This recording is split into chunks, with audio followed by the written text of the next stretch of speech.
Land of Fire, Hidden Leaf Village.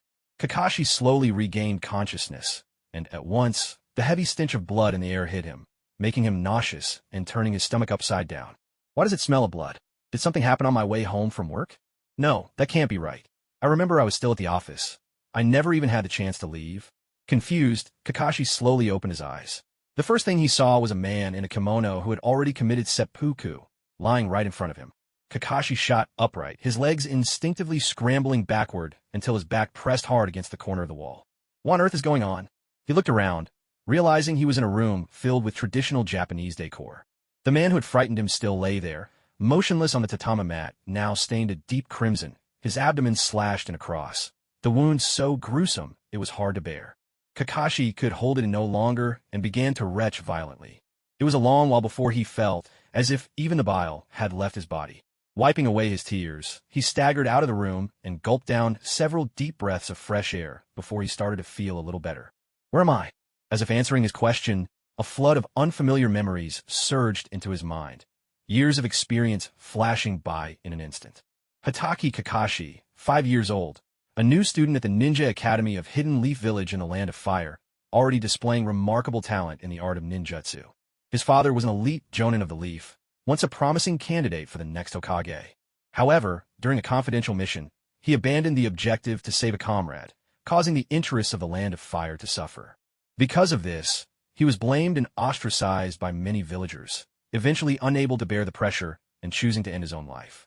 So I've crossed over into the world of Naruto and become Kakashi. Kakashi found it hard to believe. In his previous life, he had been a programmer.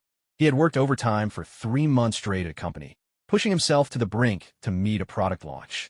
Just as he was about to apply for some much-needed leave, everything faded to black. When he opened his eyes again, he was here. So now it was the very day of the White Fang's suicide. The period after the Second Great Ninja War had ended, but before the third had begun. He strained to recall the plot of Naruto and pieced it together with the memories he had inherited, quickly getting a grasp of his situation. The world of Naruto is a place drenched in blood and violence. The great nations are locked in perpetual conflict, and the ninja villages are the engines that drive these wars. These villages are, in truth, mercenary organizations that survive by taking on missions. The Hidden Leaf Village, where he now found himself, was the strongest of the 5 great villages. At its core stood the leadership headed by the 3rd Hokage. The Uchiha, Hyuga, and other ninja clans formed the village's main fighting force. The countless ordinary people formed the very foundation of the village. This was the current structure of the Hidden Leaf Village. Yet, above all else, what worried Kakashi most at this moment was how to conceal the secret of his soul transmigration. If anyone noticed anything unusual, he could easily be mistaken for a spy and dragged off to the Leaf's interrogation chambers. Just the thought of Ibiki Marino's scarred, terrifying face and his chilling methods of interrogation made Kakashi's scalp prickle. With dread, if the current head of the interrogation unit had a similar disposition, the consequences would be unimaginable. I can't keep stalling. Sooner or later, White Fang's death will be discovered. I absolutely can't appear too detached. Suppressing his inner fear, Kakashi racked his brains for ways to protect himself. In a residential district of the Leaf Village, townspeople were walking along the street. Suddenly, they saw a silver-haired little boy burst out of the Hatake residence in a panic. His face was twisted in terror, and after running only a few steps, he stumbled and fell to the ground, covered in blood. Look, what happened to that child? Oh, I know him. That's Kakashi from the Hatake family. But wait, why is he bleeding so much? The villagers quickly crowded around, and the nearby police squad, alerted by the commotion, rushed to the scene. One officer kept order while 2 others dashed into the Hatake home. Captain, the White Fang is dead. Looks like suicide. The 2 officers quickly investigated and reported back to their captain. This is serious. I'll notify the Hokage at once. You, get the boy to the hospital. Everyone else, secure the scene. No one gets close. The captain issued his orders without hesitation. Understood. Police business. Please clear the area and do not interfere. At Konoha Hospital, Kakashi lay quietly on his hospital bed. Only after watching the 3rd Hokage leave did he finally let out a sigh of relief. He'd made it through the first hurdle. The 3rd Hokage hadn't noticed anything out of the ordinary. He simply mourned White Fang's death, offered a few words of comfort, and promised that White Fang's name would be honored as a hero on the memorial stone. Kakashi, too, would receive the benefits given to the children of fallen heroes. If he truly were the original young Kakashi, perhaps those words would have moved him. But now, knowing full well how Naruto was treated as a child, he instinctively distrusted the third Hokage's attempts to win people over. System. After a moment's silence, and seeing no one nearby, Kakashi whispered hesitantly. There was no reply. System? Hey System, you there? Still, there was only silence. Xiao team all genie? Xiaodu, Xiaodu. Kakashi had almost given up hope. Hey, I'm here. Oh, thank goodness, you finally responded. A voice suddenly echoed in his mind, and Kakashi instantly perked up, his spirits lifted. This is fantastic. With this golden finger, I can easily rise to the very pinnacle of the ninja world. System, what functions do you have? Do I get the Rinnegan just by checking in, or can I win Otsutsuki bloodline in a lucky draw? Kakashi was brimming with anticipation. Neither. This system is specially tailored to suit the host's personal abilities, so its functions will be uniquely suitable for you. Custom-made just for him. That sounded incredibly high-class. Kakashi's heart skipped with delight. With this system, any technique you've seen can be directly mastered. That's amazing. So does that mean I can instantly replicate abilities like Amaterasu, Tsukuyumi, Kemui, or Kodo Amatsukumi? Kakashi immediately grasped just how powerful this system was. That's not quite how it works. According to the system, bloodline limits generally fall into two categories, physical and ninjutsu-based. Physical types refer to those that cause obvious changes in the user's body, such as the Sharingan, Byakugan, or Shikatsu Miyako. These cannot be copied. Ninjutsu-based limits are those released by combining two or more chakra natures, like dust release, wood release, lava release, or ice release. These can all be copied. So that means things like Sage Body and Sage Eyes are off the table. A flicker of disappointment crossed Kakashi's face. After all, who in the world of shinobi wouldn't want the most top-tier abilities? Additionally, even if you can master a copied technique, you'll still need to meet the minimum requirements to actually use it.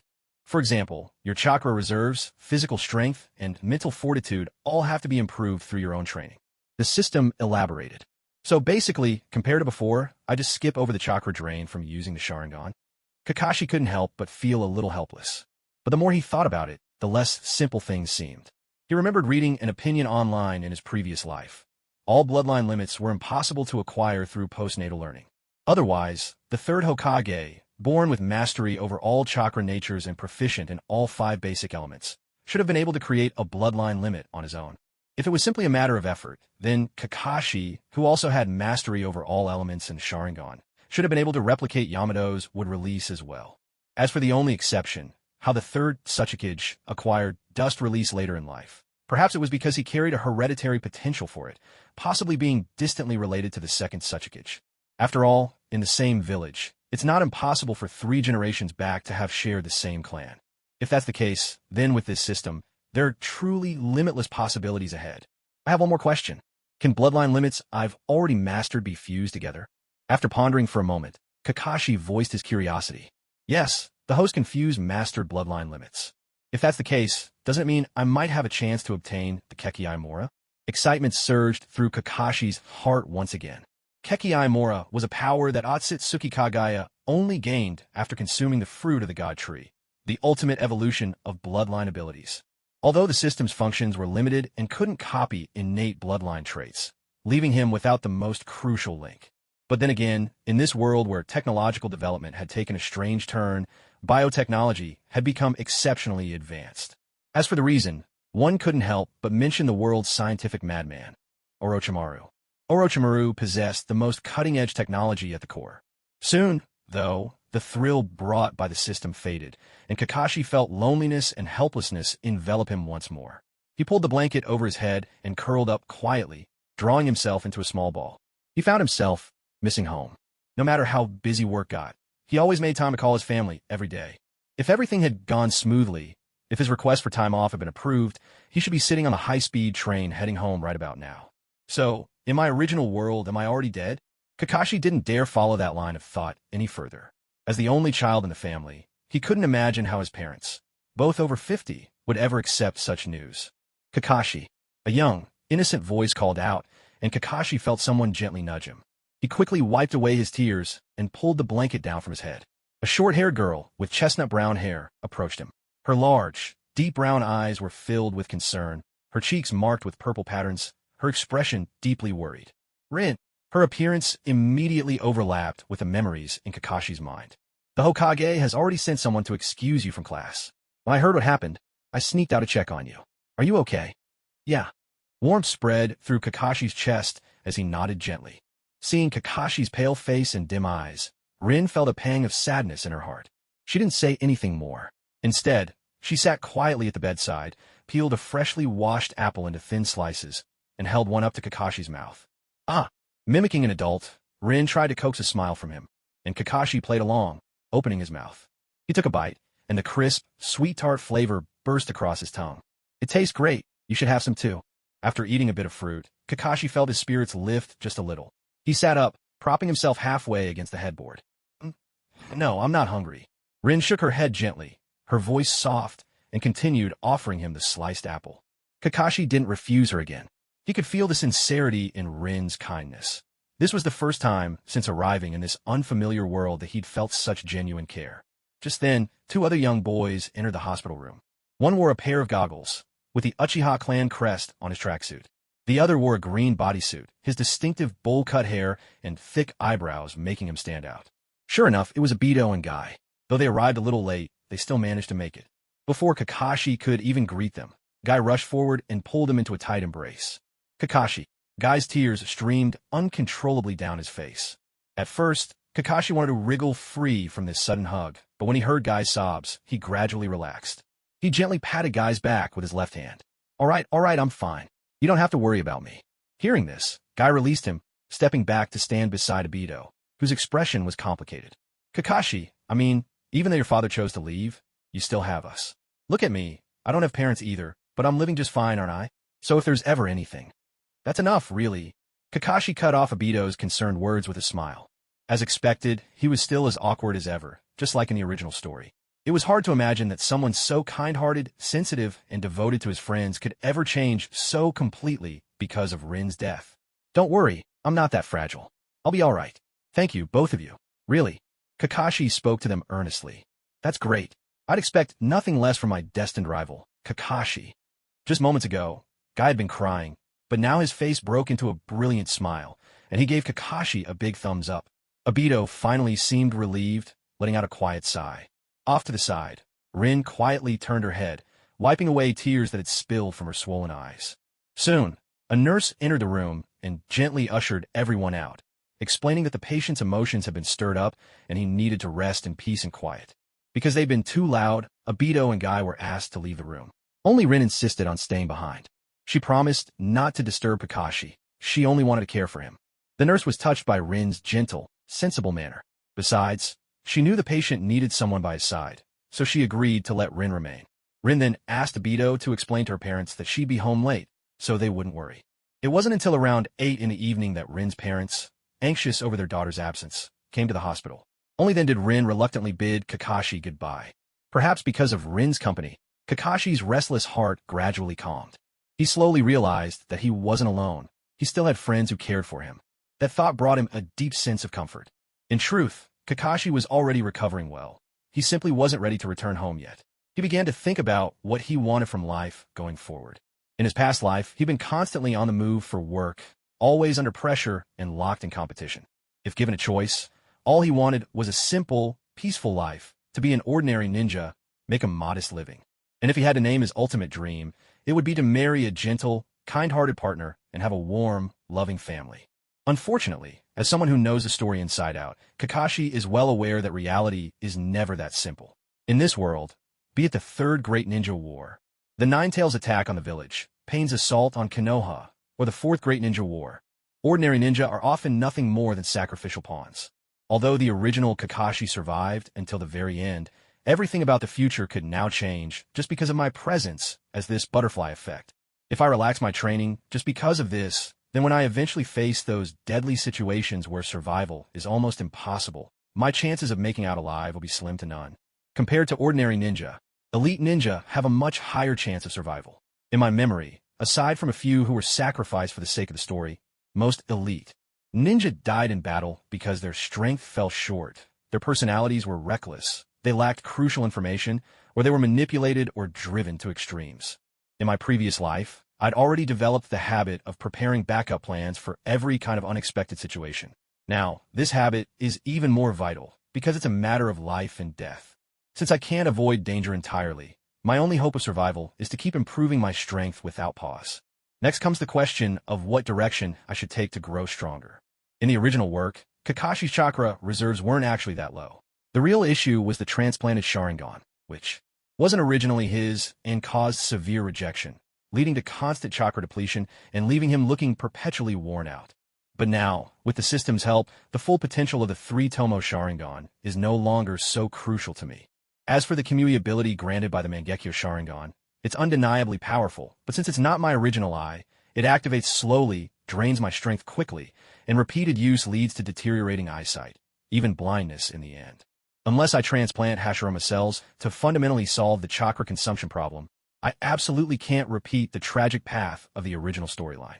Regarding why Kakashi appeared so weak when he fought Zabuza, it was mainly because after losing his father, best friend, and mentor one after another, he lost the will to grow stronger and missed out on the crucial years when his abilities could have advanced rapidly. Otherwise, with his prodigious talent, graduating from Ninja Academy at 5, becoming a Chunin at 6, and a Jonin at 12, there's no way he should have been just an elite Jonin by the time Naruto graduated. If he had focused solely on mastering the Hitaki sword techniques, he should have been able to reach Kaga-level strength like his father, the White Fang.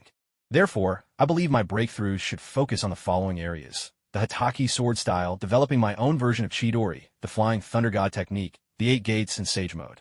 Looking at it now, the Hitaki sword style and the 8 gates are the most accessible paths for me.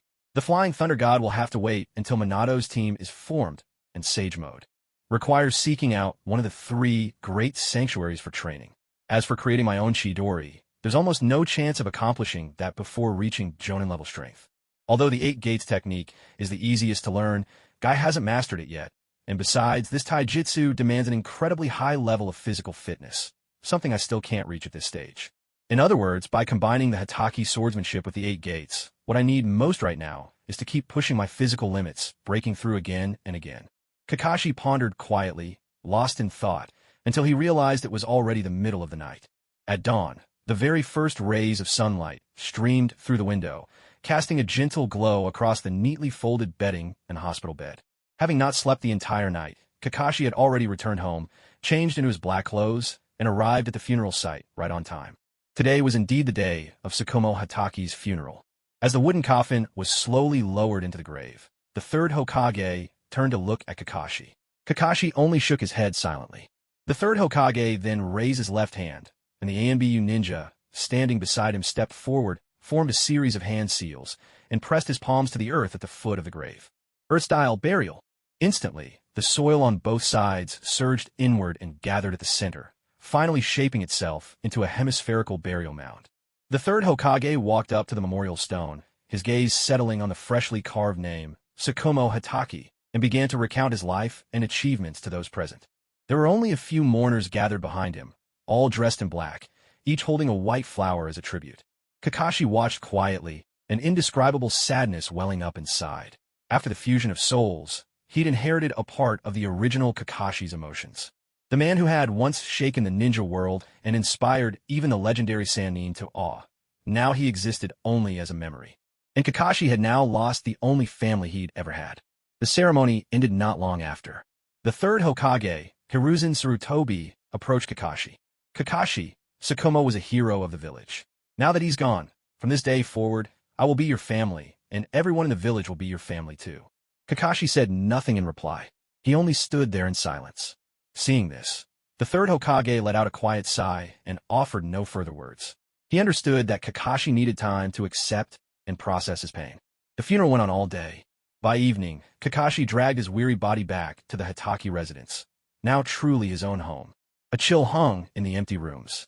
After a simple wash, Kakashi collapsed onto the bed and soon drifted into a deep sleep. He was utterly exhausted. Kakashi woke up from his dreams, not knowing how much time had passed. Once he'd regained a bit of strength, he made his way into his father, the White Fang's room. In the corner of the bookshelf, he found an unremarkable-looking book, a geographic guide to the Land of Fire. He gave a firm tug. The bookshelf slowly slid aside, revealing a hidden door behind it. Kakashi stepped closer, forming a special hand sign with both hands, and pressed his palms to the energy node set into the door's lock. With a faint click, the secret door slid open on its own, revealing a staircase that led down into the earth. He took a flashlight from the desk drawer and descended the steps. Before him was a hidden chamber, built from bluish stone blocks, the same size as the room above. In the dimly lit space, 3 rows of bookshelves stood neatly arranged, holding hundreds of scrolls, each organized by category. Kakashi paid no heed to the scrolls chronicling the family's secrets and ninjutsu. Instead, he went straight for the dust-covered volume titled Hatake, Swordsmanship. Swordsmanship was the very foundation upon which the Hatake clan had built its reputation, a skill that made the White Fang of the Leaf invincible on the battlefield. Kakashi had laid a solid groundwork in it since childhood. Unlike conventional sword techniques, the essence of the Hatake style lies in its unique blend of taijutsu and ninjutsu. Its most distinctive feature is the ability to integrate with chakra of various natures. With the same set of techniques, one could unleash completely different effects. Blessed with all chakra attributes by birth, each head of the Hatake clan developed the sword style in their own way, according to their elemental affinity. The most renowned results were the flame blade fused with fire, the wind blade with wind, and the lightning blade with lightning. The flame blade triggered explosions. As the sword light sliced through the air, it would erupt violently on contact. The wind blade was razor-sharp, able to cleave enemies in two pieces with a single strike. The lightning blade possessed extraordinary piercing power. At its peak, it could even cut through formidable defenses like Susanoo in one blow. Yet, for all its accessible beginnings, true mastery of the Hatake swordsmanship was elusive. To truly wield it, one had to survive countless life-and-death battles. Moreover, it demanded a powerful physique and vast reserves of chakra. Because of this, the mortality rate among clan members during training was alarmingly high. Over time, the clan's numbers dwindled, and by Kakashi's generation, he stood alone. Reflecting on this, Kakashi couldn't help but sigh softly. If he were to fall in battle as well, this ancestral swordsmanship would vanish forever. After reading through the sword manual, Kakashi carefully packed it away, keeping it close to him. As for the other ninjutsu scrolls, he decided to leave them for now. They simply weren't necessary at the moment. Thanks to his unique system, he could instantly grasp any ninjutsu simply by witnessing it in action. Rather than splitting his focus on new techniques, it was far wiser to build a solid physical foundation. That was the true priority. Leaving the hidden chamber, Kakashi restored everything to its original state. Then, moving with practiced swiftness, he made his way to the forest. Waterfall outside the Hidden Leaf Village. Removing his shoes and socks, he stepped barefoot onto the water's surface, standing beneath the cascade. Unlike the earlier training of climbing trees and walking on water, maintaining one's balance under the pounding force of the waterfall was far more challenging. Fortunately, White Fang had guided him through similar exercises before, allowing him to avoid the danger of being swept away by the current. Once he found his footing, Kakashi closed his eyes, aligning his breath with the unique rhythm of the Hatake sword style, steadying his body into a precise cadence. Suddenly, he opened his eyes wide and drew his blade in a flash. He swung, slashed, cut, thrust, chopped, blocked, parried, pressed, broke, flicked, and hooked. Movements that were once second nature became excruciatingly difficult. Under the relentless barrage of water, gritting his teeth, Kakashi forced every motion to remain crisp and accurate, repeating each technique 1,000 times over. Time slipped by unnoticed. At last, when he was utterly spent, Kakashi dragged himself from the water's edge, collapsed onto the ground, and gasped for breath. The grueling training had pushed him to his very limits. His mind was foggy with exhaustion, and he nearly drifted into unconsciousness. Yet, a flicker of reason warned him that if he gave in here, even if he was lucky enough to avoid wild beasts coming to drink at the river, the chill of his soaked clothes and the dropping night temperature could very well claim his life. Summoning his last reserves of strength, he forced himself upright. His legs felt as if he were treading on clouds, unsteady, barely supporting him as he staggered back toward the village. At long last, Kakashi stumbled through his front door. After a brief rinse, he collapsed in a bed and quickly slipped into a deep sleep. 1 year later, beneath the waterfall, a silver-haired youth moved with effortless grace, wielding his blade as if he were a sprite dancing on air. Suddenly, the boy sheathed his sword and stepped back, holding his breath in absolute concentration. With his left hand on the scabbard and right hand gripping the hilt, he stood utterly still, seemingly at one with the world around him. As chakra coursed through his body, he could distinctly sense a gathering force building in his right hand. Gradually, his sword hand began to tremble ever so slightly. Now, Hatake style, wind blade, draw, slash. Kakashi's voice was low and resolute as he unleashed his technique, sending his blade arcing in a swift, fluid motion toward the waterfall. In an instant, a crescent-shaped arc of energy flashed through the air, slicing the waterfall down the middle and leaving a clean, sharp gap in the falling water. Exhaling softly, Kakashi returned his blade to its sheath. Over the past year, he had devoted himself daily to sword practice, constantly working to master the nature transformation of wind chakra. Perhaps his hard work had finally borne fruit. Now, he had achieved the first stage of the wind blade technique. By my count, tomorrow is the opening ceremony for the new school year, Kakashi thought, reigning in his excitement. Unlike the story's original course, Kakashi had not chosen to graduate early as a genin following his father's death. Compared to the simple chores of chasing after cats and dogs, he needed much more time for true training. After enduring the initial grueling training, his body gradually adapted, allowing him to continue his regimen while maintaining a shadow clone at all times. As a result, all his school classes were handled by a shadow clone. Aside from Rin and Obito, no one had yet discovered his secret. Every time Guy issued a challenge at school, Kakashi always found clever excuses to evade him. However, there were still occasions, like the opening ceremony, where he had to attend in person. After all, with the third Hokage present, he needed to keep a low profile. The next day, atop the school's platform, the third Hokage, Hiruzen Sarutobi, delivered an impassioned speech. Where the leaves dance, the fire will burn eternally. The flames will continue to illuminate the village, allowing the new leaves to grow strong. The Will of Fire, Konoha's unique S-rank Jinjutsu, was on full display. Kakashi looked over the playground where the students, infected by the fervor of the Will of Fire, were visibly moved. He couldn't help but stifle a yawn. He believed the third Hokage's words were sincere. After all, in the original story, the third had displayed the true spirit of a shinobi in his final moments, giving his life to embody the Will of Fire. Yet, as someone who had received 9 years of compulsory education and possessed a mature mind, even after living in Konoha for a year, he still found it difficult to fully embrace this atmosphere. The Will of Fire emphasized protecting comrades and sacrificing for the village. But this philosophy couldn't disguise the fact that ninjas were essentially engines of war, a mercenary organization at their core. Regardless of whether the target was innocent, as long as the employer paid and it didn't conflict with the village's interests, ninjas would carry out their missions without hesitation, even if it meant taking lives. They cast aside human emotion with alarming ease, glorifying such coldness as an essential quality of a ninja. Moreover, under the third Hokage's leadership, Konoha would send 6- and 7-year-old children to the battlefield, all while he himself never fought on the front lines, a practice that had long since strayed from the first Hokage's original vision for the village. As for the dream of becoming Hokage that nearly everyone in Konoha seemed to share, it held no appeal for him whatsoever. "Kakashi, what are you thinking about?" Rin's gentle voice whispered in his ear. Her warm, soft breath brushed by, making his ears tinge pink and leaving him with a pleasant, ticklish sensation. "Oh, I was just wondering why Obito hasn't arrived yet." Kakashi turned to look at Rin. For the past year, Kakashi had lived alone. He trained by himself, went fishing by himself, shopped and cooked for himself, and cleaned his room alone. Only Rin and Obito would occasionally stop by to help, mostly to taste test his cooking. Oh, and there was always Guy, who seemed to turn up out of nowhere with another youthful challenge. Speaking of which, last time Kakashi was changing his clothes when Guy suddenly barged in. Guy stared at him in silence for a moment, as if struck by a tremendous blow, then left the room without a word. Since then, Kai hadn't challenged him in a long time, which honestly made things a lot easier for Kakashi.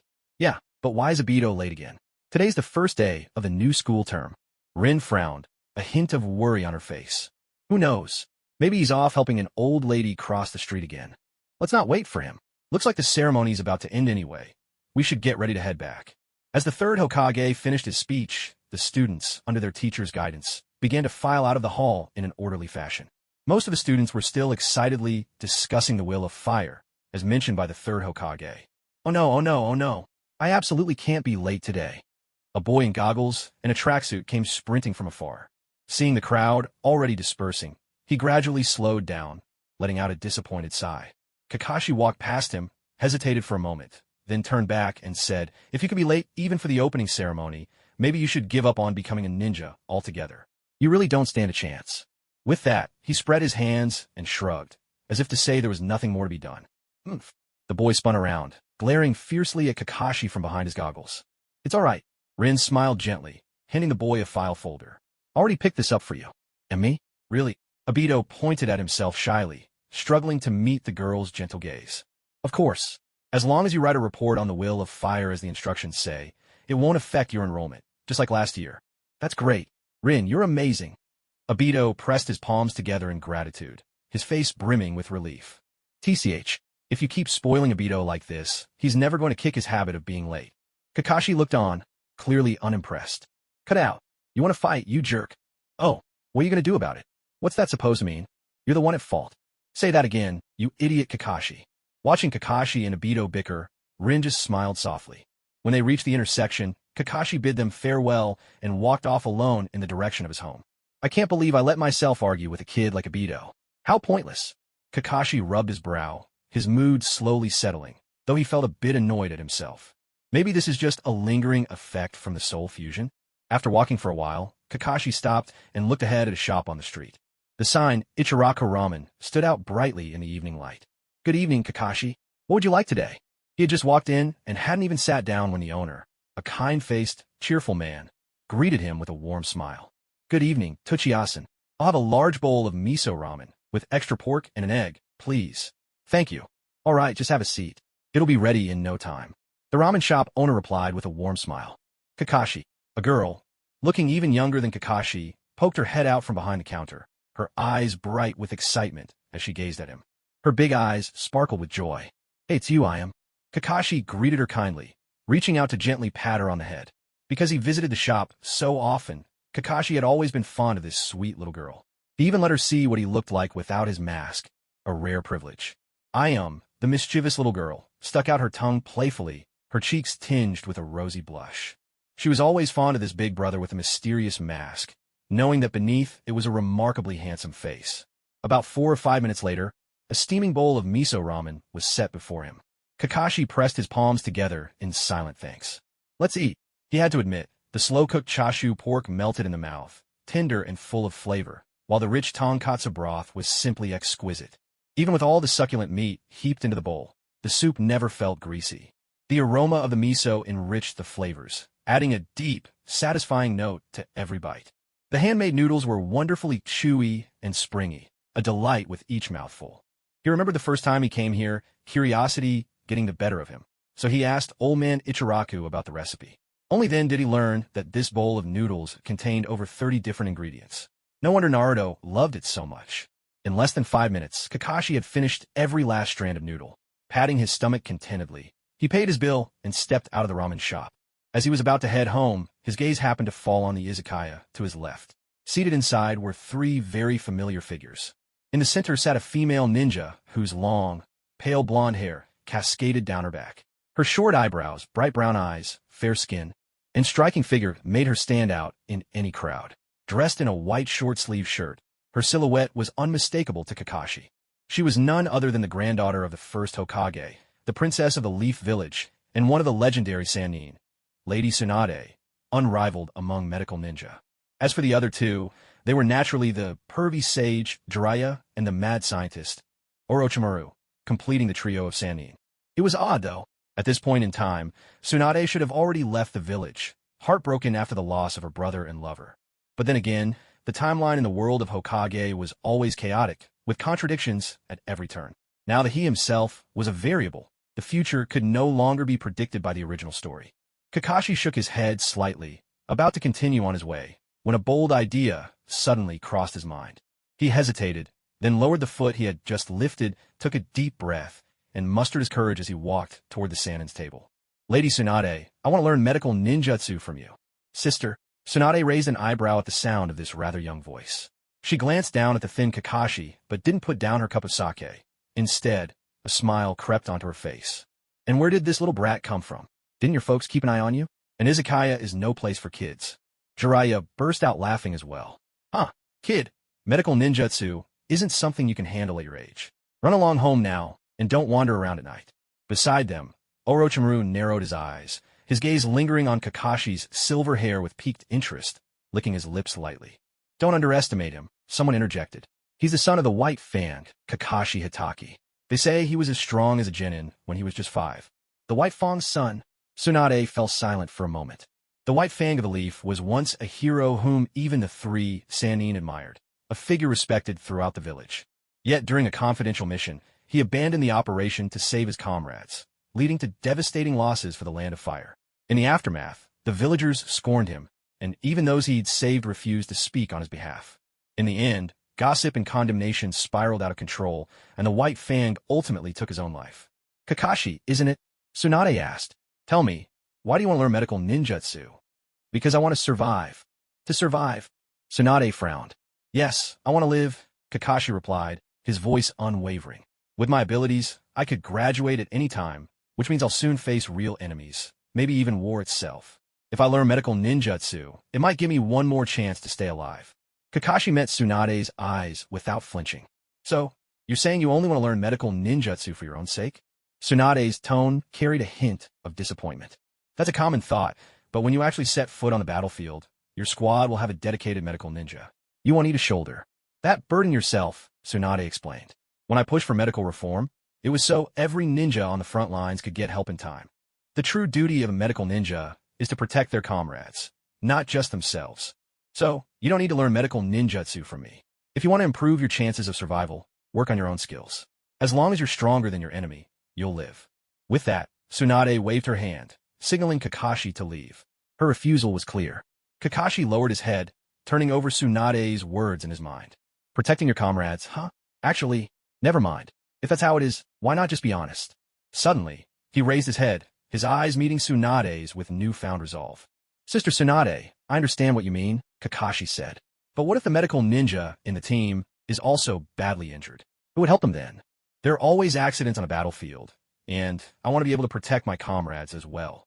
So please, teach me medical ninjutsu. I'm begging you." With that, Kakashi bowed deeply, remaining in that posture for a long time. Tsunade frowned, gazing at Kakashi's lowered head. She let out a soft sigh and rubbed her temples. Even after all those tragedies, he still wants to protect his friends? In that moment, Tsunade saw a shadow of the White Fang in Kakashi. "Why not just agree?" Jiraiya urged from the side, moved by Kakashi's resolve. "This kid is exceptionally talented, and he won't be hard to train. You're already bringing Shizen along. One more will make a difference." Thud! Tsunade landed a sharp punch on Jiraiya's head, glaring at him with exasperation. "Easy for you to say. You're not the one doing the teaching. Tsunade, this child really does have talent. If you're not willing to take him, how about letting him come with me? My lab could use a clever assistant right now." Orochimaru added smoothly, a faint smile curling on his lips as he even flicked his tongue in anticipation. Tsunade fell silent, lost in thought. Kakashi couldn't tell if it was his sincerity that had moved her, or perhaps the memory of White Fang's past that stirred a sense of guilt in her as a fellow member of the Hidden Leaf. Or maybe it was that single word, sister, that brushed against a long-buried pain in her heart. Of course, she would never admit to the last reason. After a moment's contemplation, Tsunade finally made her decision. "I'll give you a chance. Tomorrow afternoon at 2, meet me at the entrance to the Konoha Forest. I'll arrange a test. If you pass, I'll teach you. If you fail, that's the end of it. I don't have time to play ninja games with kids." With a wave of her hand, she signaled that Kakashi could leave. "Understood. Thank you, Sister Tsunade. I'll be going now. Goodbye, Sister Tsunade." "Goodbye, Lord Jiraiya, Lord Orochimaru." "Hey, why is Tsunade your sister, while I'm just the uncle? We're the same age," Jiraiya protested indignantly. Smack! Tsunade cut him off with another punch, making Jiraiya grimace in pain. "Never mention a woman's age in front of her, you idiot. Of course I look younger. Are you dense?" Tsunade retorted, rolling her eyes. Orochimaru looked on, amused, occasionally flicking his tongue, thoroughly enjoying the show. Kakashi, meanwhile, missed all of these little skirmishes. Outside, the night streets sparkled with bright lights. Couples walked hand in hand with their children, young women strolled arm in arm with their closest friends, lovers embraced as they wandered along, and children ran and played in the streets. Together, they filled this commercial district with boundless energy. Today was the entrance ceremony, and it was no wonder the street was livelier than usual. With his hands tucked in his pockets, Kakashi made his way through the cheerful crowd. Yet, all this bustle seemed to have nothing to do with him. If he had to describe it, he felt like someone sitting alone in a vast movie theater, watching a joyous holiday film by himself. Occasionally, someone would notice his striking silver hair and whisper to their companion, "That's him." "Who? You know White Fang?" "Yes, that's his." Kakashi paid no attention. In truth, the death of his father, known as the White Fang, hadn't left much of a mark on him. When he crossed into this world, White Fang had already passed away. He simply attended the funeral of a stranger. The weather that day had been bright and clear, but not many people came. Obito, Rin Gai, Might Due, Minato Namikaze, and Kushina Uzumaki, and a few villagers he didn't recognize. Of course, the third Hokage as well. Protect your comrades, huh? Images of Obito and Rin flashed through Kakashi's mind. It was them who had reached out to him with genuine friendship during his loneliest, most helpless moments. Even if those thoughts sounded a bit childish, they had truly moved his heart. Yet fate is not so easily changed, especially for people like Obito and Rin. Behind their tragedies lay more than simple misfortune. There was the hidden manipulation of Otsutsuki Kagaya and Uchiha Madara. He was not the child of destiny, nor did he bear the burden of saving the world, nor did he have the secret aid of the Sage of the Six Paths. As for special powers, he did have a system, but he'd almost forgotten it existed. And the so-called label of genius? In a ninja world, geniuses were everywhere. Shursui, Itachi, Minato, Kimimaro, Deidara, each one dazzlingly talented, yet all met an early end. So, ever since arriving in this world, he'd never dared let his guard down. He trained hard every day, fearing that disaster could strike at any moment. He couldn't truly let things take their own course because for all the vastness of this world, there were precious few people he truly cared about. And the little girl who always gave him warmth and hope, she was the one he cared about most. At the edge of the Konoha forest, Kakashi lay sideways across a tree branch, gazing absent-mindedly at the skyboard. Those two clouds almost look like Tsunade's. Kakashi, why did we come here? It's the first day of school, and we're already skipping class. If Ika-sensei finds out, we'll be in so much trouble. Rin finally couldn't hold back any longer and whispered from beneath the tree. When they arrived at the school gates at noon, Kakashi suddenly grabbed her hand and, without saying a word, led her straight toward the Konoha forest. Wait, does this count as holding hands? Watching Kakashi walking ahead, Rin felt her heart suddenly race, a faint blush creeping over her cheeks. All the way there, she was filled with nervous anticipation, and only when Kakashi finally stopped did she begin to calm down enough to voice her question. Don't worry, I used a shadow clone to take your place. Aside from that idiot Obito, no one else will notice. Kakashi, snapping out of his thoughts, leapt down from a tree branch to stand beside her. The person we're meeting will be here soon. No matter what I say later, don't refuse, just follow my lead. At that moment, Tsunade appeared, walking from the direction of the village gate, accompanied by a quiet-looking little girl in black and gray clothing. If Rin guessed correctly, that must be Shizen. Tsunade-sensei. Kakashi immediately composed himself, stepped forward, and bowed respectfully. You're pretty punctual, not bad. Well then, please wait a moment, Tsunade-sensei. Kakashi quickly interrupted her. I have another companion with me. She's got real talent for medical ninjutsu. Could you give her a chance to take the test as well? With that, he pulled a bewildered Rin to his side. What? Don't push your luck, brat. You shouldn't be so presumptuous. Tsunade was instantly annoyed by Kakashi's request. Did these kids really think the Sannin would just accept any student who asked? If she took on disciples this easily, what would become of her reputation? But just as Tsunade was about to turn and walk away, her attention was caught by the thick envelope that Kakashi offered her. The familiar weight in her hand made her stop in her tracks almost involuntarily. Tsunade-sensei, this is our token of respect, a gift for our request to become your students. There's 8 million ryo here. It may not be a fortune, but it represents our sincere intentions. All we ask is for one chance. No matter what happens, we won't take this back. Please consider it. Kakashi handed over the envelope with both hands, his tone earnest, and bowed deeply. Ahem. Tsunade's expression softened a little. She gave Shizen a meaningful look, and Shizen instantly understood her cue. Lady Tsunade, please say yes. If you do, I'll have someone to train with. Practicing alone all the time is actually pretty lonely. Shizen's voice was sweet and pleading, her expression pitiful. Tsunade nodded. Well, since Shizen put it that way, I'll give you both this chance. Follow me. After speaking, she turned to lead the way, quietly tucking the envelope away with such natural ease that it was almost impossible to notice. The entire exchange flowed so smoothly, it was as if they had rehearsed it countless times before. Kakashi felt a secret sense of relief in his heart. It seemed his judgment hadn't been wrong. The rumors about Tsunade's fondness for gambling and her tendency to lose were clearly not unfounded. Truly, she lived up to her reputation.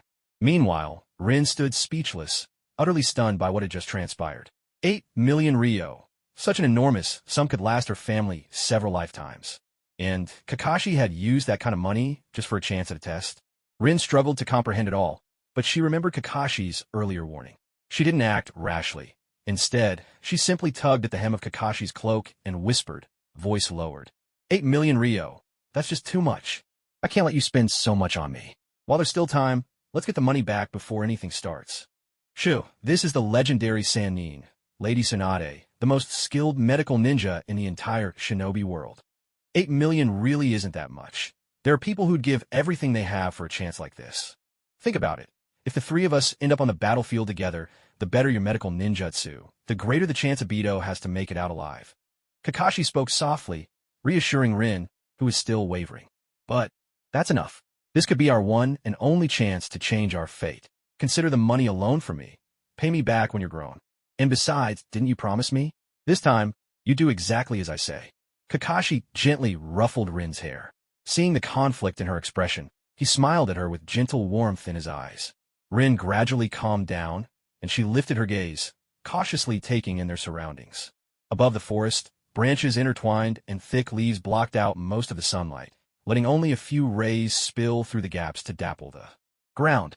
When the breeze passed through, the leaves rustled softly, as if whispering their displeasure at being disturbed, guarding their tranquil domain. Before long, a clearing suddenly appeared ahead.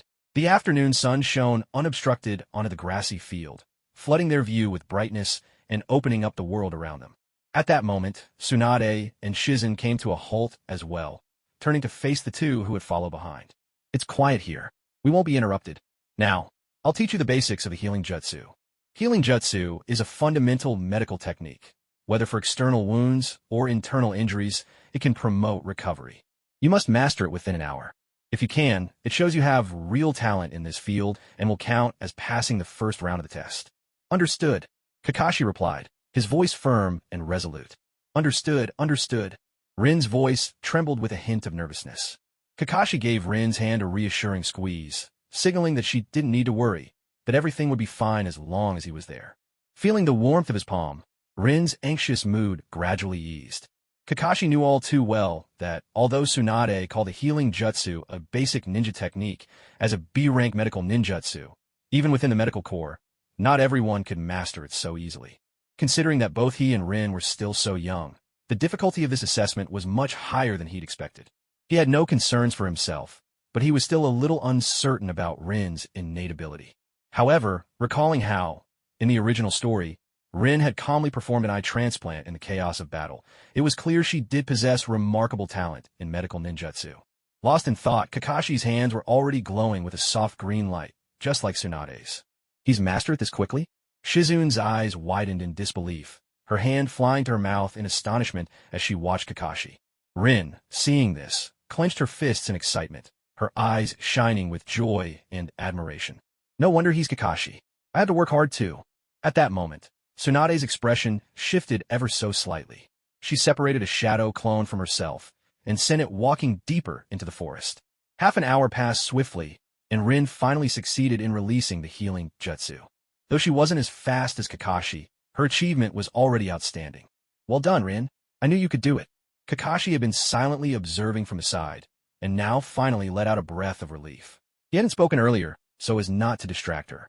Hearing Kakashi's praise, Rin wiped the sweat from her forehead, her cheeks tinged with pink as she beamed with a radiant smile. You two have both performed admirably and met the requirements of this test.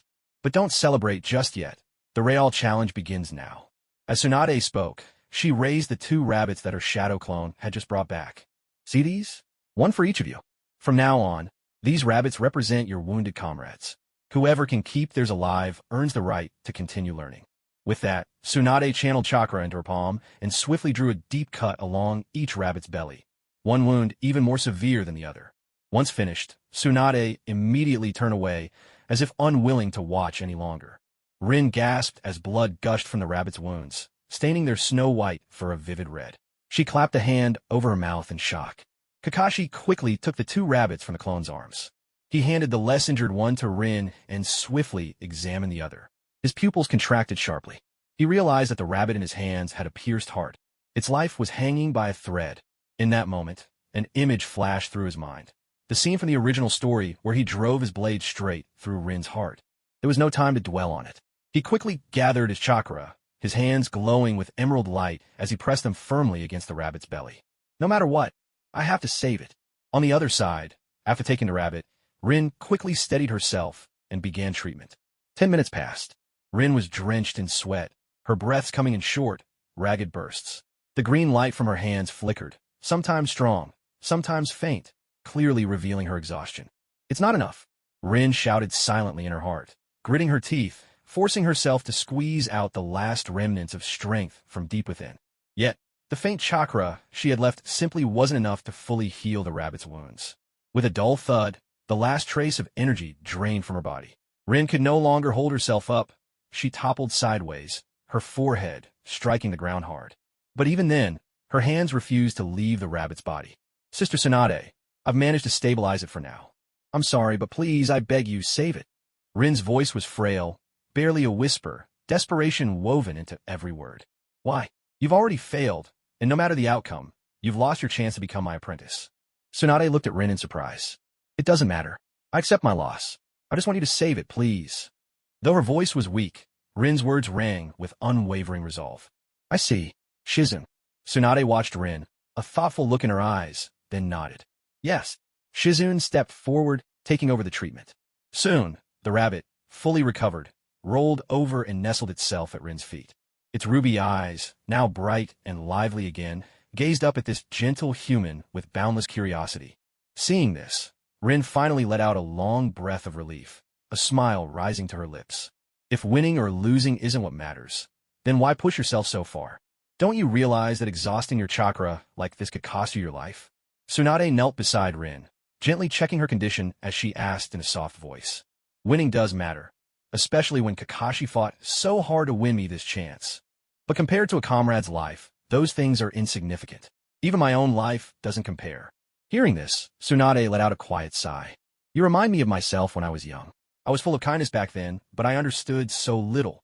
According to the rules, you didn't pass the trial, so for now, I can't take you as my student. Rin had expected this outcome, but when she heard Tsunade's final decision, a subtle trace of disappointment flickered across her face. I'm sorry, Kakashi. I let you down.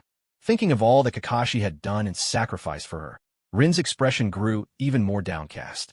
However, Tsunade's tone suddenly shifted. Until Shizune's skills reach the level of a chunin, I'll remain in the village.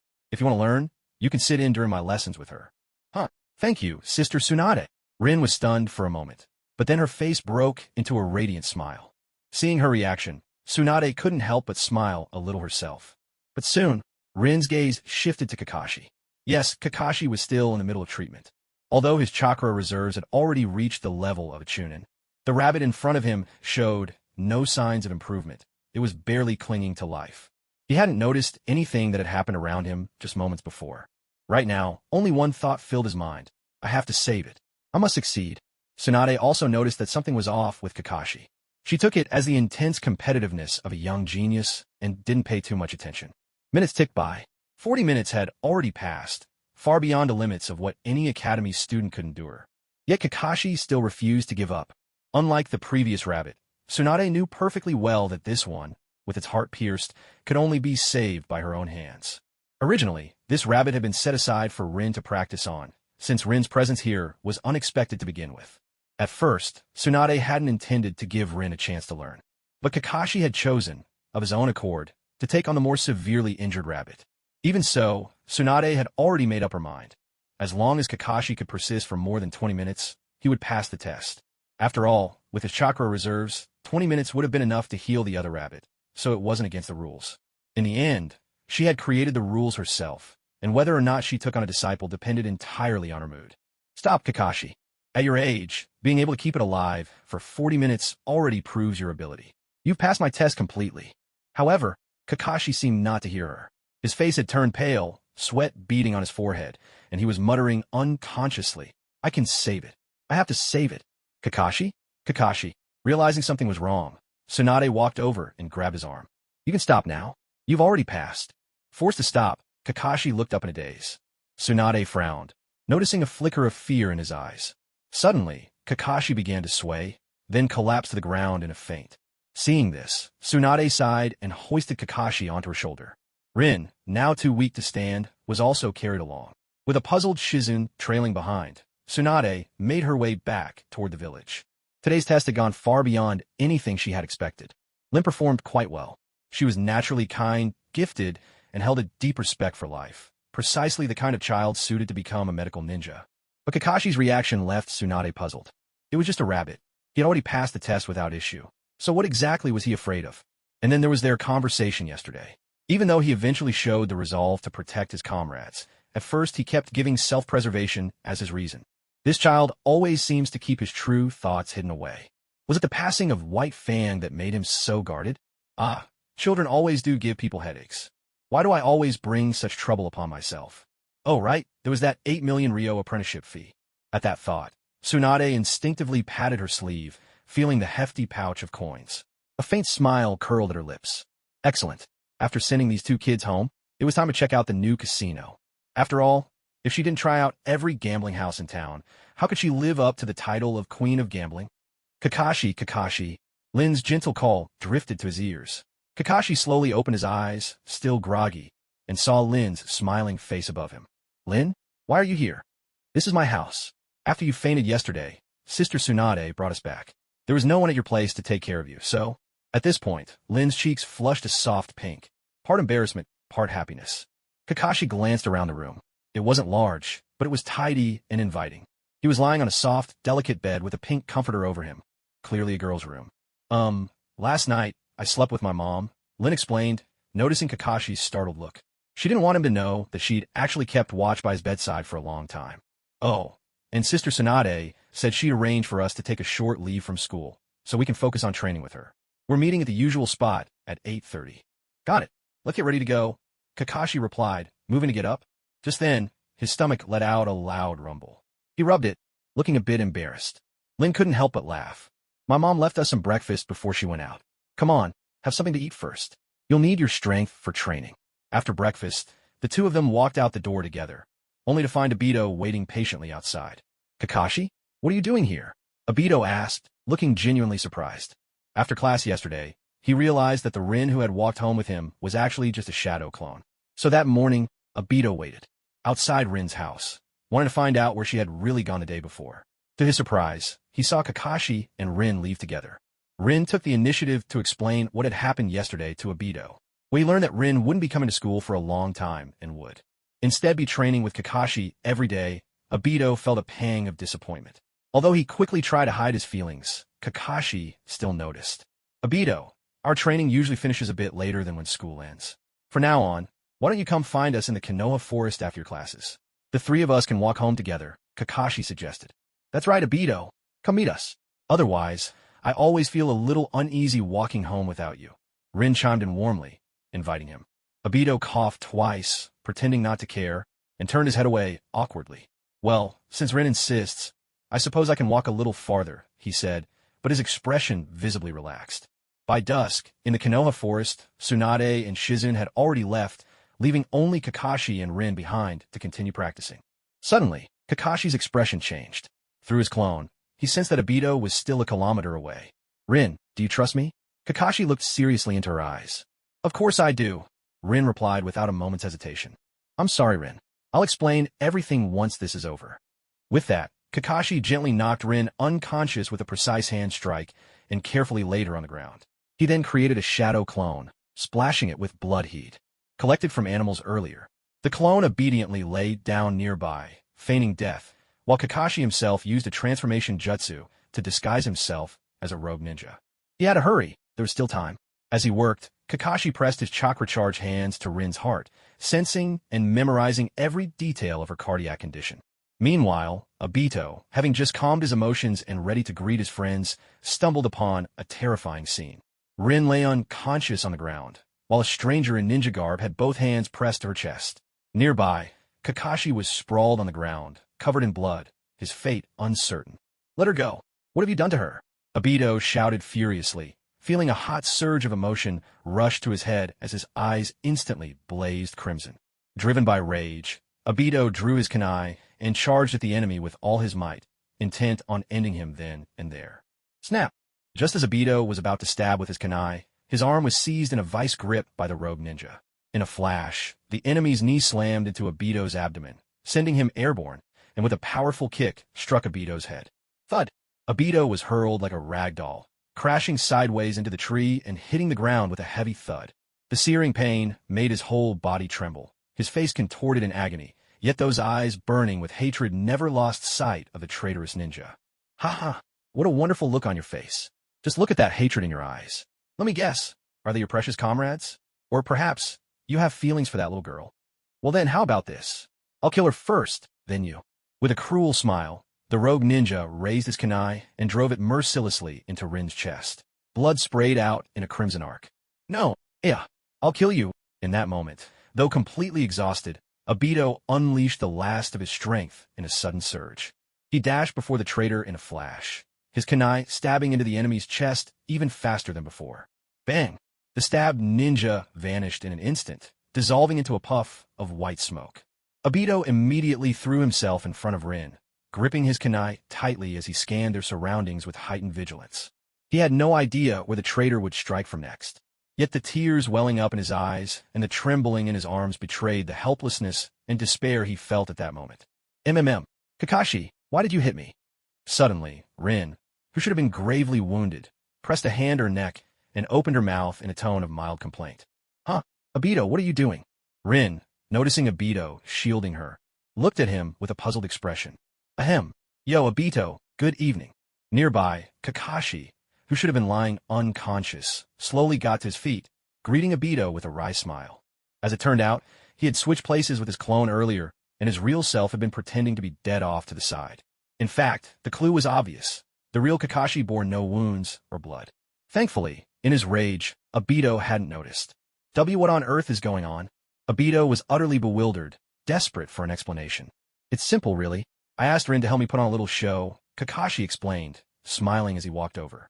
Of course, the real Rin, whom I knocked out, had no idea she was acting, he added. A show? Fine, but why didn't you tell me, Kakashi? And why did you have to knock me out? Do you have such little faith in my acting skills? Rin grumbled, her cheeks puffed out in annoyance. Wham! As the truth finally dawned on him, Obito swung his fist and landed a punch squarely on Kakashi's face, his anger boiling over. Kakashi didn't dodge, he took the punch head on. A show? You knocked out Rin? Are you crazy? Do you have any idea how worried I was that something might happen to you both, Kakashi? Obito glared fiercely at Kakashi, the tears that had been shimmering in his eyes finally spilling down to the ground. Kakashi watched this scene unfold, sighed softly, and then gently patted Obito on the shoulder. I'm sorry, Obito. I didn't mean to make you feel sad. But have you noticed? Your eyes aren't the same as before. Obito froze at those words, and Rin, curious, leaned in closer. It's true. Your Sharingan now has two tomo. Congratulations, Obito. Did I really awaken it?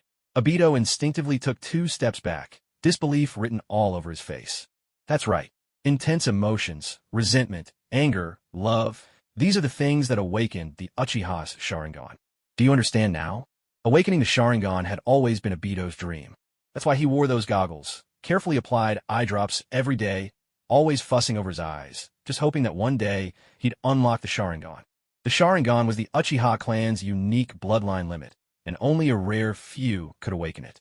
Once it appeared, their strength would soar. Kakashi had orchestrated this entire ruse just to help Obito.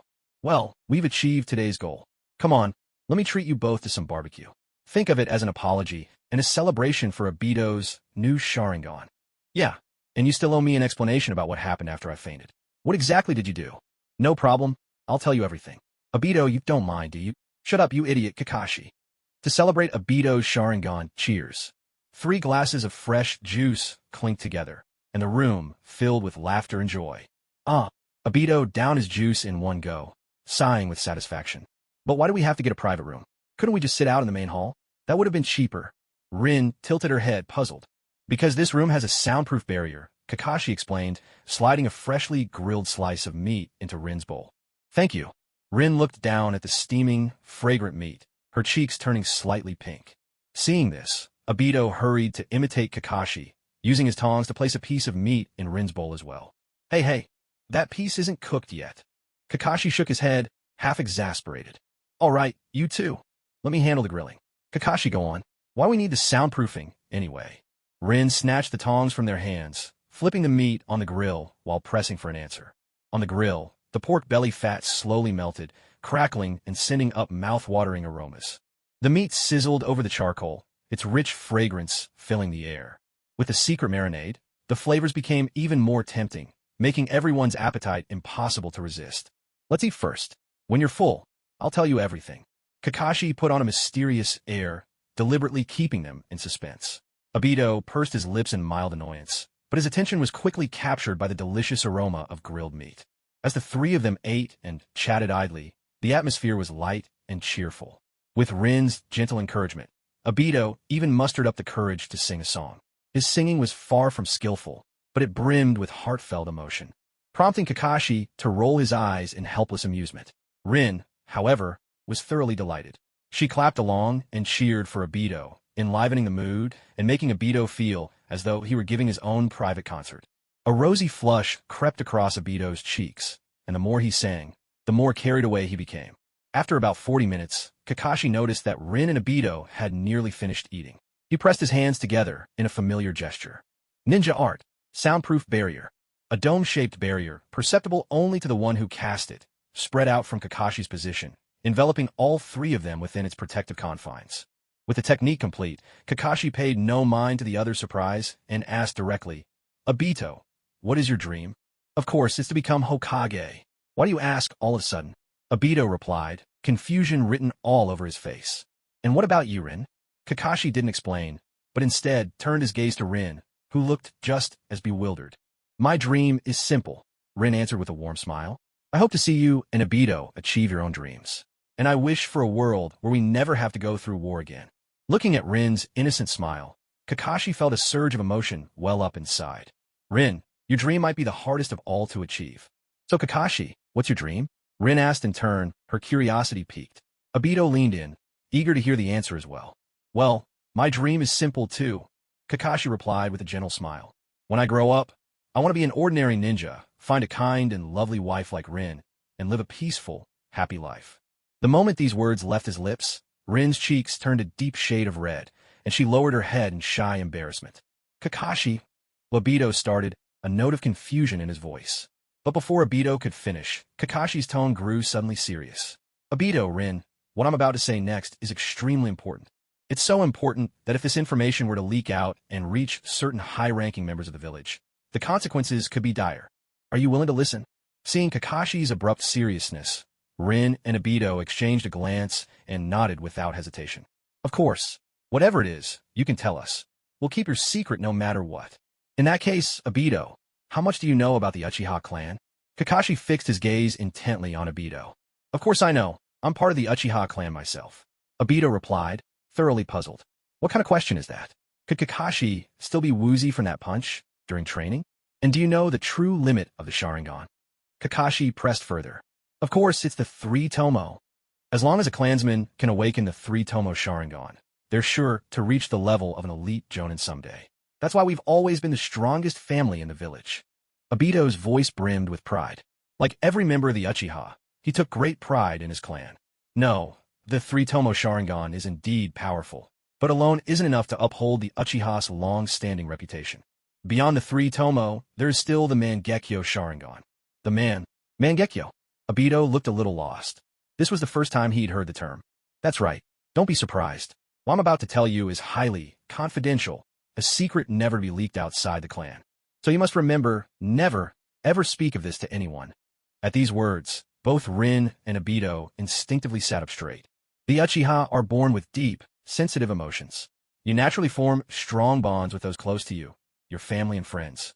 Because of your bloodline, the more you focus on your true feelings, the more power you can draw from within. As a result, when you lose something precious, the powerful emotions that follow can awaken the Sharingan. But this also comes with a grave problem. The more you are swayed by emotion, the deeper you fall into hatred and pain, the stronger your powers become. Driven by overwhelming feelings, some can even transform their Sharingan, gaining a forbidden kind of power. That is the Mangekyo Sharingan. Why have I never heard any of the clan mention this before? Obito was stunned by Kakashi's words. To answer that, we have to start with the village's history. In the earliest days, there were no shinobi villages like we have now. Ninja fought in clans, competing fiercely for resources. The 2 most powerful clans, the Uchiha and the Senju, were bitter enemies. From those 2 houses, there arose 2 individuals who surpassed their era, Hashirama Senju and Madara Uchiha. They met by chance as children and became close friends. When they grew up, they broke free from the chains of clan rivalry. With their unmatched power, the two of them joined forces to found the Hidden Leaf Village, a place built upon the dream of peace. Uchiha, Madara. Obito repeated the name softly, still struggling to absorb this unfamiliar history. That's right, Madara Uchiha, a man whose strength rivaled the very first Hokage. He was once the leader of the Uchiha clan, but now his name has become a taboo, never mentioned within the village. So, it's no surprise you haven't heard of him. Kakashi gave a brief explanation and continued. During the war with the Senju, Madara watched his father, several of his younger brothers, and countless clan members fall in battle, one after another. The loss of their closest loved ones led both Madara and his only surviving younger brother, Izuna, to awaken the Mangekyo Sharingan. But in the end, Izuna was killed by Tobirama Senju, who, as you know, later became the second Hokage of our village and was also the younger brother of Hashirama Senju. Before his death, Izuna entrusted his eyes to Madara, hoping he could protect the Uchiha clan. In this way, Madara gained the eternal Mangekyo Sharingan. At this point, Kakashi paused for a moment and took a sip of water. In truth, although the Mangekyo Sharingan grants tremendous power, it also comes with a fatal flaw. Each time its abilities are used, the user's vision gradually deteriorates, eventually leading to blindness. However, if two blood relatives who both possess the Mangekyo Sharingan, one transplants their eyes into the other, this can completely remove the curse of the Mangekyo, allowing the Sharingan's power to last indefinitely. This state is what we call the eternal Mangekyo Sharingan, a power that surpasses even the original Mangekyo. The eternal Mangekyo, Obito felt as if his entire worldview had been turned upside down. After losing everyone he cared about and obtaining the eternal Mangekyo, Madara once aspired to lead the Uchiha clan to dominate the ninja world with unmatched power. But his greatest rival, Hashirama Senju, possessed equally invincible strength. In the end, the two of them fought a fateful battle. Madara was defeated by Hashirama, and his clan chose to lay down their arms and surrender. Having lost everything, Madara was left in utter despair, resigned to death. Yet his old friend Hashirama rekindled the childhood dream they once shared. When they were young, the two of them had made a promise atop a mountain, to build a village together and end the endless wars among shinobi. Hashirama's sincerity eventually moved Madara, and together they brought peace to the land of fire, founding the Hidden Leaf Village. Thanks to the strength of both Madara and Hashirama, more and more clans joined, and the village gradually grew into what it is today. By the way, it was Madara himself who came up with the name Konoha, the Hidden Leaf. I see. Rin listened, utterly enthralled. In fact, after the village was founded, Hashirama personally told Madara that, since his family was gone, he should see everyone in the village as his family. He wanted Madara to become the leader of the village, and Madara agreed. At this point, Obito suddenly looked up at Kakashi, his eyes wide with disbelief. That's right. If everything had gone smoothly, the first Hokage should have been the head of the Uchiha clan, one of your own. Unfortunately, do you remember how I mentioned before that the Uchiha clan draws strength from a particular source? So, aside from Hashirama Senju, there were hardly any villagers who wanted Madara to become Hokage. The one who opposed him most fiercely was his own brother, Tobirama Senju. Tobirama was always convinced that the Uchiha clan was dangerous, because during the long years of war, there were those among the Uchiha who, in their pursuit of greater power, went so far as to kill their own kin, hoping to evolve their Sharingan. And in the Uchiha clan, those who craved and were obsessed with power were far from rare. Later, when Tobirama became the Hokage's assistant, your clan was gradually pushed out of the village's inner circle. It was then that Madara realized his people had no future in Konoha, so he decided to lead them away. But by that time, most of the clan had grown accustomed to the peace of village life and were unwilling to leave. In the end, Madara left Konoha alone. Many years later, Madara reappeared, determined to uphold his own ideals, and he and Hashirama faced each other in a final, decisive battle. In that fight, Madara fell, while Hashirama, drained by the toll on his life and devastated by having to kill his dearest friend, passed away when Tsunade was still just a child. Tobirama became the second Hokage. From then on, Madara's name became a forbidden topic in the village, and the ultimate power held by the Uchiha made the village leadership deeply uneasy. So, Obito, do you really think the Uchiha clan is evil? Kakashi suddenly asked. Of course not. Obito shot back instantly. That's right. Obito has always been kind. Rin quickly chimed in to defend him. Obito had lost his parents at a young age. Although he could be careless at times, sometimes did silly things, and his grades weren't anything special. He was still a good-hearted, optimistic kid who often went out of his way to help the elderly in the village, like helping an old woman he didn't even know carry her things. That's exactly why Rin appreciated him as a friend, caring for him like a younger brother. In fact, Obito was a little older than both Kakashi and Rin, but his pure-hearted nature made him seem more like a little brother. Then how do you explain why the Uchiha always seemed to act so proud towards other villagers, making them unpopular in the village? Kakashi pressed on. That's because Obito faltered, unsure how to answer. Even so, that doesn't mean the Uchiha are evil by nature, right, Kakashi? You don't really think that, do you? Rin hurriedly spoke up, worried Obito might feel hurt. That's right. Kakashi suddenly gave a gentle smile. The Uchiha clan is certainly not evil. In fact, it's quite the opposite. The Uchiha are a clan who value emotion and love above all else. It is precisely because they love their families and friends so deeply that, when they lose those they care about, they are more easily consumed by pain and madness. So, when the second Hokage called your clan evil, it was really just prejudice. Still, his concerns were not entirely unfounded. The more uncontrollable a power is, the greater the potential for destruction it brings. For a village, such power is an unstable factor. If it goes out of control, disaster could strike at any moment. However, the second Hokage's approach was misguided. In fact, it was the first Hokage's way that was truly right. The Uchiha should have been chosen as Hokage, entrusted with responsibility. By allowing the Uchiha's love to embrace the entire village, actively helping them manage their emotional strain, and letting them feel the warmth alongside everyone else, we could have resolved the root of the conflict. After all, suspicion only breeds more suspicion, while only trust can inspire trust. Sadly, if Madara had become Hokage, Hashirama would surely have been his steadfast ally. With the two working together, Madara would gradually earn the villagers' trust and never betray them. And with Hashirama's support, Madara would not have resorted to extreme measures in his rule. If that had truly happened, perhaps the ninja world could have enjoyed 100 years of peace. Kakashi couldn't help but sigh at the thought. Yet he knew, deep down, that such thinking was a bit too idealistic. Prejudice in people's hearts is a barrier that's hard to overcome, no matter what world you live in. What's more, even if prejudice could be eliminated, there would still be threats lurking in the shadows, like Kagaya, Otsutsuki. And then there's the endless entanglement between Indra and Azura, their rivalry persisting across the ages, never truly resolved. To speak of resolving it is one thing, but just imagining it is exhausting enough. Thankfully, Kakashi simply wanted to give Obito a heads up, hoping that in the future, he wouldn't be so easily manipulated. In the original story, Obito was led astray by just a few words and ultimately walked down a dark path that cost both his teacher and his teacher's wife their lives. All this, even though Minato and Kushina had always been so good to him. Mental health really does need to be nurtured from an early age. So, Obito, if you want to become Hokage, you must face the Konoha leadership, headed by the third Hokage, who inherited the second's philosophy. They look at the Uchiha with nothing but suspicion. They would never allow a member of your clan to become Hokage. Given these circumstances, what would you do? I don't know, but I firmly believe in one thing. Only someone recognized by all the villagers is truly qualified to be Hokage. If they don't acknowledge me yet, then I'll work hard to earn that recognition. Though Obito was deeply shaken by all he had heard, his resolve did not waver. Well said. In that case, there are two things that matter most for you right now. First, keep training and get stronger. Only then can you protect the village.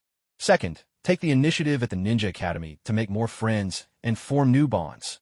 As for the first point, from now on I'll train with you every evening. Rin will join us too. Yeah, that's great. Obito and Rin both agreed eagerly. There's one more thing. You shouldn't let anyone else know you've awakened your Sharingan for now. Awakening a double Tomo Sharingan at just 7 years old is an extraordinary talent. If this news gets out, you'll definitely attract attention from the village leadership and your own clan. That also means you might be asked to graduate early, and that wouldn't be a good thing for you. The academy is actually the best place for you to build friendships with the heirs of all the major clans in Konoha. Of course, I don't mean you should approach people with an ulterior motive. Just be yourself, as you always do. As he once said, to become Hokage, you first need everyone's recognition, right? Hearing this, Obito nodded thoughtfully. These were issues he had never considered before. There's one more thing I want you to think about seriously. If what happened this afternoon were to become reality one day in the future, could you truly bear all that pain, yet still protect Konoha with all your heart? Kakashi posed this difficult question. Obito didn't answer right away. He couldn't bring himself to say yes, but he was also afraid to admit that he could.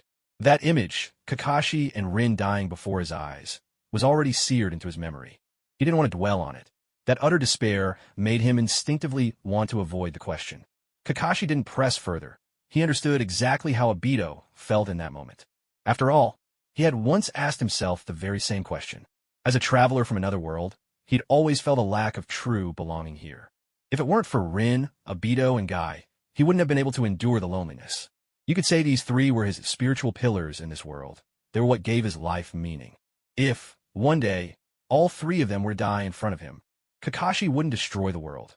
His values were already firm and mature. But he would seek revenge himself, track down the mastermind, and make them pay the price they deserved. After giving Obito some time to think in silence, Kakashi finally voiced his last purpose. Obito, I hope you'll always remember why you awakened your Sharingan, and what I just told you. Today, I could use someone you care about to create a tragedy that would force you to awaken your Sharingan. In the future, there will be enemies who use the very same method, trying to push you into unlocking the Mangekyo Sharingan. But when that time comes, it will mean real death. So, if you ever truly experience that moment, no matter how angry you feel, after you calm down, you must remember what I'm telling you today. Never let yourself be manipulated by the enemy when you're at your weakest. Don't become a tool in their hands. Obito listened, his eyes tinged with confusion. Still, he nodded, half understanding, half lost, but he committed Kakashi's words to memory. Seeing everything playing out as planned, Kakashi finally breathed a sigh of relief. He couldn't help but think to himself that guiding others was even more exhausting than physical training. Clearly, this kind of conversation wasn't his strength. He found himself envying Naruto's gift for it once again.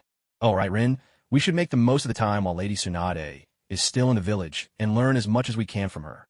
Especially since she has a few signature techniques that would be perfect for you. You need to be proactive and ask her to teach you. Kakashi took a sip of water, then turned and spoke to Rin with sincerity. I will. I'll do my best. Rin nodded resolutely. She remembered every word Kakashi had just said. For the first time, she felt she truly understood how he thought. She sensed the pressure that weighed on him, as if some unseen force kept driving him forward. Kakashi, I don't know what you're worried about, but no matter what, I'll stay by your side. We'll shoulder it together. Rin made this silent promise in her heart. All right, from today on, we're teammates fighting side by side. Let's train together and get stronger together. And in his heart, Kakashi added, most importantly, we have to survive together. Yes, let's give it our all, together. Let's do our best. After leaving the barbecue restaurant, the three of them made their way to the training grounds on the mountainside. Obito, Rin, starting tonight, we begin our special training, Kakashi announced, coming to a halt and turning to face Obito and Rin. Rin, your first task is to focus your chakra and form a ball of water in your palm. While keeping the water stable, try to use your chakra to shift its shape back and forth between a sphere and a cube. Rin looked a bit puzzled, but she still did as she was told. A shimmering sphere of water formed in her left hand, but she ran into trouble when she tried to change its shape. This is so hard. Realizing it wasn't as easy as she'd imagined, Rin started practicing intently on her own. That's right. Keep at it, Rin. Once you've mastered this, I'll show you the next step, Kakashi encouraged her. Now, Obito, since you've awakened your Sharingan, show me what it can do. As he spoke, Kakashi formed a confrontational hand sign at Obito. Obito grinned. That's exactly what I wanted. This time, I'm definitely going to beat you. Careful not to get hurt, Kakashi. Before his words had even faded, Obito lunged forward, fist swinging for Kakashi. But Kakashi vanished in an instant. By the time Obito realized what had happened, Kakashi had already pinned him to the ground, pressing his knee into Obito's back and holding a kunai to his throat, the blade exuding a chilling aura. That's all you've got? On the battlefield, you'd be dead already. Don't let me down, Obito. Kakashi released him and looked down coldly. Damn it, I wasn't even trying yet. Sharingan, activate. Flushed with embarrassment, Obito's Sharingan flashed scarlet. He clenched his fists, each hand gripping 3 kunai between 4 fingers, with his thumbs locking the weapons in place. With a flick of his left hand, 3 shuriken shot out in an inverted triangle, aimed straight for Kakashi's throat and eyes. His right hand followed up, launching 3 more shuriken that collided delicately with the first set in midair. The first 3 shuriken held their course, still forming the inverted triangle, while the second set arced around, curving toward Kakashi's back. My, how terrifying. One false move, and I'd be dead. Kakashi's tone was light, almost teasing as he knocked all 6 shuriken aside with his sword, without even drawing the blade. Obito faltered for a moment, then flashed through a series of hand signs at lightning speed. Fire style. Fireball jutsu. A massive ball of fire shot from his mouth, racing toward Kakashi. Water style. Water wall. Kakashi countered. A fierce hiss filled the air as fire and water met, erupting into a thick cloud of steam that swallowed the battlefield and obscured Obito's vision. Obito's eyes darted warily, scanning his surroundings. Suddenly, a chill shot down his spine. At the same moment, Kakashi's voice drifted eerily into his ear, low and haunting. Leaf Secret Taijutsu 1,000 Years of Death. With a soft pop, Obito yelped in surprise. Obito's face suddenly flushed beet red, and with a cry he shot straight up into the sky. TSK. So this is how effective the move is. Even on my first try, Kakashi mused, looking up at the airborne Obito, unable to hide his amazement. You bastard, Kakashi. Obito finally hobbled back, clutching his backside, shooting Kakashi a glare filled with fury. Come on, wasn't this supposed to be a duel? How could you possibly predict what moves your opponent will use in real combat? Kakashi spread his hands, shrugging, then shifted the topic. But actually, this just highlights your main problem. In a fight, you get too emotional. Just a couple of taunts, and you lose your rhythm. Your mental resilience really needs work. Obito was about to explode with anger, but then it struck him. Didn't that just prove Kakashi was right? Forcing himself to calm down, he took a deep breath. So, what do you suggest I do? A teachable student indeed. Seeing Obito able to settle down and seek guidance, Kakashi nodded approvingly. It's actually quite simple.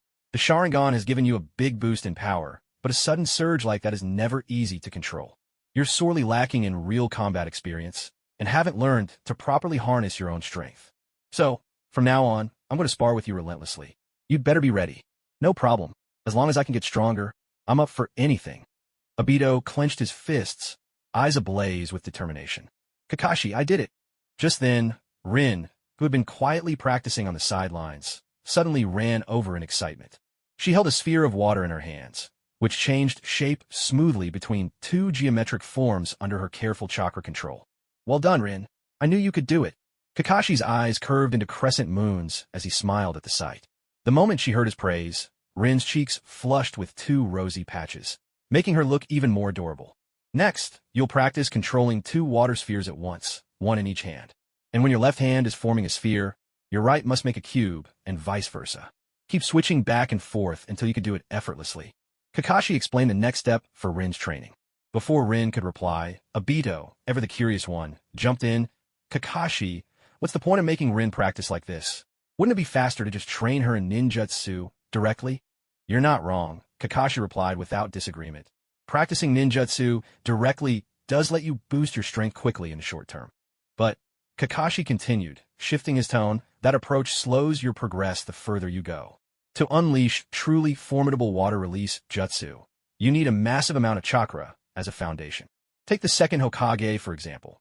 He could unleash large-scale water release techniques even where there was no water around. That's the best proof of his immense chakra reserves. Chakra reserves aren't Rin's strength. Her greatest gift is her innate, precise control over chakra. With this training, Rin can further enhance her mastery of water nature chakra. That way, whether she wants to reduce chakra consumption, increase the power of her ninjutsu, or even develop new techniques, she'll find it twice as effective with half the effort. Kakashi explained patiently. They were a team, understanding each teammate's strengths and potential, and fully utilizing those advantages. That was his responsibility. Understand. I'll do my best to practice.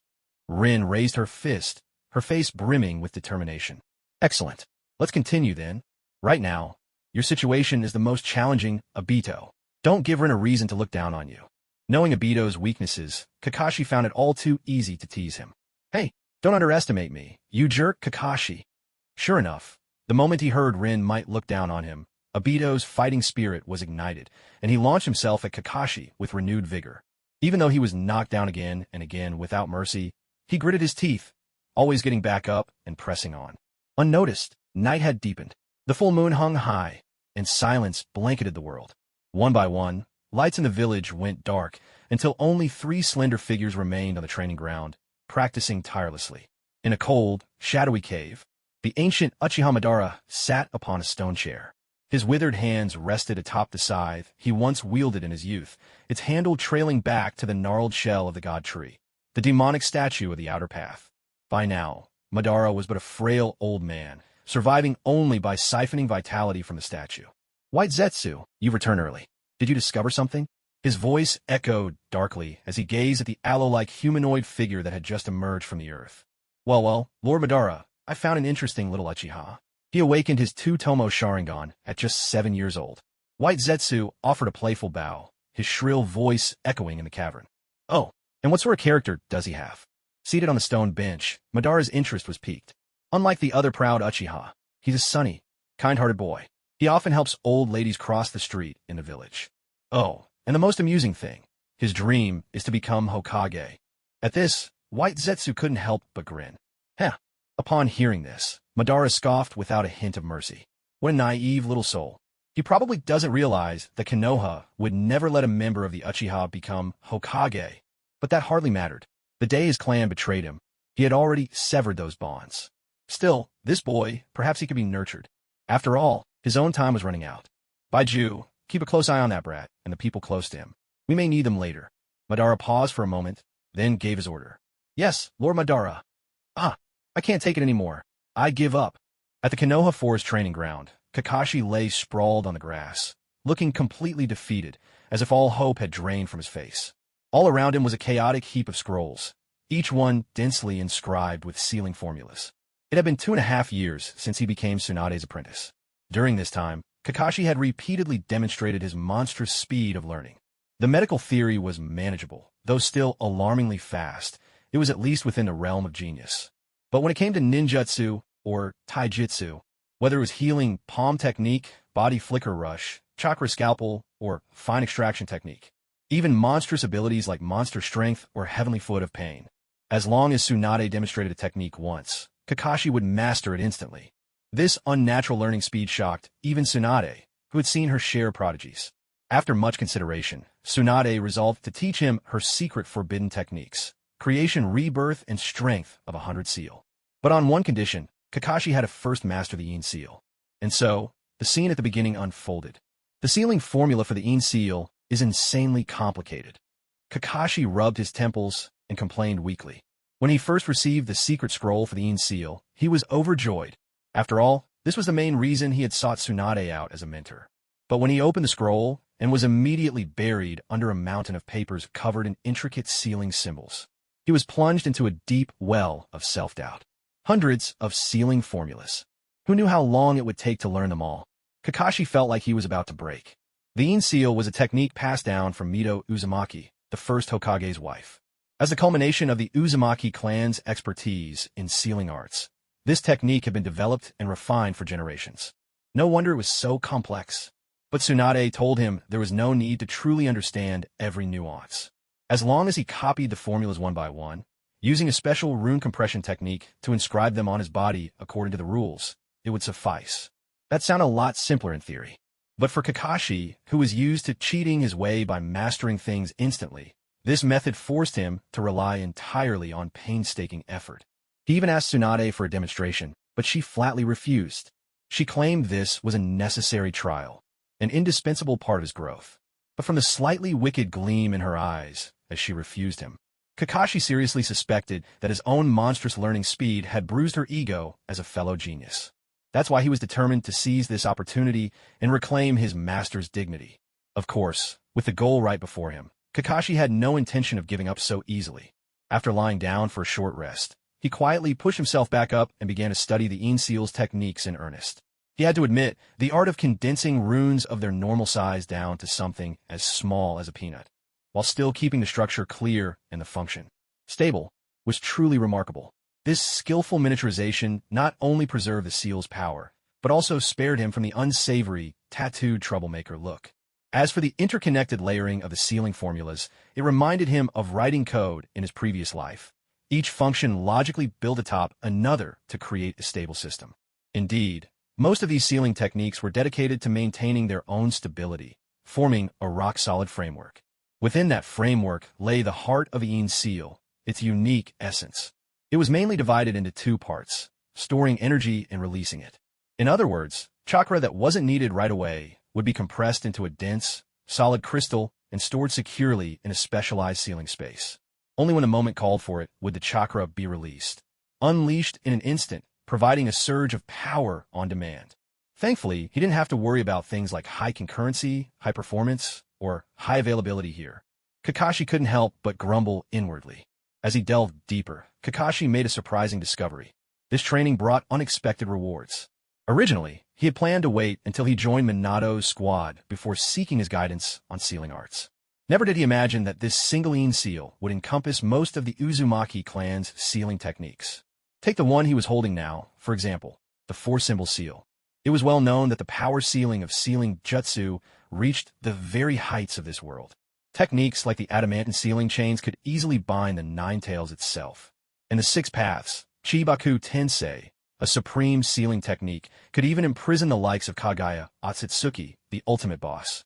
Of course, those two techniques required either Uzumaki bloodline or the power of the Six Paths, abilities Kakashi, at present, could not hope to wield. But even these entry-level seals before him, free of any such prerequisites, would be of tremendous benefit to his future if he could master them. With that thought, Kakashi threw himself into his studies with even greater dedication. A month later, when Tsunade saw Kakashi approaching, hair wild and unkempt, eyes red as a rabbit's, the signature diamond mark gleaming on his forehead, she couldn't help but twitch at the corner of her mouth. She remembered how it had taken her over 2 months to master the technique herself. Of course, back then, her love of gambling often led her to sneak off in the middle of training sessions. Still, no matter how she looked at it, this kid was truly exceptional. It looks like you've mastered the Yin seal. In that case, I'll now teach you my ultimate jutsu, the forbidden technique, ninja art, creation rebirth, and the forbidden technique, mitotic regeneration. Rin, you come over and listen as well. Tsunade called out to Rin, who was practicing nearby, inviting her to join the lesson. As for Shizune, she already knew all of this, though she'd never managed to master it. The so-called creation rebirth involves unsealing the Yin seal, unleashing a massive surge of chakra in an instant, and rapidly accelerating cellular division to reconstruct every organ and tissue in the body. This method allows you to regenerate with pinpoint precision, releasing just the right amount of chakra based on the severity of your injuries, making it possible to recover at astonishing speed even in the midst of battle. However, remember that cells can only divide a limited number of times. Use this technique too often, and it will shorten your lifespan. As for mitotic regeneration, it unseals the Yin seal and spreads the curse marks across your entire body, granting you an all-encompassing boost. For example, while using mitotic regeneration, creation rebirth becomes your new normal. Whenever you're injured, creation rebirth will automatically activate, healing and repairing the damage on its own. This means you can fight continuously without pause, and the power of your monster strength fist and heavenly guardian kick will be doubled. Looking at the attentive Kakashi and Rin, Tsunade's tone suddenly grew solemn. Now, let me demonstrate how these two forbidden techniques are used. Yin seal, release. Ninja art, creation rebirth. A purple light flared from the diamond-shaped mark on Tsunade's forehead, and as it radiated outward, black curse marks spread across her face. Forbidden technique, mitotic regeneration. With a fierce shout, the curse marks that had covered only her face began to surge outward, eventually reaching all the way down to her ankles. Remember this, Kakashi, Rin. These are the fundamental principles for all medical ninja. First, a medical ninja must never give up on treatment as long as their comrades are still alive. Second, a medical ninja must never stand on the front lines. Third, a medical ninja must never die before any member of their team. Fourth, only those medical ninja who have mastered creation rebirth and mitotic regeneration are permitted to break all of the above rules. At that moment, an overwhelming aura burst forth from Tsunade, filling the room with her commanding presence. Both Kakashi and Rin felt deeply shaken to their core. So this is what the presence of a top-tier medical ninja feels like. Meanwhile, after sleeping for a full day and night, Kakashi lay sprawled on his bed, bored and listless. Ever since he'd demonstrated his astonishing learning ability, mastering creation rebirth and mitotic regeneration in an instant, Tsunade had given him a dark look and ordered him to go back to bed, saying she didn't want to see him again for a week. To this, Kakashi could only respond with a helpless sigh. He wanted to keep a low profile too, but unfortunately, his strength wouldn't allow it. Years of relentless training, combined with his recent obsession over researching the Yin seal, had completely drained his energy. He really did deserve a break. Oh, right, Japan's hot springs had always been quite famous. He'd been in this world for so long, yet he still hadn't tried soaking in one. Today seemed like the perfect opportunity to squeeze in a little experience. He remembered his coworkers in his previous life saying that Japanese hot springs allowed mixed bathing. He wondered if that was actually true. Ahem, no wild thoughts, pure curiosity, nothing more. After all, when you come to a new place, you have to learn about the local customs and culture. After a quick wash-up, Kakashi, as usual, put on his mask and set off toward his destination. As he passed by Shueisha, he hesitated for a moment. He remembered sneaking in here to look for material back when Naruto was teaching Konohamaru his ultimate move. Should he take a look inside again? Forget it. The entertainment industry in this world probably lagged far behind that of his previous life's Japan. Otherwise, with Jiraiya's amateur writing skills, how could he have become a best-selling author in the Land of Fire? With that thought, Kakashi dismissed his hesitation and continued on toward Konoha Hot Springs. Huh, that sneaky figure lurking under the skylight of the hot springs, that unmistakable shock of white hair. Speak of the devil, there he was. Uncle Jiraiya. Who's there? Jiraiya nearly jumped out of his skin when Kakashi stealthily crept up beside him. Someone's peeping. Pervert, catch the lecher. The women in the ladies' bath, having spotted Jiraiya, let out a chorus of startled screams. A Hyuga girl activated her Byakugan, an Inuzuka girl summoned her ninja dog, and an Aburame sister unleashed her swarm of Kikeichu insects.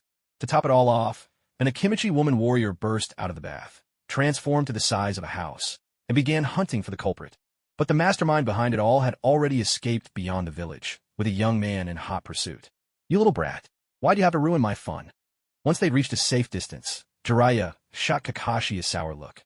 Wait, aren't you the apprentice Tsunade took in? Uncle Jiraiya, you were the one peeping at the women's bath. I was just maintaining the peace in the village. Kakashi replied, all righteousness. You don't understand. Jiraiya protested, his face flushed with embarrassment. Gathering material isn't peeping, it's research. How can a writer's work be called peeping? He rambled on with strange reasoning. The likes of for the sake of great creation and art and so on. All right, enough. Kakashi could only shake his head in exasperation. Who knew the old man also appreciated the subtleties of the written word.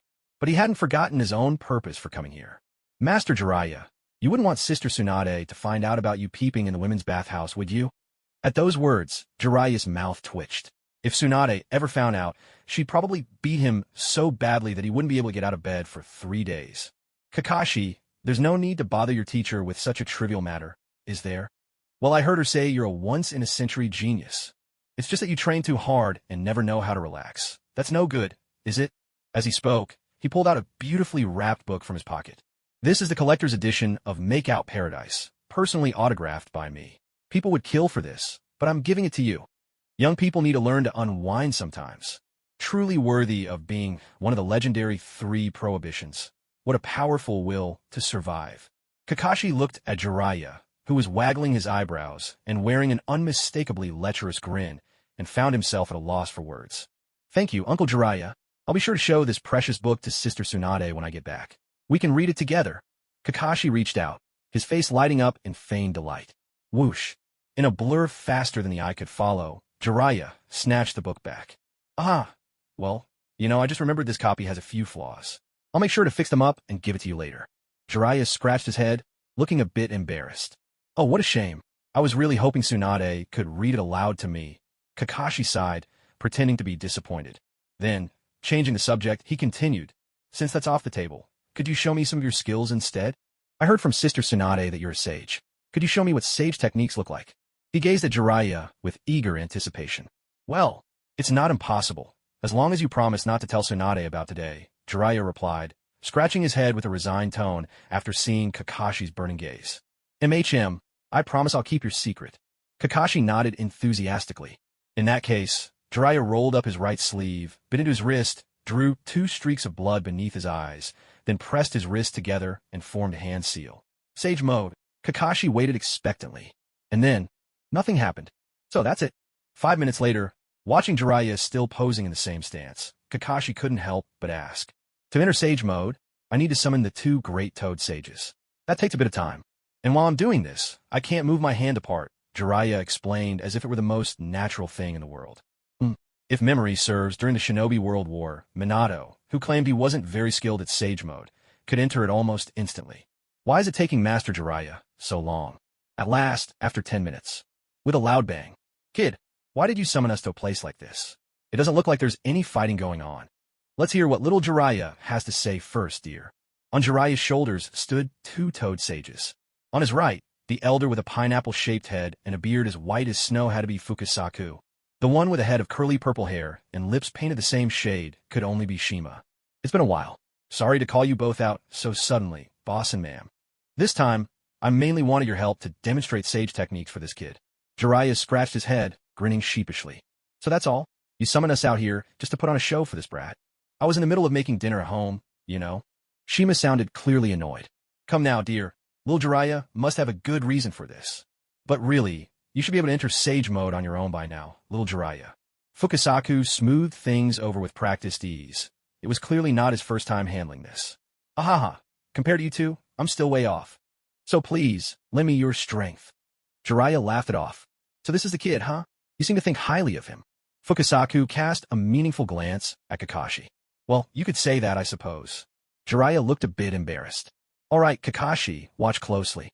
Jiraiya suddenly leapt to a spot some distance away from Kakashi, turning his back. Sage Art Gomen. Jiraiya unleashed oil, Fukasaku wielded wind, and Shima summoned fire. The three techniques combined, and in an instant, the vast forest ahead was engulfed in flames. Such devastating power, truly worthy of the legendary Sannin. Kakashi couldn't help but marvel to himself. Did you see, kid? This is what the legend of the white-haired toad sage, one of the Sannin, unmatched throughout the world, looks like. Jiraiya burst out laughing. With a sharp smack, Shima finally lost patience, swinging her fist down on Jiraiya's head. And with that, she vanished. Well, if that's all, I'll be heading back too, little Jiraiya. Fukasaku followed suit, dissolving into a puff of white smoke. Incredible. No wonder you're as famous as Lady Tsunade. Kakashi gave Jiraiya a heartfelt thumbs up. By the way, Lady Tsunade is still single, you know? You should totally go for it, Uncle Jiraiya. I'm rooting for you. But before anything else, you really need to kick that bad habit of peeping. Otherwise, one day Lady Tsunade will end up beating you to death. At this point, Kakashi could only sigh helplessly. Jiraiya had so many admirable qualities, but his personal morals. Let's just hope he can break this nasty habit soon. Ahem. What would a kid like you understand about these things? Though he said this, the proud look on Jiraiya's face completely betrayed his smugness. Come on, anyone could see right through you, even a fool. If only, in the original story, you'd been a bit more forward before you left. Lady Tsunade wouldn't have been left with lifelong regrets. Don't lose your nerve now, Uncle Jiraiya. Kakashi grumbled quietly to himself.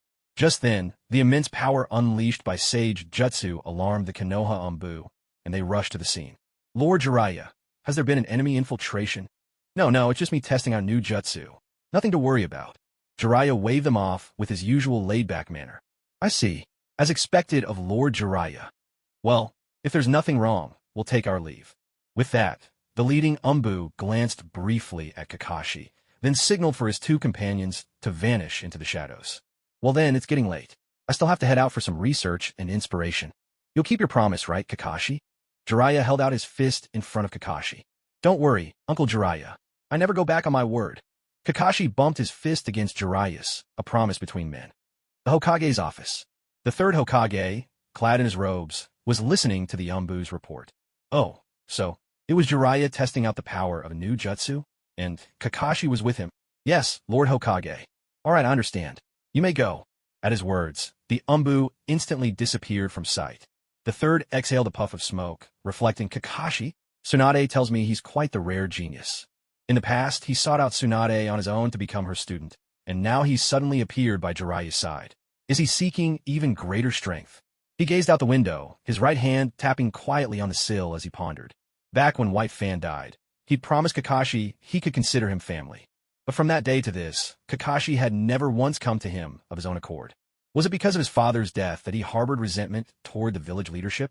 Ever since he learned more about Kakashi's situation through Tsunade, the third Hokage had kept an eye on the son of the White Fang. Kakashi had a solid background, remarkable talent, and as Tsunade's disciple, he could very well become an outstanding ninja like Minato Namikaze. If he were properly nurtured, he could be the future of the village.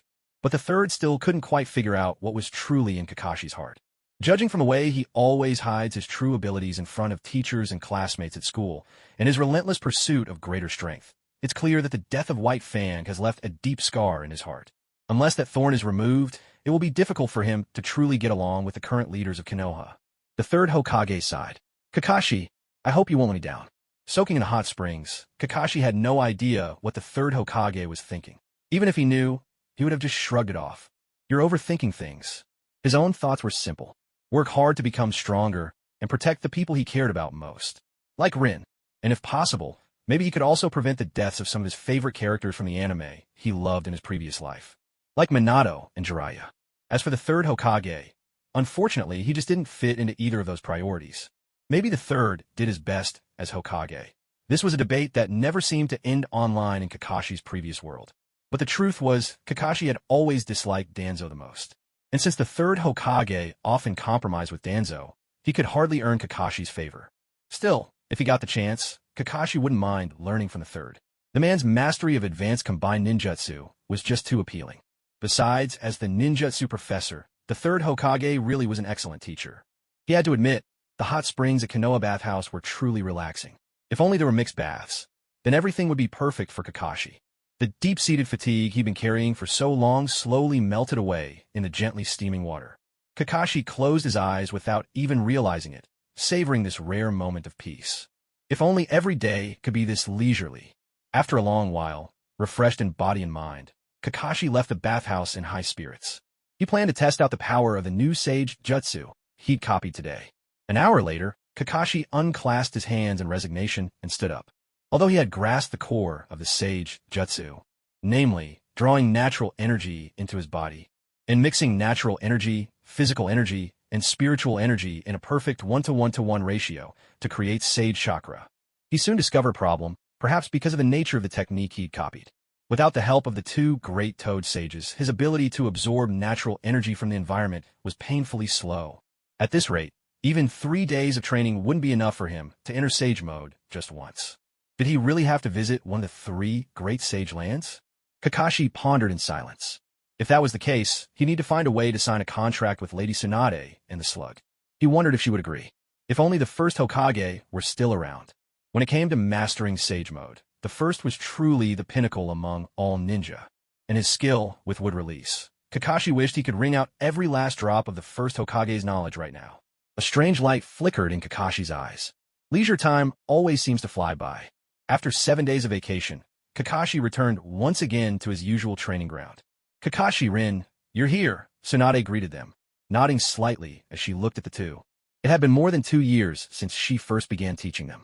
By now, both Kakashi and Rin had shed the awkwardness and naivety of their early days, and a subtle air of professionalism as medical ninjas had begun to emerge. Kakashi's progress was, of course, remarkable. Rin, too, had revealed her extraordinary talent for chakra control. Through tireless study, often sacrificing sleep and leisure, she had firmly grasped the essentials of basic and intermediate medical knowledge. What's more, she had successfully mastered the advanced A-rank medical ninjutsu, the mystical palm technique. You see, the ranks of ninjutsu are determined by their difficulty to learn. Typically, in the village, most shinobi who can wield A-rank techniques are at Jonin level. On one hand, aside from those born into families with secret arts, learning A-rank techniques requires accumulating enough contribution points to obtain them from the village. Ordinary shinobi rarely have access to such skills.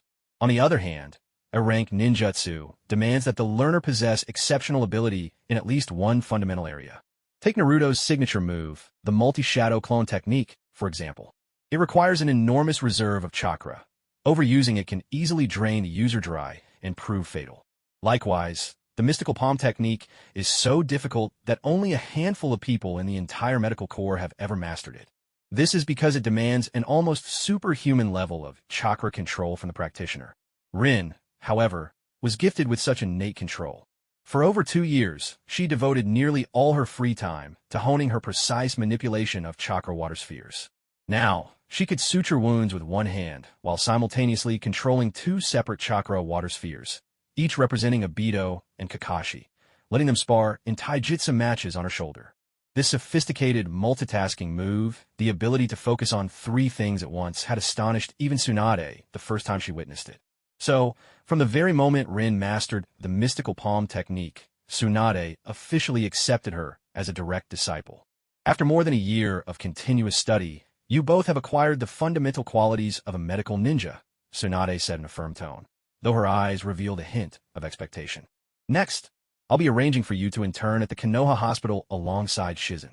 From now on, you'll gain hands-on experience at the hospital during the day and study advanced medical knowledge with me at night.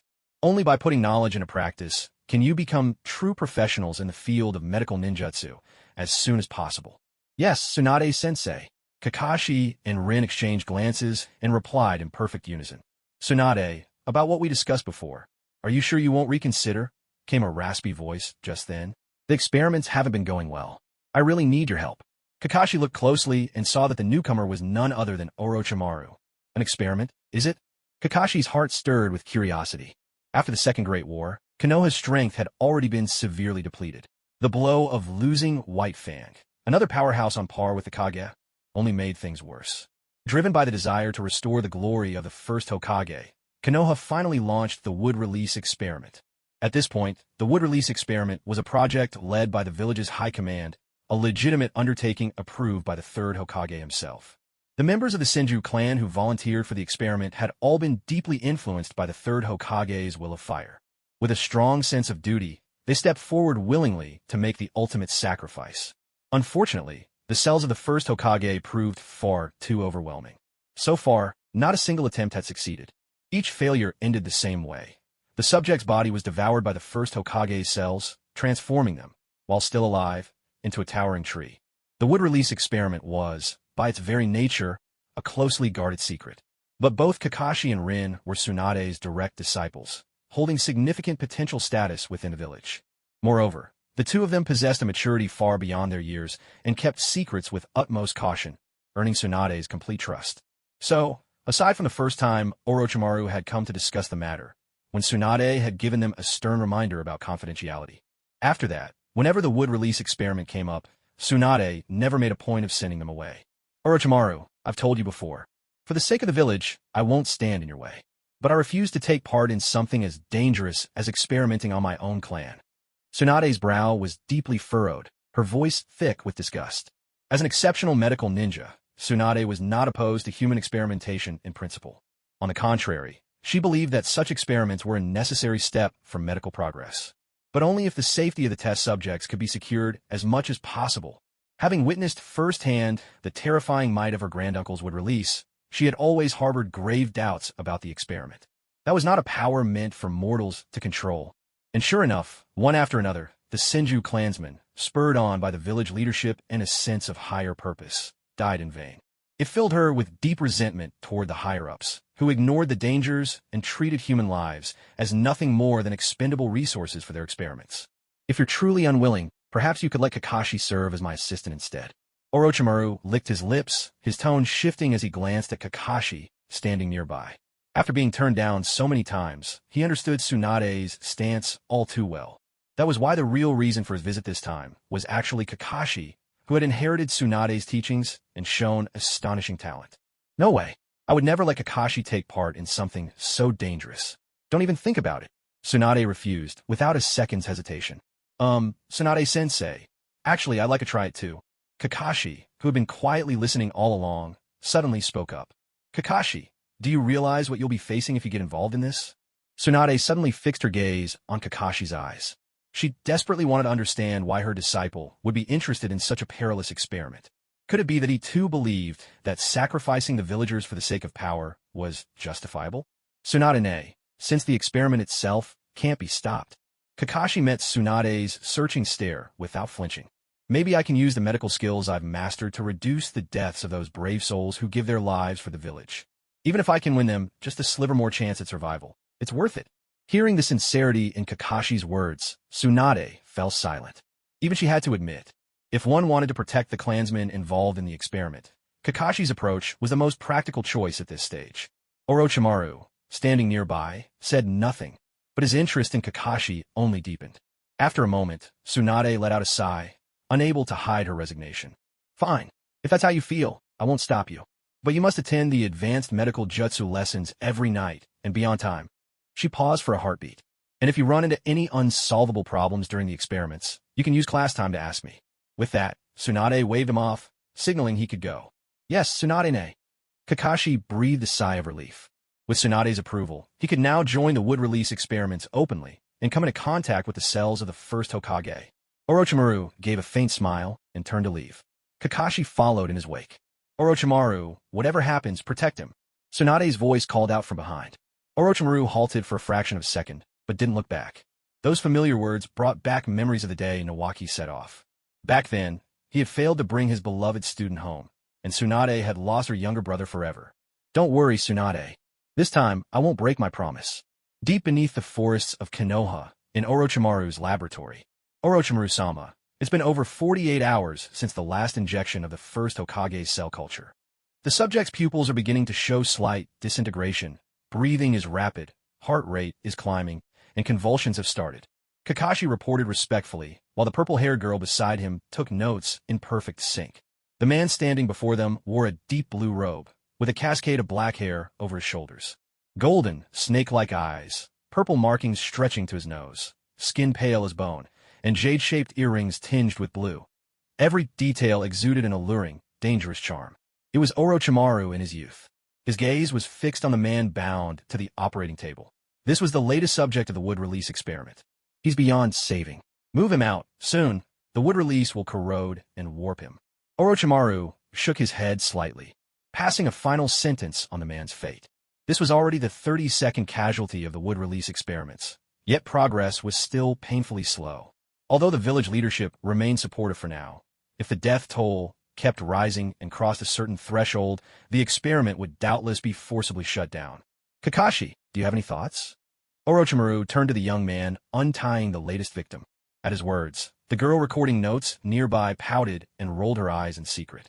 Ever since Kakashi arrived, much of the attention that used to belong solely to her had shifted to him, leaving her quite disgruntled. Orochimaru-sama, perhaps we should try a different approach. Let's pause human testing and focus instead on cloning a separate life form, using the first Hokage's cells. Kakashi paused in thought before sharing his suggestion. That is indeed a possible solution, Orochimaru admitted. However, perfecting cloning techniques and successfully raising such a subject to maturity would demand far more funding and time. And the village elders care only about swift results. If they see no immediate progress, they'll gradually cut off funding or stop it entirely. Orochimaru made no attempt to hide the dark reality of their live experiments.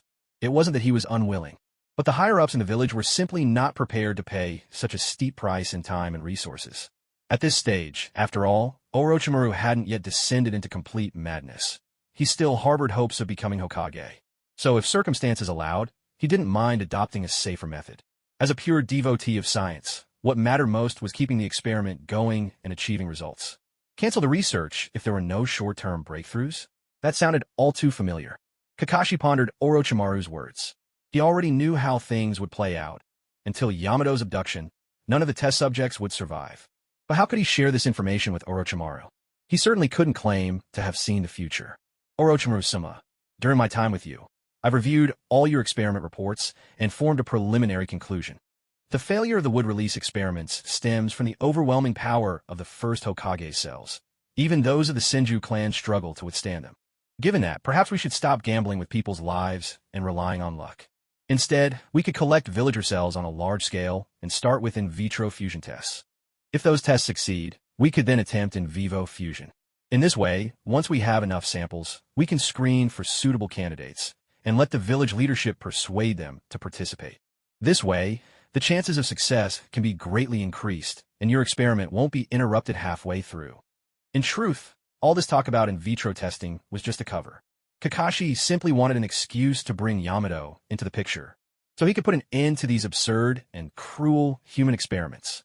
Otherwise, Lady Tsunade's clan, already devastated by the First and Second Great Ninja Wars, might truly face extinction this time. Splendid. What a genius idea, Kakashi.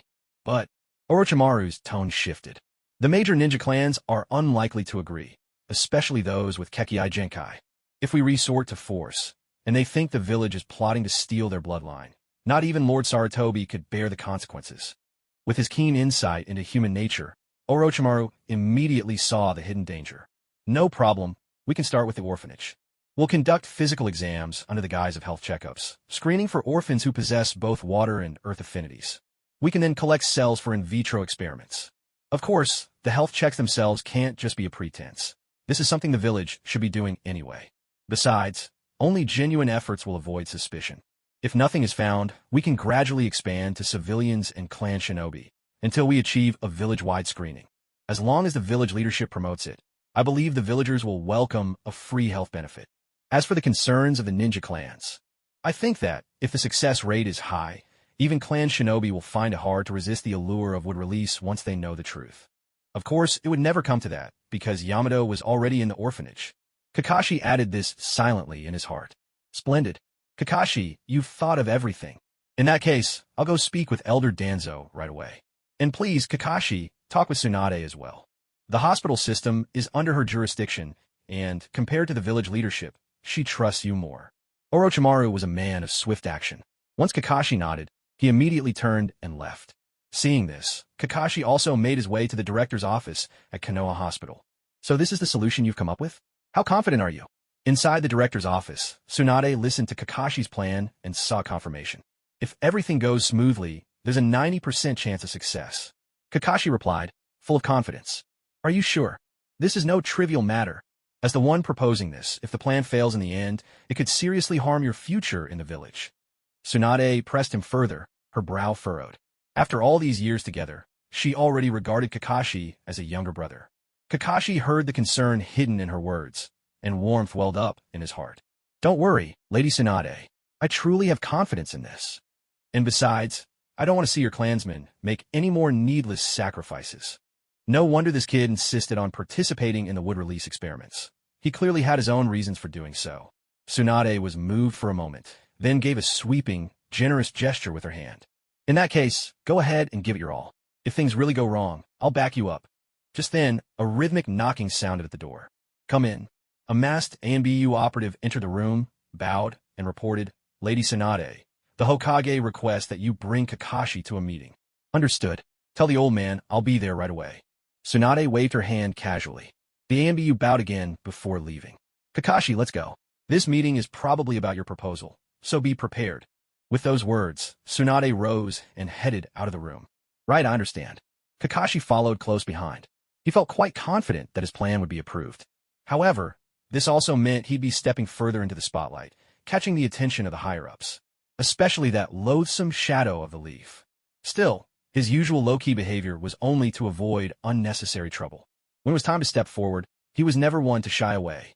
Once he left the Hokage's office alone, Kakashi finally let out a relieved sigh. Just as he'd predicted, a plan that could increase the success rate and reduce casualties was impossible for the upper echelons to reject. This meeting was little more than a formality. The only twist was that, after everyone reached an agreement, Danzo wasted no time in extending an invitation to Kakashi to join the Foundation. Thankfully, Tsunade immediately declined on his behalf, citing Kakashi's candidacy as the next director of Konoha Hospital. Otherwise, that would have been quite a headache. As for why he was the last to leave, it was because after the meeting, the third Hokage kept him back for a private talk, warmly encouraging him, saying how much he valued Kakashi's future, promising to nurture him as a key talent, and of course, delivering the will of fire speech, late but inevitable. Shaking his head, Kakashi tried to dispel the words still echoing in his ears. On his way back, he bought some glutinous rice dumplings and red bean paste before returning to the lab. Although the human trials had been suspended, he was still determined to continue experimenting with the first Hokage's cells. Perhaps Tsunade's words had made an impact. Apart from essential assistant duties, Orochimaru granted him considerable freedom, even allowing him to experiment with such rare materials as the first cells. At first, Kakashi was extremely cautious about this generous treatment, half expecting Orochimaru to have ulterior motives. But after a long period of peace, he gradually let his guard down and no longer hid his fascination with the cells of the first Hokage. He had also speculated about why Orochimaru treated him with such favor. Perhaps it was because Nawaki's death left Orochimaru with a sense of guilt towards Tsunade. Pulling himself back from his wandering thoughts, Kakashi handed the sticky rice dumplings and red bean paste to Anko Mitarashi.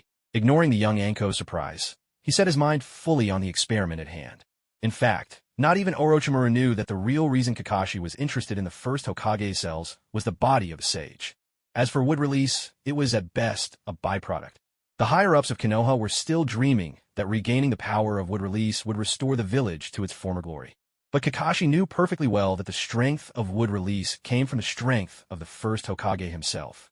As the saying goes, the first Hokage's wood release conquered the world, while Yamado's wood release is good for landscaping. The difference is clear. If you think about it carefully, whether it's subduing tailed beasts or absorbing chakra, the first Hokage's wood release had powers that closely mirrored those of the divine tree. Such abilities could never be achieved by simply combining water and earth elements. So, as someone who is not the reincarnation of Azura, if Kakashi wanted to reach that nearly supernatural level, he had only one path: acquire the body of Sage like the first Hokage. That was the core reason he participated in the wood release experiments. The shrill ring of an alarm suddenly cut through the silence. Kakashi's experiment was interrupted by the alarm he had set himself, though he had no idea how much time had passed. Realizing he had just an hour before his lecture at Konoha Hospital, he rubbed his rumbling stomach and decided to grab a quick bite at Ichiraka Ramen. Thank you for the food. Hearing this, Kakashi looked up in surprise. He saw little Anko fidgeting shyly as she thanked him. Ah, so dumplings really are her one true love. He remembered clearly. Ever since he had arrived, Orochimaru's favoritism had put Anko at risk of falling out of favor, earning him plenty of dirty looks from her. Yet all it took was one serving of dumplings to win her over. Amused, Kakashi kept a straight face as he glanced at her. Is that all? Just a thank you? Anko stood with her head lowered, gripping the neatly organized experiment files tightly in both hands. She bit her lip and asked, Then what do you want? I don't have any money. Can you afford a meal at Ichiraka Ramen? Kakashi asked. Anko was momentarily stunned. I treated you to sticky rice dumplings and red bean paste. Isn't it fair for you to return the favor with a meal? Now she understood. She was about to agree, but a worry crossed her mind. What if he had a huge appetite and her allowance wasn't enough? After a moment's thought, she nodded. Okay, but I need to deliver these things to Lord Orochimaru first. Don't worry, I won't back out. Or, if you want, you can come with me. It's fine, I trust you. I'll wait for you at Ichiraka Ramen. All right, give me 20 minutes. The two parted ways at the entrance of the laboratory. Kakashi watched her jogging away, a smile tugging at his lips as he shook his head. Was this just his way of indulging in a bit of mischief? Kakashi made his way to Ichiraka Ramen first and took a seat, striking up a casual conversation with Ayam, who was helping out in the shop. In less than 20 minutes, he spotted a petite figure dashing through the door, breathless from a run. Over here, Kakashi called out, waving his hand. Seeing Kakashi waiting for her inside, Red Bean steadied her breath, then walked straight over and sat down beside him. This is for you. Kakashi handed her the red bean shaved ice he'd ordered in advance. Noticing her puzzled expression, he couldn't help but chuckle. I was just teasing you earlier. This meal's on me. Red Bean immediately looked a bit embarrassed. Didn't you say money's a little tight? What's wrong? Don't want a treat. Kakashi teased her again. No, it's not that, but Red Bean quickly waved her hands in protest. It's all right, really. We're teammates now. No need to stand on ceremony. Besides, I'm counting on you to look out for me in the lab from now on. Kakashi's eyes crinkled into cheerful crescents. Leave it to me. Upon hearing this, Red Bean immediately puffed out her chest with pride and gave it a hearty pat, full of camaraderie. Uncle Ichiraku, 2 bowls of miso ramen, please. 1 without spice. Kakashi raised his hand and called out to the owner. Hey, how did you know I don't like spicy food? That's my little secret. Fine, keep it to yourself, Red Bean huffed, pouting a bit. But the moment she scooped up a spoonful of shaved ice and tasted it, she forgot all about her question. Kakashi watched Red Bean savoring her dessert, and a subtle feeling stirred within him. In the original story, Red Bean, like Minato, had once been a pupil of one of the legendary Sannin. Though she was far less gifted, she'd started from the same starting line and had managed to carve out a decent future in the village. But the moment Orochimaru defected, her world collapsed completely. Orphaned and raised by Orochimaru, she suffered a devastating blow both emotionally and in her prospects. Branded as the protege of a rogue ninja, her status plummeted. Having lost everything, Red Bean devoted herself to training with the resolve to one day perish together with Orochimaru. Such tangled feelings of love and hate could only evoke a deep sigh. By the way, Kakashi, I heard you're Lady Tsunade's student. What made you decide to become my master's assistant? Having finished her dessert with great satisfaction, Red Bean finally gave voice to the curiosity she'd been holding back all this time. Because Lord Orochimaru is an extraordinary scientist, if I can combine the medical techniques I've learned from Lady Tsunade with the scientific research achievements I gain here from Orochimaru, maybe I'll be able to find a way to reduce casualties in war. Is that even possible? Anko listened in stunned silence, never expecting that someone her age like Kakashi would already be considering such complex matters. Then I hope you succeed. Kakashi chuckled, reaching out to ruffle Anko's hair as he looked at her earnest little face. Thanks for your kind wishes. I'll borrow a bit of your luck then. Hey, don't mess up my hair. My style will be ruined. It's fine. No one's really looking anyway. Oomph. A week later, as Orochimaru was conducting his usual observation of the experimental samples, a rare gleam of excitement flashed across his face. Kakashi-kun, we found a first sample with an 80% fusion rate. 80%. Until now, none of the hundreds of previous samples had ever surpassed 30%. Such a high success rate could only mean it was Yamato himself. Congratulations, Lord Orochimaru. I think we're finally seeing the dawn of victory, Kakashi replied, a subtle note of anticipation in his voice. There's no time to lose. I'll go to Danzo for the child. When it comes to the orphanage, he's the best person to handle it. With that, Orochimaru left the lab. Convenient was putting it mildly. To Danzo, the orphanage was no different from his own vegetable garden. After all, so many of Root's spies were selected from there. Not long after, a Root ninja cradling a child followed Orochimaru back into the laboratory. At the sight of the boy's brown, cropped hair and large, dark eyes, Kakashi was almost certain of his identity.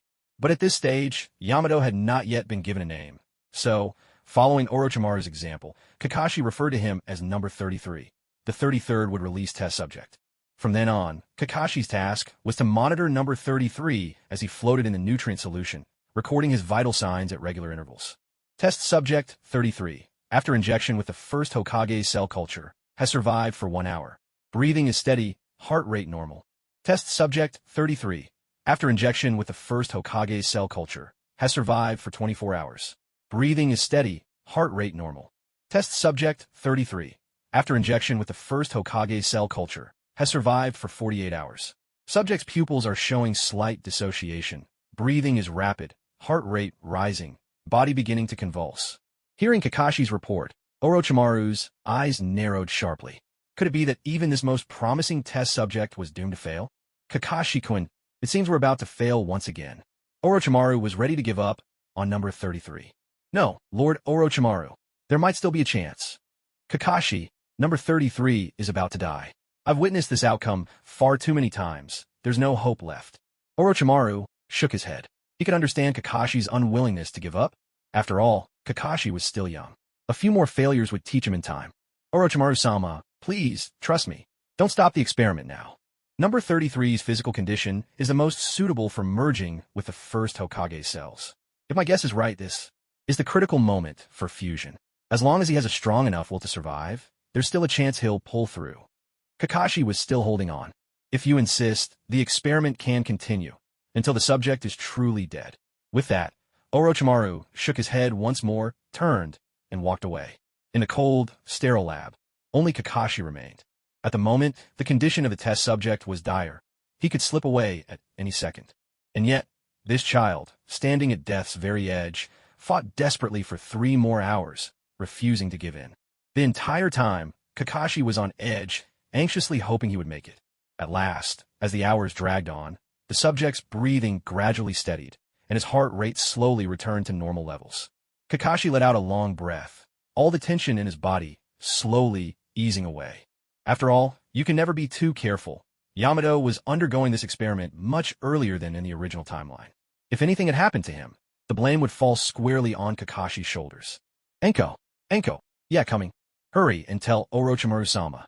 The test subject survived. Hearing this, Enko dashed off at once, fully aware of how important this experiment was to Orochimaru. Soon enough, Orochimaru arrived, informed of the news. How's the subject?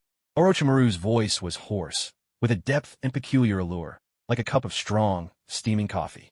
Looks like he's out of danger, Kakashi replied, pressing the button on the incubation chamber. The nutrient solution drained away in a wave, and the sealed chamber door slowly slid open. Number 33, his body riddled with fur lines, slowly opened his eyes and croaked, "Who are you?" "I am Orochimaru, the director here."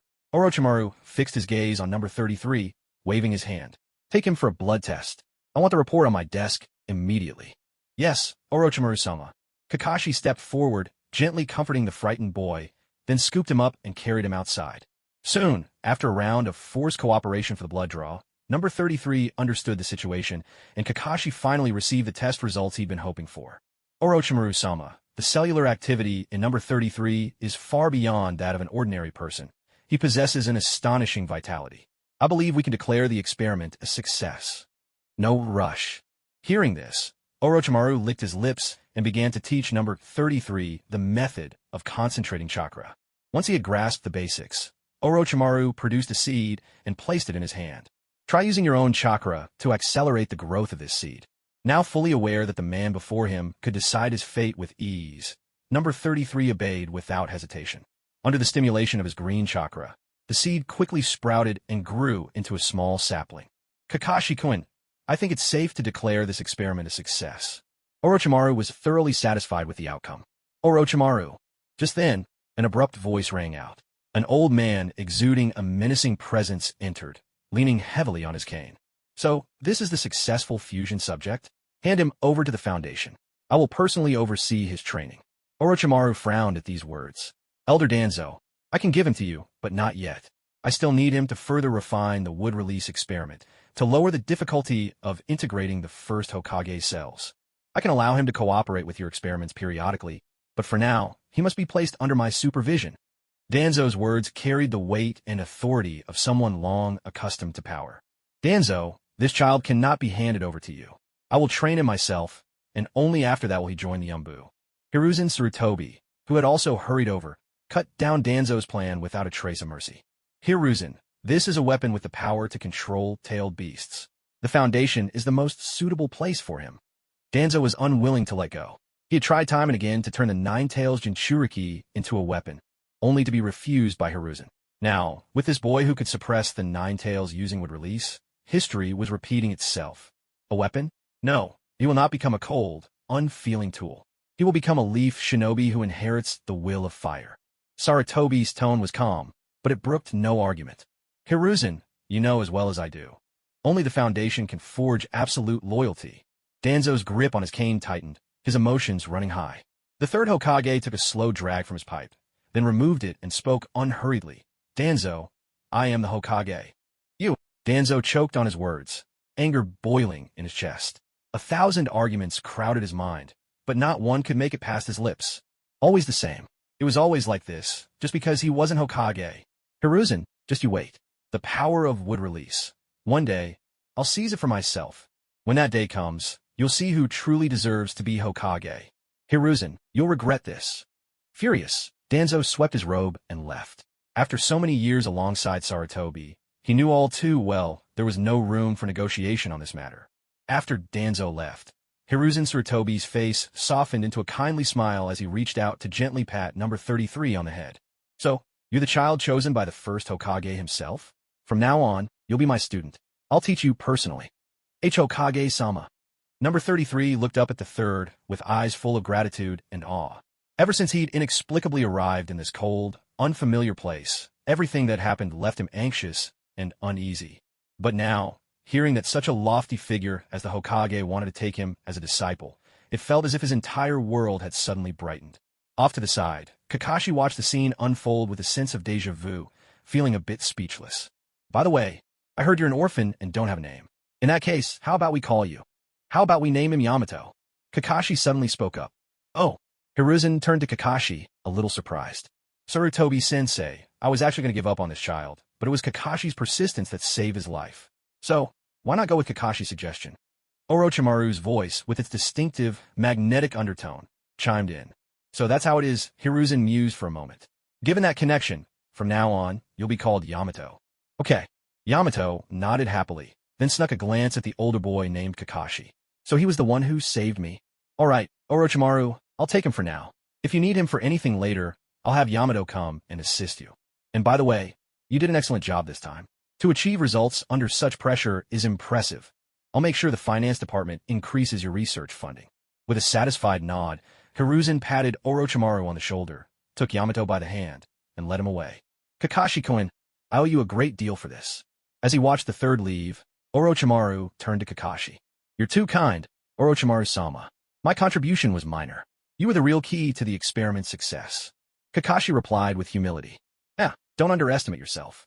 You've done a great service for me this time. Tell me, is there anything you want? I can grant it. Orochimaru's raspy voice held a hint of temptation. Oh, I wouldn't dare. But if I could ask for something, I'd hope to learn research from you systematically. Orochimaru-sama. Now that Kakashi had obtained Hashirama's cells, he knew that Orochimaru's greatest value lay in his vast scientific experience. Otherwise, with his own barely beginner-level research skills, he'd be left guarding a treasure trove without knowing how to use a single key. Of course, I never expected you, Kakashi-kun, to share my passion for scientific exploration. A strange light flickered in Orochimaru's serpentine eyes. At this moment, he was thoroughly pleased with Kakashi. Compared to the lively and energetic little red bean, Kakashi's focus and composure during research made him even more admirable in his eyes.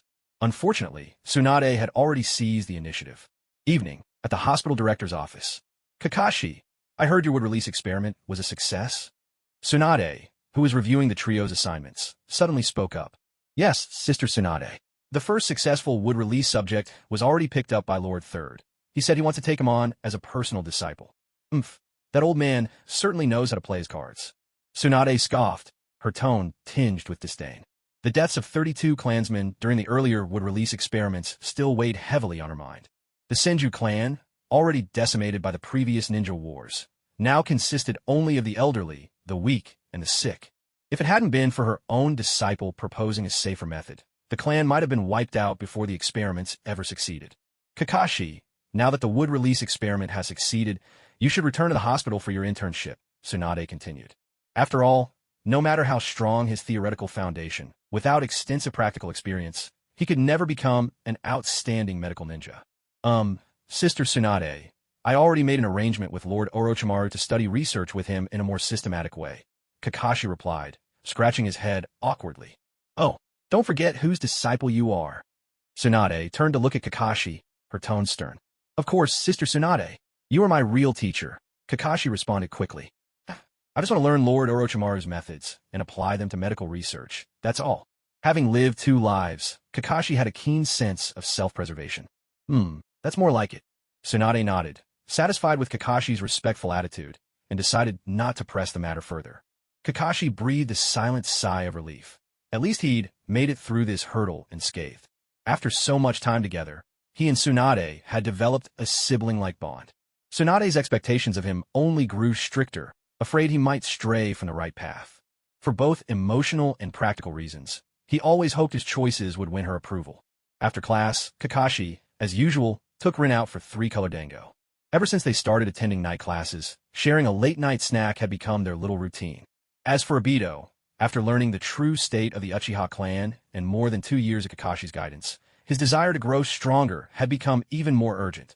So at this hour, he was usually still at the training grounds.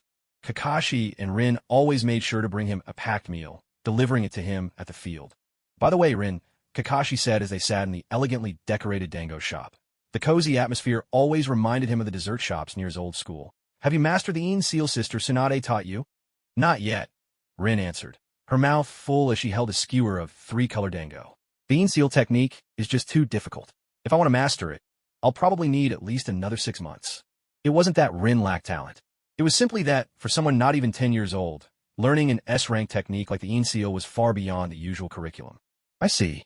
Well, if there's anything you don't understand, just ask me. I'll guide you through it, step by step. Kakashi mentally calculated the time. Just in case, it was best to help Rin master the Een seal as soon as possible. She needed to learn creation rebirth too. Really? Rin's face lit up with joy. Kakashi learned things so quickly. With his help, she was sure she could master it much faster. Seeing Rin's eager, hopeful expression, Kakashi's eyes curved into gentle crescents. Don't get too excited. Eat slowly, or you'll choke, he reminded her, handing over a cup of juice. Okay. Catching the gentle affection in Kakashi's gaze, Rin's cheeks tinged pink. Ever since she and Kakashi had started learning medical ninjutsu together, their relationship seemed to have subtly changed, growing closer, more intimate with every passing day. Kakashi noticed it too. Unlike the Kakashi from the original story, who coldly turned Rin away, this Kakashi had been welcomed by her when he first arrived in this world, lost and afraid. She was the one who first reached out and lit a spark of hope in his heart. And as time passed, this warm, radiant girl had become an irreplaceable part of his life.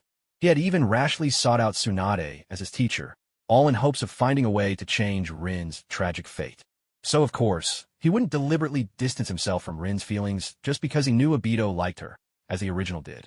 Matters of the heart are always about mutual affection.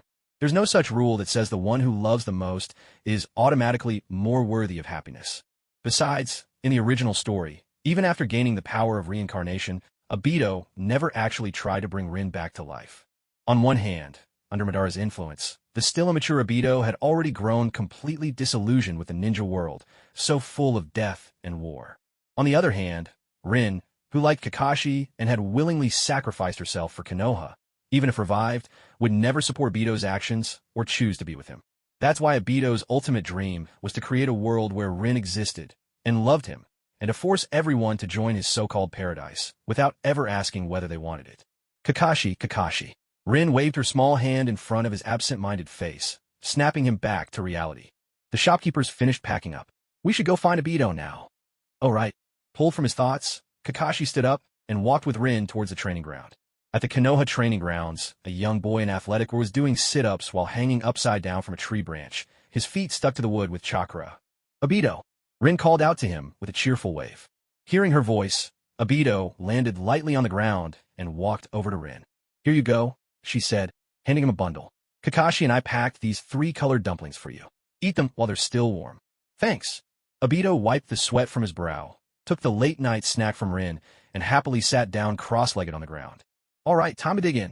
He pressed his palms together in gratitude and began to eat the warm, colorful dumplings with delight. By the way, Obito, how's your training going? I asked you to use the maximum amount of chakra and compress the size of your great fireball to less than half its usual size. Kakashi patiently waited for Obito to finish eating before finally speaking up. Of course I did it. Watch, I'll show you right now. Obito wiped his mouth, got up, and walked a few steps away. Fire style, great fireball jutsu.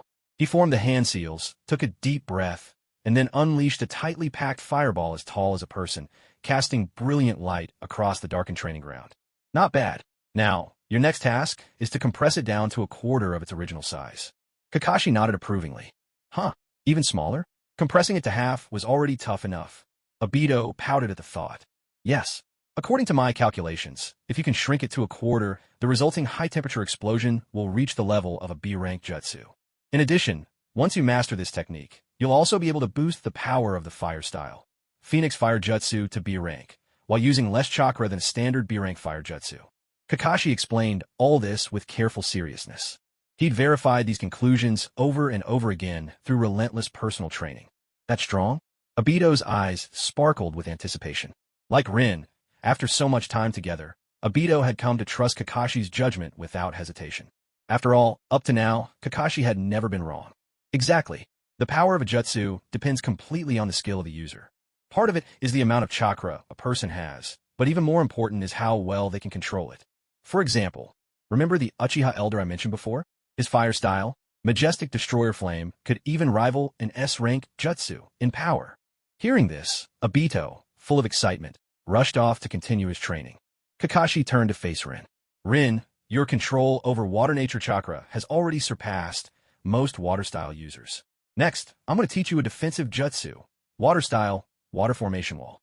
Learn the technique first, then try to transform one water wall into a 4-sided barrier surrounding you. Watch closely. Tiger, snake, rat, snake, tiger. Water style, water formation wall.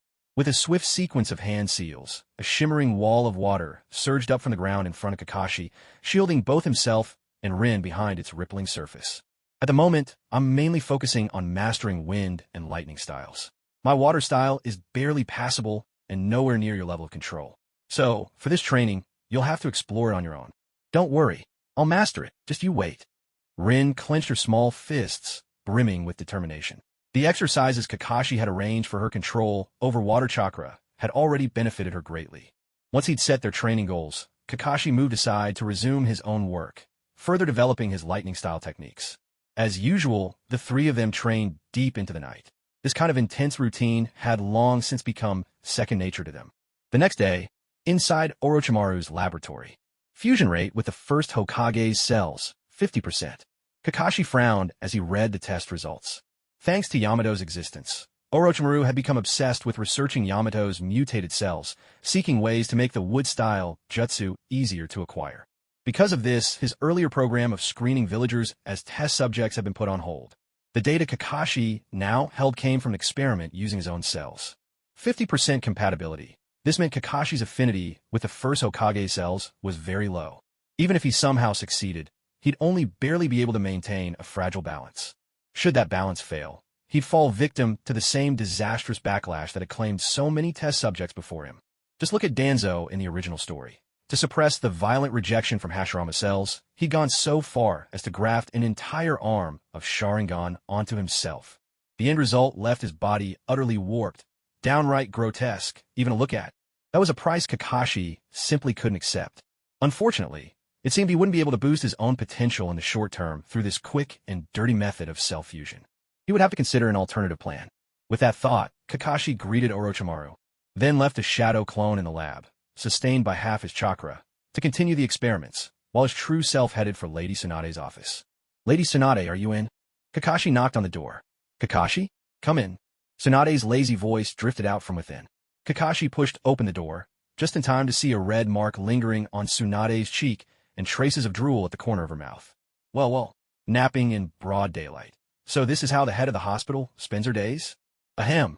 Is there something you need, coming by at this hour? Noticing Kakashi's look, Tsunade discreetly wiped her mouth and asked as if nothing was amiss. "Lady Tsunade, I'd like to go to Ryuchi Cave to study sage arts." Kakashi snapped back to the matter at hand, stating his reason for coming. "You want to learn sage arts?" Tsunade was genuinely surprised. "Do you realize how dangerous that is? One careless mistake could be fatal." "Tsunade, sister, I understand all of that. I'm fully prepared for what might come." Kakashi replied earnestly, nodding his head. If it's you, perhaps you might actually succeed," Tsunade murmured after a moment of thought. Remembering Kakashi's astonishing talent for ninjutsu, she decided not to dissuade him any further. Instead, she led Kakashi down to the courtyard below and produced a scroll from her belongings. "This is the contract scroll for the lineage of Shikatsu Forest. Use your blood to sign your name, and let's see what size slug you can summon as your familiar. In addition, the slug summon is a part of the Great Slug Sage, so be sure to show the proper respect." Kakashi nodded solemnly at her words. Then, focusing his chakra, he formed a blade with his left hand and made a swift cut on the index finger of his right hand. With great care, he used his blood to inscribe his name, Hatake Kakashi. Having inherited the family's summoning technique, Kakashi completed the contract ritual without a hitch. As for how to distinguish between the two different summoning beasts, that was actually quite simple. When summoning, he simply needed to silently recite the desired creature's name in his heart. A contract with a summoning beast would naturally forge a spiritual link, which was one of the key conditions for a successful summon. Boar, dog, rooster, monkey, sheep, summoning jutsu. With a burst and a cloud of smoke, Kakashi suddenly felt himself lifted high into the air. Beneath his feet, the solid ground had become soft and yielding. A slug as tall as a house had appeared below him. Curious, Kakashi reached down and touched it. The sensation was soft and springy, almost bouncy. With its nearly translucent skin and jelly-like flesh, it felt surprisingly similar to a giant piece of gelatin. Thankfully, he didn't touch any of the slimy mucus. Kakashi breathed a quiet sigh of relief. Back when he watched anime in his previous life, he always assumed slugs were sticky and gross, like giant snails. But this silicone-like texture was actually a pleasant surprise. "Tsunade-sama, is there something you need from me?" The slug looked around the courtyard, noting the absence of battle or injuries, and spoke up in a gentle, almost girlish voice. To be able to summon such a large slug at such a young age, Tsunade glanced at Kakashi with satisfaction, then turned to introduce him. "This time, I wasn't the one who summoned you. Allow me to introduce you, Kakashi, my disciple, and your new contract holder." "Oh, so is you who called for me? It's a pleasure to meet you, Kakashi-sama. I look forward to working with you," the slug said, wiggling its antennae in what seemed to be a respectful bow. "Oh, please don't call me Sama, Lady Slug. I haven't even graduated from a ninja academy yet." Kakashi waved his hands frantically. "Just call me by my name." The slug shook its head gently. "It's a matter of respect for the contractor, Lord Kakashi." "All right, let's not get hung up on titles," Tsunade waved her hand dismissively. "Let's focus on the real business. Kakashi wants to train in sage jutsu. So, Slug, would you please take us to the Shikatsu Forest?" The soft, gentle slug nodded gracefully. With a sudden burst, Kakashi felt his vision blur, as though he'd been swept into a swirling vortex of darkness. In the next instant, everything brightened around him, and he found himself standing in a place of breathtaking clarity. "Tsunade-sis, is this where the slug sage lives?" "Yes, that's right. Look, this is the Shikatsu Forest," Tsunade replied, pointing ahead. From a distance, the mountains stretched out in lush, rolling waves of green. As the mountain winds swept through, the vast sea of trees undulated like the surging tides of an ocean, an awe-inspiring sight. But on closer inspection, it became clear that these towering ancient trees were strangely divided. Above, branches and leaves flourished, reaching high into the sky. Below, though, they were gnawed and skeletal, pale, thin, and hauntingly reminiscent of a forest of bones. And right in front of them, atop one of the ancient trees, a colossal slug was sprawled across the trunk, steadily devouring the wood. Kakashi made a rough estimate. The slug before him must have been over 3,000 meters long. That's my true body, the slug clone explained, noticing Kakashi's confusion. This forest is my pantry. So this was the slug sage's true form? With a body like that, the amount of natural energy stored inside must be unimaginable. No, perhaps, as a sage, it had already become one with nature itself, no longer separate from it. Kakashi pulled his gaze away, steadying his emotions and calming the rush of awe within. He noticed that, despite being deep in a forest, there were no birds singing or insects chirping. The silence was almost surreal. Little Tsunade, little Kakashi, welcome to my home. Since my true form eats quite slowly, I'll continue speaking to you through this clone. After all, feeding myself has become the greatest pleasure of my long life. I hope you won't mind. The slug clone, several meters long, wiggled its head tentacles in apology. Lord Slug, you're too courteous. Please, carry on as you like, Kakashi replied quickly. Hearing the shift in address, he realized that he was now speaking directly to the slug sage itself. Without waiting for Tsunade to remind him, he instinctively adopted the proper respect one showed to a great elder. Little Kakashi, has Tsunade ever told you before? Sage Jutsu is a technique that balances one's spiritual energy, physical energy, and a natural energy from the outside world, the slug sage explained. When these three energies reach a dynamic equilibrium of 1:1:1 within the body, the practitioner enters sage mode.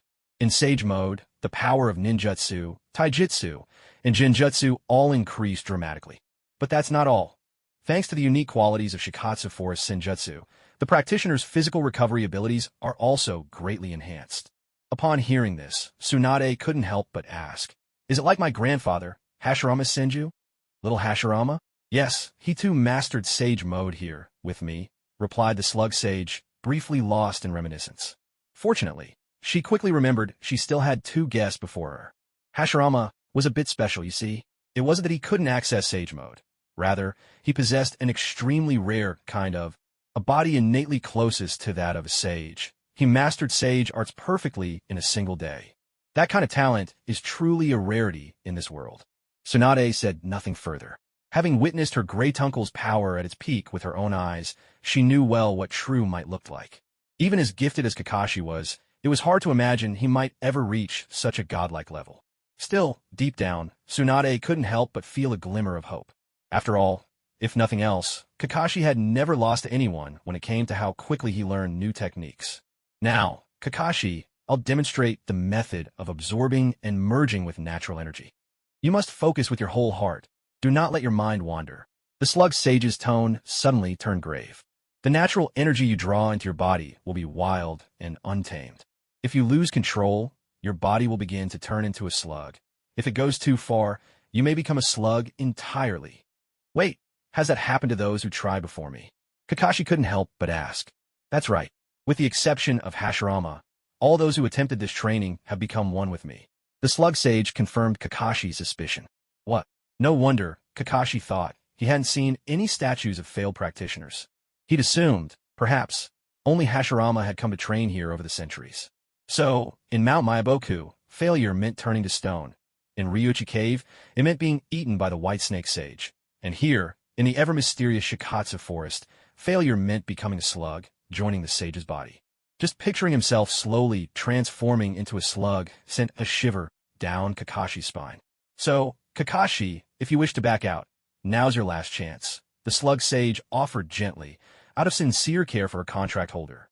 After all, her own sluggish movement meant that if she ever wanted to take a walk, get some fresh air, or learn about the outside world, she relied entirely on her contract partners.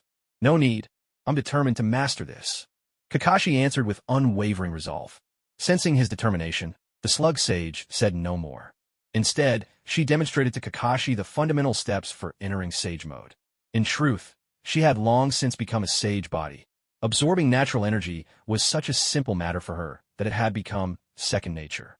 What she was doing now was purely breaking down and slowing this process, making it easier for Kakashi to comprehend. Little Kakashi, this is how Sage Mode operates. Next, I'll guide you in sensing and absorbing natural energy. If you begin to transform into a slug from energy corrosion, I'll interrupt you immediately, so you must stay highly focused. You absolutely must. The slug sage suddenly leaned back, her body startled into a long, slender shape, her small cherry mouth forming a perfect circle in shock. Tsunade, standing nearby, wore an expression as if to say, just as I expected. And in front of them, around Kakashi's eyes, the distinctive black markings of Sage Mode had already appeared. A clear sign of success. Kakashi slowly opened his eyes, scratching his head with an embarrassed smile. Lady Slug, I think I've already got the hang of it. Seeing Kakashi's shy and harmless demeanor, Tsunade, for the first time in ages, felt a strong urge to give him a playful punch or two. Ah yes, that's right, little Kakashi, you've already graduated. Regaining her composure, the slug sage's tone was full of disbelief. In all her long years, very few things could stir such a strong reaction in her anymore. The most recent time had been with little Hashirama, the reincarnation of Azura. Even back then, young Hashirama took a full day to master Sage Mode, and yet you learned it in an instant. Such talent. Perhaps only the Sage of Six Paths from legend could match it. The Sage of Six Paths, huh? Though the Sage of Six Paths drew his power from the Otsutsuki bloodline, a whole different realm of existence. But as the saying goes, are kings and lords born to their station? Kakashi, raised on Chinese values, never put much stock in bloodline supremacy. With Orochimaru's genetic research setting the precedent, he believed that one day he'd reach the same heights. A complete path for advancement, paired with his own copying abilities. These were his greatest advantages. As long as he used them wisely, who could say what his ultimate limit might be? A surge of excitement welled up in Kakashi's heart. Well then, since you mastered Sage Mode, let's head back. Thank you for your help, Lady Slug. Leave it to me, little Tsunade. The slug sage waved her feelers, and, using reverse summoning, transported the two of them back to Konoha. Tsunade, sis, could you keep it a secret that I've learned Sage Mode? Back in the director's office, Kakashi closed the door behind him and asked earnestly. Oh, you rascal, still planning to hide your strength. Tsunade, settling back in her chair, shot him a surprised look. Trying to avoid drawing too much attention from the higher-ups, aren't you? Kakashi scratched his head, caught red-handed by Tsunade. You always see right through me, Tsunade. You little rascal. Did you really think you could hide your thoughts from me? Don't worry, I'll keep your secret. It's true, drawing the attention of certain higher-ups is never a good thing. A hint of distaste flickered across Tsunade's face, as if something unpleasant had come to mind. But Kakashi, you need to understand, while sage arts are marvelous in many ways, their power comes from the union of natural energy with your body and spirit. If you want true strength, you must first build up your own foundation. Otherwise, even after mastering Sage Mode, the power you can wield will always be limited. Don't worry, I understand. Your own foundation is the bedrock of everything. Without it, all those powerful jutsu, sage arts, or taijutsu are nothing but castles in the air. I won't let a temporary surge in power distract me from my training, Kakashi replied earnestly. Good. I'm glad you have that kind of awareness. Tsunade nodded in approval, then seemed to remember something. By the way, the school sent notice. You and Rin need to go there. Tomorrow. Even though you've both been granted special exemption from the graduation exam, you still have to attend the ceremony. With that, she waved her hand, signaling that Kakashi could go. Yes, Tsunade. Kakashi stepped out of the office, gently closing the door behind him. Tsunade watched her student go, satisfaction clear in her eyes. His performance today had truly pleased her. Maybe, just maybe, one day he really could reach the level her grandfather once did. When he walked out of the Konoha hospital, Kakashi looked up. The sky was a brilliant blue, dotted with a few fluffy clouds, and the warm, gentle sunlight bathed him in a soft, comforting glow. Kakashi's eyes curved into crescent moons as a smile spread across his face. In high spirits, he strolled down the bustling street, taking in the lively scene around him. As for the laboratory, he decided he'd use shadow clones for that work from now on.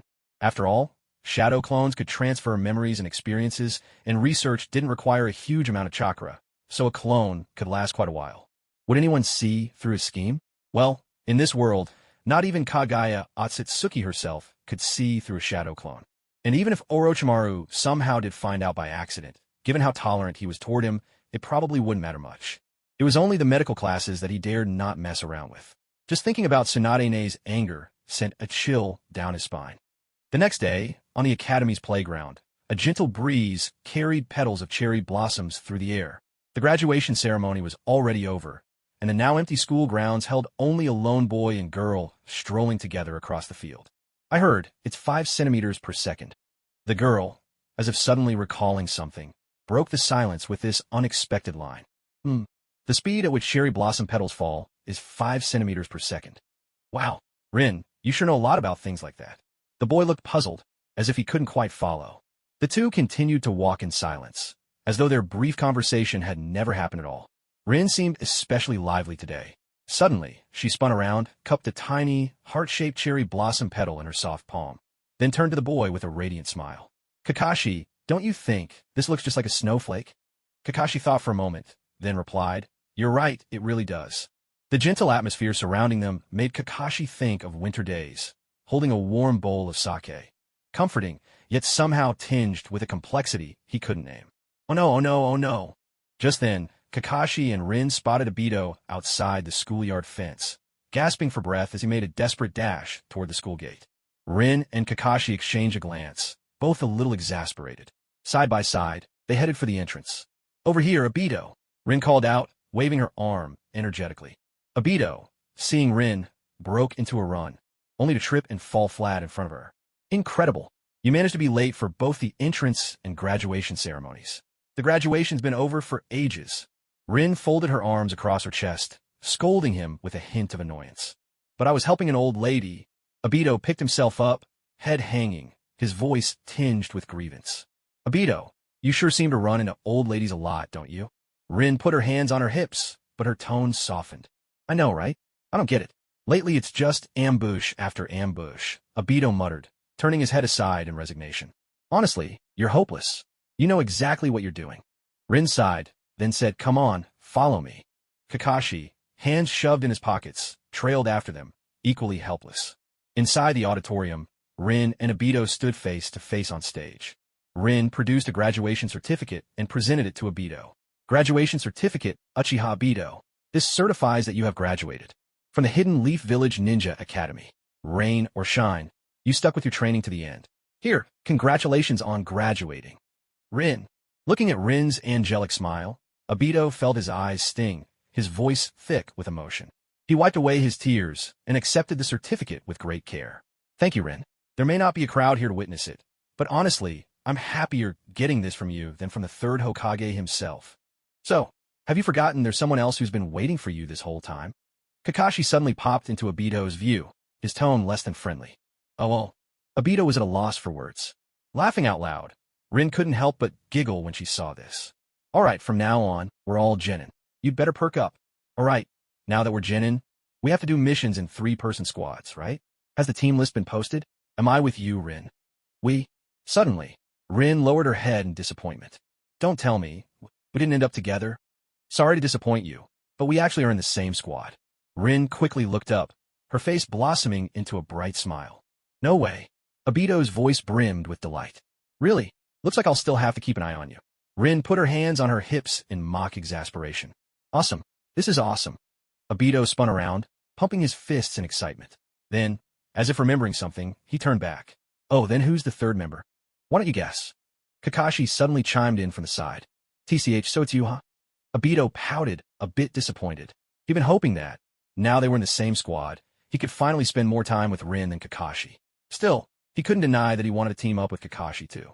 Oh, got a problem being on a team with me? Kakashi raised an eyebrow, his tone sharp. What, you think I can handle it? Obito shot back, refusing to back down. Looks like it's been too long since we sparred. You're getting cocky, huh? Kakashi cracked his knuckles, warming up. Heh, I'm not the same as before. You jerk, Kakashi. All right. Rin suddenly grabbed them both and, with a cheerful laugh, pulled them toward the door. Today's a day to celebrate. Let's go for some barbecue, my treat. The next morning, at Training Ground 7. You finally made it. You're Obito, right? A young ninja with blonde hair and blue eyes, radiating warmth like the sun, greeted them kindly. On either side of him stood Rin, smiling brightly, and Kakashi, arms crossed and his face hidden behind a mask. Directly in front of them was Obito, doubled over and clutching his stomach as he gasped for breath. Made it just in time. Obito was still catching his breath. Too slow, Obito. Kakashi looked at him, exasperated. We were all waiting for you. Rin's voice was as gentle as ever. Starting today, I'll be your squad leader. My name is Minato Namikaze. Looking forward to working with you. Minato stood with his hands on his hips, greeting them with enthusiasm. All right. Obito, now recovered, straightened up, gave a big thumbs up, and flashed a grin as bright as guys. Anyway, let's start with some basic training. Watching Obito finally rejoin the group, Minato began explaining the exercise. This drill is designed to test how well you work together as a team.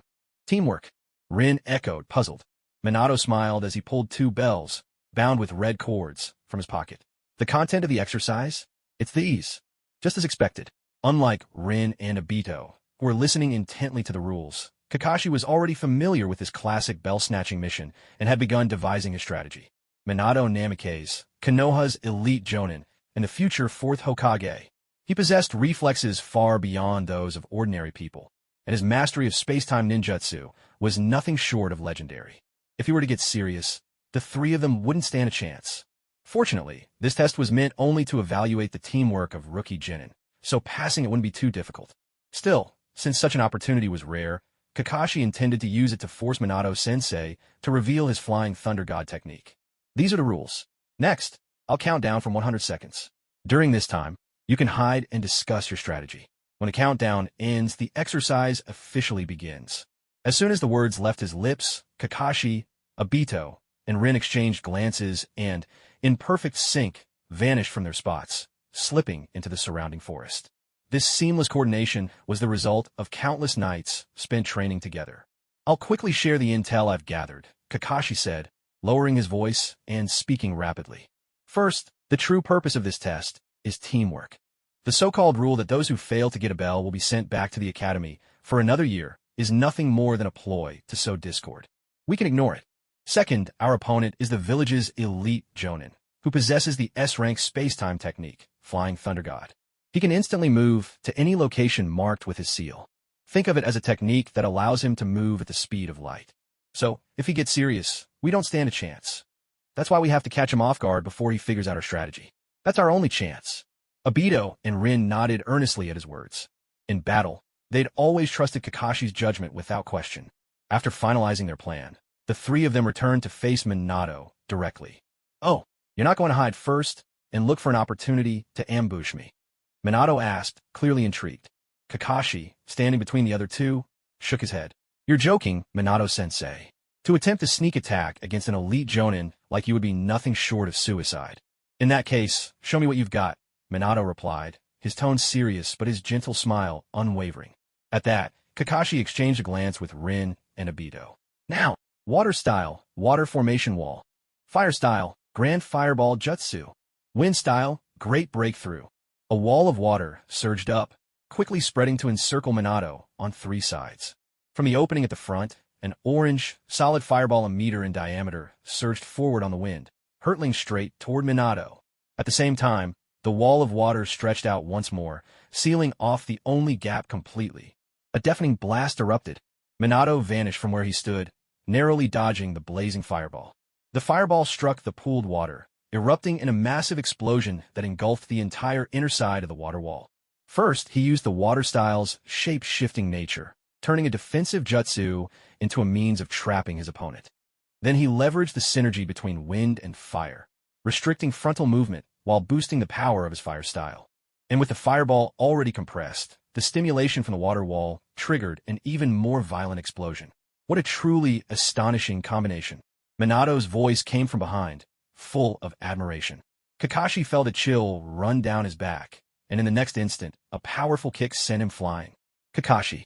Rin, alarmed, leapt into action and threw a punch at Minato. Minato sidestepped the blow, but his expression changed slightly. Where Rin's fist landed, a cloud of dust billowed up, and the ground shattered layer by layer. In that moment, he couldn't help but recall an angry Kushina. Earth-style, headhunter jutsu. Suddenly, a pair of hands shot up from underground and yanked the distracted Minato halfway into the earth, caught off guard by Rin's stunning strike. It was Kakashi, who had been fighting with clones all along, keeping his true self hidden below ground. Obito. Fire style. Phoenix Flame, Crimson Claw. Obito unleashed a torrent of blazing fire from his mouth, while simultaneously hurling a handful of shuriken, each one wreathed in flames. Like a storm of phoenix petals, the flaming shuriken filled every blind spot around Minato. A puff of smoke. The Minato struck in every vital spot by the shuriken vanished, leaving only a dissipating cloud behind. A shadow clone. Kakashi's eyes narrowed in realization. The three quickly regrouped, standing back-to-back in a defensive formation, warily scanning their surroundings. Where is he? Watch out. Obito suddenly jerked his head upward, eyes wide. Beneath his goggles, his crimson Sharingan spun rapidly. Impressive perception, but before the sentence could finish, Obito felt a hand clap his shoulder, and everything went dark. When his vision cleared, Minato had him pinned 10 meters away, a knee pressed into his spine. Next to his neck, a special kunai glinted with cold light. Obito. Rin called out in concern, frozen by the scene before her.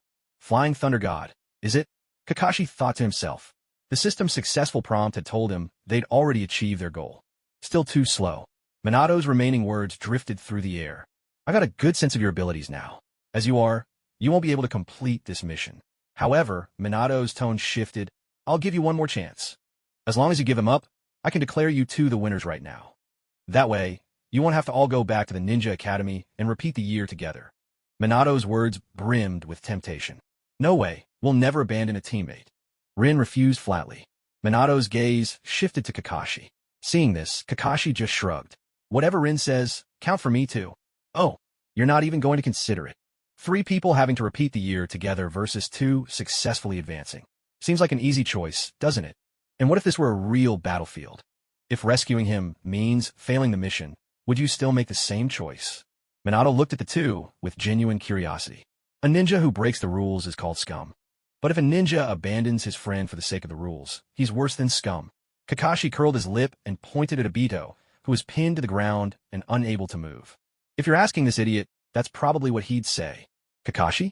Hearing this, Obito's heart stirred. That really does sound like something he'd say. And as for me, I don't want this idiot looking down on me either.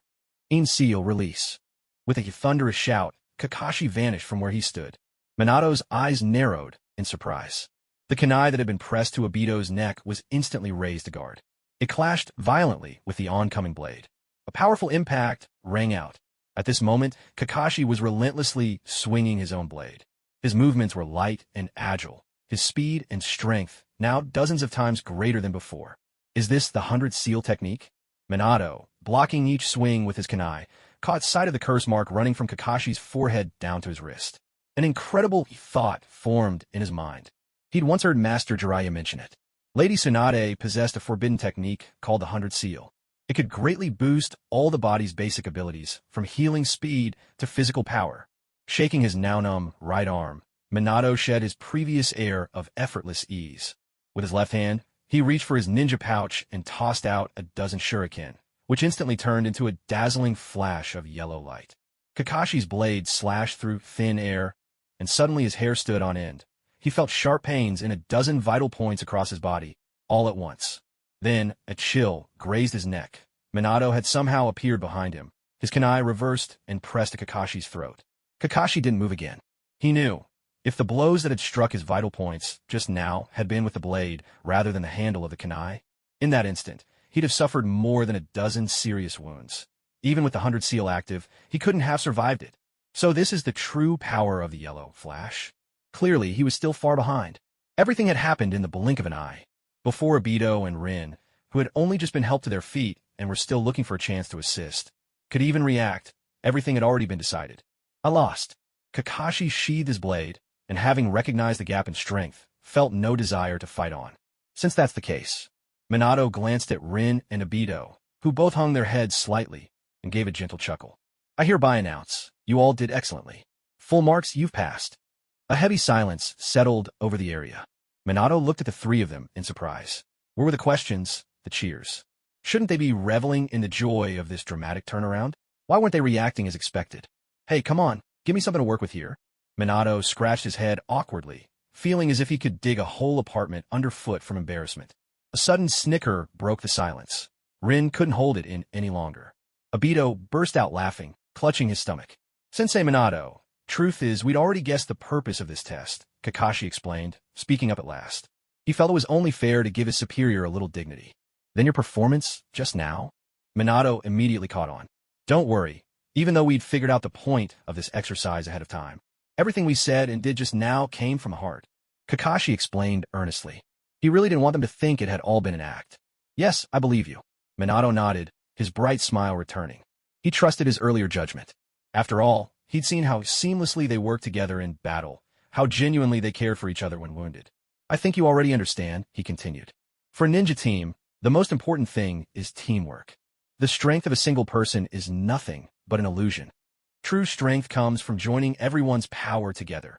Konoha has withstood 2 ninja wars not just because of the leaders at the top, but at the root, it's thanks to every ninja and every villager who supports the village. This was the lesson Minato wanted to pass on before teaching them any ninja skills, something he felt they had to understand first and foremost. Obito and Rin, hearing this, sobered up, their laughter fading into thoughtful silence. Kakashi, too, found himself quietly agreeing with Minato's words. No wonder he was the man most suited to be Hokage. If only he hadn't died young, Konoha would surely have been an even more prosperous place. Seeing their reactions, Minato knew his words had reached them. So, starting tomorrow, Team Minato will officially begin taking on missions. All right, why do we have to do these petty, boring chores? This is going to be so dull. After catching the daimyo's lost cat for the 10th time, Obito finally reached his limit and began to lose his temper. The cat in Obito's arms, startled by his outburst, lashed out and scratched his face with a swift paw. It's because we're just newly graduated genin. All we're allowed to do are these low-level, D-rank missions, Rin said, walking over to him. With practiced hands, she used a healing technique to mend the fresh scratch on Obito's face. So, Obito, just bear with it for a little while, she comforted him. But I'm destined to become Hokage. If all I do is these menial tasks, when will I ever earn the recognition of the whole village? Obito groaned, his frustration spilling over. Kakashi glanced over from his side. Just wait. I have a feeling these days won't last much longer. Really? Obito perked up, hope lighting up his face. That's great. I've had more than enough of these boring days. Rin looked over as well, curiosity in her eyes. She personally didn't mind the simple missions, so long as the 3 of them could spend time together each day. Of course, the thought of taking on more challenging missions was exciting too. Just then, their teacher Minato returned from his brief absence. Well, it seems your prediction was spot on, Minato said with a meaningful smile. Considering your overall abilities, I've just signed you up for a C-rank mission. Yes, Obito jumped up, bursting with excitement, while Rin's face bloomed with a happy smile. Only Kakashi frowned slightly. So it's true, the days of peace are coming to an end, and the storm of war is approaching. Taking in each of their reactions, Minato's smile grew deeper, touched with unspoken meaning. Tomorrow morning, gather at the village gate. This mission will take about 2 days round trip, so make sure to bring your individual rations. That's all for now, dismissed. Yes, sir. The next day, out on a rural road. For ninjas crouched low, bodies leaning forward, arms stretched back like the wings of birds as they sprinted swiftly down the path. It was Minato's team, heading out on their mission. Suddenly, Minato stopped and turned to face them. We'll rest here for a bit. Recover your strength. We'll move on in 10 minutes. Got it. Obito answered between gasps, utterly exhausted. 3 hours of high-speed travel had left him completely drained. Determined not to fall behind, and fiercely proud of his Uchiha heritage, Obito had gritted his teeth and kept pace the entire way. Yet, to his dismay, while his own face was flushed red with effort, Kakashi looked completely unfazed, and Rin was only lightly out of breath. Minato, too, glanced at Kakashi and Rin with a hint of surprise. Had they perhaps received similar training under Lady Tsunade? Kakashi sensed their confusion, but chose to remain silent, offering no explanation.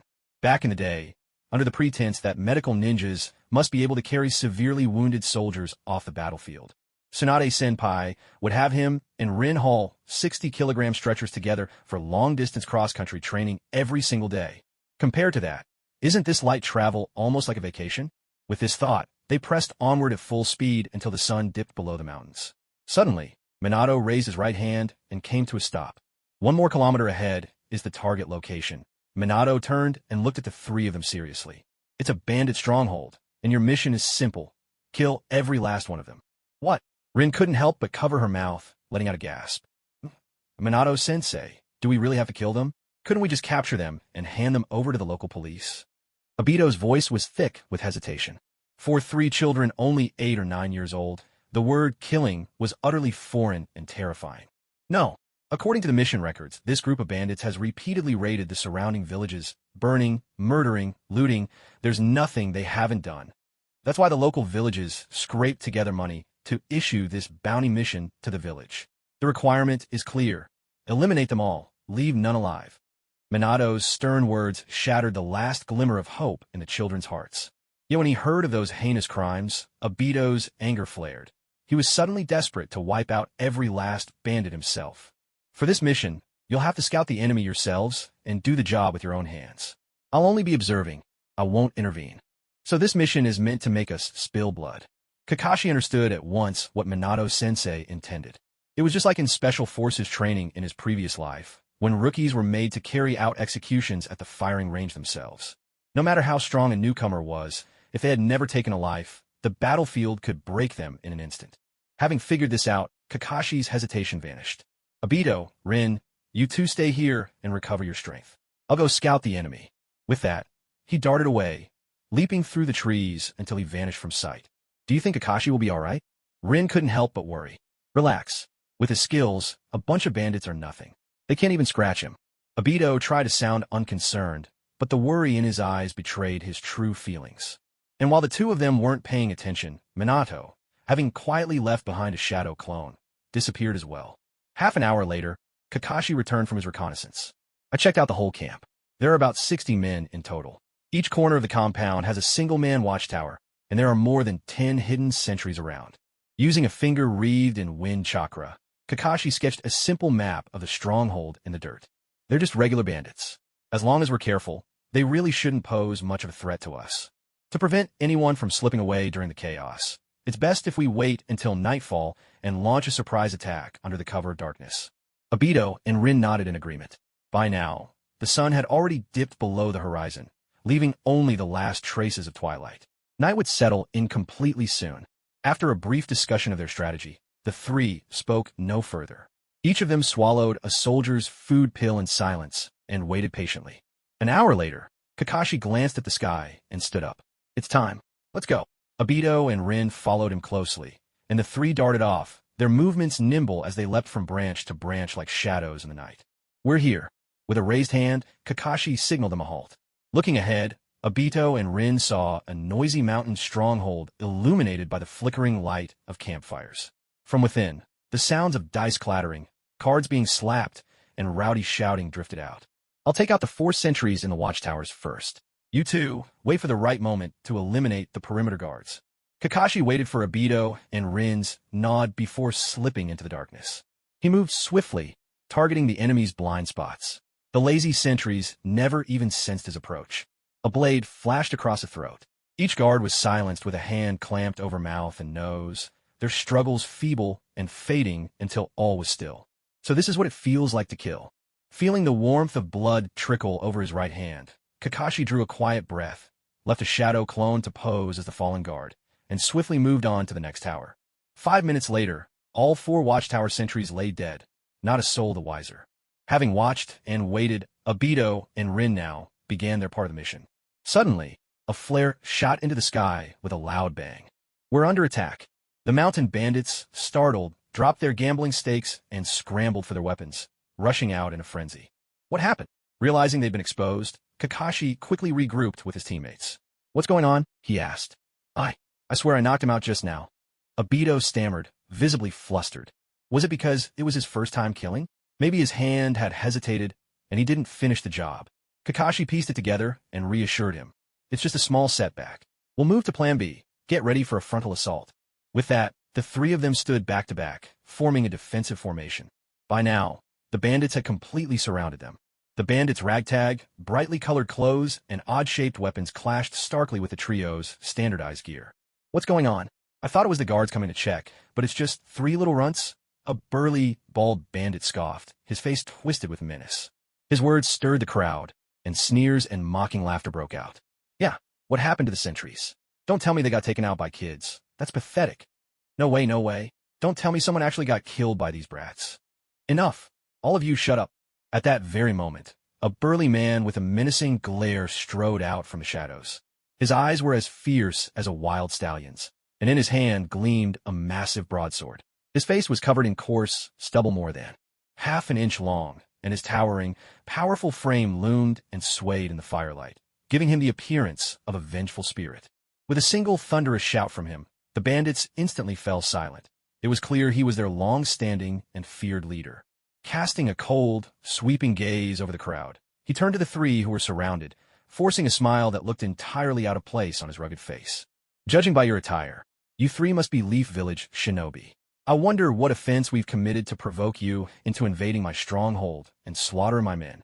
Do we need a reason to kill scum like you, whose crimes are beyond counting? Obito couldn't help but retort mockingly. Beyond counting, you say? The bandit chief's brow furrowed at this. So, it seems some nearby village has put a bounty on us. Name your price. Whatever they're offering, I'll pay you double. Boss, we can't let our brothers die for nothing.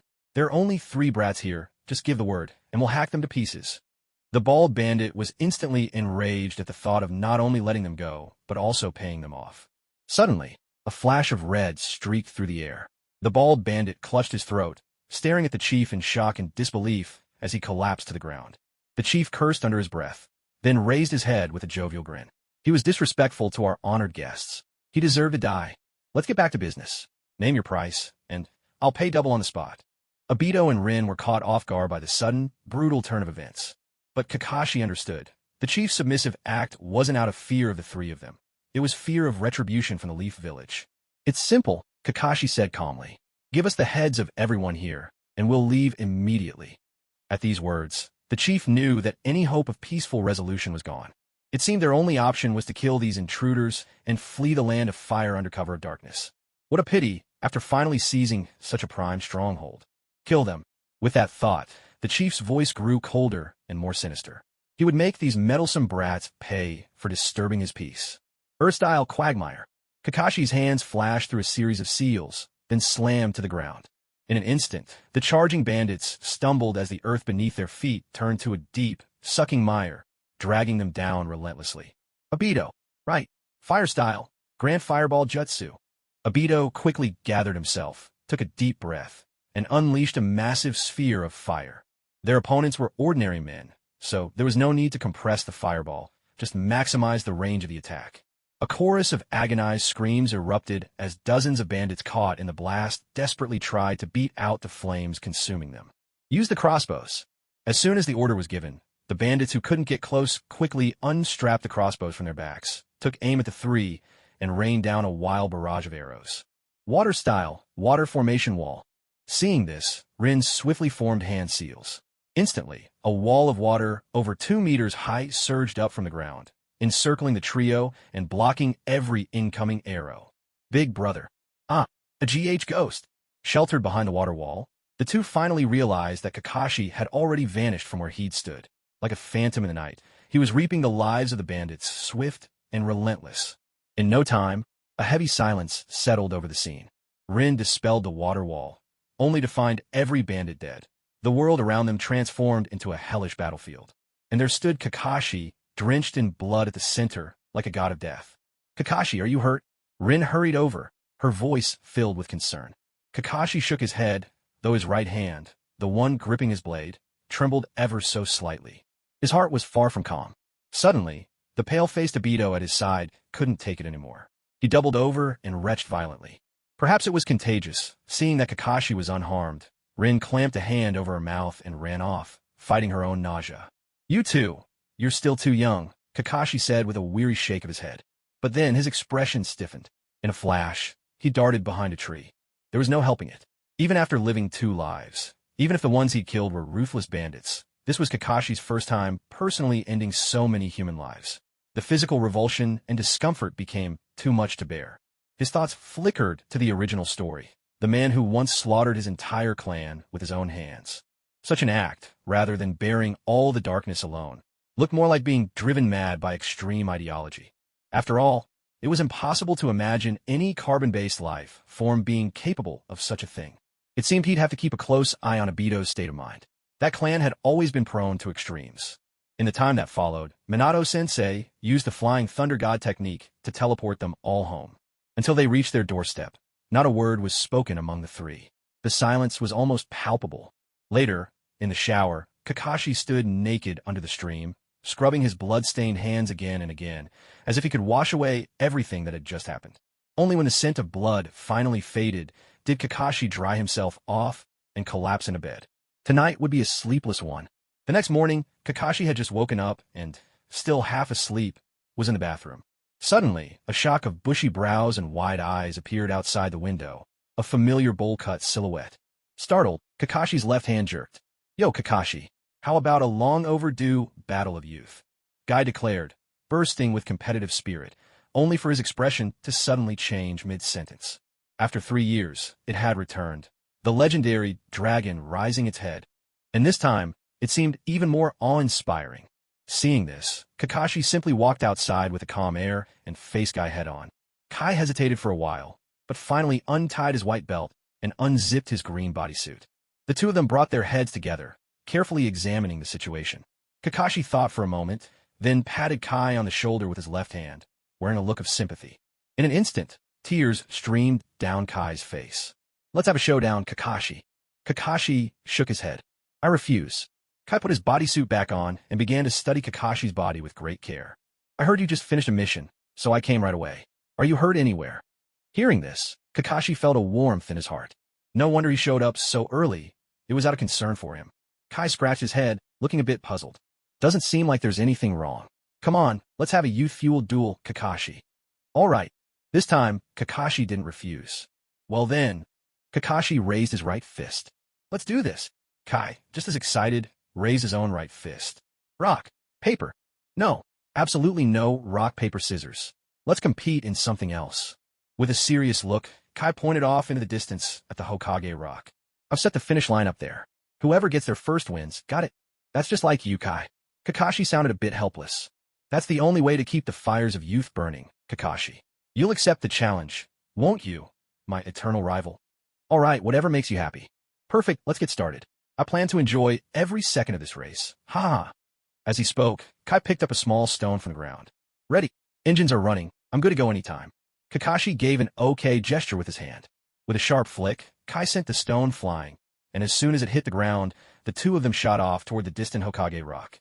Their laughter rang out as they raced through the streets, picking up speed, the buildings on either side flashing by in a blur. "No wonder you're my rival, Kakashi. The real showdown starts now." "Yeah." Soon, they reached the base of Hokage Rock and began sprinting straight up the sheer stone face. Kakashi, Kai, Yaya.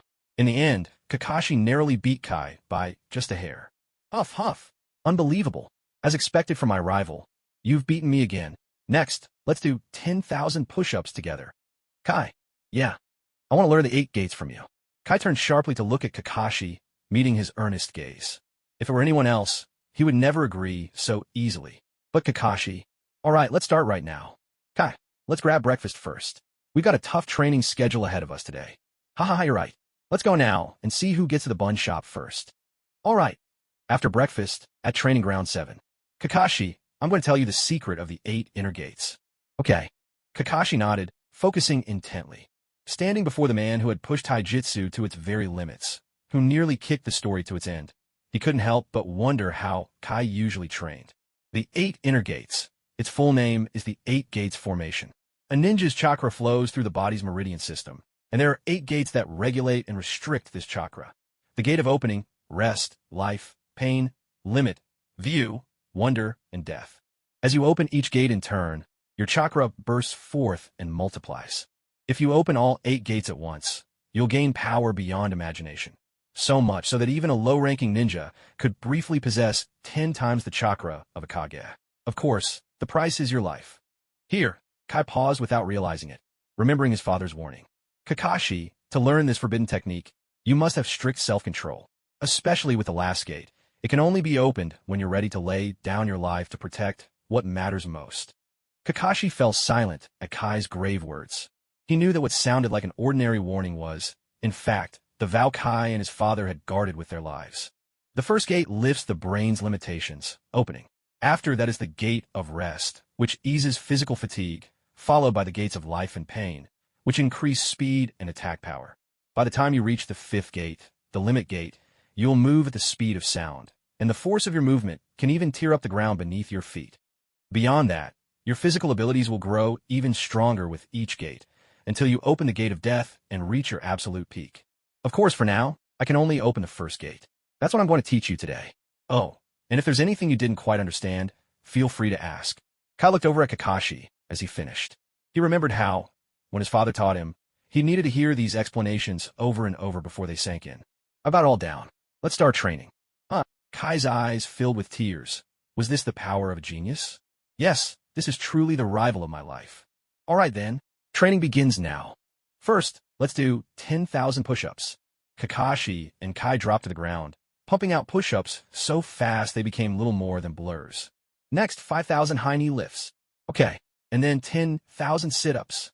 On the training field, the evening sun cast long rays over the two of them. By now, both were drenched in sweat. Kakashi felt the oppressive emotions that had built up in his heart surge with the violent pounding of his heart, transforming into waves of heat that coursed through his blood, spreading throughout his entire body, igniting a fierce fighting spirit within him. Just one more time. All right, the preliminary training is perfectly complete. That's the Kakashi I know. Guy leapt to his feet, flashing his bright white teeth and giving Kakashi a big thumbs up. Kakashi immediately stopped, bracing himself with both hands behind him as he sat down on the ground, gasping for breath. After a whole day of intense training, even someone as seasoned as him was completely exhausted. Kakashi, this is the moment. Surpass your physical limits. Let your youthful chakra burst through the gate of opening. Hearing these words, Kakashi forced himself to stand up. He closed his eyes, focusing all his senses inward. 5 minutes later, the first gate of opening, open. A powerful surge of energy swept around Kakashi. This. Guy was struck speechless with shock. He actually succeeded on the very first try. Compared to the effort Guy himself had put in, all he could do was marvel. Was this the power of a true genius? Seeing Guy's stunned expression, Kakashi's lips curled into a slight smile, his eyes arching like crescent moons. He knew well that in his previous life, he hadn't progressed far in the 8 gates technique, managing to open only the first gate by the end. Of course, that was because he had devoted all his energy to the Sharingan and Chidori, neglecting his taijutsu training. But now, he understood just how terrifying the future enemies would be. Whether it was Sage of Six Paths Madara or Kagaya Otsutsuki, without Sage Arts and Taijutsu, ninjutsu alone wouldn't be enough to do any real damage. That was why he decided to learn the 8 gates. Thinking about those future foes, beings on a whole other level beyond the current ninja world, Kakashi sighed quietly to himself. Then he shook his head and said seriously to Guy, I'm going to keep the gate of opening active from now on. Let's spar together. That's fantastic. This is the true spirit of youth. Guy laughed heartily. The first gate of opening, open. Here I come, leaf strong whirlwind. Kakashi raised his arms to shield his head, blocking Guy's flying, spinning kick. Using the momentum, he retreated, putting some distance between them. He then sped around Guy in a blur, using the swirling dust to limit Guy's vision, trying to create an opening. He didn't use shadow clones. This was a pure taijutsu match. However, Guy pressed the advantage, sprinting forward to intercept Kakashi and unleashing a flurry of punches aimed at Kakashi's face, seamlessly pairing. Then with powerful kicks. The assault was like a relentless storm, the sound of fists and feet slicing through the air, overwhelming in its intensity. Caught off guard, Kakashi found himself on the defensive. He quickly raised both arms to protect his face and chest, blocking left and right. Their arms clashed again and again, force meeting force, each impact ringing out with the solid sound of flesh and bone colliding. At this moment, Kakashi realized he had fallen into Guy's rhythm, so he pulled back once more, attempting to disrupt his opponent's momentum. Seeing this, Guy kicked up his speed yet again, transforming into a blur of emerald light. He leapt into the air, his footsteps slicing through the silence, circling Kakashi at breakneck speed just above the ground. Kakashi's eyes narrowed with focus as he watched, chakra surging rapidly through his body as he prepared for the imminent onslaught. Suddenly, Guy, who'd just been above Kakashi's left, vanished and reappeared below and to the right in an instant, launching a low, sweeping kick at Kakashi's abdomen. Before Kakashi could react, he was sent flying by the powerful blow. Seizing the advantage, Guy sprang from the ground, chaining together 3 aerial kicks that launched the airborne Kakashi even higher. At the same time, Guy spun after him, becoming a whirlwind in pursuit. A thunderous crash rang out. Leaf grate splitting sky. Struck with full force, Kakashi slammed into the ground like a missile, bouncing several times before regaining control of his body. The pain radiating through him sharpened his focus. What formidable taijutsu! But this was exactly the result he'd hoped for. Steadying his breath, Kakashi's heart pounded as he charged the guy once more. And so, Kakashi fought on until he no longer had the strength to keep even the first gate open. Thanks, guy. Let's call it here for today. Next time, we'll continue. And after, let's go get some barbecue. Kakashi felt a wave of gratitude for Guy's selfless instruction and companionship. He knew that, if it were anyone else, Guy wouldn't hold nothing back like this. This was their unique bond. Ha ha ha. Kakashi, there's no need for thanks between brothers. This is the essence of youth. All right, let's race and see who gets to the barbecue shop first. With a booming laugh, Guy slapped Kakashi heartily on the back. The warmth Kakashi had just felt vanished in an instant, and a twitch tugged at the corner of his mouth. Well, that's just like Guy, isn't it? Yeah. A year and a half later, at the entrance to the Hidden Leaf Village, the 4 members of Minato's team, returning from a mission, gradually emerged before the village gates. Hey, it's Minato, you're back. Spotting them, a young Chunin on duty called out in greeting. That's right, we just finished our mission, Minato replied with a gentle smile, nodding at him before turning to face his 3 teammates. The Chunin exams are coming up soon. I've already recommended you to the Hokage. So Kakashi, Rin, Obito, you'll form a 3-person squad and take part in the exams this time. Yes. Obito leapt up in excitement, striking a pose like a transforming hero. He'd been waiting for this day for a long time. Beside him, Rin beamed brightly. Is it even possible not to participate? Kakashi grumbled inwardly. After all, which ninja reigns supreme? In the leaf, it's the Genin who are the wildest. Here, in the Hidden Leaf, Genin are the strongest of them all. I'll go turn in the mission first. Tomorrow, I'll explain what you need to watch out for during the Chunin exams. This time, most of the examinees are about your age, except for one. So don't you dare lose. Minato grinned, dropping a hint of mystery. All right, dismissed. As soon as Minato finished speaking, he vanished in a flash, and Kakashi's team each headed their separate ways. The Chunin exams were originally established as a system for Genin to advance, created by the second Hokage. Generally, it was an important occasion for allied nations to size up each other's strength, with most participants being elite Genin from every land. But ever since the Second Great Ninja War, the nations had not held a joint Chunin exam again. At the root of this was the peace treaty, signed not out of goodwill, but as a compromise forced by the overwhelming strength of the Hidden Leaf at the time. What looked like a peaceful ninja world was, in truth, rife with hidden currents and unrest. A few days later, the Chunin exams officially began. The first round, the written test. Kakashi finished his exam paper early. Though the questions were tough, they posed no challenge for him. Just a few days ago, Minato had given them a study guide, 3 years of ninja exams, 5 years of practice questions, and Kakashi had memorized it cover to cover. But sitting behind him, Obito was tugging at his hair and fidgeting anxiously as he stared at the exam, clueless about the problems. After all, if he could have answered even a single question, he wouldn't have earned the nickname Uchiha Dunce. Kakashi had seen this coming.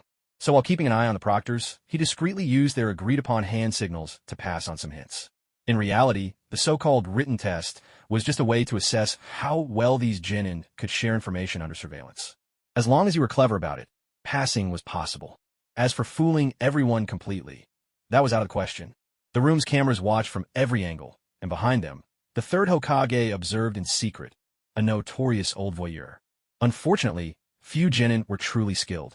When the written test ended, more than half of the participants had already been eliminated. The second round, the survival test. In the forest of death, scattered sunlight filtered through the leafy canopy, leaving dappled patches of light on the grass below, making the entire forest seem almost dreamlike. Kakashi and his teammates moved cautiously, searching for their objective. They had only 5 days. Within that time, their team, who possessed the Heaven Scroll, had to defeat another team with the Earth Scroll, obtain the matching scrolls, and reach the central tower of the Forest of Death. In other words, the rules themselves ensured that half the teams would be eliminated from the start. Suddenly, the sound of footsteps echoed in the distance, drawing closer. Moments later, 3 figures emerged, slowly becoming visible. They seemed to be a team, but bickering constantly. Their sharp, quarrelsome voices echoed through the forest. Well, aren't you all quite at ease? Bickering at a time like this, how leisurely of you. In the woods, a light, teasing voice drifted out, and the 3 figures immediately froze. They looked up in alarm, only to see 3 youths, about their age, standing nonchalantly on the branches overhead. At the front stood a young man with striking silver hair and a deep blue mask. His identity was unmistakable. Kakashi Hitaki. You're here to steal our scroll, aren't you? Among the three below, a tall boy let out a cold laugh. He had made it to the second round of the exam, so his strength was nothing to scoff at. As a result, he felt little fear facing these peers, who were about his age. Sharp one, Kakashi replied from above, snapping his fingers with a crisp, ringing sound. Since you already know, there's no need for extra words. Hand over the scroll, and we all walk away peacefully. What do you say? Huh? And who do you think you are? A short, stocky boy looked at him with open disdain. He recognized Kakashi, of course, but ever since White Fang's death, Kakashi's reputation at the academy had faded into mediocrity. To his classmates, the once-admired prodigy had long since blended into the crowd. But before he could finish his sneer, a blur shot forward. In an instant, Kakashi stood right before him. A fierce gust tore through the air, swift as lightning. A brutal kick landed squarely in the stocky boy's stomach. He was hurled backward, smashing against a tree trunk before collapsing to the ground. The boy struggled, but couldn't get up. Damn it, get him!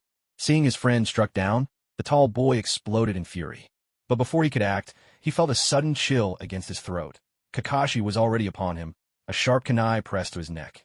Listen, friend, when you're out in the world, mind your manners. Keep your language clean. Kakashi's calm voice sounded in the tall boy's ear. Staring at Kakashi so close, fear spread across his face. If you don't want another beating, you'd better hand over the scroll yourself. At these words, the group's expressions darkened. After a moment's struggle, they had no choice but to grit their teeth and hand over the scroll, humiliation burning in their eyes. From this moment, their team was eliminated. Lucky us, it's the Earth Scroll. Kakashi accepted the scroll with a satisfied smile. With this, half their mission was already complete. Let's go, Obito, Rin. We need to hurry to the center of the forest. If we waste time, getting into the tower will be tough. With a wave of Kakashi's left hand, the trio leapt off into the trees, disappearing into the heart of the forest, leaving behind three dejected, humiliated boys. By evening, the sun had yet to set. As the treetops quivered gently, three agile figures vanished, blending into the shadows outside the central tower. After a careful survey, Kakashi was surprised to realize that they were the first team to arrive. It made sense, he thought. After all, it was only the first day, and other teams wouldn't dare approach this place so soon. Should they set an ambush? A mischievous grin flickered across Kakashi's face at the thought. But he quickly dismissed the idea. This wasn't like those bridge-blocking standoffs in Battle Royale games from his previous life. Since their goal had already been achieved, there was no point in stirring up trouble. With that, Kakashi stopped hesitating and led his team inside the tower. Under the astonished gaze of the staff within, each of the three received their room key and made their way to the accommodations prepared inside the tower. Until the second stage of the exam concluded, they wouldn't be allowed to leave. And so, for the next 4 days, the trio enjoyed a leisurely stay inside the tower, gathered around Hot Pot, singing songs, and occasionally watching the fierce skirmishes for scrolls that erupted outside. When the second victorious team finally burst into the tower, Obito warmly invited them to join in a tabletop game. It was a card game, popular among ninja, themed around the Great Ninja Wars. To Kakashi's surprise, he recognized another familiar face within this team. The newcomer wore a black high-collared short-sleeved shirt, brown armor strapped to his right shoulder, white bandages wrapped around his legs, and the Uchiha clan crest embroidered on his back. A small short sword rested across his shoulders. His unmistakable button nose gave away his identity at once. Uchiha Shursui. Summoning the second Hokage, Shursui's voice rang out with excitement. It was already the 4th time in a row he'd drawn an S-rank ninja. No way. Obito groaned in frustration, staring at his hand full of B-rank cards. You've lost again, Obito-senpai. No, as long as there are cards left in my deck, I refuse to give up. I have absolute faith in my deck. There must be a way to defeat you. Obito's tone brimmed with stubborn defiance. He simply couldn't accept his streak of bad luck. Now it's my turn, draw. Obito snatched a card, pressing it dramatically between his hands and giving it a vigorous rub. Dear Hokage of ages past, bless me. Let me draw the first Hokage, just this once. With a dramatic gasp, Obito finally turned over his card, only to choke in disbelief. Kakashi glanced over curiously, then quickly averted his eyes. Who knew what sense of mischief possessed the publishers of this Fire Country card set, but emblazoned on the card was none other than Chio in a swimsuit. Huh, Obito, your luck is just abysmal. Someone laughed, unable to hold back. Rin, too, burst out laughing at the sight. Ard, no. One more round. I refuse to believe I can't beat you today. After 4 consecutive defeats, Obito was getting desperate. Obito, you can do it. If you play 6 more rounds, you're bound to win at least one. Kakashi straightened up and addressed Obito with all seriousness. Why do I need to play 6 more rounds? Obito was puzzled by Kakashi's words. Because with 10 draws, you're guaranteed a prize. Leisurely moments always seem to pass by quickly. With the last team securing their advancement, it signaled that the third individual match was about to begin. 6 teams, 18 participants in all. Everyone's opponents would be determined by drawing lots. Inside the arena, Kakashi noticed that Rin's number badge was askew on her chest. He reached out and gently straightened it for her. Rin's cheeks flushed a delicate pink, her heart fluttering wildly. She found herself unable to meet Kakashi's gaze. Just then, a girl with delicate features and striking, ruby-like eyes caught sight of the number on Rin's chest. Smiling, she walked over. Rin, I didn't expect we'd face off in the very first round. Still, I won't hold back. Better be careful. Oh, don't worry, Kurenai. Since it's a competition, let's just give it our all and play fair. Rin was momentarily caught off guard. She and Kurenai were close friends, best friends, in fact. Kurenai had even confided in her about the embarrassing stories of Asuma's attempts to woo her. Naturally, Kurenai noticed Rin's flustered mood and walked away with a light, knowing laugh. Rin, be careful. Kurenai's Jinjutsu is really formidable. Obito, the only teammate who had actually completed the full curriculum of the Ninja Academy, had witnessed Kurenai's skills more than once in their practical lessons. Kakashi didn't add much. As a fellow student of Tsunade, he understood Rin better than Obito did. Don't worry, Obito. I have confidence in myself. Rin's self-assurance shone through. Inside the dueling arena, the two girls faced each other from a distance, both graceful and poised. At a glance, they seemed gentle and delicate, hardly the type for fierce combat. They're so cute, but aren't these two support types? Want to be a boring match? Does the fighting even matter? Cuties always win. That's right, beautiful girls for the win. Up in the stands, some of the spectators who had bought tickets just for the spectacle whispered among themselves.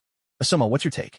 With his hands in his pockets, Kakashi surveyed the arena while casually turning to his companion and guardian of the girls, Sarutobi, Asuma. I believe in Kurenai. Asuma answered without taking his eyes off the match for a single moment. Begin. No sooner had the referee's words fallen than both girls hurled kunai at each other and swiftly closed the distance between them. Clang! Clang! The kunai collided midair and fell to the ground. Their eyes locked, the girls pressed forward without pause, closing in for hand-to-hand combat. Pow! Pow! Despite their delicate appearances, their attacks were sharp and forceful. Rin, as Tsunade's direct disciple, had inherited her formidable strength. So as she gradually unleashed her power, Hong was quickly overwhelmed. This can't go on. Knowing she was no match for Lin in taijutsu, Hong seized her chance and used a body replacement jutsu to dodge an incoming strike. Jinjutsu, Naruto clone. In an instant, another Hong appeared before Lin, identical in every way. For a moment, Lin had no idea whom to attack. Falling Sakura, vision of parting. At that moment, Kurenai Yuhi launched the Jinjutsu she had been preparing. Caught off guard, Lin's body trembled and her head drooped. I'm sorry, Hong whispered in her heart, then charged at Lin. Under the influence of her Jinjutsu, Lin would slip into a deep sleep. This battle, she had won. But just as Hong reached Lin, who should have been asleep, Lin's eyes snapped open and she seized Hong by the throat. Hong struggled desperately, unable to utter a sound. Sorry, Lin said softly. With overwhelming physical strength, Hong could not break free. Yes, Lin wins. On the stands, Obito shouted excitedly. She broke free of Hong's Jinjutsu. So quickly. Asuma's pupils shrank in surprise. Kakashi, watching the scene unfold, couldn't help but let a faint smile curve beneath his mask. Lin, already talented at chakra control, had, under Lady Tsunade's careful tutelage, learned to handle Jinjutsu from peers with ease. My turn. Obito was eager for his chance. His own match was up next. And then, he was thoroughly beaten by Guy. In truth, with a Sharingan, Obito should have had victory in his grasp. But his overconfidence created an opening, and Guy seized it, unleashing the first 3 gates of the 8 gates technique and turning the tables. That's right. After a year and a half of relentless training, relying on his one gift, sheer effort, Guy had forced himself to break through to the 3rd gate, the gate of life. Kakashi, witnessing this, was left in shock. Is this the genius of hard work? He couldn't help but admire it, and at the same time, copy Guy's new technique for himself. Whoosh! Just then, a figure appeared out of thin air in the arena. It was Uchiha Shursui. So eager already? Seeing this, Kakashi placed his hands in his pockets and strolled leisurely into the arena. Senior Kakashi, please take care of me. Shursui didn't let Kakashi's casual entrance lull him into dropping his guard. As the captain of the first team to reach the central tower, Shursui had long since marked Kakashi as an unknown and dangerous opponent. No need for formalities. I know you're strong. Let's begin. Kakashi, too, took on a serious air. Then, I won't hold back.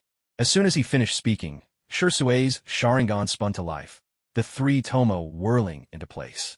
He held his blade horizontally before him, forming a hand seal with his left hand. Suddenly, 10 identical Shursui appeared in the arena. What a kid, starting off with his trump card.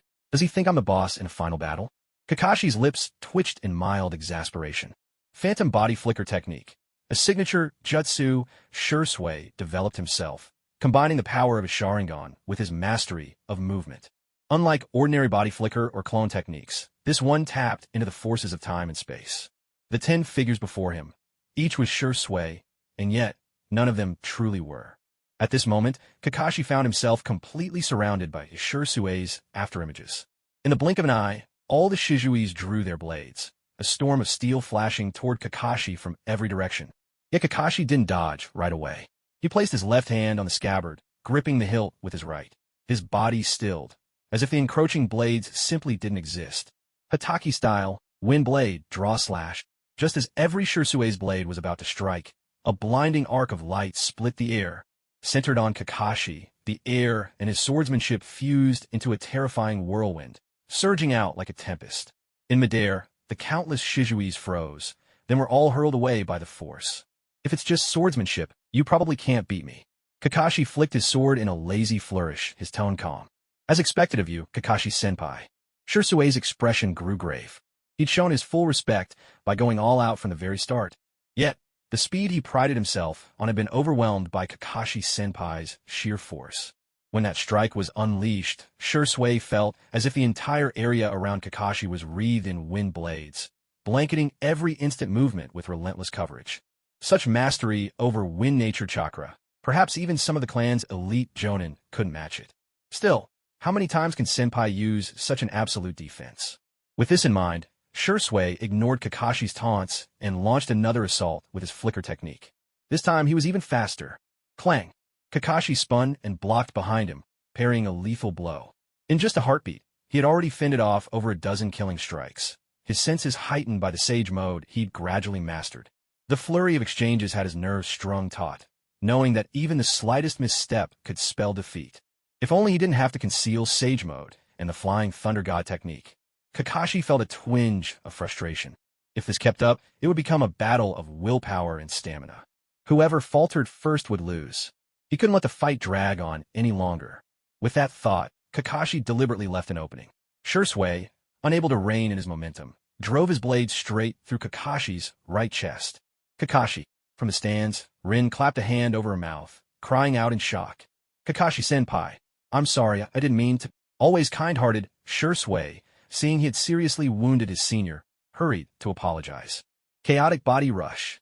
Kakashi discarded his blade with his right hand and struck Shursui in the abdomen with his palm. Shursui felt his entire nervous system seize up as if paralyzed by a surge of electricity. He was unable to move. Taking full advantage, Kakashi pressed on. Chakra gathered around his right hand, forming a surgical scalpel, and in swift, precise motions he severed the tendons in Shursui's limbs, robbing him of all ability to fight back. It's me who should be apologizing, Shursui. You've lost. Kakashi gritted his teeth and pulled the short blade from his right chest. The intense pain made his arm tremble slightly. What astonished Shursui was that, as the ninja blade was withdrawn, Kakashi's wound began to heal, quickly enough to see with the naked eye. I activated a forbidden technique, so your defeat is no disgrace. Kakashi offered the explanation aloud. Facing an opponent as honorable as Shursui, he didn't wish to conceal anything. I see. That's just like you, Kakashi-senpai. Referee, I yield. Realizing now that his senior had deliberately taken his attack, Shursui breathed a sigh of relief. At his words, Kakashi gathered healing green chakra between his hands and used the mystical palm technique to reconnect Shursui's severed tendons. I never expected your medical ninjutsu to be so incredible too, senpai. Now able to move again, Shursui flexed his arms and legs in delight, his praise utterly sincere. There was not a hint of bitterness in his voice, despite his loss. "You're quite remarkable yourself. If we were the same age, I might not have been able to defeat you." It's in adversity that true character reveals itself, and Shirsue's openness and kindness in this match had already won Kakashi's respect. "If you don't mind, why don't we be friends from now on?" Kakashi extended his hand. Seeing this, Shirsue grasped it firmly. "Of course. I'd love to learn more from you, senpai." "Ha ha ha. Hey, you're welcome anytime." 2 days later, the results of the Chunin exams were announced. Obito. Standing at the Uchiha gate, Rin and Kakashi, both fresh from checking the results posted on the village notice board, knocked eagerly at the door. A moment later, the door opened to reveal Obito, looking utterly crestfallen. "You both passed, didn't you? Congratulations." Forcing a smile, Obito looked at them in their official Chunin vests. "That's not it. You got it wrong. It's congratulations to all 3 of us." Rin grinned and pulled out another Chunin vest from behind her back. "This one was for Obito." "Am I?" Obito was stunned, unable to believe his ears. Ever since losing his match, he'd been convinced he had no hope of promotion and spent the last 2 days in a slump, refusing even Rin's invitation to check the results together. And now they were telling him that he passed? "That's right. Kakashi and I saw it with our own eyes. You just made the cutoff, huh?" Seeing Obito's reaction, Rin's spirits soared. She, too, had worried herself sick these past 2 days, convinced that Obito wouldn't make the cut. "Yes." Obito jumped up with excitement, then quickly took the Chunin vest from Rin's hands and eagerly slipped it on. "How do I look? Cool, right?" "Not bad, though still a bit behind me."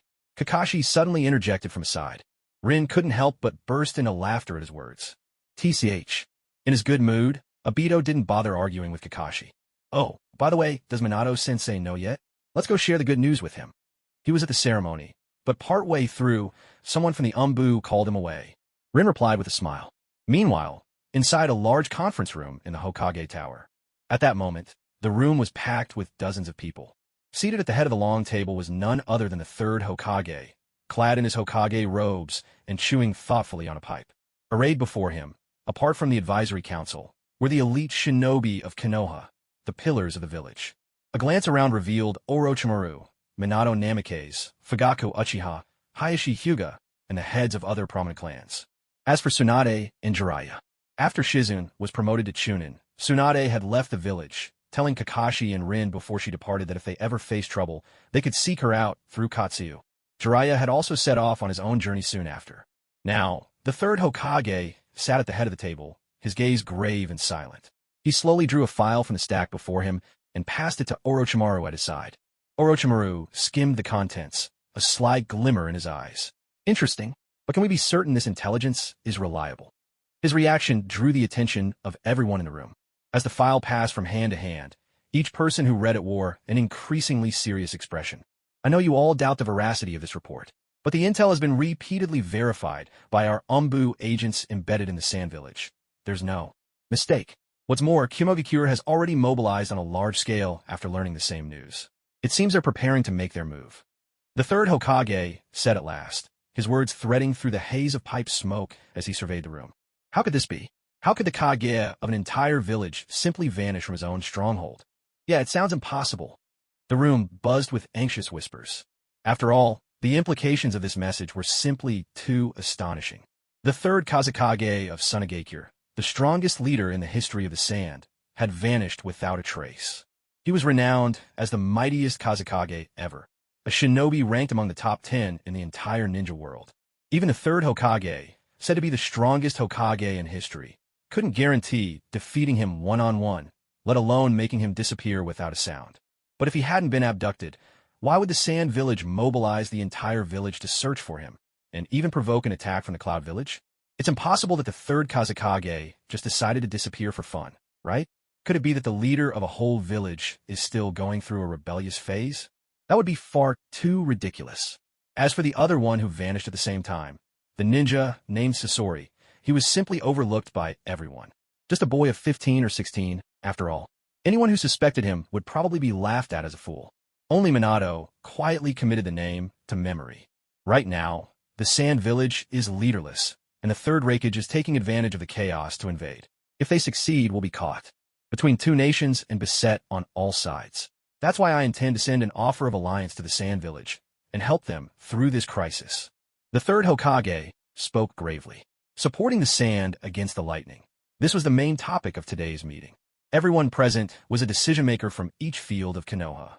Only if they understood the gravity of the situation could the Hokage's orders be executed effectively. Understood. Everyone responded in unison. Seeing their agreement, the third Hokage gave a slight nod and began assigning the tasks that would follow. As for Minato, he was instructed to lead Kakashi and his two teammates as envoys to the Sand Village. I could go alone. Why bring along Kakashi and the others? Minato was a bit puzzled. This mission could easily escalate into a war between two nations, a dangerous undertaking. One wrong move, and they might run into Cloud Ninja forces and end up fighting. And Kakashi's trio had only just become Chunin. By any measure, they seemed unfit for such a critical mission. As envoys of peace from Konoha, having children present can lower the other side's guard and show our sincerity in seeking alliance. Besides, the strength Kakashi and his team displayed during the Chunin exams was far beyond that of ordinary Chunin. In them, I almost see a reflection of Tsunade and her teammates when they were young. Sadly, time is not on our side.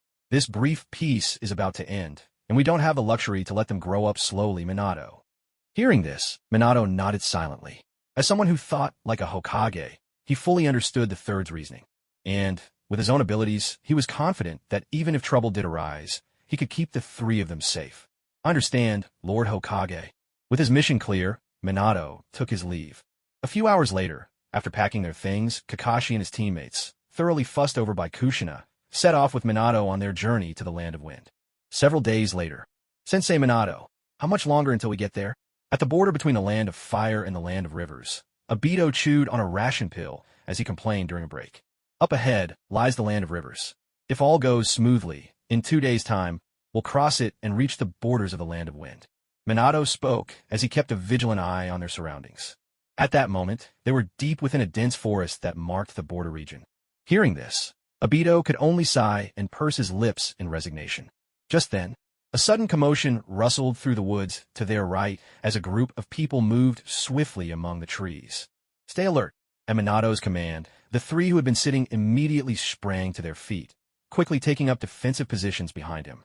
The sounds drew closer, and soon they could make out the newcomer's appearance. Leading the group was a man with blonde hair and dark eyes. His skin was a deep bronze, and his muscular build stood out strikingly. On both shoulders, he bore green tattoos shaped like shuriken. Beside him walked another man with similar features. They looked so alike, it was clear they were brothers. The few others trailing behind them seemed rather unremarkable, hardly the sort to pose much of a threat. Seeing this, Kakashi's brow furrowed slightly. Though Minato had already warned them of the mission's dangers during their journey, he hadn't expected to run into the AB duo so soon. A blonde-haired Konoha ninja. You must be the yellow flash of a leaf, aren't you? The burly leader demanded, his voice rough and domineering, clearly used to having his way. That's me. Judging by your attire, you must be the son of the third Raikage of the Hidden Cloud, and likely the next Raikage candidate. Right? I've heard your speed is impressive. Minato's expression remained calm, but his right hand slipped into his pouch, pulling out a flying Thunder God kunai and holding it defensively before him. So, it's you, the one who single-handedly stopped the Nine Tails from being taken? A lifted his chin, arms folded, exuding an air of arrogance. Hey, sir, if you know he's the Yellow Flash, shouldn't we retreat while we still can? One of A's subordinates, clearly familiar with his temperament, quickly tried to dissuade him. With me and my brother here, victory is certain. Let's show them what we're made of. A's brother scoffed at the warning, brushing it aside with disdain. So this is B of the AB duo, Minato thought, committing the man's face to memory. According to intelligence, every Raikage in the Hidden Cloud must have a partner, not only to help them unleash their full power, but also to serve as their bodyguard. That partner is known as B. Nobody move. I'll handle this myself. With those words, Minato swept his left hand, flinging dozens of flying Thunder God kunai into the surrounding trees, encircling everyone within their reach. At the same time, a surge of crackling blue lightning chakra enveloped A's body, shimmering with intense power. As a crackle of electricity surged around him, I transformed into a bolt of lightning and lunged at Minato, unleashing a powerful punch. Minato, watching the incoming fist, remained unruffled. He lightly tossed his kunai with his right hand and, in the same instant, activated the Flying Thunder God technique, teleporting to a tree trunk 50 meters away. I was taken aback by this. He had always prided himself on being the fastest man alive. Yet now, his opponent had evaded his lightning-fast assault with such composure. But I had no time to dwell on it. Just as a yellow flash streaked behind him, Minato reappeared right at his back, despite having just been 50 meters away. He had used the flying thunder god to instantly teleport to the spot where he'd thrown his kunai. With a swift motion, Minato aimed at his foe's neck and struck with all his might. A massive octopus tentacle materialized out of thin air and was sliced clean in half by Minato's attack. What was that? Minato was momentarily stunned. I seized the chance to leap back, quickly maneuvering to B's side. Following the severed tentacle with his gaze, Minato saw that its source was none other than B. "Sorry, B, are you alright?" I asked, still shaken as he kept a wary eye on Minato, concern lacing his voice. What on earth was that thing? On the other side, Obito stared wide-eyed at the gigantic octopus tentacle, utterly dumbfounded. Everything had happened in a flash, so fast that even with the Sharingan at full power, he couldn't keep up with their movements. All he saw was a streak of lightning, and then suddenly, things were as they were now. Rin stood beside him in silence, but her heart was in utter turmoil. So this is what a battle on Minato-sensei's level looks like? Incredible. That huge octopus tentacle is the Eight Tails, and B over there is the Eight Tails Jinchuriki from the Hidden Cloud Village, Kakashi explained. At this moment, his hands were trembling, not from fear, but from excitement, because he just realized he had managed to copy the chakra traits of the Eight Tails. Did this mean that, given the chance, he could copy all 9-tailed beasts? Of course, the most formidable aspect of the tailed beasts was their immense chakra reserves, something he couldn't duplicate. Even so, this unexpected windfall left him thrilled. "Hey now, you've got it all wrong, you brat. The Eight Tails is me, Killer B, oh yeah," he declared, panting heavily as he stretched his arms forward in a rapper's pose. Seeing this, a grave expression crossed Minato's face. If it were just I and B, even with their ability to draw on the tailed beast's power, he felt confident he could take them on. But now, with Kakashi and the others behind him, he would have to split his attention to protect them as well. With that in mind, Minato waved his right hand, signaling for Kakashi and the other two to retreat. He kept his eyes locked on the hidden cloud group, not letting his guard down until his three companions had slipped back into the forest. Your bravery is truly admirable. It's not just because you're the Jinchuriki of the Eight Tails, but because you carry yourself as a true shinobi. It seems you possess something truly remarkable. With those words, he turned to lead Kakashi and the others away. When it comes to skill, this guy is even more impressive than me. Standing to the side, pointed at Killer Bee with his right hand, his voice booming with rough pride. No, that's not what I meant. What he has is even more precious than talent. Minato paused upon hearing this, his tone turning serious. I looked genuinely surprised. Hey, you have a rare companion by your side. So do I.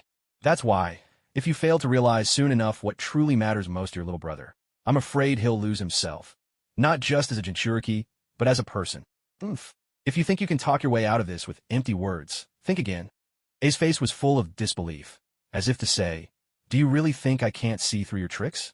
Even though your space-time jutsu allows you to move anywhere using your kunai, I've already memorized every spot where you threw them during the fight just now. Next time you reappear at one of those kunai, I'll be waiting, and with my speed, I'll have you beaten for sure. With that thought, it wasted no more time and roared, lightning style, lightning armor.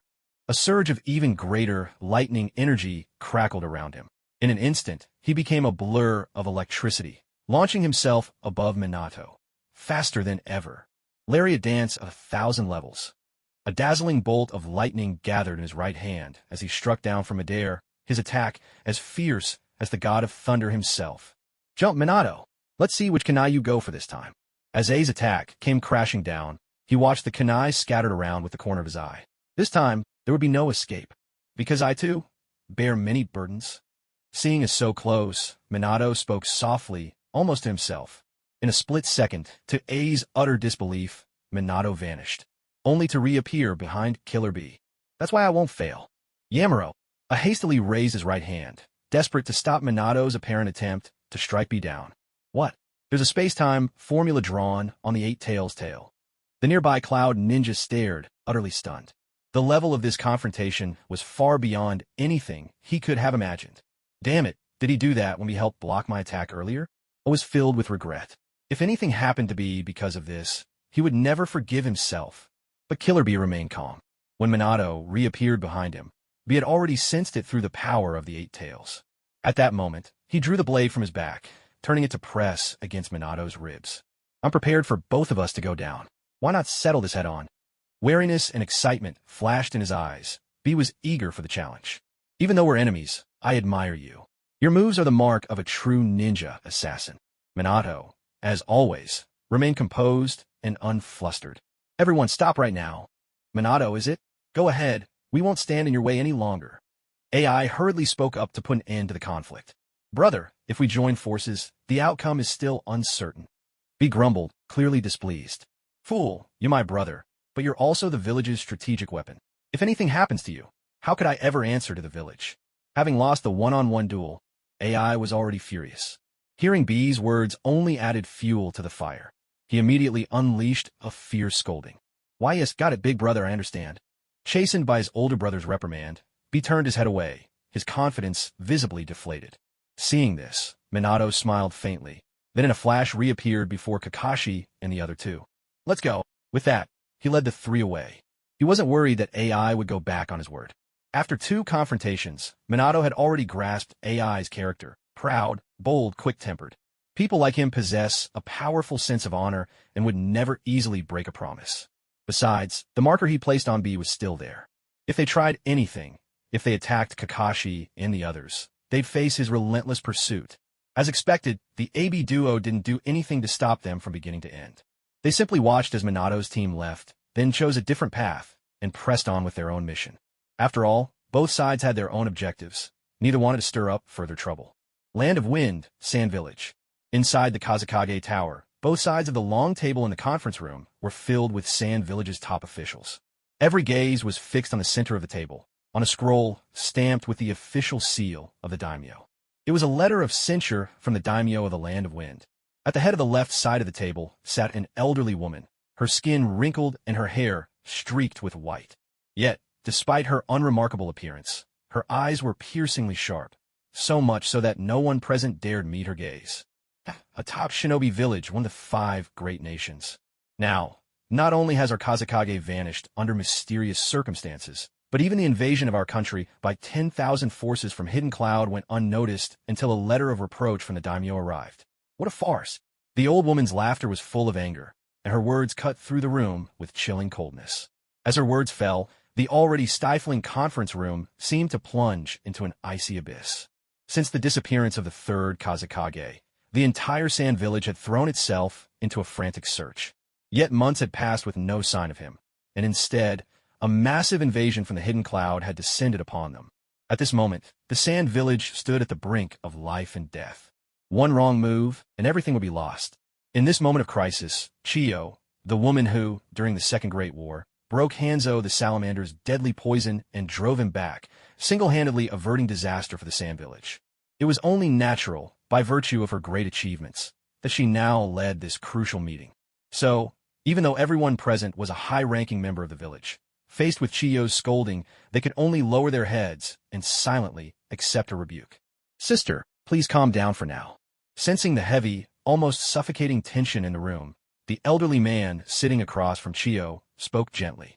A village cannot go a single day without a Kage. Rather than pointing fingers, what matters most right now is choosing the successor to the position of Kazekage. This elder was Ebizo, Chiyo's younger brother. He alone dared to speak up and mediate when Chiyo's anger was on the verge of erupting. Though Chiyo was furious, she still saw the bigger picture clearly. The 3rd Kazekage remained missing without a trace, most likely met with misfortune. Searching further would only be a futile effort. At this moment, only by confirming the new Kazekage could they unite their strength and calm the restlessness simmering in people's hearts. With this in mind, she gradually suppressed her aura and spoke in a level tone. You're right. That's also why I've gathered all of you here today. As things stand, looking across the entire village, only one person is qualified to take on the mantle of the 4th Kazekage, Raza. Hearing this, everyone's gaze turned to the young man named Raza. Under their collective scrutiny, waves stirred within Raza's heart, though outwardly he maintained a calm, unreadable expression. Ever since news broke of the impending invasion by the Hidden Cloud, he had vaguely anticipated this possibility. After all, possessing the rare magnetic release bloodline, much like the 3rd Kazekage, he had already become a rising star within the village, a genius admired by his generation.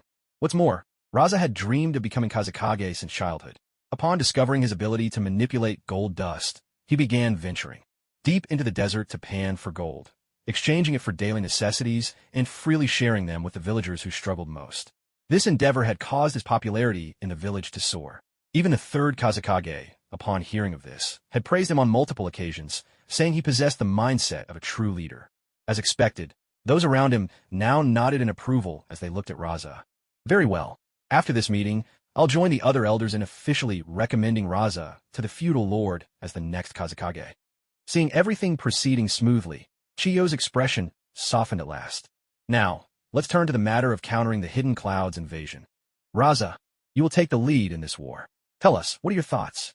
A Kage is the pillar of the village. At a time of crisis, they must personally lead the charge. As the saying goes, a flock of sheep led by a lion can defeat a pride of lions led by a sheep. Upon hearing this, Raza stood up at once. He swept his gaze across the assembly and spoke calmly.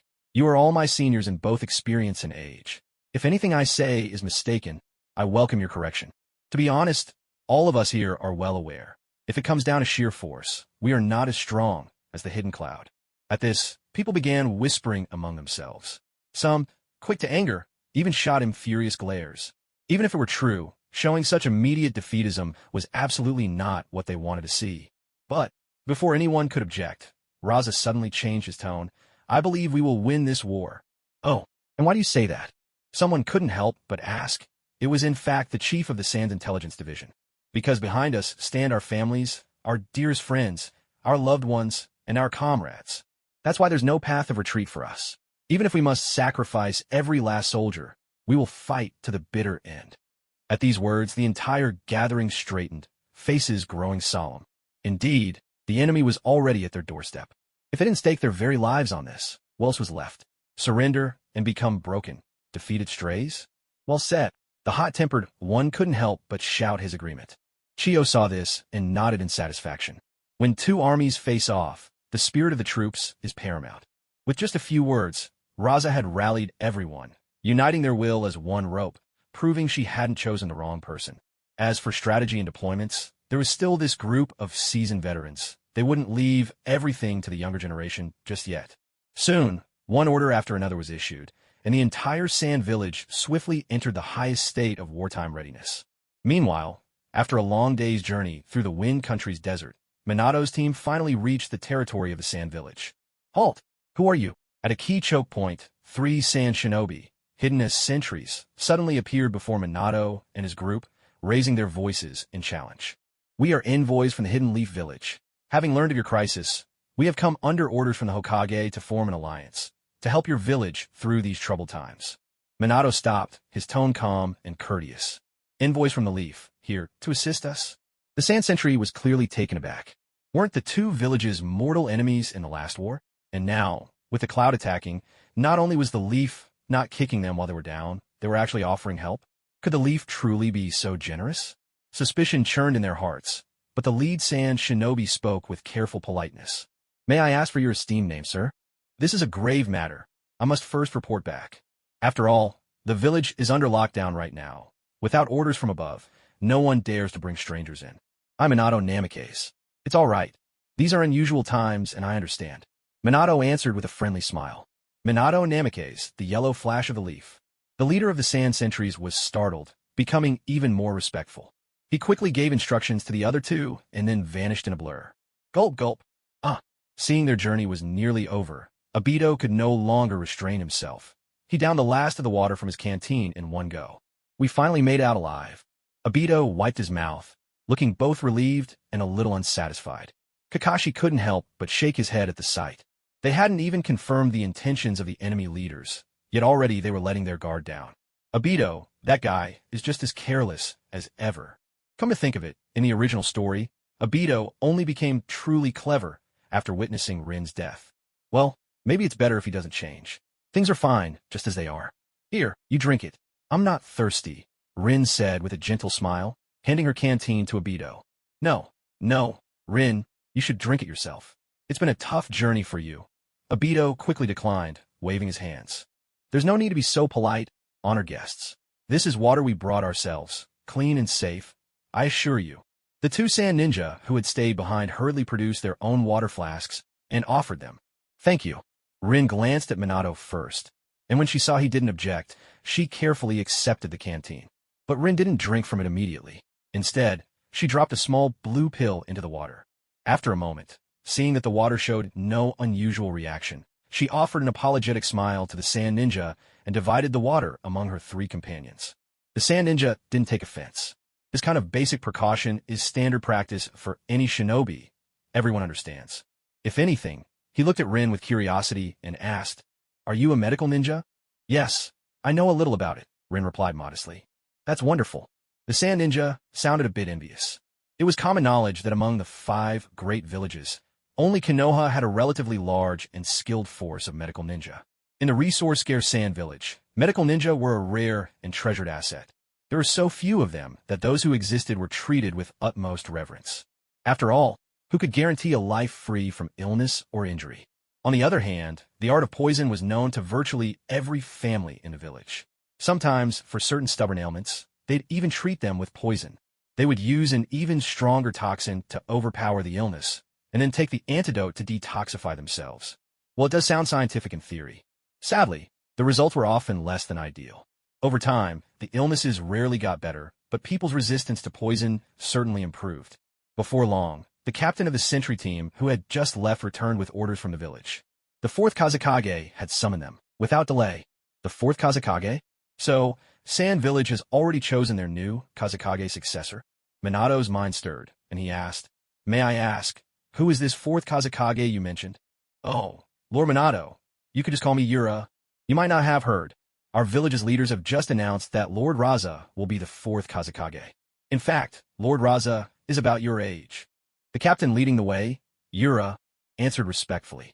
For someone like this, just like Lord Raza, who, at such a young age, had risen to prominence among his peers and could even contend with the strongest of the older generation, he dared not show the slightest disrespect. Raza, this name, it didn't seem like anyone had mentioned it before, had they? Minato quietly took note, his curiosity piqued by this young Kazekage he had never met. Raza? Wasn't he the one who ordered his own brother-in-law to assassinate his son, just to test whether his child was a suitable Jinchuriki? What ruthless man. So, it was at this point in time that he became Kazekage. He wondered if, at this moment, Temari had already been born. Trailing behind Minato, Kakashi also found his curiosity stirred by the name. In his previous life, he had always liked the canon pairing of Shikamaru and Temari when watching the anime.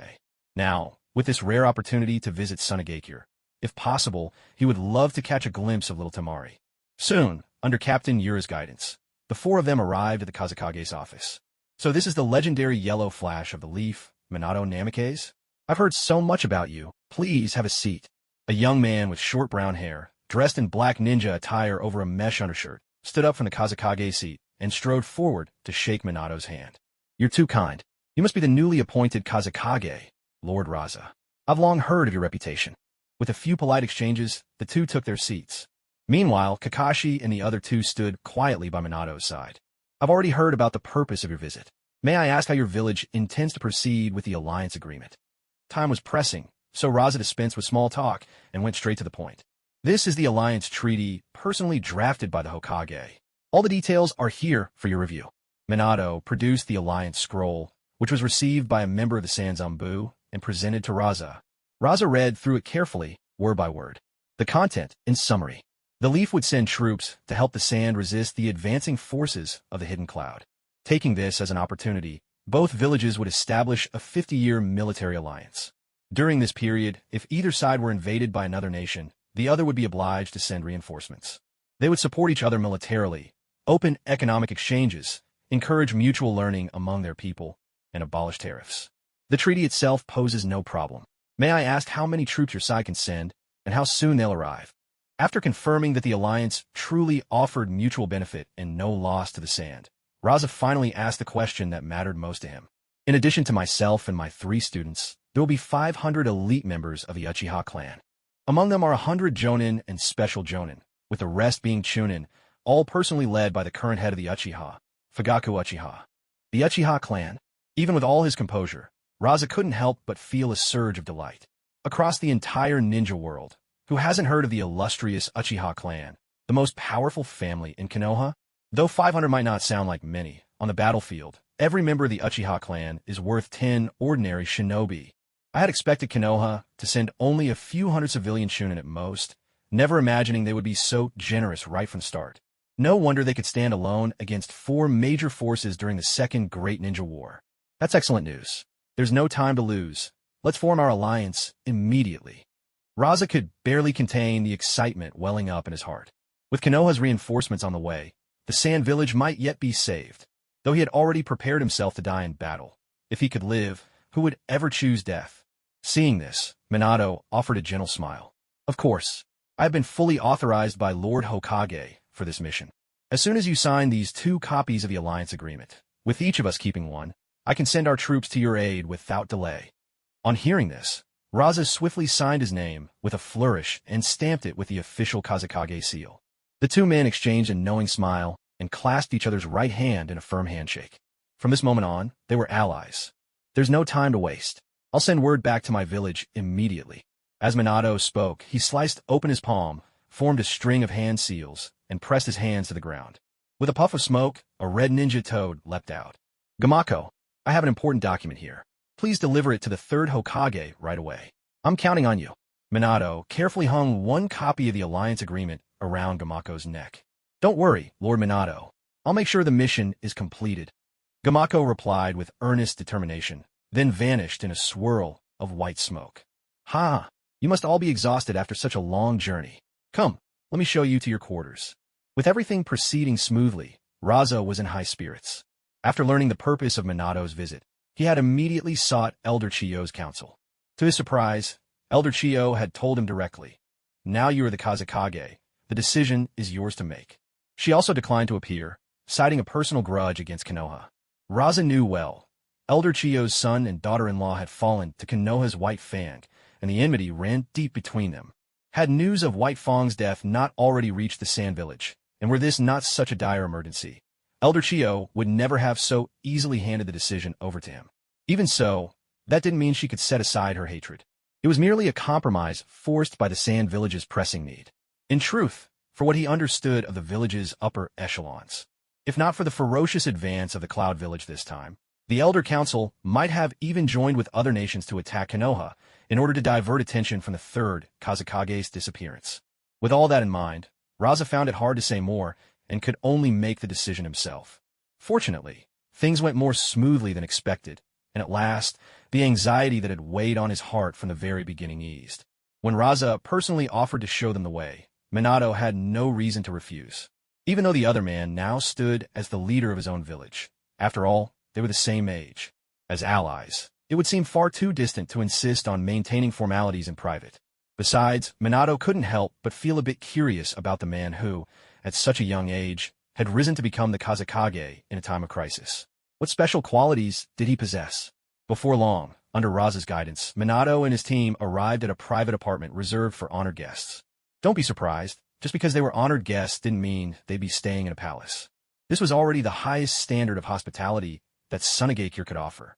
After all, the village sat in the heart of the Wind Country's desert, a place starved for natural resources, isolated by geography, and long held back by economic limitations. Even the homes of past Kazekages were only slightly better than those of ordinary villagers. This is the place, Raza said. In addition, I'd like to invite all of you to dinner at my home tonight, if you'd do me the honor. As he opened the apartment door, Raza extended his invitation to Minato. Of course, Minato replied with a warm smile. In that case, I won't keep you any longer. Rest well. When it's time for dinner, I'll have Yashimaru come to guide you. With that, Raza hurried back toward the Kazekage's office. After months away, the paperwork on his desk had piled up to the ceiling. The real reason he'd personally escorted his guests, besides showing proper respect, was to steal a brief moment of respite from his mountain of duties. We're finally here. No more sleeping in tents or chewing on ration pills every day. As soon as the Kazekage left, Obito, who'd been holding it in for the whole journey, stretched out his arms and collapsed onto the sofa. Obito, don't be so quick to relax. Let's pick our rooms, wash up, and get our clothes ready. We'll want to look presentable for the Kazekage's dinner tonight. Minato smiled at Obito, fully aware of just how exhausting this journey had been for all of them. If Sensei says so, let's sort out the rooms first. Rin, you go ahead and pick yours. While surveying the layout of the main hall, Kakashi turned to Rin. But Sensei hasn't chosen yet. Rin hesitated, since she naturally believed the teacher should always have the first pick. Kakashi's right, Rin. Ladies first. Minato, always the gentleman, agreed wholeheartedly with Kakashi's approach. Well, all right then. I choose this one. Rin raised her right hand, pointing to a room decorated in a softer style, complete with a plush teddy bear on the bed. Sunagakure, nestled in the desert, was perpetually battered by wind and sand. Therefore, most of the buildings here are designed in cylindrical or domed shapes, tall and sturdy, their rugged forms built to withstand the relentless wind and sand. Even the standalone apartments reserved for distinguished guests are rather simply furnished inside. The room, Lin pointed out, judging by its style, was clearly intended for women or children. Once Lin had made her choice, Kakashi casually picked the room next to hers. Obito had originally wanted that room as well, but since he was still lounging on the sofa and a step too slow, he could only grumble as he found himself next door to Minato-sensei instead. With a flick of his wrist, Kakashi locked his door, swiftly shedding his clothes and walking naked into the bathroom to turn on the shower. As the cold water cascaded over him, he felt all the exhaustion and stifling heat that had built up over the past days wash away. He had to admit, in the searing desert, nothing feels better than a cold shower at the end of the day. After a quick rinse, he turned off the shower. Well aware of how precious water was in the desert, he had no intention of wasting a single drop. He dried his hair, then pulled a clean set of pajamas from his backpack, using a storage scroll to retrieve them. While simplicity was a necessity on missions, that was a compromise made only under the harshest conditions. His previous life, spent in a whirlwind of endless overtime, had taught him better than most the importance of comfortable sleep. As for the storage scrolls, what might seem an advanced tool was, for someone who'd mastered the Een seal, hardly worth mentioning. In fact, Lin, who had also learned the Een seal, had managed to craft her own storage scrolls with a bit of guidance from Kakashi. And as for Minato-sensei, there was no need to even bring it up. He was the one responsible for sealing and carrying larger supplies like tents. Come to think of it, Obito was the only one who hadn't learned this particular technique. Luckily, Kakashi had made a few scrolls for him as well, more than enough for everyday use. As evening approached, Yashimaru arrived on schedule, bringing scarves prepared for the four of them. It couldn't be helped. Situated in the desert, the land of wind was notorious for its fickle weather. Scorching during the day, freezing at night. Even though the temperature hadn't yet dropped to its lowest, the chill was already creeping in. The scarves, aside from keeping out the cold, were also perfect for shielding against the sand that swept through at night, a true necessity for life in the desert. Under Yashimaru's lead, the four of them, scarves wrapped snugly around their necks, soon arrived at Raza's home. Please have a seat. As the head of the household, Raza greeted them with warm hospitality. By now, the dining table was already set with a full spread. Kakashi glanced over it. It looked quite impressive. Generous portions of air-dried beef and a whole roast lamb, golden and aromatic, dominated the table, accompanied by several beautifully arranged vegetable dishes, each one a testament to the lady of the house's care and effort. To celebrate the new alliance between Konoha and the sand, and to a peaceful future together. Cheers. Once everyone was seated, Raza, sitting at the head of the table, raised his glass to propose a toast. Cheers. Everyone raised their glasses in a toast, while the three underage kids, Kakashi and his friends, clinked glasses of juice instead. As the drinks went down, the atmosphere at the table gradually grew livelier. Freed from the constraints of his official duties, Raza, now a new father, revealed a surprisingly spirited and engaging side. With his gentle-natured wife Karura by his side, helping to keep things running smoothly, the evening banquet became a delightful gathering where both hosts and guests thoroughly enjoyed themselves. After dinner, as two young minds with the weight of leadership, Raza and Minato soon found themselves deep in conversation about village governance and development. Meanwhile, the boisterous Obito took the initiative to chat with the mild-mannered, seemingly delicate Yashimaru, eager to hear some interesting stories about the Sand Village. Kakashi, on the other hand, sat beside Karura with Rin and entertained the little baby Temari, who was still just a tiny infant. At that moment, baby Temari's small hands opened slightly. On her rosy little face, a pair of blue eyes stared unblinkingly at this unfamiliar big brother with silver hair. Noticing this, Kakashi pulled down his mask and made a funny face, sending Temari into peals of laughter. "Karura, may I hold her?" he asked, seeing that Temari didn't seem to mind him. With a warm smile, Karura agreed. Kakashi carefully cradled Temari in his arms. Rin quickly reached out to support the baby as well, afraid that Kakashi might accidentally drop her. Seeing their somewhat clumsy handling, Karura chuckled and gently pointed out the mistakes in Kakashi's way of holding a baby. Then, she walked over to Rin and whispered something in her ear. Rin's cheeks immediately flushed pink. She waved her hands in denial, as if protesting, yet her soft, watery eyes couldn't help but dart over to Kakashi before quickly looking away, worried he might notice. Kakashi, however, was oblivious to this exchange, for at that very moment, he was faced with a more awkward dilemma. Temari was hungry, and not only that, she reached out with her little white hands, grabbing at Kakashi's chest. Does that mean? Having been single in his last life and lacking any experience with babies, he found himself at a complete loss. "I'll take over," Karura said, stepping in at just the right moment. She gently lifted Temari from Kakashi's arms, chuckling as she made her way to the bedroom. "I never knew you liked kids so much," Rin said, as if she had stumbled upon a great secret. Kakashi had always come across as mature and a bit aloof with people he didn't know well. This was Rin's first time seeing him like this. "Well, I just think she's really cute. And besides, this child has a special connection to our hidden leaf." "A connection?" Rin asked. "Yeah, I have a feeling that when she grows up, she'll marry Narashikaku's son." "What? How could that be? Don't tell me you can see the future." Even Rin, who usually believed everything Kakashi said without question, found this statement too vague and nebulous. "You don't believe me? How about we make a little bet?" Kakashi smiled as he spoke to Rin. "What are we betting on?" Rin tilted her head unconsciously, curiosity lighting up her face. "Whoever wins has to grant the other a request. How does that sound? If you agree, we'll pinky swear 100 times, and whoever breaks the promise is a little puppy." Rin stuck out her right pinky, hooking it with Kakashi's. This ritual was something Kakashi had taught her before. Once the pinky swear was made, there could be no turning back. Rin was convinced she'd win. By the time Temari came of age and got married, she would surely be an adult herself. By then, her mind began to wander, and a rosy blush deepened across her cheeks. Suddenly, a rapid knock echoed at the door. Yasharu and Obito quickly apologized, hurrying toward the entrance. Opening the door, they found a familiar comrade of Yashimaru's standing outside. "Maki, what's going on?" The ninja, known as Maki, didn't waste time with explanations. He shared a glance with Yashimaru, then strode quickly to Raza's side. Kakashi narrowed his eyes, studying the man closely, the very same Maki who, in the original story, had taken down Hei Gecko in a single strike, leaving Yugao Yuzuki a widow at a young age. Maki wore half a white cloth draped over his head, obscuring the left side of his face. His black bodysuit was layered beneath the brown flak jacket of a Sunagakure Jonin. His stern, square features could not hide the urgency in his expression. "Lord Kazekage, our scouts report that a force of 10,000 from the Hidden Cloud has set up camp at an oasis just 50 kilometers from the village." Raza's face hardened. "That fast? They must be planning to rest up and launch an attack tomorrow." "I don't know all the details yet.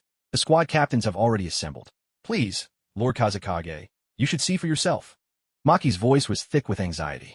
Raza nodded, then turned to Watergate and the others, apologizing for the abrupt interruption. He reminded Yashimaru to see their honored guests back to their lodgings and ensure they rested well. With a nod to Maki, Raza called out, "Let's go." Seeing this, Minato chose not to linger. He gathered Kakashi and the others, and they quietly left the Kazekage's residence. "Sensei, does this mean we're heading to the battlefield tomorrow?" As soon as they returned to their quarters, Obito couldn't hold back his question. "We'll have to wait for the Kazekage's orders tomorrow, since the situation is still unclear." Minato considered for a moment before replying. "But we should prepare for the worst. Tonight, make sure you all get plenty of rest and recover your strength." "Got it." Obito nodded enthusiastically. But Kakashi, who knew Obito well, was certain that excitement would keep him wide awake tonight. For Obito, whose lifelong dream was to become Hokage, this was a righteous rescue, a golden opportunity to earn great merit for the village. What's more, he would be fighting side by side with his teacher, his comrades, and his fellow clansmen. Come to think of it, the elite squad that the third Hokage had dispatched this time was made up entirely of Uchiha. What a shrewd move. The next morning, Kakashi and the others were startled awake by a rapid, urgent knocking at the door. When they opened it, they found Maki standing outside, sent by Raza to invite Minato's team to join the battle. Without delay, after a quick wash-up, the four of them followed Maki to the front lines at the edge of the Great Chasm. Looking out across the vast desert, they saw the endless, orderly ranks of the Sand Ninja Army, assembled in perfect formation, facing off against 10,000 Cloud Ninja gathered in opposition. "You've arrived just in time, Minato. In a moment, I'll need your help to keep the third Raikage occupied," Raza said, nodding to Minato and his team. "As for your students, I'll have Maki protect them throughout the battle to ensure their safety." At this point, Maki was still only a Jonin. In a war of this scale, a single Jonin could only do so much. But Minato's reputation spoke for itself. his strength was surely on par with Raza's own. So, in Raza's mind, trading Maki's assistance for Minato's was a bargain well worth making. Understood, Minato replied, and immediately created a shadow clone, imbuing it with half his chakra. After giving Kakashi and the others a few brief instructions, his true self left with Raza for the front lines. Don't worry, even though I'm just a shadow clone, I have the skills of an elite Jonin, and I can switch places with the original using Flying Thunder God at any time, the clone Minato explained, his tone gentle. Yeah, we know. Sensei Minato is the strongest. Obito replied cheerfully, not the least bit worried about their safety. After all, the memory of their teacher taking on the AB duo single-handedly was still vivid in their minds. Who could possibly harm them with their teacher nearby? Meanwhile, Raza had already led Minato to the front of the formation. With a solemn expression, Raza swiftly formed hand seals, and a platform of glimmering gold sand surged up from beneath his feet, rising to the height of a 3-story building before coming to a halt. He swept his gaze across the assembled forces and spoke in a resounding voice. Comrades, the invaders stand before us. There is no longer any way to avoid this battle. Behind us are our families, our friends, our loved ones, and our clansmen. Tell me, what should we do? His rousing words, carried by the wind-style chakra, reached the ear of every sand ninja present. Finish them all. Drive them back. Fight, and fight alone. We'll hold the line till the end. Cries rang out from every direction, a surge of passion sweeping through the ranks. Seeing that the crowd's emotions had reached a boiling point, Raza raised his right hand, and at once, everyone fell silent. That's right. Since they want war, we'll give them war. In this battle, we fight to the death, no retreat. Fight to the death, no retreat. Fight to the death, no retreat. Fight to the death, no retreat. A chorus of voices rang out in perfect unison. The furious roar of over 7,000 sand shinobi gathered as one, surging forward like a tidal wave, crashing toward the advancing forces of the hidden cloud. A cold snort escaped the third Reikage. He had considered sending envoys to demand surrender, hoping to conquer the sand without bloodshed. But now it was clear there was no need for that. All units, hear my command, attack at once. Any who resist, show no mercy. Kill, kill, kill. Both armies charged headlong into battle, the distance between them vanishing in an instant. A relentless barrage of whistling projectiles filled the air as tens of thousands of kunai shot forth from both camps. No one bothered to aim. With such an overwhelming hail of weapons, accuracy no longer mattered. Thunderous explosions erupted as the first wave of kunai struck their targets, detonating the explosive tags tied to them in a flash. Agonized screams echoed across the battlefield. The weaker shinobi in the front ranks were either impaled by the sharp kunai or torn apart by the relentless blasts. All around, the ground was littered with blood and flesh, each corpse locked in a gruesome final expression. But that was not all. The cloud's ranks suddenly began to fill with thick green smoke. Shadows flickered within the haze as countless cloud shinobi clawed at their skin in agony, their wails piercing the air, a sound as chilling as tortured souls in the depths of the underworld. It was the Sand's own specially crafted poison gas. This time, even the cloud's elite, whose strength had shielded them from the blades and explosions, were not spared. Yet, right at the heart of the battlefield, a large, empty space remained untouched, a strange, gaping void amidst the chaos. Every so often, a shinobi would stray close in the turmoil, only to immediately retreat for fear of being caught in the crossfire. In the midst of all this carnage, the emptiness seemed especially ominous. So, you're the third Reikage. I've long heard of your prowess. Today, I'll join forces with Brother Minato to challenge you. Standing in the open, Raza narrowed his eyes, sharp light glinting within them. The aura of a Kaga-level fighter radiated from him, commanding and unyielding. Minato. The third Reikage glanced at the Konoha forehead protector gleaming above Minato's brow, his pupils narrowing. So, you're Konoha's yellow flash. Does this mean Konoha and the Sand have joined forces? The third Reikage's expression grew grave. Konoha was nothing like the Sand, far more difficult to bully. Their alliance could spell trouble. That's right. By order of the Hokage, we've signed a mutual defense pact with Sunagakure. At this very moment, Konoha's reinforcements are on their way. If you withdraw now, you might still make it in time. Minato's gentle voice rose in the air. Yeah, what a joke. So what if the Leaf reinforcements have arrived? Even if that old thief Hiruzen came himself, I wouldn't fear you. What's more, before any of that happens, I'll take care of you first. Just thinking about Konoha losing such a young prodigy makes my blood boil with excitement. The third Raikage let out a wild, menacing laugh.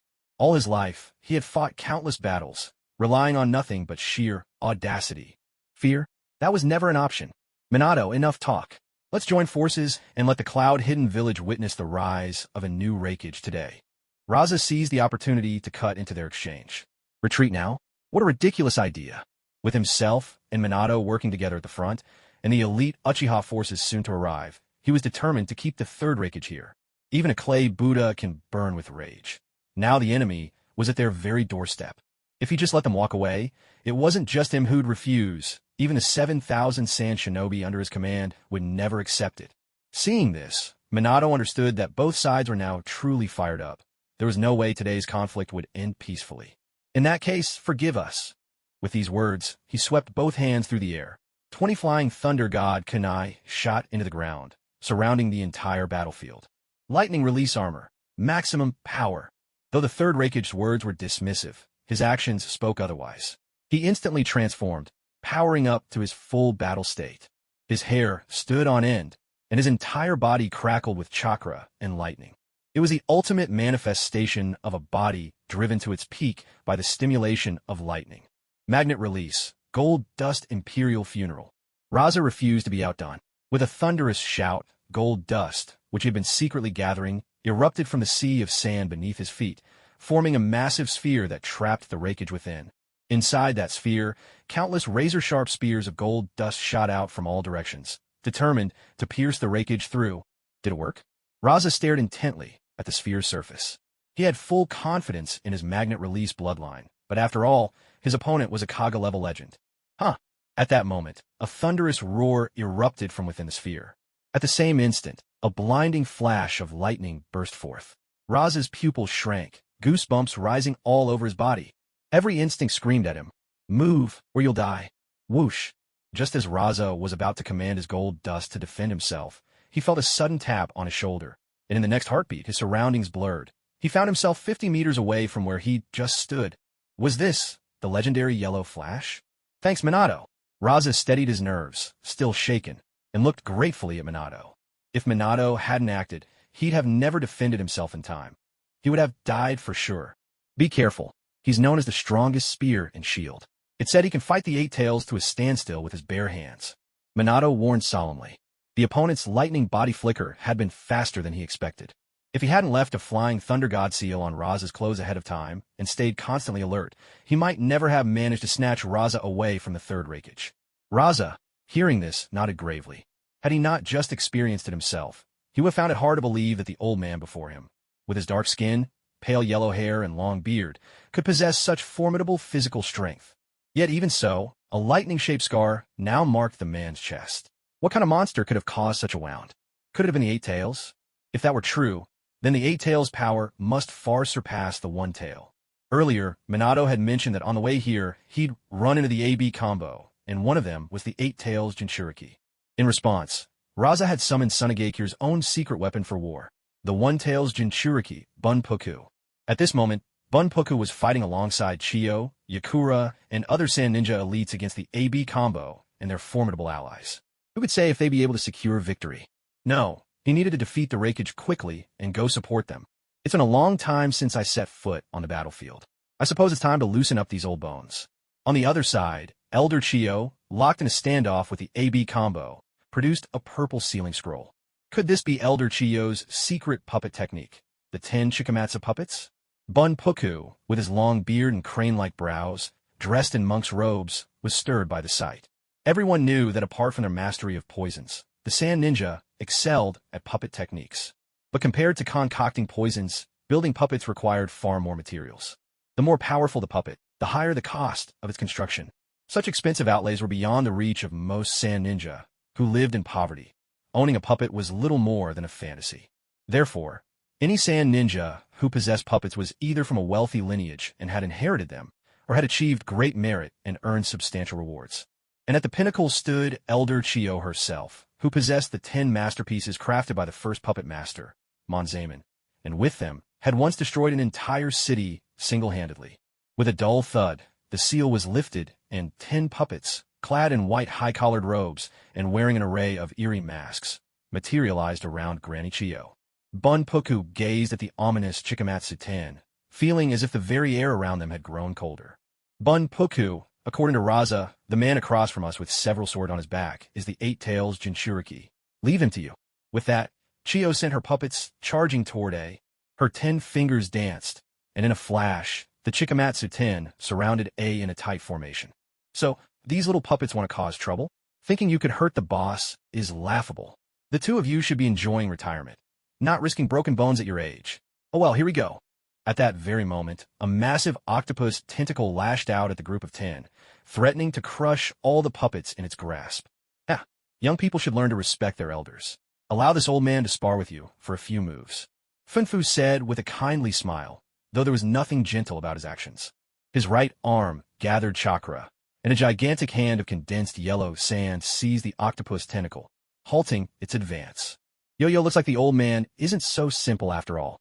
The one-tail, Jinchuriki, wants to solo the top lane. He kept rapping as he spoke, though the look on his face had grown considerably more serious. He hadn't expected that this seemingly frail old man was a Jinchuriki too. Puppet art. 3 treasures, suction destruction. Seeing B's attack thwarted by Funfu, Elder Chiyo steadied herself and unleashed a secret puppet technique without hesitation. At her command, the Buddha, Dharma, and monk puppets formed the 3 treasures array, a furious whirlwind erupting and threatening to suck A into its center. This was one of Granny Chiyo's signature moves. If anyone was drawn into the array, they'd be compressed and pulverized, reduced to a spray of blood before being flung out by the raging winds. Such petty tricks. Lightning style, lightning armor. Despite the immense suction drawing him in, it showed not a hint of panic. At that moment, his whole body crackled with electricity, every fiber of muscle pushed to its limit by the surge of lightning chakra. Heavy current assault. With a thunderous shout, he slammed his elbow, charged with lightning chakra, into the monk puppet, shattering its chest in a single blow. The 3 treasures array collapsed with it. Emboldened by his success, he darted forward in a flash of lightning, targeting the next puppet without pause. His intent was clear. He meant to destroy all 10 puppets in one fell swoop. What terrifying destructive force! Granny Chiyo's pupils narrowed. Her 10 fingers, which controlled the puppets, danced so rapidly they left afterimages in the air. Puppet art, machine light shield seal.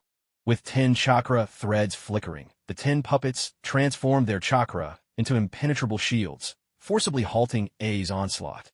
So, the old woman has a few tricks of her own. Seeing his frontal assault blocked, A shed his earlier disdain and charged straight for Chiyo herself. If he couldn't crush them all, he'd strike at the master directly. Chiyo's heart raced. She hurriedly maneuvered the 10 puppets to form a defense around her, shielding herself from A's attacks. At the same time, the blue-faced demon puppet activated a hidden mechanism atop its head. 5 icy chains shot from its skull, seeking to restrain A's movements. A seemed unfazed. He swung his arms like axes, hacking the chains in two as they came within reach. At that instant, the blue-faced demon puppet lunged closer, its jaws snapping wide to spew a cloud of poisonous smoke, engulfing A in a toxic haze. A reacted with lightning speed, holding his breath and focusing his mind. In the blink of an eye, he vanished from the poisonous mist with a flash of lightning. But Granny Chiyo's poisons were never so easily avoided. Even the barest touch of the toxin on his right arm made him feel the skin go numb, paralysis creeping swiftly through his limb. Elder Chiyo let out a subtle sigh of relief after her successful strike. At her age, her body was slowing down and her strength was a shadow of its former peak. If it came down to a contest of sheer endurance, she was no match for the youthful and robust AI. Fortunately, drawing on her vast experience from countless battles, Chiyo finally managed to tip the scales in her favor. Looks like Elder Chiyo and the others are in for a long, drawn-out fight. In that case, how about we have a little spar ourselves? Standing by, Fu watched as Chiyo, even the odds, and, reluctant to interfere too casually, decided to issue a challenge instead. Oh yo, watching fellow vessels fight is truly absurd. The One Tail and the Eight Tails both want a piece of this. My, what a wonderful verse. I need to write it down before I forget. Killer Bee suddenly stopped his imaginary DJ routine, whipped out his beloved notebook, and started jotting down the lyrics. Smack! At that very moment, a massive octopus-like creature appeared in B's mental realm and landed a heavy blow on his head. B, are you an idiot? This is a battlefield. You're up against another Jinchuriki, and you still let your mind wander. The Eight Tails, Gyuki, scolded him sharply and without restraint. Ow, ow, ow.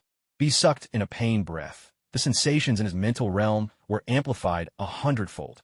All right, Gyuki. He didn't argue, obediently tucking his notebook away. As a perfect Jinchuriki, he and Gyuki had long since become the closest of partners. B's lively, unpredictable nature complemented Gyuki's calm and steady demeanor, giving them a remarkable edge in battle. In that case, let's get started. With a bubbling, gurgling sound, 8 crimson chakra tentacles emerged from B's body, formed by the power of the tailed beast. Time to show you my 7-sword style. B lifted one leg and struck a unique pose, balancing all 7 swords, not just in his hands and mouth, but wedged at each joint across his body. This was his own original sword style, the wild and unpredictable dance of a lark. In a flash, B vanished from sight, lunging straight at Fu. He wielded 7 blades with incredible agility, each strike so swift and unpredictable it was nearly impossible to defend against. Shield of Shikaku. The sands around them surged, layer upon heavy layer, rising to form a massive protective shell shaped like a tanuki to shield Fu within. This was the absolute defense unique to the one-tail, Shikaku. Knowing she couldn't match B's speed, Fu summoned her ultimate defense without hesitation. No matter how strong your offense, it won't breach this shield. Such overwhelming defense. So this is the power of the one-tail. Killer Bee, transformed into a whirlwind of blades, hacked away for what felt like an eternity, only to find that every strike was absorbed as if slicing into water, leaving his opponent unharmed. If that's how it is, then I'll break through with sheer force. Killer Bee sheathed his blade and stepped back, an overwhelming, world-shattering presence radiating from his body. 8 enormous octopus tentacles unfurled behind him, spreading out like a peacock displaying its feathers. In the blink of an eye, Bee vanished from sight, transforming completely into a terrifying creature with the body of an octopus and the head of a bull. Look over there, what is that? What a horrifying monster. How could something like that appear on the battlefield? With that size, could the enemy have deployed a Jinchuriki just like Lord Shikaku? All across the battlefield, many sand shinobi, locked in fierce combat, were shaken by the sudden appearance of the Eight Tails' true form. For a brief moment, their hands slowed, and the opposing cloud shinobi seized the opportunity, cutting them down without mercy. A bunch of country bumpkins, don't you know? That's our Killer Bee, Lord B himself. A cloud ninja, fresh from defeating his enemy, looked down disdainfully at the corpse at his feet. Yet when he raised his eyes to the massive beast rampaging across the battlefield, his gaze burned with fervor and admiration, born with a lust for battle and a deep respect for strength. That is the very essence of the cloud shinobi. Bah, now that things have come to this, let all these sins fall upon me. Within the tanuki formed of golden sand, Bunpuku gazed at the Eight Tails' true form and let out a gentle sigh. The one-tailed Shikaku was born violet, ever eager to lure its Jinchuriki into darkness.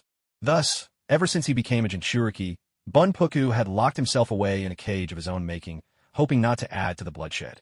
So much so that most sand shinobi never even knew his name. They could only call him Lord Shikaku. On the palms of Bunpuku's hands were engraved the words heart and acceptance. When his palms met, they formed the character for love. This was the principle he had upheld throughout his life. In his eyes, every heart longed to be loved, be it human or tailed beast. So much so that, at the very end of his life, he even earned Shikaku's approval, who called him a man with a heart as pure as the sage of 6 paths. But now, for the sake of his village, he would take that final step. Shikaku, I'm counting on you now. Bunpuku pressed his hands together, bowed his head, and murmured softly, then released the barriers of his heart and slipped into slumber. As his eyes slowly closed, a majestic force, no less overwhelming than the Eight Tails, burst forth from his body with chilling intensity. The sand tanuki, once 2 meters tall, was now overflowing with dense sand, forming fierce patterns along its body until it grew into a monstrous tanuki as large as the Eight Tails itself. The one-tailed Shikaku had entered the fray. Yeah, I'm finally free again. A thunderous roar shook the entire battlefield. You damned old man. You've kept me locked up for nearly a century. As payback, I'll slaughter you all. Ha ha ha. Shikaku howled with wild abandon, venting all his pent-up resentment without restraint. The yellow sand nearby also responded to Shikaku's shifting mood, sometimes gathering in dense clouds, sometimes scattering in disorder. That monster, what is it? Oh no, The Sand Shinobi have sent out their Jinchuriki as well. A few of the Cloud Shinobi began to panic. So what? Lord Killer Bee, the perfect Jinchuriki, is the strongest of all. Yet most of the Cloud Shinobi showed no concern. One tail? Lord Bee could thrash you with just one tail himself. But the Jonin leading both sides had no time for commentary. Drawing on their wealth of battle experience, they immediately organized their ninja to retreat. No joke. This was a confrontation between tailed beasts. Even a stray shockwave from their fight could wipe them out. Who am I supposed to kill? Shikaku, it's been a while. You're getting cocky again, aren't you? A rough, booming voice cut through Shikaku's unruly outburst. Isn't that Gyuki? What are you doing here? Shikaku, his eyes spinning with star-shaped pupils, looked at the speaker in surprise. Seems like they're really keeping you on a tight leash. You don't even know what's going on now, do you? How about this? Come with me, and I'll give you your freedom. What do you say? Seeing that Shikaku's allegiance to the sand was shaky, Gyuki wasted no time in sowing discord. Go with you? So, I just get new Jinchuriki? Wouldn't that be swapping one prison for another? Shikaku's beady eyes darted about, quickly catching on to the scheme. You think you can fool a clever Tanuki, you thick-browed oxhead? Don't you know Tanuki are sharp-witted? No way. I'm going to kill all these people, then take the old man and get out of here. Why stick around this boring place any longer? The old man's nearly dead and hardly anyone remembers him. Might as well get out and see the world while they can. If you won't listen to reason, then I'll have to use force. Fine, let's see if you've improved over the years. As Gyuki spoke, 8 massive tentacles lashed out at Shikaku. Trying that trick again? Not a chance. The 9-tailed beasts grew up together. They knew each other inside out. Back when Shikaku was young, always getting into mischief, Gyuki would tie him up with those tentacles time and again. He'd never let go until Shikaku admitted he was wrong. Now, seeing those tentacles again, all the shame of those old days came flooding back. I'm not who I was, Gyuki. Wind style, drilling air bullet. Shikaku slammed his left palm into his belly, launching a tightly compressed blast of air from his mouth straight at the 8 tails. Boom! The air bullet was blocked by Gyuki's bundled tentacles, and the compressed air exploded on impact, sending sand flying everywhere. That's your big move? Might tickle if you try harder. Gyuki unfurled his tentacles again, mocking with cool indifference. Aarg, you're making me furious. Wind release. Infinite sandstorm breakthrough. Shikaku stamped his feet in frustration. He opened his enormous mouth, inhaling a tremendous gust of wind and sand, then forcefully spat it out. A violent gale, thick with swirling sand, blasted straight toward Gyuki. This technique is decent for blocking vision. I'll give you that. Gyuki commented, unfazed and even a little amused. It had been a while since they'd met, and he was genuinely curious to see how much this annoying brat had improved. You're too cocky, Gyuki. Sandstorm layer, grand burial seal. A thunderous rumbling erupted. As Shikaku poured an immense amount of chakra into the sand, the yellow earth for miles around began to tremble. Then, a tidal wave of sand swept up both sides, unsuspecting shinobi, surging toward Gyuki and forming a colossal pyramid to imprison him. That's what you get for underestimating me. Shikaku dusted off his hands with satisfaction, admiring his handiwork. He turned away, ready to vent his anger on the Kumogakure side of the battlefield. Originally, he planned to kill the Suna shinobi first. But if Gyuki wanted to help Kumo capture him, then he'd start by taking out their people. Wait, his clone had been destroyed? At the very edge of the frenzied battlefield, Kakashi, who had just been honing his skills against the Kumo shinobi, suddenly paused, momentarily distracted. A perfect opening. The Chunin from Kumogakure, who had been on the defensive, immediately closed in, thrusting his kunai straight at Kakashi's heart. Steel flashed. With a swift slash, the Kumo Chunin clutched his throat in disbelief and collapsed, powerless. How did he suddenly get so strong? Kakashi didn't spare him a glance. Instead, he turned his eyes toward the clash of tailed beasts. A titanic pyramid dominated the southeastern side of the battlefield, impossible to ignore. Was this the most powerful sealing technique of the One Tail? Kakashi pondered quietly. At the start of the battle, he had created 2 shadow clones. One had circled behind enemy lines to infiltrate both Minato Sensei's and Killer Bee's battlefields. There, the clones used transformation jutsu to disguise themselves as fallen shinobi, lying low and observing everything. After all, it would be a waste to spend such a prime opportunity merely picking off cannon fodder at the fringes. He hadn't expected that, even keeping a safe distance, his clone would still be caught up in the One Tail's overwhelming sealing technique. So this is the power of a tailed beast. Kakashi's heart pounded as he took stock of the forbidden jutsu his clone had managed to copy. What a windfall. A new round of explosions thundered across the battlefield. Elsewhere, Shikaku was preparing to unleash another sweeping attack on Kumagakura's forces when a tremendous roar erupted behind him. What? Shikaku spun around in shock, only to see Gyuki breaking free from the sandstorm layer, Grand Burial Seal, blasting through the sand and noise. However, when the smoke and dust finally cleared, the Ox Demon's figure reappeared, looking exceptionally disheveled. Shikaku, you've really managed to enrage me now. The Ox Demon's furious voice echoed, and in an instant, a surge of murderous intent exploded from him. Just now, it was his own carelessness, he hadn't dodged in time, that forced him to unleash a tailed beast bomb to shatter the seal and make his escape. Even so, the close-range blast of the tailed beast bomb left him covered in wounds. Of course, for a tailed beast, injuries like these are easily healed. But the humiliation of being slapped in the face by a former underling he'd once subdued with ease, that was a wound that burned far deeper. Right now, the Ox Demon wanted nothing more than to vent all the fury raging in his heart. He threw his massive head back, and a pitch-black, turbulent sphere of chakra rapidly formed, swelling until it was 10 times the size of his head. So, you can't take a little fun? Now you want to get serious? Shikaku dropped his usual flippant attitude, his expression growing solemn as he stared at the massive tailed beast bomb. With a bomb that big, even he would be obliterated if he tried to withstand it head-on. Oomph. As if I don't know how to do that, too. Shikaku knew he couldn't take it directly, nor was there any hope of dodging at such close range. So he lifted his own head high, gathering chakra from every fiber of his being, until he too had formed a terrifying, pitch-black tailed beast bomb. A thunderous eruption. Both tailed beast bombs shot out at the same time, colliding in midair. After a moment of utter stillness, a blinding white light tore through the battlefield, casting the world into stark relief.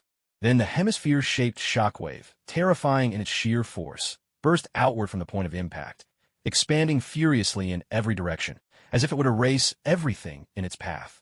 All the shinobi who hadn't managed to escape the blast radius looked on with eyes full of soul-deep dread and despair. In the face of an explosion that seemed like the wrath of the heavens, thousands of shinobi were swept away like blades of grass, mercilessly cut down. Not a trace of them remained, not even a fragment of a limb. For a brief moment, almost every combatant on the field fell still. In that instant, they all felt the overwhelming insignificance of being human. Damn it, what could have driven 8 tails, or 1 tail, to such furious, mutually destructive combat?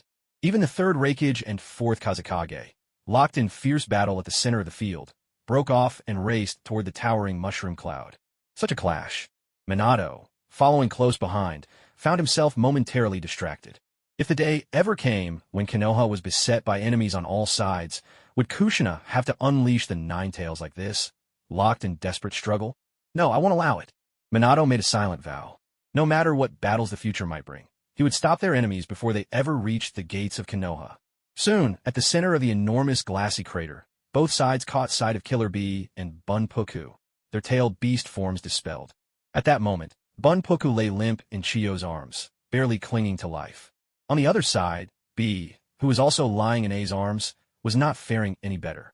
Fortunately, thanks to the tailed beast's extraordinary healing abilities, the two of them, though battered and bruised, slowly began to recover.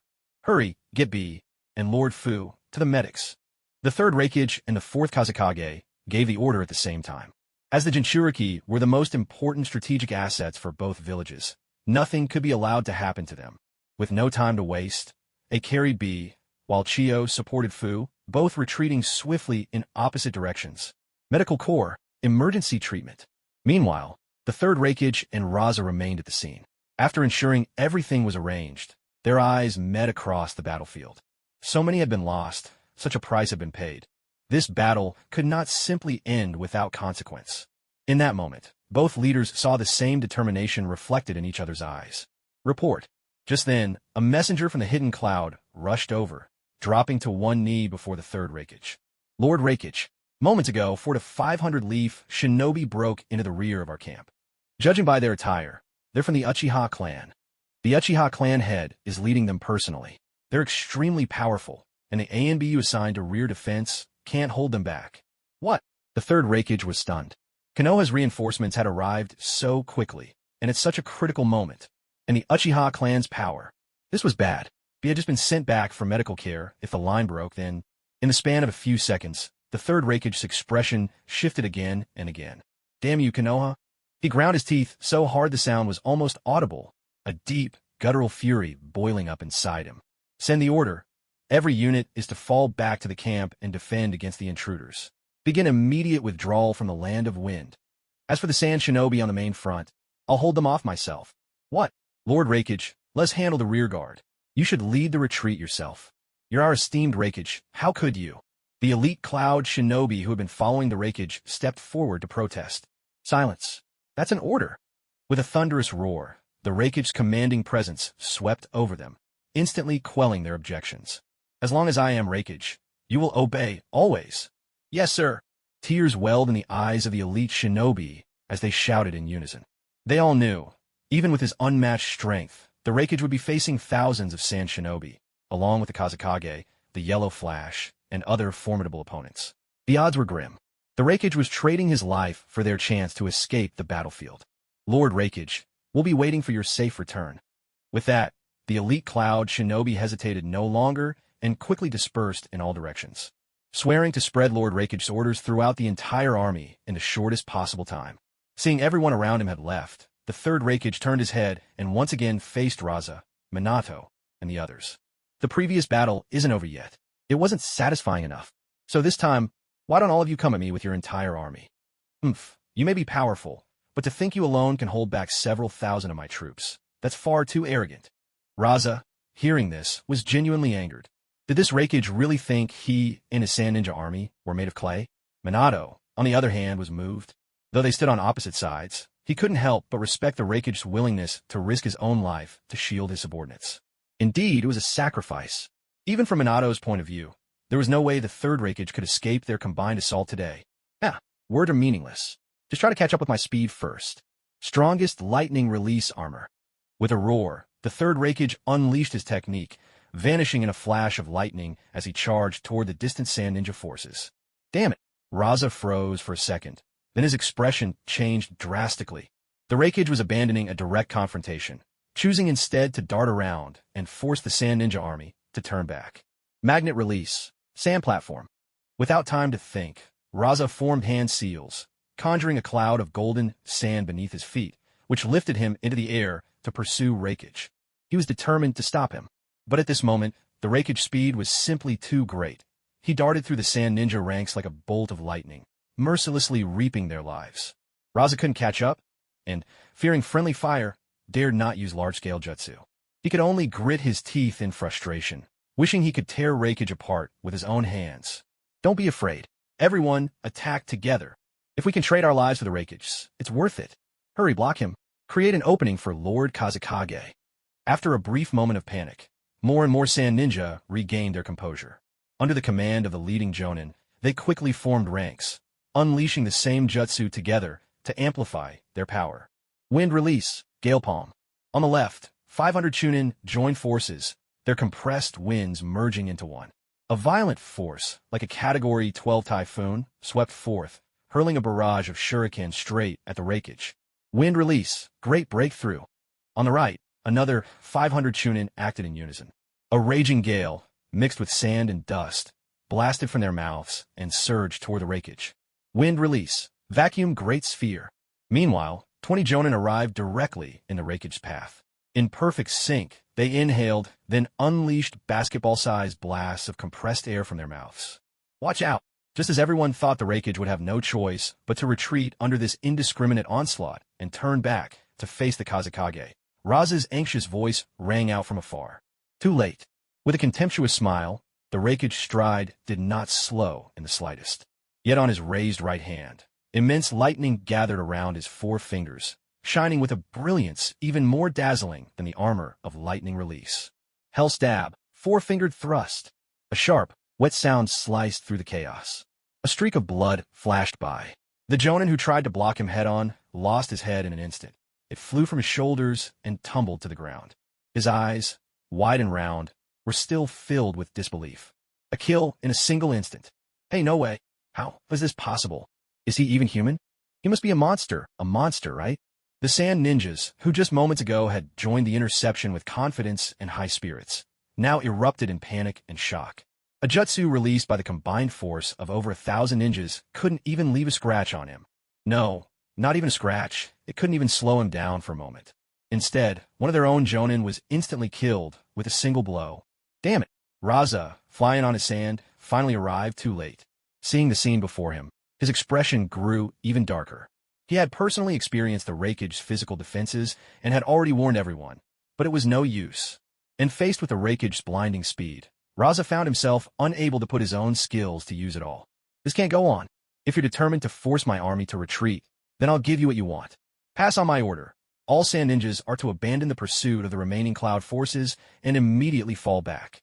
Surround and hunt down the Raikage. Raza barked his command with grim determination. Even if it costs us countless lives, we'll wear you down to the bitter end. Lord Kazekage, if that's the case, I'll go inform the Uchiha clan to withdraw so they can avoid running into the main enemy force. Minato spoke up at just the right moment. He had no intention of letting the Uchiha clan waste themselves against the Cloud Hidden. Very well. Minato, go quickly and return swiftly. Raza's tone softened as he turned to him. He considered asking Minato to help intercept the Raikage, but seeing the Raikage's sheer ferocity, he gave up on that idea. After all, Konoha was a newly forged ally. Lending a hand was one thing. Sacrificing lives was another. There are some boundaries that must be respected, or it could damage the mutually beneficial relationship between their villages. Hearing this, Minato vanished from sight in a flash. With his speed, he quickly outpaced the Cloud forces and reached the Uchiha clan's position.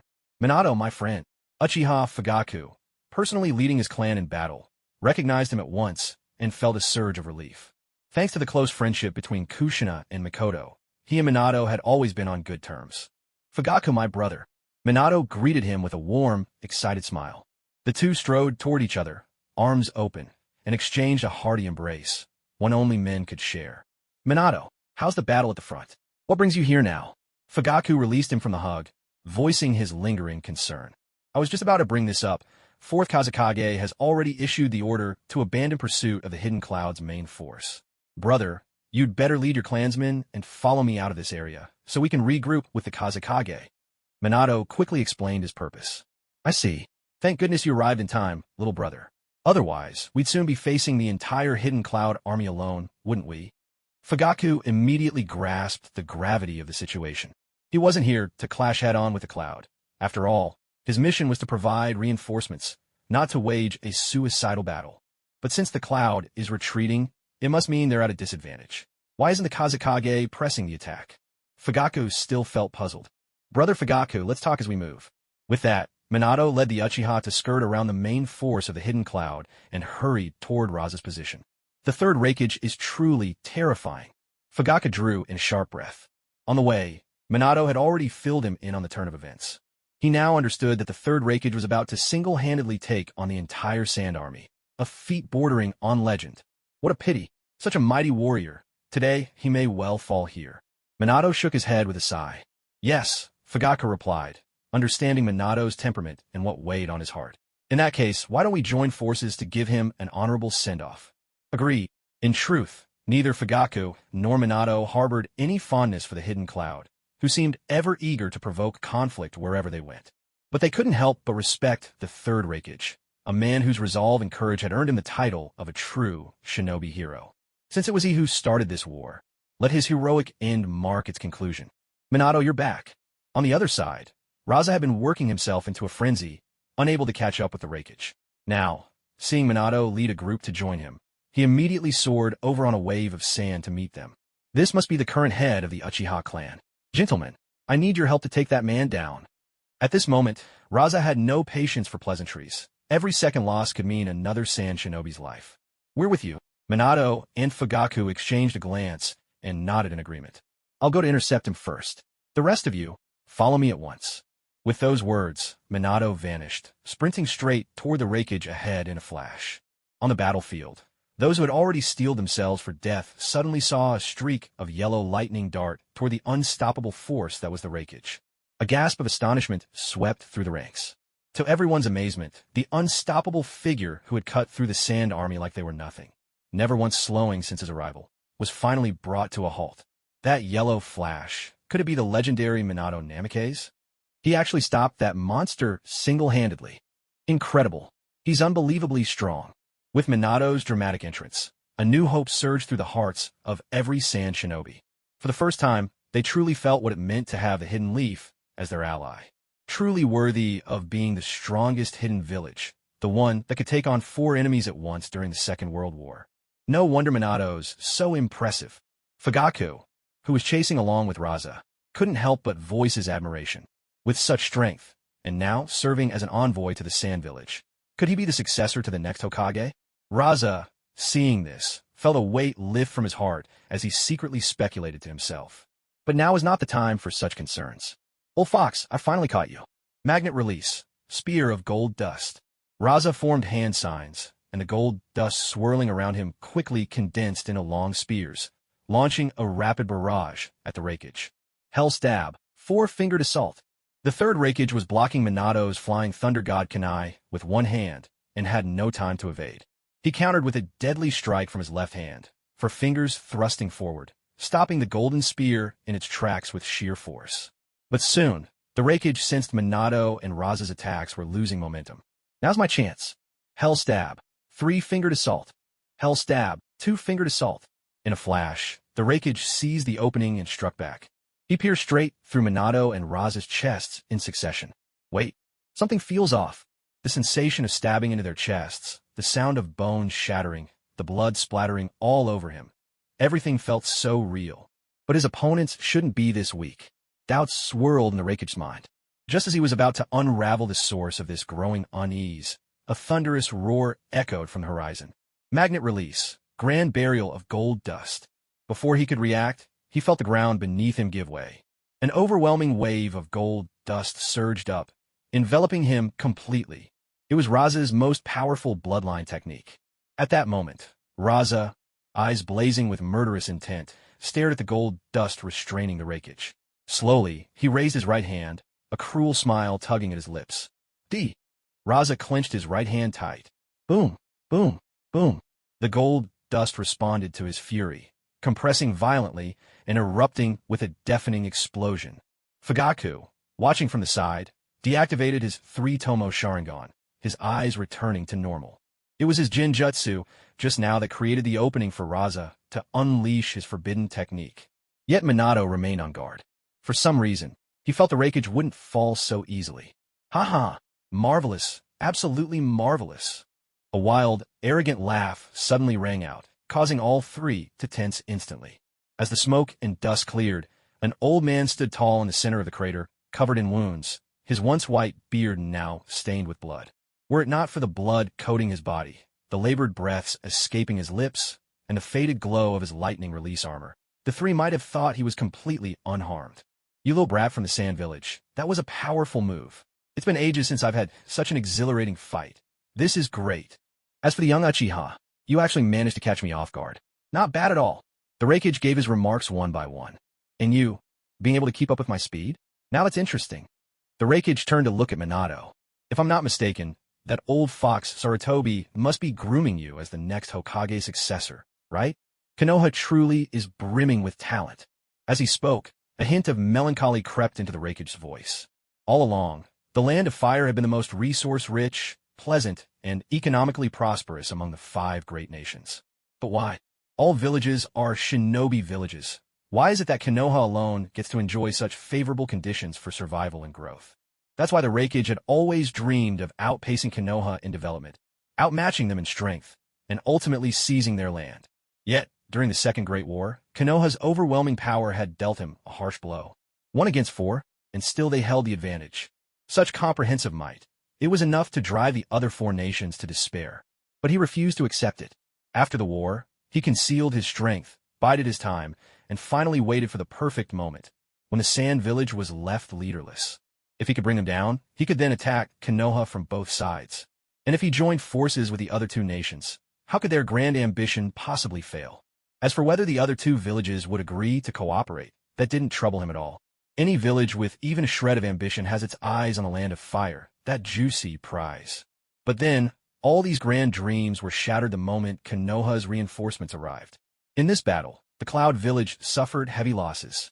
And now, Before his eyes, a new star was rising in Konoha. This filled him with a storm of emotions, a bittersweet mix he could barely untangle. You wretched heavens, how can you be so unfair? If you insist on favoring Konoha, then today I'll sever Konoha's future myself.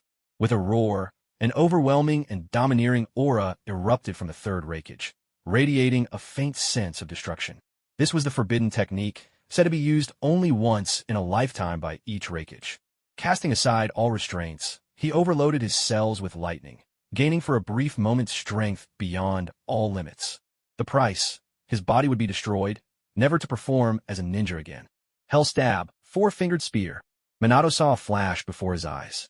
His instincts screamed a warning, and almost reflexively, he activated the Flying Thunder God technique.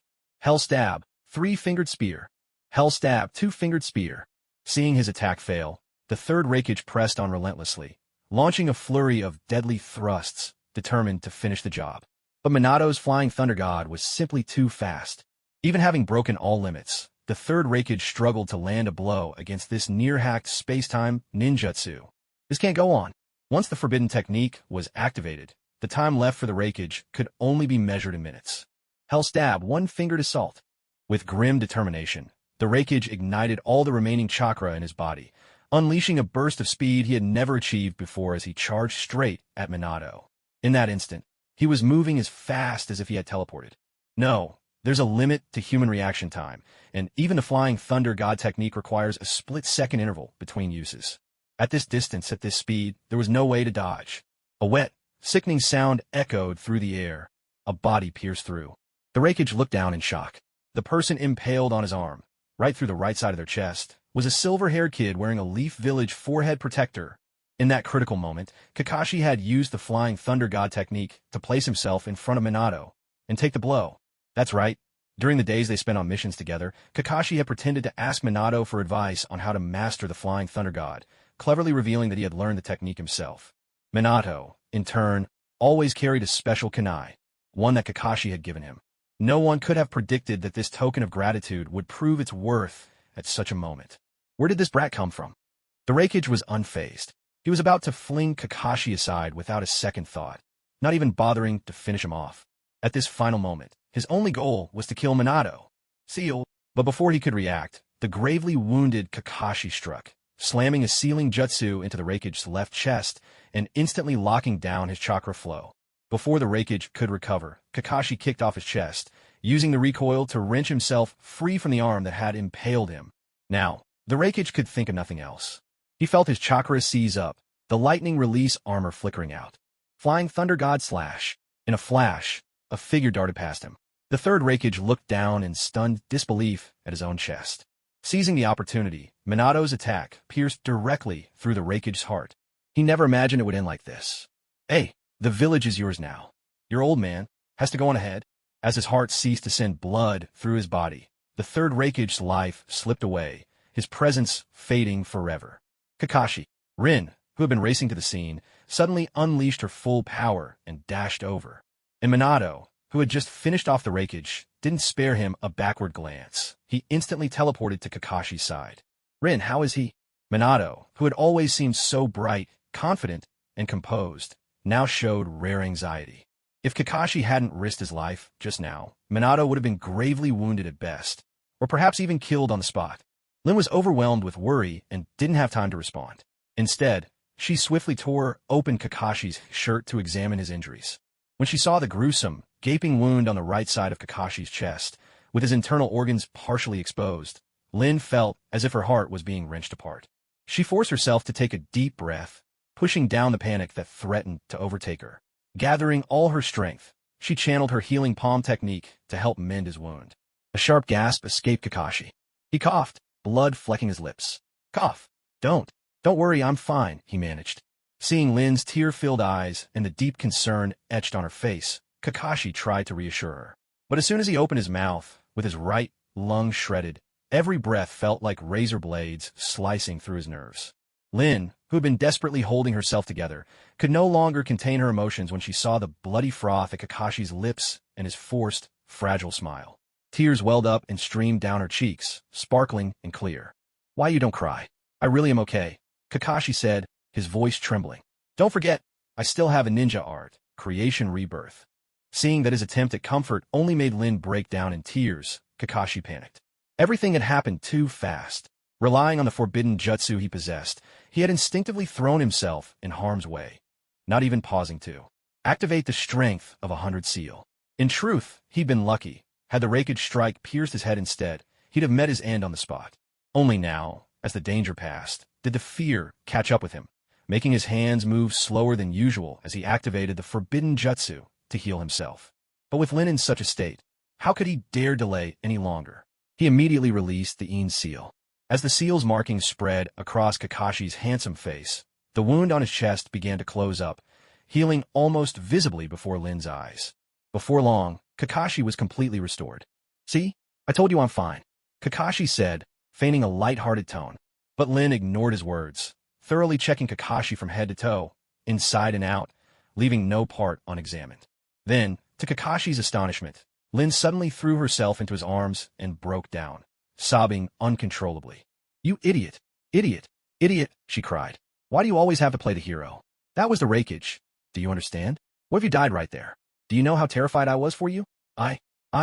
Her sobs echoed, raw and unrestrained. Feeling Lin's warm, trembling body in his embrace, Kakashi opened his mouth to speak, but in the end, said nothing. He gently patted her back, not daring to use the slightest force, as if he were holding the most precious treasure in the world. Watching this unfold, Obito instinctively clenched his fists at his side. He loosened them, then balled them up again, his emotions shifting back and forth. In the end, he let go. Ahem. Not that I want to interrupt, but this is still a battlefield, you know? Maybe you could save the hugging for later." Minato's voice, tinged with a playful tease, rang out, his face adorned with a gentle, warm smile. This heartwarming scene took him back to the days when he had pursued Kushina, stirring up memories of youthful longing. Oh, and Rin had also mastered Lady Tsunade's legendary strength. She could certainly rival Kushina now. What would Kakashi's days be like from now on? Minato wondered with a smirk. He glanced over at Kakashi with a knowing look, as if recognizing a fellow traveler on the same path. With a startled cry, Rin quickly wriggled free from Kakashi's embrace, turning away with cheeks aflame, unable to face the others. Hith. Kakashi scratched his head in awkward embarrassment. He then stood up, straightened his clothes, and turned his gaze to the body of the raikage. Seeing this, Raza, Fugaku, and the others, who had been watching the scene with amused expressions, redirected their attention back to the third raikage. Since the third raikage was defeated by Brother Minato, this body is your hard-won trophy. When the time comes, you should be the one to take it, Raza said after a moment's thought, turning to Minato. The Konoha reinforcements had played a pivotal role in this defensive war.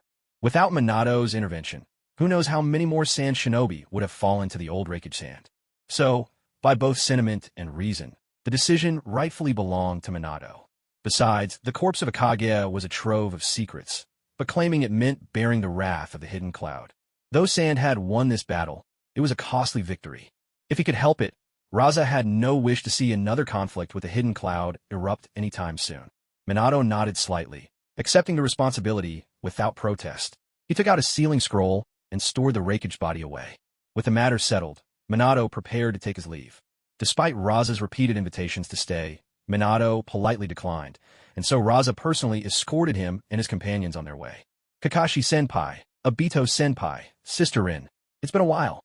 Oh, sure Sway, you're here too. Kakashi turned to see his opponent from the Chunin exams, Uchiha Sure Sway. Since then, the two had become friends, exchanging techniques and sparring in private. Their relationship had remained cordial ever since. Yes, our clan leader led the elite into battle, and I was lucky enough to join them, Sure Sway replied with a sheepish smile. He didn't feel he deserved to be called elite, not yet at least. But Kakashi, knowing Sure Sway's character well, could see right through him. If things went as expected, by the end of this third Great War, Sure Sway would become known far and wide as Sure Sway of the Body Flicker. By the way, Obito-senpai has been quiet all the way here. Is something weighing on your mind? After exchanging a few words with Kakashi and Rin, Sure Sway turned to Obito, asking him directly and earnestly. Obito, who had been lost in thought, snapped back to reality. Oh, it's nothing. Maybe it's just too hot today, ahaha. He forced a laugh, but it was clear to anyone that he was putting on a brave face. Hey, Sure Sway, I've recently gained some new insights into combat. Why don't we have a little exchange? Seeing that Sure Sway wanted to press further, Kakashi quickly pulled him aside, eager to change the subject.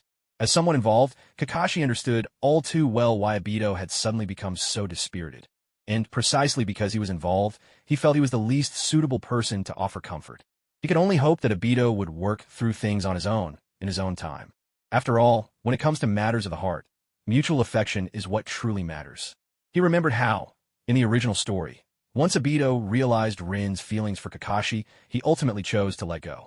But at that time, Kakashi blamed himself for Obito's death, believing he was unworthy of Rin's love. So he directly rejected her feelings. And the tragedy that followed pushed the entire shinobi world into darkness. Thinking of this, Kakashi couldn't help but clench his fists. In this life, Rin will be under my protection. If anyone wants to harm her, they'll have to go through me first. Even if that person is Uchiha Madara. Several days later, at Minato's house, Minato and Kushina were hosting, inviting their 3 students and the Fugaku couple over for dinner. Since he got along well with Kakashi, Shursui had tag along as well. Around the dinner table, Kakashi and the others eyed the dishes for a long while, but none dared to pick up their chopsticks. The ever-innocent Shursui was just about to dig in when Kakashi stealthily stopped him. Utterly confused, Shursui looked at Kakashi, about to ask what was going on. Minato-sensei, did you cook tonight, or was it Kushina? Kakashi turned to Minato with the question. The moment Kushina heard this, her expression changed at once. She stood with her hands on her hips, and her long wine-red hair seemed to defy gravity, rising up as if charged with emotion. Minato, unfazed, gently pressed Kushina's hair back down and offered a warm smile. I did the cooking. Please, everyone help yourselves. Rin patted her chest in relief and let out a long sigh. Kakashi also released Shursui's right hand onto the table, signaling the danger had passed. Shursui seemed to catch on and gave Kakashi a grateful look. Even Obito, who had been listless all evening, was able to set aside his troubles for a moment, clasping his hands together in thanks. Thank you, Minato-sensei. I'm going to start. Minato's culinary skills needed no introduction. 4 meat dishes, 4 vegetable dishes, along with a soup and a plate of fruit. A full 10 dishes, each beautifully plated and delicious, left everyone at the table thoroughly satisfied. Well, if you ignore the fact that all 10 dishes bore names like tenfold heartfelt whirlwind scrambled eggs, then this dinner could truly be called perfect. After the meal, Mikoto took the initiative to help Kushina clear the table and went into the kitchen to wash the dishes. The two of them seized the chance to exchange some girlish secrets. Meanwhile, she entrusted little Itachi, whom she'd been holding, to Rin for the time being. Little brother, what's your name? How old are you? Rin asked with a curious smile. My name is Uchiha Itachi, big sister, he replied in a soft, childish voice, looking up at the gentle and beautiful young woman before him. I'll be 2 years old soon. With his toddler's split-crotch pants, cat-ear headband, and barely there baby teeth, Itachi gazed up at her, answering in that sweet, innocent tone. What a good boy. Itachi, you really are a clever child. Rin reached out to gently pat his little head, feeling her heart practically melt from the cuteness. So this was what Itachi looked like as a child. Kakashi, standing nearby, couldn't help but wander over, curiosity getting the better of him. He wondered what his fellow manga fans from his previous life would think if they saw the famously aloof Itachi god as such an adorable little kid. Shaking his head with a smile, Kakashi suddenly stepped forward, reached out, and flicked his finger lightly against Itachi's exposed little boy part. Itachi was utterly stunned.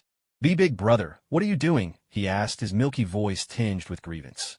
Kakashi, stop messing around. Rin lightly tapped Kakashi on the shoulder, giving him a reproachful look. Though if you looked closely, there was a touch of girlish charm and playfulness in her gaze. Oh, nothing. Carry on, you too, Kakashi said with a grin as he walked away, having just indulged a fleeting mischievous impulse. If he had to explain, he'd say it was a little payback for all the times he'd been tortured by Tsukuyami in the original story. Besides, if fate in this life took the same turn, and grown-up Itachi ever tried acting cool in front of him, he'd just give him a little flick like this to remind him of his childhood traumas. The very thought brought a mischievous delight to Kakashi. Still, pranks aside, Kakashi believed that as long as he could prevent the Night of the Nine Tails, and see to it that Minato-sensei and Kushina both lived safe and sound, then with Minato now able to speak freely with clan head Fugaku, and raise a toast with the other Kage, the Uchiha clan would never have to walk down that path of no return. If that were the case, Itachi would never have to suffer the agony of choosing between clan and village, or be driven mad by the impossible choice of who to save. He would never have to take that hellish road of slaughtering his kin. Just as with Obito, Kakashi would never condemn anyone for crimes they hadn't yet committed. except perhaps for a certain pot shadow. Kakashi, come here for a moment. I have something to discuss with you. Obito suddenly approached Kakashi and spoke to him. Kakashi's heart skipped a beat, and he followed Obito out to a quiet, secluded spot outside. Though I really hate to admit it, since Rin likes you. I'm asking you, please, promise me you'll treat her well from now on. And as for me, I'll be watching you, always. Obito turned his back to Kakashi, his voice trembling slightly. I understand, Kakashi replied, his smile fading as he spoke with earnest conviction. As long as I'm alive, I won't let Rin suffer. Not ever. Then, Obito, we're still friends, aren't we? Obito still didn't turn around. He only raised his right hand and lowered his head, as if wiping something away. Oomph. Did I ever say I wouldn't be your friend? Don't underestimate me, you idiot Kakashi. Hearing this, Kakashi didn't say anything more. He simply stepped forward, placed his hands on Obito's shoulders, and turned him around. Then, with open arms, he pulled Obito into a tight embrace. Damn it! Obito struggled for a moment, but realizing he couldn't break free, he suddenly hugged Kakashi back, burying his face and breaking down in tears. You damn fool, Kakashi. Do you have any idea how I've always... Obito's voice cracked with sobs, years of pin-up emotion pouring out at last. I've always loved Rin the most. But why? Why is it you that she likes? Why does it have to be you? Kakashi quietly patted Obito's back, letting the tears soak into his own clothes. He understood. When you're young, there's always that one girl you like above all others. Many people, even through their whole lives, never get the chance to confess their feelings. But so what? Unrequited love has always been part of growing up. Maybe, as people age, the rough edges of youth are slowly worn away by the adult world, and they lose faith in love. But what of it? At the very least, when you were young, you dared to love, to hate, to be reckless, to taste disappointment. And it is precisely these moments, whether sweet or bitter, joyful or painful, that weave together the rich tapestry of a person's life. After a long while, Obito's sobs gradually diminished, until he finally fell silent. He released Kakashi from the embrace and lifted his head. Seeing this, Kakashi pulled out a packet of tissues he always carried and handed it to Obito. Obito snatched the tissues, wiped away his tears, and blew his nose. Hey, you're not going to tell Rin about any of this, are you? Now calm, Obito glared fiercely at Kakashi. From the look in his eyes, if Kakashi dared say no, Obito would be ready to fight to the end. Of course not. This is a secret between friends, Kakashi replied, his tone sincere. At that moment, he finally let out a sigh of relief. Obito's behavior made it clear that he had finally let go of his inner burdens. From now on, the dynamic within their three-person team could return to normal. Otherwise, every time Kakashi saw Obito like this, he felt as if ants were crawling all over him. Rin even suspected that Obito was sick from not adapting to the environment, and had given him several checkups. Kakashi, Obito, what are you two doing? It's time for us to head home. Just then, Rin, who was getting ready to leave, noticed that the two were no longer inside, and came looking for them. Hey, coming. Obito quickly called out, then shot Kakashi a warning glare before running toward Rin. Kakashi shrugged and silently followed along. I already spoke to Minato-sensei, so we can just head out. And you know what? Itachi was just singing a minute ago. He sang beautifully. Too bad you both missed it. Leading the way, Rin hopped and skipped ahead, chattering cheerfully. Singing? Don't tell me it was the Lone Brave? Huh? What's that? Oh, it's just a children's song. Not important. But I've never heard of it. Kakashi, sing it for us. No way. Meanwhile, back at the Minato household, Shursui had just come out of the bathroom, utterly bewildered. Where's everyone? Did they all go home? Kakashi-senpai, weren't you the one who brought me here? A week later, thunder cracked across the sky, winds swept away the clouds, and rolling black storm clouds gathered on the horizon. Beneath those dark clouds, in a secluded spot within the Konoha forest, a resounding roar echoed, answering the thunder above. Ox, rabbit, monkey. With the hand seals complete, high-density lightning chakra wrapped around Kakashi's right hand, arcs of electricity crackling and flashing with dangerous intensity. At the same time, a piercing, shrill sound filled the air, like the cry of 1,000 birds at once. Kakashi let his right hand fall, body leaning forward, and started racing toward a massive tree at full speed. Wherever the lightning brushed the earth, it tore up layers of soil, leaving a deep furrow in its wake.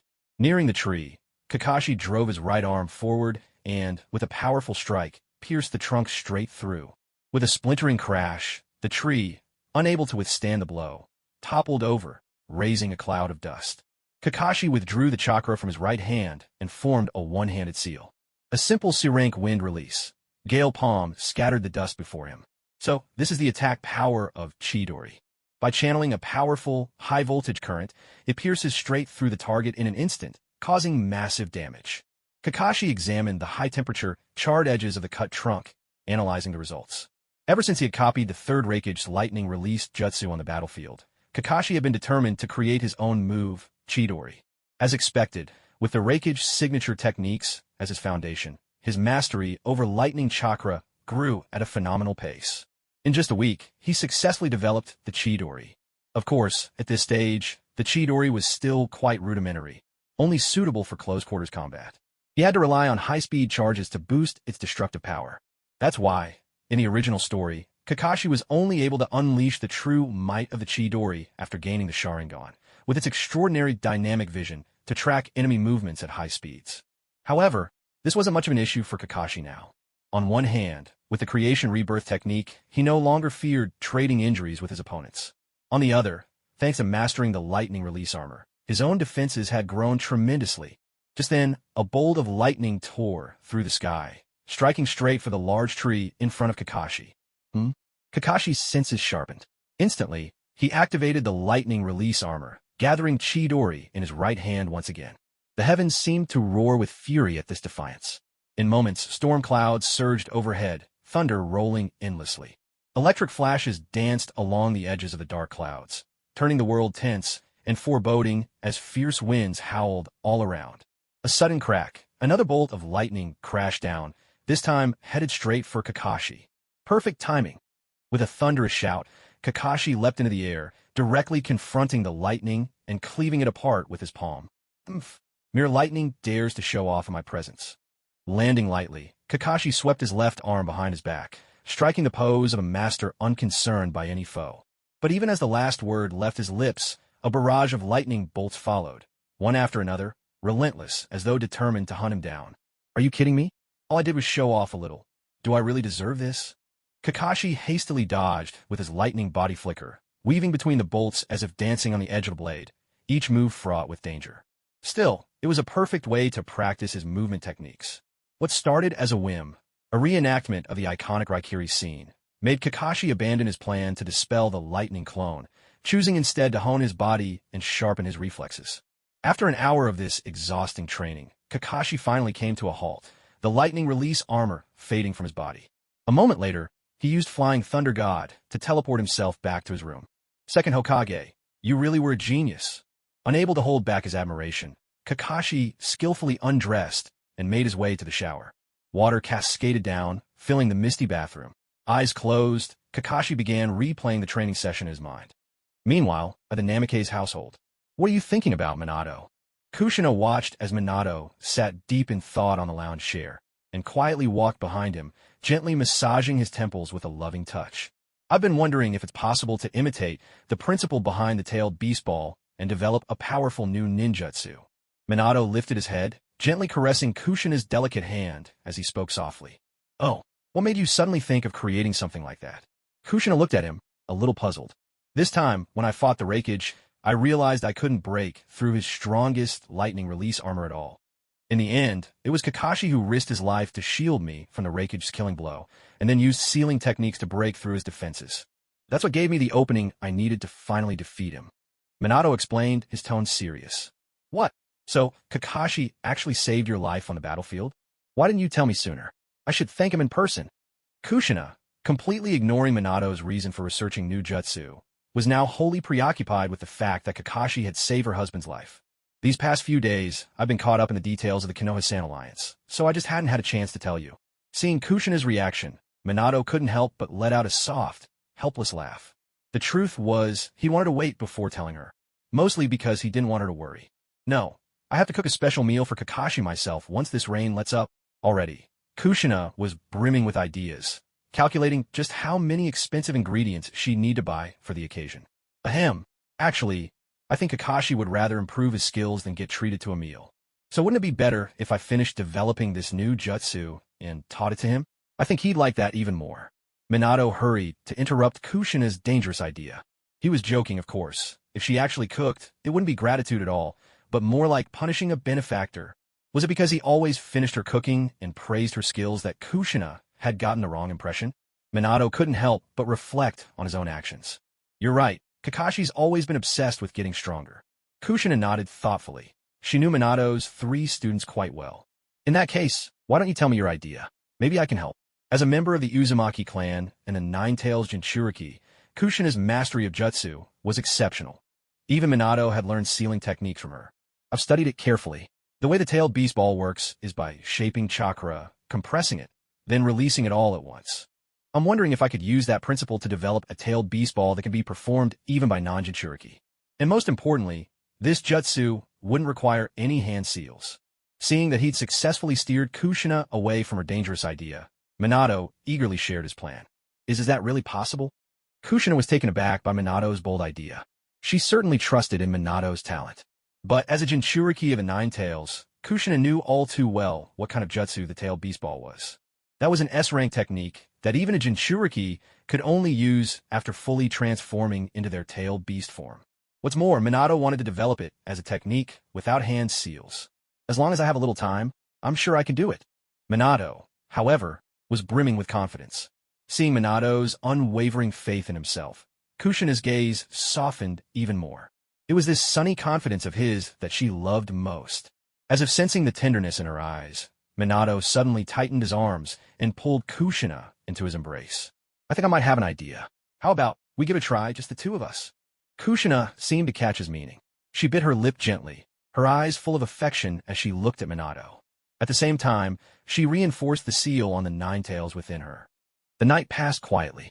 The next morning, knock, knock, knock, Kakashi rapped on the door of Minato's house. After reviewing the previous day's events, he realized he fell short in terms of nerve response speed. After all, both the Flying Thunder God technique and Chidori demanded lightning-fast reflexes in high-speed combat. Of course, he could use the lightning armor and the strength of 100 seals to increase his margin for error and trade injuries with his enemies. But doing so would double his chakra consumption, making it hard to sustain in battle. What's more, overusing the 100 seals, a forbidden jutsu that accelerates cell division, would drastically shorten his lifespan. He certainly didn't want to survive the final battle, only to find his days numbered afterward. So, improving his reaction speed to avoid most injuries was by far the best solution right now. Creak. As the door opened, Kushina appeared in loose sleepwear. Oh, it's Kakashi. After seeing who it was, Kushina dashed forward and swept Kakashi into a big hug. Kushina, I can barely breathe. Kakashi's muffled voice came from the depths of Kushina's embrace. He could only feel that his head was completely buried in 2 soft, smothering presences. Thank you for saving Minato, Kakashi. Kushina released the breathless Kakashi, her face full of gratitude. Helping my teacher is just what a student should do.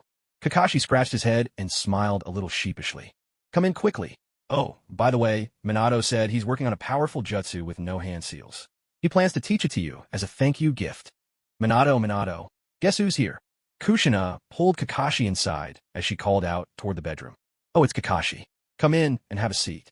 A slightly languid voice drifted over as Minato, dressed in matching couple's pajamas, walked out of the bedroom.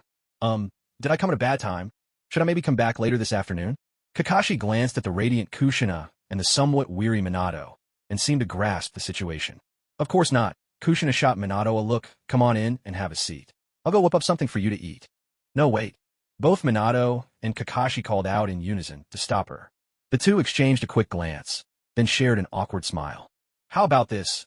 I'll cook something first, and then we can all chat over lunch. I'll help you, sensei. I actually know a thing or 2 about cooking myself. With that, Kakashi hurriedly followed Minato into the kitchen, almost as if he was making a getaway. Seeing this, Kushina just shrugged her shoulders and went back to her own room to freshen up. Kakashi, is there something on your mind? You're here pretty early today. In the kitchen, Minato handed Kakashi an apron as he spoke. Sensei, I actually wanted to ask you for some advice on how to improve my neural reaction speed. Kakashi took the apron and put it on with practiced ease. That's simple enough. After lunch, let's head over to the Konoha training grounds. I'll show you myself. Hey, you're really skilled at slicing potatoes. You must cook at home pretty often. Uh-huh. Minato was a bit surprised to see Kakashi's expert knife skills. Thank you, sensei. Yeah, whenever I have some free time, I like to cook a few simple dishes at home. Before long, thanks to Minato and Kakashi's teamwork, several delicious homemade dishes were laid out on the dining table. Wow, that smells amazing. Drawn by the aroma, Kushina walked in, took a deep breath, and couldn't help but praise them. These shredded potatoes with green pepper and the tomato and egg stir-fry were both made by Kakashi himself. You should give it a try.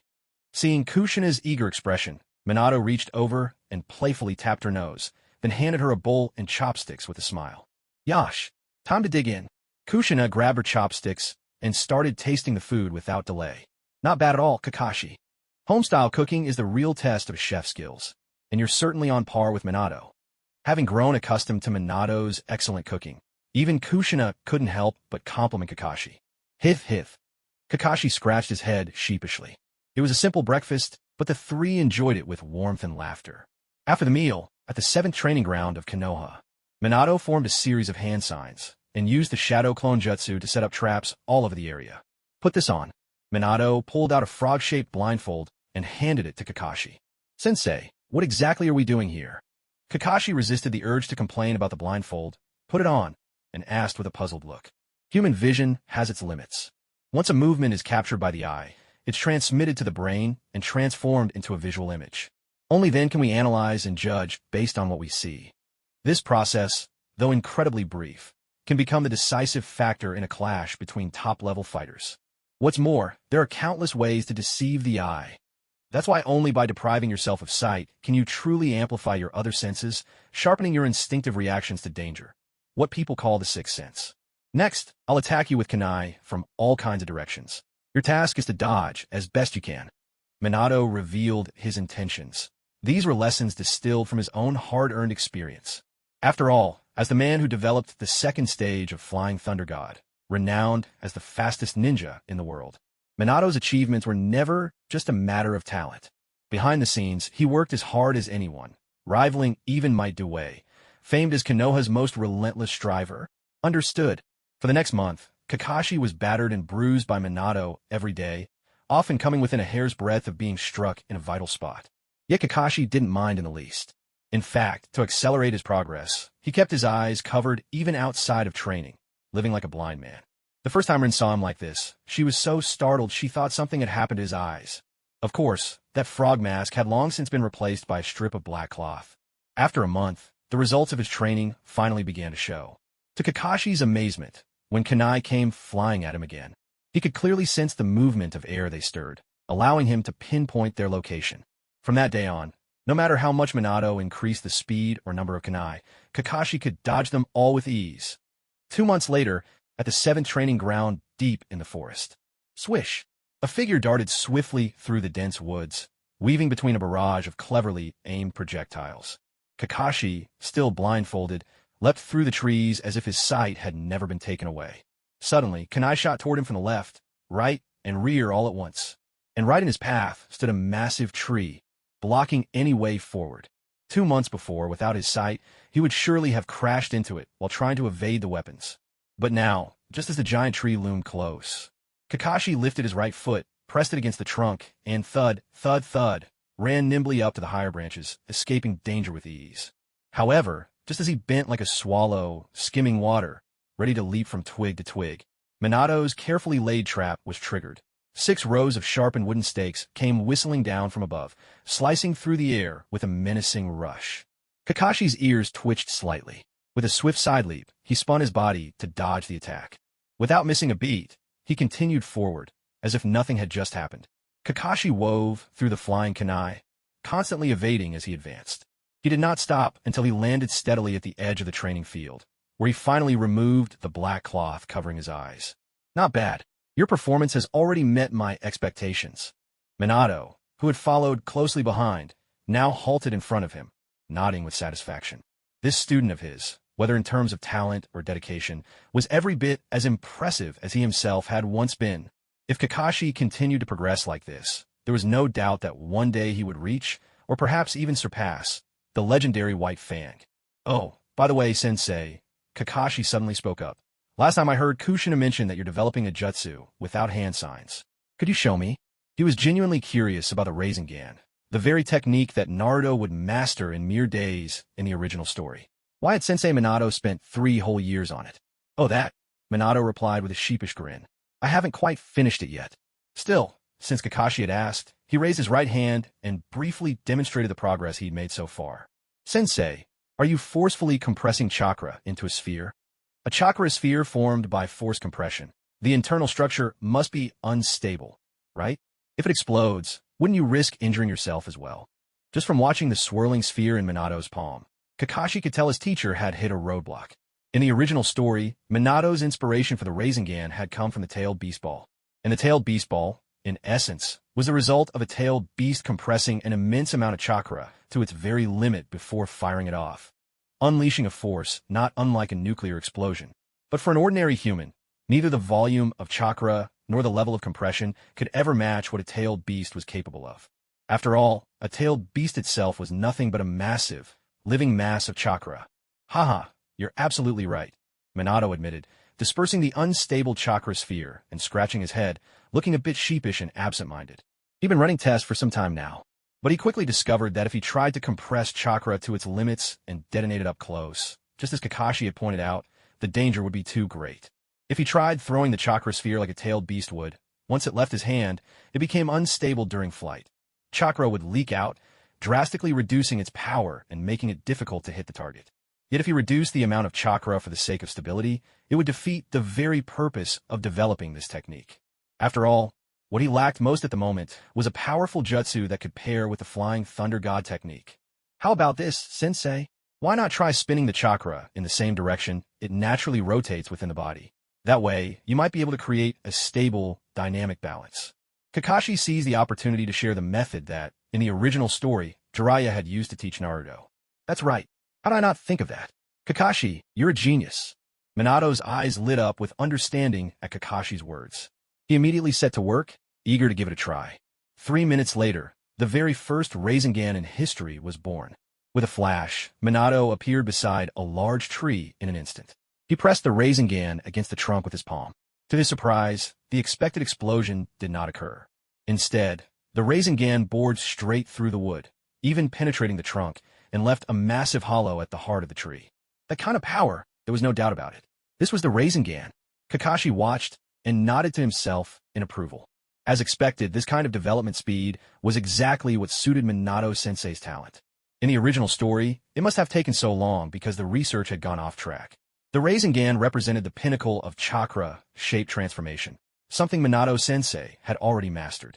Now that Kakashi had pointed out the key, it was only natural for Minato to succeed in a matter of moments. Kakashi, this jutsu's success owes a lot to your help. Why don't you give it a name? Of course, if you can't think of one right now, I have a few suggestions: Spiraling Flash Turbo Zero, or maybe Tempest Arrival.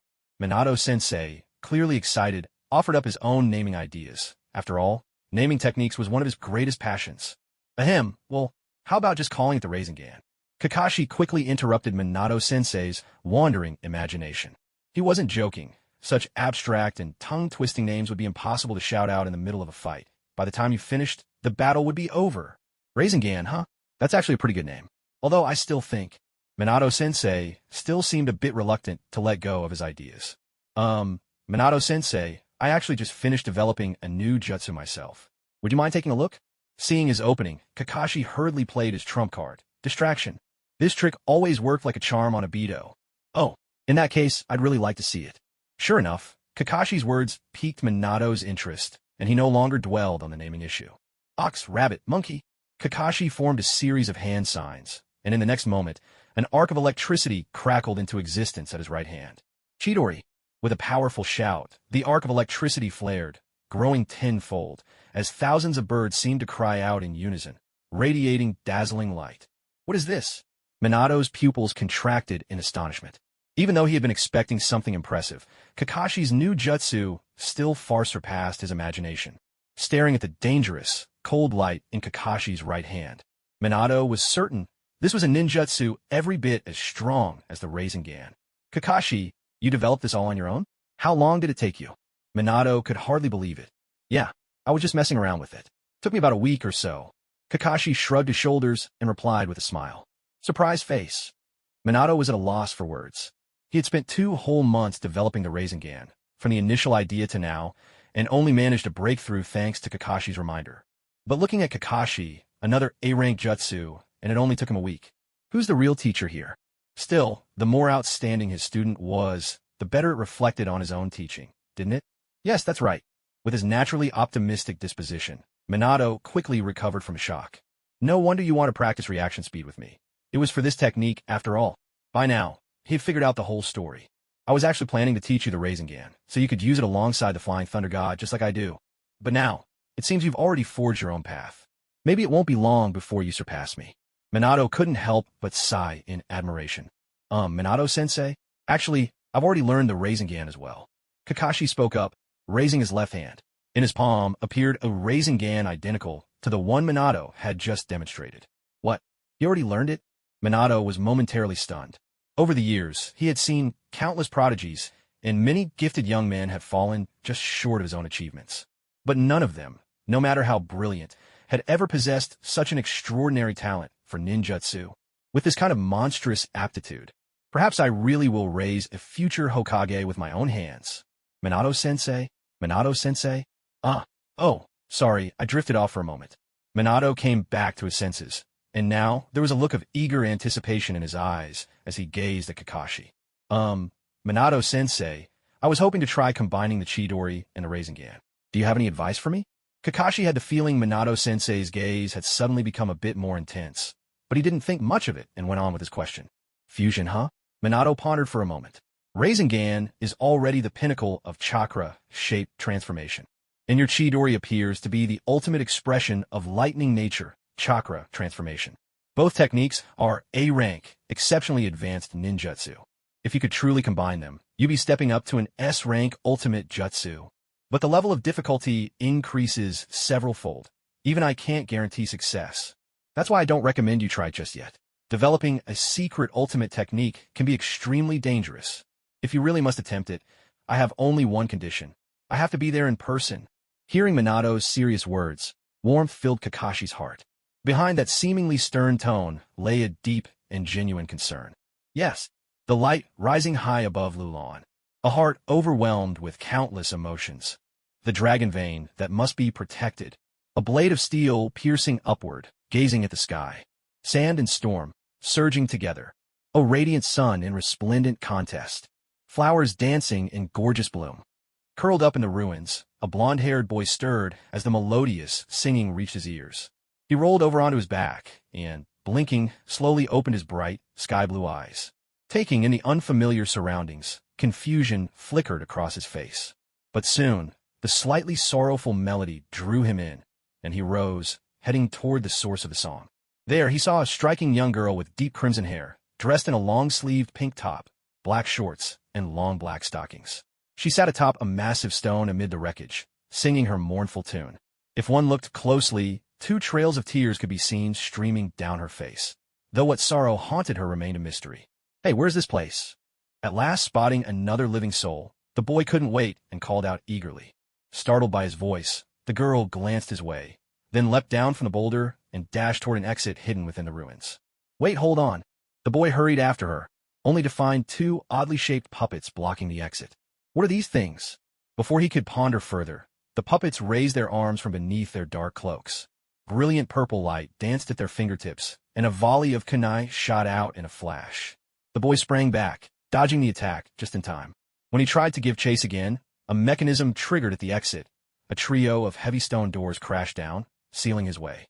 What on earth is going on here? Baffled, the boy tried to make sense of what had just happened. The last thing he remembered was being engulfed by a massive pillar of energy. And when he opened his eyes again, he'd found himself here. Damn it, this is all that centipede guy's fault.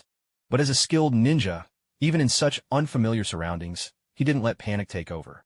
Instead, he took his time, studying the area carefully, sunlight streaming in through 5 holes at the top of the ruined structure. It seemed he was inside a tower 100 meters tall, though his exact location was unclear. For now, his only option was to find a way out and reassess from there. With that thought, the boy hesitated no longer. Gathering his strength, he sprang upward. Using every crack and ledge in the tower's stone walls, he leapt from one to the next, finally reaching the top after a dozen jumps. Where am I? At last, bursting through the glass at the pinnacle of the tower, the boy vaulted out, only to find himself landing upon a sprawling green lawn. Could it be that earlier he was actually underground? When he looked up and took in the scene before him, his face showed even greater astonishment. Towering hexagonal buildings, the likes of which he had never seen before, stretched up into the clouds. Even after all these years spent traveling for missions and training, having witnessed the landscapes of many nations, he couldn't help but be awestruck by the grandeur and exotic style of these ancient structures. Amazing. They're so tall. Shielding his eyes from the dazzling sunlight with his left hand, the young man gazed up at the heights of the buildings. Oh! Just as he was hoping to admire the scenery a bit longer, a tiny black speck suddenly appeared in his line of sight. In the blink of an eye, the black dot grew rapidly larger, then split into 4. They were actually 4 flying puppets. Before he could even grasp what was happening, the 4 puppets landed around him, surrounding him from all sides. A sharp, metallic were sliced through the air. The puppet on his left extended its right arm, which spun with blades like a meat grinder, aiming straight for him, while the puppet on his right gathered a surge of violet light in its left palm and fired an energy beam at him. Huh? What with these things? With a swift leap, the young man dodged their pincer attack just in time. But his opponents weren't about to let up. Purple light flickered on the belts at their waists, and dozens of kunai, each gleaming with violet energy, shot toward him from every direction. A heavy thud sounded. Multi-shadow clone technique. In midair, the young man formed the hand sign for water with both hands, and, in an instant, dozens of identical shadow clones sprang into existence, shielding him from the incoming kunai. So they really are puppets.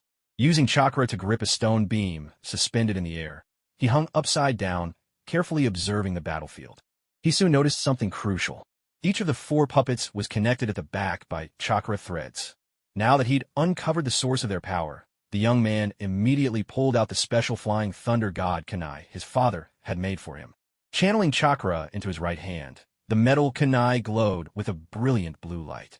Huh! With a spring from his feet, he soared above one of the puppets and, in a flash, severed the chakra thread at its back. The puppet instantly shut down and plummeted straight to the ground. The remaining 3 seemed to sense the danger. Suddenly, they accelerated, dodging his path. At the same time, their facial plates snapped open, revealing mouths that gleamed with icy, metallic barrels. A deafening blast rang out. Beams of violet energy, sharp as lasers, shot toward the young man, their immense power piercing straight through the thick surface of the ground. He tumbled down through the newly blasted hole. Loose stones clattered down from the opening above, and, as the dust settled, he struggled to his feet. Ouch!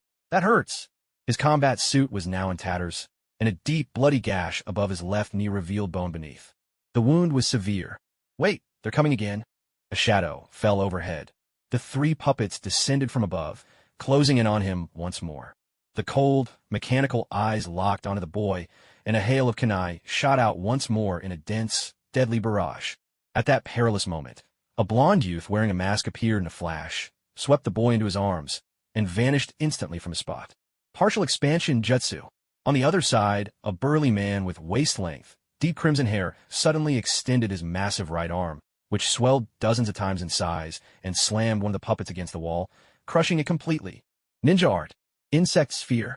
Another ninja, dressed all in black and seemingly the burly man's companion, spread his hands wide. Swarms of black insects poured forth from behind him, surging toward the puppets. Somehow, those 2 formidable mechanical puppets, once engulfed by the swarm of insects, seemed to have met their nemesis. In just a few seconds, their energy was utterly drained, and they plummeted from the air. The crisis that had targeted the boy was resolved with ease by the sudden arrival of 3 mysterious figures. What's with those puppets? Now safe, the boy, still shaken, turned to the blond youth and asked. It seems they've been enhanced using chakra from the dragon vein, the blond youth replied calmly. Huh? Why does that voice sound so familiar? By the way, who are you? The boy stared at the blond man in the mask, confusion written all over his face. You're a ninja from Konoha, aren't you? The blond youth spoke as he removed his mask. We're from Konoha too.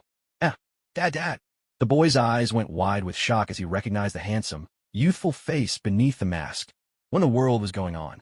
Let's turn back the clock to 5 days earlier. Minato had just finished breakfast and was preparing to head to the training grounds, right on schedule. Suddenly, a member of the Umbu appeared before him. Lord Minato, the Hokage wishes to see you for an urgent mission. The Umbu, directly under the Hokage's command, addressed him with deep respect. All those who had long served under the 3rd Hokage knew this well. Though Minato appeared young, his distinguished exploits and the Hokage's high expectations meant his status was second only to the village elders. Thank you for letting me know. I'll head over right away. Minato smiled gently, then vanished in a blur before the Umbu's eyes. The Umbu was left standing, windblown and stunned by Minato's speed. So fast. The Hokage's office. Lord Hokage, what's happened that required such an urgent summons? Using the Flying Thunder God mark imprinted beside the gatekeeper's room in the Hokage building, Minato appeared before the third Hokage in less than a minute. The third Hokage, pipe in mouth, was enveloped in curling smoke. Upon seeing Minato, he nodded in greeting. Last night, our intelligence division stationed in Sunagakure sent back a report. As he spoke, the third passed a scroll from his desk to Minato. Minato took it and began to read carefully. Ever since the alliance between the Sand and the Leaf villages, Konoha had established an embassy within the Sand village. The two sides maintained a steady exchange of information, sharing intelligence openly. The intelligence that Minato now held described an ancient nation situated in the desert, near the Land of Wind. This place was none other than Rorin, famed for possessing the underground dragon vein. According to the report, the Queen of Rorin passed away suddenly several months ago. Since then, Rorin has completely sealed itself off, cutting all contact with the outside world. The third Hokage said in a low, grave voice. Minato nodded, understanding the third's intentions. He was somewhat familiar with Rorin. It was a country independent of the 5 great nations, always choosing to remain neutral and uninvolved in the wars of the shinobi world. If it were merely the death of a queen, the third probably wouldn't have paid much attention. But the involvement of the dragon vein changed everything. According to what was known, the so-called dragon vein was, in truth, an inexhaustible current of energy flowing beneath Rorin. It was said that the method of controlling this power had been passed down through generations of the royal family, safeguarding the people of the land. It was precisely because of this dragon vein that Rorin, this peculiar nation, could stand out and enjoy enduring peace, even in such turbulent times. However, a force of such magnitude, if it ever fell into the wrong hands, would inevitably lead to disaster. Lord Third, is this in Lushan? Minato asked in confusion. According to the intelligence, this man named in Lushan had appeared seemingly out of nowhere 6 years ago, and was immediately entrusted with great responsibility by the Queen of Rorin. Within just half a year, he had risen to become the most powerful figure in the country, second only to the Queen herself. Currently, Rorin is completely sealed off, so I don't know the details either, the third replied, his brows knitting slightly at the name. Still, I can't shake the feeling that the Queen's death is connected to him. As a seasoned leader, the third's instincts told him there was conspiracy at work. That's why I'm sending Akimichi Choza, Aburame Shibi, and you to investigate the situation in Rorin, the third said in a deep voice, explaining the reason for summoning Minato. Understood, Lord Hokage. However, regarding the team, there's one more person I'd like to add, Minato said, timely voicing his own suggestion. Oh, and who might that be? The third asked curiously. My student, Kakashi Itaki. Very well. The third agreed after a brief pause, quickly understanding Minato's reasoning. After all, Kakashi had already proven himself capable, able to withstand a direct attack from the Raikage and single-handedly change the tide of battle. He was certainly worth investing in further. One more thing. If you discover anyone with ill intent trying to use the dragon vein for acts that threaten peace, eliminate them on the spot. Yes, sir. On the other side, Kakashi was quietly waiting in the Konoha training grounds. It had been 3 months since he'd brought up the challenge of combining the Rasengan and Chidori. Because Minato was often away on missions, he didn't have many opportunities to get help from his teacher. And developing a new jutsu was an incredibly dangerous endeavor. So, since he had promised Minato that they would only test the new technique together, Kakashi's progress had been slow. Of course, at the root of it all, the real problem was the sheer difficulty of the technique. In the original story, Naruto had only managed to combine the wind-nature transformation with the Rasengan at the cost of nearly crippling his own hand. And for the Rasengan, which focused on rotation, wind release was actually the easiest to merge. After all, the very nature of wind was already spinning and flowing. But if you try to replace wind with lightning, the difficulty multiplied several times over. In fact, if he could crack the puzzle of making lightning rotate steadily within a Rasengan, then, as someone who had copied 2 types of magnetic release, bloodline limits from Raza and a certain unknown cloud ninja on the sand battlefield, Kakashi might even be able to develop an electromagnetic cannon. So, even with Kakashi's talent for ninjutsu, he found himself stumped for the time being. If only he could simply copy Naruto's wind release, Rasen Shuriken. Although fusing lightning release was even trickier, the principles behind the wind release, Rasen Shuriken, were still highly instructive. Good morning, Sensei Minato. Lost deep in thought, Kakashi suddenly saw Minato appear right in front of him, as if out of thin air. Ever since that battle with the Raikage, Minato had given Kakashi a specially crafted flying thunder god kunai. So meeting up was always easy for the two of them. "Good morning, Kakashi," Minato greeted him warmly. "I've just received an order from the Hokage. You're coming with us to carry out an S-rank mission. The target is Rorin. We leave immediately." Minato didn't tell Kakashi to go home and pack. He knew that Kakashi, who had also mastered sealing techniques, was already used to carrying all the gear he needed on his person, just in case. Understood. Kakashi was a little surprised at the news, but also excited. He had heard of Rorin, that mysterious place. He remembered it was home to the legendary dragon vein, which could even alter the flow of time and space. If he could somehow harness the power of the dragon vein, it might just solve his problem with insufficient chakra. That's right. Even though Kakashi didn't have the limitations of the Sharingan anymore and had the Yin Seal as a backup, with hundreds of jutsu under his belt, including many forbidden techniques, he still struggled with chakra shortages. After all, no matter how powerful the forbidden jutsu he had mastered, he needed enough chakra to actually use them. Especially in this world, having a large chakra reserve was truly the key to power. Look at Lord Madara. He took a B-rank fire style, majestic destroyer flame, and wielded it at the level of a secret ultimate technique. And then there's the third Raikage, who, with a B-rank hell stab, managed to slice off all the tails of the eight-tails ox. Now, compare that to his own situation. In his normal state, he could barely manage 4 Chidori in a day before he was completely drained. And that was already the result of years of dedicated training. So now, Kakashi was filled with a powerful desire for more chakra. "What? Dad, is that you?" The blonde-haired boy stared in utter shock. Though the young man before him looked much younger than the father he remembered, that familiar face was etched deep in his memory. He recognized him in an instant. But wait, as the fourth Hokage, wasn't his dad supposed to be busy with village affairs? How'd he suddenly show up here? And why did he look so much younger all of a sudden? The blonde boy felt his mind spinning. What in the world was going on here? "Huh? Are you talking to me?" Minato, too, was caught off guard by the sudden address. Kushina wasn't even pregnant yet. How could he possibly have a son this old? But on closer inspection, this blonde youth really did bear a strong resemblance to him. Wait a minute. According to rumors, the dragon vein was said to hold a strange power to traverse time and space. Could it be that? "What's your name? Who are your parents?" With sharp intuition, Minato immediately locked onto a possibility. He quickly asked, his voice carrying both excitement and a trace of hope. "Dad, are you okay?" "I'm Naruto. Your name is Minato Namikaze, and Mom's name is Kushina Uzumaki. Are you running a fever or something?" The boy, calling himself Naruto, looked at Minato with concern. Had they really only been apart a few days, and his dad had already forgotten him? That clinched it. Minato was now certain of his suspicions.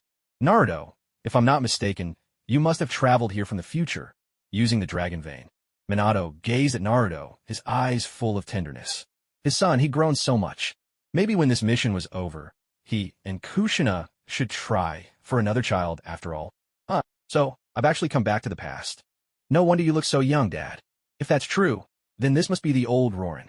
A sudden flash of realization lit up Naruto's mind, and all his earlier confusion vanished in an instant. "That's right," Minato nodded, then pulled a medical kit from his sealing scroll. "Let me patch up your wounds first. When Kakashi returns, we'll have him treat you properly." "Wait, Kakashi-sensei is here too." Naruto couldn't help but cry out in surprise at the familiar name. "Oh, so Kakashi became Naruto's teacher, did he? That puts my mind at ease." Upon hearing this, Minato's expression softened even further. "Yes, he's on a mission right now. While we have this time, why don't you tell me everything that happened from beginning to end?" "All right." Meanwhile, in the dim and labyrinthine underground base, Kakashi moved with caution, vigilantly scanning his surroundings as he affixed explosive tags to the supporting walls. This was the mission Master Minato had assigned him. In the 2 days since infiltrating Rorin, they'd managed to get a clear grasp of the situation here. In this country, which on the surface seemed bustling and lively with daily celebrations, not a single living soul could be found above ground. Yes, all those crowds joyfully dancing in the distance were nothing but puppets, controlled by the energy of the dragon vein. As for the real citizens of Rorin, they'd all been herded underground, bound to factory machines, forced into endless weapon production. And the mastermind behind it all was none other than Anro Kuzan. Just as Kakashi was about to leave the area and head to his next destination, he suddenly stopped in his tracks. He noticed a familiar figure lying just ahead, clad in a Konoha Jonin vest. Could it be the adult Yamato? Kakashi rushed to the unconscious man, hoisted him onto his shoulder, and leaped away to a safer location. A faint crackle of electricity gathered in Kakashi's right palm, then arced precisely into Yamato's body. With a loud yelp, Yamato sprang upright, jolted back to consciousness, his mouth puffing out clouds of white smoke as he stared warily at Kakashi, kunai at the ready in a defensive stance. "Yamato, it's me, Kakashi." Seeing this, Kakashi raised his hands and shrugged, making it clear he meant no harm. "You little punk, what kind of prank do you think you're playing? Kakashi-senpai isn't someone you can impersonate. Looks like I'll have to teach you a lesson for your parents." Yamato put on a fearsome face, showing off his best impression. "Chidori." Without another word, Kakashi revealed his signature jutsu. "You really are Kakashi-senpai?" Yamato was so stunned, he could barely get the words out. Was this a joke? Since when did Kakashi-senpai become so young? Yet his appearance truly matched the Kakashi from Yamato's memories as a boy. The genuine article. Kakashi shrugged, then briefly explained their current predicament to Yamato. He also took the chance to ask Yamato how he'd ended up here. "So, you and Naruto were chasing a rogue sand ninja called Mukade, and that's how you got transported here by the Dragon Vein?" "Yes, Kakashi-senpai. We tracked all the way here following the 4th Hokage's orders. Also, the truth is, Naruto is actually..." Yamato was just about to continue explaining. "Oh, Naruto? I know. He's Lord Minato's son, right?" Kakashi waved his hand casually, cutting off Yamato's explanation. "Huh? That can't be right. According to what Senpai said earlier, they were sent here on the 3rd Hokage's orders. But when Naruto was born, it had been nearly a year since Lord Minato had become Hokage. So how did Kakashi-senpai know who Naruto was?" Yamato keenly sensed something was off. But before he could think further, Kakashi-senpai pulled out a thick stack of explosive tags and slapped them into his hand. "Since I saved you, and you're my junior, the honorable task of blowing up this base is all yours. Don't lay down, okay? Oh, and don't think just because I look younger than you right now, you can feel resentful about it." Seeing the clear reluctance on Yamato's face, mouth opening as if to protest, Kakashi added, "Don't forget, when you return to the future, the me over there will have these same memories. So, do you have any more questions?" "And no, none." With that, Yamato completely lost his nerve. Well, so much for the plan to get a little payback on Senpai for all the bullying, since he's still a kid right now. Looks like that's never going to happen. "Shadow, clone jutsu." Satisfied with Yamato's answer, Kakashi patted him on the shoulder and casually left a flying Thunder God seal. Then he split off a shadow clone to accompany Yamato. "I'll go check things out elsewhere. If you run into danger, this clone will disperse, and I'll come back to help you right away." With that, Kakashi vanished in a flash. It was a rare chance to visit Rorin, and he intended to use this opportunity to unravel the mysteries of the Dragon Vein. Whoosh, whoosh, bang. As fireworks burst in the night sky, a dense crowd was gathering below, holding a grand celebration. "Your Majesty the Queen, Lady Sarah." Countless people called out loudly in the streets. If you didn't already know these were all illusions, you could easily be fooled. Kakashi stood atop a tall building, surveying the scene. "No matter how many times I see something like this, it always sends a chill down my spine." He let out a soft sigh, then prepared to follow the chakra threads to search for the source of the energy. Just then, he noticed with surprise a young woman stepping out onto the palace balcony, dressed in regal finery. 2 puppet guards in deep green cloaks followed closely behind her. That must be the current queen of Rorin. Since Kakashi had been carrying out his mission underground all this time, this was actually his first glimpse of the queen herself. All the commoners below were nothing but puppets on strings, while the queen, high above them all, was still a real person, kept completely in the dark. How ironic is that? Kakashi shook his head and was just about to turn and leave. Suddenly, a shrill scream rang out from the palace balcony. The young queen, who had been standing above, basking in the crowd's adulation, was suddenly shoved off the balcony by a sinister hand, hidden behind her puppet guards, and sent plummeting straight toward the ground. She was about to meet a tragic end. In a flash of lightning, a silver-white figure streaked through the air, and in the very next instant, the young queen, falling through the sky, vanished without a trace. Meanwhile, the citizens below cheered enthusiastically at the empty balcony, still calling out for their queen, completely oblivious to what had just happened. "It's all right now." In a quiet, secluded side courtyard, Kakashi looked at the rescued Sarah and spoke to her gently. Huh?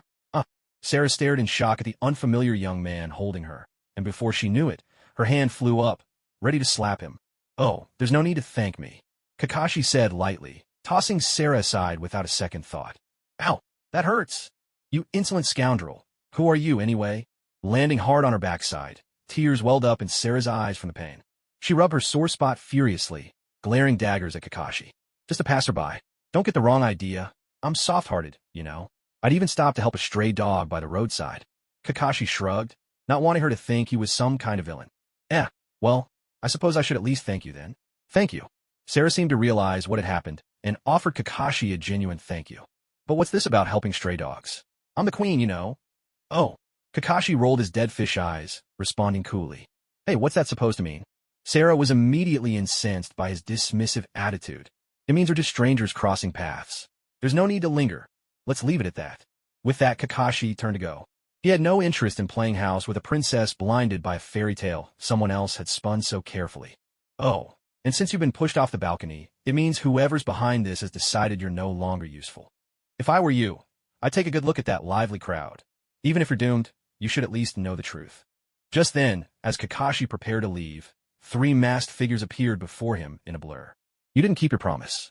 The blonde young man at the head of the group looked straight at Kakashi. Kakashi scratched his head in embarrassment. That feeling was just like when your boss suddenly appears behind you while you're slacking off at work, or when you look up from your phone during class only to find the teacher staring right at your screen. Utter social death. Hey, just who exactly are you people? Kakashi was about to explain when, all of a sudden, Sarah shoved the 3 of them aside, rushed in front of Kakashi, and turned around to shield him protectively with her arms spread wide. Actually, I'm with them, Kakashi quickly clarified. Still, her protective gesture made Kakashi feel he hadn't saved the wrong person after all. I hope you don't misunderstand. We're here to protect you as well, the blonde young man in the lead added. It was none other than Minato-sensei. With that, Minato explained the entire situation to Sarah from start to finish. So, what you're telling me is that Lushan is actually a ninja who traveled here from the future 6 years ago, and everything he's done is in order to harness the dragon vein and create puppet weapons, all to wage war against the 5 great nations and try to rule the world. Sarah's face was full of disbelief after hearing the story. Stop joking. You're all a bunch of liars. Lushan is an outstanding man whom my mother herself trusted. He's inherited her will, and as a minister, he's devoted himself wholeheartedly to the welfare of this city. There's no way a man who loves peace so much would ever create the kind of weapon you're talking about. Sarah was indignant in the face of Minato's accusations. Your Majesty, I'm sorry to say this, but you've been deceived by that man, Minato replied gently, still trying to help her see the truth. I can't believe that. Compared to your sneaky behavior, breaking in here without permission, you're the ones who seem suspicious. Furious, Sarah pointed at Minato and the others, shot Kakashi a glance, then turned on her heel and stormed off in a huff. Hey, where are you going? Kakashi called after her. I'm going to check for myself. Sarah paused at Kakashi's question, turned, and replied before jogging away. She claimed not to believe them, yet her actions told a different story. Her body was more honest than her words. Kakashi shook his head at that thought. We'll split up, Kakashi, Minato said, quickly issuing new orders after seeing what happened. Since you're confident that Yamato and the clones can complete their mission, I'm assigning you to protect Her Majesty. Yes, sir. No more slacking off this time, Kakashi thought with a tinge of regret. Multi-shadow, clone jutsu. Minato-sensei, take him to where Naruto is hiding and help him tend to his injuries first. He immediately created another shadow clone on the spot and turned to speak to Teacher Minato. Then he followed closely behind Sarah. Hey, why are you following me? Back at the palace entrance, Sarah pressed the elevator button, her tone full of annoyance as she addressed the silver-haired boy who had hurried after her. Well, according to the latest mission I just received, I'm supposed to protect you. So from now on, I'll be sticking by your side. Kakashi replied lazily, his hands buried in his pockets. As the energy receiver atop the palace glowed with a faint, purplish light, the elevator doors slid open with a soft hum. Sarah stepped into the elevator, and after the boy joined her, she pressed the button for their floor. She then leaned back against the elevator window, turning her face away to avoid looking at him. Oomph. You clearly know nothing about Lushan, yet you keep acting like you know it all. Kakashi simply shrugged at her words, choosing not to argue further. A gentle chime sounded as the sense of weightlessness faded and the elevator doors opened. Sarah stormed out, head down, radiating fury. Just watch. I'll prove to everyone that Lushan is innocent. Still fuming, Sarah was suddenly yanked into a room by a hand reaching from the right side of the corridor. What? Kakashi saw this and immediately followed. Inside the dimly lit room stood a group of a dozen masked figures, slender in build, each wielding farming tools like rakes and hoes. At that moment, Sarah was being held by their leader. Let go of me! Sarah tore herself free and dashed to Kakashi's side. So it's you. You're the ones who want me dead. You were the ones who tried to push me off the balcony, weren't you? Sarah's anger flared, but there was a spark of excitement too. She felt she had finally uncovered the true culprits behind everything. Of course. How could Lushan be a villain? Now, at last, she could prove it. However, the masked woman leading the group stepped forward, hands on her hips, boldly sizing Sarah up and down. Are you really Lady Sarah? The masked woman challenged her. Yes, I am Queen Sarah. If you want to take my life, come at me openly and honorably. Sarah stood her ground, exuding an unmistakable aura of royalty, even in the face of danger. Get back to us. Having confirmed Sarah's identity, the masked woman demanded angrily. Huh? Give what back? Sarah was taken aback. Weren't these people here to kill her? If you don't, who knows what we might do? The masked woman threatened, her tone menacing. Give it back. Give it back. The other masked figures raised their tools, voices brimming with indignation as they echoed her demand. Excuse me, sorry to interrupt, came a calm voice, cutting through the tense standoff. At that moment, a calm voice broke the silence. It was Kakashi, who had been quietly observing by Sarah's side all along. Kakashi raised his right hand and greeted the group of masked people with a gentle smile. Who is this person? Is he Queen Sarah's bodyguard? I've never seen him before. Murmurs rippled through the masked crowd. If one listened closely, it became clear all the voices belonged to women and children. I believe there's been a misunderstanding between you, Kakashi said, switching on the room's light as he spoke. Queen Sarah has been kept in the dark by Lushan. She truly had no idea. So, why don't you all talk things through first and get to the bottom of this? The masked woman leading the group glanced at the slender, silver-haired youth. Her instincts told her he meant no harm. What's more, despite seeing them all armed, he remained perfectly calm and unruffled.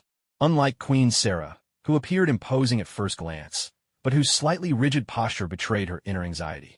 Could it be that in his eyes, they posed no threat at all? With that thought, the woman pulled down her mask, revealing a face that was weary but still quite refined. Seeing this, the others behind her dropped their disguises as well. My apologies for our behavior. My name is Yako, the woman said, bowing to both Kakashi and Sarah. We only came to ask Lady Sarah for help. A chubby child shuffled forward from behind Yako, scratching his head as he spoke. So what exactly is it you want me to give back to you? Sarah was completely baffled by the turn of events before her eyes. Why don't we talk as we walk, suggested Yako, opening the door and leading the way. Outside, the square was alive with voices and ablaze with light. Crowds had gathered since morning, parading through the streets in celebration. It seemed nobody needed rest tonight. Meanwhile, in a quiet corner beyond the square, a manhole cover was pushed open from below. One by one, Yako led the group up from the underground passage. How beautiful! Watching the parade from here, it's really something special. Sarah was captivated by the festive scene before her, momentarily forgetting all the unpleasantness that had just occurred. After all, since her mother's passing, she had been forced to observe such scenes only from the lofty palace balcony, never able to take part herself. It had been so long. This parade was organized by Lushan himself, Sarah explained, clasping her hands to her chest in gratitude. He holds such events with the people to comfort me, ever since my mother's sudden death. That's really strange, said the chubby child named Sala, looking at Sarah in surprise. What's so strange about it? Hearing Sarai's words, Sarah, feeling as if her beautiful hopes had just been questioned, turned to look at him, her tone icy cold. Everyone's always called Lady Sarah the puppet princess. They've all been laughing at you. Huh? Sarah was taken aback, not understanding what he meant. Idiot! Shut your mouth right now. My deepest apologies, Your Majesty. Yako hurriedly silenced Sarai and bowed her head to Sarah in apology. But you can't really blame Sarai for saying that, because everyone was taken away early one morning. They said it was on Lady Sarah's orders. Don't lie. I never gave such an order. Sarah bristled like a startled kitten, her anger rising instantly. Is that true? But my father and brother were both taken away. Sarai sounded genuinely confused. I heard they're all being held somewhere in the country, forced to build weapons for war. At this point, a look of sadness flickered in Yako's eyes. So everyone had no choice but to take the risk and come plead with you directly. I can actually vouch for that, Kakashi suddenly interjected from the side, because I happened to see those people while traveling underground. Hey, come on. Who in their right mind would just wander around underground for no reason? Sarah felt utterly insulted. And besides, if any of what you're saying is true, then why are all the citizens so enthusiastic in welcoming me? Seriously, there was a joyful, grand festival happening right before her eyes. How could they expect her to believe such a ridiculous lie? Did they really think she was a child? Well, the explanation is actually very simple. Kakashi's lazy voice drifted over, but then he suddenly vanished. In the blink of an eye, he reappeared before Sarah, hoisting two human-shaped puppets over his shoulder. Here, these are your so-called enthusiastic citizens. He casually tossed the puppets at Sarah's feet. Dressed in festive clothing, the puppets wore unsettling, eerie smiles on their faces. What? Sarah could hardly believe what she was seeing. See, Kakashi gave her no time to recover, pointing straight at the festival ahead. Every last one of them is a marionette. Sarah wanted to protest. Suddenly, solemn symphonic music began to play. On the palace balcony above, a female puppet in splendid finery slowly emerged. Her clothing was identical to what Sarah herself was wearing. Is that me? Sarah felt her whole world shatter in an instant. The cries of "Your Majesty" from the crowd below, as the female puppet appeared, crushed the last bit of hope she had left. This can't be true. None of this is real. And Lushan would never do something like this. Sarah could no longer bear it. Head lowered, she ran off into the distance, crystalline tears scattering in her wake. Hey, Sarah. Seeing this, Kakashi had no choice but to run after her again. He knew that tearing open a lie like this could be unbearably cruel. But what could possibly be more brutal than being toyed with by the very person who killed your own mother? Only by uncovering the truth could she take revenge with her own hands. The dragon vein that must be protected. In a quiet, secluded corner, far from the noise, Sarah sat huddled with her knees to her chest, singing a sorrowful song. That's a beautiful song, Kakashi said, taking a seat about a meter away from her. It's the song my mother always sang to me, Sarah replied. Hearing Kakashi's compliment eased some of the sadness in her voice. It was Lushan who advised my mother to use the power of the dragon vein for the sake of the people, she continued. By combining the dragon vein's energy, which my mother gathered, with the technology Lushan brought, Lulon transformed overnight into a city of 1,000 towers. But my mother passed away before her dreams could be fulfilled. After she was gone, it was Lushan who stayed by my side. There was no one else, no one at all. As memories swept over her, Sarah's voice grew softer, her mood sinking lower with each word. Actually, I was on my own from a young age too, Kakashi said gently, as if recalling his earliest days in this world. So, I think I can understand how you feel. When the person dearest to you is suddenly gone, everything around you feels unfamiliar and bewildering. That sense of being utterly alone is almost too much to bear. But the parents who raise you always leave behind something precious. For example, my mom and dad taught me to be kind, to treat people sincerely, to never give up lightly, and to take responsibility when things get tough. I'm sure your mother left you something just as valuable, didn't she? Yes, Sarah replied, nodding softly. Then try to remember what your mother cherished most. If you can recall that, you'll know what you need to do now, Kakashi said, his tone earnest. Go and do what you must. Don't let setbacks defeat you so easily. Sarah slowly clenched her fists, her gaze hardening from confusion to resolve. All at once, she stood up, looking at Kakashi as he, too, rose to his feet. First, I need to confirm the real situation in this city. As queen, I can sense the flow of the dragon vein. All I have to do is trace where that pipeline leads. Sarah spoke as she pointed up at the energy transmission pipes in the sky, the ones Kakashi had wanted to investigate further. All right. Seeing Sarah regain her fighting spirit, Kakashi nodded slightly. He knew that the best way for someone to recover from a setback was to set a new goal and throw themselves into action again. And now, their goals just happened to align perfectly. Before long, the two of them followed the energy pipes to the place where they all converged. All the pipes extended into a massive, cylindrical structure that looked very much like a giant reservoir. This vent should be connected to the very point where the town's dragon vein energy gathers, Sarah said, pointing at a vent on the ground. A metallic clang echoed through the air as Kakashi placed his right hand over the iron grate covering the vent. The screws anchoring the grate at its four corners suddenly began to spin on their own and shot out of place. Under Sarah's astonished gaze, Kakashi gave a flick of his right hand, sending the iron grate itself flying out to land beside the screws. Indeed, it was the very magnet release technique, magnetization, that he had mastered on the Sand Ninja battlefield. It's just a little trick. Let's head down, Kakashi said, and took the lead, climbing down the vertical iron ladder through the vent. He compressed the iron grate, shaping it into a platform just big enough for one person to stand on, and let it float behind him. Thanks to his abilities, every iron obstacle along the way became utterly meaningless. Even those spots where Sarah would have needed to jump down from the ceiling, and Kakashi should have caught her from below, He simply used the floating iron platform to safely lower her down. Soon, following the trail of dragon vein energy, they reached a hidden chamber shrouded in steam. Not far ahead, they saw a group of ragged men, shackled at their wrists and ankles, mindlessly pushing a massive wheel. Heavily armed combat puppets stood guard, watching their every move. As the men's labor was converted into mechanical power, a new batch of battle puppets rolled out from a gigantic machine, glowing with a sinister purple light. "What is this?" Sarah gasped softly, quickly covering her mouth for fear of being discovered by the enemy. Fortunately, the thunderous noise of the machines drowned out her voice, and the puppet guards didn't notice anything amiss. "Yes, this is the place I mentioned earlier, the weapon production facility," Kakashi said, his expression turning grim as he took in the scene before him. In this world, where technology had taken a strange turn, seeing a semi-automated military factory like this was truly... "I can't believe in Lushan is enslaving my people just to build weapons," Sarah exclaimed, her voice trembling with anger. "No, I have to stop him right now." As she spoke, she carefully studied the structure of the machines, as if searching for a crucial detail. Suddenly, her eyes lit up. "Please, take me to that place. I'm begging you. If I can get there, I'll be able to sever the power of the dragon vein." Sarah pointed ahead, indicating a square seal covered with intricate patterns. "All right." Upon hearing this, Kakashi hooked his right hand, and the iron fence behind him obediently slid over to rest at Sarah's feet, waiting for her to step on. Sarah, already familiar with this routine, leaped onto it without hesitation. In the next instant, Kakashi's remarkable object manipulation ability delivered her right to the designated spot. As for Kakashi himself, the distance was so short that a single body flicker got him there in a flash. "Please step back." Sarah stopped Kakashi, who was about to enter the ceiling array with her, and walked alone to the center of the formation.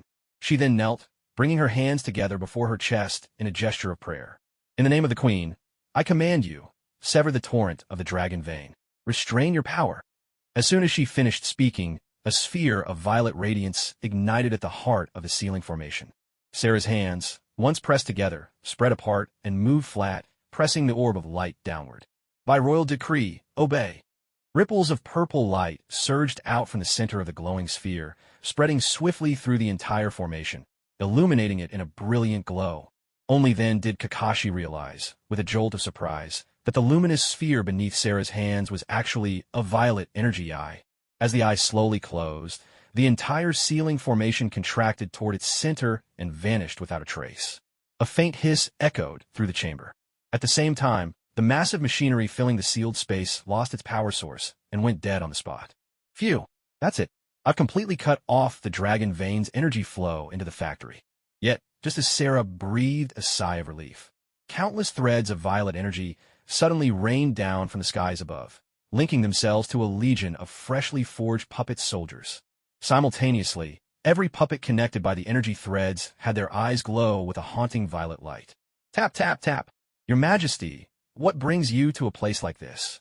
With slow, oppressive footsteps, a cold, sinister voice rang out from the observation deck above. It was none other than Lushan. Atop the factory's high observation platform, Lushan stood in ornate robes and a tall hat, his face framed by a thick beard. With poise and elegance, he bowed. "Lushan, I've already stopped the flow of the dragon vein. I will not allow you to use its power for war." Sarah raised her head, glaring up at the platform and pointing at Lushan with fury in her voice. "As Queen, I command you, cease your development of puppet weapons and release the people you have enslaved at once." Lushan looked down at the princess below with icy contempt, as if she were nothing but an insect. "Oh, so you've already uncovered this much. If that's the case, then I can't allow you to live any longer. I'll simply replace you with a puppet. After all, my army for world domination is already complete. So, my dear Queen, for the sake of this nation, I must ask you to die." As Lushan's words faded, a massive force of battle puppets marched forward in perfect unison, pressing in on Kakashi and his companion. "Sarah, quickly, gather your people and get them out of here. I'll handle this one myself." Kakashi turned to Sarah, his voice low and resolute. Go. It's too dangerous to stay here." Without another word, Kakashi sent out a shadow clone to escort Sarah toward the group of enslaved men. The shadow clone he'd used to heal Naruto had already completed its task and dispersed, returning its strength to him. Now, sustaining just 2 shadow clones at once wasn't too taxing. With everything in place, he turned back, fixing his gaze squarely on Lushan. In a flash, he vanished, lightning flickering in his wake as he called upon the lightning body flicker. Utilizing the maze of pipes and machinery overhead, he became a streak of lightning, streaking toward Lushan. Take out the leader, and the rest will fall. TCH, I told you already, my puppet army is fully assembled. Lushan sneered, sweeping both hands outward. In an instant, 10 threads of chakra flared to life at his fingertips. The 30-odd puppets that had been hemming in Sarah suddenly received a silent command. Their jet packs roared to life, launching them into the air to block Kakashi's path. Damn it! Seeing this, Kakashi's heart tightened. He wouldn't dare underestimate these battle puppets, powered by the dragon vein itself. Lightning release. Armor. With a thunderous shout, lightning surged around Kakashi's body, his flesh instantly heightened to a new level of power and speed. At that moment, the 30-some puppets between him and Sarah moved as one, both palms glowing with violet light. They unleashed a storm of kunai from the 10 holes at their fingertips, filling the air with deadly steel. Not good. Kakashi knew he couldn't face this barrage head-on. With a deft flick of his right hand, several specially marked flying thunder god kunai slipped through the gaps in the onrushing hail of blades. As the sea of kunai closed in, scarcely 10 centimeters from his body, ready to skewer him in the blink of an eye, Kakashi vanished, reappearing behind the line of puppets in a blink. It was the flying thunder god technique. Chidori. In the space of a heartbeat, Kakashi formed his seals. Electricity crackled, and with a single thrust, he pierced straight through the head of the puppet before him. But these puppets felt no pain, showed no fear, and certainly had no concern for their fallen comrade. In unison, razor-sharp blades sprang from their forearms, encircling Kakashi in midair. Yet Kakashi faced the crisis with unshakable calm. He drew his sword and unleashed the secret Hitaki sword technique, using the force from weapon clashes midair to propel himself. In that cramped space, he darted and weaved, moving as if dancing on the edge of blades. But his opponent's power only grew, and this could not go on. After grappling with the puppets in midair for a while, Kakashi abruptly sheathed his sword and stopped exerting force. He closed his eyes and, balancing upside down, let his body plummet freely. Seeing this, the puppets all raised their blades and swung at him, about to hack him into pieces.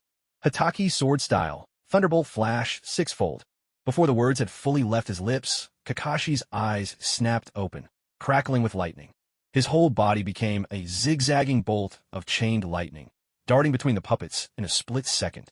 Moments later, along the road leading toward Lushan's location, dozens of puppets fell apart all at once, collapsing into heaps of wreckage that crashed to the ground. So fast, Lushan's heart clenched at the sight. This damn brat is stronger than I imagined. If that's the case, then... Lushan's fingers danced rapidly. The remaining 20 or so puppets suddenly disassembled themselves and flew toward Kakashi. Like a squad of mecha transforming, they assembled around Kakashi as the core, forming a gigantic war puppet. He was completely locked within its grasp. Hit, you can't it out now, Senyu. Feeling your strength slipping away. That puppet is absorbing your chakra. And Lushan sneered, watching Kakashi trapped at its center. Stop it, and Lushan. Sarah, who was busy unlocking everyone's shackles, cried out anxiously when she saw what was happening. Ha, Lady Sarah, I'm deeply grateful for all the help you've given me. And Lushan stepped forward, descending slowly on the lift. All this time, you took your late mother's place, working tirelessly for my grand ambition. But alas, you're no longer of use now. So, please, go and join your mother in death. And Lushan's voice grew ever more brazen, ending with a bright, twisted smile. He was savoring the memory of the moment he killed Sarah's mother. That noble, icy figure had slowly crumpled before him. The blood, blooming like a flower, spilled across the palace throne, a sight he found exquisite. And now, he could relive that moment once more. It was you? You're the one who killed my mother? Sarah's face turned pale with shock, disbelief in her gaze as she stared at the slowly descending Lushan. So you finally understand. Your mother was a cunning queen. She saw through my intentions in no time and refused to cooperate with me. But you were the perfect puppet, obedient as if I held your strings myself. What a pity. And Lushan shook his head, as if feeling a tinge of regret. If only he could master the scorpion puppet technique and refine Sarah and her daughter into true human puppets, adding them to his collection. What a marvelous thing that would be. At this moment, the way he looked at Sarah was like a child eyeing a toy on the verge of breaking, his gaze brimming with greed, amusement, and unfiltered desire tinged with a hint of pity. Sarah felt an icy chill creeping through her whole body, as if all her warmth had been silently drained away. With a heavy clang, the elevator finally hit the ground, and Lushan stepped out, advancing towards Sarah one step at a time. His footsteps thudded through the gloom, each step pounding Sarah's heart deeper into the darkness. Well then, it's time to exchange you for a true puppet. Sarah's hands began to tremble at his words. Watching Lushan draw closer, she was consumed by utter despair. At last, she could bear it no longer. Covering her mouth, she collapsed to her knees, sobbing helplessly. And Lushan flicked his right hand, and from the scattered remains of shattered puppets on the floor, a blade flew into his grasp, poised in midair and aimed straight at Sarah. Farewell, then. He pressed his palm down, and the blade shot towards Sarah's slender, delicate neck. Death was imminent. She was about to become another lifeless beauty. Suddenly, with a metallic clash, a figure darted in front of Sarah, striking the blade away with a swift slash. It was Kakashi, and Lushan's brows knit in surprise. When did this brat break free? He glanced back at the massive war puppet that had imprisoned Kakashi, only to see Kakashi still seemingly struggling inside. And just then, the trapped Kakashi, drained of chakra, dissolved into a flash of lightning and vanished. Lightning style? Shadow clone? When had he? And Lushan finally realized where things had gone wrong. But under such relentless attacks, when had the opponent managed to create a shadow clone without being noticed? Kakashi saw the confusion in his eyes, but offered no explanation. At the very last flash of his Hataki sword technique, Thunderclap sixfold, he had swapped his real body for a lightning-style shadow clone, catching the enemy completely off guard. It was a combination technique he had spent countless hours perfecting. In truth, the principle was simple. But to control the body with such precision at high speed, and time the jutsu flawlessly, required exceptional skill. Originally, Kakashi had been lying in wait nearby, hoping to seize the right moment for a surprise attack. But he hadn't expected the enemy to act so decisively, turning on Sarah without hesitation. With no other choice, Kakashi had to reveal himself to save her.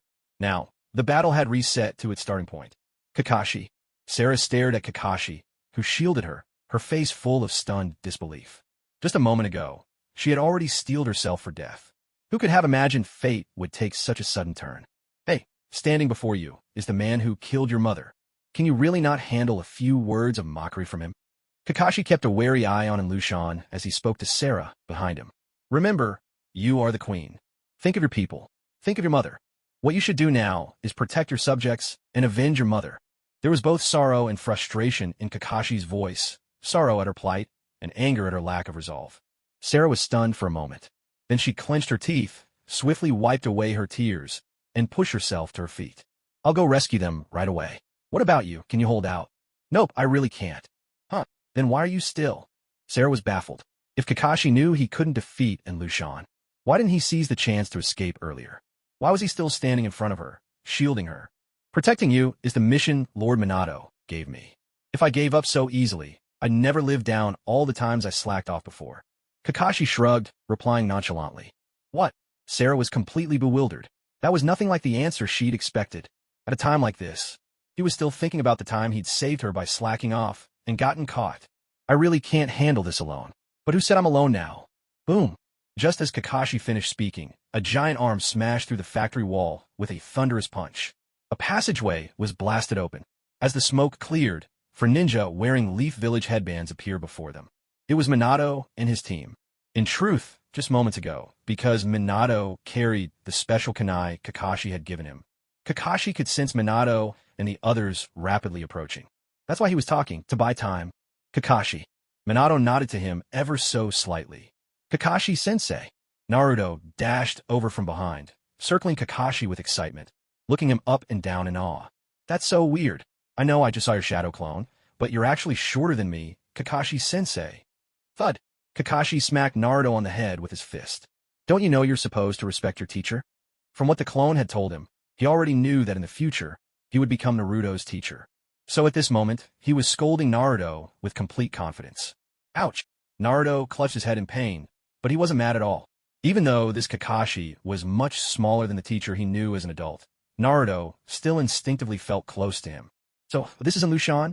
Although Minato had been leading the reconnaissance team all this time, this was his first time seeing Lushan in person. It's you damned Leaf Shinobi again. Before Kakashi could reply, Lushan spat out his words with undisguised hatred. The very last moment before he returned to the past via the Rumaiku, he was being hunted by Leaf Ninja. Boom. Partial expansion jutsu. Right then, Choza Akimichi's enormous right arm swung out, smashing in Lushan flat with a single punch. Was that it? Choza stared at the deep crater he'd just created, momentarily stunned. He hadn't expected to defeat his opponent so easily. But just as he thought it was all over, a purple light shimmered across in Lushan's body, and to everyone's shock, he was completely restored. Inside the Ryumayaku, my power is limitless. Hif hif hif. Ha ha ha.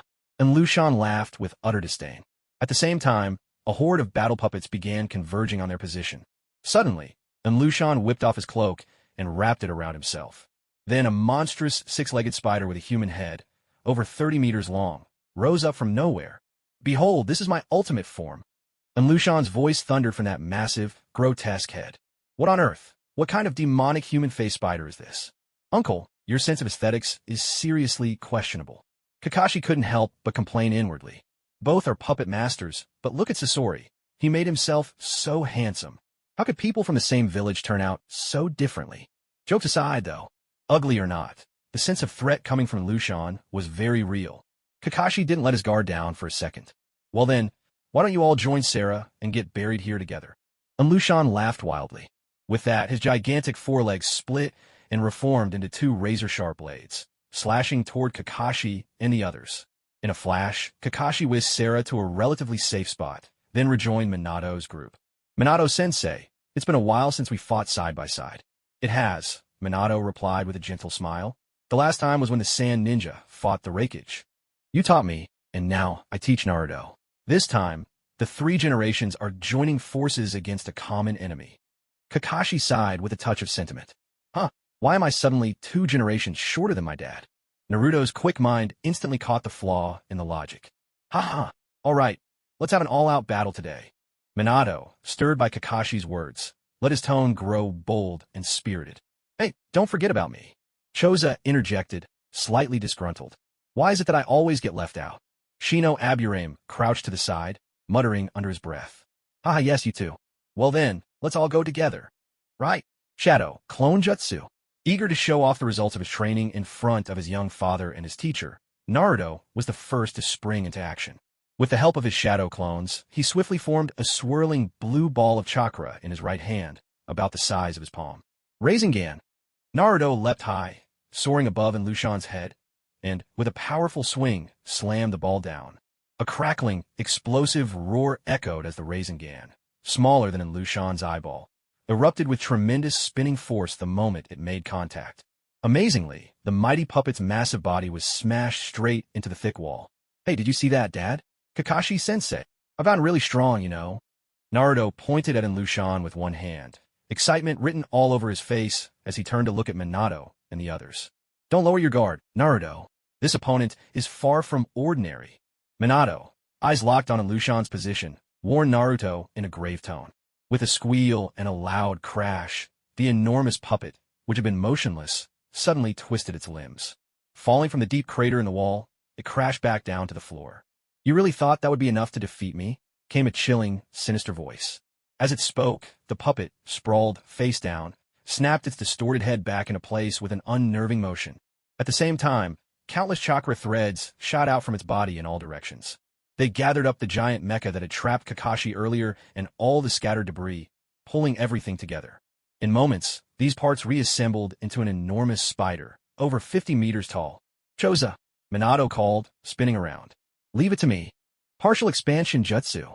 Choza Akimichi charged forward, his own fist enlarged to match the spider's colossal size. With a thunderous impact, the massive spider puppet was slammed into the wall once again. Shino, Minato wasn't about to give their foe another chance to recover. On it, ninja art, insect sphere. A swarm of black insects poured from Shino's hands.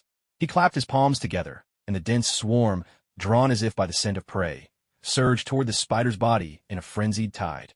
In an instant, the gigantic human-faced spider was swallowed whole by the writhing mass of insects.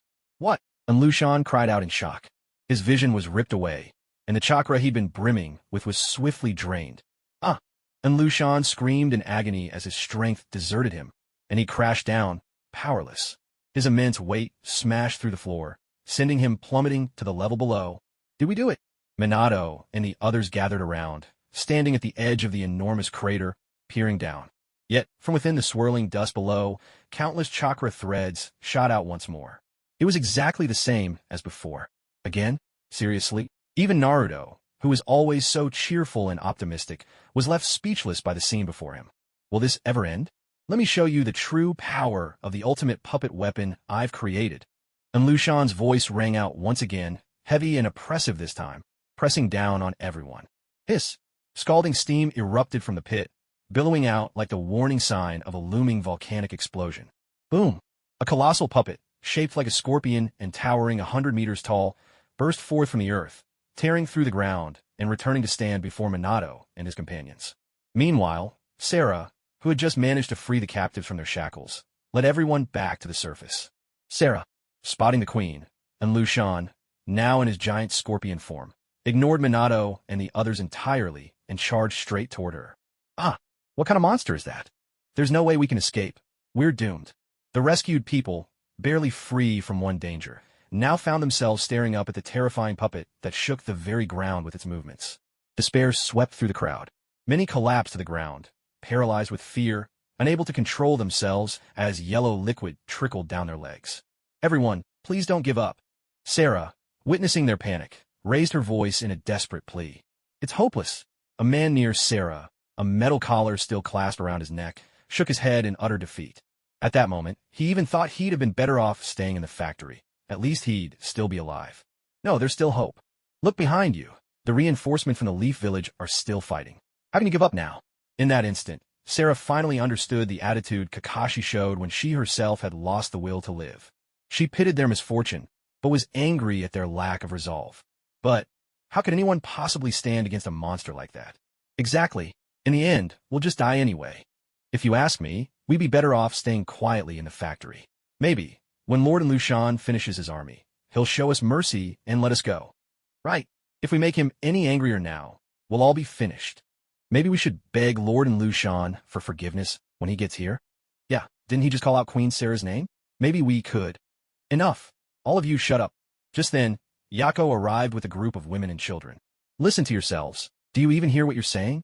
Queen Sarah risked her life to get you all out, and not only are you ungrateful, you're actually thinking of betraying her. Are you even human anymore? Yako's words pierced everyone's hearts like a bayonet. Many saw their wives and children trailing behind Yako with all sorts of makeshift weapons, and lowered their heads in shame. Unlike other nations, for generations, Lulan had enjoyed a long peace. Its people lived in comfort, accustomed to tranquil days. So when a powerful enemy appeared, many lacked the spirit to resist. Brothers, we are men standing 7 feet tall. How can we let our own wives and children look down on us? If you've got courage, now's the time to show it. A furious shout rang out from the crowd. Sala looked and recognized the young man who had helped her unshackle the prisoners earlier. As the man's voice echoed, more and more began to respond. Even those who had collapsed on the ground, drained and defeated, were roused to fury and stood up one by one. Citizens, my people. Seeing this, Sala seized the moment. Everyone, follow me. Let's head to the central square and take shelter. Yes. Sala, you won't escape me. And Lushan, towering 100 meters tall, sneered with contempt. With just a few massive strides, he caught up to the fleeing crowd. Everyone, faster! Sala shouted, panic rising as Lushan drew near. But these people, long enslaved and utterly exhausted, could barely manage a few steps before stopping to catch their breath. They had no strength left to flee. Dingza, stop him! At that moment, Minato grabbed Dingza by the shoulder and, in a flash, appeared before Sala. Right. Expansion Jutsu. With a thunderous roar, Choza Akimichi grew into a giant as tall as Lushan, rising up from the ground. Haya transformed into a giant. Choza seized Lushan's arms, forcing him to a halt with sheer strength.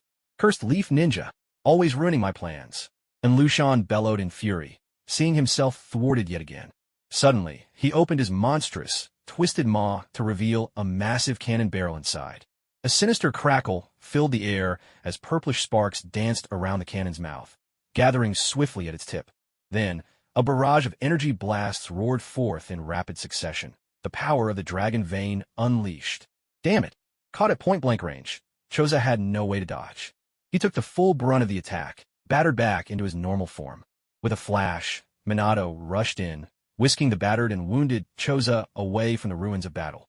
And Lushan pressed his advantage, aiming another volley at Minato and the others in the distance. Towers toppled, the ground trembled, chaos erupted all around. To shield the injured Choza, Minato leapt from tower to tower, drawing in Lushan's fire with every move.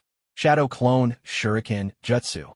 At that very moment, Minato seized upon his opponent's blind spot and hurled a flurry of shuriken, transforming them into a veritable storm of blades raining down upon Lushan.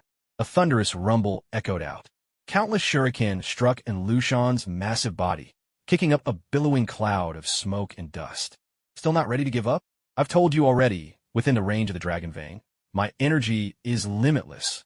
And Lushan, his vision obscured, taunted them without hesitation. Suddenly, hidden among the whirlwind of shuriken, a special flying thunder god kunai shot toward Lushan's chest. Just as it reached its mark, a flash of yellow light burst forth. Rasengan! It was Minato, using the flying thunder god to appear right in front of Lushan's chest. With a deep, resounding boom, a dense sphere of chakra, the size of a basketball, slammed directly into Lushan's chest. The terrifying energy contained within detonated in an instant, spiraling outward and blasting open half of Lushan's chest. Yet, even such a grievous wound began to heal at a pace visible to the naked eye, as a purple radiance welled up around him. Was it because the attack hadn't struck a vital spot? No, perhaps Lushan had completely transformed himself into a puppet. As long as he could channel the power of the dragon vein, he could regenerate endlessly. This stalemate could not continue. The only way forward was to sever his connection to the dragon vein. Minato swiftly assessed the situation. We did it! Just then, Kakashi, who had been holding back, suddenly let out a low shout, his voice tinged with excitement. Having originally planned to strike alongside his mentor Minato, he had, after witnessing Lushan's repeated regeneration, made a startling discovery. He could actually decipher the technique Lushan used to absorb energy. This was thanks to the foundational knowledge he'd gained while studying the seal in the past.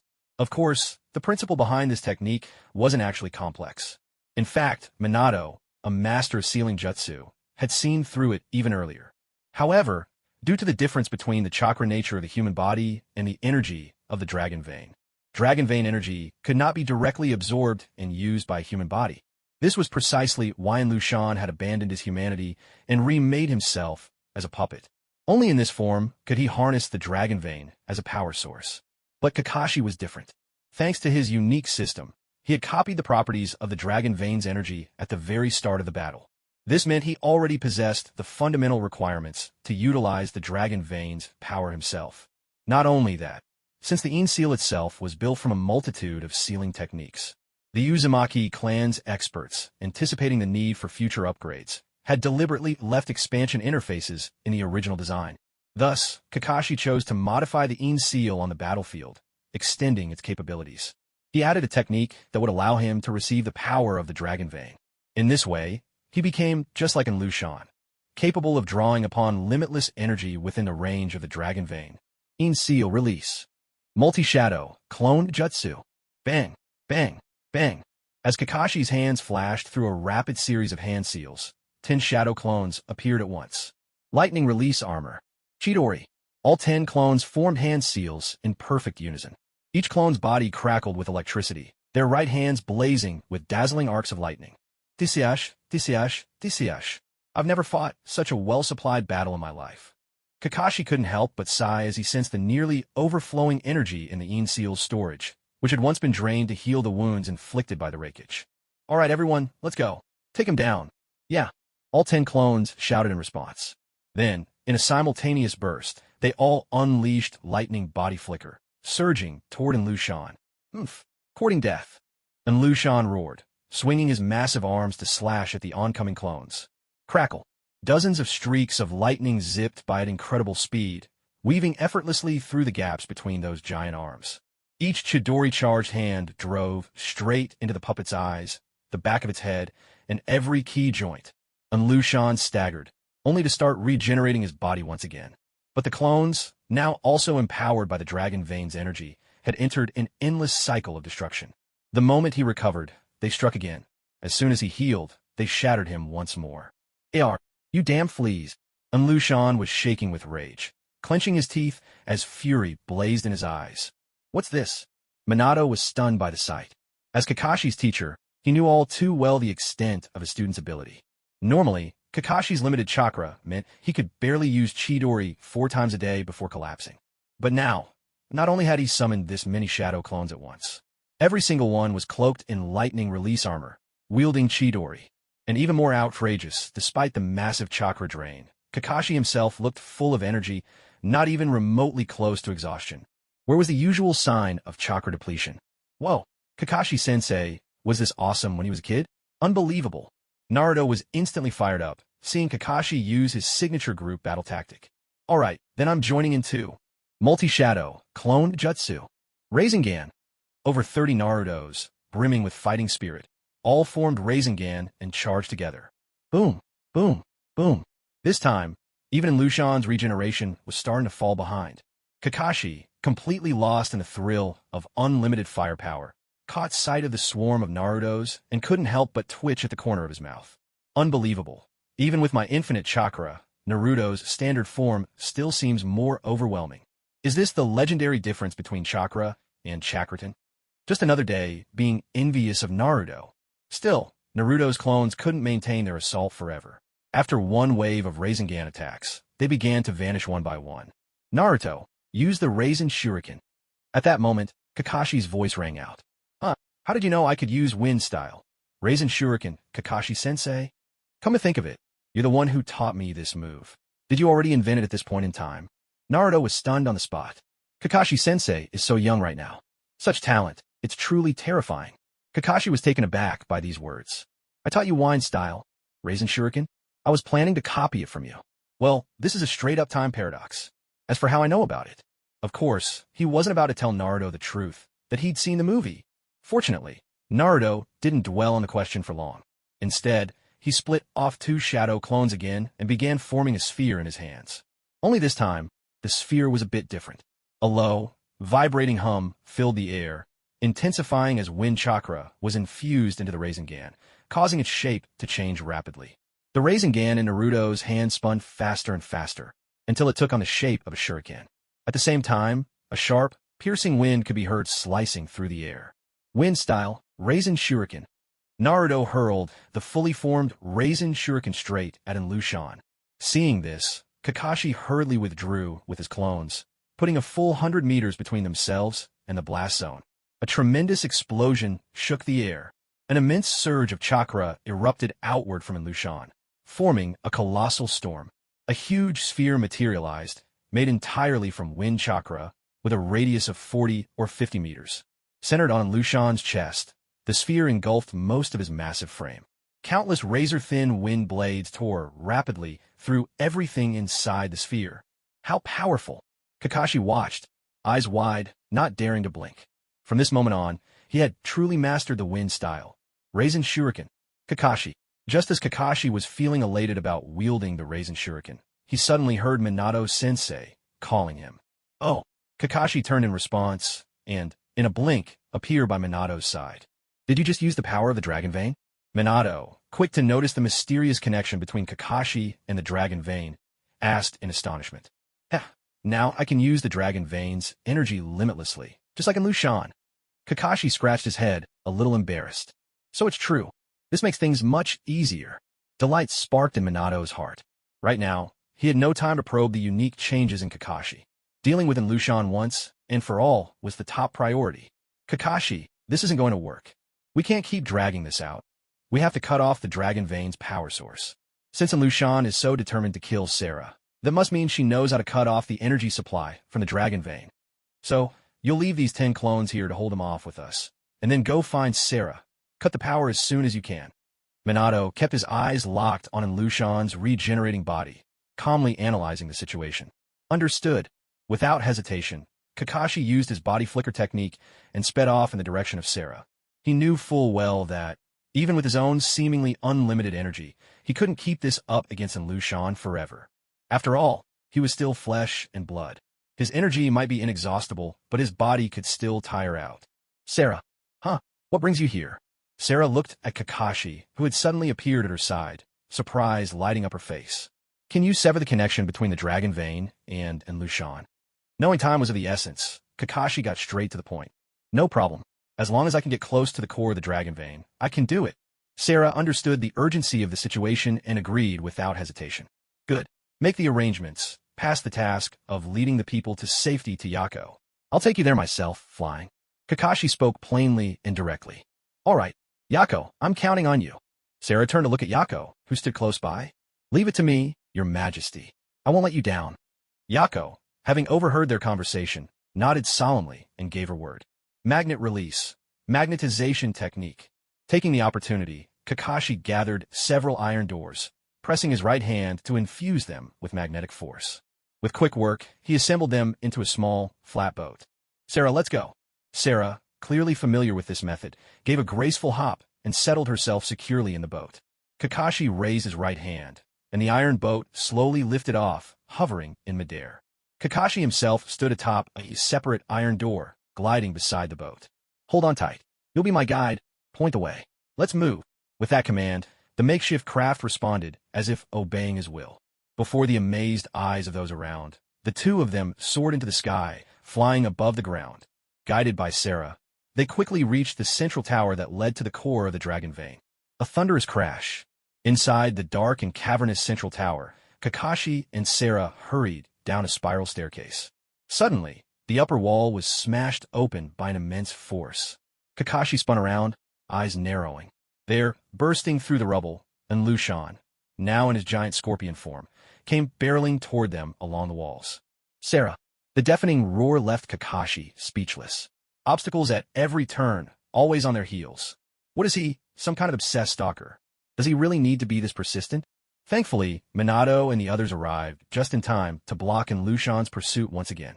Before long, Sarah led Kakashi down into the depths below. Look, it's right here. Sarah dashed to a section of the wall, where about waist-high, an ancient mechanism was embedded. How could this happen? She immediately grabbed the mechanism and began to twist it, only to let out a startled cry. What's wrong? Kakashi, who had been observing the battle, heard her shout and hurried over. Because of the violent shock just now, the mechanism might be broken. Sarah furrowed her brow, clearly at a loss for what to do. Stand back, get at least 50 meters away, just to be safe. Kakashi instructed her calmly. Hearing this, Sarah obediently ran to a safer distance. Curiosity piqued about what Kakashi planned to do next. Kakashi took a careful look at the battlefield above. He saw Minato and the others, their backs to him, blocking Lushan's advance. He steeled himself.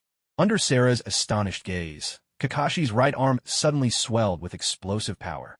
He swung with all his might, shattering the stone gate nearly 10 meters thick with a single punch. It was a combination of partial expansion jutsu and a monstrous strength technique. With the deed done, Kakashi quickly glanced back toward the battlefield, a trace of guilt flickering in his eyes. Seeing that neither Minato nor the others had noticed, he quietly breathed a sigh of relief. The partial expansion jutsu was a secret art of the Akimichi clan, forbidden by family law to ever be taught to outsiders. If anyone caught him using it, and believed it was stolen from infiltrating the Akimichi compound, there'd be no way to clear his name, no matter how hard he tried. What could he say? That he learned it just by watching once? Who would believe that?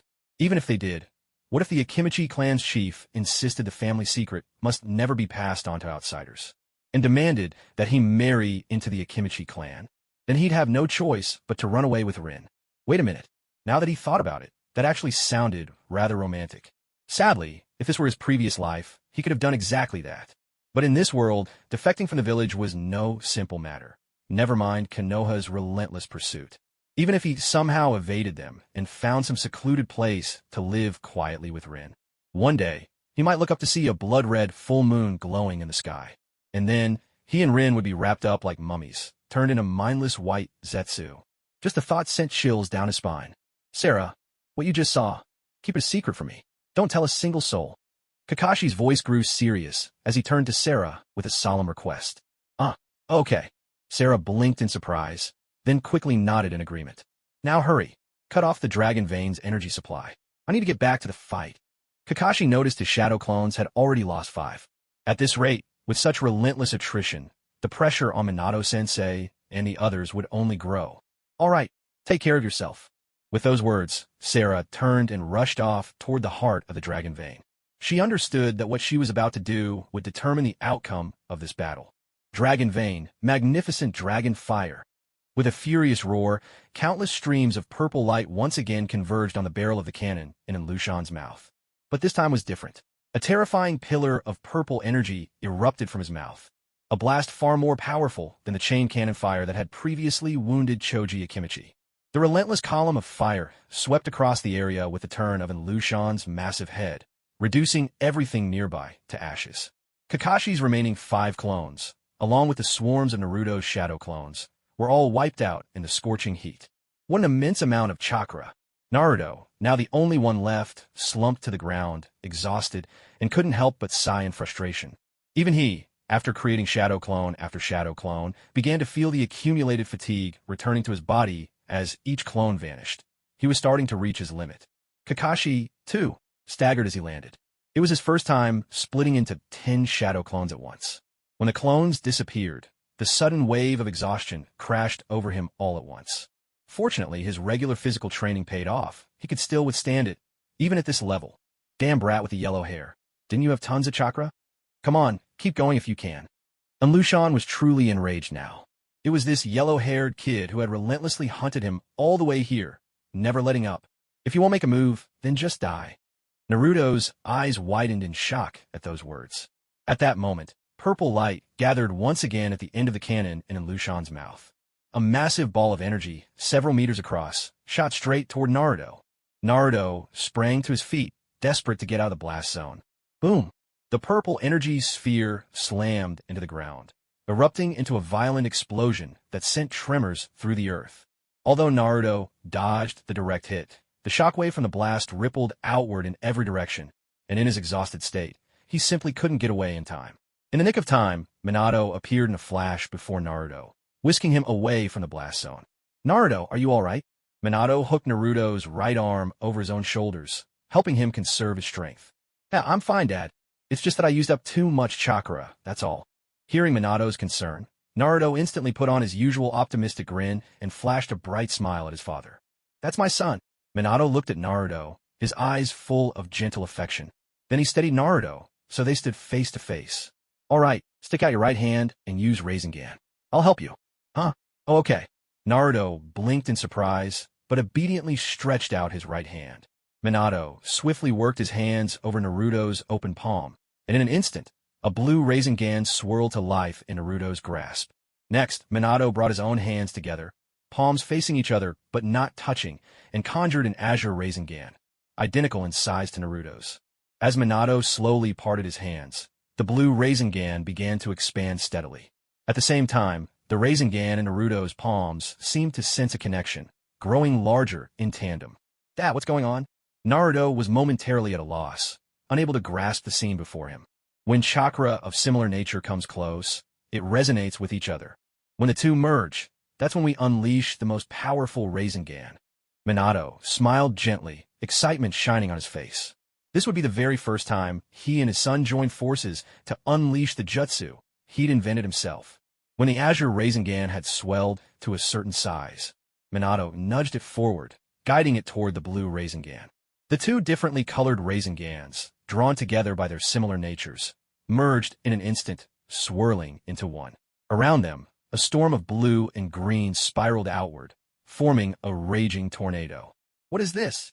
Standing within the heart of the whirlwind, Naruto gazed up in shock at the Rasengan, now raised high overhead and guided by Minato. This is the ultimate, the Taiji Rasengan. Minato's heart pounded with exhilaration at the sight. What kind of jutsu is that? And Lushan cried out in astonishment. He could sense the destructive power swirling in this extraordinary technique. But with his limitless regenerative abilities, he felt no fear. At worst, he'd take the hit and piece himself back together. It wouldn't be the first time. If you insist on defying me, then I'll obliterate you all. And Lushan roared furiously. Meanwhile, at the tip of the central tower, a spectral violet energy gathered once more.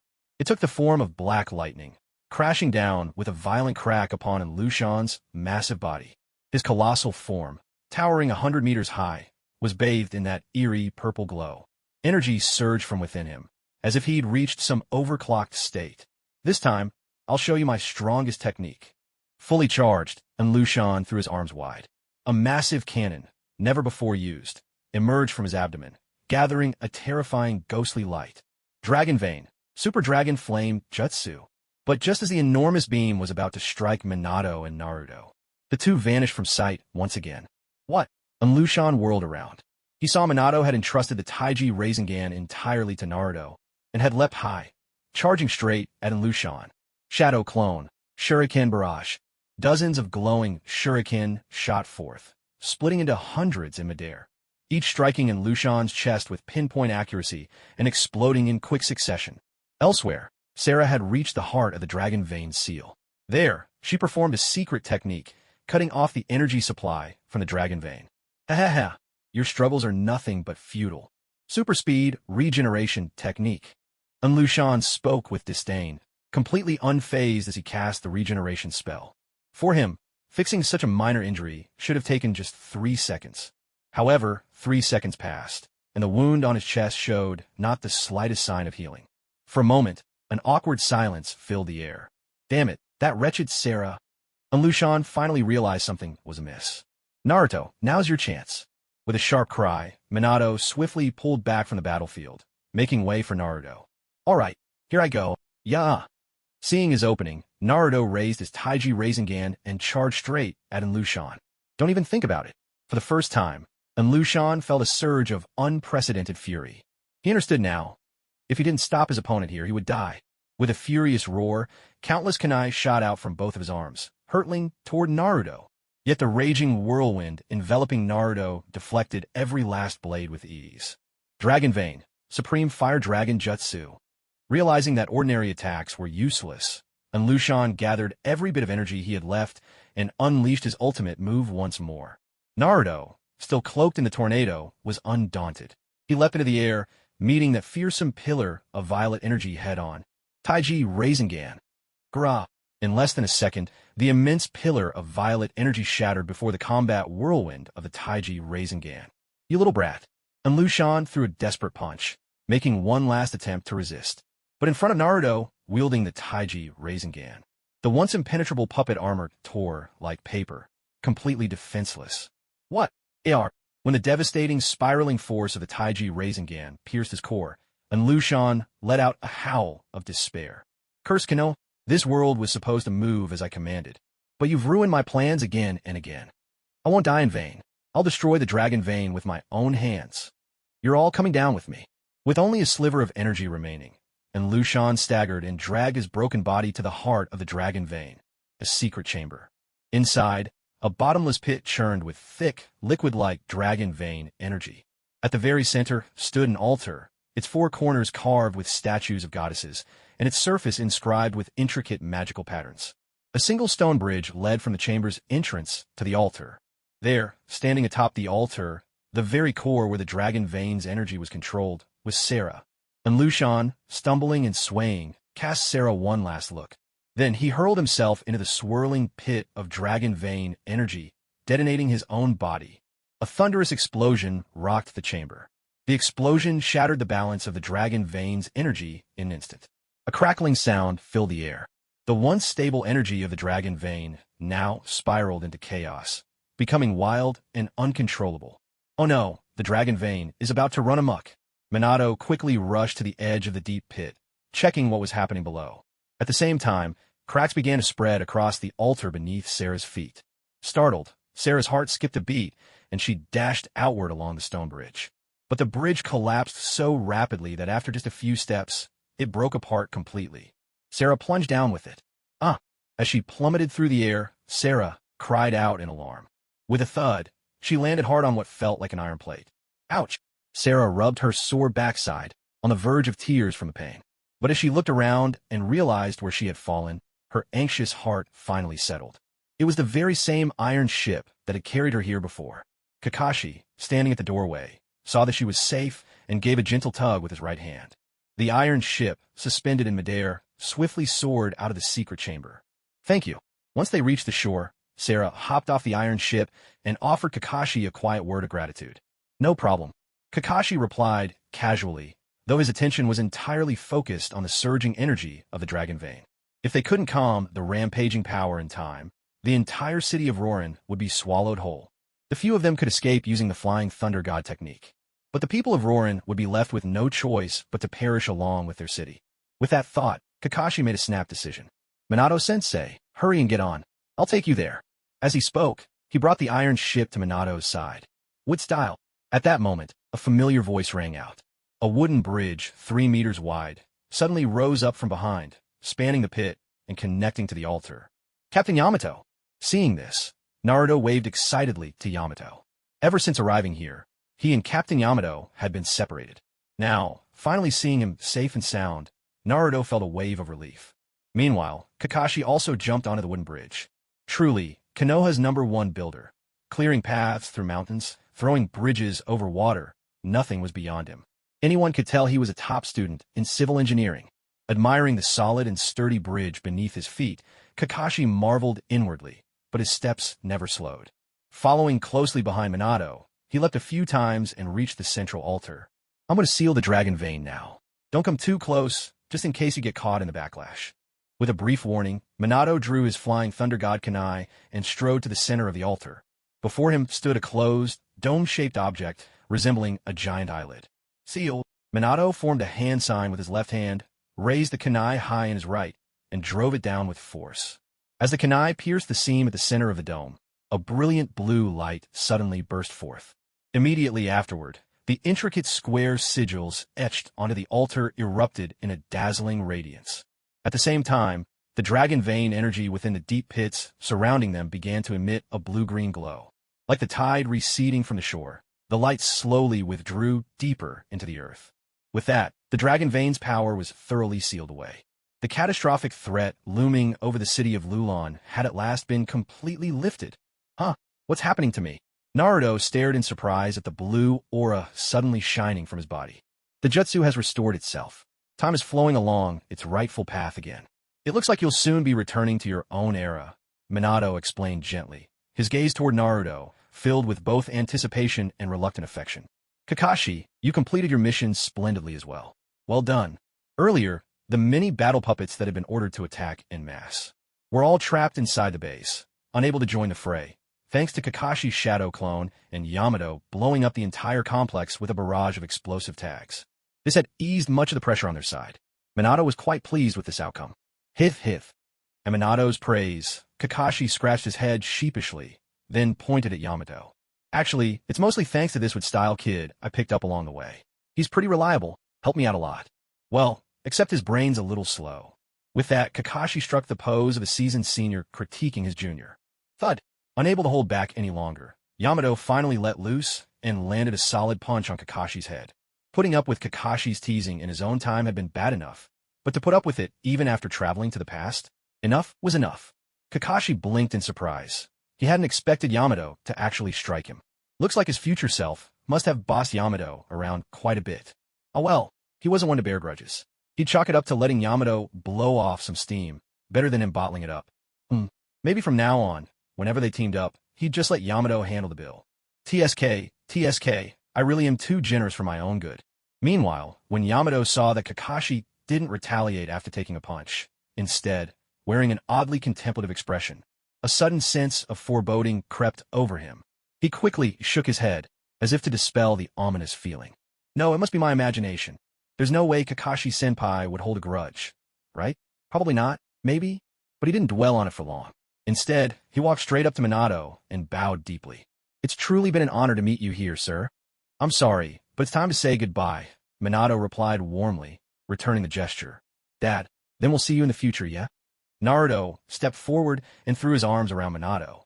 Yes, being able to see how you'd grown up ahead of time has made me so happy. Minato wrapped his arms around Naruto as well, holding him tightly until Naruto vanished in a flash of light. So are you leaving too? Sarah, standing nearby, turned to Kakashi and asked. Yes, with the mission complete, it's time for me to return as well. This trip to Rorin had been exceptionally fruitful for Kakashi.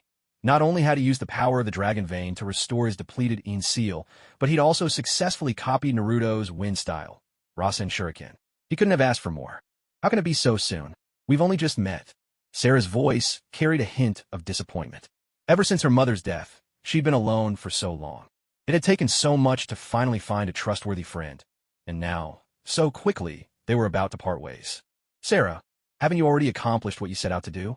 You're an outstanding queen now, even without our help. I truly believe you will do just fine.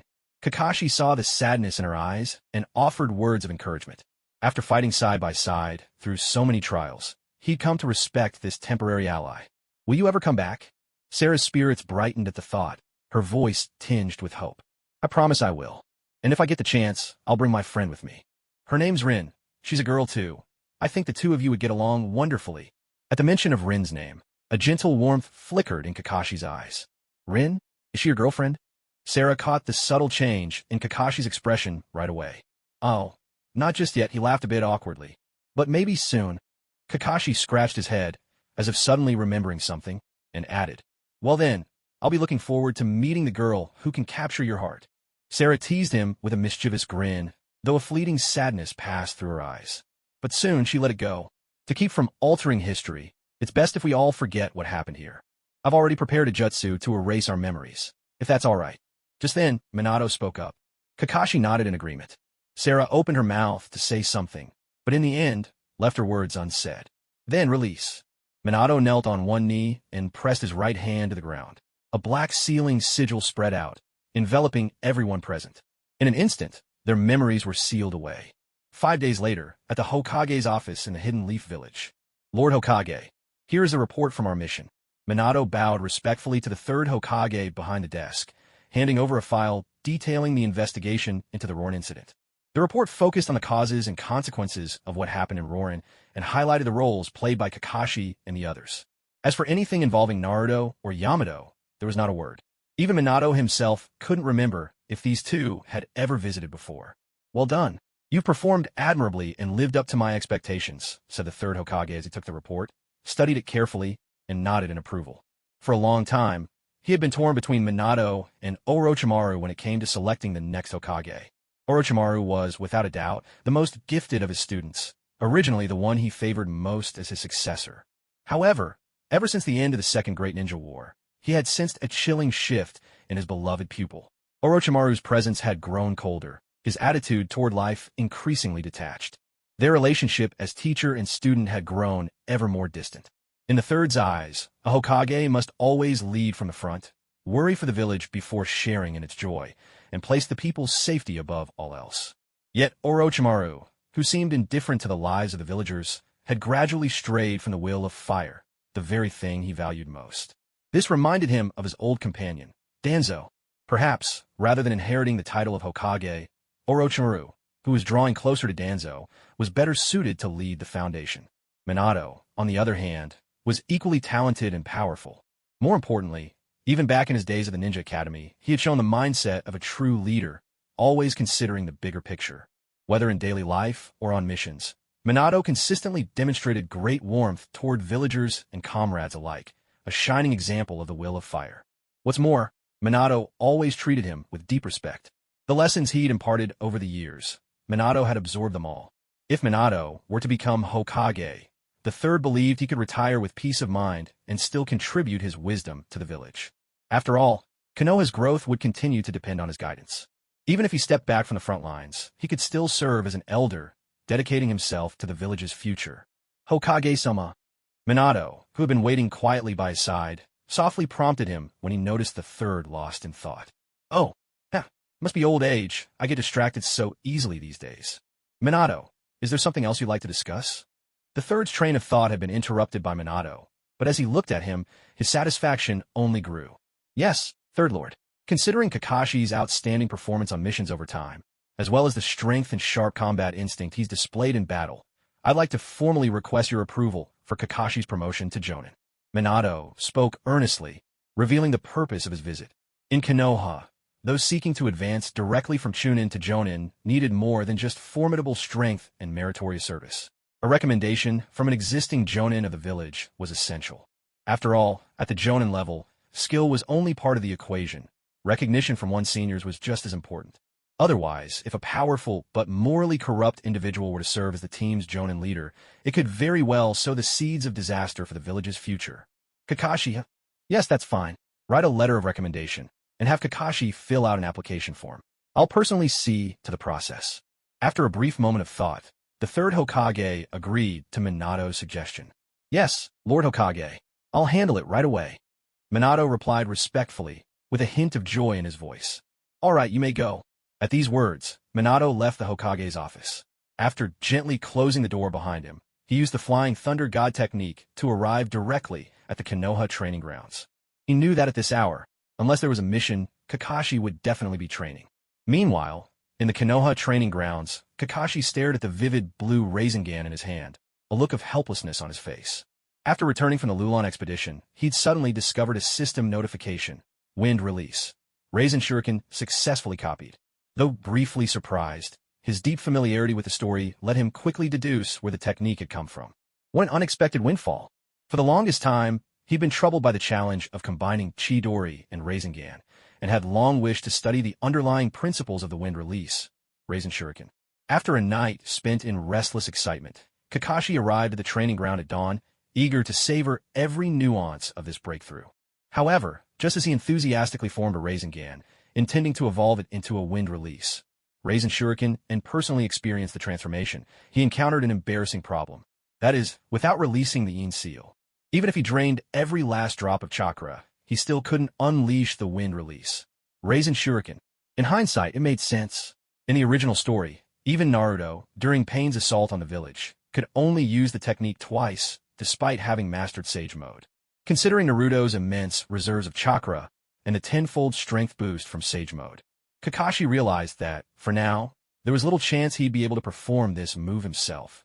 As for the Yin Seal, that was a life-saving measure used only in emergencies, not something to be wasted in training. Morning, Kakashi. Just as Kakashi was staring dejectedly at the orb in his hand, Minato appeared out of nowhere. Huh? Oh, good morning, sensei. Kakashi snapped to attention, and upon recognizing his visitor, greeted him at once. Kakashi, I've just recommended you to the Hokage.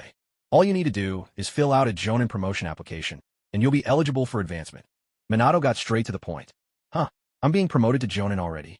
Kakashi was genuinely surprised. What's wrong? Not happy about it. Seeing that Kakashi didn't seem as pleased as he'd expected, Minato's curiosity was piqued. This was a height that countless ninjas spent their entire lives trying to reach, yet never did. This shouldn't have been his reaction. Oh, it's not that. I just feel like I'm not quite ready yet. Kakashi quickly explained himself. In truth, for Kakashi, whether he was promoted to Jonin or not didn't really matter. It was just that this promotion gave him an ominous feeling he couldn't shake. Thinking back to the original story, right after he'd been promoted to Jonin, Obito had gotten into trouble. There's no need to prepare any further.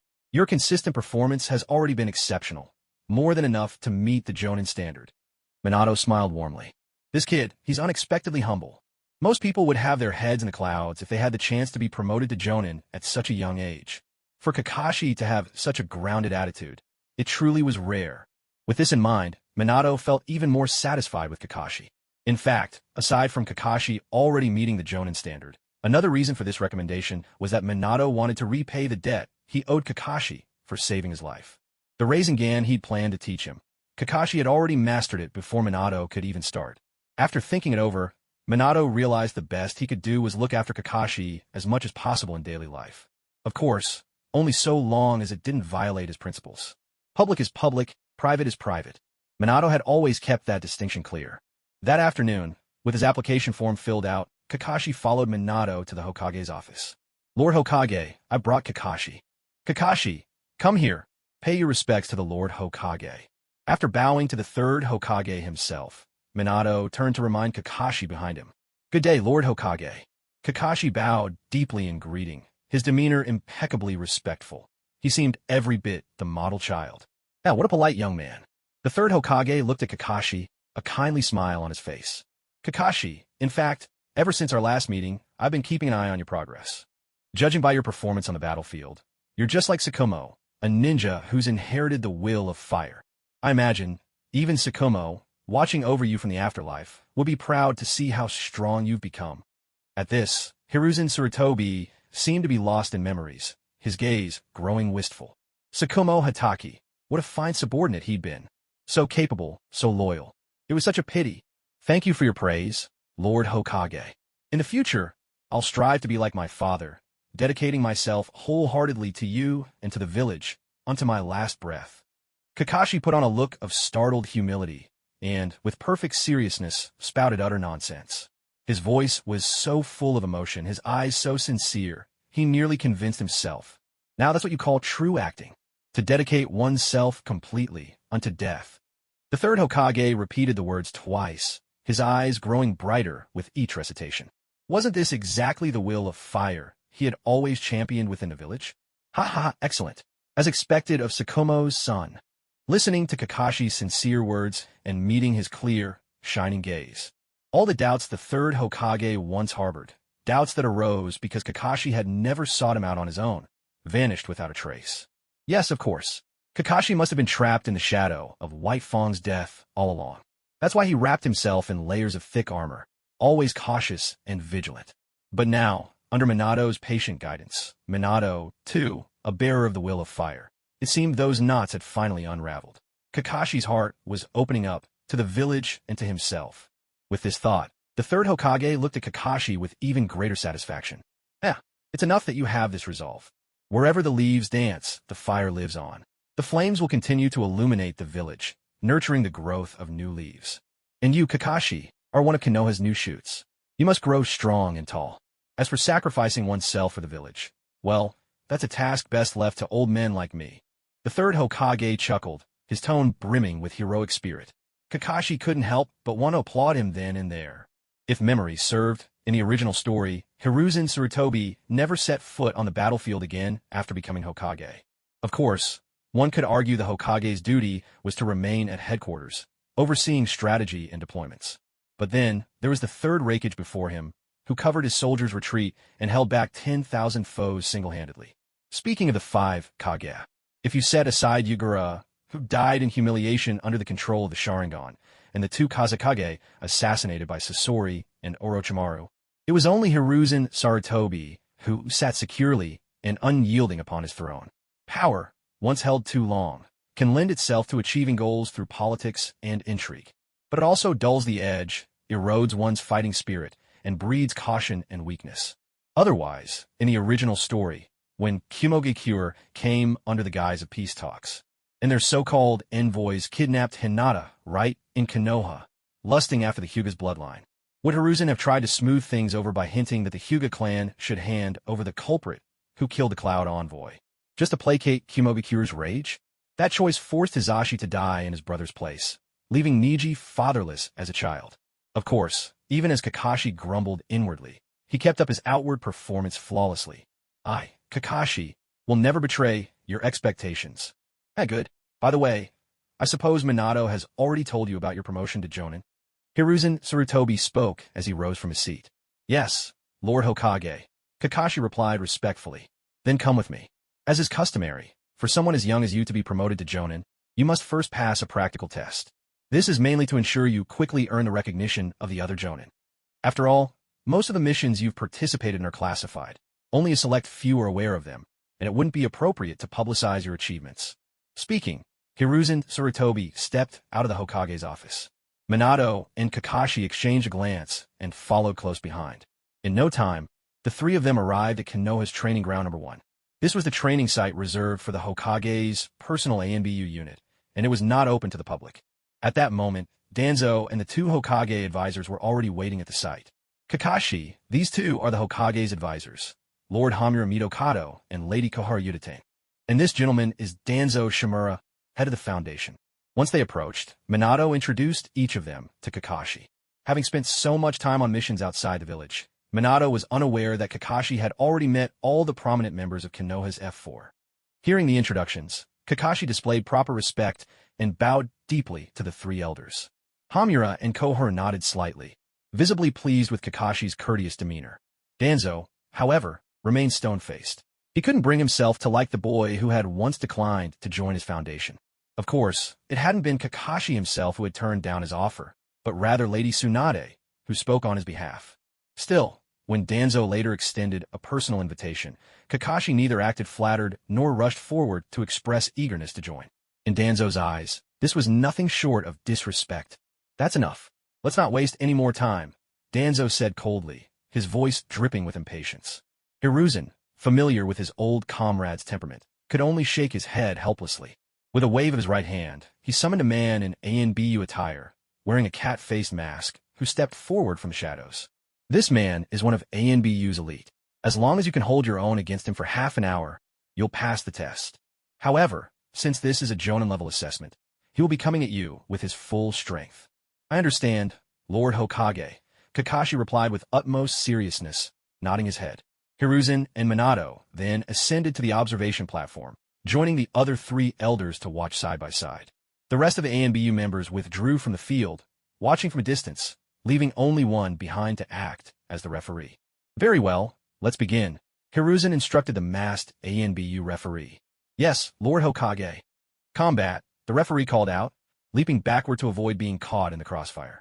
Kakashi and the cat-masked ANBU simultaneously formed hand signs with their right hands, a gesture of mutual respect. Begin. As soon as the words left his mouth, Kakashi vanished from sight in a flicker. Since he couldn't gauge his opponent's abilities, he decided to strike first and gain the upper hand. So fast, the cat-masked ANBU felt a jolt of alarm. Raising his arms to shield his head, he managed to block Kakashi's powerful airborne kick. In the blink of an eye, the two had already exchanged dozens of blows. Various leaf-style taijutsu techniques flowed one after another, with the occasional use of substitution jutsu. To an ordinary villager, it would appear as nothing more than 2 afterimages colliding and weaving through the air, the sound of bodies clashing ringing out again and again. Fortunately, everyone present was an elite shinobi, so they had no trouble following the rapid exchange. Thud! The cat-masked ANBU blocked another of Kakashi's forceful strikes, only to feel his arm go numb from the impact. Damn it! How is this kid getting stronger with every blow? He cursed inwardly, realizing that when it came to pure taijutsu, he was being outmatched. Without hesitation, he used the force of Kakashi's kick to spring away, flipping backward several times to widen the distance between them. Fire style, Great Dragon Fire technique. As the cat-masked ANBU formed the tiger seal, a surge of chakra compressed rapidly within him. A ball of searing flame burst forth, instantly rising and twisting into the shape of a blazing dragon. Guiding the dragon with expert control, he sent it hurtling toward the silver-haired youth before him. In his eyes, with the sheer power of this technique, if Kakashi was struck by the dragon's fangs, defeat would be inevitable. Not a bad fire release. As the roaring fire dragon bore down on him, Kakashi flickered several times, nimbly evading each assault, and offered a calm, measured comment. His lightning-fast movement was so quick that, despite the dragon's best attempts to twist and chase him through the air, it was always a fraction too slow. From a distance, it looked as if Kakashi was toying with the creature. Impressive when it comes to reaction speed in combat. He's among the best, even compared to most jonin. Minato, it seems you've poured quite a bit of effort into his training. In the viewing stands, Hiruzen Sarutobi stroked his beard and turned to Minato with a word of praise. He knew Minato's fighting style inside and out, and it was clear at a glance that Kakashi had inherited his teacher's speed. Beside them, Hamura Mitokado and Kohor Udatane exchanged looks of admiration. Only Danzo's expression remained unreadable, a storm of thoughts flickering behind his eyes. Lord Hokage, you flatter me. I only provided a bit of guidance here and there, Minato replied quickly upon hearing the Hokage's praise. Kakashi's strength is really the result of his own hard work. As his team leader, Minato was all too aware of how rigorous Kakashi's training had been. By sheer effort alone, he was no less driven than Minato had been in his own youth. Boom! Just then, as their conversation continued, the cat-masked ANBU realized that at this rate, he wouldn't even come close to touching Kakashi. Without hesitation, he detonated the fire dragon. A violent explosion sent powerful shockwaves rippling outward, sweeping up clouds of dust and smoke in every direction. Both sides lost sight of each other for a brief moment. One opportunity. Seizing the moment, Kakashi instantly took advantage of the swirling smoke to conceal himself, swiftly launching an attack on the Umbu with the cat mask. The cat-masked Umbu only had a split second to react before a figure materialized right in front of him, and, in a flash, grabbed hold of him. Realizing something was wrong, the cat-masked Umbu immediately struggled to break free. Just then, a soft, eerie voice rose up from beneath him. Earth-style, Headhunter Jutsu. He suddenly felt the ground beneath his feet give way. In the next instant, Kakashi, who had been hiding underground with Earth-style, dragged him down, leaving only the Umbu's head exposed above the surface. You've lost. Kakashi looked at the Umbu, who now resembled a startled mole, his tone cold and matter-of-fact. No way. Did he really just lose like that? He got taken down by that rookie? Around them, The watching Umbu began murmuring amongst themselves. "Oomph, do you really think it's that simple? Sho's real strength hasn't even been revealed yet." One Umbu, clearly a companion of Sho, dismissed the outcome with a scornful snort. "You're good, kid." At that moment, Sho, his head the only part visible above ground, spoke up. His voice was calm, as if being half buried in the earth didn't bother him in the slightest. "Wait, no, this is a shadow clone." Kakashi instantly realized something was off and was just about to search for Sho's real body when a sudden, thunderous shout rang out nearby. Lightning style, for Pillarbind. No sooner had the words echoed than 4 massive stone walls shot up around Kakashi, trapping him inside. In the blink of an eye, blinding arcs of lightning erupted from the stone walls. Countless bolts of electricity crackled across the surfaces, converging on Kakashi at the center. A sizzle filled the air. Caught within the stone prison, Kakashi was struck by the high-voltage arcs, his body convulsing as smoke curled from his mouth, his skin singed nearly to a crisp inside and out. "Is it over?" Sho cast a sidelong glance, confident in the power of his technique. Although Kakashi was fast the moment the walls rose. The electromagnetic field they generated had already locked him firmly in place. There was no chance of escape. Still, this was only a sparring match, so if Sho had held back his full strength, the attack wouldn't be fatal. At most, it would leave Kakashi bedridden in the hospital for a month or so. However, just as Sho let his guard down and prepared to lower the stone walls to check on his opponent, the Kakashi trapped inside suddenly dissolved into a flash of lightning and vanished. At that same moment, a chill shot up Sho's spine, icy and electric, numbing him from tailbone to the back of his head in an instant. The air crackled again. Chidori. The next thing he knew, Kakashi, who should have been completely incapacitated, appeared right behind him. His right hand, wrapped in a dense aura of crackling lightning chakra, was pointed straight at Sho's back. The elephant couldn't see what was happening behind him, but his instinct screamed warnings at him. Any movement, and he would die. Cold sweat poured down his body. But when? Exactly when had his opponent appeared behind him. Minato. To think that Kakashi, at such a young age, has already mastered the flying thunder god to this extent. You truly have taught an outstanding disciple. The third Hokage watched the scene unfold, genuine admiration in his voice. He was intimately familiar with this jutsu. With a single glance, he realized that during the close-quarters combat, just now, Kakashi had marked the elephant's back with the flying thunder god seal.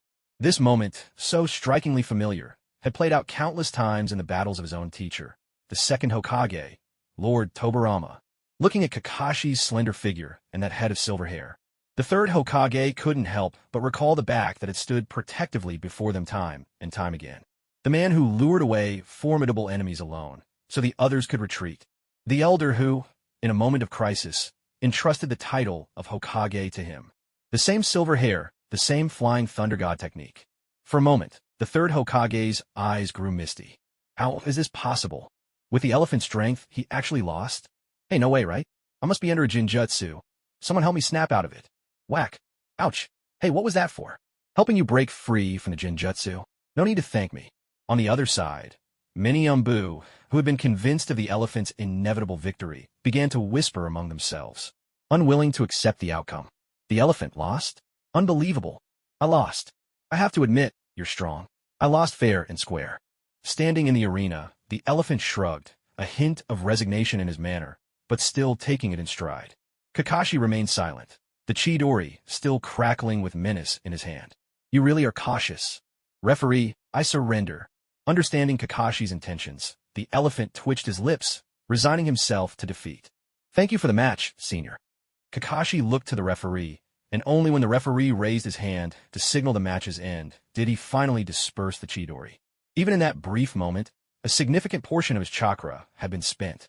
I hope you'll consider joining the Umbu someday. I think you'd make a reliable companion. The elephant turned to Kakashi, forming the seal of reconciliation, and offered a sincere invitation. Haha, you flatter me, senior. Kakashi laughed it off, without giving a direct answer. He didn't actually mind joining the Umbu, but only if it was the Umbu led by the future fourth Hokage, his teacher Minato. As for Sarutobi Hiruzen's direct Umbu, he'd rather pass. At that moment, the third Hokage and the others walked over. Well done, Kakashi. You performed admirably. I hereby announce that you have passed this assessment. Next, all you need to do is wait for your official appointment letter. Hiruzen Sarutobi said with a warm chuckle, looking at Kakashi with clear satisfaction at his recent performance. Kakashi, if you're willing, The doors of the Foundation will always be open to you as well. Danzo stepped forward, extending his invitation once again. But this time, he didn't wait for Kakashi to reply. Instead, he turned and left immediately. Though he prided himself on being magnanimous and cherished talented individuals enough to overlook past incidents, that didn't mean he was willing to be refused in person a second time. Kakashi, I hope you know what's best for you. Don't force my hand by rejecting goodwill. Evening at Kakashi's home. Is it true, Kakashi? Are you really getting promoted to Jonin? Obito's voice rang out in astonishment from the living room, for the 10th time now as he sought reassurance. Yeah, I passed the review. All that's left is the official letter and the Jonin vest. Kakashi explained again, patient as ever. He didn't mind Obito's persistence. Ever since their heart-to-heart conversation, the awkward distance between them had melted away. Wow, that just means I'm falling further behind you, doesn't it? No way. I need to ask Minato-sensei to put me up for promotion too. Obito groaned dramatically, sprawling across the sofa. I wouldn't object if you tried. Kakashi replied, choosing gentle honesty. But if you become a Jonin now, you'll have to lead your own team. That means our three-man squad would be split up. He didn't want to crush Obito's confidence, so he put it mildly. Wait, then never mind. There's no rush for me to become a Jonin. Obito said, quickly, abandoning the idea on the spot. He definitely didn't want to be separated from Kakashi and Rin just yet. You see, Obito, you really are wrapped around his finger. Rin, who was in the kitchen cooking alongside Kakashi, laughed softly as she gave his shoulder a gentle pat. Yeah, I just want what's best for him. Kakashi admitted a bit sheepish. The Jonin exam is actually pretty dangerous. Obito's not quite ready for it yet. If he's not careful, he could get hurt. Rin's playful teasing left Kakashi slightly embarrassed as he scratched at his forehead protector. Ow! Suddenly, Kakashi squeezed his eyes shut, a pained sound escaping his lips. What's wrong? Rin asked in alarm, her concern immediate. It's nothing, just when I was chopping peppers, I accidentally got some in my eye. Kakashi kept his eyes tightly closed, the sharp sting making tears well up uncontrollably. Oh, you! How could you be so careless? Here, let me help you, Rin said with a mix of laughter and sympathy. Obediently, Kakashi bent his head down for her assistance. Soon after, he felt a warm, moist, fragrant breeze brush past his eyes, soothing much of the burning pain in his eyeballs. Kakashi tried to open his eyes, and what he saw was Rin's delicate, lovely face. In that instant, his heart skipped a beat, and for a moment, he forgot all about the pain in his eyes. Rin was carefully blowing on his eyes when she suddenly noticed Kakashi staring straight at her, his gaze filled with tenderness. In a flash, Rin's face turned crimson. She felt her cheeks grow hot, and it seemed as if even the air around her had become stifling. Flustered, she wanted to escape Kakashi's gaze, yet it felt as if her heart had already surrendered to that gentle look. Perhaps it was just her imagination, but Rin thought Kakashi's face seemed to be inching closer and closer to hers. As if sensing what might happen next, she slowly closed her eyes. By the way, Kakashi, what kind of gift would you like? Now that you become a Jonin, we have to celebrate. Just then, Obito's excited voice rang out from the living room. He was certain that his sudden idea would win him praise from both of them. Lost in a swirl of anticipation and daydreams, Rin was startled back to reality by the abrupt interruption. Like a frightened fawn, she immediately turned away to resume chopping vegetables. But her clumsy movements and blushing cheeks betrayed her distracted state of mind. Anything's fine. Whoever asks what gift someone wants before giving it, Obito? Don't you know what a surprise is supposed to be? Kakashi retorted loudly, a bit exasperated. That idiot. If he hadn't already given his congratulations earlier, Kakashi might have suspected he was doing this on purpose. No, next time, I have to find a chance to be alone with Rin. But Obito's right. Something this joyous really does deserve a proper celebration. Though Rin's cheeks were still tinged with pink, she had already composed herself, pretending that nothing had just happened. Yes, you're right. It's definitely worth celebrating. Kakashi nodded in agreement, completely forgetting how he'd just been complaining about Obito a moment before. Rin couldn't help but giggle, her bright smile blooming like cherry blossoms as she gazed at Kakashi's handsome face. Her pure, adorable features glowed with a girlish charm that made Kakashi's heart skip another beat. Don't just stand there daydreaming. The food's not ready yet, Rin reminded Kakashi with a gentle laugh. Huh? Oh yes, ma'am. Kakashi gave Rin a playful salute. Rin didn't quite understand the gesture, but she could more or less guess its meaning. Her smile deepened, and her gaze grew even more tender as she looked at Kakashi. Half an hour later, all the dishes were finally ready. Obito, dinner's ready. Go wash your hands and help bring the dishes out. Coming. Obito grinned, leaping up from the sofa and dashing into the kitchen. After all, he couldn't cook, If he didn't help out, the other two would definitely complain. Wow, that smells amazing, he exclaimed with genuine admiration. Rin's cooking was always delicious, and Kakashi's skills in the kitchen were simply unbeatable. Thinking about it, Obito felt pretty lucky to have Kakashi and Rin as his closest friends. Maybe this was the happiness his grandmother used to talk about. After dinner, Obito and Rin left Kakashi's house. By the way, Rin, what kind of present are you planning to give Kakashi? Give me some ideas. The moment they were out of Kakashi's sight, Obito couldn't wait to ask Rin for advice. He honestly had no idea what to give. Since Kakashi said the gift should be a surprise, it was best to ask Rin when Kakashi wasn't around, right? Obito, it really doesn't matter what you give him. As long as you put your heart into it, that's what counts. Huh, is that really true? Obito scratched his head, looking thoughtful. He fell silent for the rest of the walk, seriously pondering what kind of present would truly show he cared. At home, Rin lay on her bed, replaying the scene from the kitchen in her mind. If only they hadn't been interrupted at that moment. Just thinking about it made her cheeks flush with a rosy glow. She quietly pulled the covers over her head, curling up into a ball and rolling back and forth on the bed. Oh no, looks like it'll be another sleepless night. Lord Hokage, here is all the intelligence we've gathered from a Wagakure. In the Hokage's office, Hiruzen Sarutobi accepted the scroll handed over by the Umbu and began to examine it carefully. This was crucial information risked and fought for by Konoha spies embedded in a Wagakure. Ever since a Wagakure had suddenly gone into lockdown, the spies there sensed something was wrong. To uncover the truth and get this intelligence out, they paid a heavy price, the total loss of 3 elite squads. Though the bloodstained scroll contained only a few short lines, Hiruzen read it over and over again. The newly appointed 4th Raikage, A, had met personally with the 3rd Tsuchikage, Inoki, and the 4th Mizukage, Yagura. Together, they forged a 3-way alliance to attack Konoha. The atmosphere in the office grew heavier by the minute. Behind the swirling haze of smoke at his desk, Hiruzen's expression became darker and more somber. The Umbu, standing at attention, could feel cold sweat trickling down his back. At last, Hiruzen unconsciously took a drag from his pipe and spoke gravely, summoned the 2 Hokage advisors and Danzo for an emergency meeting. Yes, sir. That evening, at Konoha's barbecue queue. Cheers! Inside the private room of the restaurant, Rin, Obito, Guy, Shursui, Kurenai, Asuma, and the others raised their glasses together, celebrating Kakashi's promotion to Jonin. Tonight is all about Kakashi, so this meal is on me. Nobody fight me for the bill. Asuma, born into wealth, was the first to declare. He was a regular here, and, as a Diamond member, he enjoyed a 30% discount. Huh, didn't we agree we'd all chip in to treat Kakashi? Obito blinked in surprise, then asked. He'd even broken open his piggy bank for this occasion. Yeah, that doesn't really seem fair. Rin chimed in. As the organizer of this gathering, she didn't want to take advantage of Asuma's generosity either. Just let him be. If he wants to play the big spender, let him. He's here all the time anyway. Kurenai, sitting next to Asuma, rolled her beautiful, ruby-like eyes at him, appearing to scold him but actually coming to his defense. Hith hith. Asuma scratched his head and grinned sheepishly at Kurenai, unable to hide a touch of pride. Seeing this, the group no longer insisted and instead began offering their gifts to Kakashi. This is for you, Kakashi. From now on, you'll wear this too, and together we'll burn with the fires of youth. Guy was the first to present his gift, a set of green, full-body training attire, identical to his own.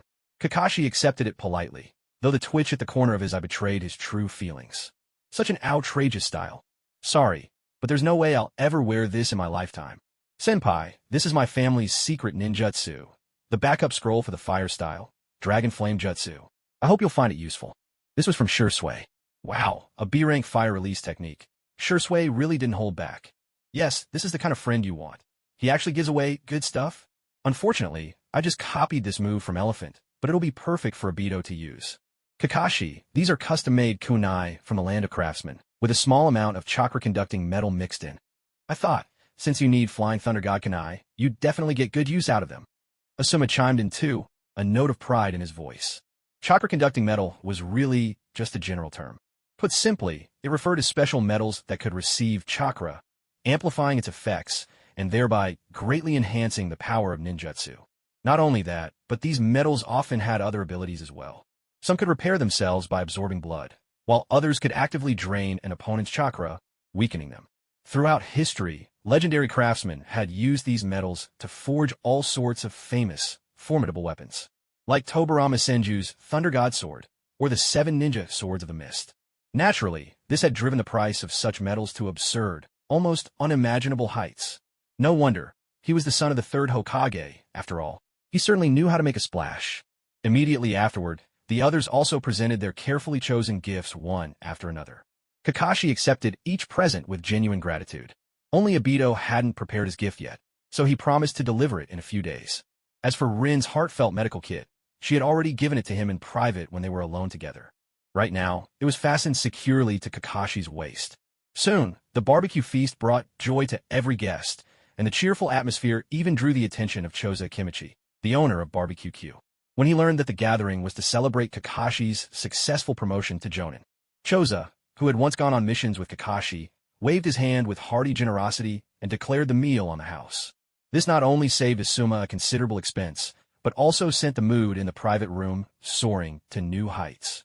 Choza Akimichi, the Hokage requests your presence. Just then, an ANBU ninja suddenly pushed open the door. All right, I'll be there right away.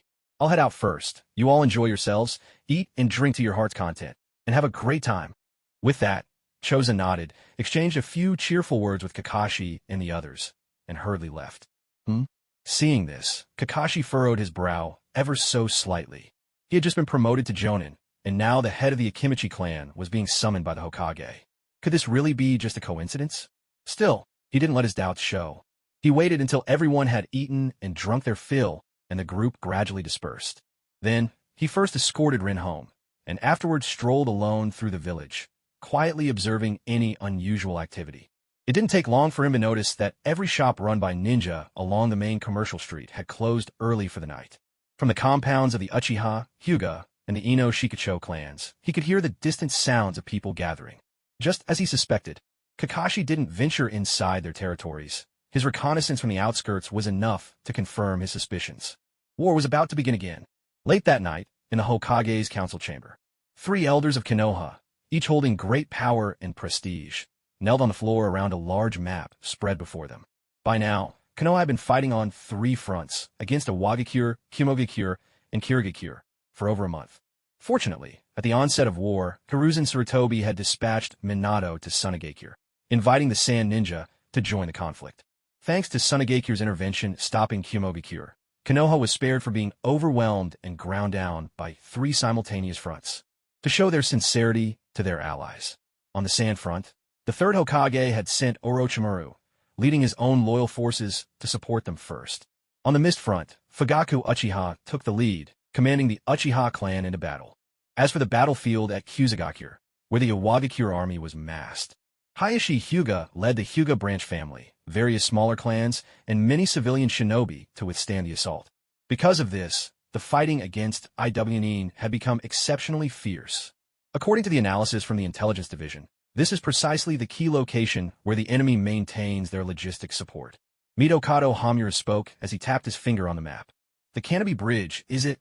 Hiruzen Sarutobi, with his Hokage hat on and a smoking pipe between his lips, lowered his gaze to the spot marked on the map.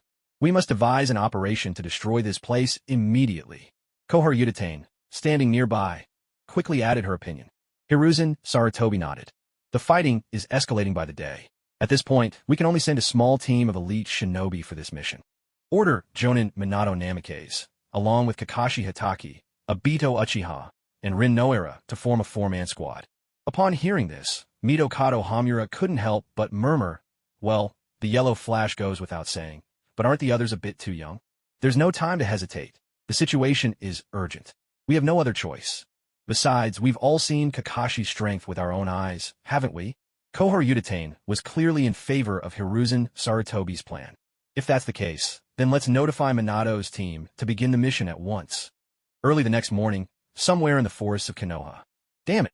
A goggle-wearing, fully armed boy was darting from branch to branch at top speed. If this keeps up, I'll get killed. Will I make it in time? Suddenly, he lost his footing, caught by a tripwire trap strung across a branch. Unable to stop himself, he tumbled headfirst to the ground. Did I just barely make it? Ignoring the pain shooting through his whole body, the boy looked up to see Kakashi standing before him. No, you're late again, Obito. Kakashi reached out his right hand and pulled him up, sounding a bit exasperated. This chronic lateness. Can't he ever break the habit? If this were a company back in my previous life, his salary would never survive all the deductions. No, it's just, on the way here, there was this old lady carrying bags, struggling along, and she asked me for directions. I got dust in my eyes.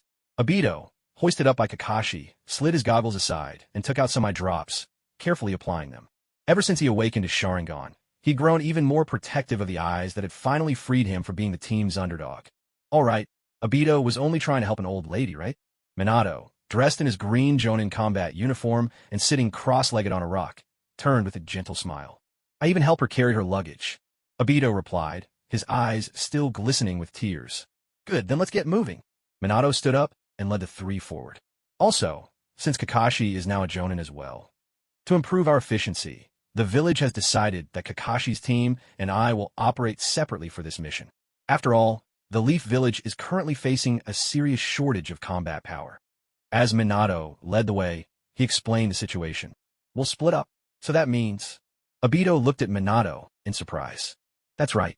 Kakashi will act as captain and lead you and Rin on the mission, while I'll operate alone. 3 days later. It seems we're almost at the border. Let's stop here for a break, and I'll take this chance to explain the mission. At the front, Minato suddenly grew serious. He pulled out a map and spread it out on the grass. Look, this route here, this is the path the forces of the Land of Earth are using to invade the Hidden Grass Village. And our true enemies are the ninja from the Hidden Stone Village. According to intelligence, there are already over 1,000 enemy ninja massed on the front lines. Of course, reinforcements from the Land of Fire and the Hidden Grass Village will eventually arrive, but by then it'll be too late. Rin looked up from the side, offering her own analysis. Judging from the enemy's momentum, their support lines in the rear must be running smoothly, too. Exactly, Minato nodded. That's why our target this time is here, the Canopy Bridge. With our main forces bogged down in the front, it's up to us to disrupt the enemy's rear. The Canopy Bridge, huh? So this is an infiltration mission, right? Kakashi spoke as he tried to recall more details. He only vaguely remembered that, in the original story, it was here that Obito had his accident and was taken by Black Zetsu. It was at this point that the fate of the three of them began to change. Yes, your mission is to slip behind enemy lines, destroy this supply bridge, and withdraw immediately. Minato outlined the objective succinctly. Yes, all three answered in unison. What about you, Sensei? I'll head to the front lines to provide support, diverting the enemy's attention and drawing their fire. In short, Kakashi will be acting captain today. We'll stick together until we reach the border, but after that we each have our own roles to play. Minato extended his right hand, and the three others immediately stacked theirs on top. Yes, at the edge of the border, deep in the primeval forest, Kakashi, leading the way, suddenly raised his right hand, signaling everyone to stop. Minato, seeing this, smiled with satisfaction. Have we been detected? These kids really are sharp. Hidden among the thick branches of a giant tree ahead, an assassin ninja thought to himself. Suddenly, his gaze caught the blonde youth at the rear, and his pupils shrank in shock. That guy is... No, impossible. It can't be such a coincidence. Anyway, let's probe them first. With that thought, the assassin ninja formed hand seals, preparing his next move. On the other side, Minato and his three companions had already taken cover behind a barricade. Is it just one person? Yes. Everyone, stay alert. There are over 20 opponents. It should be shadow clones. Minato tapped his finger lightly on the ground, activating his sensory perception. Sensei, let me break through. Please cover me. Kakashi exchanged a glance with Minato, clearly eager to prove himself. All right, but be careful. Minato didn't hold him back. He believed that with Kakashi's current abilities and his own support from the sidelines, nothing unexpected would happen. Kakashi formed a sequence of hand seals. Ox, hare, monkey. In an instant, a crackling arc of lightning sprang to life from his right hand. Chidori! With a sharp shout, the lightning surged, swelling dozens of times over, filling the air with blinding light as the sound of 1,000 birds filled the battlefield. What kind of jutsu is that? It's incredible. Obito and Rin were both stunned. This was the first time they had witnessed Kakashi's original technique. Here I go. In a heartbeat, Kakashi dashed forward, charging straight at the enemy lines. He dares to rush right in? Humph. The assassin ninja sneered, swinging both arms as a hail of shuriken hurtled toward Kakashi. Kakashi pressed on fearlessly. With a flurry of metallic clangs, every shuriken was intercepted mid-flight. Minato had blocked them all with his kunai. Tracking the trajectory of the shuriken, Minato had pinpointed the enemy's position. Without hesitation, Minato flicked another kunai straight at the opponent's head. The assassin ninja recoiled in alarm. Now's the time. In a flash, Kakashi appeared right in front of the assassin ninja, driving his lightning-charged hand straight at the enemy's chest. With a burst of smoke, the assassin ninja vanished. He had only struck a shadow clone. So it was just a clone? Then, on to the next one. Kakashi pushed off the ground, darting up toward another tree. One after another, shadow clones were dispatched in rapid succession, each vanishing with a sharp burst of smoke. 19 down. You must be the real one. Without slowing, Kakashi charged at the final assassin ninja, the lightning in his hand still blazing brightly. Don't get cocky, you brat. The assassin ninja drew his sword, his face twisted with rage as he slashed at Kakashi's head. With a swift move, Kakashi ducked low, dodging the blade by a hair's breadth. Using his momentum, he drove his lightning-infused hand into the enemy's heart, piercing through with lethal precision. You? How can this be? The assassin ninja's voice faded, life slipping away in an instant. Your biggest mistake was playing with blades in front of me. Kakashi's tone was icy. He withdrew his right arm, then gently pushed with his left hand, letting the lifeless body collapse to the ground. Kakashi, are you hurt? Rin came running over, her adorable face full of concern. It's all right, really, it was just one opponent. There's no way he could hurt me, so don't worry. Kakashi smiled, trying to reassure her. He didn't want Rin to be concerned about him. Kakashi, well done. Looks like you've completely overcome the weakness of that technique. Minato walked over, his praise wholehearted and sincere. Originally, Chidori was the kind of ninjutsu that relied on high-speed charges to deal massive damage. But moving so fast made it easy to lose sight of the enemy's counterattack. Now, though, Kakashi performed it with effortless mastery. It was clear that even during his absence from the village, Kakashi had never slacked off in his training. In that case, Minato suddenly beamed. I'll feel at ease leaving tomorrow. Before I go, let me remind you once more. For a ninja, teamwork is the most important thing, right? Deep into the night, the moon hung in a star-scattered sky. From the forest, the chorus of insects mingled with the crackle of burning branches, creating a scene with its own quiet charm.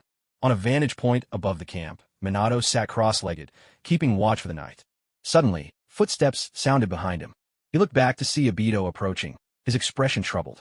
Sensei Minato. Obito came to sit beside him. Actually, I understand just how important teamwork is. But Kakashi is just so strong. Every time I'm up against him, I can't help but feel like I don't matter. Just like today, I was supposed to fight alongside him, but all I could do was stand and watch. Obito hung his head. Seeing Kakashi's powerful original jutsu for the first time had left him deeply discouraged. Minato noticed and gently ruffled his hair. Obito, your abilities are already outstanding. Just being able to awaken the Sharingan puts you far ahead of most your age. He had always seen Obito's visible progress with his own eyes.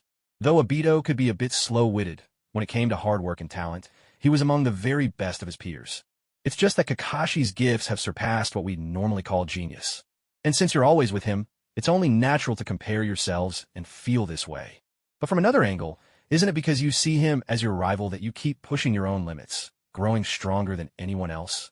Besides, in a world as chaotic as this one, having a dependable companion is a rare blessing, don't you think?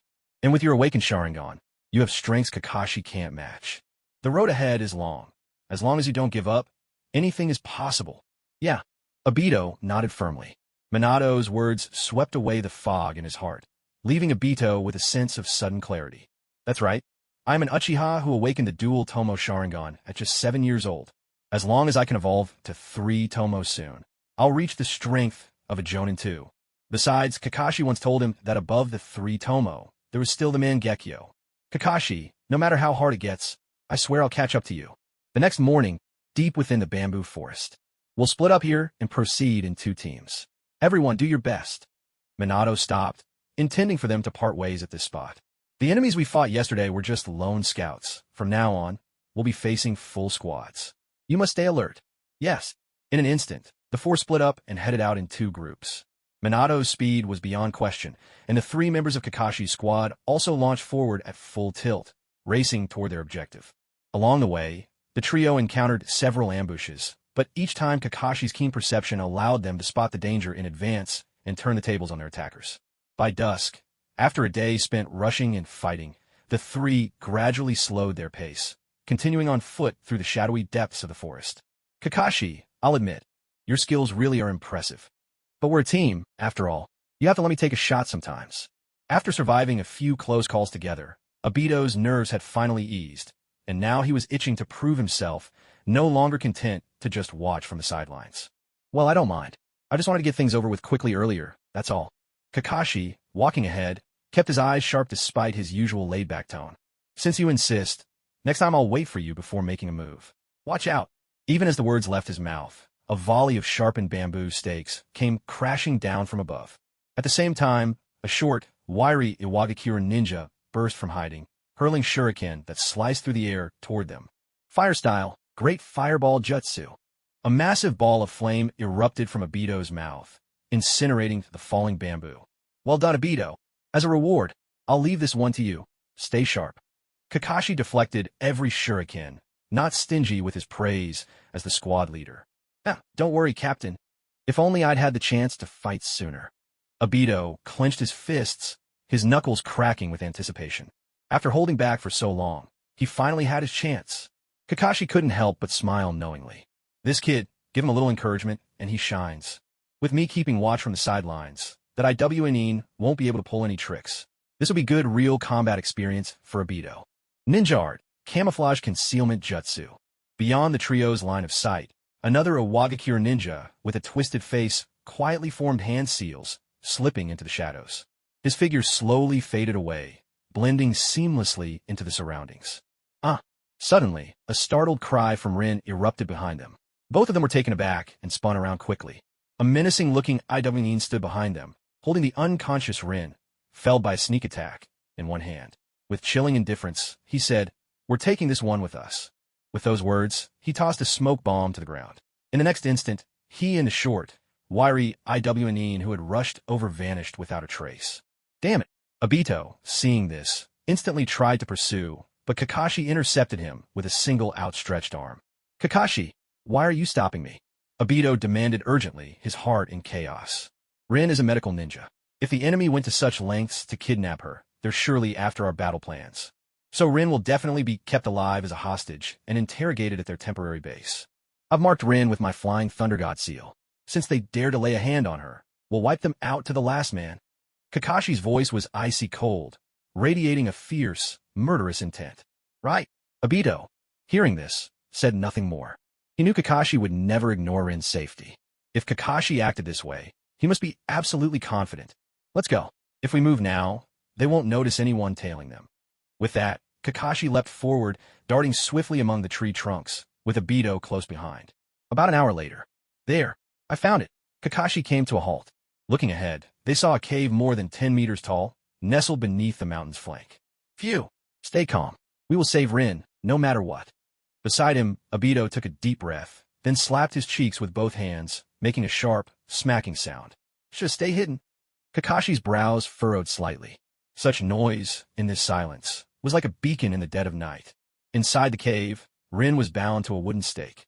Before her, the short and wiry IWNeen was weaving a genjutsu, trying to extract information. And that wasn't all. The cave was filled with dozens of other IWNeen. Some leaned against the rock walls, polishing their ninja tools. Others sat cross-legged, eyes closed, resting. Just then, a series of sharp claps echoed from outside the cave, sounding especially jarring in the quiet. Looks like someone's followed us. I'll go take care of them. You keep working the genjutsu. Don't stop.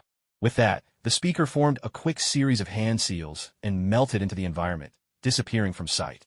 It was the same ninja who had ambushed Rin earlier. Meanwhile, Kakashi placed a steadying hand on Obito's shoulder. We were planning to sneak in. But since we've been exposed, let's charge straight in. Brace yourself, Obito. Before Obito could even react, his vision went black for an instant. Then, when he opened his eyes, he found himself standing behind Rin, inside the cave. Obito, untie Rin and keep her safe. Leave these guys to me. As soon as Kakashi finished speaking, arcs of lightning flickered in his right hand. The dazzling light made the IWNeen, who was casting a genjutsu, instinctively raise his arm to shield his eyes. The very next instant, a sharp pain struck his chest. He looked down in disbelief. His heart had been pierced clean through by this silver-haired boy who appeared out of nowhere. A cold voice echoed from within the cave, just as the remaining 9 IWNeen finally began to react. Damn brat, I'll kill you. Brothers, let's get him together. Take him down. Kakashi's face showed nothing but disdain. He didn't bother to say much. There's no need for words with the dead. With a flick of his left hand, Kakashi hurled several specially crafted shuriken. The moment the shuriken hit the ground, Kakashi vanished, only to reappear behind another IWN. 2. Earth-style, Rock Mound Dumpling. An IWN dug up a massive boulder from the ground and hurled it at Kakashi. 3. Earth-style, Earth Flow Wall. Earth-style, Heavenly Clay Fall. 2 more IWN worked together, raising earthen barriers around Kakashi to trap him within a wall of earth. At the same time, a swirling rift appeared above the barrier, unleashing a torrent of sticky clay, aiming to smother Kakashi. But all their efforts were in vain. That icy voice rang out again and again, like the tolling of a death knell, each note claiming another life. 4. 5. Earth-style. 6. Take this, my heavy punch. 7. Watch out, kid. 8. Yeah, I'll take you down with me. 9. At last, only one IWN remained in the cave. He collapsed to the ground, his back pressed tightly against the rocky wall, staring at Kakashi with terror in his eyes. You don't come any closer. Seeing this, Kakashi let the lightning of his Chidori fade and shook his head slightly. Someone who lost all courage at the brink of death did not deserve to die under his signature jutsu. With a gentle swipe of his kunai, Kakashi slit the coward's throat. The man clutched his neck, blood bubbling from his mouth, before soon sliding lifeless to the ground. It's over. Covered in blood, Kakashi turned to look at Rin, who was now untied, and offered her a gentle smile. Rin, finally able to breathe easy, looked at him about to speak. But Obito, his Sharingan still active, suddenly cried out in alarm. Kakashi, behind you. Damn brat. I'll bury you with them. Earth-style. Rock lodging destruction. The furious roar erupted from behind. The rocky ceiling above Kakashi's head began to tremble violently as massive boulders came crashing down all around him. The one who had launched the sneak attack behind him was none other than the IWN who had slipped away earlier in search of their group. As soon as he finished casting his jutsu, the enemy drew his blade and, with reckless abandon, charged straight at Kakashi, clearly determined to take him down with him. Hey, just you. Kakashi scoffed. Rin, Obito, get out of the cave now. I'll be right behind you, he shouted, drawing his own blade with his right hand. The enemy was too close. There wasn't enough time to gather chakra for the Chidori, so Kakashi had to rely on his swordsmanship for a swift, decisive clash. In a flurry of perilous exchanges, Kakashi soon found an opening. With a sharp thrust, he drove his blade into the enemy's chest and gave it a violent twist. Yet even as his chest was torn apart, the IWN's lips curled into a twisted, savage grin. He let his own sword fall, then, with a surge of desperate strength, forced himself closer to Kakashi, heedless of the blade lodged in his chest. In an instant, his limbs wrapped around Kakashi like a spider, trapping him in a deadly embrace. I know I'm not as strong as you, so please, let's die together. Kakashi struggled with all his might, but the enemy's dying resolve lent him an unnatural strength. It was impossible to break free. At that moment, a huge boulder overhead broke loose and came crashing down straight towards Kakashi. Kakashi! Rin cried out in alarm. Obito, who had already escaped the cave with Rin, suddenly turned back. He rushed inside and shoved Kakashi hard toward the exit. Idiot, don't do anything stupid. Kakashi shouted. Wind-style, Gale Palm. In the heat of the moment, Kakashi swung his palm, sending a powerful gust that blew Obito clear of the falling rocks. Taking advantage of the flying Thunder God mark he had secretly placed on Rin, Kakashi instantly teleported outside the cave. At last, the collapse ceased. Kakashi and Rin found themselves outside the cave, while Obito was trapped inside. Between them lay a thick wall of fallen rocks. Obito, are you all right? Kakashi called out loudly. Not exactly, came Obito's muffled voice from behind the heavy pile of stones. Kakashi's heart tightened at the response. Was fate's will truly destined to turn along its original path? Was even he powerless to change it? That palm you hit me with sent me flying, but I'm not really hurt, Obito continued, pausing for effect. You idiot. Relief washed over Kakashi, and he couldn't help but curse with a smile. If Obito could still joke at a time like this, then he must really be fine. Kakashi wasn't too worried about Obito being trapped. After all, just like Rin, he had secretly placed a flying Thunder God seal on Obito as well. Looks like you're in no hurry to get out, Kakashi teased. Maybe Rin and I should head off and finish the mission while you hang out in there. We'll come pick you up afterward. No, wait, Captain. I'm sorry, all right? You're a generous person. Please, hurry up and get me out of here. Hearing this, Obito grew frantic in an instant. He definitely did not want to stay trapped in this pitch-black cave any longer. Worse yet, beneath the pile of rocks in front of him, there was a heap of mangled corpses. Even after this short while, the metallic scent of blood was already beginning to seep out from the rubble. If they really had to stay here for days, once the bodies started to rot, just the thought of that stench was enough to make his skin crawl. Kakashi shook his head with a wry smile. This brat's attitude had really improved lately, and he'd learned to be flexible, too, though Kakashi wondered just who he'd picked that up from. A rustling sound echoed from the woods behind them.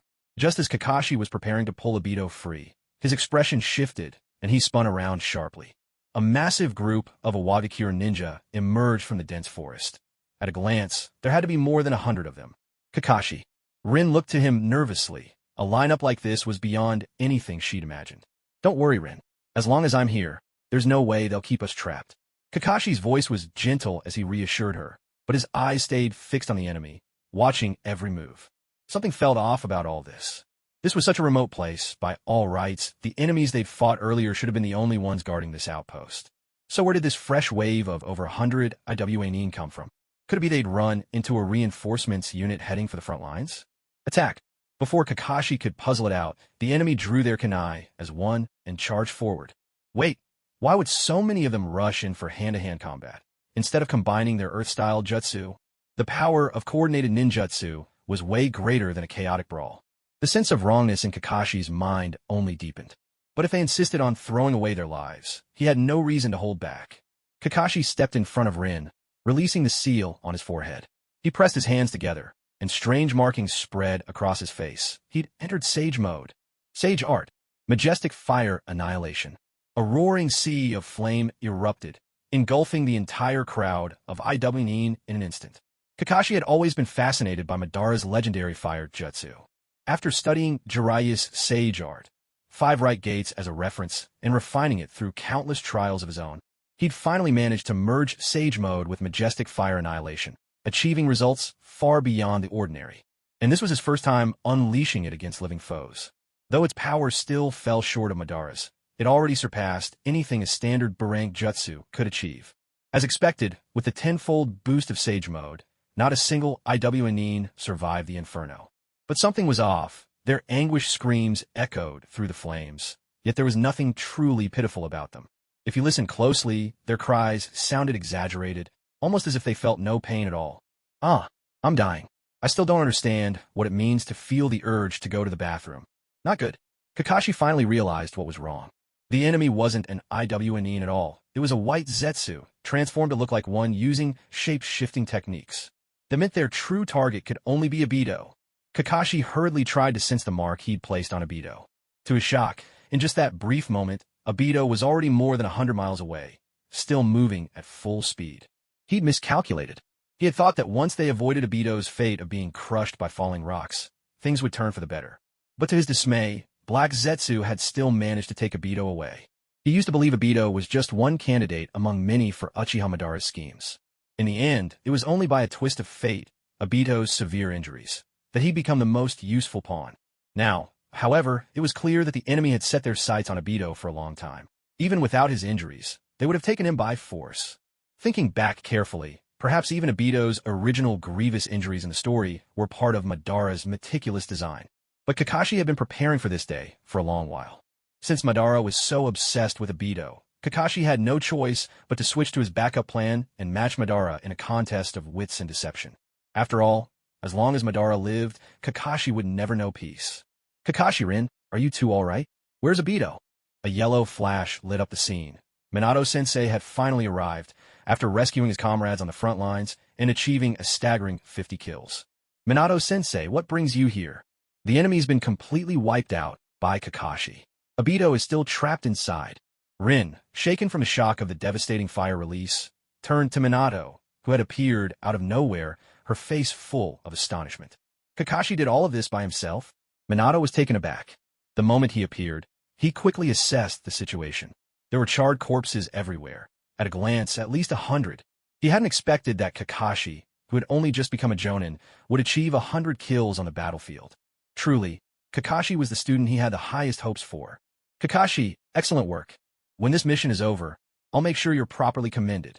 Minato couldn't help but praise him. With such a brilliant student, he, as a teacher, couldn't be prouder. For now, let me get Obito out. Obito, step back a little so you don't get hit by flying debris. As Minato spoke, he gathered chakra into his right hand, forming a sphere the size of a basketball. judging by his stance. He was about to blast through the rocks blocking the cave entrance with sheer force. Rasengan. With a thunderous impact and a cloud of dust, the cave entrance was cleared. Rin was the first to dash inside, but where Obito should have been waiting for rescue, there was nothing. He had vanished without a trace. Kakashi, already knowing how things had played out, sent a shadow clone to deal with the aftermath, instructing it to use a sealing scroll to take care of the white Zetsu remains. Even though, on the surface, these white Zetsu were already charred to cinders. But if you peel off the skin, sprinkle on some chili and cumin, and preserve the natural freshness, it wouldn't be a bad way to enjoy it either. Ahem, Kakashi certainly isn't drooling over its body. It's just that this group of white plant people were created by Madara using the divine tree, and further enhanced with Hashirama cells. Inside their bodies, the cells hold a powerful would-release energy. And compared to the original Hashirama cells, these white Zetsu cells, having been weakened and neutralized, are actually much easier to use. Just look at Obito in the original story. Ever since he merged with white Zetsu, his Mangekyo Sharingan ability, Kimui, became practically a passive skill. In contrast, there's Kakashi, who also possesses Kimui. It's all careful calculation and rationing. He even pushed himself to the brink of exhaustion to save Choji from Azura Path's hands, forcibly using Kimui and literally overdrawing his own life. Obito. In the cave, Rin tried calling out Obito's name, but there was no reply. Sensei Minato, Obito is gone. Unable to find Obito, Rin grew increasingly anxious. Don't panic, Rin. There are no other exits in this cave, and yet Obito isn't here. There's only one possibility. A ninja skilled in earth release must have taken him away. Minato's expression turned grave. He carefully scanned the interior of the cave, and a realization dawned in his mind. What? Could there have been a Wagakure ninja who slipped through the net? Rin immediately worried that Obito, like herself moments ago, had been captured as a hostage to extract information. No, I'm sure all the previous IWNE have been dealt with, so it's more likely someone else took Obito. If that's the case, the person may not have ill intentions. Don't worry too much, Rin. Kakashi added in a reassuring tone. There was no helping it. Unlike Rin, who trusted Kakashi instinctively and was pure of heart, Minato was experienced and meticulous. If Kakashi revealed information about Black Zetsu and Madara, Minato would definitely question the source. Although he deeply trusted Sensei Minato, matters that might expose his identity as a transmigrator could not be taken lightly. If he couldn't explain himself, and the village elders started suspecting he'd been possessed by a secret jutsu, or even worse, that he was a spy from another ninja village, it would spell big trouble. Even if circumstances forced him to come clean, he'd need a sound explanation ready first. What Kakashi said is indeed possible. After a thorough search and finding no clues, Minato made a prompt decision. No matter what the other party's intentions are, at the moment we have no way to track them. In that case, let's proceed with the mission immediately. Once we're done, we'll expand the search further. Yes. Soon, the three of them arrived at Canopy Bridge. Canopy Bridge, a massive bridge spanning the border between two nations. Beneath the Great Bridge flows an immense and mighty river, broad beyond measure. With its width stretching a full 30 kilometers and its waters rushing fiercely, the river itself forms a natural barrier between the two nations. Without using the bridge, even elite ninja, who usually stride atop water as if it were solid ground, would find crossing such a torrent no easy feat. Should the bridge be destroyed, even if the most skilled Stone Nin joined forces, it would still be nearly impossible to rebuild something so grand in a short period of time. Truly, the very existence of this bridge is a miracle in itself. Yet, faced with the brutality of war, even the Godai Bridge will eventually become a thing of the past. We're here. Minato stopped atop a treetop not far from the Godai Bridge, carefully observing the checkpoint set up ahead by the Stone Nin. From this vantage, he could see that over 200 heavily armed guards were stationed at the bridge's entrance. It was clear that the commander on the Stone Nin side was no fool and well understood the bridge's strategic importance. I'll deal with them. The two of you go to each structural joint of the bridge and plant explosive tags. With swift precision, Minato issued his orders, then transformed into a streak of yellow light, charging into the Stone Nin encampment. Watch out! We're under attack. No, it's Konoha's yellow flash. The Stone Nin sentries reacted with impressive speed, but Minato's assault was even swifter. Whether in close combat or facing combined ninjutsu, without top-tier defenders on site, their resistance was futile against Minato's elusive onslaught. Rin, we need to move faster. If we slow down, Minato-sensei will finish everyone off on his own. Right? Rin nodded and hurried behind Kakashi, quickly placing scores of explosive tags at every critical joint of the bridge. To ensure the mission's success, they had each received a sealed scroll containing tens of thousands of explosive tags from the logistics unit before setting out. Boom, boom, boom. With a series of thunderous explosions, this vital supply route collapsed into the rushing water below. Meanwhile, on the riverbank, Minato, who had already vanquished all 200 stone nin, stood waiting for his team. Let's go. I'll take you back to report our mission first. Then we'll search for Obito together. With that, Minato placed his hands on Kakashi and Rin's shoulders, and in a flash, used his Flying Thunder God technique to spirit them away. Half an hour later, huff, huff, huff, arriving safely before the Hokage's office, Minato stood with his hands on his hips, catching his breath. To save time, he had used the Flying Thunder God technique continuously along the way, never once pausing to rest. The long distance, combined with the effort of transporting two people at once, proved taxing even for him. "Sensei, are you all right?" Kakashi asked, a hint of concern in his voice. If it had been him, he thought this kind of exertion would have left him unconscious halfway there. "I'm fine. I'll go in and hand in the mission report. You two wait for me at the entrance." With those words, Minato strode purposefully into the Hokage's office. Although he appeared calm on the surface, Obito's disappearance still made him anxious. If it weren't for the fear of missing a crucial opportunity in battle, he would have already started searching the area around the cave. He could only hope. He wasn't too late. Meanwhile, in a dim, chilly mountain cave, Obito, who had been inexplicably ambushed, and, upon opening his eyes, found himself here, sat in utter confusion, staring at the withered old man with a head of white hair, seated on a wooden chair in front of him. What was going on? Could it be that his respect for elders, aura had activated once again, and this time he'd been ambushed by an old man? Where is this? Who are you? Why did you bring me here? Obito fired off a rapid string of questions. The old man, eyes half closed and looking feeble, turned toward Obito. His voice, gravelly with age, echoed in the cave. "Child of the Uchiha clan, I am once your clan leader, Uchiha Madara." "What?" Obito's face was a picture of shock. "Weren't you killed by the first Hokage ages ago?" He'd heard Madara's story from Kakashi long before, and the tale had been so astonishing, it left a deep impression on him. So what was this? Had the dead come back to life? On hearing this, Madara's lips twitched, and his face darkened like the bottom of a pot. "Killed by the first Hokage. I'll give you another chance to choose your words carefully, boy. Do you believe I won't be the one to finish you off first?" That boy. Back then, I simply played dead to achieve my own ends. As for Hashirama, that blockhead, he was nothing more than a pawn in my game. Madara's expression brimmed with disdain. With Hashirama's abilities, kill me? Well, perhaps it's not entirely impossible. But, when it comes to intelligence, I could let him use half his brain and still win. Why is Hashirama so strong? It's because he exchanged brain power for brute force.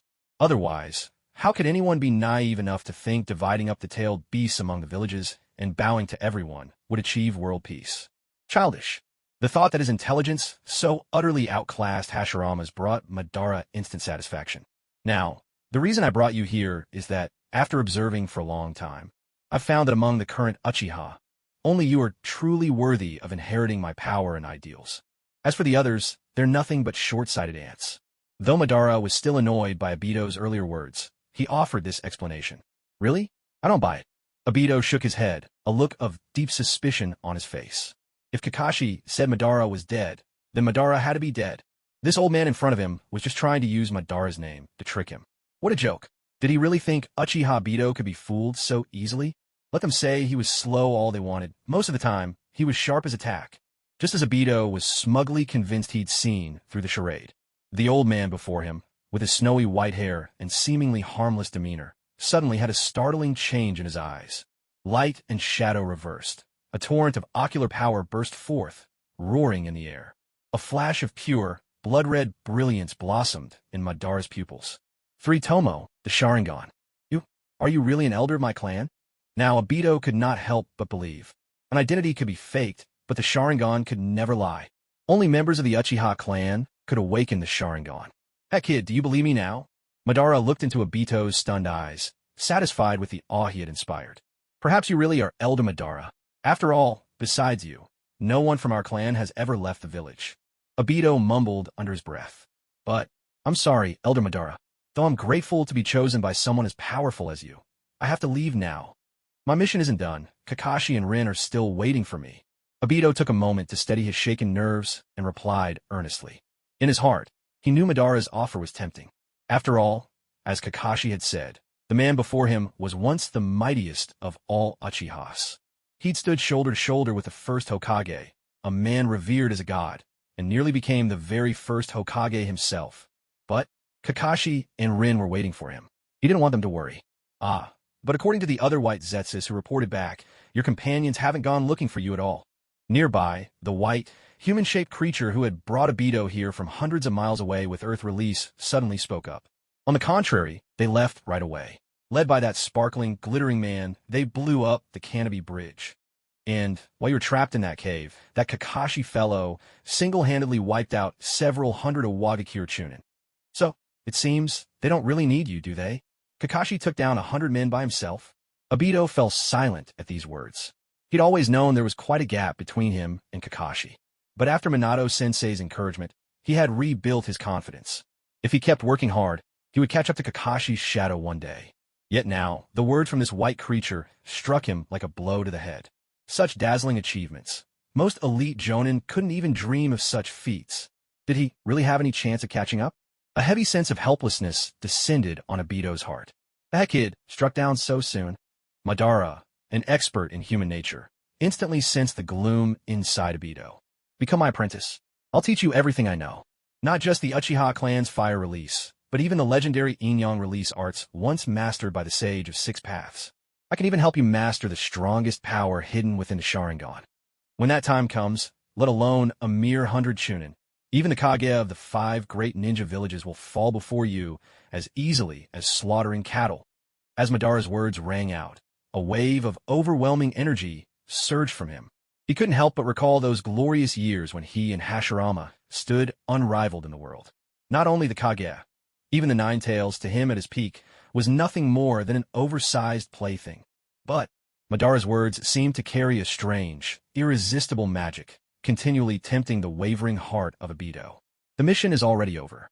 Even if you return now, there's nothing you can do but watch your comrades backed from afar. But if you inherit my power, surpassing your companions will be a trivial matter. When you return to the village then, your peers will surely look at you with newfound respect. At this point, Madara's tone shifted. You don't need to doubt my intentions. I'm just an old man of the clan, standing at death's door, hoping to pass on my legacy. What all could I possibly have? Besides, from the moment you arrived, I sealed off the exit to this place. If you fail to complete your training, you'll simply have to stay here with me forever. What? Well, all right then. At last, Obito reluctantly agreed to Madara's proposal.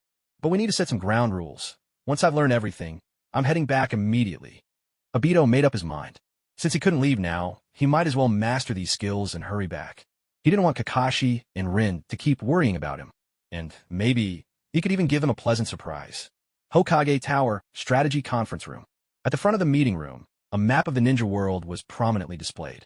Colored lines traced across it, outlining the defensive fronts against the Allied forces' attack on the Land of Fire. Yet, where the long meeting table should have been filled with Konoha's top brass, only the Konoha 4 and the head of intelligence remained. All of Konoha's other core forces had long since been dispatched to battlefields across the land. Knock, knock, knock. Come in. The sudden knocking made Hiruzen Sarutobi frown. He had already given strict orders. No one was to enter unless it was urgent. Had something changed again on the grass country front against the stone ninja? Lord Hokage. When he heard the familiar voice and saw the young man stepping through the door, Hiruzen Sarutobi's spirits lifted. Back already?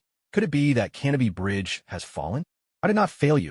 Meeting Hiruzen Sarutobi's expectant gaze, Minato wasted no words and bowed, reporting directly. Excellent, excellent. Beautifully done. Minato, when this war ends, I will see that you are handsomely rewarded. Upon hearing these words, Hiruzen Sarutobi's furrowed brow, so tense for days on end, finally relaxed, and he couldn't help but shower praise repeatedly. Of all the 3 battlefronts, the most crushing pressure had always come from the Wagakure forces. Now, at last, they could cut off the enemy's retreat, trapping the Iwnin frontline troops on the fields of the Land of Grass. Sarutobi felt as if he'd gulped down a bowl of icy water on the hottest summer day, refreshed and invigorated. Oof.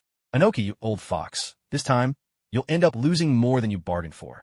In that case, Minato set out for the Land of Grass at once and aid Hayashi Hyuga in driving back the Iwnin. As for Kakashi's squad, send them straight to the Kirigakure front to assist Fugaku in repelling the mist. He issued his orders without hesitation. The battlefield was like a game of chess. How to bring each piece to life had been Sarutobi's constant preoccupation since the war began. Now, with the enemy supply lines cut and only the advanced troops of Iwagakure left, Hayashi, now bolstered by Minato, had little to fear. In his eyes, with the strength Minato possessed, even alone, he could hold off 1,000 foes.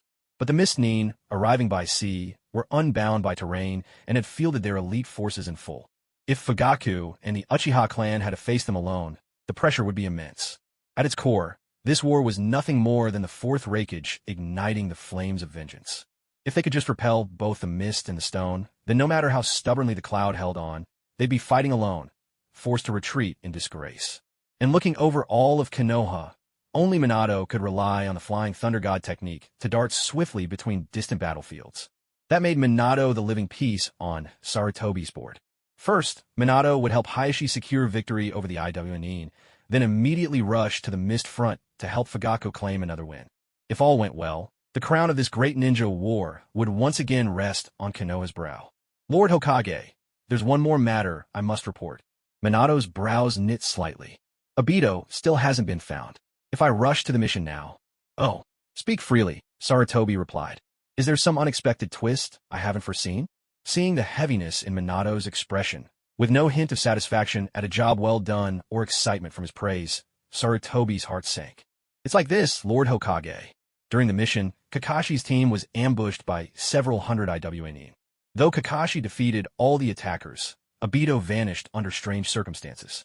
Based on the evidence at the scene, I suspect he was taken by someone highly skilled in Earth release. So, I request 3 days' time to find Obito first. Minato bowed low as he spoke, knowing full well the Third's orders concerned the fate of the entire war. Yet with a comrade's life hanging in the balance, he couldn't simply turn away. Kakashi, single-handedly wiping out 100 Iwnin? Sarutobi's heart stirred at the revelation. With an unblemished background, outstanding ability, and a will of fire to give his all, never resting until death, he truly embodies the village's spirit. It seems that after the war, he's someone worth nurturing even more. As for Obito, he appears to be that young fellow from the Uchiha clan. To have awakened the Two-Tomo Sharingan at such a young age, he is indeed a rare talent. Originally, assigning him to Minato's squad was a calculated move, hoping Minato could gain the support of the Uchiha clan through this connection. But now, still, Obito's role is not irreplaceable. In fact, a better candidate has already caught my eye. Uchiha Shursui, the descendant of Uchiha Kagami, who once served as a comrade in the second Hokage's guard alongside Hiruzen Sarutobi. Hiruzen had already seized several opportunities to test Shursui in the past. This was a young man who inherited Kagami's ideals, one who had broken free from the Uchiha clan's narrow, family-first mindset. He was an exceptional youth who placed the village's interests above all else. If he were to fill Obito's place, the problem would be resolved perfectly. As for sacrificing a young Uchiha prodigy, it is, undeniably, a regrettable thing. Under normal circumstances, the third Hokage would surely have given it great importance. But this is war. And war, after all, never comes without casualties. With that thought, the third stroked his goatee and hesitated no longer. Just as he was about to speak, Danzo's dark, somber voice cut in from the side. Sentimentality has no place here. We're at a critical point in the war. If you delay any longer, can you bear the consequences? Do you realize how many more from Konoha will die because of the 3 days of hesitation you're demanding? Let's not forget, this is all for the sake of an Uchiha, a clan steeped in evil by nature. Danzo, ever hostile toward the Uchiha, had finally found an opening to press his agenda. That's enough, Danzo. The Uchiha are an important part of the village as well. Don't go sowing discord with such divisive talk. Sarutobi first rebuked Danzo sharply, then turned toward Minato with an expression both understanding and reluctant. Minato, I do understand how you feel right now. Obito is a good child, and knowing that his fate is uncertain pains me as well. But the situation is dire. In a crisis, every moment counts. I believe that a kind-hearted child like Obito, if he knew of your dilemma, would rather sacrifice himself than let his comrades fall on the battlefield because of him. Of course, every villager here is part of our family. The village will never give up on any one of them. So, here's what we'll do. Once the war is over, I'll send an Umbu team to help you search for him. How's that sound? Seeing the Hokage appeal so sincerely to both reason and emotion, Minato could only heave a silent sigh and no longer insist. He could only hope that, at this moment, Obito was merely being held captive somewhere. Once he won this battle, he would immediately set out to find him. Yes, Lord Hokage. Then I'll take my leave. All right, go ahead. Hiruzen Sarutobi waved his hand in dismissal, watching Minato depart, then resumed the interrupted meeting. The two Hokage advisors and Danzo returned to their discussions as well. As for Uchiha Obito's disappearance, no one brought it up again. Minato-sensei, so we're really not going to rescue Obito? After Minato recounted what had just happened, Rin asked anxiously. For now, we're just not going to look for him yet. When the war is over, I promise I'll bring him back myself. Minato looked at the worried Rin, making a serious vow. As their team leader, he couldn't rescue his own student right away. How humiliating. But, it's all right, Rin. Didn't Minato-sensei just explain? We can only search for Obito with everything we have once the war is over. Kakashi, who had been listening, cut Rin off before she could say more. He understood all too well. In times like these, even if it wasn't Obito, even if it were Uchiha Fugaku, the head of the Uchiha clan, who had gone missing, the third Hokage still wouldn't immediately send out rescue teams. On the one hand, Konoha truly didn't have spare manpower at the moment. On the other, if the village leadership had no ulterior motives regarding the Uchiha, they wouldn't have sent the Uchiha, the clan most skilled in fire style, to the coastline of the Land of Fire to fight the Mist Ninja, who were masters of water style. To make such an arrangement, Kakashi couldn't believe the advisors alone were behind it. Admittedly, those two were indeed as cunning as legends say. But the third Hokage and Danzo, were either of them fools? Then let's hurry to the Mist battlefield. Hearing Kakashi's words, Rin didn't press the issue further, but instead urged anxiously. After all, the sooner the war ended, the better Obito's chances of survival. Right, Kakashi, Rin, time is short, so let's part ways here. Minato had nothing more to add. His feelings at this moment matched Rin's perfectly. Yes, sir. 5 days later. Kakashi, are we sure we didn't take the wrong path? After a long, dusty journey along the coastline, Rin finally couldn't hold back her question. I don't think so. Kakashi rubbed his nose, though it was clear he wasn't entirely certain. He had been following the map, but the Land of Fire's coastline was simply too long, and the map in his hand only marked the general direction. A trip that should have taken 3 days had dragged on for 2 more as they followed the shoreline. By now, even Kakashi couldn't guarantee their route.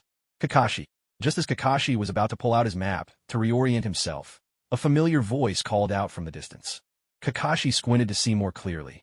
Not far ahead, a sunny, cheerful young man in a tight green jumpsuit was waving at him with unbridled enthusiasm.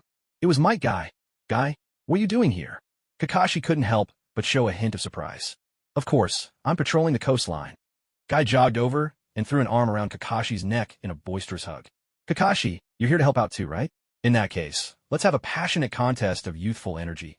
First one to finish a handstand patrol along this beach wins. Seeing Kakashi again, Guy was clearly over the moon. Ahem, easy there, I can barely breathe. Kakashi hurriedly pried Guy's arm from around his neck. And, have you forgotten about your 2 companions? Kakashi reminded him. Doesn't bother me. Came the laid-back reply from Gunma Shiranui, who wore a black jacket, a blue bandana, and a toothpick dangling from his mouth, as he gave a nonchalant shrug.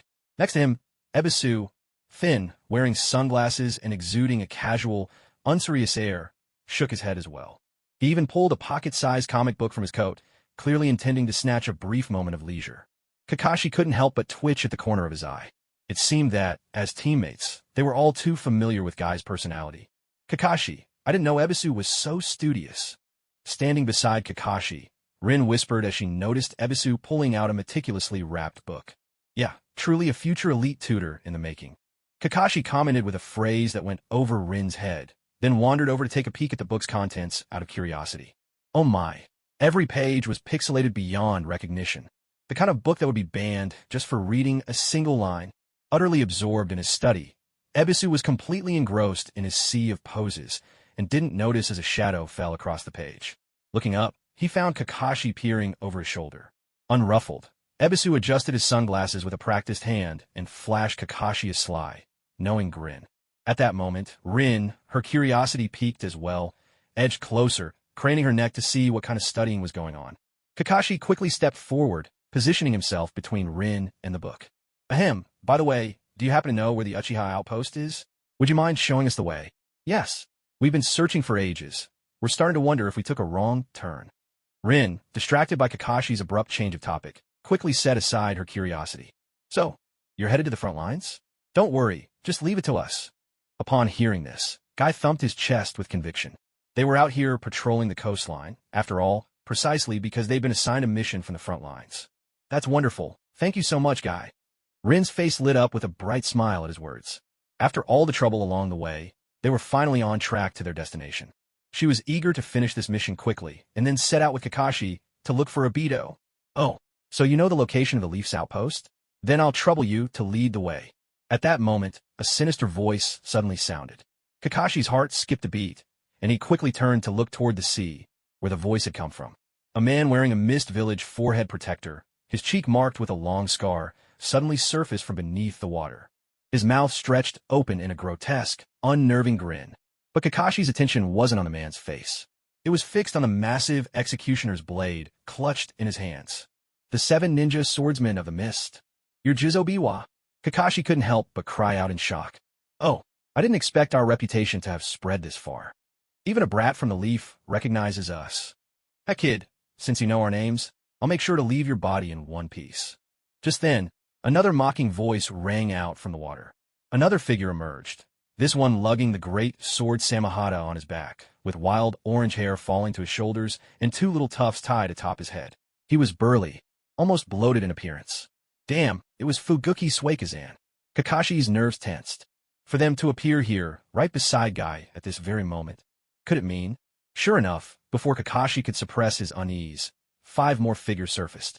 There was Kushiro Kurer, clutching the long, needle-like Nuabari, with a head full of wild yellow hair, looking for all the world like a flamboyant hairdresser.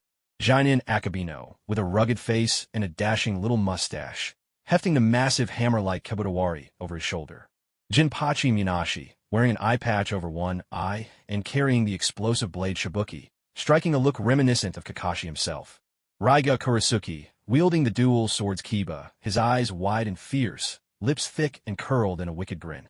And finally, Chojuro Hozuki, with his hair slicked back stiffly as if drenched in hair gel, the unmistakable look of the Hozuki clan, carrying the twin blades Hiramakerii on his back. With that, all 7 legendary swordsmen were present. Guy, take the other 3 and go. Get reinforcements. Kakashi's voice was low and steady. The original 7 swordsmen, working together, could kill even a standard Kage and challenge the 3rd Mizukage himself. This was a fight, Guy, and the others had no place in.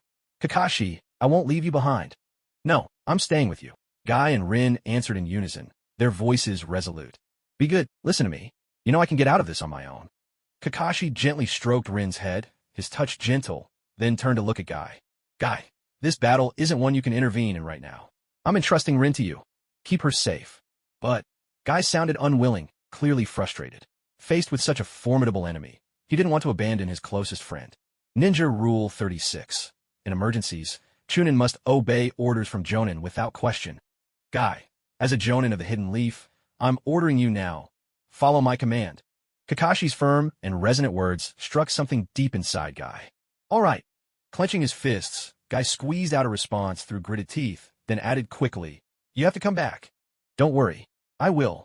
Seeing that the stubborn Guy had finally been persuaded, Kakashi gave him a gentle smile. Well, what a touching scene. Kisame's mocking voice cut through the moment. But have you forgotten about us? As his words turned cold, a terrifying killing intent erupted from Kisame's body.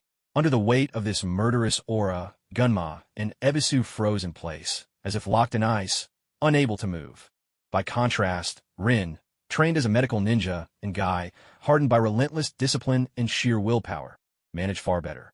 Their faces turned pale, chills running through them, but their bodies still responded. They could move. Go now. With a leap, Kakashi placed himself in front of the 4, barking the command in a low voice. Right. The 3rd gate of life, open. Realizing the vast gap between himself and their enemies, Guy hesitated no longer. He activated the 8 inner gates, hoisting Gunma and Ebisu onto his shoulders with ease. Rin, let's go. Kakashi, you must come back safe. Rin cast a worried glance back at Kakashi. She knew that if she stayed, she would only hold him back, making it harder for him to escape. Without further hesitation, she followed after Guy. Didn't I say? You're not getting away. Seeing them try to make a run for it despite his suffocating killing intent, Kisame sprang forward, blade swinging. Clang! Just as the massive blade was about to strike Rin, a katana flashed out of nowhere, intercepting the attack. Oh, interesting. Kid, you're pretty quick, aren't you? Surprised that his strike had been stopped by the silver-haired boy in front of him, Kisame raised an eyebrow. The boy looked no older than 11 or 12, yet he managed to block Kisame's casual attack head-on. Come to think of it, hadn't this boy just claimed to be a jonin? A jonin of the hidden leaf, at such a young age? Looks like this is a prodigy after all. But what he excelled at most was cutting down these so-called young geniuses. After all, the blood of a genius made the executioner's blade even more eager for the kill. With this thought, Zabuza Momochi's excitement only grew. He hefted the executioner's blade and swung it hard at Kakashi, aiming to cut him in two at the waist. Yet, much to his surprise, even after exchanging more than a dozen blows, the boy in front of him, matching his swordplay, remained completely unscathed. Hey, seriously, Zabuza? You can't even handle a kid? Hozuki Mangetsu sneered, his mouth full of shark-like teeth glinting menacingly as he spoke. Give me a break. Can't you see I'm just warming up? Zabuza could feel his pride starting to slip.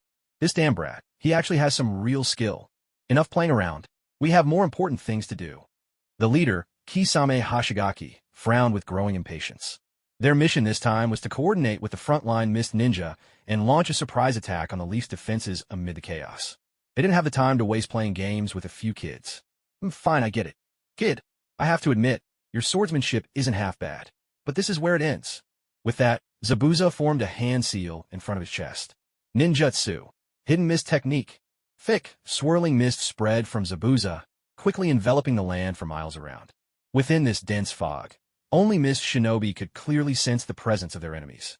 So Zabuza is finally getting serious? What a disappointment. Hozuki Mangetsu gazed into the mist, his voice heavy with disdain. You know Zabuza's rule. He never underestimates an opponent based on appearances, Kisame said, understanding Zabuza's approach. Zabuza had survived the Blood Mist Village by relying on caution that bordered on paranoia. So you're blocking my vision, keeping me from seeing where you'll strike next? If I hadn't been trained by Minato-sensei, I might really be in trouble now. Kakashi murmured to himself, then, surprisingly, closed his eyes. He took a steady breath. Suddenly, as he tuned into the environment, Kakashi's ears twitched. He heard the executioner's blade slicing through the air, hurtling straight toward him. Now, Hataki style, thunder seal slash. With a flash, a dazzling streak of lightning coiled around his blade. Channeling the speed of his lightning body flicker, Kakashi dodged the incoming executioner's blade in a heartbeat, reappearing behind Zabuza. Oh! Zabuza realized he'd underestimated Kakashi's abilities after all, and twisted his body to dodge in haste. Just as he managed to evade, with Kakashi's sword about to brush past his waist, a surge of lightning erupted from Kakashi's blade, extending its length by an inch in a flash, slicing Zabuza's side open in one clean stroke. A sizzling crackle filled the air. As the domineering lightning surged into his wound, Juzo Biwa felt a tingling numbness spreading all over his body, so intense that for a moment he lost all control over himself. What a perfect opportunity. Seeing that his surprise attack had left his opponent paralyzed, Kakashi wasted no time. He spun his blade back, ready to finish the job. A thunderous boom resounded. But as Kakashi swung his sword, he felt the blade suddenly meet resistance. At the same moment, a violent explosion erupted right before him, catching him completely off guard. Kakashi was forced to leap back, and the mist around them, stirred by the blast, began to scatter. Peering through the thinning haze, Kakashi saw the one who had blocked his strike, none other than Jinpachi Minashi, wielding the explosive blade. Splash. Juzo, it seems this brat isn't as simple as he looks, Jinpachi commented. Indeed, his strength is not much less than mine, Juzo replied grimly, clutching the wound at his waist. It was true that he'd misjudged his opponent's abilities, which had allowed Kakashi to score a hit. But the fact that within this deadly mist, where Juzo had previously slain dozens of elite jonin, Kakashi had managed to injure him, was more than enough to command his respect. If that's the case, then let's all take him at once. Finish this quickly. From the sidelines, Fuguki Suikazan sounded impatient. Although the 7 swordsmen were all equals in skill, as the leader of this mission, he couldn't just stand by and watch his team waste time on a single leaf brat. No sooner had the words left his mouth than 6 of them closed in, forming a tight circle around Kakashi. Only Juzo, still recovering from paralysis, hung back from the fight. The crisis was immediate, just a spark away from igniting. In just a few short minutes, Guy and Rin surely hadn't gone far.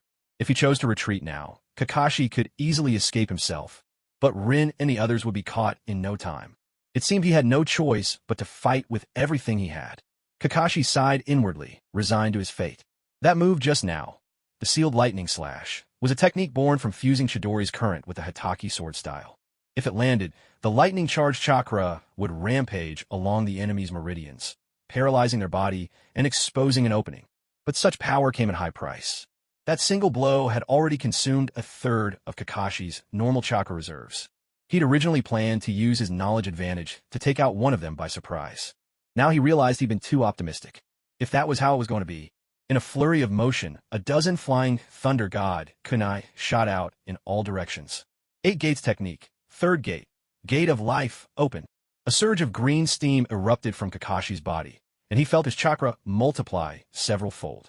And that was only the beginning. In seal, release. Forbidden art, strength of 100 technique.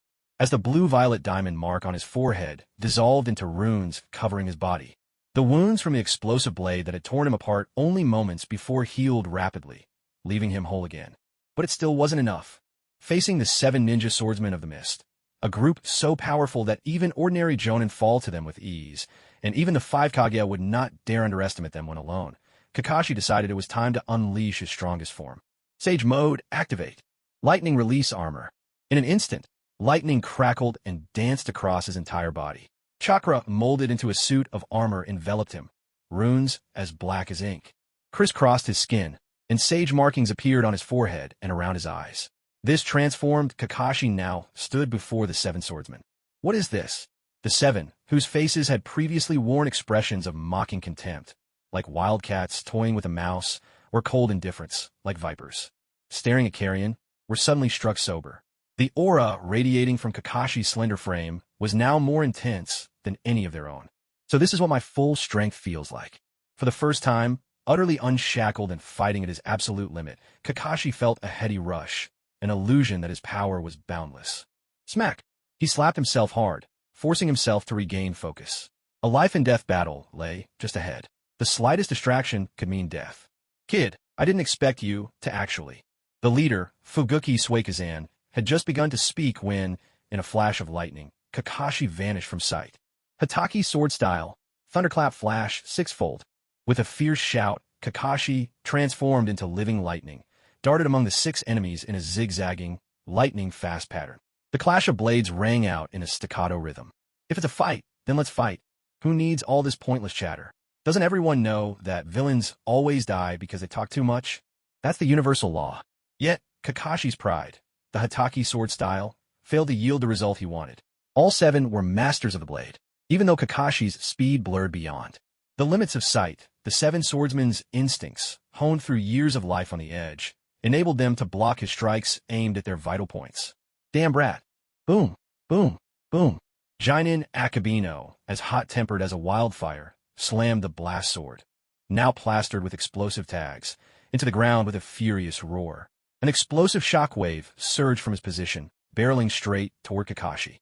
The rolling heat hit Kakashi with searing intensity before it even reached him, making his skin feel as if it were burning. He leapt backward to evade, but after just 2 steps, a sharp pain shot through his calf.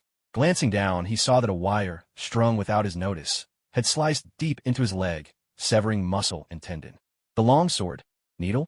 Kakashi sprang upward in an attempt to escape the intricate trap set by Kushimaru Kuriarare and his needle sword. But this was exactly what they had anticipated. In midair, Kakashi suddenly found himself surrounded by a web of impossibly fine wires. Kushimaru gave a sharp tug, and dozens of wires snapped tight around Kakashi, binding him so completely that even his fingers couldn't move. Got him! Kirisemuru's heart leapt with joy. Just as he was about to clench his hands and tear Kakashi to pieces with his threaded needles, the tightly bound Kakashi suddenly exploded into a flash of lightning and vanished. Sparks of electricity scattered along the steel wires, shooting straight back at Kirisemoru. Under the surge of high voltage, his flamboyant, pale yellow hair, styled like a rock star's, instantly transformed into a wild, charred afro. Crack! Zap! Kakashi was just about to seize the advantage and strike while Kirisemoru was paralyzed, intent on injuring him further. But at that moment, Hozuki Chingon, who had been waiting nearby, shaped his fingers into a gun and took aim at Kakashi from a distance, unleashing the secret water release. Water gun technique of the Hozuki clan. A high-pressure jet of water shot from his fingertips, piercing straight through Kakashi's left chest. The force didn't stop there. It blasted through several thick trees behind him, finally boring a deep hole into a massive boulder. Hiss! The pain was excruciating. Clutching the wound over his heart, Kakashi dropped to one knee, gasping in agony as cold sweat streamed down his face. Now's my chance. Having watched the battle unfold, Tongchao Yadajin saw Kakashi gravely wounded and rushed forward. He raised the blunt, hammer-like end of his sword Kabutawari and swung it down toward Kakashi's head. Swish! But to Yadajin's astonishment, Kakashi, who should have been at his mercy, once again dissolved into a flash of lightning and disappeared. At that very moment, a chill shot up Yadajin's spine, flooding his whole body in an instant. A sudden, intense sense of danger made him shudder uncontrollably. Rasengan! Boom! Caught completely off guard, Tongchao Yadajin was struck from behind by Kakashi's Rasengan. A terrifying spinning force hurled him through the air, sending him flying. As he was launched away, his clothes tore apart, exploding into shreds. He crashed naked into the sea, and, at that point, survival seemed impossible. Yadajin! Ashigaki Fuguki cried out in shock. He hadn't expected that this ambush on the least position would cost him a comrade, before they'd even seen the enemy camp. You brat, you're asking for death. Blazing with fury, Hoshigaki Fuguki appeared in front of Kakashi in a flash. With a single sweep of his massive sword, Samahata, he stripped away most of Kakashi's lightning release armor. Not good. Kakashi's heart skipped a beat as he quickly leapt out of Samahata's range.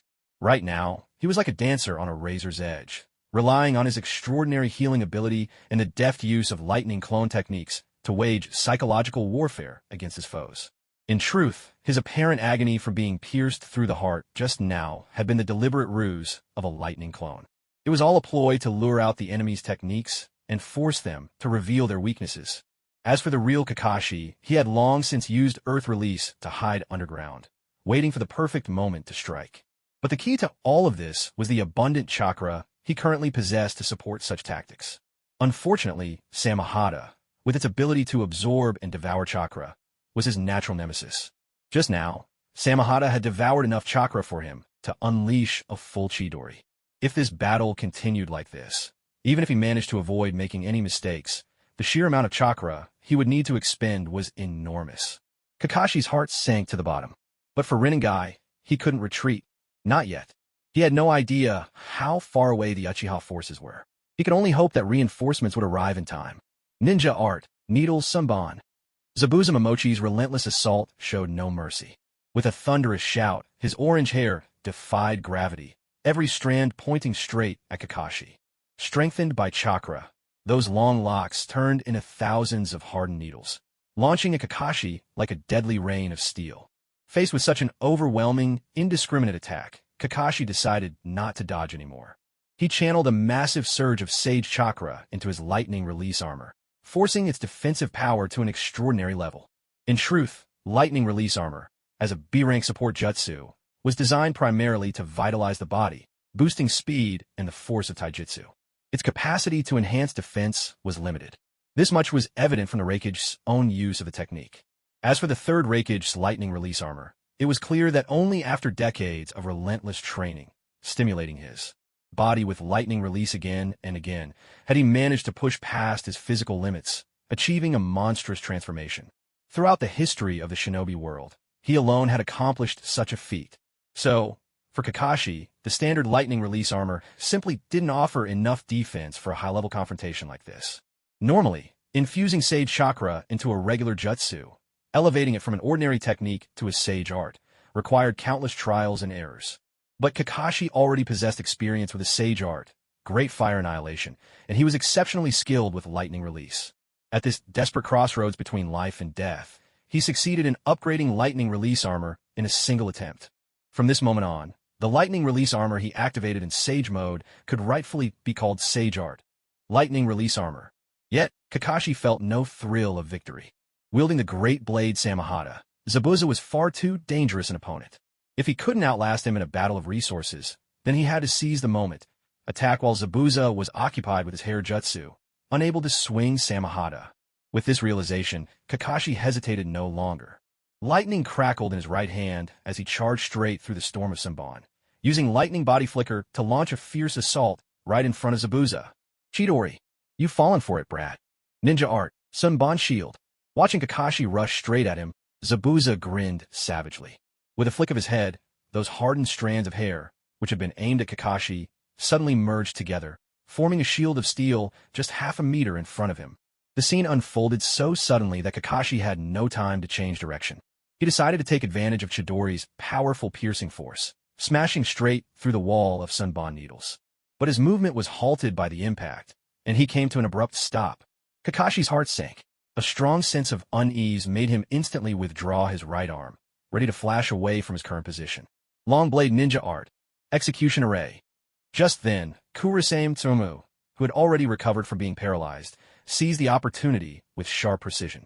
Earlier, while Kakashi was launching a fierce assault on Suikazan Fuguki, Tsumu had quietly set traps all around.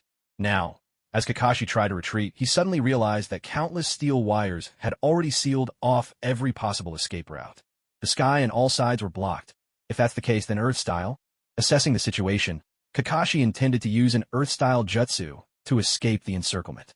Ninja art, Sunban frenzy. But Suikazan Fuguki, his hair partly destroyed by Chidori, wasn't about to give Kakashi the chance. He drew back his remaining hair and, employing a secret technique, drove it all into the ground. Then, in a flash, it erupted from the earth beneath Kakashi's feet. Its effect was uncannily similar to the wood style, Hell's Chaos technique. Ninja art, explosive blade slash. Water iron gun, rapid fire. Thunderblade technique, falling thunder. Thanks to the 7 ninja swordsmen's long-standing teamwork, Minashi Jinpachi, Hozuki Chino, and Kurisuke Raiga all struck at the perfect moment. A series of deafening explosions rocked the air. Jinpachi swung the explosive blade with force, sending a scorching blast of air surging toward Kakashi from the right. Sharp, rapid-fire shots rang out.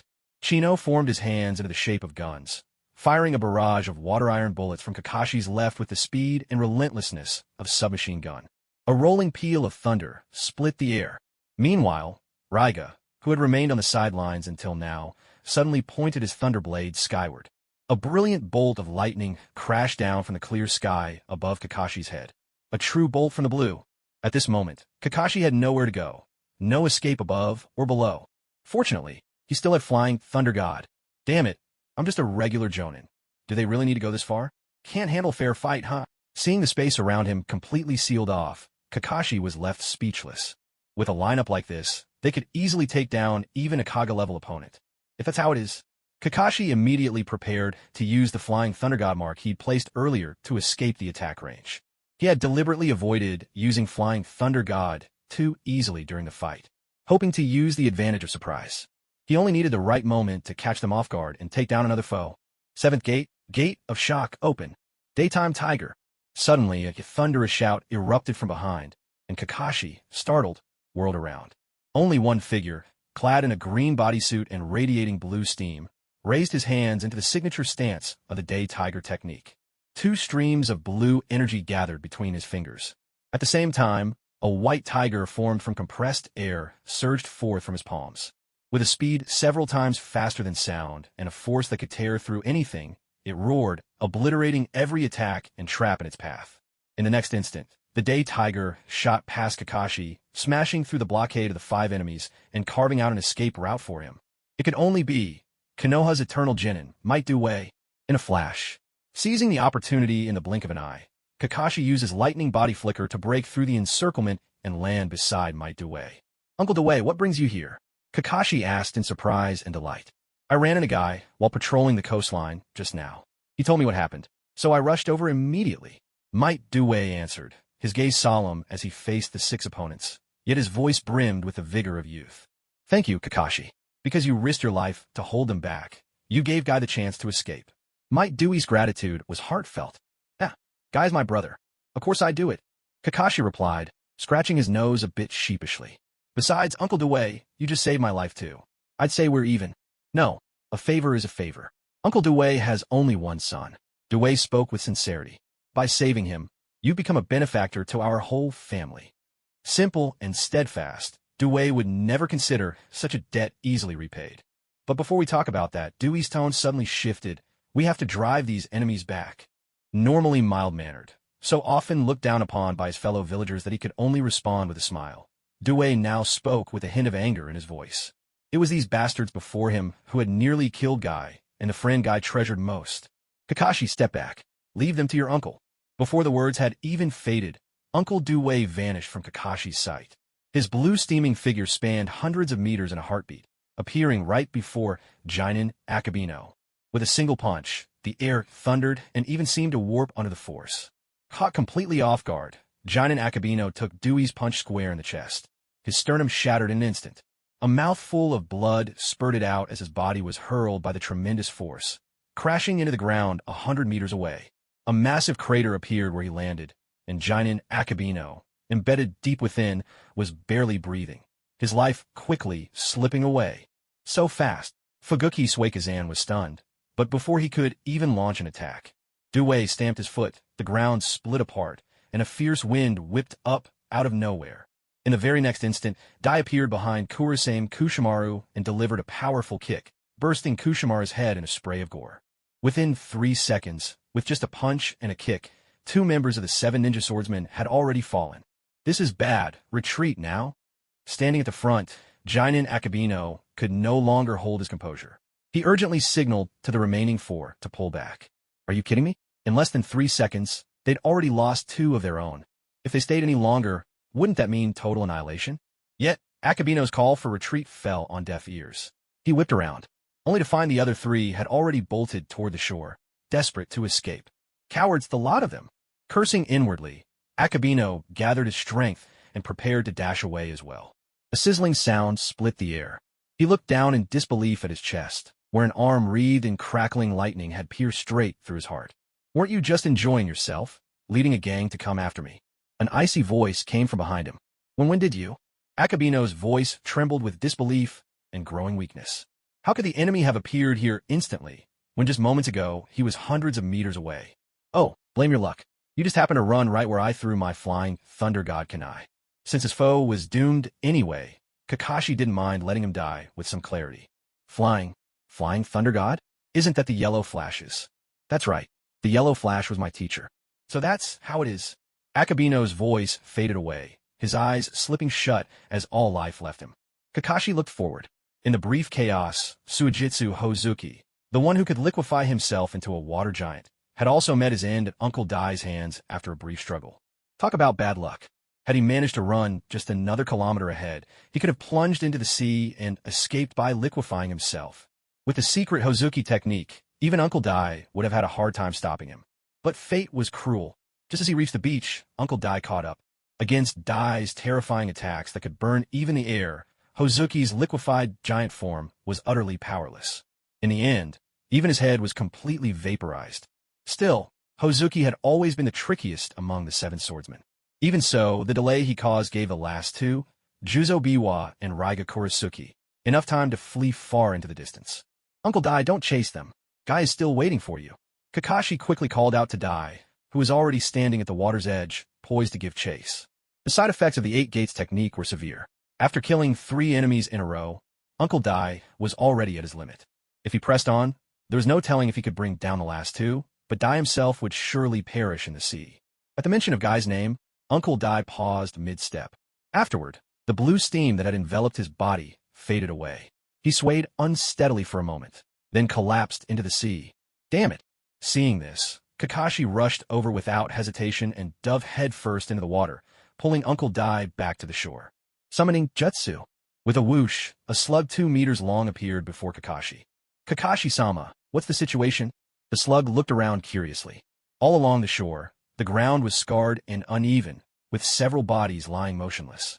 Everywhere the eye could see was chaos and devastation, clear signs of a fierce battle just fought. Master Slug, please help me treat him. As Kakashi spoke, he gently flipped the slug onto its back, exposing its belly, and carefully placed Uncle Dai in its embrace. He moved his hands to Dai's chest, and a gentle green glow began to radiate from his palms, the healing palm technique. The mild-mannered slug said no more, quietly secreting a healing mucus to help Might Dai recover from his injuries. Such grave wounds. While Kakashi kept Uncle Dai's heartbeat steady with his healing jutsu, he quickly checked Dai's condition. With his chakra perception, he could feel that all 4 of Dai's limbs were fractured, and even his spine, sternum, and ribs were cracked. So this is the terrible price of opening the 7th gate. Kakashi felt a chill run through him. He knew that, compared to Guy, Uncle Dai's aptitude for taijutsu was quite average. It had taken him a full 20 years of relentless effort to master the 8 gates technique. No wonder, in the original story, Uncle Dai, who had once kicked the 7 ninja swordsmen into oblivion, ended up dying in battle. With these injuries, if not for inheriting Tsunade's medical teachings, he would probably die of exhaustion before he ever made it to the medics on the front line. Thank goodness Uncle Dai didn't open the 8th gate. Otherwise, beneath the 6 paths, no one could save him. Over an hour later, Guy arrived, bringing with him his mentor Choza Akimichi, as well as Shursui and other members of the Uchiha clan. Kakashi, are you alright? How's my father? Guy quickly looked Kakashi over, breathing a sigh of relief when he saw he was unhurt. But the moment his eyes landed on his father, who was still receiving treatment, his heart leapt back into his throat. Uncle Dai forced open the 7th gate to save me. He took down 5 enemies and is now unconscious. He's badly hurt, but his life isn't in danger. As he spoke, Kakashi silently counted the 2 opponents he had defeated among Dai's kills. On one hand, he didn't want to reveal his own trump cards by letting others know he could single-handedly defeat elite Jonin. On the other, he recalled the time he'd been invited to Guy's home, a remote, run-down wooden shack with almost no furniture. In that moment, he understood just how poor Guy's family was.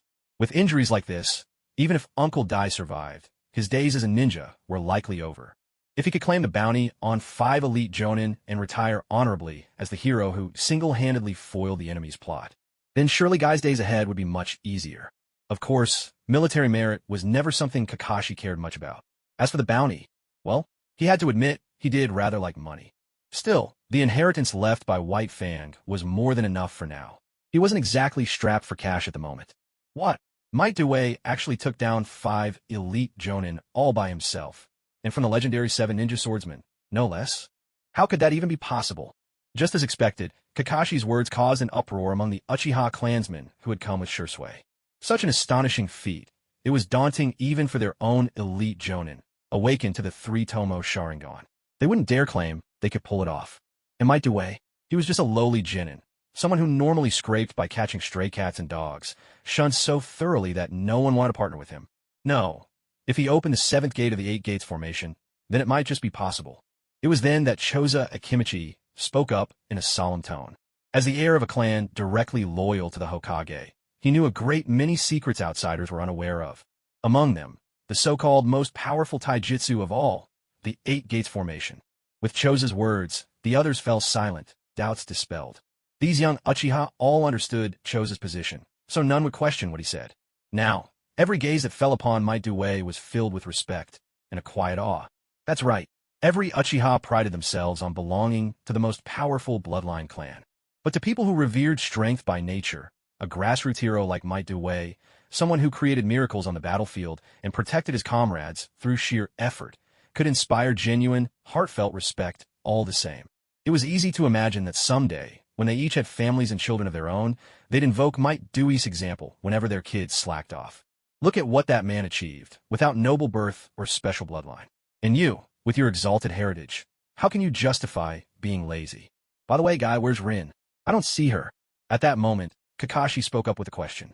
Given the circumstances, his own life having hung by a thread, it wouldn't make sense for Rin not to rush back and check on him. Well, that is... Guy, usually so boisterous, suddenly became hesitant and awkward. What's going on? Kakashi immediately sensed something was wrong. It's just on our way back, we ran into another squad of Mist Ninja. Rin, to cover our escape, volunteered to draw them away. Guy forced himself to get the words out. At the time, he'd been ready to handle it himself. But Rin hadn't even hesitated. She dashed out, leading the enemy away without a second thought. Considering Kakashi was in mortal danger, he gritted his teeth and steeled himself to seek reinforcements first. What did you say? Kakashi shot up, his temper flaring in an instant. He felt his blood surge, his mind in turmoil. Kakashi, don't get worked up just yet. Another team has already gone to look for Rin. For all we know, she might be waiting at the camp for you right now. Guy reassured him over and over, though he was really trying to comfort himself too. He felt deeply guilty about the whole affair. No, it's already too late. Kakashi shook his head heavily. As he spoke, he was already using his flying thunder god mark to sense Rin's location. But the direction he sensed was 100 kilometers away, across the sea between the land of fire and the land of water. That distance was far beyond the limits of his current flying thunder god teleportation. In other words, he could no longer appear directly at Rin's side. It seemed he would have to break into the hidden mist village this time. Chief Choza, Uncle Dai is out of immediate danger now. He can be sent to the rear medical unit for further treatment. With careful recovery, he'll be able to lead a normal life. However, Uncle Dai's body can no longer endure the life of a shinobi. Once he's healed, please help him apply for his service honors and retirement benefits. I'm counting on you. Kakashi withdrew his hands, ending the healing palm technique, and looked sincerely at Akimichi Choza. He truly trusted Choza's character. Of course, no problem. Dai is a hero to the village. He'll definitely receive a hero's reward, don't worry. Choza nodded in agreement. With that, Kakashi took out a sealing scroll and summoned a medical stretcher. He gently lifted Uncle Dai, placing him carefully on the stretcher, then sent the slug back. I'll leave Uncle Dai in your care. As for me, I'm going to bring Rin home. Seeing everything was arranged, Kakashi finally revealed his plan. No way. Clan head Fugaku has already received a message from Lord Hokage. Right now, you're under his command, so you can't act on your own. Choza immediately shut down Kakashi's plan. This was a battlefield. He couldn't let Kakashi do as he pleased. I'm sorry, Chief Choza. Out in the field, a commander sometimes has to make his own decisions. My mind is made up. When I return, I'll take responsibility for whatever consequences follow. But right now, Rin is waiting for me. Kakashi's voice was resolute as he looked Chief Choza straight in the eye. Kakashi. Choza's tone softened. He'd worked with Minato's student on classified missions before and had a certain fondness for him. If possible, he would have liked to look after him a little more. Unfortunately, he didn't have that authority. In fact, he was originally supposed to head to the battlefield in the Land of Wind alongside the other elite units loyal to the Hokage. But the third Hokage also knew that leaving the defense against the Hidden Mist solely to the Uchiha clan would be putting them under too much pressure. That's why a few squad-leading jonin, including Ding Zhao, were sent here to assist in the battle. As a result, Ding Zhao and the others had no real power on this battlefield. All orders were issued by clan leader Fugaku. You must trust our rescue team. They'll definitely bring your comrade back. No, clan leader Ding Zhao. I left a flying thunder god seal on Rin. In my perception, right now she's already out at sea, on her way to the land of water. Kakashi shook his head helplessly, understanding the kindness behind Ding Zhao's words. If only things were really as simple as clan leader Ding Zhao made them sound. What? Why would they kidnap a medical ninja and take her back to their country? Akimichi Ding Zhao exclaimed in shock at the revelation. Could the Hidden Mist be plotting something sinister yet again? With the recent tragedy still fresh in his mind, Ding Zhao's thoughts immediately leapt to the worst possibilities. I'm not sure of the specifics either, but I know they mean Rin no good. That's why I have to go. Of course, Kakashi already knew the true reason behind Rin's abduction, and that knowledge only made him worry for her all the more. This was different from Obito's situation. When Obito was taken, the real danger actually fell upon him and Rin, the two dearest friends who could push Obito to awaken his powers. Obito himself was, in fact, quite safe. If memory served, during this period Obito learned many things from Madara, gains earned through hardship. But Rin's fate was different. She had been kidnapped for the purpose of becoming the Three Tails Jinchuriki, so that the rampaging beast could be unleashed against the Leaf in a horrifying attack. And for Rin, being forced into this role meant certain death. If this is a hidden misplot, then we can't just stand by and do nothing. Let me go with Kakashi Senpai. Just as Akimichi Ding Zhao was about to try persuading them again, Shursui suddenly spoke up from the side. According to the Hokage's orders, I've already been temporarily assigned to Minato's squad in Obito's place. Doing my part to help rescue a comrade is only right. Besides, the sooner we uncover the Hidden Mist scheme, the better our chances of preventing another crisis like today's on the village's front lines, don't you think? Shursui's reasoning was solid, leaving Ding Zhao with no grounds for further objection. As the head of the Akimichi clan, a direct line of the Hokage, he understood the complex power struggles among the village's leaders. The third Hokage had clearly placed Shursui in Minato's team to bolster Minato's standing. And, in turn, wasn't Fugaku using Shursui to ease the Uchiha clan's increasingly precarious position within the upper echelons? Now, with Uchiha Shursui volunteering and quickly integrating into Minato's squad, using the grand excuse of thwarting Kirigakura's schemes, he himself was merely an outsider. There was no need for him to interfere any further. Yes, I will report everything to clan leader Fugaku as it happened. I hope you all take time to consider your decisions carefully before acting. After some thought, Choza Akimichi made his judgment. Thank you, Lord Choza, for your understanding. Kakashi bowed respectfully. At times like this, the greatest support he could receive was simply not to be stopped. As for the favor he owed to Shursui, he could find a way to repay that in the future. Right now, Kakashi could not afford to worry about much else. With Shursui's 3 Tomo Sharingan and his body flicker technique, Shursui could offer him significant help. Gaining such a powerful ally out of nowhere, there was simply no reason to refuse. Kakashi, I want to go with you too. Still weighed down by guilt, Guy saw that his father was out of danger and wanted to seize this chance to make amends for his failures. Guy, I understand how you feel. Kakashi looked at Guy, his tone gentle. He could easily relate to what Guy was experiencing. This isn't your fault. Rin chose to protect her comrades. And in that situation, going back for reinforcements was the most rational thing you could have done. Besides, your father is still recovering. He needs someone by his side to protect him. Do you understand? But, despite his guilt, Guy still wanted to insist. Guy, listen. Without the strength of a Jonin, joining this mission would only make you a burden, even if you got there. So, if you really want to help, then focus on becoming stronger. Seeing Guy's stubbornness, Kakashi decided to lay out the harsh truth. As for whether Guy's pride would be hurt by this, well, Guy had always been the type to bounce back no matter what. And even if he did take it hard, that was still better than dying pointlessly on a foreign battlefield. I understand. Defeated, Guy bowed his head, clenching his fists tight, his face filled with frustration and unwillingness. Suddenly, he strode forward and pulled Kakashi into a strong embrace. Kakashi, you have to come back alive. Don't worry, I will. A gentle warmth spread across Kakashi's chest as he softly patted Guy on the back. Then he turned to Shursui. Let's go. Right away, senpai. We've seized quite a few boats from Kirigakure. I'll take you there now. Soon, Kakashi and Shursui arrived at the dock where the capture vessels were stored. After all, to get to the land of water, they'd need to travel by boat. If they tried running across the ocean on foot, they'd run out of chakra halfway there and drown. Besides, 2 ninjas randomly sprinting across open water would surely attract the attention of Kirigakure's maritime patrols. If they were spotted, the enemy could surround them in no time. And in that case, there would be nowhere left to run. Neither heaven nor earth could save them. To avoid raising suspicion, Kakashi even strapped the massive sword, Samahata, to his back and used transformation jutsu to disguise himself as Kisame Hashigaki, the pufferfish demon. Anyway, those two had fled so fast that they never realized Kisame had already been killed by him. As for Shursui, Kakashi had him take on the appearance of an unremarkable mist ninja who had died in battle, someone so ordinary that he would instantly disappear in a crowd. After all, I am Kisame Hashigaki, a proud elite jonin of the Hidden Mist. Isn't it only natural for me to pick up a random underling along the way to help row my boat? Soon, Shursui selected and set off in a carefully chosen, small warship. Kakashi couldn't help but wonder when Shursui had learned to pilot a boat. Could it be that Shursui's talent for learning extended beyond combat, making his everyday skills just as impressive? Maybe, when all this is over, he should invite Shursui out for a day of fishing. Kakashi-senpai, what exactly is our plan?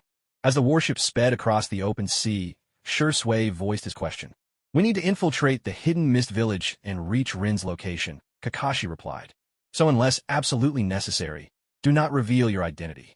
And between the two of us, let's not use our real names. Once we land in the land of water, you will address me as Lord Kisame, and I'll call you Shun. If our cover is blown, just call me Silver Fox. Do you understand? Understood, Lord Kisame. At once, Shursui slipped into character. Oh, this kid Shursui is pretty sharp. If it were a Beto in his place, Kakashi would probably have to hammer in the instructions over and over. As for Guy, imagine this as a joke. Guy, masked and on a covert mission. The enemy demands, which village are you from, ninja? Guy retorts, I'll never tell you. Take this, Leaf Great Whirlwind. Yet for all his intellect, Shursui still ended up being tricked so terribly by Danzo in the original story. One has to admit he was just too naive. Of course, there's nothing wrong with being kind-hearted. But when a kind person imagines everyone else as pure and good, and lets their guard down, it's all too easy for villains to take advantage.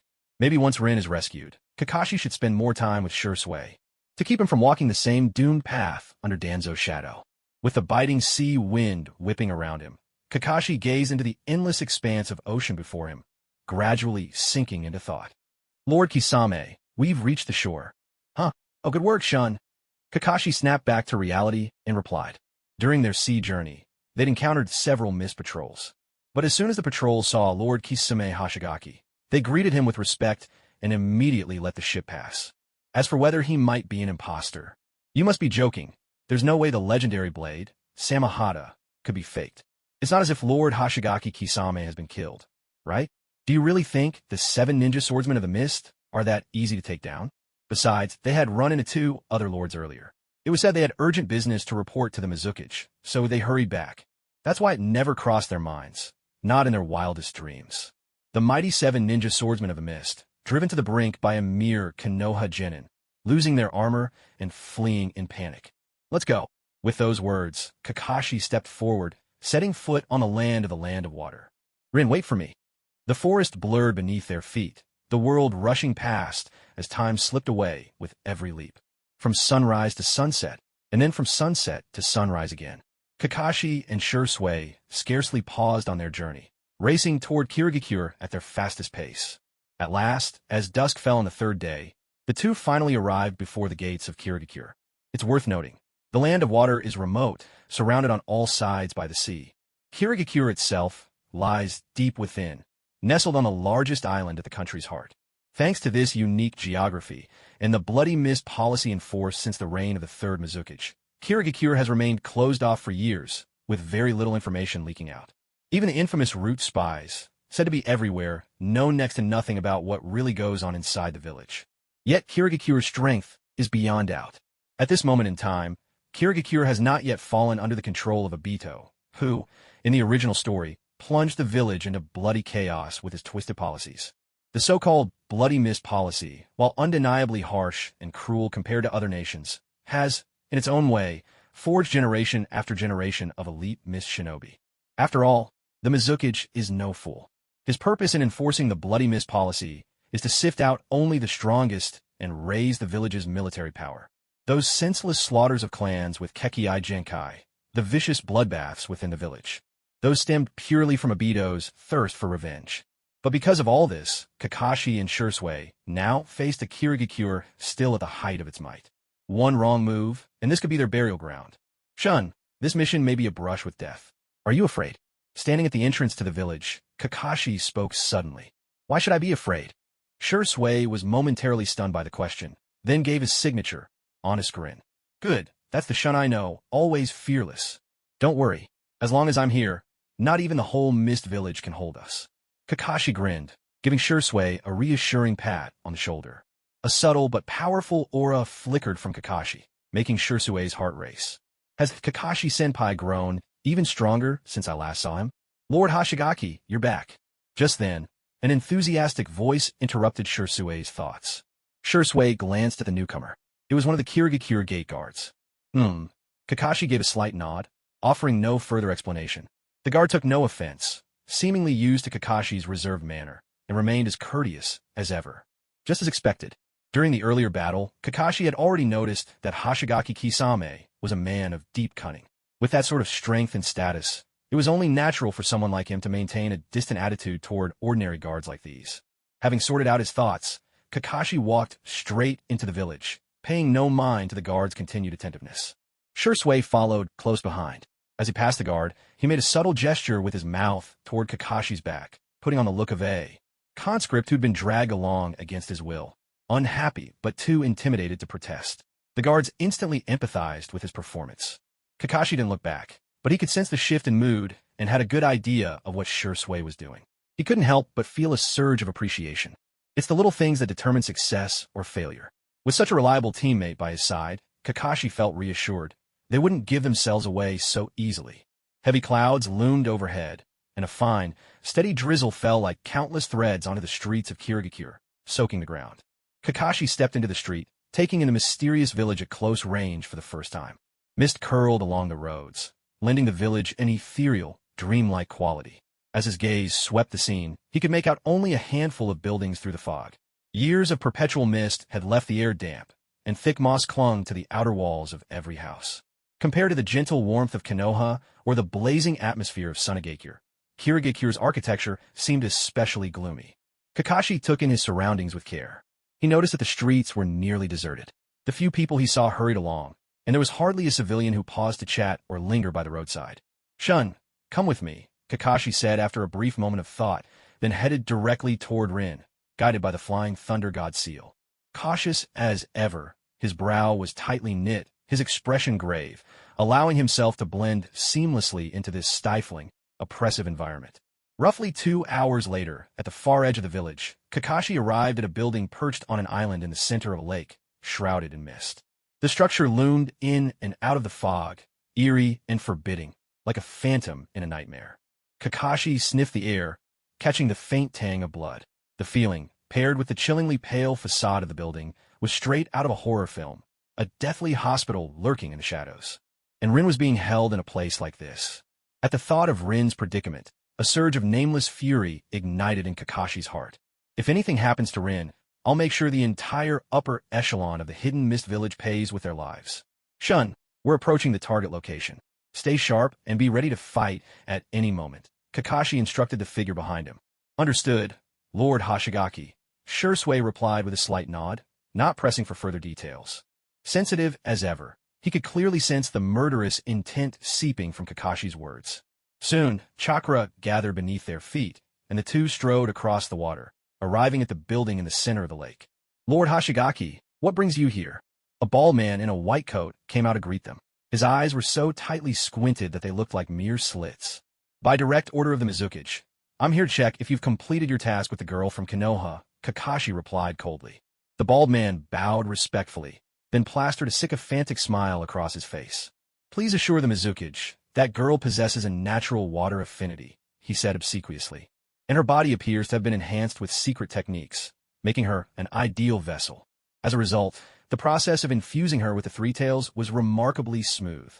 However, she's only just become a Jinchuriki. The tail beast's power hasn't fully integrated with her body yet. We need to observe her for another week," the bald man explained in detail. From his perspective, Lord Hoshigaki belonged to the village's elite, one of the Mizukage's trusted inner circle. If he could curry favor with this man, perhaps he could earn a recommendation and climb higher within the ranks. "Good, very good. You've done well," Kakashi responded, his eyes cold as he smiled at the bald man. "Now, take me to see the girl's current condition. If your words hold true, I'll have a surprise for you." The bald man's face lit up in delight. As for Kakashi's icy demeanor, it didn't bother him in the slightest. To him, such ruthlessness was only natural for someone who had survived the blood mist. He was already fantasizing about what kind of reward he might receive, and his attitude grew even more servile. "Right away, Lord Hoshigaki. Please, this way." Kakashi nodded indifferently, saying nothing more. He was afraid that if he spoke another word, he wouldn't be able to restrain himself from acting. Behind him, Shursui listened to their exchange, his face calm, but his mind in turmoil. Having experienced the ninja wars firsthand, he understood all too well what a tailed beast signified. Rin Senpai, she's actually been made the Three Tails Jinchuriki? A tailed beast is supposed to be a village's most prized weapon of war. What kind of scheme is the Hidden Mist plotting? And judging by Kakashi Senpai's words, he seemed to know exactly what was going on. Could it be that he had suspected the truth from the very beginning? Is that why he was so desperate to infiltrate the depths of the Hidden Mist and sabotage their plans? Truly worthy of being Kakashi Senpai. To Shursui, the tall figure ahead seemed even more inscrutable and profound. Before long, the two of them made their way through the damp, shadowy corridor and arrived at the hospital room where Rin was being held.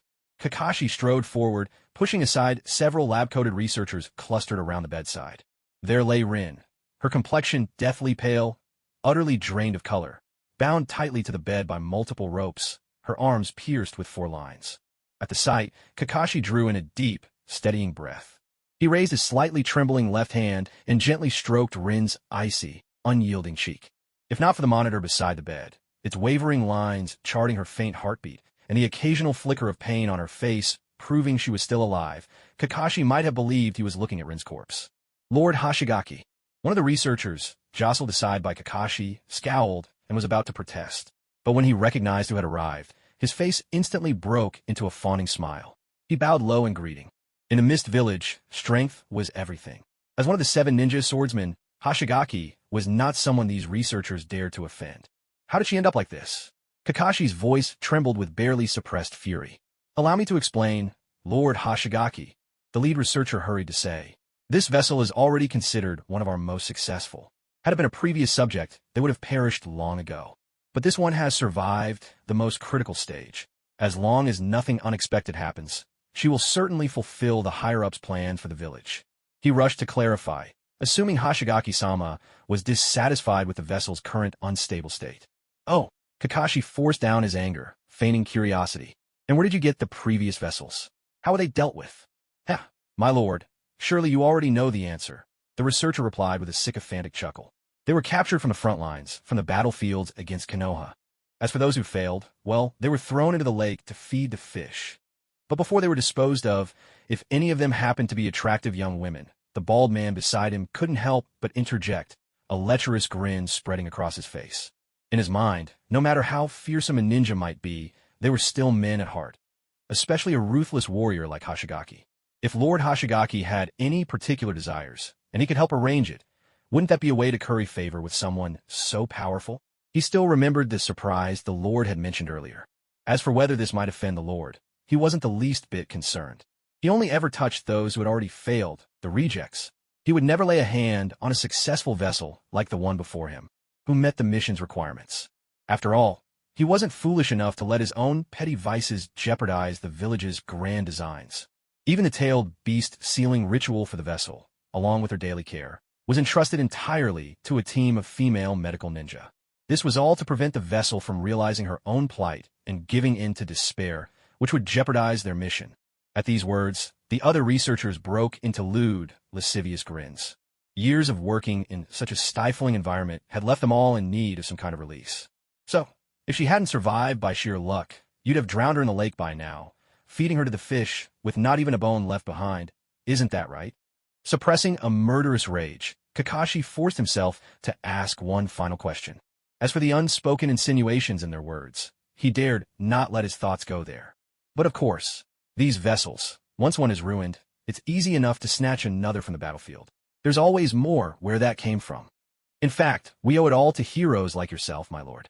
Without you fighting on the front lines, we wouldn't have such an abundant supply of vessel material. The bald man had no idea why Lord Hoshigaki seemed so interested in this particular vessel. But he knew one thing. As long as he performed well, the Lord's rewards would surely be generous. As for the Lord's motives, what did it matter to him? All those who sat above them, didn't each have some peculiar taste or another? Very good. You've done quite well. Kakashi's voice came out icy cold. At those words, Shui, who had been following quietly behind him, felt a chill race up his spine and settle at the crown of his head. Ah, ah, ah. A chorus of agonized screams erupted, overlapping one after another. Shui's vision blurred for a moment. In the next instant, everyone in the room, save for Shui himself, had collapsed to the ground, 5 limbs broken by Kakashi, writhing in agony and letting out desperate howls. Lord Hoshigaki, what are you doing? The bald man, now writhing in excruciating pain, shrieked in terror, unable to comprehend what had just happened. The surprise he had been anticipating all along had turned into a nightmare. Huh, what do you think I'm doing? You abducted my woman. What do you suppose I'm going to do? Kakashi's stare was cold and unforgiving as he looked down at the bald man. Before the man could process what was happening, Kakashi kicked him over, forcing him face down to the floor. There was a sickening crunch. Kakashi pressed his foot lightly on the man's spine. Then, applying slow, unrelenting pressure, he ground his heel forward, inch by inch, shattering the man's entire backbone. You're not Lord Hoshigaki. You're from Konoha. Just kill me. Finish it. The agony was so intense and all-consuming that the bald man, finally understanding the truth, let out a scream that pierced the air, one of utter despair. Unable to bear the torture any longer, he abandoned all hope of survival. Now, all he wished for was a quick, merciful end at the hands of this devilish man. No need to hurry. There's still one last step I haven't completed. You all like feeding people to the fish, don't you? Let me deliver you personally. As he spoke, Kakashi dealt with the remaining researchers just as he had the bald man. Only then did it feel like justice. Then, with gentle hands, he undid the restraints holding Rin, softly removing the 4 lines from her swan-like neck and arms one by one. He used the palm sage technique to heal each wound completely. He couldn't bear the thought of Rin waking up to find a single scar marring her fair skin. Next, he secured Rin to his back with the same restraints. As for the great blade, Samahada, he strapped it to the back of the shadow clone he'd just created. Rin, let's go home. Kakashi tenderly stroked the side of Rin's face. Perhaps it was the sound of Kakashi's voice, but the pain etched on Rin's face gradually softened into a more peaceful expression. Feeling the cold, lifeless weight of Rin's body against his back, Kakashi's heart twisted with pain. His gaze swept over the half-dead scum on the floor, turning even colder. He slammed his right hand down on the hospital bed. Enhanced with magnet release, the frame instantly disassembled and compressed into several slender steel rods. Guided by Kakashi's will, these rods lashed out, binding the legs of the men on the ground and dragging them along behind him as he strode out the door. The dying wretches were hauled across the floor, leaving long crimson smears in their wake. "Who's there?" The anguished cries had alerted the other guards in the building. They rushed over, weapons at the ready. "Shun, stay back," Kakashi ordered, stopping Shursui just as he was about to draw his blade. Then, Shursui watched as Kakashi's shadow clone vanished into thin air. Moments later, not a single guard in the building remained alive. But unlike before, this time Kakashi dispatched them all swiftly and cleanly. They were all shinobi, warriors on different sides, bound by duty. On the battlefield, life and death were left to fate. Kakashi held no grudge and would not stoop to cruelty. Only those few wretches from earlier? If time hadn't been so short. As a medical ninja, he wouldn't have minded making them experience every ounce of agony they'd inflicted upon the Konoha shinobi they had defiled. Soon, Kakashi reached the lakeshore. With a flick of his wrist, the men he dragged behind him floated up, still bound by steel, suspended over the water. The swords of the fallen guards rose into the air and, with swift precision, severed the limbs of each man. Kakashi snapped his fingers. The mutilated bodies plunged into the lake. Drawn by the scent of blood, carnivorous fish swarmed, tearing hungrily at the flesh. The water ran red with blood. Kakashi did not know the names of the Konoha shinobi these men had harmed. This was the only way he could avenge them. If souls truly returned to a place of peace, he hoped that, witnessing this, those lost women could finally let go, step beyond their endless pain, and leave the darkness behind. "Shun, let's go." As Kakashi spoke, he pulled out cloaks and bamboo hats from the ceiling scroll and tossed them to Shursui and his own clone. This way, disguised as an ordinary mist ninja, the real Kakashi could use the cloak to shield Rin behind him. He and Shursui would then follow the clone transformed into Fuguki Suikazan, making it much harder for the mist ninja to discover them. He had no idea how long they could keep up this deception, so the sooner they left, the better. "Yes, Lord Fuguki," Shursui answered promptly. The power Kakashi had just displayed left Shursui secretly astounded. If his guess was correct, that was magnet release, wasn't it? Why could Kakashi-senpai use a Kekii Genkai? Could it be that the Hatake bloodline had awakened? "Oh, right, Shun, about my awakening of magnet release. I hope you can help me keep it secret." At that moment, Kakashi suddenly asked for his help. His earlier surge of intense anger had made him forget this detail. Fortunately, knowing Shursui as he did, once he gave his word, he would never break it. "Of course, Lord Fuguki." As expected, Shursui agreed without hesitation. For Shursui, who had already joined Minato's team, Kakashi was not only a senior he admired, but also a companion he deeply valued. A request from a comrade, he would never refuse. As they spoke, the two had already left the area. Since they were inside Kirigakure and unfamiliar with the surroundings, Kakashi refrained from making a panicked escape that might alert the Mist Ninja. Instead, he retraced his steps along the path they'd taken into the village, calmly walking out. "Lord Fuguki Suikazan, the Mizukage has heard of your return and requests your presence for a meeting." Just as Kakashi and Shursui reached the village gate, a masked ANBU of the mist suddenly appeared before them, addressing the clone, disguised as Fuguki Suikazan. "Damn it, just as I feared, trouble comes knocking." Kakashi cursed inwardly, though he showed no sign of it on his face. "Understood. I'll go with you at once. You two carry out the tasks I just assigned." Right then, the clone in disguise began his performance. He followed the ANBU and soon disappeared from view. Looks like the clone inherited the original's wits. Pretty sharp. Knows how to buy us some time. Kakashi thought with a silent sigh, but didn't slow his pace. He had no idea how long the clone could hold out. He had to prepare for the worst. No matter what, he had to get Rin and Shursui out of the Mist Village first. "Shun, faster. We've already been gone for half an hour since being discovered. At any moment now, we could be intercepted." Having left Kirigakure, Kakashi raced through the land of water, urging Shursui behind him onward. Half an hour earlier, he had already received word from his clone, learning that their cover had been blown. In the memories transmitted back, the cold glint in Yagura Karatachi's eyes was vivid and unmistakable. If Kakashi's guess was correct, it was likely that Yagura himself would come after them, leading the pursuit. It made sense. If the three tails were snatched away from Kirigakure by enemy shinobi without much resistance. As the Mizukage, Yagura would surely be held responsible.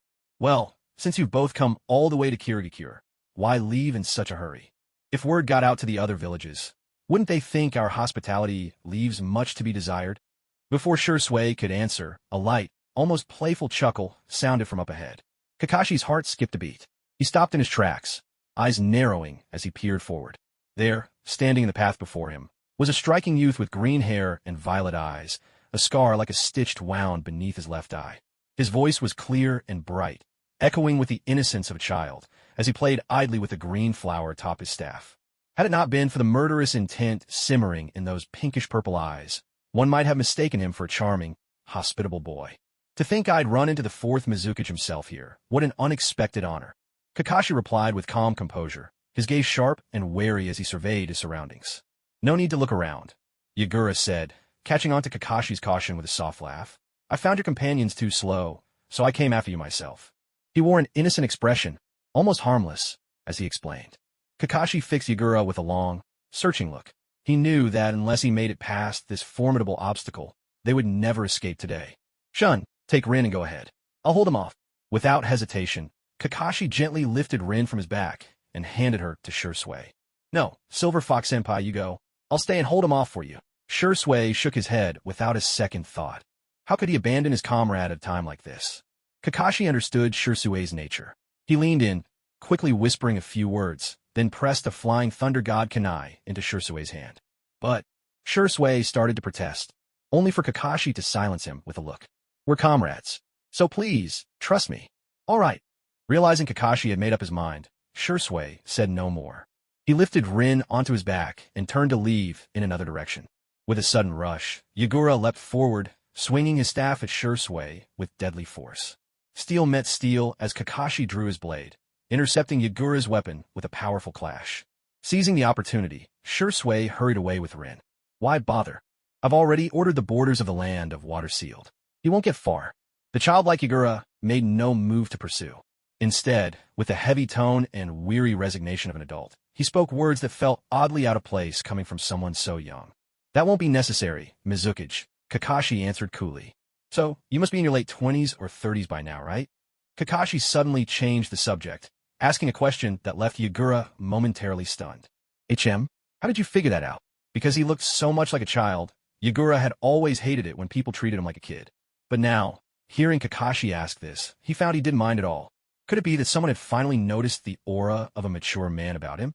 If only this wasn't an enemy, he'd definitely have invited the guy for a drink. Kakashi shrugged. Of course, he wasn't about to tell Yagura that he'd deduced his age by working backwards from the fact that Yagura's grandson would one day join the new generation of the 7 ninja swordsmen. Despite Yagura's boyish appearance, he was actually a few years older than Minato. But that's not important. It's getting late. I'll see you off now. Before Kakashi could respond, Yagura shook his head, lifting his staff decisively. Water style, water mirror technique. As he formed the jutsu, a round mirror of water formed at the tip of Yagura's staff, reflecting Kakashi's image. The surface of the water shimmered, and the mirrored Kakashi stepped out from within. To Kakashi's surprise, the figure emerging from the mirror was an exact duplicate, his true self. So, even transformation jutsu was useless against this technique. In that case, there's no point pretending anymore. Time to come clean. With a soft pop and a swirl of white smoke, Kakashi dropped his disguise and returned to his real appearance. Oh, I didn't expect you to be so young. Yagura looked at the slender, silver-haired youth before him, clearly surprised to see that this was, in fact, a true teenager. The two who had escaped earlier had already reported the battle details to him in full, so he knew that this boy, who looked barely 11 or 12, had managed to pull off an almost impossible feat, taking down one of the 7 ninja swordsmen while being hunted by all of them. As Mizukage, Yagura knew better than anyone how formidable the 7 swordsmen were. When united, they could easily take down even an ordinary Kaga-level ninja, which meant this slender boy's strength was already beyond that of ordinary elite ninja.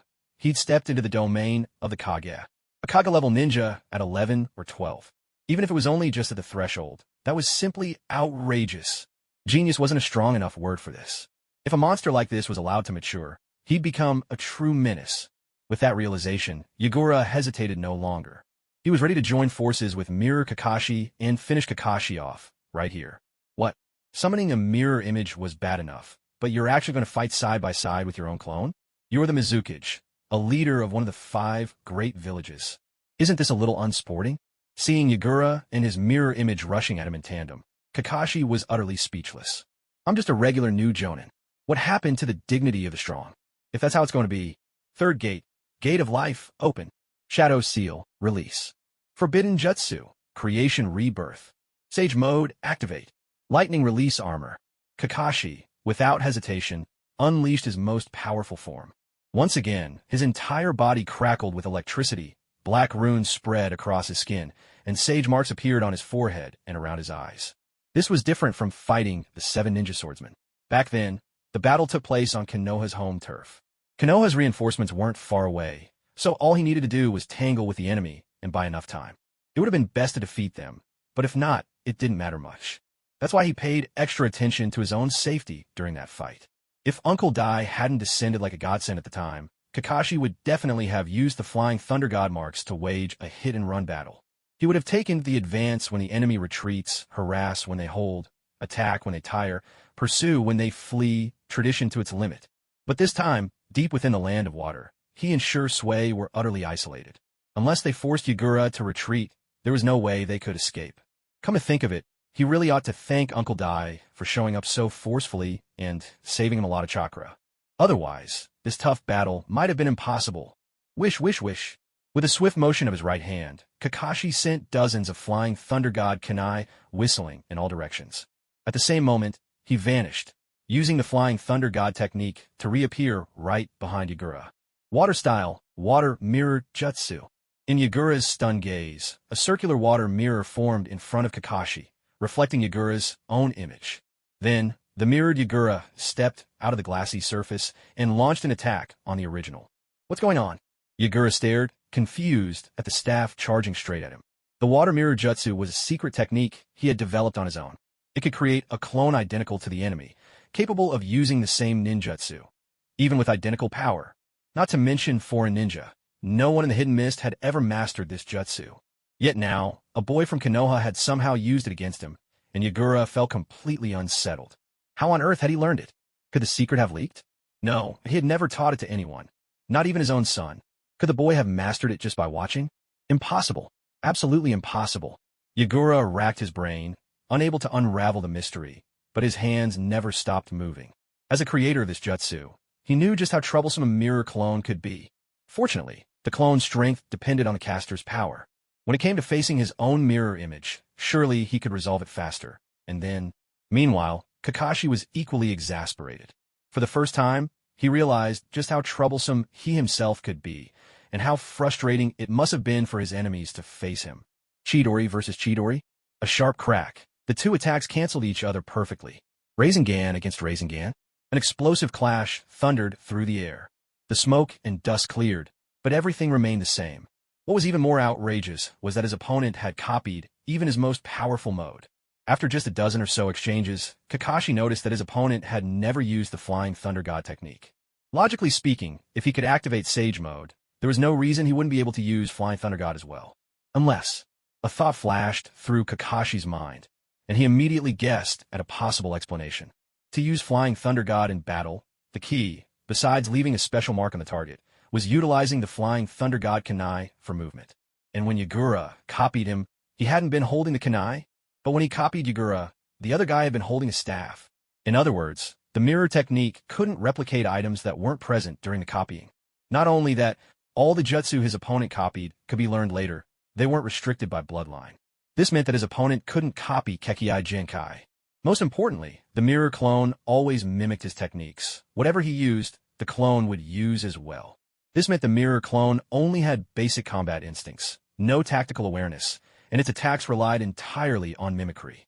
Having quickly analyzed the weaknesses of the mirror technique, Kakashi finally felt at ease. As the mirror Kakashi unleashed a Chidori assault, Kakashi threw out his Flying Thunder God kunai once more. Sure enough, the kunai flew past the mirror Kakashi without causing any damage. The mirror Kakashi ignored it and charged straight at him. Rasengan! Boom! The instant the Flying Thunder God kunai appeared behind the mirror Kakashi, Kakashi himself materialized there. A Rasengan, the size of a basketball, slammed the mirror clone straight into the ground. Magnet release, gold dust. Seizing the opportunity, Kakashi transformed his highly condensed chakra into magnetic force, channeling it into the earth with a series of hand seals, and conjured a vast, shimmering sea of gold dust. He knew full well that a mirror Kakashi in his strongest mode couldn't be defeated by just one Rasengan. Magnet release, grand gold dust burial seal. Countless streams of gold dust surged forth, burying the mirror Kakashi deep beneath the surface. The high-density gold dust quickly formed a small pyramid, completely sealing the mirror clone within. Having finished all this, Kakashi turned to look at Yagura. He couldn't help but chuckle at what he saw. Yagura, for the moment, was at a loss with his own mirror clone. He could only rely on the sheer power of his jutsu to trade blows with the clone, locked in a battle of pure attrition. Now that's what you call hoisting oneself with one's own petard. But Kakashi didn't linger to enjoy the show. He knew the gap in raw strength between himself and Yagura was vast, and the mirror clone wouldn't last much longer. Besides, the sealing technique he had just used had drained him considerably. If it hadn't been for the opportunity at the Dragon Vein earlier, which allowed him to recharge the Yin seal. After these consecutive battles, his chakra reserves, had he relied only on his usual accumulation, would have been depleted long ago. This is precisely the benefit of frugality and saving up in daily life. Kakashi couldn't help but feel a pang of bitterness when he recalled how, just to conserve his chakra, he rarely dared to use powerful techniques like wind release, Rasen Shuriken. Always running out of chakra, always at a loss for more, never enough. At that thought, his gaze toward Yagura even sparkled with a hint of green envy. This was a fight for his life. After all, surely a little extravagance was justified? Whoosh! Kakashi performed the Flying Thunder God technique and appeared instantly behind the mirrored clone. At that moment, the clone had just finished clashing with Yagura, their water release, Water Dragon Bullet Jutsu colliding, shrouding the area in thick mist and obscuring vision. Swoosh! Kakashi hurled a Flying Thunder God Kunai at close range, intending to replicate the same combo that had just taken down the mirror clone. But to Yagura, the Mizukage, the appearance of mist only heightened his senses. The restriction of sight was negligible to him. Water release, water formation wall. Yagura formed hand seals rapidly, chakra gathering at his throat. He spewed forth a torrent of water, forming a circular, rotating wall that spun around him like a barrier. The water wall rotated in a perfect circle, creating a seamless defense with no gaps whatsoever. Kakashi's kunai barely got close before it was intercepted by the whirling water wall. Such a sophisticated manipulation of chakra. This was truly worthy of the fourth Mizukage. Kakashi felt a chill run down his spine. Normally, the water formation wall was cast by channeling water nature chakra into the ground, raising a vertical wall of water from below. What Kakashi had been training Rin to do all along was to advance this technique, evolving a single water wall into 4 through chakra shade transformation. And when this advanced version was mastered to perfection, it produced exactly the effect Yagura was now displaying. Kakashi had always thought only the second Hokage could achieve such mastery. But now he realized, every Kage was formidable in their own right. Since closing the distance was impossible, Sage Art, majestic destroyer flame. A roaring inferno surged forth, overwhelming and unstoppable, rushing toward Yagura like a tidal wave. The standing water on the ground, and even the mist in the air instantly evaporated before its heat. Hiss crackle. Boom, boom, boom. The blazing sea of fire crashed into the water wall with a fierce hiss. Then, as water and fire clashed, they reached a critical point, erupting in a tremendous explosion. Kakashi seized his mirror clone by the shoulder and leaped back, narrowly escaping the shockwave from the blast. When the turbulent winds finally died down and the dust settled, he saw that the water wall had vanished. But Yagura, unharmed, had shielded himself inside a massive sphere of water using the water prison technique. He had completely avoided the brunt of the heat wave and emerged without so much as a scratch. Your true self is really hard to deal with. Kakashi watched as Yagura turned the water prison into a defensive jutsu and emerged completely unscathed. He couldn't help but remark to the mirrored Yagura standing beside him. And on a whim, he reached out and patted his head. Honestly, at 143 centimeters tall, it's just the right height for a head pat. The real Yagura, just as he released his water barrier, caught sight of this scene, and the twitch at the corner of his eye betrayed his fury. The gentle smile on his opponent's face, eyes curved like crescent moons, coupled with that light, almost affectionate pat. Everything about it made his blood boil. This was outright provocation. In that instant, the gentlemanly image Yagura had always maintained vanished completely. You're asking for it. Water style, water clone, jutsu. Yagura formed a seal with one hand, and a water clone identical to him appeared at his side. Without hesitation, both clone and original launched into action. The clone charged at the mirrored Yagura, while the real Yagura lunged straight at Kakashi. As he closed in, Yagura unleashed a spinning kick aimed at Kakashi's chest. Kakashi raised his arm and blocked the blow. Using the momentum from his spin, Yagura twisted his waist and whipped out his coral staff in a sweeping arc straight for Kakashi's head. Kakashi drew his sword to block, and the thrill of a pure taijutsu duel sparked his competitive spirit. But as the coral staff was blocked, Yagura deftly switched his grip.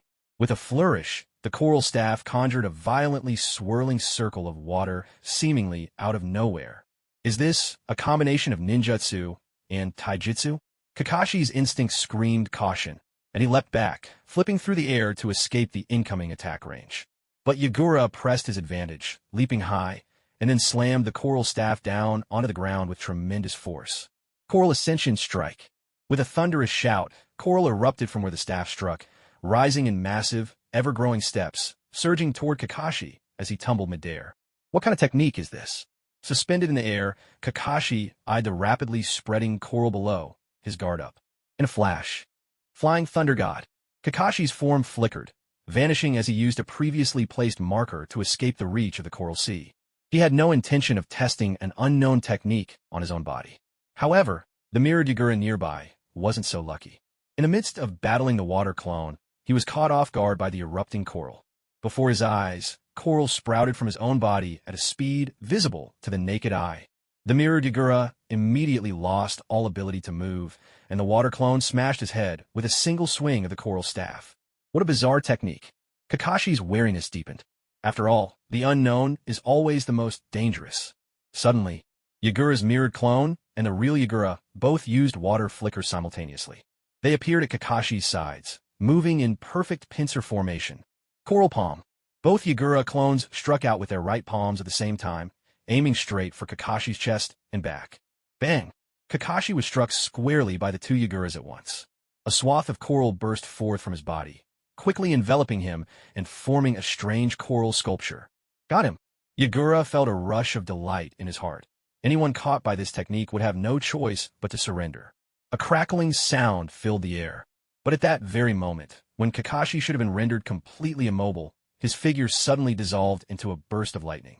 The lightning traveled up Yagura's right arm and shot through his whole body, paralyzing him in an instant. Earth-style, Headhunter Jutsu. A cold voice drifted up from below his feet. Yagura suddenly felt a pair of warm hands clamped tightly around his ankles. Then, with a sudden sinking sensation, he was yanked underground, leaving only his head exposed above the earth. Chidori. At that instant, Kakashi emerged from soil. He crouched low, right hand crackling with lightning, and drove it mercilessly toward Yagura's head. With a splash, just as Kakashi's attack landed, Yagura's body melted away into a pool of water and vanished. Water style, water prison jutsu. A fierce shout rang out from behind Kakashi.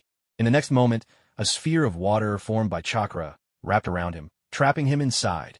When did he do that?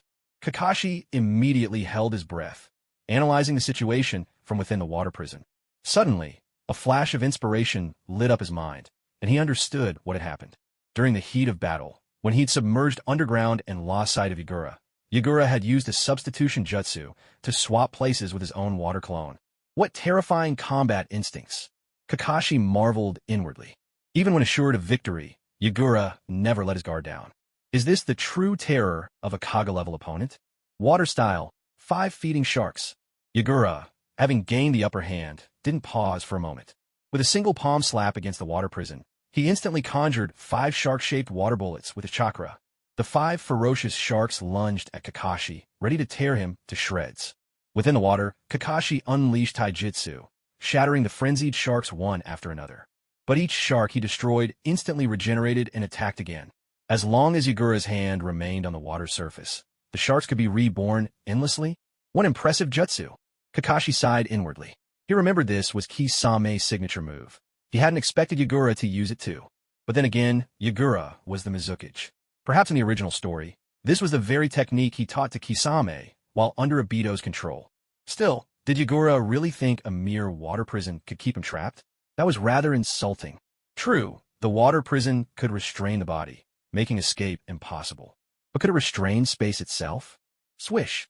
Just as the 5 savage sharks lunged at him once more, Kakashi suddenly vanished. Hitaki's sword technique, sealed thunder slash. Kakashi, having used the flying thunder god technique to escape, did not let this fleeting opportunity slip away. With his body moving at its absolute limit, he unleashed the sword technique he had created by merging lightning release with Chidori. At the same moment, Yagura, sensing something was wrong, quickly merged himself into the water prison, using it as a shield. A dazzling bolt of lightning flashed. Kakashi's blade sliced right through the water prison that Yagura had conjured for protection. In that split second of life and death, Yagura twisted his body with all his might. Taking advantage of the momentary slowdown caused by the resistance as the blade cut into the water, he barely managed to avoid a fatal blow. Nevertheless, a deep wound on the left side of his chest, exposing bone, twisted his face into a mask of pain and agony. Hitaki sword technique, lightning flash 6-fold strike. Not pausing for a moment after injuring Yagura, Kakashi immediately launched another attack with the Hitaki sword style.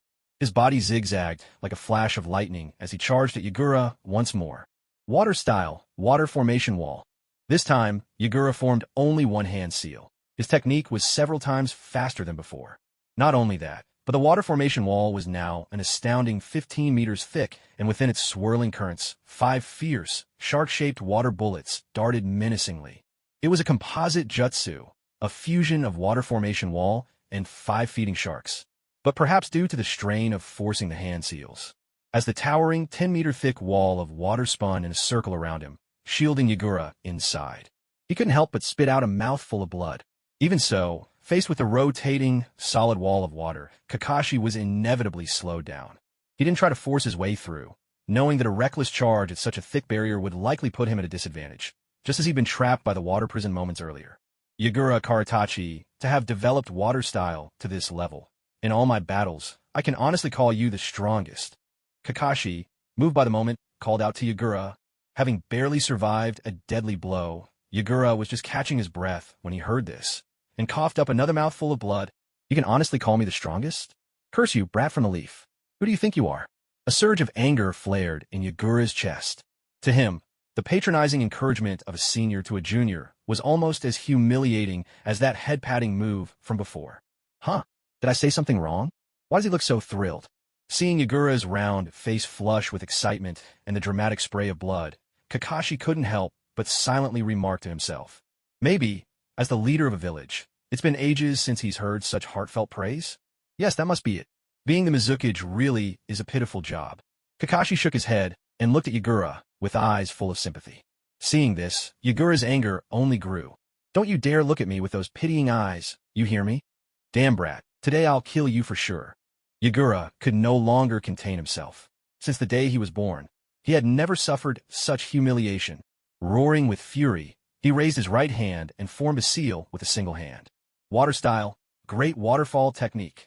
A torrent of water exploded from behind Yagura, surging up into a 50-meter-high wave that crashed toward Kakashi. In an instant, the landscape was transformed. An artificial lake appeared where there had been none. The roaring tide swallowed up all the flying thunder god marks Kakashi had placed earlier. With nowhere to escape, Kakashi was swept away and slammed to the bottom of the newly formed lake. Water-style 1,000 food sharks. But Yagura was far from finished. He slammed his right hand down onto the surface of the lake with force. Suddenly, 1,000 shark-shaped water projectiles materialized in the depths, hunting Kakashi as he sank helplessly to the lake bed. Trapped in the water just moments ago, Kakashi now found himself in even graver danger. Of course, it made sense. In the land of water, with its perpetual rain and abundant water resources, water-style ninja would naturally hold the home field advantage. But do you really have chakra to spare for this kind of extravagance? Watching the swarm of sharks closing in, Kakashi could only sigh inwardly. If he had tried to unleash such massive ninjutsu in his normal state, his chakra would have been drained in a heartbeat. A Kaga-level opponent. This is what true power looks like. If that's the case. 7th gate. Gate of shock open. Boom. Wreathed in blue steam, Kakashi's figure shot forward, crossing hundreds of meters in an instant to appear right in front of Yagura. The sharks in his path vanished the moment they brushed against the compressed air swirling around him. Kakashi threw a punch, the air compressed to the brink by supersonic force erupting with a tremendous boom. Yagura, caught completely off guard, was sent flying into the air by the blow. A sickening crack sounded from his chest. The already injured Yagura felt his breastbone shatter under the unstoppable power, the searing pain nearly robbing him of breath. But Kakashi wasn't faring any better. Unlike Guy, whose body had been honed through 20 years of relentless training, Kakashi's physique couldn't withstand strain. Just one punch after opening the gate of shock, and his right arm fractured in multiple places, clearly unable to bear the load. Every cell in his body screamed in agony, and with countless nerves flaring like 1,000 needles stabbing into him, his face twisted, and he trembled from the excruciating pain. With his chakra raging out of control, maintaining his strongest state was now impossible. Forget lightning armor and sage mode. Even his Byakugo technique had been forcibly deactivated. Looks like my plan to stack Byakugo and the 7th gate for infinite regeneration and infinite power, my own Super Saiyan mode, will have to wait. Kakashi forced a wry grin through the pain, joking with himself in his mind. It was the only way to distract himself from the torment that racked his body. After a moment to adjust, Kakashi brought his hands together into the opening stance for Daytime Tiger. Twin blue flames flickered into being at his fingertips. At the same time, a white tiger formed from swirling white vapor burst forth from between his palms, lunging headlong at Yagura as he plummeted from the sky. Take him down while he's weakened. Finish it. Yagura, still falling from the heights above, tried desperately to weave another jutsu. But the moment he gathered his chakra, a stabbing pain in his chest caused its flow to falter, making it impossible to maintain the technique. Helplessly, he could only watch as the white tiger, jaws agape in a terrifying roar, surged toward him and swallowed him whole.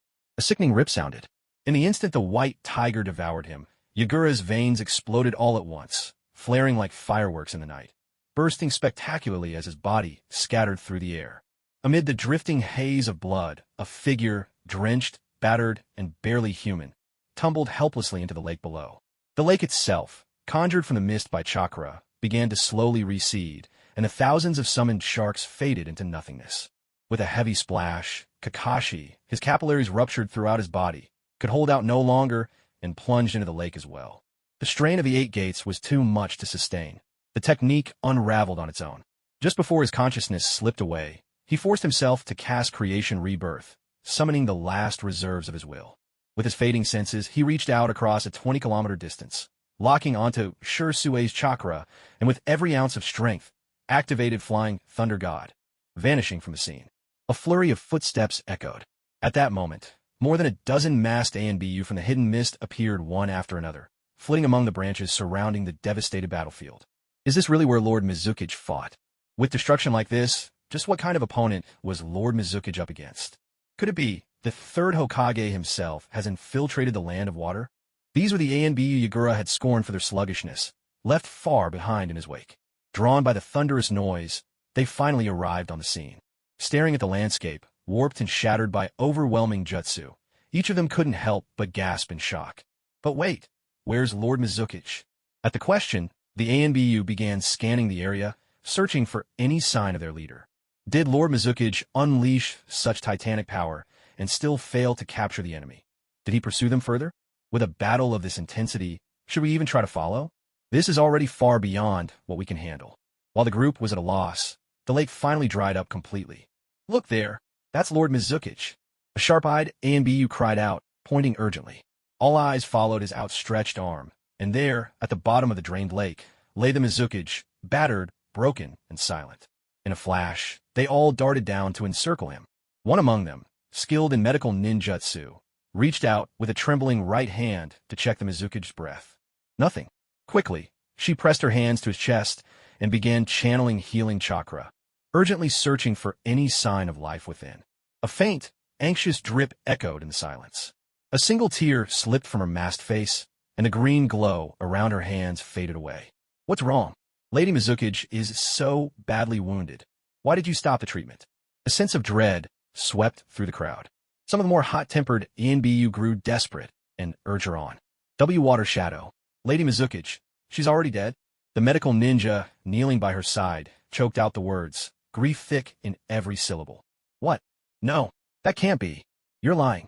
How could Lady Mizukage have been killed in such a short time? This is the land of water. Here, water-style jutsu is at least 30% more powerful. Who could possibly kill the Mizukage in our own land? Don't tell me. Was it really the third Hokage himself who came? The crowd could no longer hold back their emotions. In an instant, chaos erupted. Everyone calmed down. Despite his grief, the AMBU captain at the front managed to keep his composure. Return Lady Mizukage to the village immediately. Inform Elder Ginshur and summon all the mist leadership for an emergency meeting. Yes, sir. Having issued his orders, the AMBU captain gazed up at the gloomy sky and murmured, "The sky above the hidden mist is about to change." Rin, a boy's anguished cry echoed through the empty cavern. He jolted upright, gasping for breath, his heart pounding with fear. "Kakashi, are you all right?" Just then, a gentle, caring voice sounded softly in his ear. Kakashi whipped his head around. In the glow of the campfire, Rin was watching him, worry written all over her face. Relief washed over Kakashi when he saw her familiar features, and he let out a long, slow breath. "I'm fine, Rin. Are you okay?" "MHM. I'm all right. I'm so sorry, Kakashi. It's all my fault. I wasn't strong enough, and I ended up dragging you and Shui all this way to rescue me. And you even got so badly hurt." Rin shook her head, blaming herself. As she spoke, tears welled up in her reddened eyes and spilled down her cheeks. There, it's all right," Kakashi quickly soothed her in a gentle voice. He couldn't bear to see Rin so upset. "I promised I'd always protect you, didn't I? But it's Shui who really saved the day this time. We both owe him a big favor. How about we cook for him sometime? Just the three of us. A special meal like last time?" "Yeah, just like before." Kakashi raised his brows at Rin, a mischievous grin spreading across his face. Last time, in the kitchen, they had almost. Rin immediately caught his hint. Her cheeks flushed crimson, and the guilt weighing on her heart began to lift. "That's wonderful, Silver Fox, you're awake." At that moment, Shui, who had been standing guard at the entrance of the cave, also heard the commotion and hurried over. Rin, who had been lost in her own thoughts, was startled by Shui's voice. Her curiosity quickly got the better of her, and she asked, "Kakashi, why does Shui call you Silver Fox?" That's just a code name we came up with to avoid revealing our identities." Kakashi explained with a smile. "I see. In that case, I want a code name too. What should it be? How about you pick one for me, Silver Fox?" Rin tilted her adorable little head and decided to pass this tricky task to Kakashi. She was much more excited to hear what name he would come up with for her. "How about Ari?" Kakashi gazed at Rin with gentle affection, his eyes curving into crescent moons. Ari. Silver Fox, Ari Foxes. Wait a second. Could these be couple names?" Rin murmured to herself, and realization dawned on her. In an instant, her cheeks, which had just lost their rosy hue, flushed in even deeper red. While Rin's heart fluttered uncontrollably, Kakashi had already stood up. Only then did he notice the aching soreness that racked his entire body. A wave of weakness swept over him, making him sway on his feet. He nearly collapsed. Seeing this, Rin pushed aside her own embarrassment and quickly moved to support him. With Rin's help, Kakashi steadied himself and managed to stand firm. He then walked slowly toward the mouth of the cave, surveying the world outside. Beyond the entrance, the night was pitch black, rain pouring down in torrents over the mountains and forests. Howling winds whipped through the trees, their voices roaring and rustling among the leaves. From time to time, streaks of lightning flickered across the brooding sky, each blinding flash turning the dark wilderness into a fleeting moment of daylight. And after every dazzling bolt, thunder boomed and rolled, echoing endlessly through the mountains. Taking in the scene, Kakashi understood at once. Such a remote and rugged forest, veiled by relentless rain. It was the perfect hiding place to evade pursuers. No wonder Shui had led them here. "By the way, Shun, how long was I unconscious?" "Silver Fox, you've been asleep for 3 days and nights." Shui replied respectfully. When Kakashi had first appeared before him, Rin was still unconscious. Only Shui knew how grave the injuries had been. That blood-soaked figure, falling from the sky, was seared into his memory. Every swollen limb, every unnatural bruise and twisted joint. It was as if Kakashi's very flesh had been crying out in silent agony. Shui could only wonder what kind of brutal battle Kakashi had endured to end up in such a state. But he knew that all the pain their predecessor had endured was for the sake of giving them a sliver of hope. After all, the obstacle standing in their way back, then, was none other than the fourth Mizukage. Fortunately, once the predecessor's body hit the ground, it began to recover quickly in a strange, almost miraculous manner. In no time at all, every trace of injury vanished from his body. Shui, who had witnessed this once before during the Chunin exams, wasn't surprised by the recovery. In fact, he felt secretly relieved. If their predecessor hadn't possessed such terrifying regenerative abilities, with his own clumsy battlefield medical skills, he could barely manage a simple bandage. Trying to help the predecessor make a full recovery would have been hopeless. If the predecessor had suffered lasting injuries or even died from his wounds, Shursui knew he would never be able to forgive himself. 3 days and 3 nights, is it? Kakashi echoed softly, as if talking to himself. He hadn't expected to be unconscious for so long. He wondered how Yagura was faring now. After taking an attack that had cost Kakashi so much of his own life force, Yagura couldn't possibly be in good shape either. On this point, Kakashi felt fairly confident. In the world of ninja, it was common to see high offense but low defense. Aside from monsters like the Third Raikage, who had trained their bodies to the pinnacle of endurance, or Hashirama Senju, whose healing abilities defied belief and rivaled the power of the 100 healings, most ninja, without defensive jutsu, could, in theory, be taken down by an ordinary person with a kunai. That was precisely why Kakashi never slacked off in his taijutsu training. He had no intention of becoming one of those fragile types who were powerless without their ninjutsu. Still, Yagura's situation could wait for now. With the rain pouring so heavily, it wasn't a good time to leave, and he had far more pressing matters to attend to. With this in mind, Kakashi turned to Shursui and instructed him seriously. Shun, I need to check the seal on the 3 tails inside Ari, so please wait at the entrance. Don't come in. Huh? Don't worry, Silver Fox Senpai. I was planning to keep watch out here anyway. Shursui was momentarily surprised, but then nodded in agreement. Rin was also taken aback. Check the seal?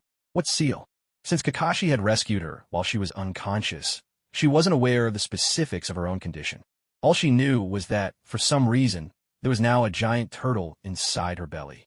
I have reason to believe there's a seal on your heart, so I need to check it for you. Ari, you don't mind, do you?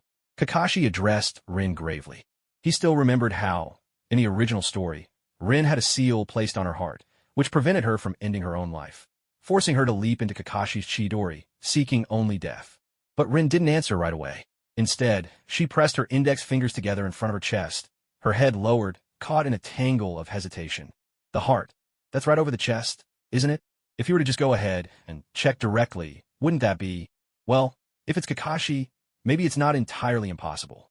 Besides, from the way he spoke, it sounds like something very serious. Fine, but you're not allowed to touch anywhere else, okay? Rin nodded softly, her reply barely above a whisper. Then, as if something else had suddenly occurred to her, she quickly added another warning. Kakashi couldn't help but let out a helpless laugh at her words. This girl, at a time like this, and she's still worrying about modesty. Yeah. Inside the cave, Kakashi focused all his attention on examining Rin's heart. But as his examination continued, his expression grew increasingly grave. He had discovered that the seal on Rin's heart was far from ordinary. Instead, it was a special kind of seal, one he had never seen before. Strange, jet-black runes bound her heart tightly. And when Kakashi's chakra brushed against them, he felt as if he were staring into an unfathomable abyss. If his guess was right, this was a unique seal that fused yin-yang release, a jutsu only a ninja who had mastered the 6 paths powers could unravel. Such a vicious method. Having figured out the situation, Kakashi felt a surge of anger rising within him. As far as he knew, only Madara and Black Zetsu could perform such a seal. So this really was all a conspiracy to force Obito to awaken his Sharingan? Uchiha Madara, you truly are damnable. Fox, are you alright? Seeing the storm of emotions flickering across Kakashi's face, Rin could no longer care about her own embarrassment. Worry filled her gaze as she looked at him. Huh? Oh, I'm fine, Kakashi replied. But, Ali, the seal on your heart can't be undone directly. It'll have to be broken by force. You should be prepared for that. If this seal isn't broken in time, the consequences could be severe. His face was solemn as he turned to Rin. Okay, I trust you, Rin said, nodding. Her trust in Kakashi was absolute. She believed in his judgment. In a moment, I'll use Chidori to pierce your heart. I'll need you to activate Creation Rebirth at the exact instant I do, so you can heal the wound immediately. This is going to be extremely dangerous. We'll have to work together perfectly. There can't be even the slightest hesitation. As he explained the plan, Kakashi summoned Katsuyu with a summoning jutsu. Lady Katsuyu, I'll need your help, he requested sincerely. When she's injured, please be ready to assist me in healing her right away. In theory, as long as Rin could activate Creation Rebirth in time, Even a pierced heart could regenerate on its own. But you can never be too careful. If Rin didn't react quickly enough, if she failed to trigger creation rebirth in that crucial moment, the consequences could be disastrous. In fact, under these circumstances, activating the strength of 100 seal would be the safest option. Unfortunately, even though Rin possessed extraordinary talent, she was still just too young. Coming from a civilian background, the very fact that she could master both the Ein seal and creation rebirth, two S-rank jutsu, at her age was already the absolute limit of her abilities. So despite Rin's relentless training under Kakashi's guidance, she still hadn't managed to learn the strength of 100 seal. If it were possible, Kakashi would have preferred to wait until Rin was back in the safety of the Hidden Leaf Village, and then ask Lady Tsunade to personally oversee her protection. In fact, if time allowed, he wished Rin could learn the strength of 100 seal and reach a state of complete safety before they even attempted to resolve this issue. But knowing Madara's plot, he understood all too well that once Rin returned to the village, the Three Tails would go berserk under the influence of the seal. At that point, Rin would lose all control and become a rampaging tailed beast. The consequences would be disastrous. "Don't worry, Lord Kakashi, I'll do my best to heal Rin." Slug's gentle voice echoed in the cave. Like Kakashi, Rin had also formed a summoning contract with Slug, so Slug knew her well. "Thank you very much." Kakashi offered a sincere word of thanks, then turned to Rin, an awkward expression crossing his face. Rin, to make sure our synchronization is perfect, I'll need you to remove your top so nothing interferes with my assessment." Rin was stunned by his words. If you took off her top, wouldn't she be completely exposed? "Rin, what we're about to do concerns your very life. It's crucial, so we can't afford even the slightest error." Before Rin could react, Kakashi explained earnestly. "All right, I understand. I trust you." Rin let go of her embarrassment, nodded seriously, and reached to take off her shirt. "Hold on a second." Seeing her about to undress, Kakashi quickly called out to stop her. Under Rin's puzzled gaze, he stood up and walked several steps toward the cave entrance. Earth style, earth flow wall. With a rapid sequence of hand signs, Kakashi channeled earth chakra into the ground, raising a sturdy wall of earth that sealed off the cave entrance. As expected of Senior Kakashi, he always thinks of everything. Seems I still have a lot to learn from him. Shursui, standing guard outside the cave, turned at the sound. When he saw the earth wall sculpted with a dog's head, he couldn't help but admire it silently. He felt he gained so much every time he worked alongside his senior. He was completely unaware that the earth wall was meant to keep him from coming in. Of course, it wasn't that Kakashi didn't trust him. But if he and Rin were at a crucial moment, and something outside startled Shursui into rushing in to warn them, the situation would become incredibly awkward. "All right, now everything's set. Let's begin." Kakashi clapped his hands in satisfaction and smiled at Rin. "Oomph." Rin let out a soft huff and shot him glare. She then turned away, her face blushing furiously as she took off her top, revealing flawless porcelain skin. Perhaps because the cave entrance was now sealed, Kakashi felt the air around them grow noticeably warmer. For a moment, his mouth went dry and his heart raced. He took a deep breath, shaking his head determinedly to clear away any distracting thoughts. Rin's safety was at stake. He couldn't afford to lose focus. "Are you ready, Ari?" "Yes." "Chidori." A blinding flash of lightning erupted from Kakashi's right hand, the Chidori's energy crackling and echoing throughout the cave. But Kakashi didn't attack immediately. Instead, he fiercely compressed the lightning chakra in his right hand, forcing the wild arcs of electricity to cling tightly to his arm, not allowing a single spark to escape. In that moment, to ensure Rin would not be harmed even a little more than necessary, Kakashi pushed the transformation of his lightning-style chakra to the very limit of his current abilities. Astonishingly, as the chakra clung ever closer to his hand, even the signature crackling, like 1,000 birds chirping, began to fade away. If he could keep compressing it like this, perhaps Chidori could evolve into a silent assassination technique. One that made no sound at all. The thought flashed through Kakashi's mind. But that was something to explore another time. "Ari, this will hurt a bit. Please bear with it." "Okay."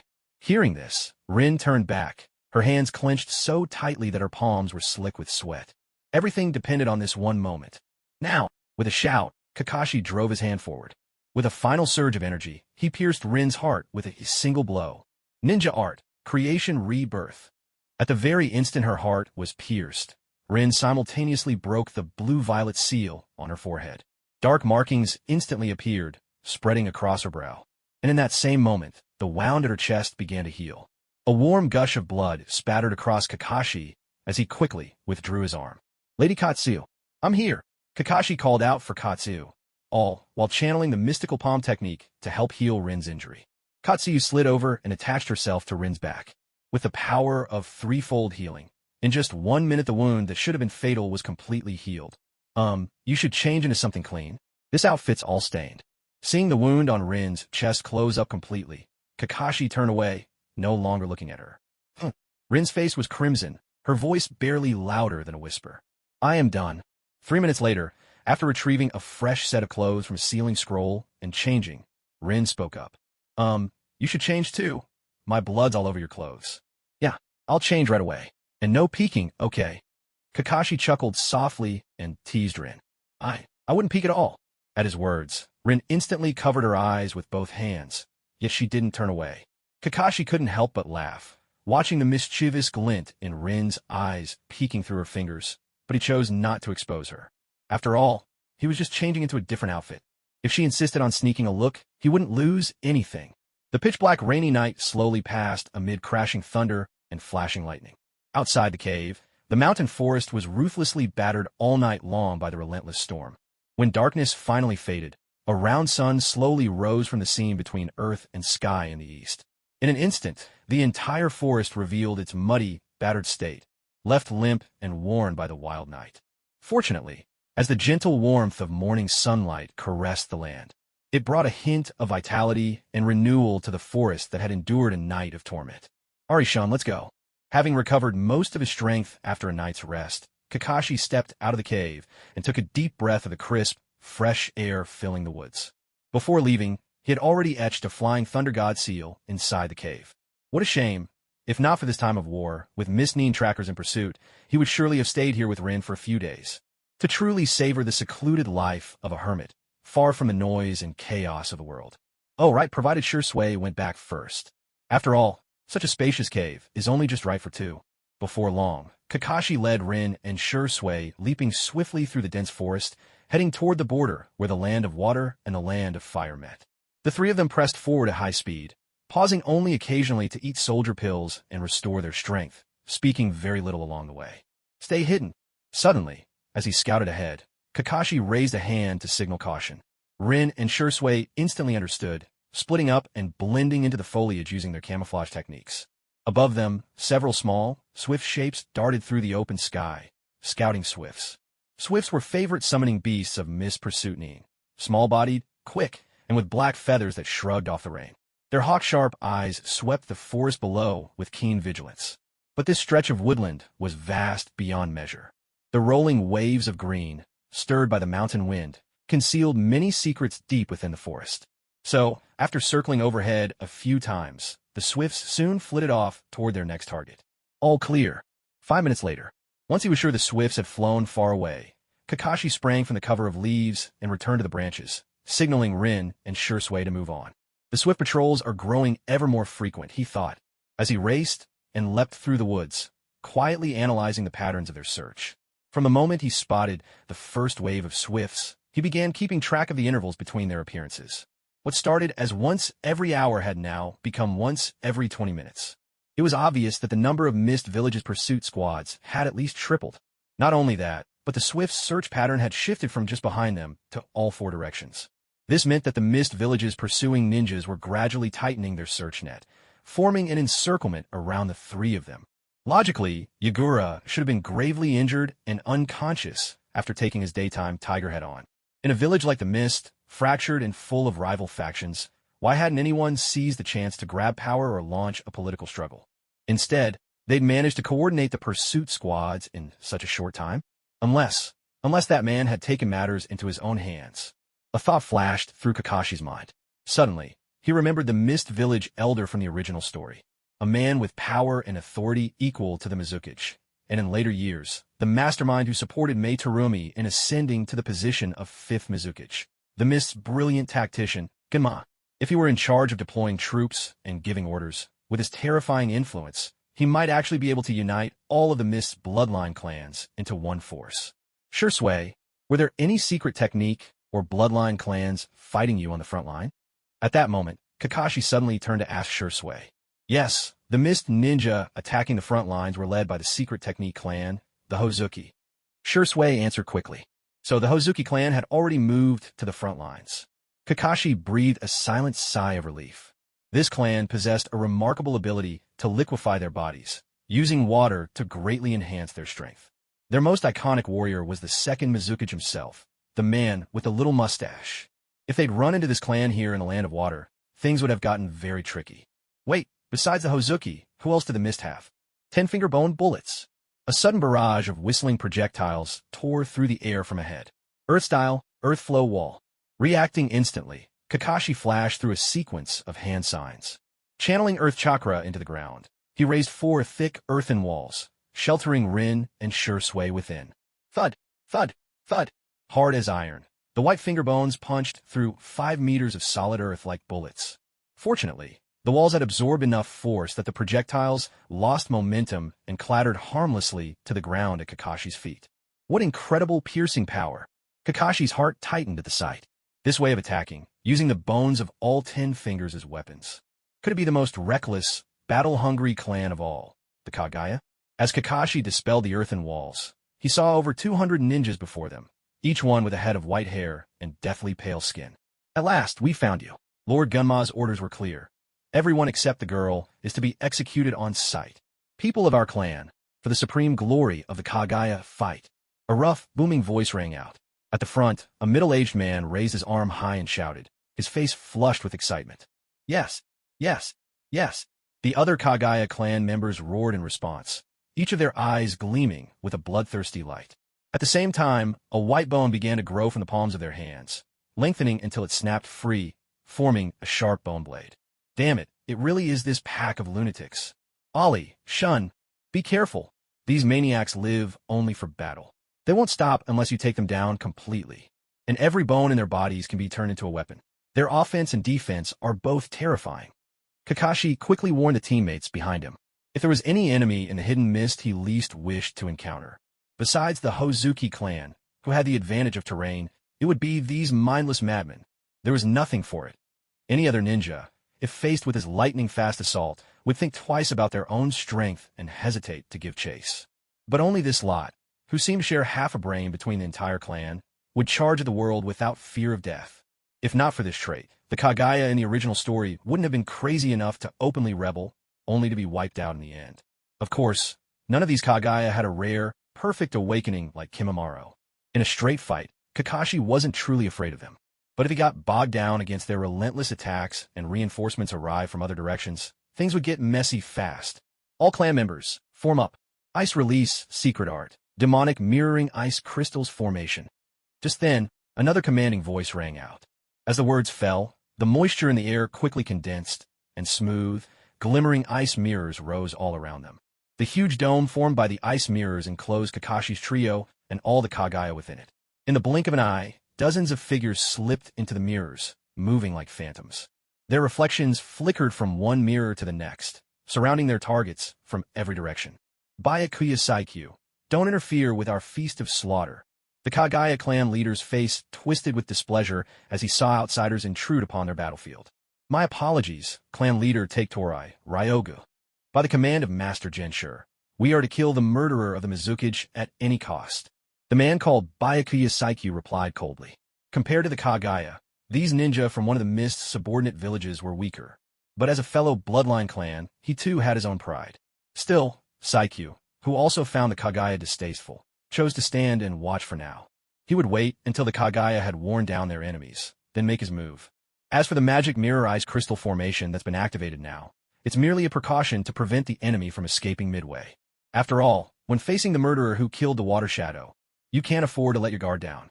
Kakashi, meanwhile, in a shadowy cave elsewhere, Obito lay on a stone bed, mumbling softly to himself. Ah, there you go again, calling out for Kakashi. A sharp, shrill voice suddenly rang out beside Obito's ear. Yeah! Damn you, curly head!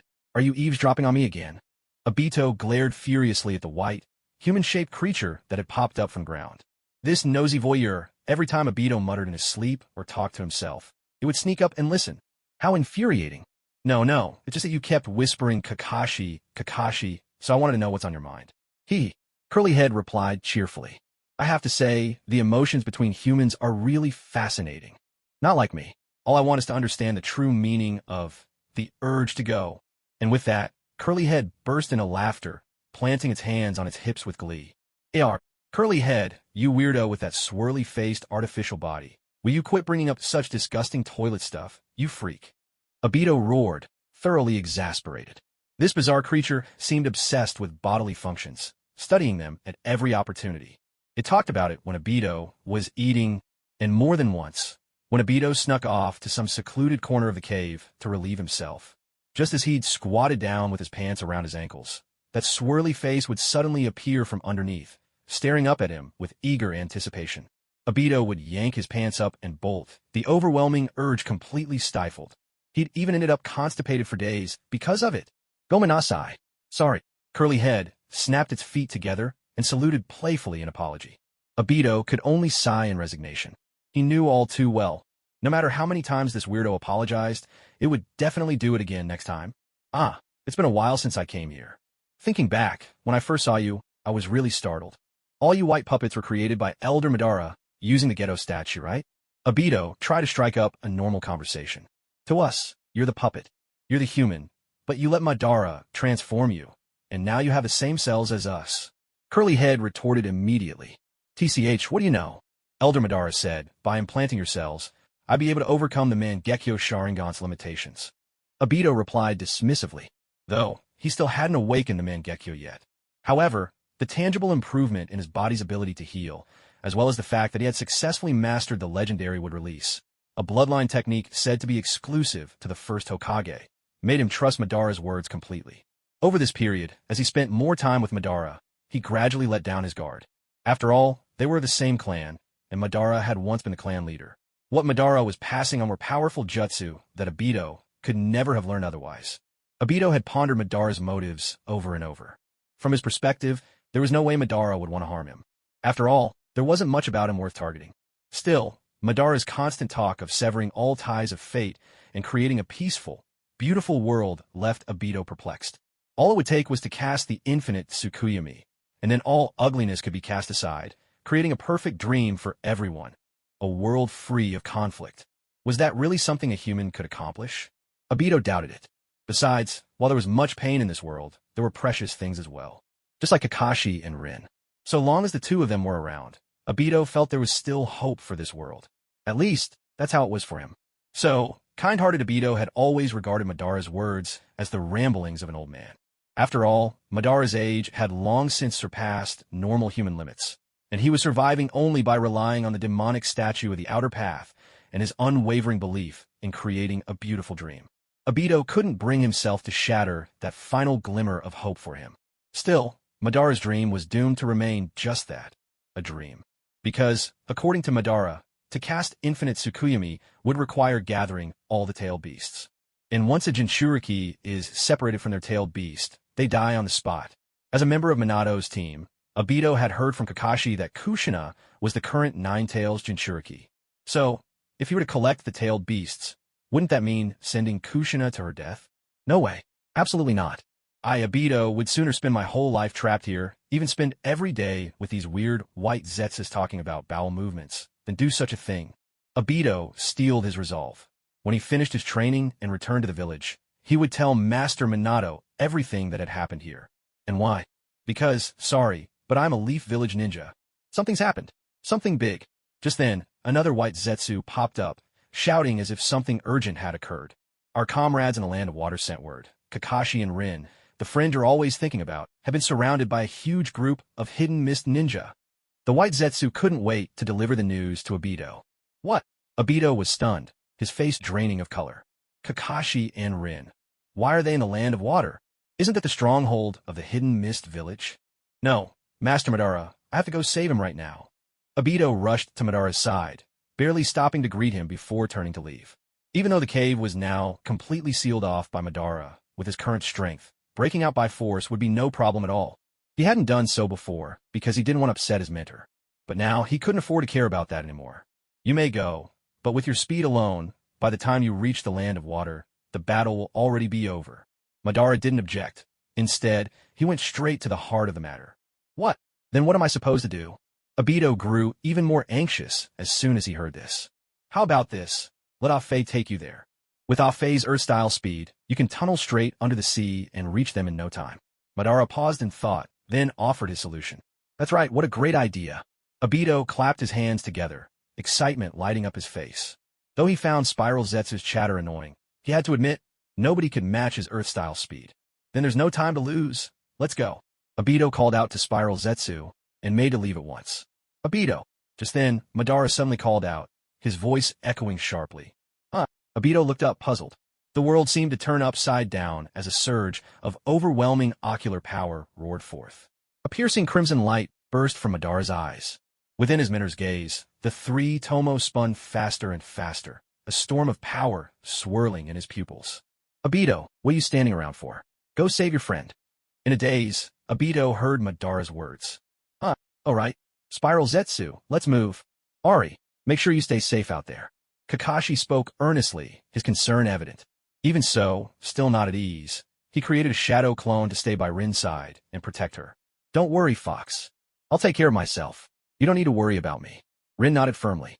On this deadly battlefield, she didn't want to be the reason Kakashi got distracted. Haha, I knew it. Ari, you're the best. Kakashi gave Rin a gentle smile, then his tone grew serious. Shun, it's time the Hidden Mist realized the price of invading the Land of Fire. It's not often we fight side by side. How about a contest to see who takes down more enemies? These invaders who kept pouring into the Land of Fire's battlefields. Kakashi had no qualms about letting them taste what it was like to have war on their own doorstep. Silver Fox, you're too kind.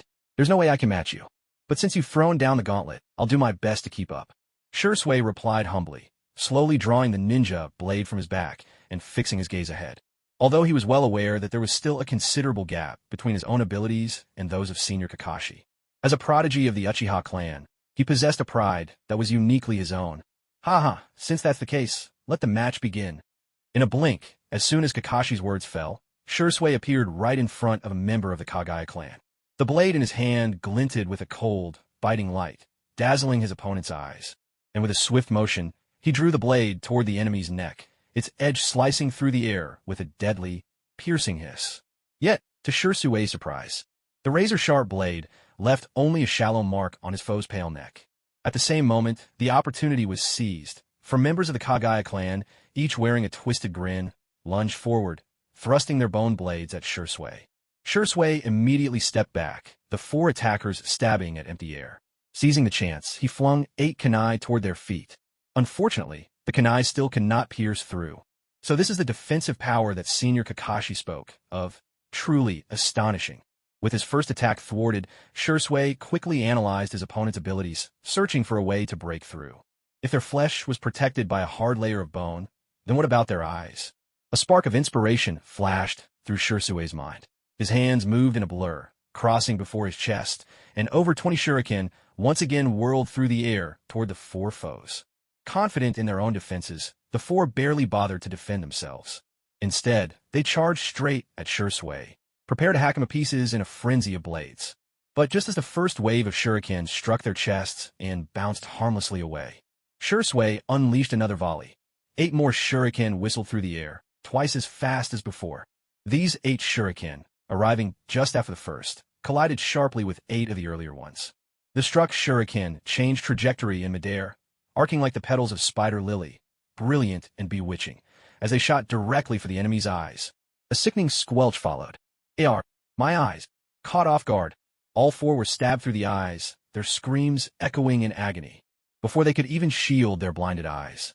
Shursui hurled another 8 shuriken, driving the ones already embedded in their eye sockets deep into their brains. The hands they had just raised froze midair, and then, drained of all strength, their bodies collapsed. Life snuffed out in an instant.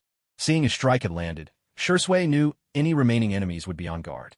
Without hesitation, he activated his 3 Tomo Sharingan and swiftly formed hand seals. As the seals completed, a dozen or more identical copies of Shursui appeared out of thin air behind him. Each one radiated the same presence, moved in perfect unison, and wore the same gentle smile, a sight that sent chills down the spine. Now, then, Shursui once again drew his ninja blade and placed it before his chest, his left hand gently brushing the tip of the blade.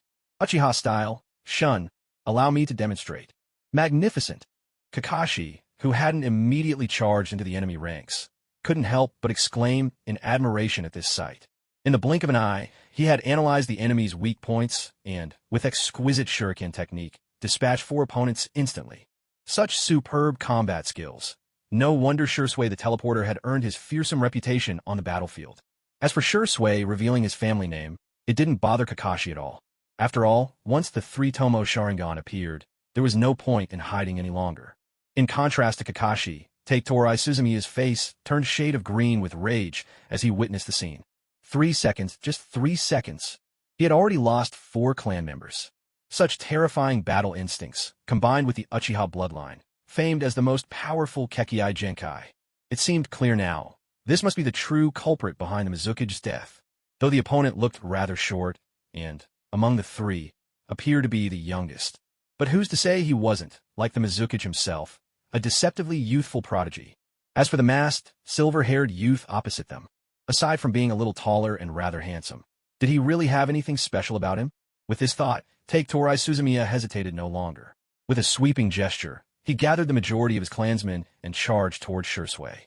As for himself, he led his most trusted followers in an assault on Kakashi. Anyone capable of killing the Mizuki would surely be a formidable foe. Better to take out this silver-haired brat first, and seize control of the girl afterward. Oh, so they think I'm an easy target here? Kakashi, watching this unfold, couldn't help but let out a wry chuckle. Well, anyone who saw the 3-tomo Sharingan would instinctively assume Shursui was the stronger one, wouldn't they? If that's the case, then let's see how this plays out. Ine seal, release. Magnet style, gold dust. In a flash, Kakashi undid the Ine seal. At the same time, his hands formed rapid seals, channeling highly concentrated chakra into magnetic force and infusing it into the ground, conjuring a vast sea of gold dust that spread like ocean waves. Magnet style, grand burial of gold dust. With a thunderous shout, Teitori Suzumiya and his men, just 5 meters from Kakashi, suddenly felt the ground beneath them soften. Their bodies, out of their control, began to sink, swallowed up by the surging gold dust. Kakashi reached out with his right hand, fingers spread, and then clenched his fist sharply. Boom, boom, boom. The gold dust encasing Teitori Suzumiya and his followers was suddenly subjected to immense pressure, followed by a series of violent explosions. The blast sent a cloud of sand billowing into the air. Kakashi swept it away with a single, forceful wind palm, dispersing the dust. He looked down at the high-density gold dust under his feet, now seeping blood, and an unusual glint shone in his eyes. Back in his previous life, the battle between Gaara and Kimimaro was always one of his all-time favorites. Now, with the chance to recreate such an iconic scene, Kakashi couldn't help but feel a surge of excitement within him. Still, excitement aside, he hadn't forgotten Kimimaro's final, life-consuming masterpiece, the dance of the seedling fern, using the Shikatsumiyaku. Magnet release, sand cushion. Kakashi immediately gathered gold dust into a swirling cloud of sand, lifting Rin and himself high into the air. As for Shursui, Kakashi wasn't worried at all. With Shursui's mastery of the body flicker technique, there was no way he'd be caught by a forest of bones, so Kakashi left him to his own fight. Yet, 3 minutes later, silence blanketed the sea of sand below. What's going on? Why is it so quiet? Where was the much-vaunted ultimate move of the Shikatsumiyaku? Was that it? No way. Could it really be that the clan head of the Kagaya, famed for their might, didn't even know how to unleash his trump card? With such lackluster ability, how did he ever have the nerve to mistreat Kimimaro? If I were him, I'd have treasured Kimimaro as the clan's greatest asset and nurtured him with care. Kakashi was at a bit of loss. He'd been so eager to witness this final, desperate performance. But in the end, the mighty Kagaya clan leader was simply gone. So what exactly had I been worrying about? For the first time, Kakashi found himself reflecting on his own cautiousness. In that moment, it truly dawned on him. Somehow, without realizing it, he'd grown much stronger than before. Accepting this new reality, Kakashi turned his gaze toward Shursui's battlefield. Very quickly, he realized that all his earlier worries were unfounded. True, the enemy's bodies were absurdly hard, so it took Shursui a bit more effort to bring them down one by one amidst the chaos. But the speed at which he darted between his clones, flickering between reality and illusion, was simply unmatched. Like a phantom, his movements were impossible for the Kagaya clan to track, let alone catch. By Kakashi's estimation, as long as Shursui didn't run out of chakra, it was almost impossible for him to get hurt. Given that, Kakashi thought it might actually be better to let Shursui sharpen himself in battle a bit longer. After all, Only through the crucible of life and death struggles do true warriors emerge. Considering the formidable foes they would face in the future, the stronger his allies, the better. With that in mind, Kakashi drew his gaze back, his thoughts turning to the demonic mirroring ice crystals. All this time, Byakuya Masahisa had been watching the unfolding battle. When he saw the youth who had so easily defeated the Kagaya clan leader now set his sights on the demonic mirroring ice crystals, a pang of foreboding struck his heart. All units prepare to unleash 1,000 flying water needles to aid the Kagaya clan? Wait, no. Before he could finish, Masahisa's eyes widened in shock as Kakashi's figure blurred. He slipped like a wraith right into the ice mirrors. Impossible. Only those with the awakened ice release bloodline should be able to enter the demonic mirroring ice crystals. How did he get in? Could it be he's actually a lost scion of our clan? But then, what about that magnet release just now? Masahisa's mind spun desperately, ideas racing as he tried to make sense of the impossible. Suddenly, a flash of inspiration struck him, and the truth of the matter became clear. A clansman who had never awakened the power of ice release left, departing from the land of water. After wandering for some time, he eventually chose to settle in the land of wind, living as an ordinary civilian. By chance, he met another civilian from the land of wind, someone who also had not awakened the bloodline of magnet release. The two fell in love and had a child together. Later, due to the chaos of war, the couple, seeking refuge from the conflict, fled and made their way to the relatively safer land of fire. But fate was cruel. Caught in the crossfire of a ninja battle, they lost their lives, victims of a war they never wished to join. The child, left alone, was taken in by the Hidden Leaf Village, and under their care, grew up to become a leaf ninja. Yes, that's exactly how it happened. My child, you carry the blood of our clan within you. Just as Byakuya Shuku pieced together the truth, and, filled with hope, sought to awaken the youth's sense of belonging with words of love and reunion. Cries of agony suddenly rang out from his clansmen trapped within the demonic ice mirrors. Then, to Byakuya Shuku's utter shock, one by one, his clansmen were beheaded inside the icy mirrors by the young ninja, their lifeless bodies tumbling helplessly out of the reflections and onto the cold ground. Cursed brat, even if you share our blood, today I will see you dead. Rage ignited within Byakuya Shuku, and, unleashing his secret technique, he used the ice mirror's reflections to appear beside Kakashi. Ice release, Frost Nova. Within that frozen, shimmering world of mirrors, Kakashi was wielding his blade, cutting down his enemies. Suddenly, a brilliant streak of white light shot toward him with blinding speed. Kakashi's instincts screamed danger. He quickly used his lightning body flicker to evade. The white flare landed exactly where he had just stood, exploding amidst a cluster of ice-release clansmen who failed to dodge in time. In the next instant, a terrifying cross-shaped burst of frost erupted outward, spreading in every direction, instantly trapping the unfortunate clansmen in a prison of ice, freezing them into statues. Kakashi, retreating step by step, surveyed the scene. He saw those once vibrant, red-cheeked ice-release clansmen, now drained of color, their skin ghastly pale in an instant. Even the spark of life within them faded away in silence. What a powerful jutsu! Kakashi marveled inwardly. For Byakuya Shuku to help him eliminate his foes, and to let him witness and learn an S-rank secret ice release jutsu, Kakashi could only give him a heartfelt nod of approval in his mind. What a wonderful adversary suddenly. Inspiration struck him, and he grasped the truth of the matter. A clan member who had not awakened the ice release bloodline left the land of water. After many twists and turns, this person eventually chose to settle in the land of wind as an ordinary civilian. By chance, he met a fellow civilian from the land of wind who also had not awakened the magnet release bloodline. The two came together and gave birth to this child. Later, due to the ravages of war, the couple wandered from place to place, seeking refuge from the chaos, and finally made their way to the relatively safer land of fire. Yet, by a cruel twist of fate, they stumbled into the midst of a ninja battle and lost their lives in the crossfire. The child, orphaned, was taken in by the Hidden Leaf Village, where he was raised and nurtured into a leaf ninja. That's it. This must be the truth.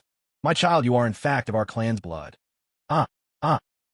Just as Byakuya Shuku pieced together the truth and was about to reach out with affection, hoping to awaken the other's sense of belonging and call him back to the clan, wails of agony suddenly echoed from within the demonic ice crystal mirrors, the cries of his kinsmen. Next, to Byakuya Shuku's utter shock, one after another, his clansmen were beheaded by the young ninja inside the ice mirrors, their lifeless bodies tumbling helplessly to the ground beyond. Damn brat, even if you carry our clan's blood, today I will see you dead. Fury blazing in his chest, Byakuya Shukyu unleashed a secret technique, using the reflective power of the ice mirrors to appear in front of Kakashi. Ice release, Frost Nova. Within the frozen realm of the ice mirrors, Kakashi was brandishing his ninja blade, slaying his enemies. Suddenly, a blinding white flash shot toward him at lightning speed. A chill ran down Kakashi's spine. He immediately used lightning body flicker to dodge out of harm's way. In the blink of an eye, the white flash struck the spot where he had just stood, exploding among the ice release clan members who hadn't managed to escape. In the next instant, a terrifying cross-shaped surge of ice burst outward, sweeping the surroundings with biting cold. In a matter of moments, the group of ice release clan members was engulfed, frozen solid into statues of ice. Kakashi, retreating carefully, looked out across the battlefield. He saw that the once healthy, rosy skin of those encased in ice had turned deathly pale in an instant. The spark of life within them quietly extinguished. What a powerful jutsu! Kakashi marveled inwardly. Not only had Byakuya Shukyu helped him eliminate his foes, but he had also gifted him a first-hand glimpse of an S-rank ice release secret technique. In his heart, Kakashi couldn't help but give him a silent thumbs up. What a formidable opponent. If only there were a dozen more like him. But before anything else, he had to deal with this wall of ice. Sage Art, majestic destroyer flame. With a roar, a tremendous sea of fire surged forth, crashing toward the ice with unstoppable momentum. The collision of fire and ice erupted with a fierce, crackling sound. Billows of white steam rose up in waves. At the same time, cracks began to appear in the demonic ice crystal mirrors. Crack! As the cracks spread further, the demonic ice mirror crystal array, which had relied on everyone's chakra to remain intact, finally gave way. It shattered on the spot and faded away, vanishing without a trace. With that, among all the ice release clan members present, only Shiroya Shinji remained. Witnessing this, Shiroya Shinji struggled to suppress the pain and rage in his heart. Forcing what he thought was a warm smile onto his face, he turned to Kakashi and said, "Child, you and I are of the same clan. You possess the ice release bloodline." "Oh, that's right, I remember now. Years ago, an infant from our clan was stolen away the very day he was born. If he were alive today, he'd be just about your age. Yes, that must be it. Konoha coveted the power of the ice release, so they kidnapped you back then. You don't know this, but your birth parents left everything behind to search for you. In the end, they were killed by Konoha's ninja." Shiroya Shinji spoke with deep emotion, his words so sincere and moving that for a moment, even he almost believed them himself. Kakashi, standing before him, showed a mixture of shock, disbelief, hesitation, and inner turmoil upon hearing these claims. Sensing the momentum, Shiroya Shinji pressed on, eager to say more. This boy was so powerful. If only he could be deceived and brought to my side, the lost glory of the ice release bloodline could be restored. As for whether the boy would believe him, Shiroya Shinji was quite confident. After all, the ice release bloodline couldn't be faked. "Chidori." Just then, a cold voice sounded from behind Shiroya Shinji. A chill shot up his spine, icy dread racing from his tailbone to the top of his head. But before he could react, a sharp pain erupted in his chest. He looked down in disbelief, only to see a right hand crackling with lightning piercing straight through his left chest. "You winded you." He had been sure the boy was listening to his story. When did this happen? A puff of smoke erupted, and the Kakashi who'd stood before him with that complicated expression vanished into thin air. Just a shadow clone. "If anything, blame yourself for thinking I'd believe those ridiculous lies," Kakashi said with an exasperated look. Moments ago, he'd used Earth Release to hide underground. If he hadn't been waiting for the perfect moment when his opponent let his guard down, he would have interrupted that nonsense much sooner. Long-lost clansman? Give me a break. For a clan leader to spout such outrageous lies. How did you even say them with a straight face? "But you really do have the ice release bloodline," Shiroya Shinji gasped, his breath fading. "Oh, that? I just picked it up after watching you use it. It's not hard. If you have hands, you can do it," Kakashi replied nonchalantly. "You." Shiroya Shinji coughed up a mouthful of blood. His life slipped away, and he died with his eyes wide open, unwilling to accept the truth. "Shun, do you need any help?" After taking care of the two clan leaders, Kakashi turned his gaze toward the figure darting across the battlefield like an agile spirit and called out, "Have you already dealt with all the enemies?" "As expected of you, Silver Fox Senpai."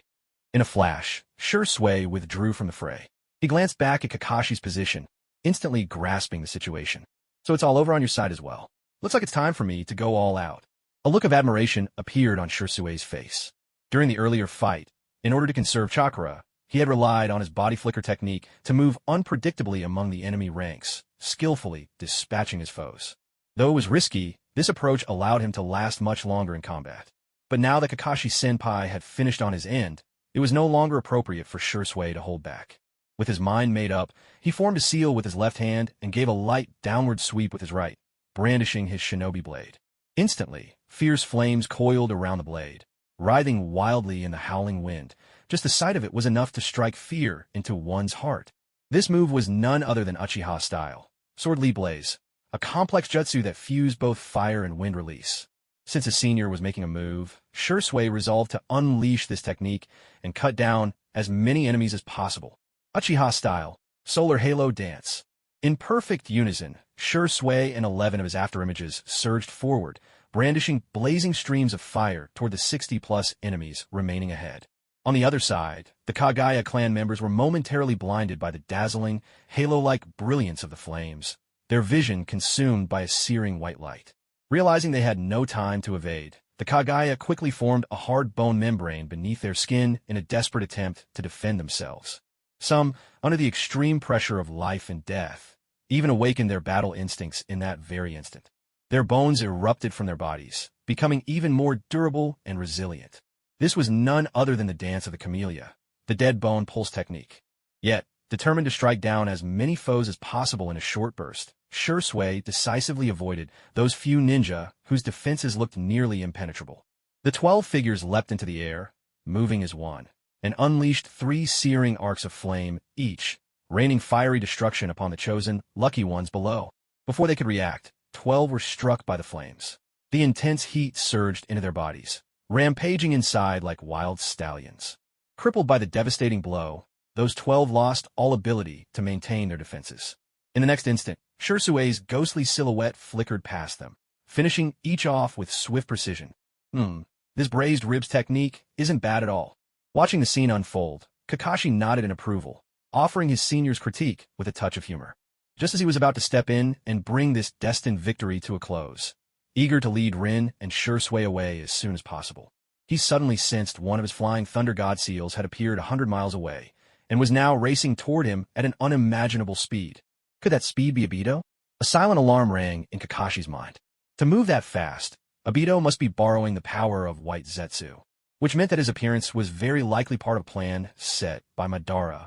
But now, the seal on Rin had already been removed in advance, and the remnants of Kagaya before them posed no real threat. So what else could the enemy possibly do? Kakashi narrowed his eyes cautiously. No matter what, he had to prepare for the worst. Meanwhile, trapped deep underground and unable to speak, Obito could only urge himself on his mind. Faster, faster. He had to make it in time. Kakashi, Rin, you must not get hurt. We're here, Obito. Kakashi and Rin are just ahead. At that moment, the curly-haired Zetsu possessing Obito rose to the surface.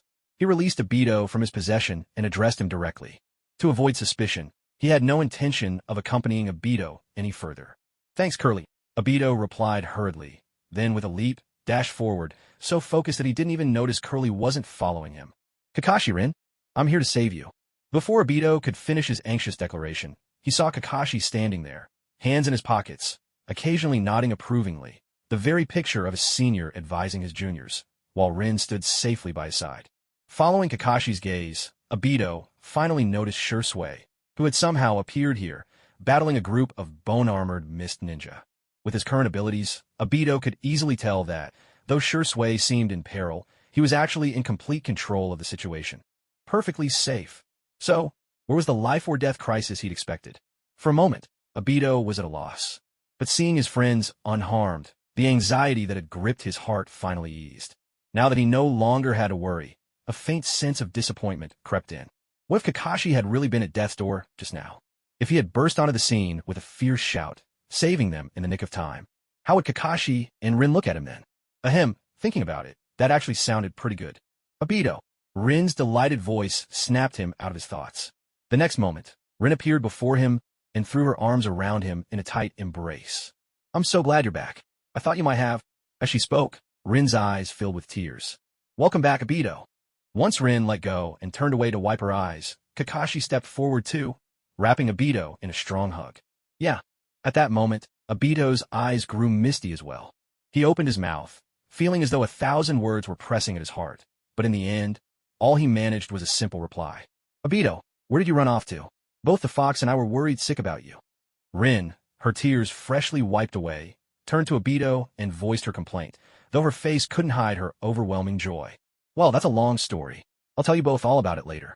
Hearing Rin's concern, Obito scratched his head with a sheepish grin. He could feel the genuine care woven into her words. By the way, why are you two here? And why is Shursui the only one still fighting? Oh, about that. Kakashi smiled and recounted the whole story to Obito. And since you're back just in time, why don't you join us and watch your juniors battle? It's quite a spectacle. As he spoke, Kakashi gave Obito a reassuring pat on the shoulder, sensing the disappointment hiding in Obito's heart. So that's how it is. So, my place on Minato's team has been taken by Shursui. After listening to Kakashi, a trace of sadness flickered in Obito's eyes. He understood. If someone vanished from the battlefield without a trace, the village would simply assume they'd fallen. But still, now you see it, don't you? You're not as important as you thought. You're just a tool, easily replaced at any moment. Suddenly, a chilling, sinister voice whispered in Obito's ear. Who's there? Who's talking? Startled, Obito jerked his head up, all thoughts of sorrow forgotten, only to find Kakashi and Rin had vanished without a trace. Standing before him now was a ninja with eyes burning crimson, who looked exactly like himself. Who are you? Why do you look like me? What have you done with Kakashi and Rin? Obito raised his kunai in alarm, watching the stranger warily. No need to act so cautious, because I am you. The ninja, identical down to the last detail, spoke with a cold smile. What? Obito was almost certain he'd misheard. You expect me to believe that childish nonsense? To be precise, I am the darkness within your heart. The dark Obito grinned wickedly. My darkness? Obito echoed, not truly believing, yet unable to explain such a strange scene any other way. Unless, I see now, I must be trapped in a jinjutsu, right? I'll admit, catching me in a jinjutsu without me noticing takes skill. But in front of these eyes, no illusion can hold. Obito spoke as he activated his pride and joy, the two-tomo Sharingan. Jinjutsu release. Yet, the ninja before him, claiming to be his darker self, did not vanish as he had anticipated. On the contrary, his counterpart watched him with great interest, his gaze filled with a mocking amusement, as if he were looking at a fool. Damn it! Why didn't the Jinjutsu break? Could he truly be the shadow, lurking in his own heart? But he couldn't recall anything in his life worth falling into darkness over. Are you wondering why I appeared? The dark Obito seemed to see straight through his thoughts, exposing them without hesitation. Don't look at me with such surprise. If I am your shadow, of course I know what's in your heart. A mocking smile curled on the dark Obito's lips. His blood-red eyes glinted with a predatory light, like a tiger eyeing a helpless fawn. You like Rin, don't you? But Kakashi snatched her away from your side. What matters most to you is the friendship between you, Kakashi, and Rin. Yet now, Shursui, a stranger, has so easily taken your place. That's why you feel lost, resentful, even harboring hatred. Suddenly, the dark Obito raised his voice, each word a dagger aimed at Obito's heart. Yet the outburst he expected, the furious denial or the rage at having his feelings exposed, never came. Instead, at these words, Obito simply shrugged, his expression calm as he replied. If I had any doubts before, your speech just now made it perfectly clear you're not some shadow of mine. You're nothing more than an advanced Jinjutsu. The dark Obito's mocking grin faded in an instant, leaving him utterly bewildered. What was going on? Hadn't he said enough to cut to the core? At least give him some emotional reaction. How could someone stay so calm and still call themselves Uchiha? Sensing the other's confusion, Obito explained with an air of disdain. Sure, what you just said, anyone would find it unsettling. Even my own sense of loss over Shursui's appearance didn't escape your notice. But you still underestimate the trust one have in Kakashi and Rin. From the day we enrolled, we ate together, trained together, joined Minato's squad together, took the Chunin exams together. We even fought for our lives side by side on the battlefield. The trust we built through storms and hardship. How could that be shaken by a few words from you? As for Kakashi taking Rin, the girl I like, come on, that's just fair competition between two men. And honestly, what made me give up wasn't Kakashi, but Rin's feelings for him. So don't underestimate me, idiot. In the end, Obito's fury finally broke through, revealing the storm within his heart. How dare someone try to toy with his feelings? Unforgivable. If the Jinjutsu release won't work on you, then wood style, cutting sprigs technique. With a furious roar, wooden spikes shot out from Obito's right arm, thrusting into Dark Obito's chest with blinding speed. But it didn't stop there. The moment the spike pierced into his foe's body, Obito formed another hand sign, and the wood forked and grew, stabbing through from the inside out. Such a ruthless technique. Clearly, the usually kind-hearted Obito was truly enraged. But instead of showing anger or despair at having his scheme exposed, the impaled Dark Obito burst into wild, inexplicable laughter. Yes, I did underestimate you just now. But it's a pity, because in the end, I'm still the winner. Open your eyes and look closely. Who did you actually attack? Kakashi. At that moment, Obito heard Rin's voice, torn apart by agony, screaming his name. A sharp crack split the world. The scene shattered like broken glass, and suddenly before his eyes was Kakashi's face, blood streaming from every orifice, frozen in shock. Rin rushed forward, shattering the wooden spike that connected Obito and Kakashi with a single, desperate punch. With gentle, frantic hands, she laid Kakashi flat on the ground, her palms glowing with green, healing chakra pressed tightly to his chest. It's going to be all right. You'll be all right. Kakashi, you've always healed so fast. Even worse wounds than this. Why yes, that's right, Kakashi. Use your 100 healings technique now. Rin poured every ounce of her strength into healing Kakashi, her words tumbling out in panic and desperation. But the scene she longed for, the healing marks spreading across his skin, the wounds knitting closed, never came. In Rin's despairing gaze, Kakashi's heartbeat slowed and then stopped altogether. All life faded from him. No, Kakashi, please don't die. I'm begging you. Rin stared at Kakashi's face, growing paler by the second, and her tears flowed unchecked like a dam bursting after a storm. Please, please. Knowing there was nothing more she could do, Rin quietly lifted Kakashi's upper body and held him tightly in her arms. Silver Fox. Just then, drawn by Rin's anguished cry, Shursui looked back in time to witness Obito's attack on Kakashi. Without a second thought for the battle raging behind him, he leapt over in a flash to Kakashi's side. Fortunately, the Kagaya clansmen, now leaderless and having lost so many of their own, at last began to feel fear. They looked at each other uneasily, but not one dared to step forward. This can't be happening. Did I just kill Kakashi with my own hands? Obito stared, dazed and lost, at Kakashi's lifeless body cradled in Rin's arms, unable to believe what lay before his eyes. Obito-senpai, why did you do this? Shursui, torn between grief and confusion, rushed forward, his voice trembling with anger as he demanded an answer. At the same time, the image of Kakashi standing alone to face the Mizukage, risking everything so he and Rin could survive, flashed through Shursui's mind once more. He didn't even notice. His own Sharingan, marked by 3 Tomo, was spinning faster and faster, until at last the shapes blended together, transforming into a pattern like the blades of Shuriken. But then, to Shursui's shock, his right hand, as he reached for Obito, simply passed right through Obito's shoulder, clutching at nothing but empty air. Just then, Obito lifted his eyes as well. Those eyes, like 3 sides of death, interlocked in a circle, stared out at the world. In that instant, driven by the pain of Kakashi's death, both Obito and Shursui awakened their Mangekyo Sharingan at the very same moment. Obito, lost and shaken, paid no heed to Shursui's desperate question.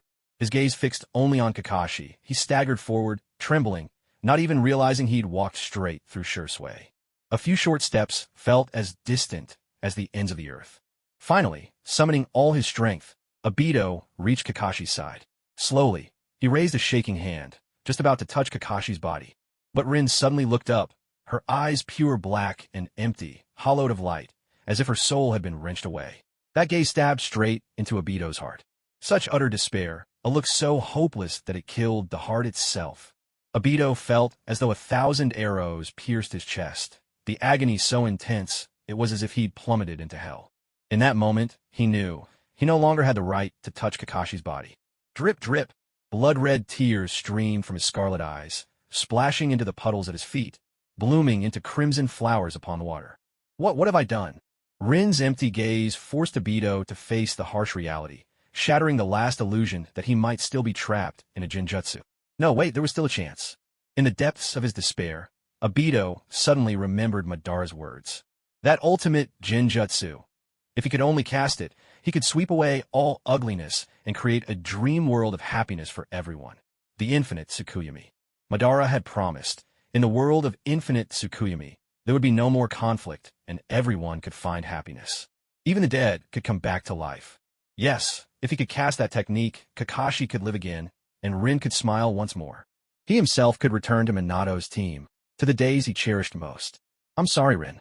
I will atone for my sins with my own hands. Kakashi, I'm going to create a world where you exist. Obito spoke in words only he could truly understand, his gaze growing ever more resolute. But before that, all you bastards who tried to hunt down Kakashi and Rin, I'll send you to hell myself. In a flash, Obito appeared right in the midst of the Kagaya clan members. A chorus of terrified screams erupted from the ninjas around him. With style, chaos of the underworld. With a furious shout, dozens of thorn-covered trees burst from the ground beneath the feet of more than 10 Kagaya clan members nearest to Obito. The trees spiraled upward, snaring each ninja they touched in a tight, merciless embrace.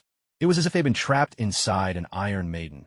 Blood seeped through the gaps in the wood, trickling down the thorns to the earth below.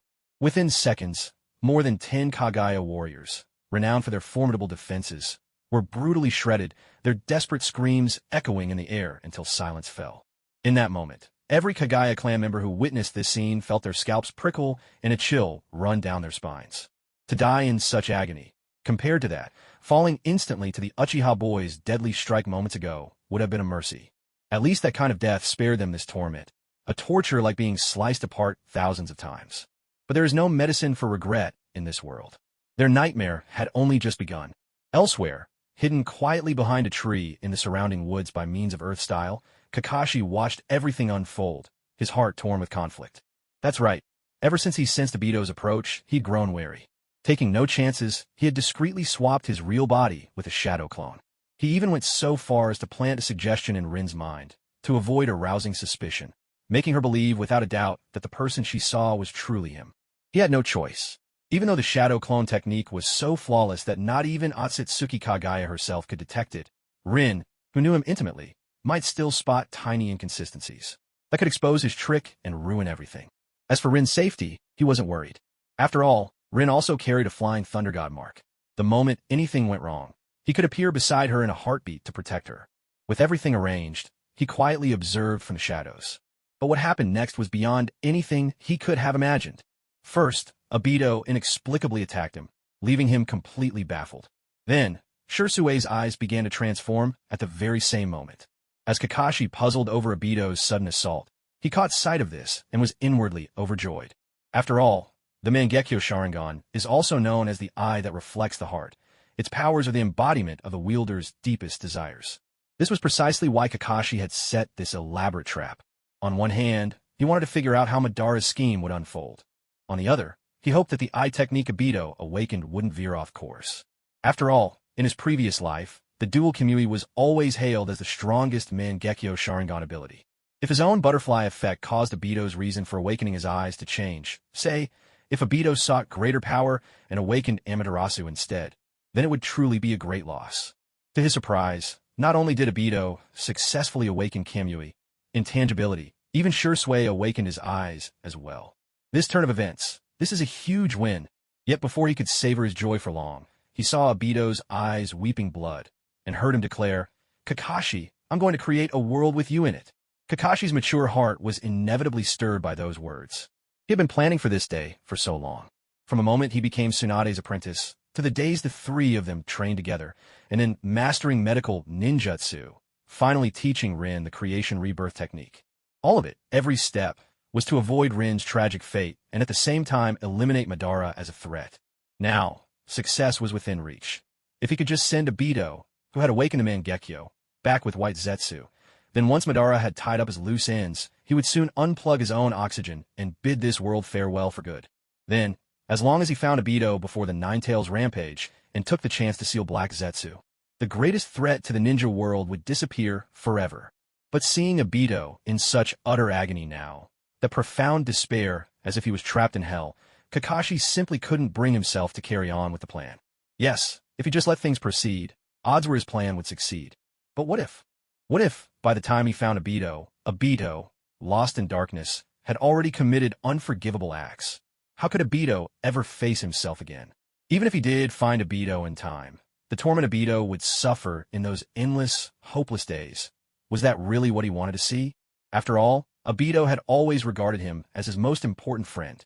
If the pain Obito endured during the 2 previous attempts to awaken his eyes could be considered the inevitable trials of his life, a brief agony followed by greater strength, which Kakashi could justify to himself.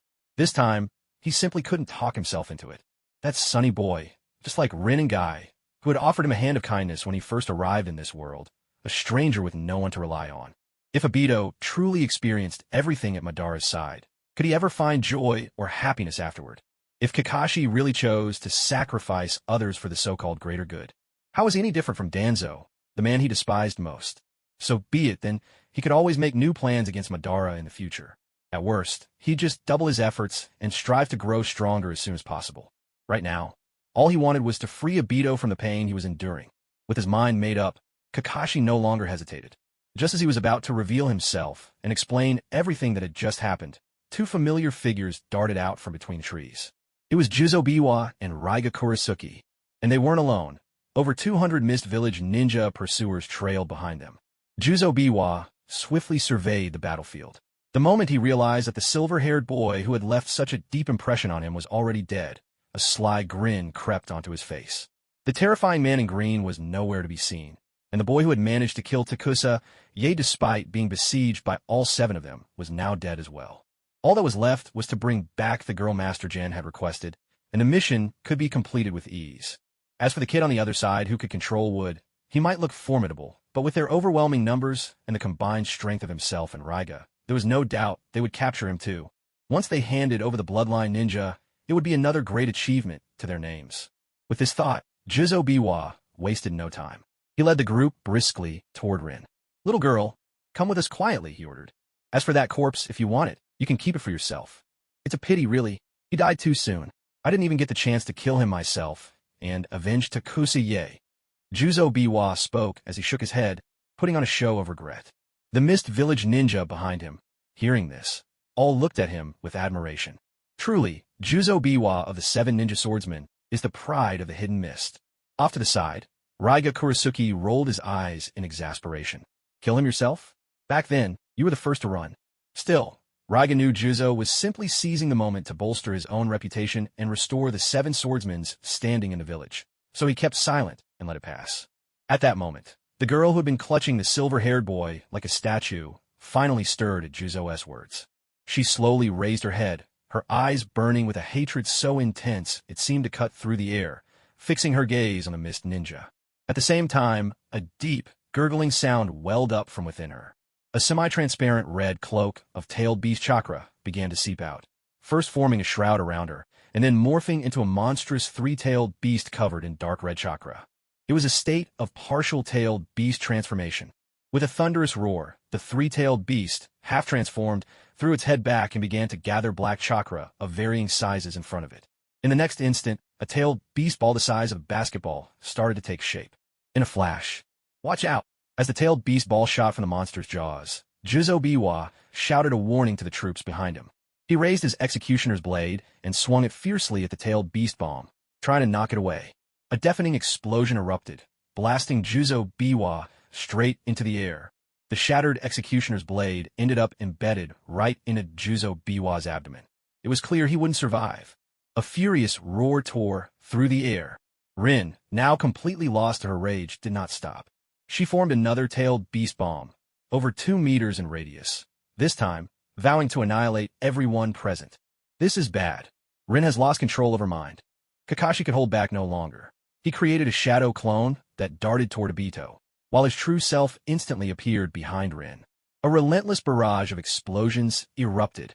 At that moment, the ominous tailed beast bomb shot forth again, landing at the very center of the assembled ninja and unleashing a terrifying storm that threatened to destroy everything in its path.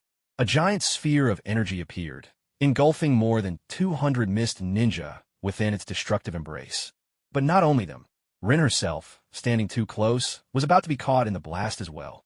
In a split second, Kakashi grabbed Rin's tail with his right hand, pressed his left to Shirsue's shoulder, and with the Flying Thunder God technique, whisked them all out of the explosion's range. Silver Fox, Sr., is that you? Shursui recognized the figure before him and gasped in shock. There's no time to explain. Rin's mind has slipped beyond control. Your Mangekyo Sharingan can restrain tail beasts. Help me suppress the three tails before it loses control completely. Kakashi urged Shursui anxiously. Understand. Shursui instantly grasped the situation and activated his Mangekyo Sharingan, locking eyes with the monstrous three tails. In the next moment, the three tails' eyes also turned to deep, blood-red Mangekyo. With Rin's semi-tailed beast transformation now restrained, Kakashi strode forward and pulled her tightly into his arms. A sizzling sound filled the air, accompanied by the scent of roasting meat. The searing-tailed beast chakra cooked the front of Kakashi's body in an instant. The burning chakra felt as if it had ignited every ounce of his own chakra, but Kakashi immediately activated the 100 Healings technique, dulling the pain as he pressed his forehead gently against Rin's. In the blink of an eye, he found himself on a deserted island, caught in the midst of a violent storm. And there, at the center of the island, was Rin. She sat with her knees drawn to her chest, her head buried deep, trembling helplessly. Rin! Kakashi rushed forward and wrapped her in a firm embrace. Rin, battered by wind and rain, heard the familiar voice and looked up in bewilderment. Kakashi? Her whole body shook. Yes, it's me. I'm alive. The one you saw was only my lightning release clone. Kakashi explained softly. Rin stared at him in disbelief, stunned for a moment. Then, unable to hold back any longer, she burst into tears, sobbing uncontrollably. Wah! Kakashi, I really thought you were dead. Why? Why did you pretend to be dead and trick me like that? Kakashi, you big meanie, I ought to beat you up. Wah! Lin sobbed uncontrollably, her fists clenched as she pounded on Kakashi's chest again and again. I'm sorry. It's all my fault. I shouldn't have done this. Kakashi held Lin tightly in his arms, letting her hit him as much as she wanted, apologizing over and over. He knew he had truly frightened her this time. But after a few punches, Lin's fists relaxed into gentle hands, softly caressing Kakashi's chest. Does it hurt? Lin asked, her voice full of concern. She knew that when a shadow clone dispersed, all the pain would be transferred back to the original body. Even if the sensation dulled, the agony of being pierced through like a pincushion was more than most people could bear. It's nothing. No pain could ever compare to how much it hurts to see you like this. A gentle smile played at the corner of Kakashi's mouth as he spoke. Sweet talker. Lin lightly tapped Kakashi's chest with her right hand, her lovely face blushing faintly. Once upon a time, if she had heard such a heartfelt confession, she would have been too shy to say a word. But now, after surviving life and death together again and again, even though Kakashi hadn't spoken his feelings outright, she could already sense them clearly. Gradually, she had come to see herself as Kakashi's girl, and her heart had grown much stronger. Oh, right, Lin, will you be my girlfriend? At that moment, Kakashi suddenly met Lin's gentle gaze, his voice sincere and earnest. Until now, he had kept his feelings in check out of fear for Lin's safety. But now that her ordeal was over, he didn't want to wait any longer. Lin was stunned at first, then shyly nodded her head. Ha ha, now that you've agreed, you can't go back on it. Pinky swear, no changes for 100 years. Kakashi laughed, reaching out his little finger, his eyes overflowing with tenderness. Who said I'd go back on it? Lin murmured, blushing, but bravely lifted her head to meet Kakashi's gaze and hooked her little finger around his. Pinky swear 100 years, no changes. Whoever breaks, it is a little puppy. With that, the newly coupled Kakashi gently swept Lin into his arms. As if in celebration, the raging storm outside abruptly ceased. A warm ray of sunlight broke through the clouds, bathing the lake in golden light and bringing tranquility back to the water surface. But just as the lake had finally calmed, it suddenly rippled violently. The ground beneath Kakashi's feet trembled and began to rise. In the next moment, an enormous creature slowly emerged from the center of the lake. Kakashi focused his gaze and saw that it was a monstrous creature resembling a giant turtle. Its body was as massive as a small mountain, and 3 enormous tails danced behind it, sending up cascades of water. So the so-called island he'd been standing on all along was actually the shell of the 3 tails, Isabu. Youngster, there's a familiar aura about you. What's going on here? Isabu twisted its long neck to look at Kakashi. It spoke in human language, its words slow and heavy, rumbling like thunder, yet with a distinctly lazy tone. A familiar aura? Kakashi's heart skipped a beat. Then, one by one, he changed his chakra to match that of Shikaku, the 1 tail, and Gyuki, the 8 tails. You must be talking about this, Isabu. After a simple demonstration, Kakashi replied in a calm, measured tone. Youngster, why do you have the chakra of Shikaku and Gyuki? And how do you know my name? The usually lethargic Isabu suddenly widened his enormous turtle eyes at these words, disbelief written all over his face. Ever since the Sage of Six Paths had split up the 9 of them, so many years had passed. In all that time, he'd only ever heard others call him the Three Tails. This was the very first time a human had spoken his true name. Well, what if I told you I'm the Sage of Six Paths reincarnated, and have inherited some of his memories? Would you believe me? Kakashi made a joke. After all, he couldn't very well say he'd learned it from an anime. I believe you. But Isabu's reaction went far beyond Kakashi's expectations. In Isabu's mind, aside from his 8 companions, only the sage himself knew his true name. Yet here was a human youth who not only knew that name, but had also gained the trust of both Shikaku and Gyuki. Among the 9-tailed beasts, Isabu was well aware he wasn't the brightest. But if even the mischievous, sly Shikaku and the mature, steady Gyuki had accepted this boy, there could be no doubt about him. Isabu's straightforward answer left Kakashi momentarily at a loss for words. Had he just taken advantage of someone's honesty? Still, it was only an offhand joke. If Isabu misunderstood on his own, it couldn't really count as deception, could it? That's right, that's how it is. Having reasoned this out, Kakashi immediately felt at ease. Isabu, in a place you don't know, there's an incredibly powerful enemy targeting all 9 of you. Their goal is clear. They want to capture you and revive the 10 Tails. If I am to stop their scheme, I will need your help. And as it happens, Rin is my most important companion. So, are you willing to open your heart to Rin and lend her your strength? Kakashi finished, looking expectantly into Isabu's enormous turtle eyes. At the same time, he braced himself for a possible refusal and prepared to persuade Isabu further if necessary. After all, as a solitary tail beast, it would take some time for him to accept and trust humans again. An adjustment period was only natural. All right. Yet, to his surprise, Isabu agreed so readily and decisively that all the arguments he had prepared were rendered completely unnecessary. Isabu himself hadn't thought that much about it. From a moment Kakashi admitted to being the reincarnation of the Sage of Six Paths, the sage's final words of advice to them resurfaced in Isabu's mind. In his eyes, Kakashi's figure gradually transformed, taking on the likeness of the sage himself. So, from Isabu's perspective, every request Kakashi made seemed entirely reasonable.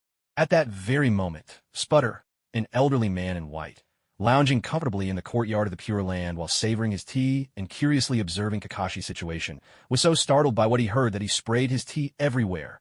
He had only been casually scanning the shinobi world when the simultaneous awakening of 2 Mangekyo Sharingans had caught his attention, prompting him to take a closer look out of curiosity. Who could have guessed that what started as a casual glance would lead to such a shock? Someone was actually impersonating him. What in the world? I've been reincarnated? Why am I the last one to know? Even the Sage of Six Paths was left dumbfounded by Kakashi's outrageous move. But with 1,000 years of wisdom behind him, he quickly saw through Kakashi's little trick. Chuckling as he stroked his long white beard, he couldn't help but sigh in amusement. Well, now this is interesting. A ninja who was born without any special lineage, yet who managed to acquire multiple Kekiite Genkai after the fact, and on top of that, he's so clear-headed about his own affairs. What a fascinating young man. Perhaps the shinobi world is about to change, thanks to his arrival. Having grasped the essentials, the Sage of Six Paths found himself growing curious about Kakashi's future. After all, his immortal soul had lingered in this world for far too long. It had been ages since anything had piqued his interest this much.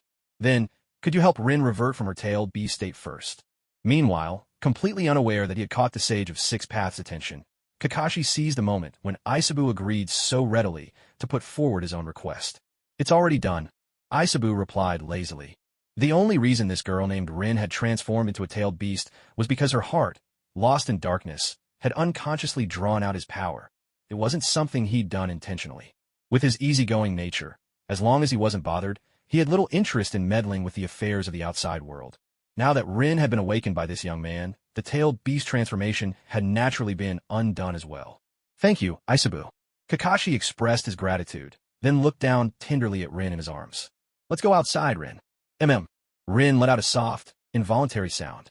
Held within Kakashi's embrace, she could only feel her cheeks growing hot and her body growing weak and light.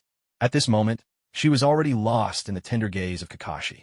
Seeing this, Kakashi's eyes curved into crescent moons.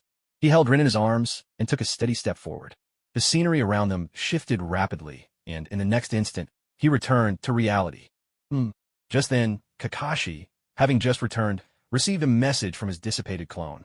He immediately grabbed Rin's small hand, and with a flying thunder god technique, appeared in front of Obito. Kakashi, having already learned the truth from the clone, Obito rushed up and threw his arms around him. I'm sorry, I'm so sorry, it's all my fault. Obito's eyes were bloodshot, tears streaming down his pale face, which was filled with guilt, shame, and relief. There, I already know about the Jinjutsu from my clone. It wasn't your fault. Kakashi gently patted Obito's back, while casting a glance at the white, human-shaped creature lying on the ground, whose chakra had been sealed by the four-symbol seal and could no longer use Earth style. It was none other than the one who, sensing trouble, had tried to forcibly drag Obito back to the cave. Toby, right? I'll give you two choices. Either you turn over a new leaf and follow Obito from now on, or you keep working as Madara's lackey, and I'll send you to the afterlife right here and now. After soothing Obito's emotions, Kakashi spoke coldly to Toby, who was lying on the ground. But Toby hesitated, torn inside. He had followed Madara since birth. Though Madara was a dying old man with an unpleasant personality and barely any charm, wouldn't it be a bit much to just betray him now? Don't be fooled by his plant-like appearance. He had his own principles. All right, I'll give you 3 minutes to think it over. Oh, and if you choose to stick with Obito, he can help you research your digestive issues in the future. Kakashi coaxed him patiently, then shot Obito a look to silence his impending protest.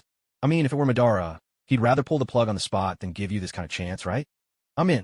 At those words, Toby immediately defected. But you have to promise, from now on, when Obito goes to the bathroom, he can't hide from me anymore. As if recalling something, Toby quickly added, Don't underestimate this plant man. He was sharp as a tack. Deal. Kakashi nodded in agreement. Kakashi. Obito's face turned green at that. He was instantly reminded of the terror of being haunted by Toby's obsession. Those were the days when every bathroom trip felt like he was guarding against a master thief. He'd thought that after returning to the Minato squad, he could finally escape Toby's prying eyes. Unexpectedly, in order to win over Toby to their side, Kakashi actually asked him to sell his body. If he had to endure Toby's harassment every day from now on, what difference would that life have from being in hell? No, I must create a world without Toby. Yet, just as Obito was about to continue speaking, Kakashi clamped a hand over his mouth and dragged him aside. Trust me, Obito. With Toby's ability to greatly enhance those he possesses, he'll become an incredible ally to you one day. As for needing the bathroom and things like that, if Toby wants to watch, just let him. It's like keeping a little pet Pokemon. It's really not a big deal. You're not losing anything. Kakashi whispered his advice. What on earth are you talking about? How could something like that be open for anyone to see? And is Toby really a pet? That's clearly a person. Well, maybe not exactly a person.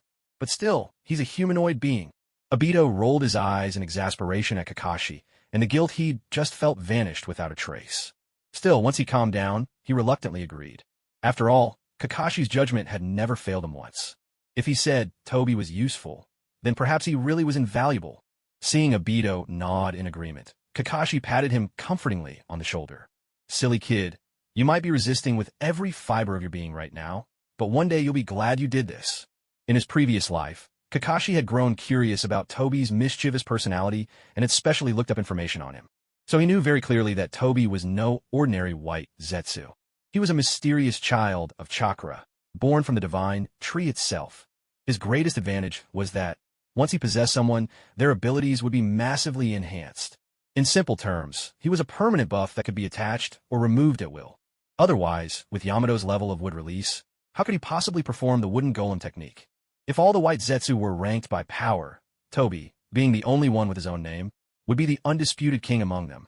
What's more, Toby, born from the divine tree and further strengthened by Hashirama's cells, held another unique value. If his cells could be extracted for research, it might just solve the problem of Hashirama's original cells being too wild to use, or Yamato's being too weak to be of much value. And if they could take this chance to make Shirsue's Mangekyo as easily usable as Obito's, wouldn't that be fantastic? That was why Kakashi hoped Obito could win Toby over. Besides, if memory served, Obito and Toby had gotten along pretty well in the original story. Kakashi shook his head slightly, pushing those thoughts from his mind. He once again put on a cold, emotionless expression and turned to face Toby. Obito has agreed. So, what's your final decision? I'm in. Hearing this, Afe leapt up in delight, dancing around Obito with exuberant gestures. Obito watched this, veins bulging with frustration, but recalling Kakashi's words, he managed to restrain himself. First, I'll take you back to the village, he thought. After that, well, we'll see who has the last laugh. The thought that he might finally have a chance to settle the score made Obito's mood a little less sour. In that case, Obito, you'd better put Ah-Fei into the Kamui space first, Kakashi instructed seriously. Ah-Fei's mastery of Earth style is second to none. If my clone hadn't noticed something amiss and sealed him away before he could react, you'd probably already be out of the land of water by now. You can never be too careful, especially when it comes to anything related to the divine tree. Wait, what? Kakashi, how do you know about my Kamui space? No, more importantly, how do you know the name and effect of my eye technique? Obito was utterly shocked. It was true that Kakashi's judgment was always sharp, and he often seemed to know things others didn't. That could be explained by his vast experience and the legacy of the White Fang. But this Mangekyo Sharingan had only just awakened. Obito himself didn't fully understand it yet. How on earth could Kakashi know so much? Someone might even suspect that Kakashi had already used these very eyes himself.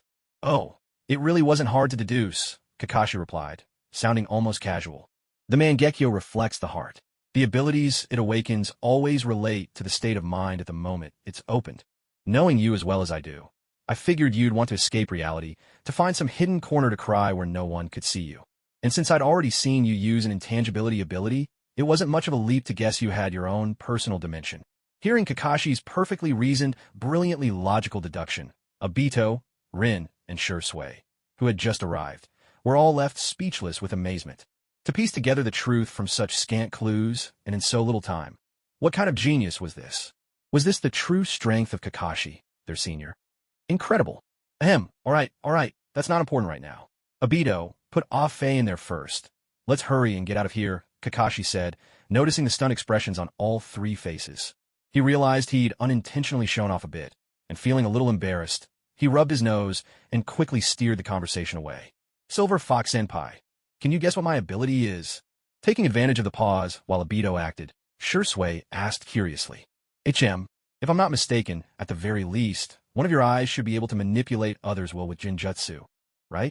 Kakashi's tone was a bit uncertain. Because the reason for Shursui awakening his eye had changed, it was no longer to prevent the Uchiha rebellion. He could no longer guarantee whether Kotoeme Tsukumi would still manifest. Just as expected, a jolt of surprise ran through Shursui's heart. Could Kakashi-senpai really deduce the secrets of my Mangekyo technique? However, what neither Kakashi nor Shursui realized was that, due to the butterfly effect set off by Kakashi, the powers of Shursui's Mangekyo Sharingan had quietly shifted. One, I still held the same eternal power, Kotoeme Tsukumi, the technique that could only be used once in over a decade. That was born from his deepest longing to alter Obito's will and bring him back from the brink. The other eye, which originally wielded the same will-altering Kotoeme Tsukumi, had changed after Kakashi-senpai's selfless act of protection. Deep within, Shursui's yearning for greater strength had taken hold. It had transformed into a Genjutsu-based offensive technique, Kotoeme Tsukumi, Radiance. Kakashi, it's done. At that moment, Obito appeared out of thin air, excitement written all over him as he entered the Kamui dimension for the very first time. Give me a moment, Kakashi replied, quickly pulling out a sealing scroll. He gathered up all the corpses from the battlefield, the Kagaya clan members, the Ice Release clan members, and the two from the 7 ninja swordsmen, storing them separately. He also picked up the Thunder Sword, Kiba, and the decapitated Executioner's Blade, now snapped in two. As for the 7 ninja swordsmen, it went without saying, these elite jonin of Kirigakure, their heads would fetch a handsome price back in the village.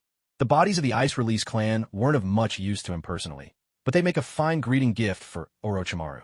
After all, Orochimaru was a notorious grave robber, always fascinated by bloodline limits, and Ice Release would surely pique his interest. But the real prize was the Kagaya clan. Kakashi hoped Orochimaru could use their corpses to help with genetic supplementation, to see if a superior version of the Shikatsumiyaku could be created. He'd always had a suspicion that the 8 trigrams vacuum palm was an infinitely diluted version of the 80 gods vacuum attack, and that the Shikatsumiyaku was likewise a diluted form of the all-killing ash bones. If this was true, then combining the genes of the Shikatsumiyaku with those of the Hyuga clan might yield unexpected results. Soon enough, after thoroughly cleaning the battlefield and erasing any traces that could reveal the identities of the combatants, Kakashi led the 3 others to a hidden spot. This time, he worked in tandem with Rin, and had Toby possess Obito to boost the recovery capabilities of the Hashirama cells within him. Once everything was ready, Kakashi decisively used Chidori, piercing through Obito's chest in one swift, chilling move, and successfully broke the binding curse mark that Madara had placed upon Obito's heart. With that, Madara's hold over Obito was completely severed. After a brief night's rest, the four set off once more for the coastline of the Land of Water. This time, none of the interception squads they encountered along the way could pose any threat to them. As for those large forces that had set up blockades along their only route, Kakashi first had Obito send Rin and Shursui into the Kamui space, then used the flying thunder god marks he had set up along the way to bring Obito directly to the destination, successfully avoiding detection. When the four of them arrived at the hidden boat's location, Rin and Shursui once again retreated into the Kamui space for safety. Kakashi and Obito then disguised themselves as Juzo Biwa and Raiga Kurisuke, managing to deceive the Sea Patrol without a hitch. At last, on the evening of the fourth day, all four of them made it safely back to the Land of Fire. By the way, let's make sure our stories match, Kakashi said. When we get back, if anyone asks, we say that the Mizukage was killed by Obito. Just as they were about to reach the Uchiha frontline camp, Kakashi, finally able to relax, suddenly remembered what the pursuing ninja had said earlier and reminded everyone. What? Senpai, you killed the Mizukage? Why me? All three were stunned at once. Rin and Shursui were shocked by the feat of Kakashi defeating the Mizukage single-handedly, a truly unbelievable achievement. As for Obito, he was utterly baffled. The Mizukage was dead? Kakashi did it? When did that happen? It's simple. For now, I don't want too many people knowing everything I'm capable of. I just want to keep being seen as an ordinary new jonin, Kakashi explained seriously. As expected of the senior I admire most. Such humility and restraint. I really do need to learn more from him. Shursui looked at Kakashi with even greater admiration after hearing this. Rin simply nodded deep in thought. But why say that I killed him? Obito still didn't understand. From what Kakashi said, he was the only one who knew exactly what happened to the Mizukage. Wouldn't it be easier just to claim ignorance? Unless the village elders saw it with their own eyes, they'd never believe Kakashi could accomplish something so incredible. No, Obito, you're different from me. Your dream is to become Hokage. To do that, you need to build up enough prestige and contributions to the village. There's no greater achievement than taking down the Kage of a rival village. Plus, you've awakened the Mangekyo. If we say you killed the Mizukage, the village elders will find it believable. For certain reasons, I need you to have enough influence within the Uchiha clan. Now is the perfect opportunity. Kakashi looked Obito in the eye and explained patiently. But Shursui has awakened the Mangekyo too, hasn't he? If we include him and say we did it together, wouldn't that make more sense? Obito still couldn't quite grasp the reasoning. No, Shursui is different. His Sharingan abilities must never be revealed. At this, Kakashi turned to Shursui, his expression grave. Shursui, let me give you one piece of advice you must never forget. An innocent man gets into trouble if he carries treasure. No matter how kind you are at heart, no matter how upstanding your moral character may be, as someone in power, you could never tolerate having a ninja by your side who possesses the ability to permanently alter another's consciousness. That includes Lord Hokage as well. Kakashi raised his hand, stopping Shursui just as he was about to speak in protest. I know that, as a descendant of Uchiha Kagami, you've always been under Lord Hokage's special care, but this time, it's different. There's no need to rush to defend yourself. Just remember what I've said. Keep your Mangekyo Sharingan a secret, and never breathe a word to anyone. Also, no matter how moving or sincere Lord Hokage's words may sound, there's one thing you must always bear in mind. When it comes to judging a person's intentions, don't listen to what they say. Watch what they do. Hearing this, Shursui fell silent for a while. He still couldn't bring himself to believe that the warm, caring Hokage, who had looked after him since childhood, could ever be someone untrustworthy. And yet, the words of Kakashi, whom he admired most, quietly took root in his heart. Very well, since this is Kakashi-senpai's advice, he would keep it to himself for now. After all, keeping such things secret wouldn't cause any harm. Besides, he had been planning to learn from his senior's humility and habit of keeping his abilities hidden. Having made up his mind, Shursui nodded earnestly. With a deep sigh of relief, Kakashi saw Shursui's response and finally relaxed. There was no helping it. Shursui was simply too pure-hearted, and he was still so young. If Kakashi didn't warn him in time, he feared that Danzo might someday find an excuse to send Shursui on a solo mission. Then his eyes could be taken away, just like that. After all, Danzo had been coveting the Uchiha's power for a long time. As for Obito, Kakashi wasn't worried. With Obito's Kamui, If he truly wanted to escape, who could possibly stop him? Besides, after this incident, Obito would surely be valued even more by Fugaku, and might even be promoted to deputy head of the police force ahead of schedule. What's more, Obito was either in the Uchiha compound or with Kakashi himself most of the time. If Danzo really wanted to make a move on him, Kakashi would be sure to prepare a little surprise for Danzo in return. Meanwhile, along the coastline of the Land of Fire, where the Konoha forces were stationed, inside a tent that had been turned into a temporary command center, according to the secret order just received from Lord Hokage, Iwagakure has already begun to withdraw its troops, and our comrades from the Iwagakure front will soon be arriving to reinforce us. Lord Hokage has instructed us to coordinate with the reinforcements and defeat Kirigakure in a short period of time. So we can't just sit here and wait for the Kirigakure troops to attack us in wave after wave.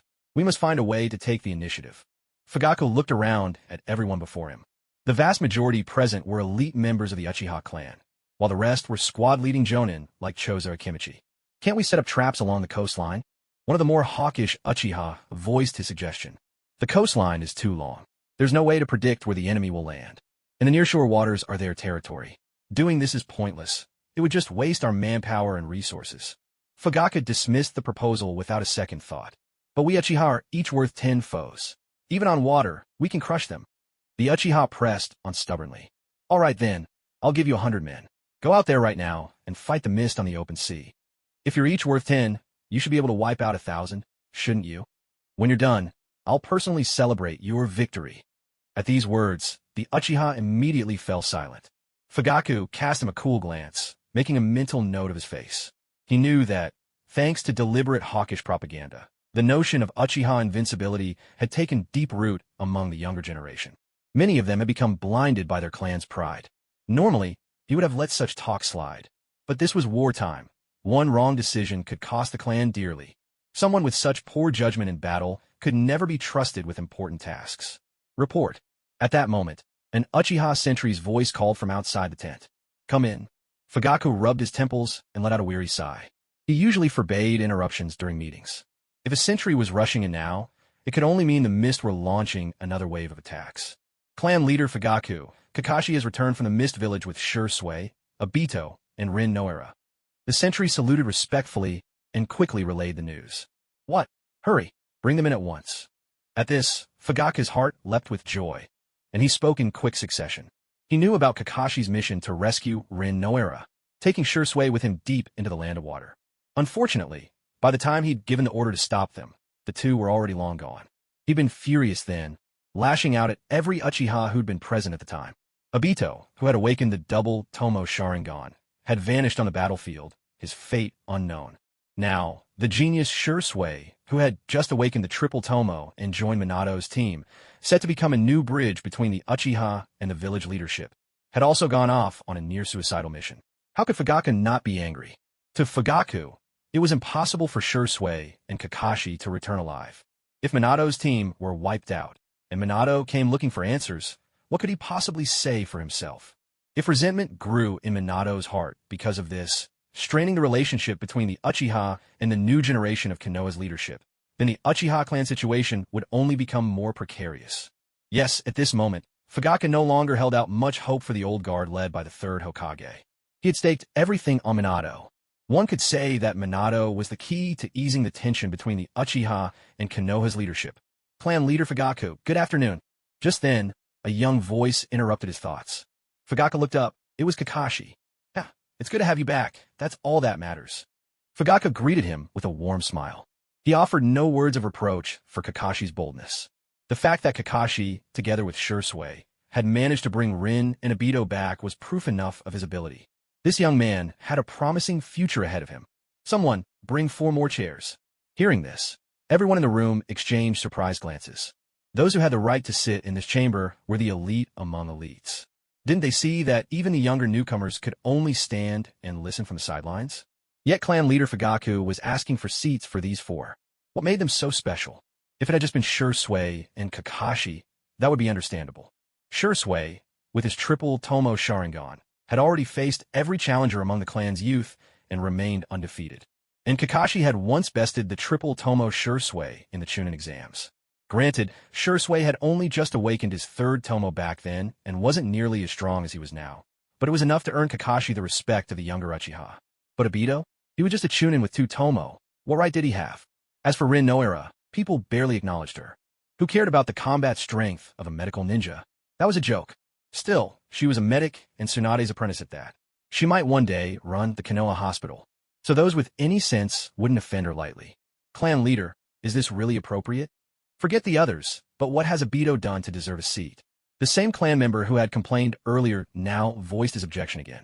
This time, however, he was met with many nods of agreement. Oh, you think Obito isn't worthy? Before Fugaku could respond, Kakashi spoke up coolly. That's right. Everyone seated here has a triple tomo Sharingan. Obito only has 2 tomo. What makes him worthy of a seat? The young Uchiha sneered, his pride justified. After all, he had awakened his 3rd tomo while still in his early 20s. I see. Lord Fugaku, does he speak for you? Ignoring the young clansman, Kakashi addressed Fugaku directly, seizing the opportunity to gauge Fugaku's stance. Of course not. You 4 braved countless dangers and managed to escape from the hidden mist village. How many among us here today could have done the same? And as for your mention of Obito's double tomo, do you realize he awakened his 2nd tomo at just 7 years old? If I recall, when you were 7, you hadn't even awakened a single tomo, had you? Fugaku was clearly annoyed by this young, troublemaking hawk, who always seemed to lack any sense of tact. Yet in the Uchiha clan, where strength commands respect, he couldn't simply silence him with force. All he could do was subtly remind everyone that Obito was a genius of the clan, a youth full of promise. The young clansman flushed with embarrassment at Fugaku's words. Measured like this, he truly couldn't compare to Obito's natural talent. After all, he hadn't awakened his Sharingan until he was 10, and even then, it was only a single tomo. But he wasn't ready to concede. Instead, he pressed on. I admit Obito's talent surpasses mine, but that's for the future. I'm talking about right now. He hasn't earned his place yet. The young clansman wasn't afraid of incurring Fugaku's displeasure. After all, as a member of the Hawks, he had the Elder's protection. And Fugaku had always been mild in clan affairs. If his arguments were reasonable, there was little Fugaku could do. As for his brazen attitude, no one batted an eye. After all, what would an Uchiha be, if not proud and arrogant? Thank you, clan leader Fugaku, for your understanding. Kakashi offered Fugaku a respectful, earnest bow. He was quite satisfied with the clan leader's stance. This was enough. After all, a leader couldn't appear too blatantly partial. Obito, show them why you have a seat at this table. Kakashi shot the young clansman a cold, dismissive glance, then calmly issued his challenge. All right. In the next instant, the world seemed to flip upside down, and a torrent of ocular power surged forth. A brilliant, blood-red light burst from Obito's eyes. At that moment, everyone present felt an icy chill snake through the air. Is that the Mangekyou Sharingan? What? That's it, the legendary pinnacle of our bloodline. The Mangekyou Sharingan? My God, how is this possible? Obito's only, what, 12? 13. Shocked gasps rippled through the assembly, eyes wide with disbelief. The young clansman caught in Obito's gaze felt a primal terror, as if a deadly serpent had fixed its sights on him. But there was no doubt left. Every Uchiha elder in the room recognized it instantly. This was the Mangekyou. At the head of the elders' table, a frail old man with piercing eyes and a chilling aura began to tremble, overwhelmed by emotion, tears streaming down his weathered cheeks. The Uchiha will rise again. This is the Mangekyou, the Mangekyou. This man was none other than Elder Uchiha Setsuna, the chief of the Hawk faction. Uchiha Setsuna, a staunch hardliner, a true hawk among the Uchiha. Because he had inherited Madara Uchiha's will, he once incited the Uchiha clan to rebel and cause trouble, which led to the second Hokage ordering his arrest.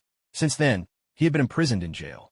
It was only because of the current crisis of war that the third Hokage released him, commanding him to atone for his past crimes through meritorious service. Don't be deceived by the fact that he had spent all that time behind bars. As the spiritual leader of the Hawk faction, the moment he stepped out of prison, he was immediately surrounded by his supporters and reinstated to the Council of Elders. In truth, Fugaku didn't want to let him wield power again.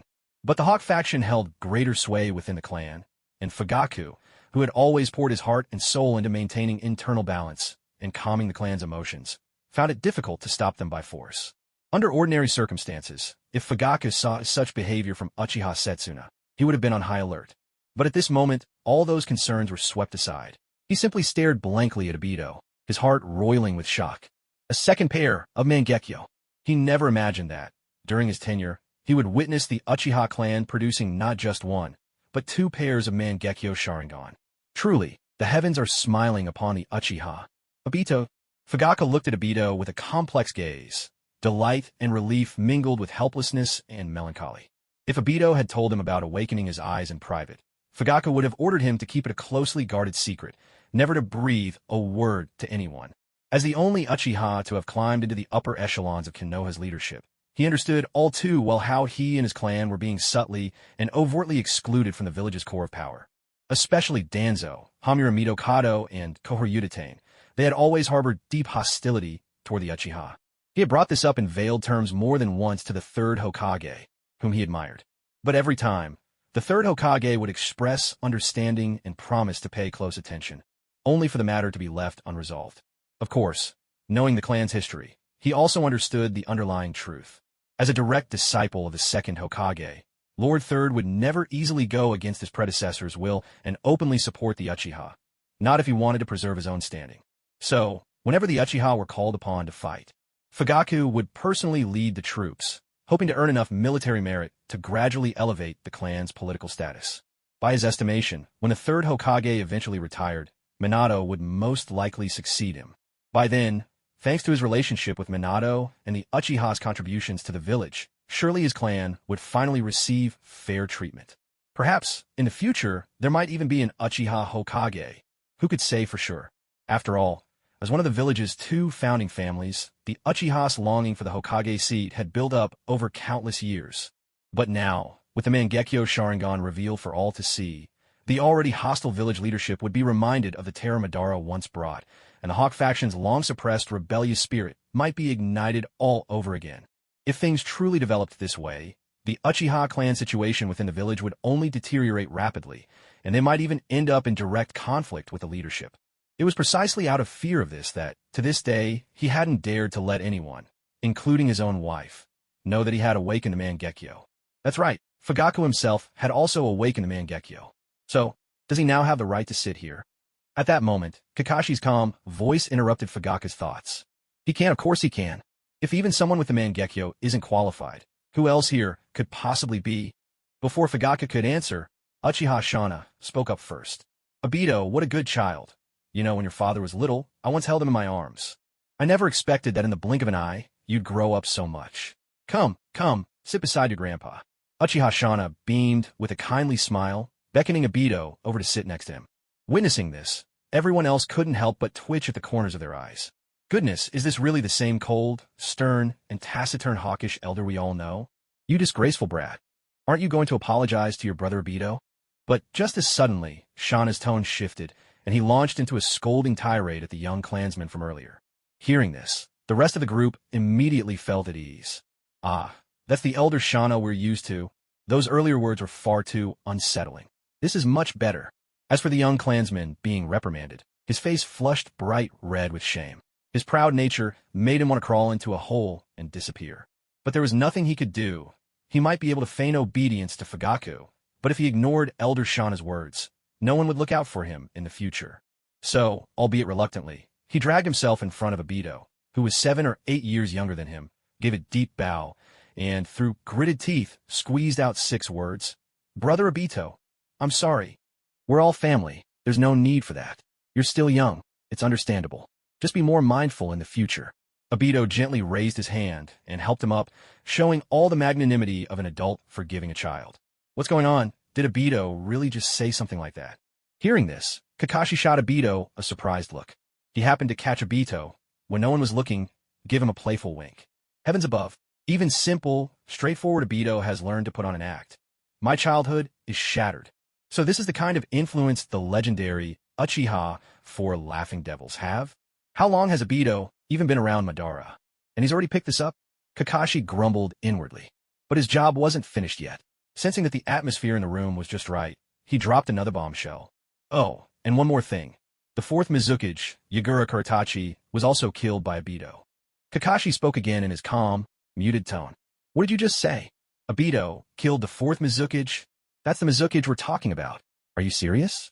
Not even the faintest joke could be made about something like this. The entire room erupted in a clamor, voices rising in disbelief. If the awakening of the legendary Mangekyo Sharingan had only left them stunned, thinking perhaps Obito was simply showing the strength of his bloodline, Then this news shattered their understanding of the world. Silence. At that moment, Fugaku's eyes flashed with a fierce light. An overwhelming aura of authority swept through the room, instantly quelling the uproar. Seeing that everyone had finally quieted down, he turned to Obito, his voice trembling with excitement as he pressed for confirmation. You truly killed the fourth Mizuki. Obito felt a wave of unease under Fugaku's intense gaze. But with things having reached this point, he could only grit his teeth and admit it. Yes. A collective gasp swept through the room. The fourth Mizuki, he was a true Kage, the leader of one of the 5 great shinobi villages, someone on the same level as the third Hokage. Obito had slain the fourth Mizuki. What an incredible military feat. Even the third Hokage had never accomplished such a thing. And if Obito could defeat the fourth Mizuki, didn't that mean he might even stand a chance against the third? The Mangekyo Sharingan. Its power was truly terrifying. Obito, in your opinion, should we seize this opportunity to launch a counterattack now? As the room buzzed with speculation, Fugaku turned to Obito, this time adopting the tone of one strong leader consulting another. Actually, clan leader, perhaps you should ask Kakashi instead. I only arrived part way through, so Kakashi knows far more about the situation in the land of water than I do. Obito scratched his head sheepishly, his earlier composure fading in an instant. But no one present found this unbecoming. In fact, many nodded in approval, quietly impressed. As expected of a Kage-level powerhouse, a genius among geniuses in the clan, to possess such overwhelming strength while remaining so humble, he truly was remarkable. Oh, then Kakashi, what do you think? Fugaku asked, fixing Kakashi with a long, searching look. For some reason, he couldn't shake the feeling that there was more to this young man than met the eye. We can attack, Kakashi answered after a brief moment of reflection. Although the Mist Village has yet to show signs of decline after the Mizuki's death, their leader has fallen in battle. The 7 ninja swordsmen have been wiped out, and both the Ice and Kagaya clans, 2 of the most powerful bloodline families, have suffered heavy losses. With their top-tier fighting force severely diminished, anxiety will inevitably spread within their ranks, and anti-war sentiment will quickly begin to ferment. At this point, as long as we launch a brilliant counterattack, it could become the final straw that breaks the camel's back. Kakashi expressed his thoughts earnestly. All right, I almost forgot. The remaining 2 members of the 7 ninja swordsmen, along with the powerful users of Ice Release and Shikatsumiyaku, were also taken down by Obito. As if remembering something, Kakashi added this point. There's a saying, when you have enough lice, you stop worrying about being bitten. When you're deep in debt, you stop fretting over owing more. Since Obito was already pinned with the blame for killing the Mizuki, they might as well pile the rest on him too. Obito looked utterly bewildered at these words. This isn't how it was supposed to go. Sure, he did take out quite a few of those bone-manipulating guys. But what did the Ice Release ninja or the 2 remaining swordsmen have to do with him? He didn't even know what they looked like. But with Kakashi's statement already out in the open, Obito had no choice but to shoulder this heavy blame. The others, upon hearing this, barely reacted. They'd already been so shaken by what they'd just learned, they were numb to further surprises. Whatever they heard about Obito now, nothing would seem unbelievable. Report. Lord Fugaku, the Mist Village forces are attacking again. At that moment, yet another scout rushed in with news. Excellent. Pass down the order. Everyone assemble. This time, I'll make sure none of them return. Fugaku slapped his thigh and gave the command without hesitation. Since the war began, they've been fighting with their hands tied behind their backs. Their opponents had the advantage of the coastline, able to attack or retreat as they pleased, and always holding the upper hand. On top of that, they loved launching sneak attacks, making life a constant headache for Fugaku's side. What was worse, up until now, Fugaku hadn't received any reinforcements, while the enemy's ranks seemed endless. That's why, in the dozens of previous clashes, every victory had come at great cost, and many of the clan's elite had been lost. In fact, in the most recent skirmish, even Elder Uchiha Setsuna's 2 sons, both of whom had awakened the 3 Tomo Sharingan, were ambushed and vanished without a trace, alive or dead. No one knew. One can only imagine how fierce and tragic that battle must have been. Soon, just 3 minutes after Fugaku's order was given, all troops were assembled and ready. Obito, you and your team will come with me this time.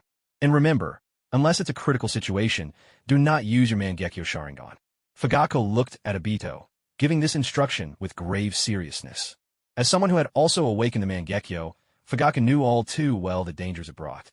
He didn't want Obito, confident in his youth and strength, to recklessly overuse those eyes, only to end up blind as a result. Obito nodded silently in response. Kakashi had already warned him about this before. It was fine if the Mangekyo was revealed to the public, but the fact that he possessed would release still had to remain a secret for now. If the Uchihas had a pair of Mangekyo, the Konoha would only grow more wary. Once Obito's secret about possessing the cells of Hashirama was exposed, it would truly cross their bottom line. At that point, Danzo would surely act without any hesitation. It wasn't that Kakashi was afraid of Danzo. It was just that, for now, Minato-sensei had yet to take power. Danzo still had the third Hokage's support, so he couldn't be dealt with for the time being. If things escalated and it ended up jeopardizing Minato-sensei's succession as Hokage, the consequences would be disastrous. So, better to keep things simple and avoid unnecessary trouble. Soon enough, Kakashi and the others followed Fugaku all the way to the battlefield.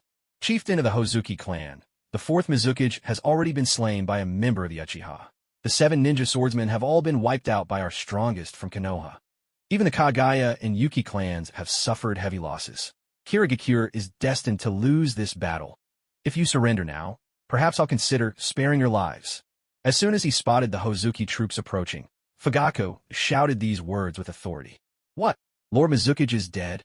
The 7 ninja swordsmen have all been wiped out. Chieftain, is what he says really true? Upon hearing this, the mist shinobi, who had been ready to charge in a battle, all froze in shock, their faces draining of color. If the news was true, what was the point of fighting any longer? Damn that Uchiha Fugaku. How did he find out so quickly? The Hozuki clan leader, who led the frontline forces, cursed inwardly. Even he had only learned this news early this morning, which was why he had rushed his men forward in such a hurry. He was afraid that if word spread, morale would crumble. How laughable. Clan head Fugaku, are you so scared of us that you had to make up such a pathetic lie? Soldiers, this isn't your first time facing the Uchiha. Do you really believe that the Mizukage, far away in Kirigakure, could be killed by mere Uchiha? Despite his inward anxiety, the Hozuki chieftain kept a calm facade, taunting with a sneer. Chieftain Hozuki, let's speak plainly. You know the truth as well as I do. I'll ask you one more time. Will you surrender? Fugaku's tone grew heavy as he spoke. Enough talk, Fugaku. You slipped away last time, but this time, I'll see you off myself. All units attack. The Hozuki chieftain was unwilling to let Fugaku shake his troops' morale any further, so he gave the order to charge. Attack! Attack! Attack! The mist forces roared in unison, their battle cries shaking the field. If that's how you want it, then let's settle old scores and new grudges together. Clan members, comrades of Konoha, the time for vengeance has come. Today, they will pay in blood. Seeing this, Fugaku shook his head slightly, then shouted as well. Blood for blood! Blood for blood! Blood for blood! The Konoha ninjas charged forward as well, and in the next instant, the two sides clashed in a fierce melee. All squads, listen up. Form the hidden mist formation. Seeing the two forces locked in close combat, the head of the Hozuki clan suddenly shouted a command. At the same moment, the ninjas who had not yet engaged quickly halted their advance. They raised their left hands high, pointing toward the sky, while their right hands formed seals in front of their chests. Ninjutsu, hidden mist technique. With hundreds of people weaving hand signs in unison, a thick mist instantly spread out, shrouding the Konoha forces and even blurring the vision of the Sharingan. The mist ninjas already fighting took this opportunity to vanish into the fog, launching surprise attacks on their opponents. Everyone fall back now. Yet Fugaku, seeing this, remained calm and issued his orders without haste. After dozens of battles between the two sides, he had prepared for this very tactic. The Konoha ninjas, upon hearing his command, skillfully retreated, evading the hidden mist's ambushes. Uchiha clan formed the Grand Dragon Fire Formation. As soon as his forces pulled back, Fugaku immediately gave the next command. Over 100 Uchiha clan members arranged themselves into formation, swiftly weaving hand signs in perfect unison, a sign of countless drills. Fire style, Grand Dragon Fire Technique. Fire style, Dragon Fire Technique. A thunderous roar erupted as more than 30 blazing dragon heads converged in midair. Fueled by nearly 100 dragon fire jutsu, they combined into a colossal fire dragon, hundreds of feet long, roaring as it surged toward the thick mist. No, this is bad. Hurry, water wall formation. The Hozuki clan leader's face drained of color as he hurriedly called out. In previous clashes, Fugaku had always countered the hidden mist formation with a grand fireball formation, so the Hozuki leader was lulled into expecting the same move this time. He never imagined Fugaku would suddenly escalate the ninjutsu, unleashing something on such a massive scale. It completely caught him off guard. A hissing, searing sound cut through the chaos as the roaring fire dragon collided with a towering water wall that sprang up out of nowhere. Steam exploded upward in thick, swirling clouds. Thunderous booms echoed across the battlefield. Seconds later, the water wall, its strength spent, was utterly torn apart by the mighty fire dragon. Though the dragon itself was severely diminished, it still crashed into the mist ninja ranks, erupting in a violent explosion. In a single exchange, the hidden mist forces lost dozens of men. But a closer look revealed that all the casualties were ordinary mist foot soldiers. The elite mist ninjas, especially those of the Hozuki clan, emerged completely unscathed. On the battlefield, it was clear, ordinary soldiers were nothing but cannon fodder. Watching this unfold, Kakashi couldn't help but sigh inwardly. He then darted over to Obito, leaned in, and whispered a few instructions. Is that really okay? Obito was momentarily stunned, for Kakashi had just told him, keep a close eye on the fight between Fugaku and the Hozuki leader, and seize the chance to claim the finishing blow. This is a battlefield. If you help Chief Fugaku finish off the enemy sooner, the battle will be over all the quicker. When that time comes, Chief Fugaku will be grateful to you. He won't have any reason to blame you. Besides, I'm not asking you to steal the credit. When it's time to report our achievements, you can just step back and refuse the recognition, can't you? All I want is for you to show everyone the true power of the Mangekyo. Lift everyone's spirits a bit. Kakashi explained, his tone filled with frustration at Obito's reluctance. Obito was still too naive. How could he let such a great chance to establish his reputation slip by? Kakashi was counting on him to become the deputy chief of the Uchiha police force sooner rather than later. Well, all right then, Obito agreed, though he still felt that something wasn't quite right. But when it came to these matters, Kakashi always had a better head on his shoulders. If he couldn't figure out for now, he might as well just do as Kakashi said. In the blink of an eye, as the two spoke, Fugaku transformed into a streak of black light, paying no heed to the lingering mist as he charged straight at the Hozuki clan leader. Raising his blade high, Fugaku swung with all his might. Flames burst forth, the fiery blade burning so fiercely that the surrounding mist was instantly evaporated. The Hozuki clan leader's figure was now revealed in stark clarity. Water gun, double barrel. Though the Hozuki leader was protected by his clan's secret water transformation technique, making him impervious to most slashes, he dare not take on a blade wreathed in searing flames. He immediately sprang backwards, both index fingers mimicking the shape of pistols as he fired two highly compressed water bullets. With a sharp clang, the high-pressure water shots were blocked by Fugaku's blade, ringing out with the sound of clashing metal. Fugaku felt the heavy force reverberate through his arm, his right hand tingling from the impact. Fortunately, as the well-funded Uchiha chief, his sword was a masterwork, and it withstood the blow without damage. But the Hozuki leader wasn't about to let up. Maintaining his pistol-like stance, he kept swinging his arms toward Fugaku. Dozens of high-pressure water bullets shot forth with every motion, assailing Fugaku in rapid succession. Fire style, Phoenix Flower Jutsu. Knowing he couldn't fully evade at such close range, Fugaku leaped skyward. As he spat out a barrage of phoenix-shaped fire, he simultaneously hurled over 20 shuriken. Flames clung to the spinning blades, scattering through the air like a storm of blazing camellia blossoms, rushing to meet the incoming water bullets. Thanks to the Sharingan's superb perception and the Uchiha's precise shuriken control, a dozen or so shuriken collided perfectly with the water bullets, exploding in midair. The remaining shuriken, their momentum undiminished, swept toward the Hozuki leader. Water style, great water arm technique. Realizing he couldn't dodge in time, the Hozuki leader instantly transformed his left arm into a massive water fist. With a powerful swing, he knocked the incoming shuriken aside. Kamui. Just as the Mizukage of the Hozuki clan gathered all the moisture in his body to his left arm for reinforcement, completing his defense, a thunderous shout erupted from behind.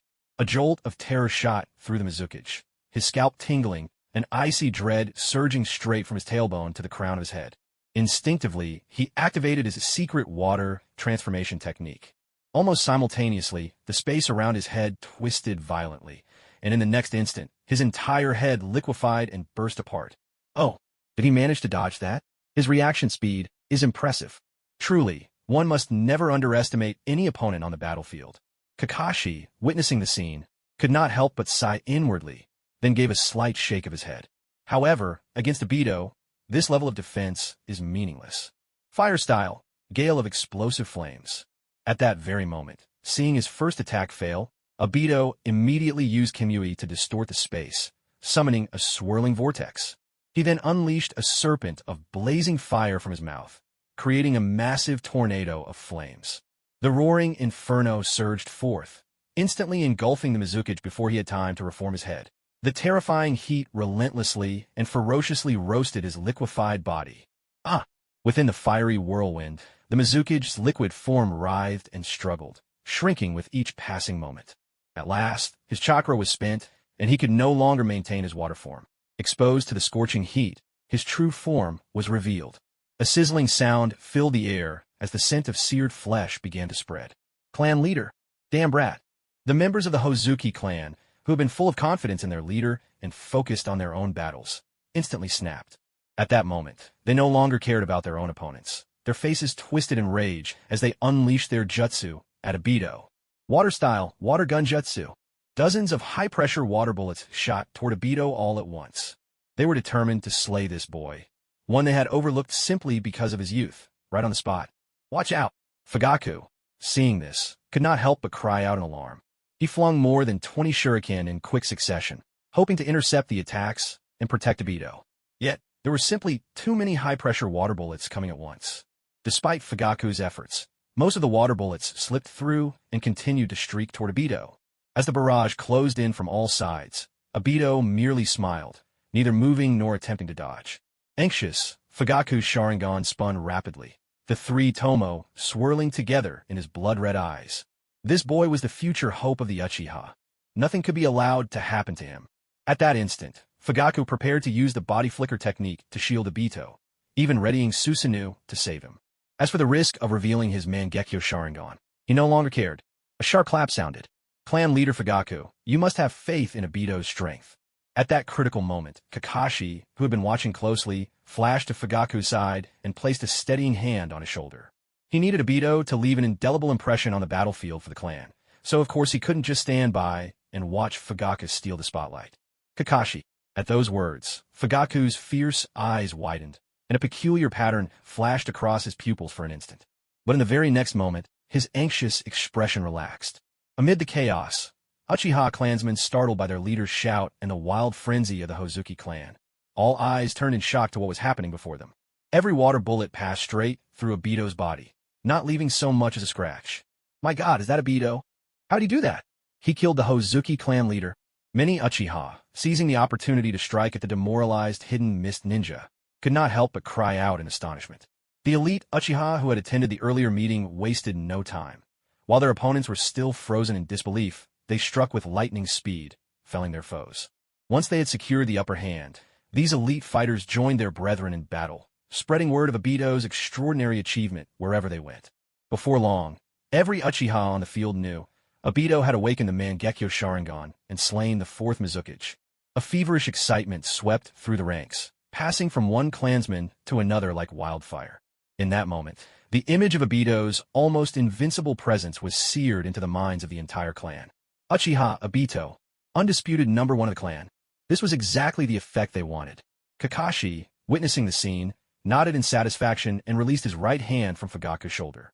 No matter how much they talked up Obito's past exploits, it had all seemed intangible. No one had truly felt his power. But now, things were different. With Obito's overwhelming strength paired with the legend of slaying the Mizukage, he would undoubtedly become a figure of immense authority in the power-focused Uchiha clan. When the war ended, thanks to Obito's growing influence within the clan and Fugaku's support, Minato-sensei would no longer be a fire shadow without followers when he succeeded as Hokage. After all, a Hokage without power is like a chef without ingredients. No matter how skilled, there's nothing to work with. And why would the Hokage be powerless? Kakashi had no illusions. Just because Minato-sensei was chosen by Hiruzen Sarutobi didn't mean he could simply wrest control from the hands of Konoha's F4. Minato was, after all, a commoner, lacking the support of any ninja clan. If he wanted to realize his political ambitions, he'd have to either fight a political battle or wait until the Konoha F4 retired completely, which could take ages. That's why, whether it was for Minato's freedom from constraints or for Obito's dream of becoming Hokage, Kakashi needed Obito to establish himself as a pillar of strength within the clan as soon as possible. Only when Konoha's new regime could rally around Minato as its core and unite could they truly stand against the formidable enemies to come. As for why Kakashi didn't set out to establish his own authority and become Hokage, actually, it's quite simple. Power and responsibility go hand in hand. The greater the power you hold, the greater the responsibility you must bear. Kakashi doesn't harbor particularly deep feelings for the Hidden Leaf Village. What truly matters to him are the companions who have treated him with kindness. That's why he can't bring himself to dedicate his entire life to the village's cause. Moreover, the endless administrative duties would undoubtedly interfere with his training. Kakashi's future adversaries are Pain, Madara of the Six Paths, and even Kagaya Otsutsuki. With such formidable opponents awaiting him, how could he possibly have a heart to vie for the Hokage's position? Wouldn't it be far sweeter, after all is said and done, to travel the ninja world with Rin and enjoy a blissful life together? Just look at Naruto, the seventh Hokage in the original story. He has a gentle, understanding, and adorable wife in Hinata. Yet he's completely drained by the relentless duties of the Hokage. Just thinking about it feels like a terrible loss. Kakashi, you did this on purpose, didn't you? At that moment, clan leader Fugaku cast Kakashi a meaningful glance. After leading the clan for so many years, how could he not see through Kakashi's intentions? Clan leader Fugaku, do you think Obito is qualified to be the deputy chief of the police force? Realizing that Fugaku had seen right through him, Kakashi scratched his nose awkwardly and put on an innocent expression. You're younger than I thought, but your ideas are certainly ambitious. Fugaku shot him a sidelong look at those words. But the truth was, after learning of Obito's achievements, Fugaku had already considered such a plan. Besides, Kakashi was Minato's student and Obito's teammate, so Fugaku didn't find the suggestion distasteful. It's possible, yes, but only after Minato's situation has been settled, Fugaku hinted subtly. To his mind, for Kakashi to come up with such a plan, he should be able to catch his meaning. If not, then Kakashi wouldn't be qualified to negotiate with him in the first place. I understand. Honestly, even if you hadn't said it, I would have brought it up. To be frank, I don't want Obito to get involved in politics too early. He's got tremendous potential, and right now is a crucial time for his growth and strength. He shouldn't be distracted by other matters. So even if he does become deputy chief, I hope you'll let him take a hands-off approach. Let him join us on missions, keep fighting alongside us, and grow stronger through each battle. Kakashi didn't shy away from speaking openly. At a time like this, honesty was better than hiding anything. Oh, you think he's still not strong enough? Surprised by this, Fugaku glanced at Kakashi. By rights, Obito's strength should already be enough to suppress Kakashi single-handedly. So why would he think otherwise? Yes, it's still not enough. Not nearly enough.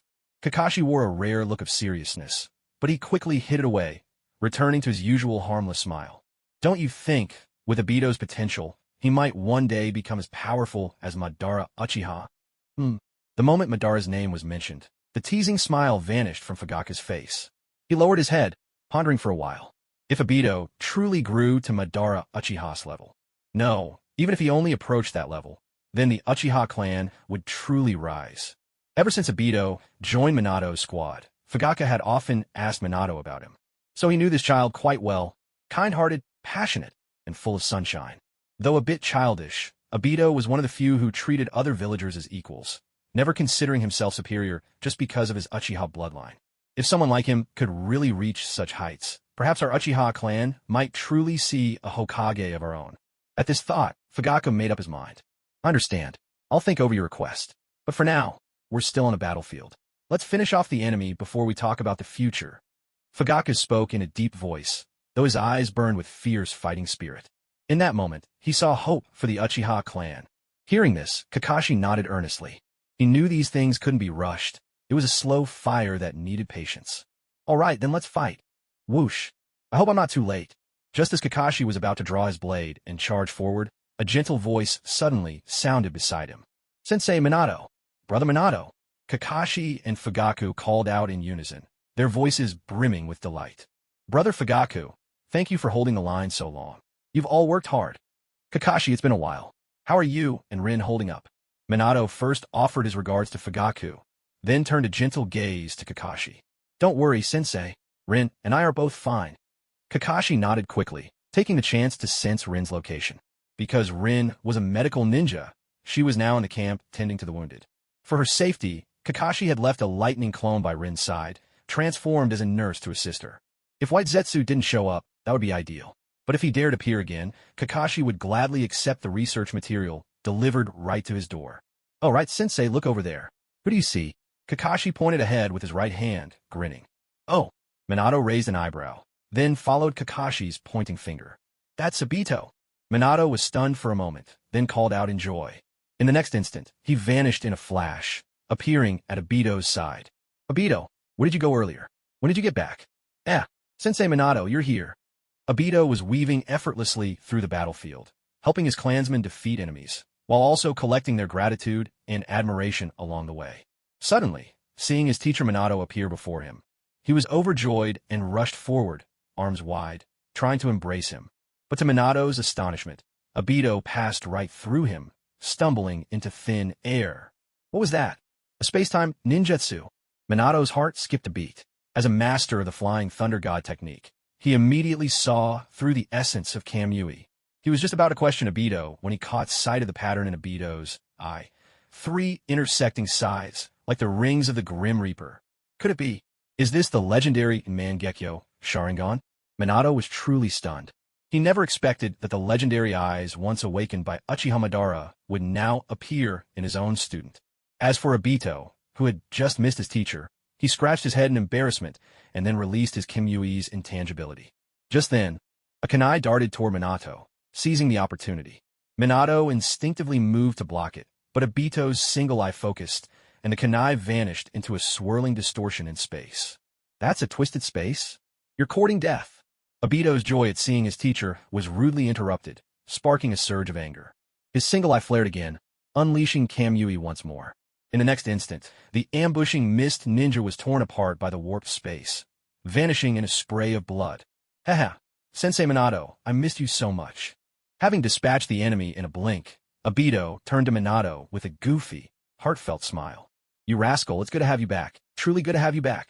Minato couldn't help but laugh, then ruffled Obito's hair with a look of deep relief. These past days, the news of Obito's disappearance had weighed on his heart like a stone. He had even resolved that, once the war was over, he would spend his own money to post bounties for any information about Obito on the black market. He never imagined that Obito would come bouncing back, alive and well, and so much stronger than before. Truly, the heavens have answered my prayers. All right, as long as you're safe, that's all that matters. We can catch up after the battle. Let your teacher see how strong you've become. At that moment, 500 reinforcements arrived from Mist's side. Unfortunately, within just a minute of joining the battle, they regretted ever setting foot on this field. Right ahead, a streak of golden light and a flash of lightning were darting across the battlefield, each appearance claiming another life with ruthless precision. On the right flank, an Uchiha youth strolled the battlefield as if it were a garden walk, treating every attack as if it were nothing. Whenever his clansmen were engaged in combat, he would suddenly strike, instantly dispatching their foes. On the left flank of the battlefield, a young man with 3 tomo in his eyes had conjured 12 shadow clones, each wielding a fiery blade.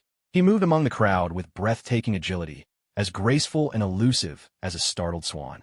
As for the Uchiha clan leader on the opposing side, there was hardly any need for further explanation. With the Mizukage no longer able to intercept him, it now took several elite hidden mist jonin working together just to slow his deadly advance. The mist ninja grew more disheartened with every passing moment. While the Konoha shinobi fought with ever-rising morale, their spirits ignited by each small victory. At last, the vice leader of the Hozuki clan, who had been filling in as commander, could hold out no longer. He gave the order for all his comrades to retreat at once. After losing another 70% of their forces, the surviving mist ninja finally reached the shoreline. They plunged desperately into the sea, harnessing their mastery of water release to flee with all the speed they could muster. With that, the battle came to its end. It was a resounding victory for Konoha. The Mist's 1,000-strong unit had suffered devastating losses. "We finally won." A triumphant roar broke out. Another followed, and another still, echoing across the field.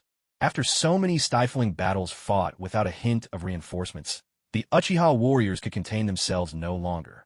On the battlefield, their wild cries rang out, a cathartic release of pent-up frustration and pain. Fugaka watched it all unfold, making no move to silence them. As clan leader, he felt the weight of it more than anyone. This time, he had led 600 Uchiha in a battle. In just a few months, more than 30 of their 3-tomo Sharingan users had fallen, along with over 202 tomo clan members. Many others had been wounded, their strength diminished, some so gravely that they would never again qualify as shinobi. With every loss, it felt as though Fugaku's heart was bleeding. It was true. When facing ordinary ninja of similar rank, the Uchiha could cut down 10 for every one of their own. But all the strength in the world couldn't withstand an enemy that always had greater numbers and an endless stream of reinforcements, no matter the cost. What's more, the Mist's secret arts clans and bloodline clans, though few in number, were formidable, especially with their home advantage by the sea. Had it not been for the timely arrival of Minato and the others, even a hard-fought victory would have left the Uchiha's remaining forces crippled. Still, for all that, the Uchiha had accomplished something remarkable. Of the 3 war fronts, this was the only one where a single clan had managed, almost single-handedly, to hold off an entire nation. This time, surely, the Uchiha would be honored as heroes in the village, maybe even written into the Academy's textbooks. Fugaku allowed himself a quiet hope. In recent years, the Uchiha's reputation within the village had suffered. Their work in the police force, carried out with rigid detachment, often led to clashes with the villagers. He had long wished to change the clan's image, but it was easier said than done. Balancing the hawks and doves within the clan, and negotiating with Konoha's leadership, had already drained him. As for the police's conduct, Fugaku had tried to rein in the more excessive behavior, but he couldn't force his clansmen to change their attitude toward the villagers. After all, pride was woven into the very fabric of the Uchiha.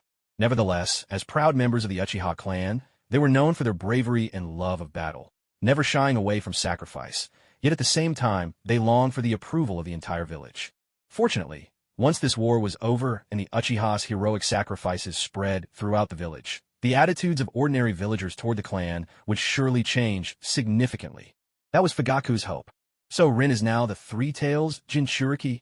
Inside Obito's Kamui dimension, Kakashi and Obito took turns explaining to their teacher, Minato, everything that had happened over the past few days. When Minato learned that the Three-Tails, once belonging to the Hidden Mist Village, was now sealed inside Rin, he couldn't help but gasp in shock. This revelation was just as astonishing as the news of Obito awakening the Mangekyo Sharingan. If that's the case, I doubt the Hidden Mist will let this go easily, Minato murmured, his brows drawing together in concern. If it were only about Obito killing the Mizukage, that would be one thing. After all, he himself had killed enemy leaders before. But a tailed beast was a different matter. For any village, their tailed beast was their greatest weapon of war. With the Mist now deprived of their tailed beast, they would surely do everything in their power to make Konoha pay for it. Negotiations alone didn't worry him. With the Mist Village so badly weakened, Konoha would never give in easily. But this meant that from now on, every time Rin left the village on a mission, she would be at risk of assassination attempts by Mist Ninja. And once Rin returned to the village, she would likely lose all chance of ever going on missions again. Just like Kushina. Although Kushina never spoke of it. As her husband, Minato knew all too well. If it weren't for her special status, her lively nature would have taken her traveling long ago. Moreover, Kushina was from the Uzumaki clan and possessed a unique constitution well-suited to subduing tailed beasts. But Rin was simply a civilian. Fearing the possibility of the tailed beast breaking loose, the village leadership might well place her under house arrest and keep her under close surveillance. Sensei, actually, Rin is a perfect Jinchuriki now, Kakashi added, seeming to sense the direction of Minato's thoughts. What? Did you say Rin is a perfect Jinchuriki? At this, Minato was completely taken aback. As Kushina's husband, he knew exactly what it meant to be a perfect Jinchuriki. Most Jinchuriki lived in constant conflict with their tailed beasts, always at risk of having their consciousness overwhelmed. Only a select few, after years of coexistence and gaining mutual understanding and acknowledgement from their tailed beasts, could achieve full mastery over the beast chakra. Such individuals were known as perfect Jinchuriki. Even Kushina had never truly communicated with Kurama, the Nine Tails. She could only forcibly wield its power thanks to her formidable Uzumaki constitution. She jokingly called this collecting rent. Minato himself had once asked Kushina to let him feel the Nine Tails chakra firsthand. It was a vast, icy, and savage power. Just coming into contact with it was enough to disturb one's mind. So when he heard that Rin had already become a perfect Jinchuriki, he couldn't help but question it out loud. How many days had it been since Rin became the host of the Three Tails? How could this be possible? Rin, why don't you call Isabu out for Minato-sensei to see? Seeing Minato-sensei's doubtful expression, Kakashi didn't waste words and simply urged Rin directly. All right, come on out, Isabu. Rin nodded obediently and spoke up. In the next moment, to Minato-sensei's utter disbelief, a small turtle about the size of Rin's head appeared out of nowhere, perched atop her head.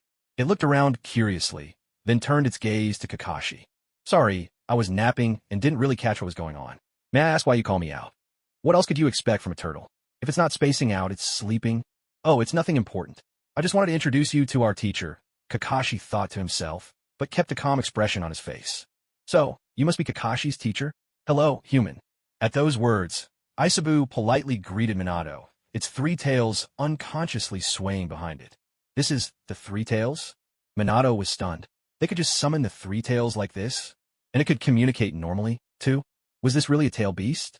He couldn't help but recall the times Kushina's period came around, and he had to help suppress the rampaging Nine Tails. The Nine Tails would always be shouting things like, "Damn humans, stupid humans, and one day I'll kill you all," filling the air with venomous threats and insults.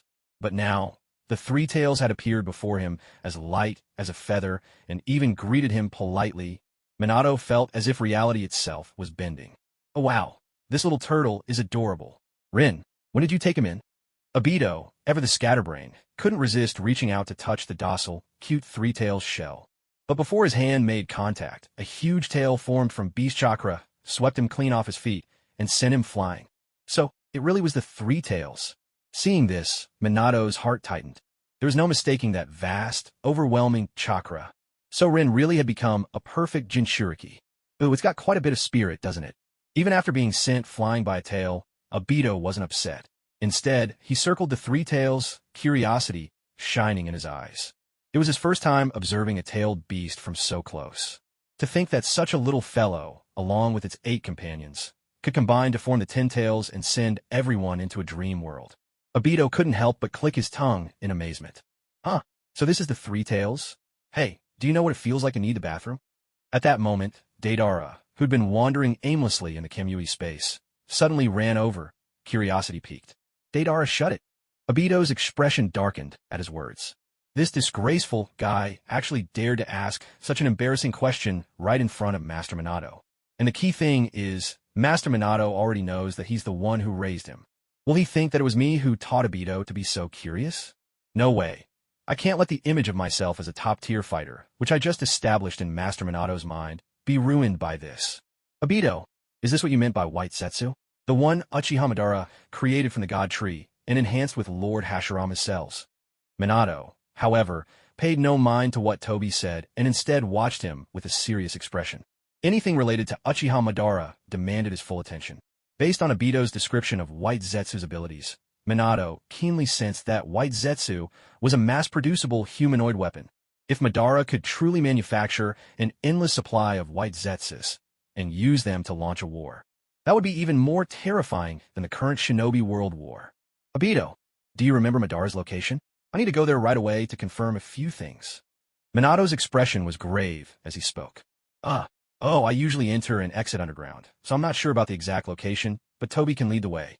All right, I'll report to clan leader Fugaku first, and then we'll set out immediately. Minato's tone was resolute.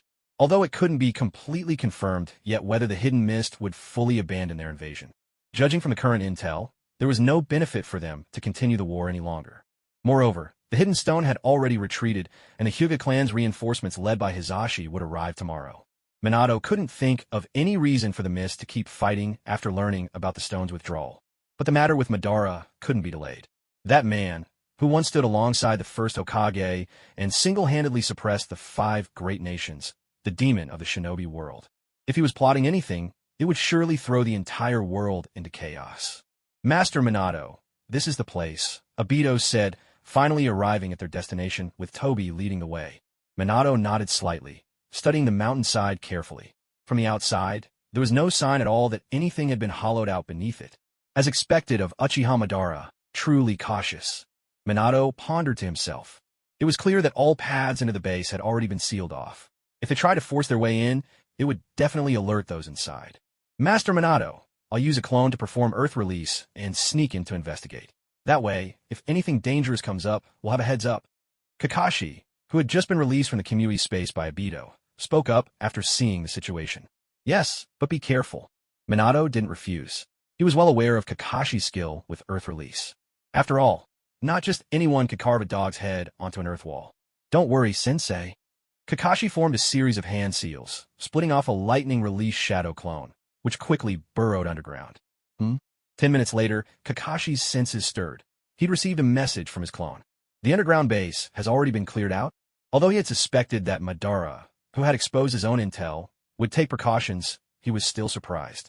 But with a beast as enormous as the 10 Tails, how on earth did he manage to move it? Unless he could deploy tens of thousands of white Zetsu at once. If that were truly the case, then Madara's hidden forces were nothing to scoff at. A chill crept into Kakashi's heart, but on the surface, he remained composed. Sensei Minato, the underground base has been completely abandoned. Oh, they've already left. Let's go down and take a look. Minato didn't hesitate for a moment upon hearing the news. He'd actually hoped for a direct encounter with Uchiha Madara, so he could glean more intel from first-hand observation.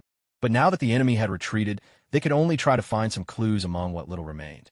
Before long, Minato and the others stood in front of the stone chair where Madara had once sat in silent vigil day after day. Abito, are you saying he always sat right here, never moving, relying entirely on the demonic statue of the outer path to keep him alive? Minato stared intently at the stone chair, his tone grave. Yes, sensei. Madara always sat here. He never moved from this spot. Abito ground his teeth, answering with resentment. Ever since Kakashi had revealed the truth, that everything was part of Madara's scheme, he'd refused to address Madara as a senior. That wretched old Madara, he nearly tricked Abito into killing Kakashi with his own hands.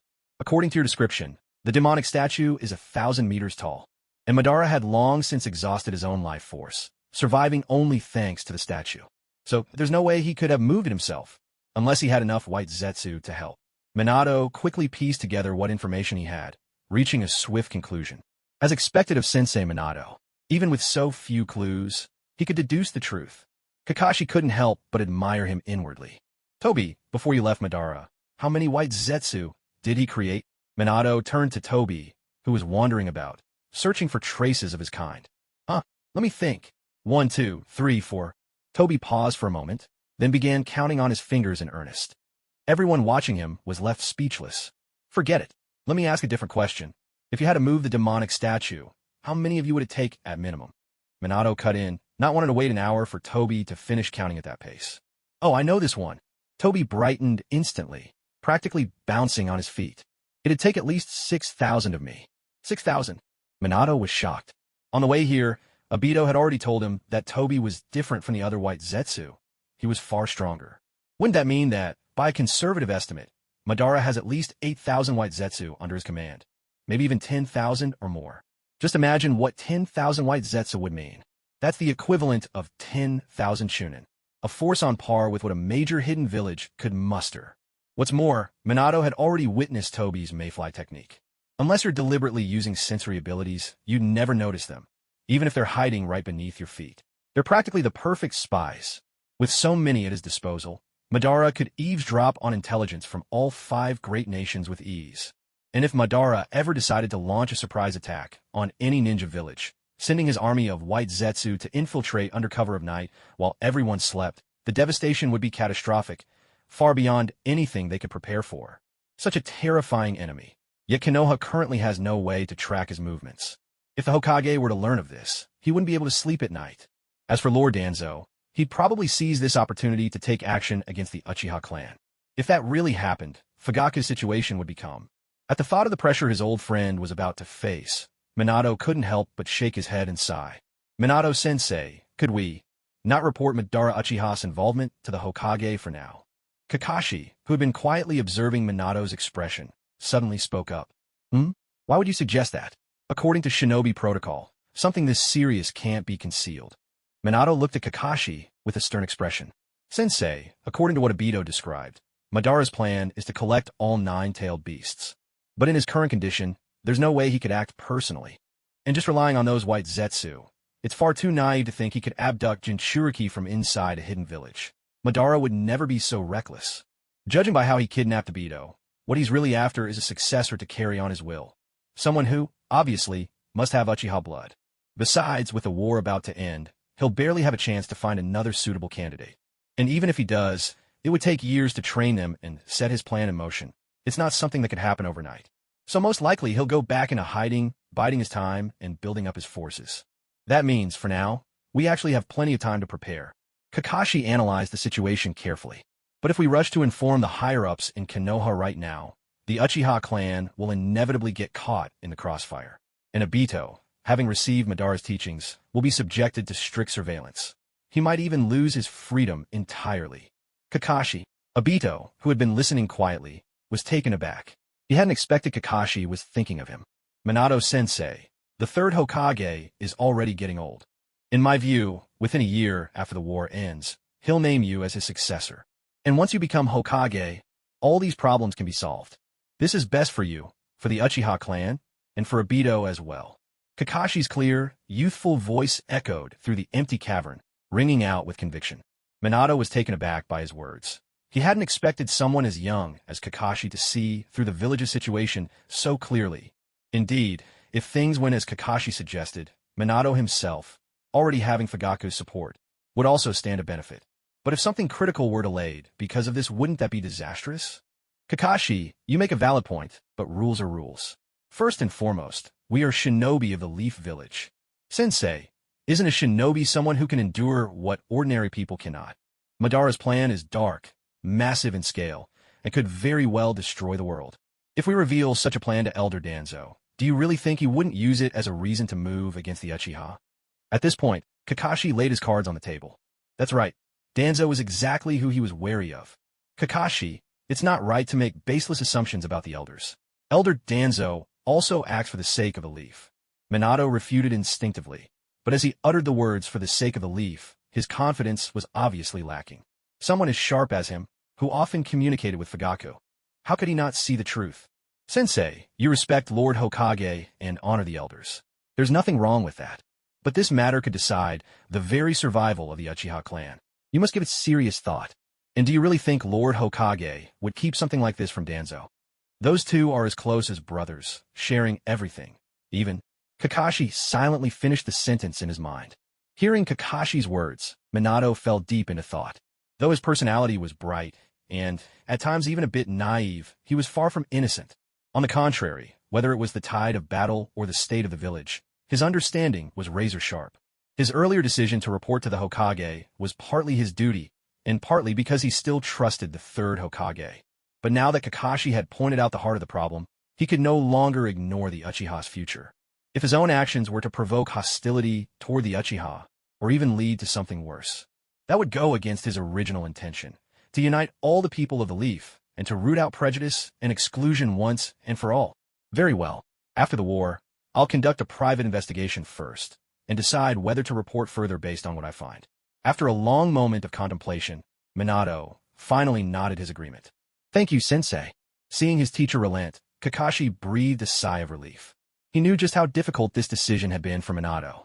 Once any major loss befalls the Leaf Village due to concealed intelligence, Lord Minato's political career within the village will come to a complete end. Even if he's already become Hokage, all he could do would be to resign in disgrace. Kakashi, just what are you looking for?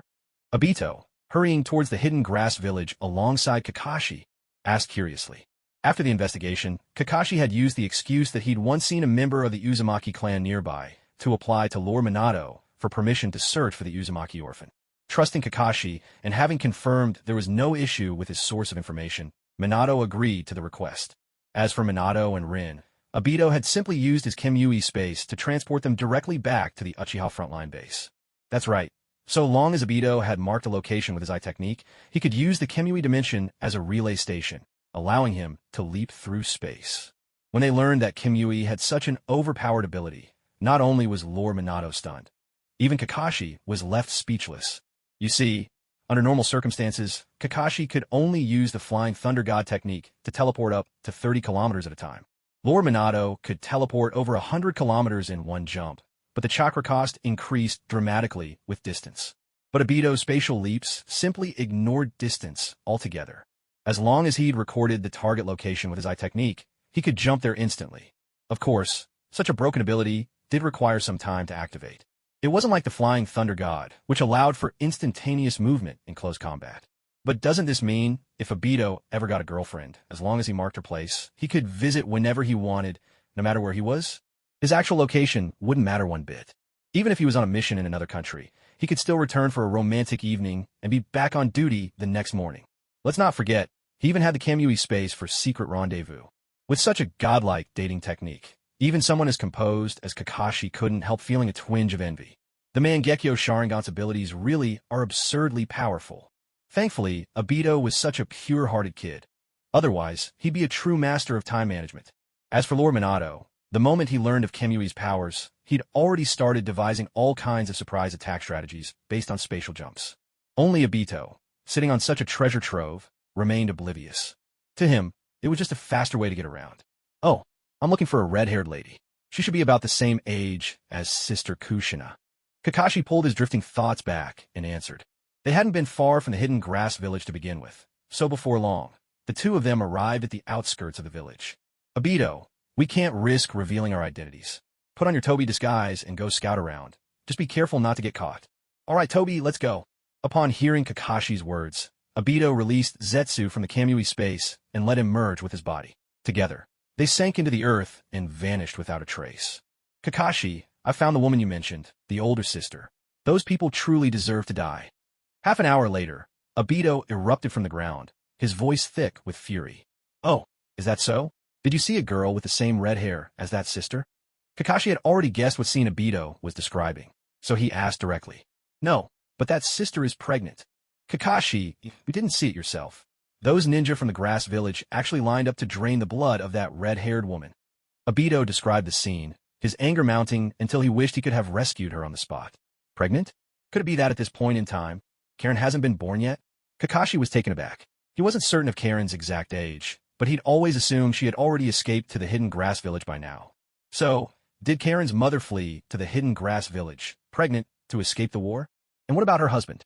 For now, he'd planned to act under the cover of night. But if the woman was pregnant, he'd have to move ahead sooner. Obito, did Madara teach you Jinjutsu? He did. He taught me plenty. Obito nodded, answering without hesitation. Then, when we make our entrance, use Jinjutsu to control the enemy. That sister is pregnant. I'm afraid if I see that scene myself, I won't be able to hold back, and it'd be bad if we frighten her. Kakashi reminded him. He definitely didn't want to scare Karen's mother. Leave it to me. I'll get it done. Obito was already rolling up his sleeves, eager for action. He wanted to deal with those men earlier. How could they treat a pregnant woman like that and still call themselves human? All right, let's go. Meanwhile, in a dilapidated thatched hut, Uzumaki Kana stared blankly at the ceiling, her red hair glowing faintly in the gloom. Beside her, a grass village ninja was hunched over, biting greedily into her flesh, sucking up her sweet, warm chakra. Hurry up, Kiseichi. The rest of us are still waiting in line. A grass ninja in line behind him cursed impatiently. What's the rush? Can't you see my arms nearly skinned raw? I need to replenish myself. Kiseichi grumbled through clenched teeth, never letting go of Kana's skin. TCH, so your arm scraped up. Does that mean you get to take all day? My mouth's been on fire these past 2 days. My teeth are killing me. I need to bite her just to cool down. Hurry up already. The ninja behind him kept covering his mouth, muttering curses under his breath. At that moment, space itself seemed to twist before their eyes. 2 figures materialized out of thin air. Who are you? The grass ninjas barely had time to cry out before a pair of scarlet pupils flashed before them. Suddenly, the world itself began to swirl and spin. Bang, bang, bang. A few grass ninja collapsed to the ground, their faces blank, slipping into unconsciousness. What are you doing? Yuzusho Kana's eyes, once numb, suddenly filled with terror. She had no idea what these 2 strangers intended to do to her. Miss, hello. We're here to rescue you. Kakashi looked earnestly into her eyes as he explained. Rescue me? We've never met before. Why should I trust you? Her frightened gaze was laced with suspicion. Clearly, these people had come for her. Could it be that they coveted her body, just like the others? Please don't misunderstand, miss. We have a sister who is also from the Uzumaki clan. That's why we come to find you. Kakashi tried his best to appear gentle, careful not to frighten this survivor who had suffered so much. Another Uzumaki? Are there still Uzumaki alive in this world? Who is it? Kana gasped, her eyes wary but now tinged with hope. Her name is Kushina Uzumaki. She lives in Konoha now, married to one of the village's elite jonin. So you see, once we take you back and reunite you with her, you and your child won't have to suffer like this anymore. Kakashi coaxed her softly, his tone full of encouragement. But why should I believe you? Kana seemed moved, but her voice trembled with uncertainty. It was true, the hidden grass village had shown her no kindness. Here, she was nothing more than a tool, used and discarded at will, and a tool that was destined to be broken. She was all too aware of what her fate would be. But her unborn child was a different story. For that child's sake, she had struck a deal with the village chief. After her death, her flesh and blood would not have to endure such torment, but instead would be treated as a companion and allowed to live among the grass ninja. But what if these strangers were lying? Wouldn't that be worse than her current predicament? Miss, we really are here to help you. Obito, standing beside her, spoke with urgency. His gaze, full of sympathy and genuine care, met Kana's eyes. All right, I believe you. Looking into Obito's face, so sincere and unfeigned, Kana finally made up her mind. This warmth, this pure and heartfelt kindness, she hadn't felt it since her husband gave his life to protect her. The Uzumaki's gift for sensing malice told her to take this chance, for herself and her child. After all, if there was even the slightest hope, what mother wouldn't want to watch her child grow up with her own eyes? Kakashi, oblivious to the murderous aura he was emitting due to the grass ninja's actions, was utterly confused. Was it because he wasn't handsome enough? He had explained everything so sincerely, and yet, all it took was a single phrase from Obito. Could this be the price of Obito's lack of wits? An irresistible likability? Obito, you take this sister into the Kamui dimension first. I'll tidy up the room. Kakashi's voice turned cold as he glanced at Uzumaki Kana, whose arms, legs, and chest were covered in a dense pattern of bite marks. Oh, all right. Obito immediately understood what Kakashi meant and transported Uzumaki Kana into the Kamui dimension. Kakashi, what are you going to do? Instead of answering, Kakashi hoisted the group of captives onto his shoulders and, using the mayfly technique, slipped underground and vanished from sight. 3 minutes later, Kakashi resurfaced, casually dusting off his hands as if he had just finished throwing out the trash. Nothing much. I just sent them 500 meters underground. No one will ever find them. Kakashi replied coolly. A sharp intake of breath. Wasn't that just burying them alive? Still, when it comes to dealing with scum like that, all I can say is, well done. Obito praised him inwardly. It's settled. Let's head back. Rin, could you help treat the wounds of this sister from Kushina's clan? Back at the camp along the coast of the Land of Fire, Kakashi immediately brought Uzumaki Kana to Rin, asking for her help. Although he could handle first aid himself, she was still a young woman, and many of the bite marks were in sensitive areas. It was only right for Rin to provide comprehensive care. Leave it to me. The moment Rin heard she was one of Kushina's kin and saw her exposed skin covered in bite marks, her heart filled with both pain and anger. She gently helped Uzumaki Kana onto the medical bed, carefully checking her injuries. Meanwhile, Obito and Kakashi tactfully left the tent as soon as Uzumaki Kana lay down, sparing her any awkwardness. Half an hour later, Rin emerged, burning with fury. Kakashi, I checked her entire body. There's not a single spot left unharmed. Who did this? Such vicious cruelty was more than even Rin, usually so mild-tempered, could bear. Just a bunch of trash from Grass Ninja Village. I've already dealt with everyone who was there at the time. As for the rest of those scum, let her child grow up and take revenge with their own hands.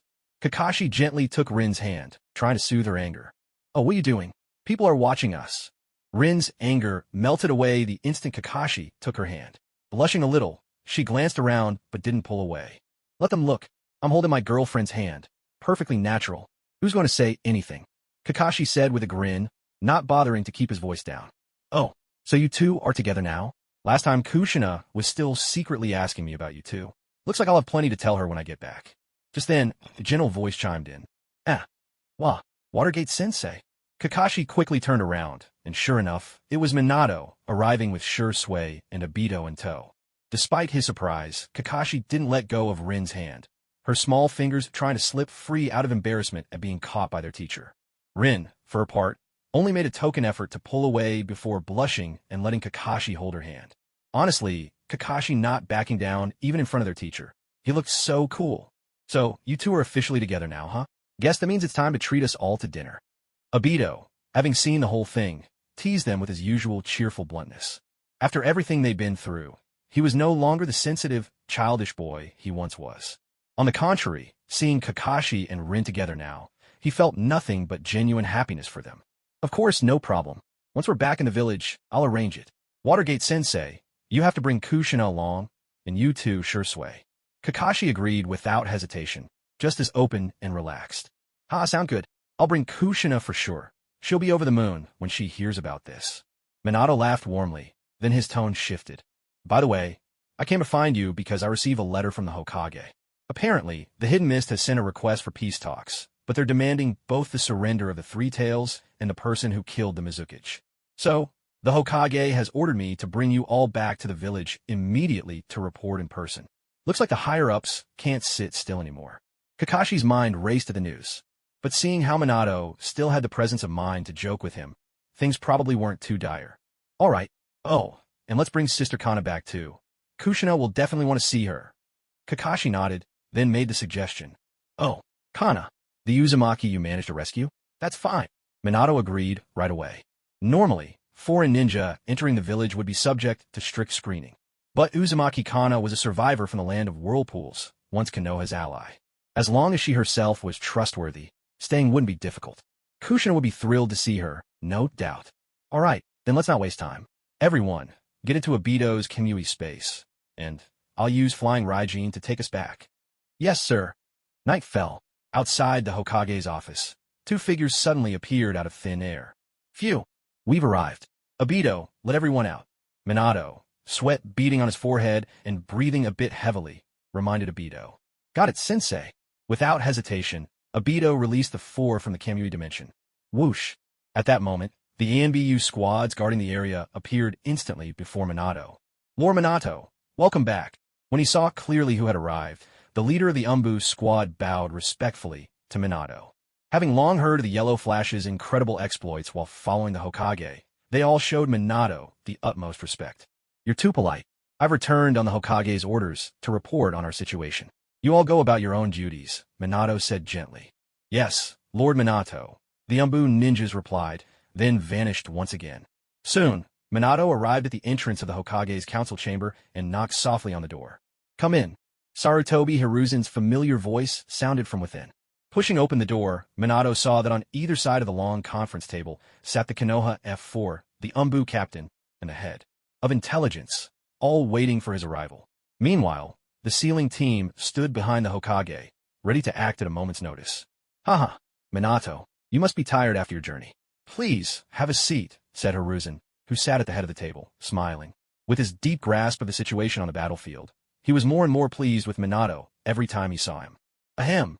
Just then, Danzo, who had been sitting with his eyes half closed, interrupted Hiruzen's train of thought. Knowing Hiruzen all too well, Danzo was certain the usual round of pleasantries was about to begin. He was here for the Three Tails and the Mangekyo. He had no patience for pointless chatter. Minato, I hear your student has become the Jinchuriki of the Three Tails. Very good. Hand her over to Root immediately. I will find a more suitable Jinchuriki for the Three Tails and turn them into Konoha's finest weapon. Danzo couldn't wait to speak his mind. He tried to get Kushina before, but Hiruzen had refused. She was brought here by Uzumaki Mito, protected by Hiruzen, and now married to Minato. She was out of reach. But Rin Noera was a different story. Just an ordinary shinobi from a civilian family.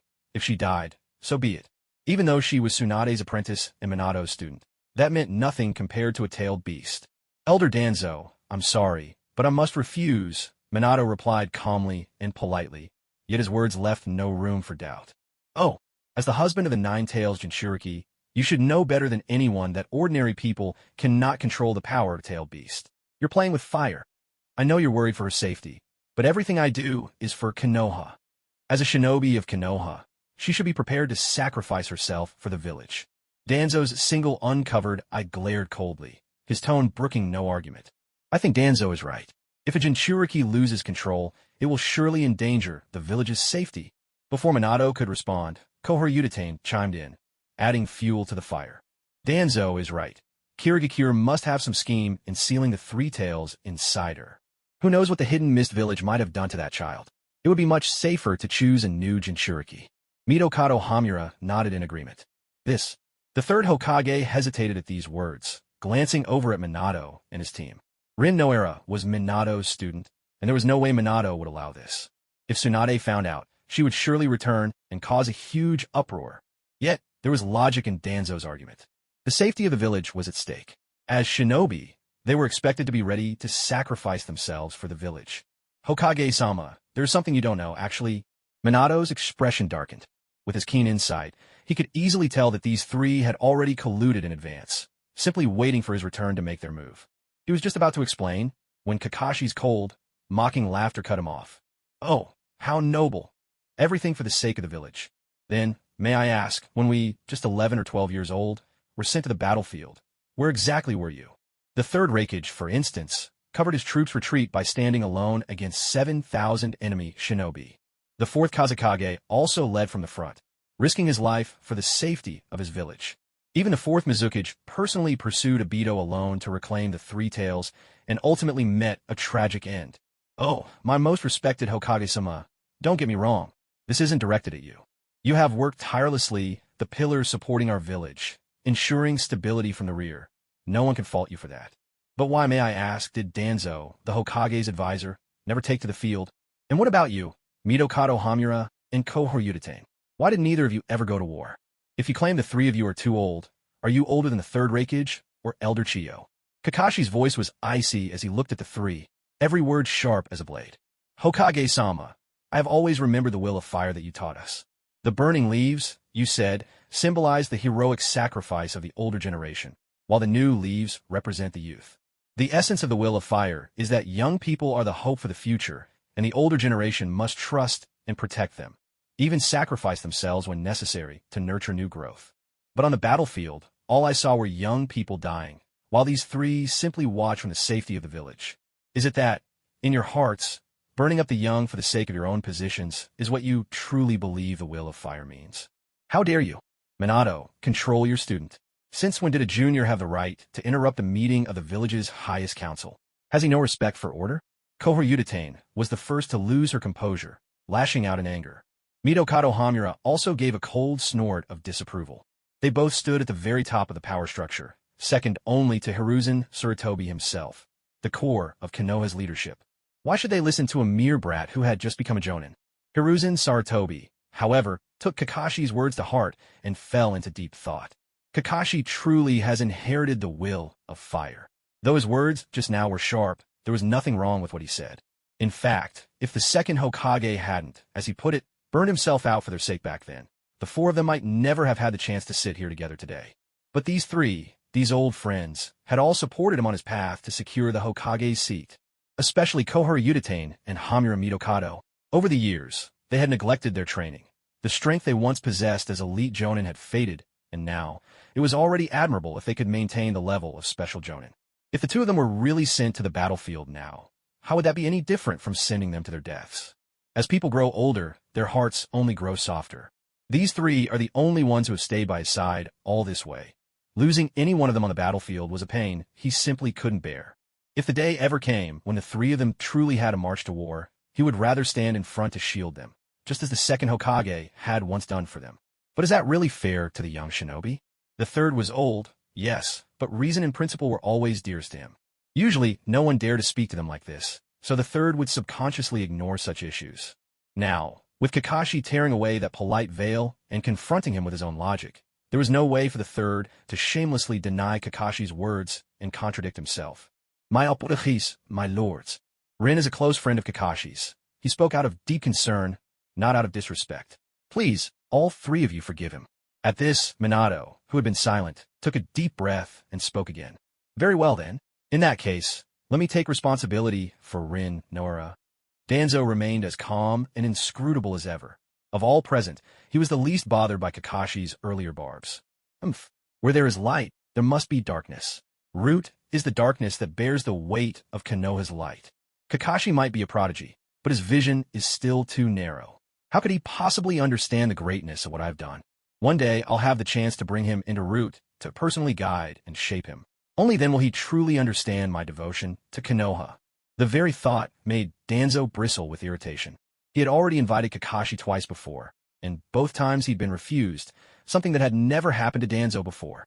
Kakashi, once or twice, is excusable, but there will not be a third time. When all of this is over, and I invite you again, I hope you will not let this opportunity slip away. But Rin is my student. I cannot entrust her to Root. Minato's voice came again, calm but resolute. Minato, you... Kohor-Udatain couldn't help but leap to her feet at his words. Do you even realize what you're saying? The first rule for any ninja is to follow orders. Respecting your superiors is the duty of every shinobi. If Kakashi acts out of turn, that's one thing. But how could you start following his example? Hokage-sama, I do have my reasons for refusing. In fact, Rin has already become a perfect Jinchuriki. There's no need to restrict her, let alone replace her. This time, Minato completely ignored Koharu Yutane. She had repeatedly launched verbal attacks. Did she really think he had endless patience? What? How is that possible? Minato, do you even realize what you're saying? At this, everyone present could no longer remain calm. A perfect Jinchuriki meant the power of the tailed beast could be fully harnessed, something every village with a tailed beast dreamed of achieving. But Rin had only just become a Jinchuriki. How could this be? Even the third Hokage was pulled out of his thoughts by Minato's words. His gaze burned intensely as he looked at Minato, waiting for confirmation. Minato had always been prudent and responsible in both words and deeds. He would never make baseless claims. Could it be that Rin had already achieved true harmony with her tailed beast in such a short time? If that was true, then she absolutely had to be protected. Anyone who dared harm her would be turning against the village itself. Yes, Minato looked at the third Hokage and nodded solemnly. Excellent, excellent. The third's joy was unmistakable. This meant Konoha would soon have another fighter with Kaga-level strength. Wait. At that moment, seeing his plan to control the three tails falling apart, Danzo could no longer sit still. Words are wind. How do I know you aren't just making up lies to protect your student? Danzo's gaze darkened as he tried to catch any hint of a lie on Minato's face. That's right. How do we know you're not lying? Koharu quickly chimed in. Exactly. Achieving the state of a perfect Jinchuriki is no easy feat. Hamura Mitokado immediately nodded in agreement. Damn it, you two old fossils really are Danzo's best sidekicks, aren't you? Just wait. Sooner or later, I'll settle this score with you. Kakashi cursed inwardly, mentally jotting their names down for the future. He'd originally only planned to deal with Danzo, but it was clear now that some people just couldn't help courting disaster. Rin, come and prove it to these three elders, Minato said calmly, brimming with confidence as he turned to her. Yes, Sensei Minato. Come forth, Isabu, Three Tails, Rin replied, her voice icy and clear. She had been quietly listening up to now, but it was clear to her. These three were definitely up to no good. No wonder, back in the Ninja Academy, Kakashi had warned her and Obito to never let the higher-ups learn certain things. He must have meant these three old snakes. Looking back, Kakashi's caution had been spot on. He thought everything through from the very start. Truly, he was worthy of being the one she admired. As the thought crossed her mind, Rin couldn't help glancing at Kakashi with a trace of sweetness in her eyes. Moments ago, he'd boldly mocked the three elders for her sake. How handsome he was. Lin, I've sensed 3 waves of hostility directed at you. Want me to take care of them right now? At that moment, Isabu's voice echoed above Lin's head. He glanced warily at Danzo and the other two, his eyes filled with caution. As a tailed beast, he could clearly sense their ill intentions toward his host. There's no need for that. They're all important figures in the village, you know. How could they possibly bear hostility toward a humble medical ninja like me? Oh, Isabu, don't say things like that. If the uncles and aunties, brothers and sisters at Konoha Hospital heard you, it wouldn't look good. Each of these gentlemen has their own exclusive VIP ward at the hospital. If they got less attentive care because of rumors, wouldn't that affect their health? Well. So Lin has a sharp tongue when she wants to. Impressive. No wonder she's my girlfriend. She's just a little too mild-mannered. I'll have to teach her how to step up her game. Hearing Lin's pointed sarcasm, Kakashi couldn't help but let a smile tug at his lips. Lin, noticing Kakashi's gaze, shot him a playful wink and a bright smile. Kakashi fought back a laugh and returned her look with a grin of his own. Ahem. Minato, noticing the exchange, cleared his throat twice in gentle warning. We're in a meeting here, you two. Even if you want to flirt, at least pick the right time. And when did Lin become so bold? Wasn't she always blushing just getting close to Kakashi before? Her temperament is starting to resemble Kushina's more and more. It's true what they say, falling in love really changes a girl. Minato couldn't help but recall when Kushina had just married him. At that thought, a familiar ache shot through his lower back. Meanwhile, Koharu Yutane and Hamura Mitokado stiffened at Lin's words. That damn Danzo. He hadn't even bothered to investigate thoroughly before dragging them into this. Now, they not only made an enemy of a perfect Jinchuriki with Kaga-level strength, but also the future inheritor of Konoha Hospital. Kaga-level power didn't faze them much. This was Konoha, after all. No matter how mighty you were, you had to toe the line. Even White Fang had Kaga-level strength, and they'd managed to handle him with Danzo's help. But the successor to Konoha Hospital was a different matter. Who among them hadn't needed medical care at some point? They were all seasoned veterans. How could they not see the implications? Officially, Kakashi's medical talent was the highest, but he was clearly on the path of a combat ninja. Lin, a fellow disciple of Tsunade, was much better suited to be head of the hospital. Not to mention, Kakashi rarely set foot in the hospital, while Lin was always volunteering to help out. Koharu and Hamura themselves often enjoyed the comforts of the hospital's VIP wards during their downtime. Every time, they would see this busy, considerate, lovely young lady, beautiful, sweet-tongued, warm-hearted, beloved by every doctor and nurse in Konoha Hospital. She was truly the collective treasure of the entire hospital staff. If Danzo's plan had gone smoothly, there would have been nothing to worry about. No one would care what happened to those who had died. But now, not only had it failed, the other party had risen to become one of the village's top powers. If she bore a grudge in the future and decided to pull the plug while they were sick in bed, wouldn't that be? At this thought, Koharu could no longer sit still. Rin, isn't it? What a wonderful child. Always so attentive to her patients, skilled in medicine, and such a kind heart. How could we possibly bear her any ill will? It's all just a misunderstanding, truly just a misunderstanding. We're all doing this for Konoha, after all. Now that everything is cleared up, Rin, don't take it to heart. If you have free time, you're always welcome to visit this grandma's house. Koharu immediately put on the kindly face of an affectionate grandmother. Yes, Grandma Koharu is right. It's all just a misunderstanding. In the future, Rin, you're welcome to visit Grandpa's place too, anytime. Hamura quickly followed suit, presenting himself as the picture of a benevolent grandfather.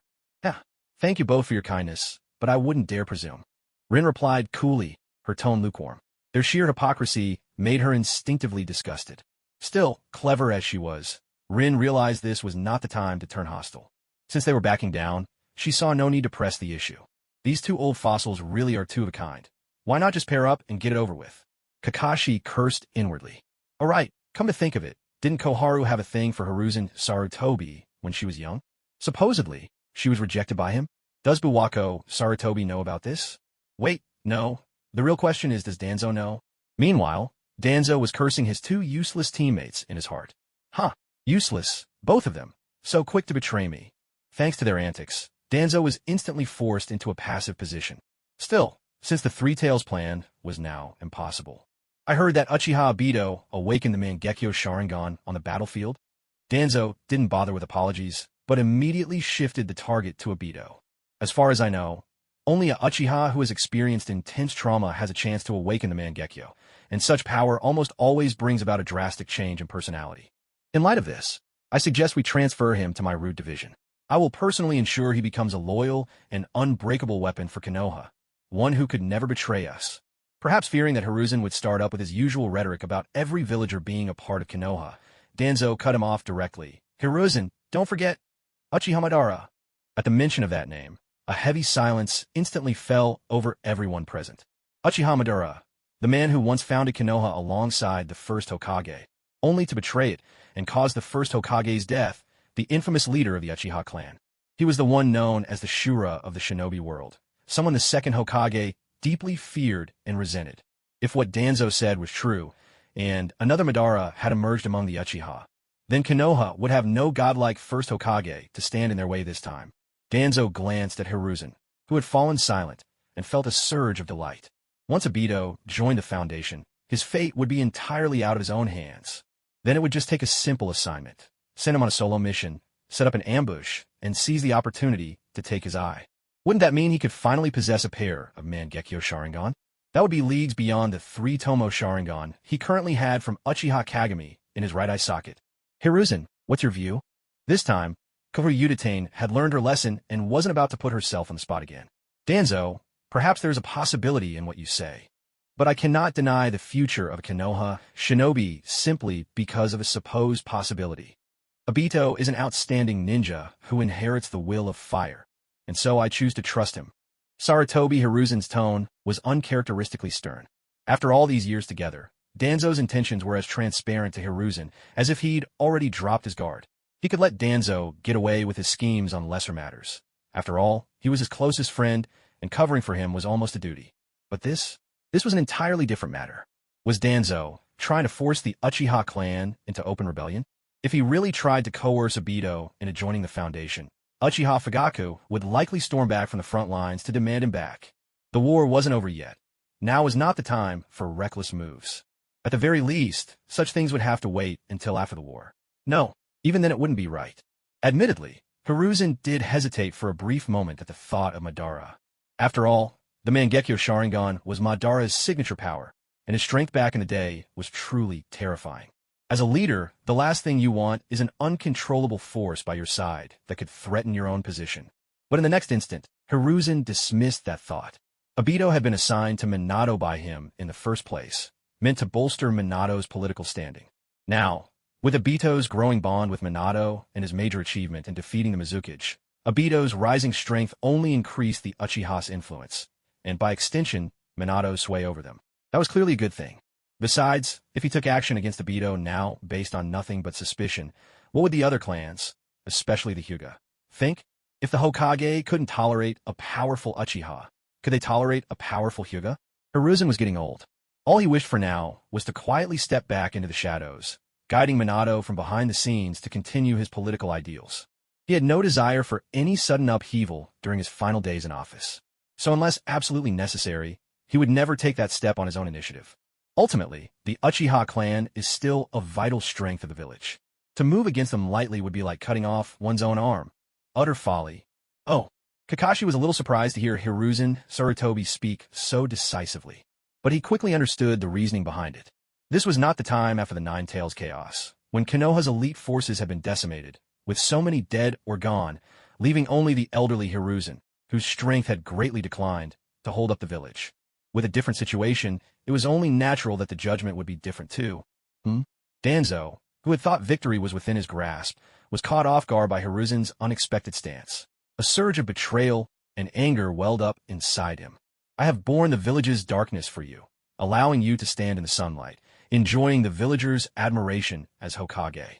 And now, at this critical moment, you side with the Uchiha? Hiruzen, you'll regret this. Ignoring everyone present, Danzo let out a furious roar, unable to contain himself. Danzo, I am the Hokage. Hiruzen Sarutobi, having weighed the pros and cons, stood his ground without yielding an inch.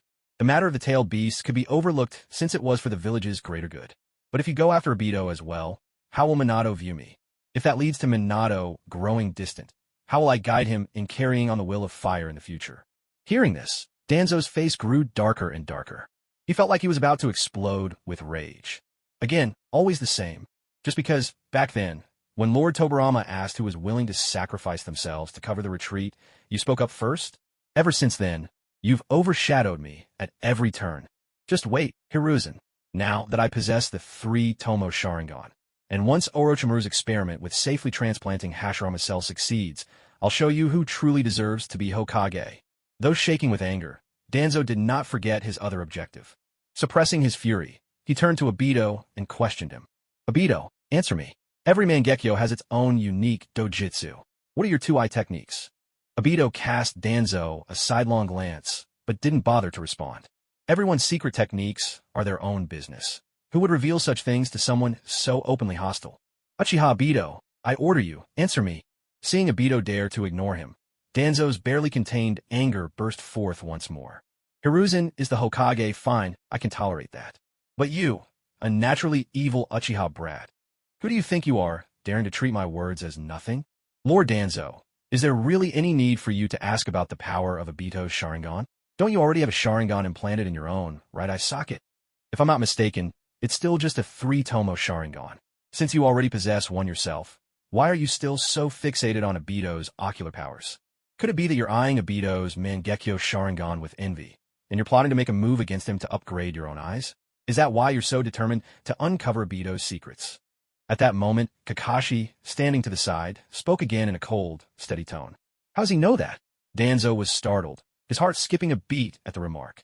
But he quickly regained his composure, swiftly searching for a way to respond. Absurd, utterly absurd. How dare you, a disrespectful brat, slander the advisor to the Hokage? Koharu slammed her palm onto the table, her left hand pointing accusingly at Kakashi, trembling all over with rage. Do you even know? Danzo got those scars back when he went on a mission with Kagami Uchiha, fighting desperately for his life.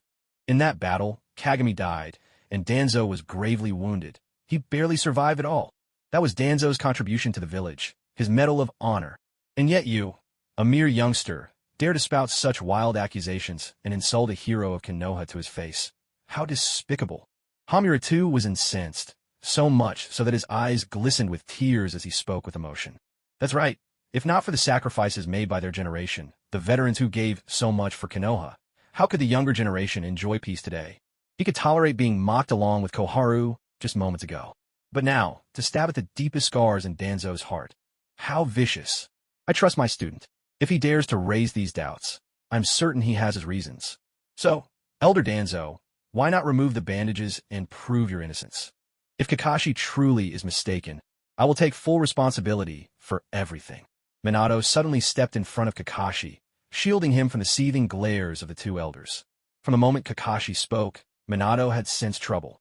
Such a grave accusation, and against a powerful advisor to the Hokage, no less. If Kakashi was even slightly mistaken, Danzo would surely seize the opportunity to retaliate. With Danzo's methods, Kakashi could find himself buried under a mountain of public criticism, even branded with the shame of the village by those who knew nothing of the truth.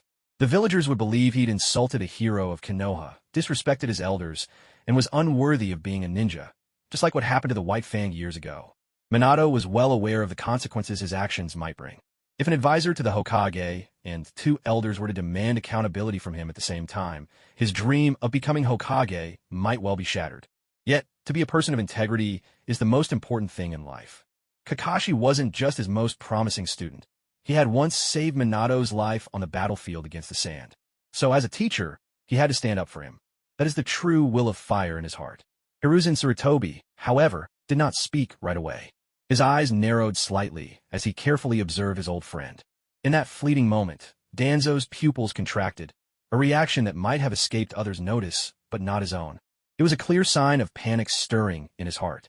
Could it be that what Kakashi said was true? Well. No wonder Kakashi dared to overstep his rank and slander his elders. It seems he learned it all from you. Danzo, since everything's been laid on the table, why not just let them see for themselves? Let them witness the blood you shed and the wounds you suffered for the sake of the leaf. I want to shame them so thoroughly, they'll have no choice but to kneel and apologize. Koryudatane glared at Minato, gritting her teeth. Danzo's legacy is mine to protect. Fool! If not for the fact that so many were present, Danzo would have pointed at her and berated her on the spot. Can't she stop making things worse? Doesn't she see I'm trying to muddle through this mess? How did I end up saddled with such a hopeless ally? What kind of cruel fate is this? No, I have to keep calm. I can't lose my composure now. Danzo, since even Minato is questioning you, why not reveal it and prove them wrong? Let them see just how laughable their suspicions really are. Hiruzen Sarutobi took a deep drag from his pipe, his words laden with meaning. Enough. Those scars are a pain I'll carry forever. Every time I uncover them, I'm haunted by the image of Kagami, Uchiha, dying in my arms. That kind of searing, unforgettable pain.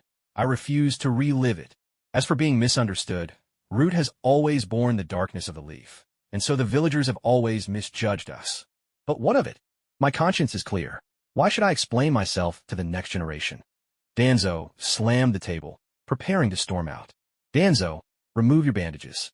That's an order, Hiruzen commanded, his tone icy and unyielding. Danzo's reaction only served to confirm Hiruzen's suspicions.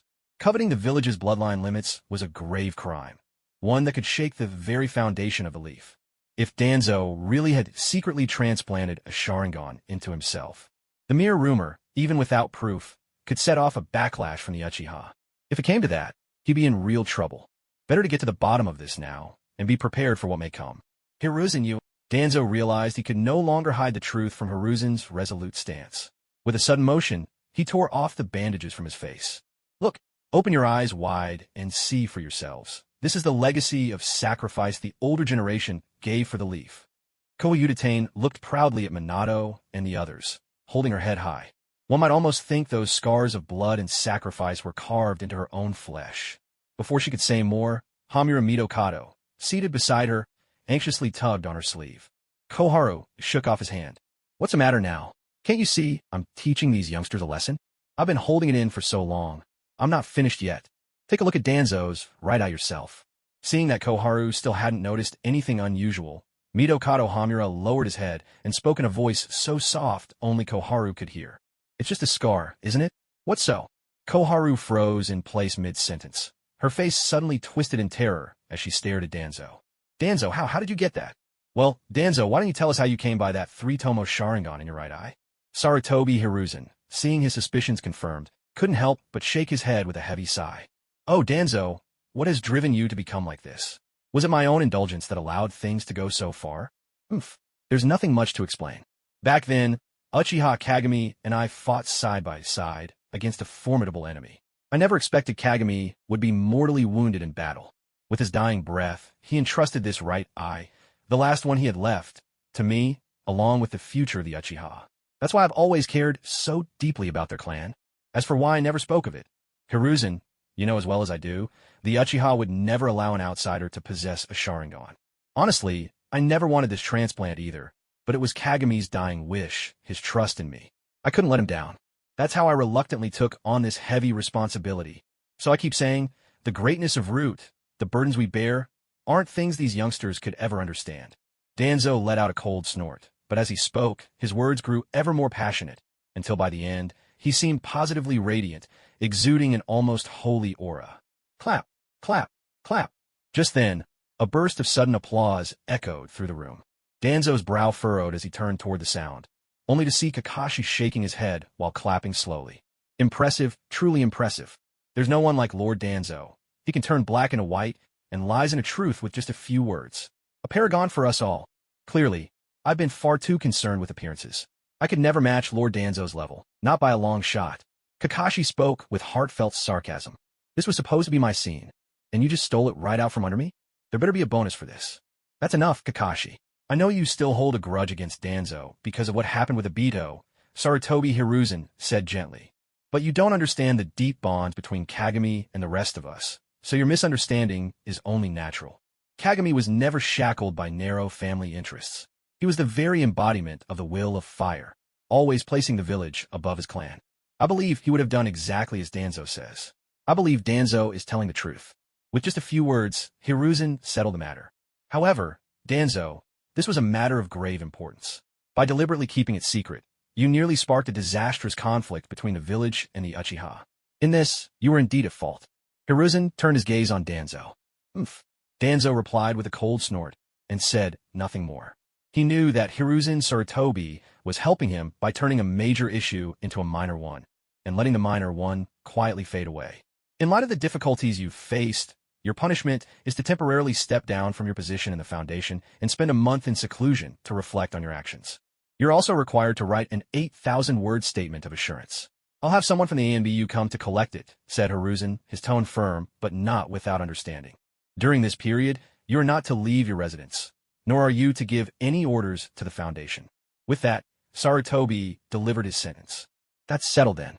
Minato, since the matter is resolved, take your team and go assist Fugaku, he continued. When the peace talks are officially successful, I'll let you know when to pull back, he added. Oh, and from now on, Rin Noera should stay within the village and not go outside. We must avoid giving the hidden mist any chance to target her, Sarutobi finished, waving his hand to signal that Minato was dismissed. Lord Hokage, there's one more thing I need to report, Minato said, stepping forward. Kakashi discovered a survivor of the Uzumaki clan during a mission. Considering she's pregnant and our ally, I brought her back, hoping she could keep Kushina company, he explained, not forgetting Uzumaki Kana, who stood quietly behind him. Ah, a member of the Uzumaki clan? This is a minor matter. Handle it as you see fit. As long as she passes the screening, there's no problem, replied Hiruzen, waving the concern away. But as for letting her meet Kushina, let's take it slow. Kushina's situation is sensitive, he added thoughtfully after a brief pause. Such minor issues weren't on his mind right now. All he could think about was shutting the door behind Minato and having a serious conversation with Danzo about that Sharingan. Would Kagami really entrust the entire Uchiha clan to him? Oomph. He might as well have handed them over to the head of the Hyuga clan. Rin, I'll leave Uzumaki Kana in your care, Minato instructed as they left the Hokage's office. For now, arrange for her to stay at Konoha Hospital. The ANBU will come for the screening themselves. Minato spoke with care after leaving the building. The woman was pregnant and had no home in the village yet. Temporarily staying at the hospital was the safest choice. Don't worry, Sensei. I'll take good care of Kana, Rin replied warmly. Kana, come with me. I'll take you to Konoha Hospital, she said, gently taking Kana's hand. Rin gave Kakashi a lingering, wistful glance before heading toward the hospital. Sensei, Obito, let's go into the Kamui space. There's something I need to discuss with Sure Sway, Kakashi proposed in a low voice, watching as Rin departed. All right. Minato agreed with a nod. Kamui. With Minato's approval, Obito immediately activated his eye technique, transporting all four of them into the Kamui dimension.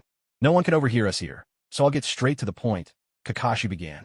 Sure Sway, I suspect your grandfather, Uchiha Kagami, was killed by Danzo, he said, his voice grave as he fixed his gaze on Sure Sway. What? Sure Sway was stunned. That can't be. Didn't Lord Hokage just say he and my grandfather shared a deep bond back in the day? Sure Sway's face was filled with disbelief. His grandfather, like the three elders, was once Lord Tobarama's disciple. Although Danzo's support sometimes targeted the Uchiha, surely he wouldn't go so far as to harm his own comrades. Is he even human? You know, you're good in every way, except you always see the best in people. Kakashi shook his head. He had expected Sure Sway to react like this. In any case, believe it or not, just remember this. Never trust a single word that comes out of Danzo's mouth, especially about your Mangekyo Sharingan.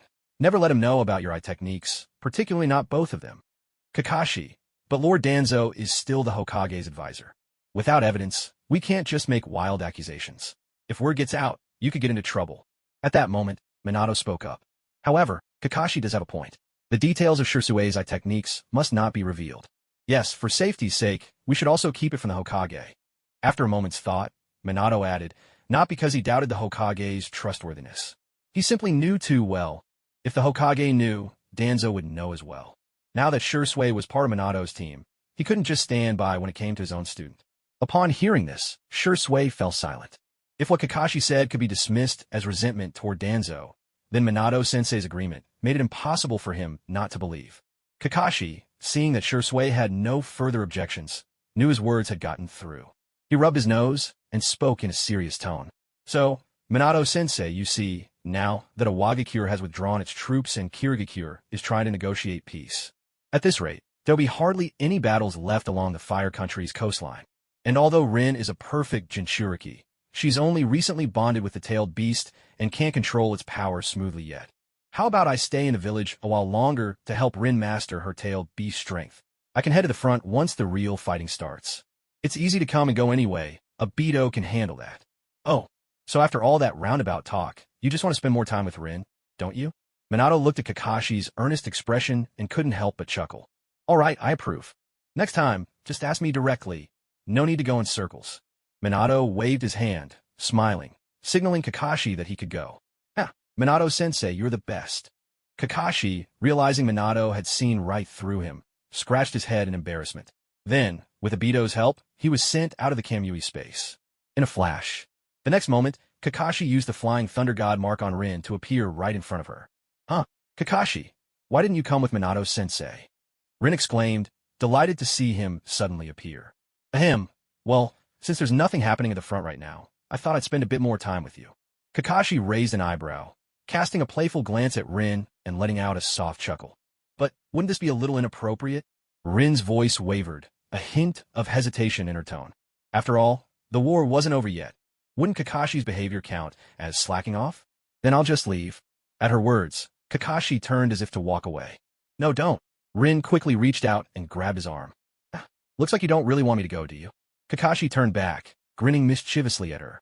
Oh, you're so bad. Rin realized she'd been teased. She raised her hand to playfully hit Kakashi on the arm. But before her small fist could land, Kakashi caught her hand and entwined his fingers with hers. Kanai is watching us, you know. Kakashi's grip was warm and sure, while Rin blushed, eyes downcast, cheeks tinged pink. She won't mind, right, Kanai? Kakashi asked casually, not a care in the world. Oh, of course, you two just go ahead. Pretend I'm not even here. Uzumaki Kanai, lost in her own anxious thoughts, was startled by Kakashi's question. She blinked, then quickly replied. She didn't even realize it herself, but the tension in her brow eased, ever so slightly, thanks to Kakashi's antics. How long had it been since she'd experienced laughter and warmth like this? Maybe, just maybe, in the future, she could be treated as a person again. For the first time in a long while, Uzumaki Kanai felt a glimmer of hope for what lay ahead. Before long, the three of them arrived at an empty room in Konoha's hospital. This is it, Kanai. From now on, this private room is yours. If you need anything, just tell me or any of the medical staff. I'll let them all know ahead of time, so don't worry. Back on her home turf, Rin transformed instantly into a little angel in a white coat. Rin, right? Thank you both. Kanai looked around at the clean, tidy room, momentarily stunned. Then, overwhelmed with emotion, she covered her mouth and bowed deeply to them, her eyes reddening. Oh, you don't have to do that, Kanai. Rin rushed forward, gently helping her up. Konoha is your home now, and Kakashi and I are your family. If anyone ever bullies you, just tell us. We'll stand up for you. Rin patted her chest, her face sincere and proud. Thank you so much. Kanai couldn't hold back anymore. She pulled Rin into a tight embrace, tears streaming down her face. After losing her husband and enduring the cruelty of Kusagakure, she finally felt warmth again, thanks to Kakashi and Rin. Ah, what a cruel world. Does it ever give anyone a real chance to live? Kakashi sighed inwardly, then quietly stepped out of the room, closing the door gently behind him. Let Sister Xiangnai vent without restraint. She's been holding back for so long. Bang! With the slam of a door, Danzo, who had just endured over 2 hours of relentless interrogation by Hiruzen and his 2 associates, left the council chamber with a stormy expression. Damn Kakashi! How could he possibly know that I possess a 3-tomo Sharingan? At this moment, Danzo was in a foul mood. He simply couldn't fathom how this secret, one he hadn't even shared with his most trusted root operatives, could be known by a boy with whom he had barely any contact. The worst part was that Hiruzen was now suspicious as well. If he hadn't insisted that the eye was a dying gift from Uchiha Kagami, and if Hiruzen had even a shred of proof, the punishment today would have been far worse than mere house arrest and reflection. Lord Danzo, a letter has arrived from Hanzo. Just then, a masked root ninja leaned in to whisper. We'll speak of it back at base. Danzo immediately raised a hand to cut him off. Yes, sir. Without delay, the 2 made their way back to the root headquarters deep underground. Lord Danzo, Hanzo has agreed to our terms. The root ninja reported again, awaiting Danzo's signal. Oh, even the additional conditions. Danzo's face eased a little, and a peculiar gleam flickered in his eyes. Yes, he's requesting immediate reinforcements from us. The ninja replied respectfully. In such a hurry? Did Hanzo indicate when he plans to make his move? Danzo's brow furrowed slightly. Although the 3rd Hokage's ban didn't truly restrain him, he still had to keep up appearances. According to the latest intelligence, Hanzo has arranged to meet the leader of the Akatsuki in a month. Very well. Issue the order at once. Have squad leader B take 15 teams to provide support. Danzo nodded slightly. Hiruzen's decree wouldn't officially take effect until tomorrow. He had to act now, seizing this small window of opportunity. Then, as if remembering something, he added, Remember, we're sending our people as agreed. No matter how things turn out, make sure to bring back every benefit he promised us. Is that clear? Yes, sir, the root ninja answered promptly. Good. Danzo nodded in satisfaction, and then a sly smile crept across his face. One more thing. When the time comes, just put on a show.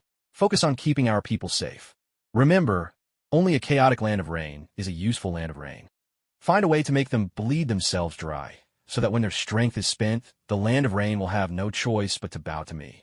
Only by achieving great gains without shedding our own blood can the value of Root's existence be truly shown. And only such accomplishments will help me vie for the position of Hokage. Danzo silently added in his heart. Yes, sir. 1 month later, somewhere in the rain country, deep within a basin, the sky loomed dark as ink, a vast canopy pressing down upon the earth. Endless storm clouds weighed heavily overhead, and fine threads of rain drifted down from the heavens, falling in a delicate, unbroken curtain. A cold wind swept through the basin, carrying the chill droplets that struck Nagato's face, their icy touch reaching deep into his heart. At this moment, at the edge of the basin, stood the massed forces of Hanzo, the Salamander's Umbu, and the agents of Danzo's root. Nagato and Yahiko, meanwhile, were trapped within the basin itself. To me, your organization is nothing but an obstacle. Hanzo's voice rang out, cold and decisive. Yahiko, as the leader, today will be your end. If you dare resist, this woman dies here and now. Hanzo's murky eyes stared mercilessly at the 2 figures below. In his right hand, he gripped none other than their most trusted companion, Konan. As he spoke, Hanzo whipped the kunai that had been pressed to Konan's throat, hurling it so that it landed between Yahiko and Nagato. The red hair brat, use this kunai to kill Yahiko. Do that, and I'll let you and her walk away alive, Hanzo threatened, his words as cold as steel. Nagato stared at the kunai before him, terror etched across his face. His red hair, drenched by the freezing rain, clung to his brow. Stop, Nagato. Don't worry about me. Take Yahiko and run now. Konan's voice rose in desperation, her plea echoing in the basin as Hanzo's threat hung over them.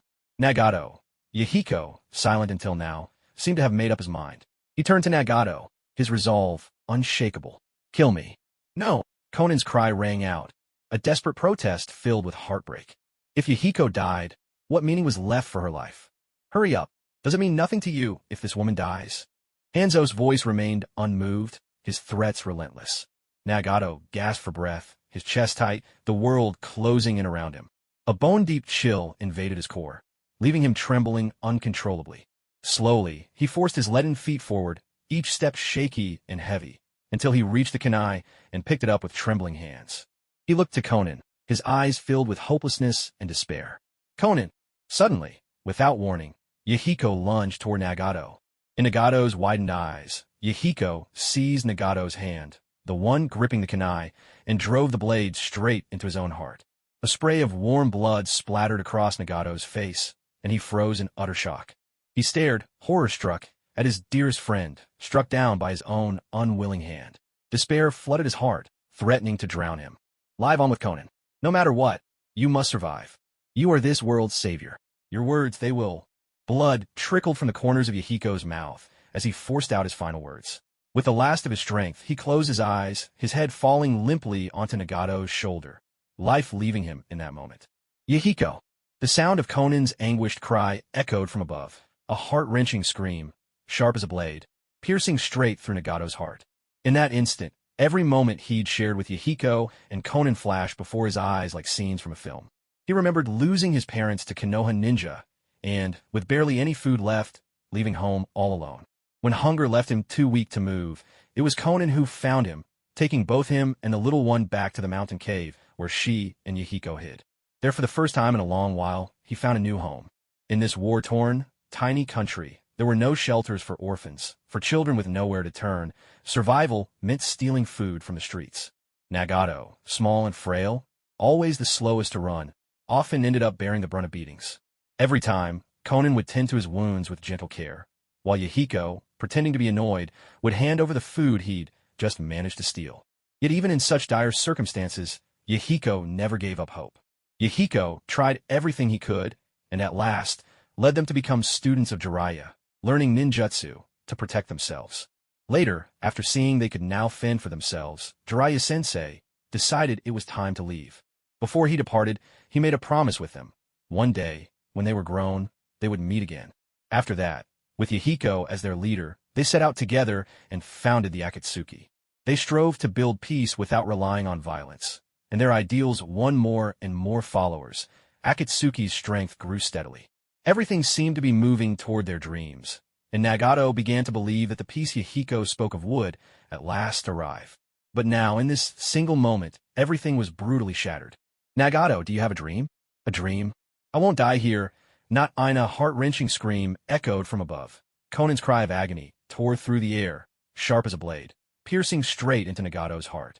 In that instant, every moment he had shared with Yahiko and Conan returned to him, playing out his mind like scenes from a film. He remembered the day his parents were killed by the Konoha ninja. With barely any food left, he left home alone. When hunger left him too weak to stand, it was Conan who found him. She brought him and the little one back to the mountain cave, where she and Yahiko were hiding. There, he finally had a new home. In a war-torn minor nation, there were no shelters for orphans. If you were a child alone in the world, survival meant stealing food from the streets. Nagato, thin and frail, was never the fastest. He often ended up beaten for his troubles. But every time, Conan would tend to his wounds with gentle care, and Yahiko, despite his grumbling, would hand over some of the food he'd just stolen. Even in those desperate times, Yahiko never gave up hope. Yahiko tried everything he could, and, at last, led him and Conan to become Jiraiya's disciples, where they learned ninjutsu to defend themselves. After Jiraiya-sensei saw that they could protect themselves, he chose to leave. But before he left, he made a promise. They would meet again when they had grown up. After that, under Yahiko's leadership, they began their mission and founded the Akatsuki. Their dream was to build peace without relying on force, and that idea drew more and more people to their cause. Akatsuki's power grew steadily. Everything seemed to be moving toward the future they had imagined. Nagato began to believe that the peace Yahiko never stopped pursuing would, one day, come true. But now, all of it every last hope was brutally destroyed in this single moment. Nagato, do you have a dream? A dream? I won't die here. Not in a place like this. I have a grand dream. I want to conquer the world. Conquer the world? That's right. If I stood at the very top, maybe I wouldn't have to live such a harsh life. Nagato, if I died here, how could I ever face the parents who brought me into this world? Isn't that right, Conan? Nagato, you know, it's only when those who inflict pain shed the same tears that people can truly understand one another. Nagato, can you feel it? This country is still weeping, swallowing its pain. And right now, all I want is to save it. Yahiko's words echoed again and again in Nagato's mind. Damn it, damn it, damn it. In this world of endless war, Yahiko's dream was never allowed to exist. Nagato let out a furious, primal roar. At that moment, the darkness buried deep within him finally broke free from its chains, surging out in a torrent. A mighty force erupted from his eyes. Rings of ominous purple patterns rippled outward, filling the air with a sense of foreboding. The Rinnegan radiated a strange, bewitching light, ravenously devouring the vast reserves of chakra hidden within Nagato Uzumaki's bloodline. Then I shall become the god of this world. Consumed by murderous intent, Nagato instinctively raised his right hand high and slammed it down onto the ground with force. Summoning Jutsu, demonic statue of the outer path. Meanwhile, the atmosphere in the Hidden Leaf Village was lively and festive. After 20 long days of negotiations, the Hidden Mist Village finally relented. They no longer demanded the return of the tailed beasts, asking only for the swords of the 7 ninja swordsmen to be given back. Thus, the Leaf returned every blade except for the Executioner's blade and the Thunder Sword. Kiba? As for the Executioner's blade and Kiba, Kakashi insisted with a straight face that he had never even seen them and knew nothing about their whereabouts. In the end, the Mist had no choice but to drop the issue. And after both the Stone and Mist villages withdrew their forces, the 4th Raikage, who had failed to gain any advantage from Orochimaru and Raza, could do nothing but leave, though not without regret. Before departing, however, they did manage to reclaim the body of the 3rd Raikage. So, 10 days ago, when the Leaf's ninja forces returned home like heroes, the 3rd Hokage first held a memorial, leading the entire village in a moment of silence for all the brave shinobi who had fallen on the battlefield. Afterwards came a grand commendation ceremony, where those who had made outstanding contributions during the war were honored. This was followed by a half-month-long celebration, both to help villagers cope with the pain of losing loved ones and to rejoice in this hard-won peace. It's worth mentioning that, during the commendation ceremony, Uchiha Fugaku, leader of the Uchiha clan, had his achievements quickly glossed over, while Obito's contributions were trumpeted for all to hear. During Obito's commendation, the 3rd Hokage made sure to repeatedly highlight Minato's excellent guidance as a teacher. It was obvious he was building up Minato's reputation. As for Minato himself, the 3rd Hokage recounted his deeds in detail, captivating the audience. For a moment, the admiration everyone felt for Minato reached its peak. Of course, Danzo's face darkened like a thundercloud as he listened, his jaw clenched tight. Especially when the 3rd Hokage announced he would retire and recommend Minato Namikaze as a successor to the daimyo of the Land of Fire. Danzo's face went as black as the bottom of a pot. If not for the gravity of the occasion, he might have stormed out right then and there. So, Sensei, are you really going to become the Hokage soon? At Minato's home, Obito asked for confirmation yet again. Ever since the 3rd Hokage had made the public announcement 9 days earlier, Obito, whose dream was to become Hokage himself, had been beside himself with excitement. He'd been making regular trips to Minato's house, pestering him about every detail of becoming Hokage. Obito, you've asked the same thing at least 800 times already. Kakashi, sitting on the side, couldn't help but roll his eyes. You're not the one becoming Hokage. Why are you so worked up? I just don't want to lose the prize when it's already within my grasp. Obito shot back, brimming with nervous energy. Everyone says that to become Hokage, you need the approval of the daimyo, and a vote from all the Jonin too. Obito replied immediately. What a guy. Who would have thought that the famous Uchiha Siener from the Ninja Academy would become so sharp-minded the moment anything related to the Hokage came up, even quoting proverbs now? It really is true. Interest is the best teacher. With Master Minato's reputation, he's bound to win by a landslide, so you can put your mind at ease. Kakashi said with a helpless shrug, then quickly changed the subject. By the way, 7 days ago, there was that case where Elder Uchiha Shana, his wife, and 2 daughters-in-law died under mysterious circumstances. Has your police force figured out what happened yet? Not yet. At the mention of this, Obito's face grew serious. Ever since his return, Fugaku had used his authority as both captain and clan head to promote Obito directly to deputy head of the police force and vice-clan head of the Uchiha. Even though these were just honorary titles with no real power or responsibilities for now, Obito still paid special attention. After all, it was a major case involving the assassination of a clan elder. I've seen the scene myself. It's strange. There are no signs of resistance from Elder Shana or his wife. It's as if they willingly let themselves be killed by the attacker. As for his two daughters-in-law, they seem to have tried to fight back, but were killed instantly. To willingly accept death? Could have been someone they knew? Kakashi was struck by the thought. This was actually the first time he'd heard these details about the case. Obito, what about his two sons? If there were daughters-in-law, there must have been sons as well, right? Kakashi pressed on. There aren't any left. Elder Shana's two sons were ambushed during a battle with the hidden mist. To this day, they're missing. No sign of life and no bodies. The Mist Village flatly denies capturing them, so the village has already declared them killed in action. Obito's tone turned somber at this point. A whole family of 6 gone just like that. Obito, send Master Minato and me into the Kamui dimension. I think there's something more to this. Kakashi said in a low, serious voice. All right. Seeing that Master Minato had no objections, Obito immediately activated Kamui. Ever since Obito gained Kamui, Kakashi had gotten into the habit of asking him to take them inside whenever there was a sensitive topic to discuss. Kakashi, you're thinking that Elder Shana's death is connected to his two sons, aren't you? Inside the Kamui space, before Kakashi could even speak, Minato voiced exactly what was on his mind. Trust Master Minato to always see straight to the heart of things. Kakashi couldn't help but marvel inwardly. Yes, Master Minato. I suspect their disappearance was orchestrated by Uchiha Madara. What? Obito exclaimed in shock at the revelation. Uchiha Madara's betrayal was something he had never forgotten. Now, upon hearing that Madara still had a hidden move, how could he not be shocked? That's right. I have the same suspicion as you. Minato nodded slightly, analyzing the situation with calm composure. Whether it's the timing of the disappearance or the mysterious deaths of Elder Setsuna's family, both point to a single, clear objective. At this point, Minato exchanged a look with Kakashi. To awaken the Mangekyo Sharingan.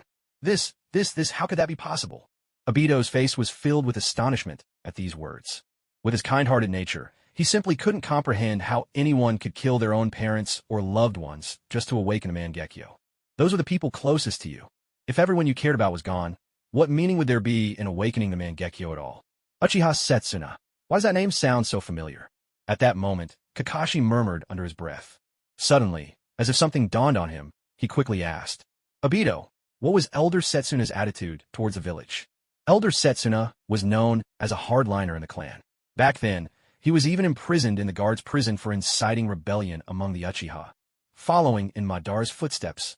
Ever since Fugaku had promoted him, Obito had come to understand many of the clan's secrets. Following in Madara's footsteps? That made perfect sense. In an instant, Kakashi pieced it all together.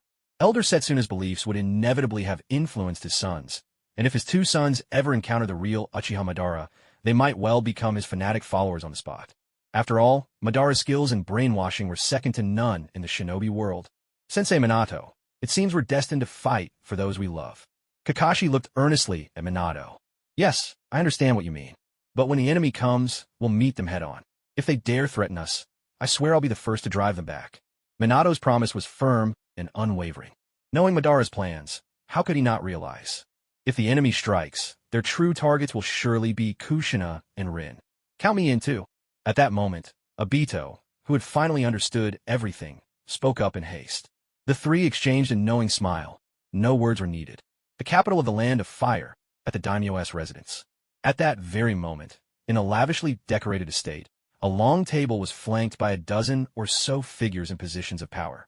These were the ministers and politicians responsible for the critical affairs of the Land of Fire.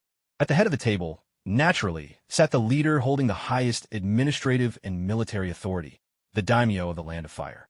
The daimyo wore a hat adorned with 3 flames, and behind him, the great red backrest of his chair bore a bold black character for fire.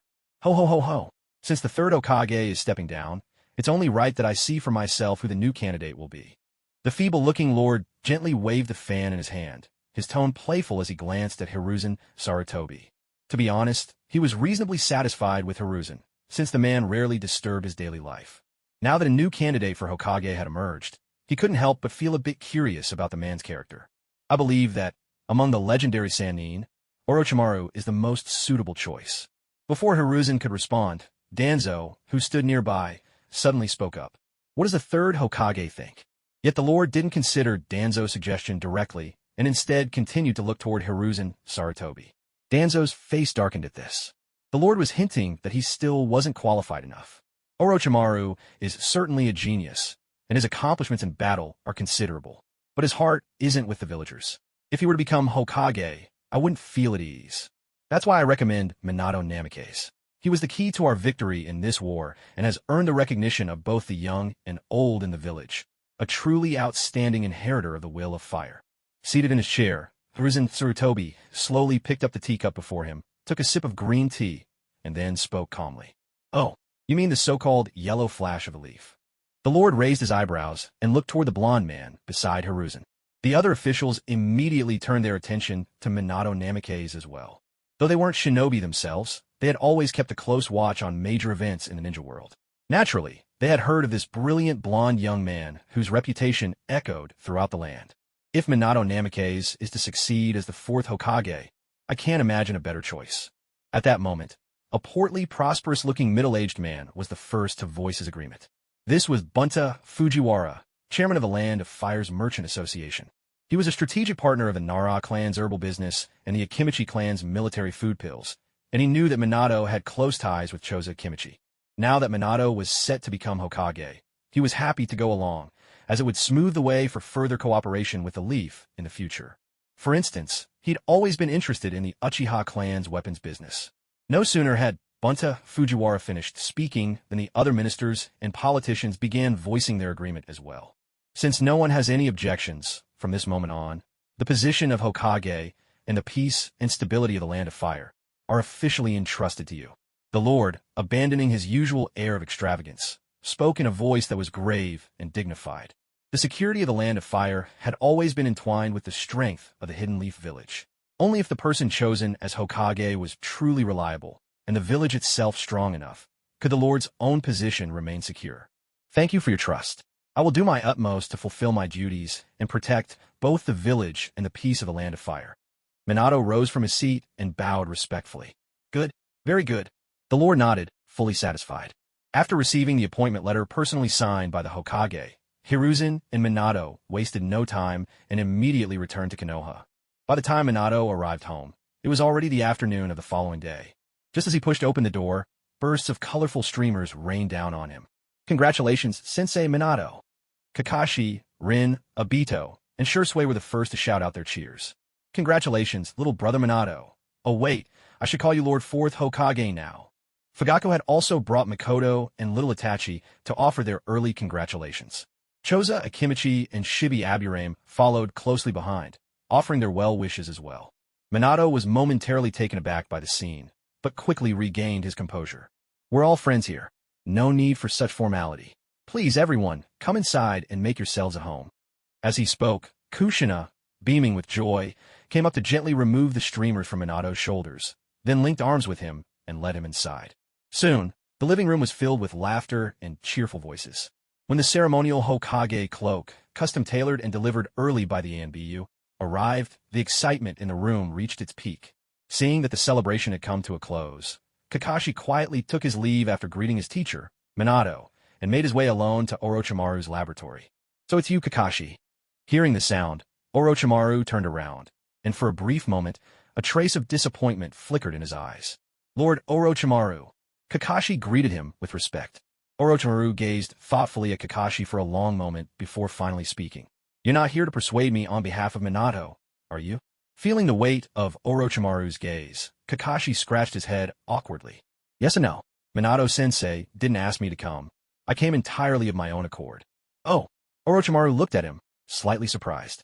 Lord Orochimaru, I know you're dissatisfied that the third Hokage didn't recommend you as a successor. But, if I may speak frankly, you truly aren't suited to be Hokage, or rather, the position of Hokage would only be a shackle for you. Kakashi looked straight into Orochimaru's snake-like eyes and spoke earnestly. HM? How so? Kakashi's words had clearly piqued Orochimaru's interest. As everyone knows, once you become Hokage, You must set an example in all things. Endless administrative duties will tie you down completely. But your ambitions require intensive scientific research and experimentation. How would you ever find the time for such mundane affairs? If my guess is correct, you've already struck a deal with Danzo. Once the plan succeeds, you'll assume the title of Hokage, but Danzo will handle the village's affairs, leaving you free to pursue your own path. Kakashi's tone was calm and steady, revealing a quiet confidence. Kakashi, you really are remarkably perceptive. Upon hearing these words, Orochimaru looked at Kakashi with a hint of appreciation in his eyes. Thank you for your praise, Lord Orochimaru, but if I may speak frankly, if that's truly the case, how are you any different from Danzo's puppets? If the Hokage's real power isn't in your hands, and something goes wrong, you'll be the one to take the blame. Why put yourself through all that? Kakashi's tone was sincere, as if he were genuinely concerned on Orochimaru's behalf. Kakashi, you know very well that I'm not concerned about such things. Orochimaru replied softly, unfazed by the insulting term puppet. Understand, Lord Orochimaru, compared to those matters, what you truly care about is the third's opinion. But from my perspective, you really don't need to. The third is already old. Ignoring Orochimaru's look of surprise, Kakashi's tone grew fervent. The third has grown old, so now he hesitates and second-guesses everything. He turns a blind eye to Danzo's dirty dealings over and over again. The man he once was, ambitious, heroic, he's no longer that person. He's just an old man trying to maintain the status quo. So he can't appreciate your brilliance, nor can he begin to understand what drives you. But Minato-sensei is different. As long as you don't cross the fundamental line of humanity, no abducting innocent villagers, no kidnapping people from the land of fire for your experiments, I believe Minato-sensei would never stand in the way of your scientific research. In fact, if you agree, I can even ask Minato-sensei to negotiate with Lord Fugaku so that death row inmates from the police force prison can be handed over to you as experimental material. At this, Kakashi pulled out 3 sealing scrolls and placed them before Orochimaru. These 3 contain the corpses I collected during the battles in Kirigakure. One from the Ice Release clan, one from the Kagaya clan, and another, a clone created using Hashirama cells. Hashirama cells? At that word, Orochimaru's golden, serpentine eyes narrowed sharply. He had poured countless hours and resources into successfully transplanting Hashirama cells. Even after all that, Yamato was still his only viable result. And now, Kakashi was telling him that someone had managed to create clones with Hashirama cells? The revelation stunned him. He hurriedly took the scrolls and, without hesitation, broke the seal on the one containing white Zetsu. With a sharp pop, a cloud of white smoke cleared to reveal roughly 200 charred, plant-like humanoids, completely covering the laboratory floor. At the same time, an acrid, burnt smell wafted through the air, sharp and unpleasant. Yet Orochimaru paid no mind. He instantly reached for one of the white Zetsu corpses, slicing it open and beginning his biological experiments right there. Remarkable. Half an hour later, after examining the results, Orochimaru could not help but marvel in disbelief. This creature, it truly is a replica of Hashirama's cells. Kakashi-kun, where did this thing come from? Orochimaru, looking like he'd just discovered a new continent, stared at Kakashi with feverish excitement. Haha, Lord Orochimaru, what do you think about the proposal I mentioned earlier? Kakashi didn't answer directly. Instead, he shot back with a question of his own, a sly glint in his eyes. Support Minato, and during the process, don't cross any lines, right? Fine, I can agree to that. Orochimaru pondered briefly before giving his consent. Driven by his relentless pursuit of truth and immortality, he had long since ceased to care about lives he deemed as insignificant as ants. Still, he was a Konoha shinobi through and through. To this day, he remained a hero of the village, a legend as one of the Sannin. Unless absolutely necessary, he had no desire to recklessly cross the village's boundaries. After all, if things were to fall apart and he found himself hunted by the village, that would be anything but amusing. So, in his view, Kakashi's terms were simply a matter of each getting what they wanted. Lord Orochimaru, are you familiar with the legendary sage of 6 paths? Seeing Orochimaru agree, Kakashi gave him a brief account of how the Sage of 6 Paths split the 10 Tails into 9 parts and sent them across the shinobi world. Of course, he left out many critical details. For instance, the existence of Uchihodera, Kagaya, Otsutsuki, Black Zetsu, and the fact that becoming the 10 Tails Jinchuriki could elevate someone to the Sage's level. So you're saying someone used the 10 Tails husk to create these plant-like beings called White Zetsu, enhancing them with Hashirama's cells. But how do you know all this? Orochimaru stared at Kakashi in shock. If not for Kakashi telling him, he could have racked his brain and never figured it out. Well, that's something I can only share once our cooperation goes deeper.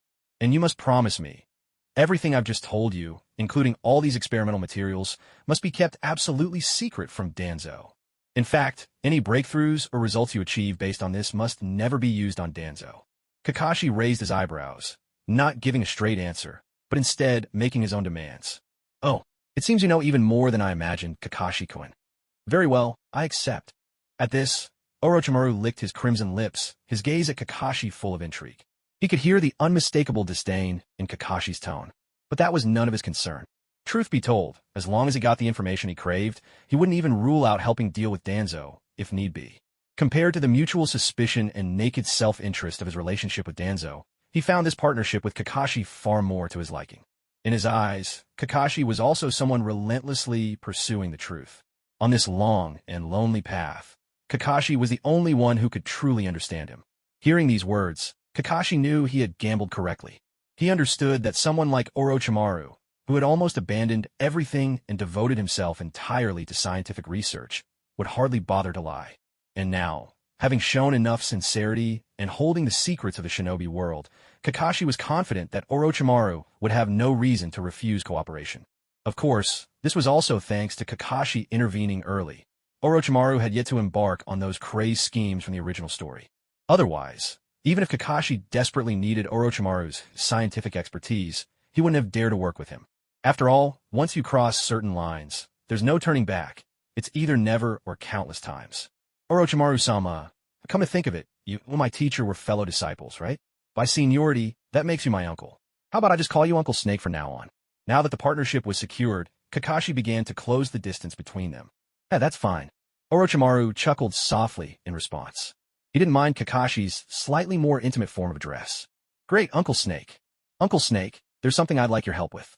I want you to complete the genetic makeup of those Kagaya clan ninja and see if their Kekii Jinkai can be strengthened through it. Kakashi made his request with utmost sincerity. Yes, that's doable. But my main focus will still be on studying the cells of Hashirama, so this experiment might take a very long time before it yields results. After a brief moment of thought, Orochimaru agreed to Kakashi's request. As for why Kakashi wanted to do this, he didn't ask. In his view, it was perfectly normal for a young man so fascinated by scientific experiments to come up with such imaginative ideas. That's fine, there's no rush. By the way, about the white Zetsu cells, I actually have an even higher quality sample. As he spoke, Kakashi pulled a small glass vial from his ninja pouch. Inside was none other than a sample taken from Toby. You sly kid, if I hadn't agreed to your terms just now, you wouldn't have shown me this, would you? Orochimaru laughed quietly. He didn't mind Kakashi's habit of keeping something in reserve. Kakashi just grinned and changed the subject. By the way, Uncle Snake, if Danzo comes to you for experimental results, you could just give him some inferior rejects. Something that barely keeps him in human form, but only just, you little schemer. Up to your tricks again, huh? All right, no problem. Orochimaru laughed and shook his head. For some reason, the more he saw of Kakashi, the more he liked him. Ah, if only Shingshu had been half as sharp as him back then, maybe he wouldn't have died. How wonderful it would be if Shingshu were still alive, occasionally keeping me company like Kakashi does. Yamato, slow down. If you choke, that would be terrible. Before the words were finished, Kabuto, who had been wolfing down his bowl of Ichiraka ramen, suddenly froze, his little face turning bright red in an instant. He immediately clutched his throat with one hand and thumped his chest desperately with the other. Kakashi quickly patted Kabuto's back, helping him swallow the mouthful of ramen that had gotten stuck in his throat. Phew! Finally able to breathe again, Kabuto let out a long, relieved sigh. He looked at Kakashi with gratitude. I don't usually get to eat such good food, so don't worry, I'm not short on money. Hey, Mr. Ichiraku, could you please pack up another 100 large pork bone ramen bowls for me? Kakashi snapped his fingers with his left hand and called out to Mr. Ichiraku, who was busy in the kitchen. Coming right up. Just give me a moment. Mr. Ichiraku's honest voice rang out from the back. When we're done here, let's take these 100 bowls back to the orphanage. My treat. Kakashi looked at the slightly shy Kabuto and gave him a gentle smile. Really? Thank you, big brother. The director hasn't had a good meal in such a long time. Kabuto's eyes lit up at Kakashi's words, but his expression quickly dimmed again. I overheard something yesterday. The orphanage is running out of funds. There's this really mean old man who wants the director to go to something called the Root, and he even demanded she hand over one of the kids. The director refused at the time, but that old man said she'd better give him an answer by tonight. Oh, so Danzo, that old fox, can't help but start causing trouble again? And it's only been a few days? A thought flickered through Kakashi's mind. With so much on his plate, there was no way he could spend all his time involved in Orochimaru's research. No matter how much of a genius Orochimaru was, one person's energy is always limited. That's why, after striking up a partnership with Orochimaru, Kakashi remembered who had been Orochimaru's greatest support in the original story, Kabuto. From that day forward, he began volunteering at the Konoha orphanage run by Nono Yakushi whenever he had a free moment. Right now, Kabuto was still just a child, 6 years younger than Kakashi. Already strikingly handsome and naturally attracting the attention of children, Kakashi soon won Kabuto's genuine affection with a bit of daily care and a few bowls of ramen. In Kabuto's eyes, this cool but gentle and kind big brother was someone to truly admire. "Oh right, big brother, let me tell you a little secret. Next time that man comes to take someone away, I'm planning to step up and take the burden off the director's shoulders. So if you go to the orphanage again in the future, you might not be able to find me anymore.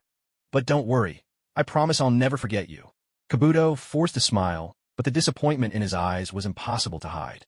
If he could, he would have liked to go out and play with his big brother like this every day, but at the very least, he wanted his big brother to know he wasn't leaving without saying goodbye. Kakashi gently patted his head, saying nothing. Once Kabuto had eaten his fill, Kakashi used a sealing scroll to store the ramen Ichiraka's uncle had packed, then took Kabuto's small hand and started leading him back. Knock, knock, knock. Meanwhile, on the other side, Danzo led the trio to the orphanage gate, where Aburame Ryoma stepped forward and knocked. A moment later, the orphanage door opened, and the three entered. The woman who answered, Nanoyu Yakushi, instantly turned pale when she saw Danzo. "I never imagined that my most prized subordinate, once known as the Walking Shrine Maiden, would now be reduced to the caretaker of a band of wild children. Nanoyu Yakushi, have you decided on your answer?" Danzo's cold voice rang out. Though it sounded like a question, his tone left no room for refusal. "Lord Danzo, I have already left the Foundation," Nanoyu replied, her tone respectful but laced with revulsion. "As for the aid funding, I'll find a way to apply for it from the 4th Hokage." Hell left. Danzo's right hand gripped his cane, and he chuckled as if he'd just heard the world's funniest joke. But the chill in his eyes made Nanoyu's whole body tremble. "Haven't I told you? Once you join the Foundation, you belong to it for life. In life, you are Foundation's tool. In death, its ghost. But years ago, you clearly promised me, if I completed that mission, I could—" Nanoyu was instantly flustered at his words. Did I ever say that? Even if I did, it only meant you'd have no assignments for a while, a long vacation at best. Nanoyu, the Foundation needs you now. It's time for you to serve me again." Danzo's icy decree sent Nanoyu's heart plummeting. How could this be? He'd promised her, all those years ago. Nanoyu was shaken, filled with both shock and anger. Shocked that Danzo would break his word, and angry at her own powerlessness in the face of his shamelessness. "Oh right, about the Foundation needing another spy. Have you decided who to recommend?" But Danzo gave her no chance to protest, pressing his demand. "I'll go with you, but these children are absolutely off limits." Nanoyu's eyes widened in panic, and she glared at Danzo with the ferocity of a mother hen protecting her chicks. In this moment, she completely forgot about Danzo's ruthlessness. The instinct to protect her young surged within her, and she stepped forward without hesitation. "Nanoyu, it seems you've been away from the Foundation for too long. You've forgotten our rules. As a member of the Foundation, your only duty is to obey orders." Danzo let out a cold snort. Judging from his expression, it was clear that once she returned, he intended to give her a proper lesson. "You're not allowed to hurt Director Nanoyu. I'll go with you if that's what you want." Just then, a young, innocent voice rang out. A thin figure wearing glasses dashed in front of Nanoyu, spreading his arms wide to shield her. It was none other than Kabuto Yakushi, who had just returned with Kakashi. "Kabuto, this is a matter for adults. Don't get involved." "Lord Danzo, Kabuto is still a child. He doesn't know any better. Please don't take his words to heart." Nanoyu's anxiety flared in an instant. She quickly scolded Kabuto, then turned to Danzo with pleading eyes. "Oh, so he's important to you, is he? In that case, since you care for him so much, I'll have him join you in your work. Consider it a favor to you both." Danzo looked at Kabuto with a sly interest. Now that he had discovered such a weakness, he was confident Nanoyu wouldn't dare disobey him. "Nanoyu, your heart is still too soft. As a ninja, I've taught you all countless times. You must cast aside every emotion. There is no room for mercy or compassion. But perhaps it's for the best. The moment a person has feelings, they gain a weakness. And once you have a weakness, you become easy to control. Just like the white fang of the leaf all those years ago. Huh, to think a shinobi of Kaga-level strength would take his own life, all for the sake of Kakashi's safety? How utterly laughable. It's over, it's all over. Nanoyu's heart plummeted at those words. After serving Danzo for so many years, she knew all too well. Once you had his attention, it was like being caught in the gaze of a venomous snake. There was no escape. And now, imagining little Kabuto about to endure the same torment she once suffered, brainwashed into becoming Danzo's tool, robbed of any chance at happiness, Nanoyu was consumed by a profound sense of sorrow. My, Lord Danzo, your authority has only grown in my absence. What's this? I've barely stepped out, and you're already picking on those weaker than yourself, throwing your weight around. Just then, a cool, clear voice rang out from behind. Danzo's brow furrowed sharply as he turned to see Kakashi, standing there. Kakashi, this is no place for you. Leave at once, and don't interfere with Foundation matters. Danzo's tone was cold and threatening. He still remembered the trouble this young man had caused during the Uchiha Kagami affair. Now that the fourth Hokage had just taken office, Danzo wasn't concerned per se, but he certainly didn't want any complications at such a delicate time. In such a hurry to send me away, aren't you? However, I can leave on one condition. If you promise never to trouble this orphanage again, I'll walk away right now. As Kakashi spoke, he stepped forward, positioning himself protectively in front of Nanoyu and Kabuto. How dare you?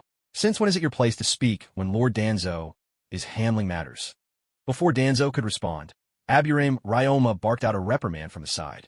Arrogant brat, just the fourth Hokage's student, yet he dares show such disrespect to Lord Danzo. Oh, I'm speaking as the captain of the Hokage's directly commanded NBU, addressing Lord Danzo, the former Hokage's advisor. And who do you think you are to question me?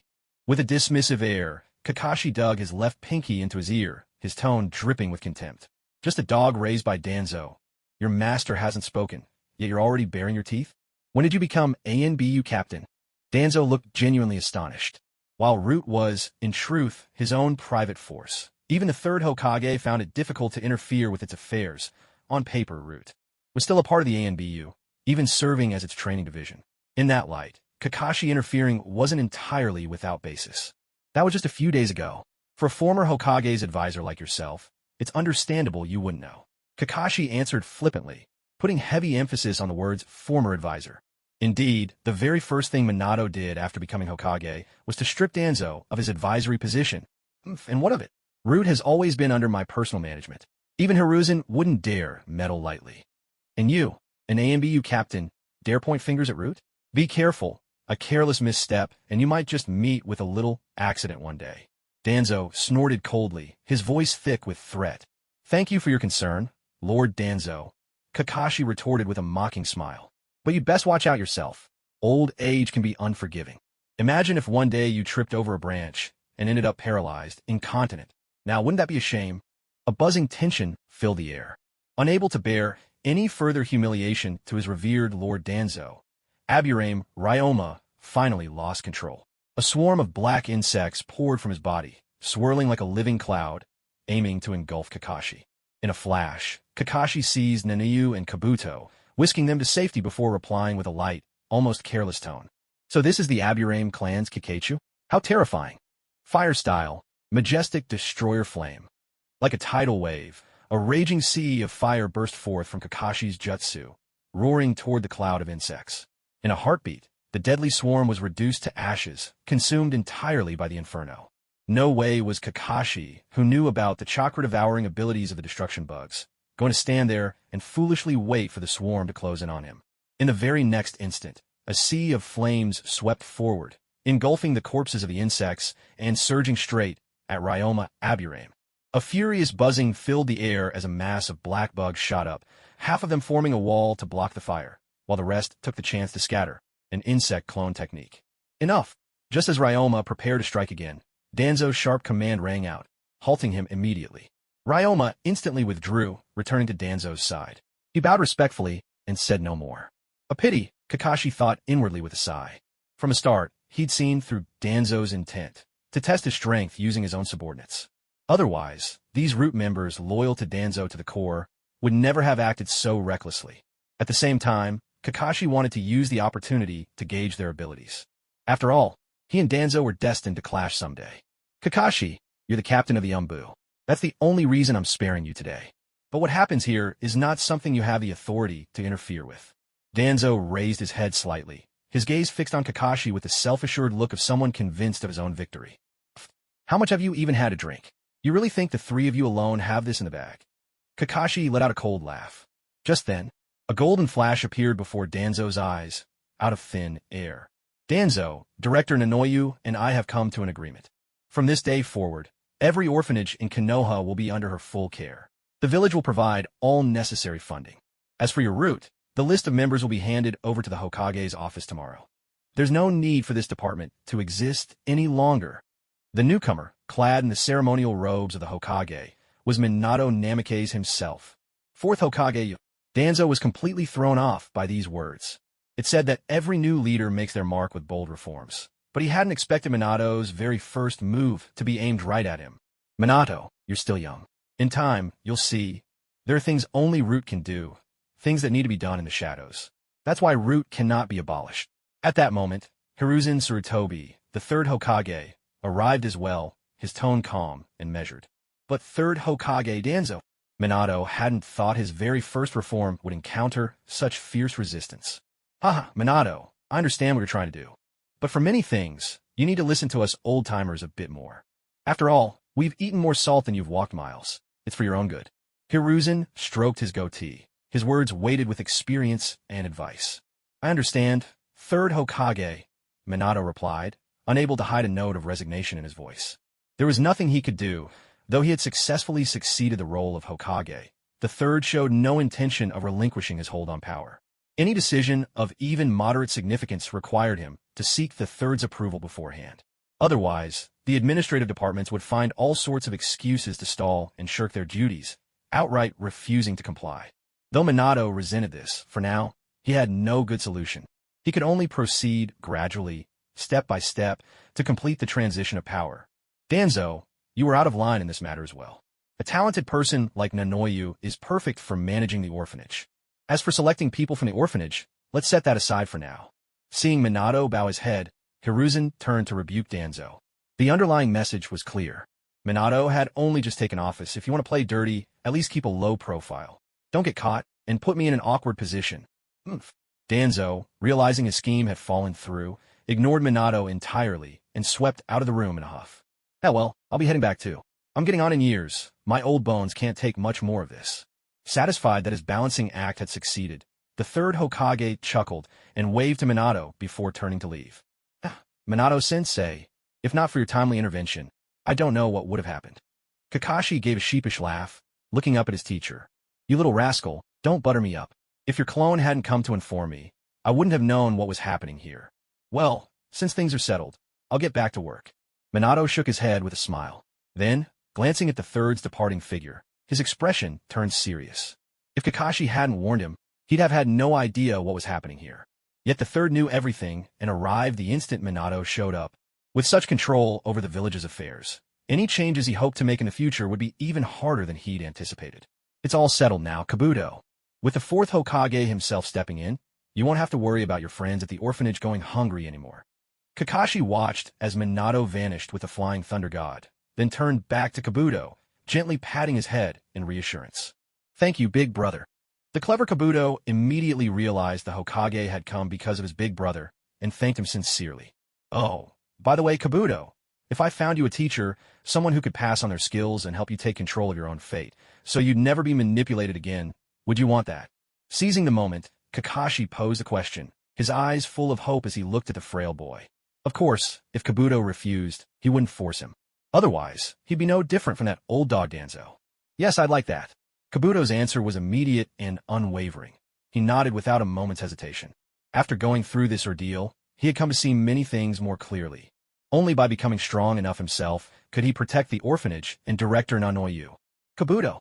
Director Nanoyu hadn't expected Kabuto to agree so quickly, and she called out anxiously. A master is like a second parent, and she still didn't even know who this person was. How could he agree so easily? Director, I believe that Big Brother would never do anything to harm me. Kabuto, ever perceptive, immediately understood the hidden meaning in the director's words. He adjusted his glasses and replied earnestly, "Ah, well said. You really are the little brother I admire." Kakashi laughed heartily at his response. "Director Nanoyu, please don't worry. Since I'm personally recommending him, you can be sure he isn't just anybody. The master I've chosen for Kabuto is none other than Lord Orochimaru himself, one of the legendary Sannin." Orochimaru? As an elite of the Root Division during the war, Nanoyu knew full well the weight carried by that name. If Kabuto could become Orochimaru's disciple, then with the status of one of the Sannin behind him, even Danzo would have to think twice before making trouble for Kabuto. Kakashi, captain of the 4th Hokage's personal Umbu team, a hero of the Canopy Bridge battle alongside Uchiha Obito and Noara Rin, was a legend in his own right. What's more, the 4th Hokage had just made a sudden appearance, clearly out of respect for Kakashi. A man of this caliber surely wouldn't deceive her.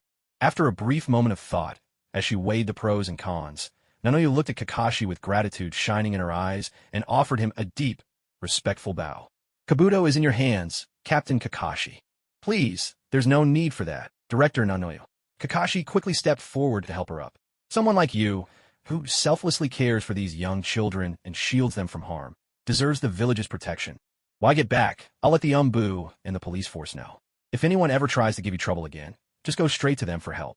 Oh, by the way, Director, you haven't eaten yet, have you? I brought you all some lunch. Why don't we eat together?" As Kakashi spoke, he pulled out a sealing scroll and produced 100 servings of tonkatsu ramen. "Wow, that smells amazing." The delicious aroma quickly drew out the children who had been hiding at the director's request. Seeing the hopeful, joyful smiles on the faces of her thin and pale children, Director Nanoyu's eyes grew moist. For so long, the orphanage's funding had been delayed by the finance department for all sorts of reasons. She had no choice but to lead the children through each day on only a single meal, barely scraping by. It had been far too long since they'd had a proper meal. All these delicious things were bought by this big brother. Shouldn't we all thank him first? Wiping away the tears at the corners of her eyes, Nanoyu turned to the children with a radiant smile. "Thank you, big brother." Nearly 100 childish voices rang out, their tones uneven but full of innocence. These were war orphans, the oldest no more than 5, all gazing at Kakashi with eyes brimming with curiosity, admiration, and gratitude. "Aha! No need to be so polite, everyone. Hurry and eat before it gets cold." Kakashi scratched his head, smiling as he gently urged them on. Surrounded by so many little ones looking up at him with awe, even he couldn't help feeling a bit embarrassed. Noticing the change, Nanoyu, who had just seen Kakashi stand his ground so forcefully against Danzo, let out a soft, knowing laugh. She skillfully distributed the food among the children, all between 3 and 7 years old. Seeing this, Kakashi said no more. Taking Kabuto's small hand, he quietly slipped away. "Come on, let's go. I'm not selling you off, you know. There'll be plenty of chances to come back." Watching Kabuto glance back at every step, Kakashi couldn't resist teasing him. "Hee, I know." Kabuto blushed, his cheeks turning pink at the words. He tucked away his longing with determination, forcing himself to look forward and keep moving. "Director, I promise. I'll work hard, learn all I can, and come back to protect you all." "Oh, right, Kabuto.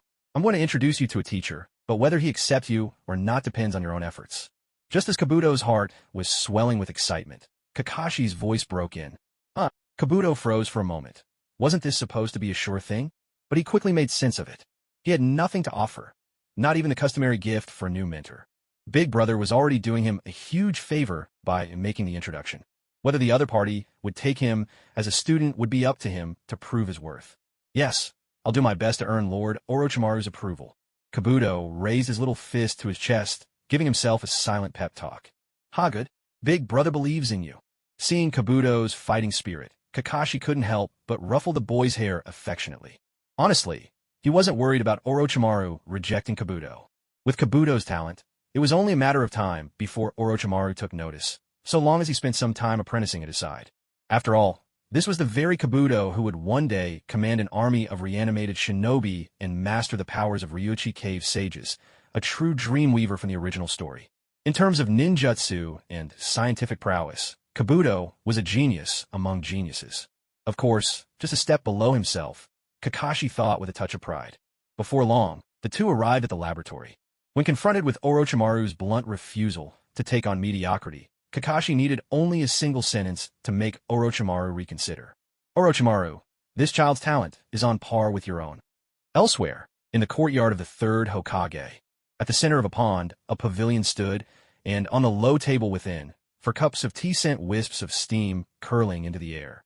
The third Hokage tapped the tabletop absent-mindedly, as if waiting for something or someone. Outside, a servant hurried in, bowing low to whisper a message in the Hokage's ear. Lord Third, Lord Danzo and the others have arrived. Very well, show them in. The servant bowed and withdrew, soon returning with Danzo and the two Hokage advisors in tow. I knew you'd come.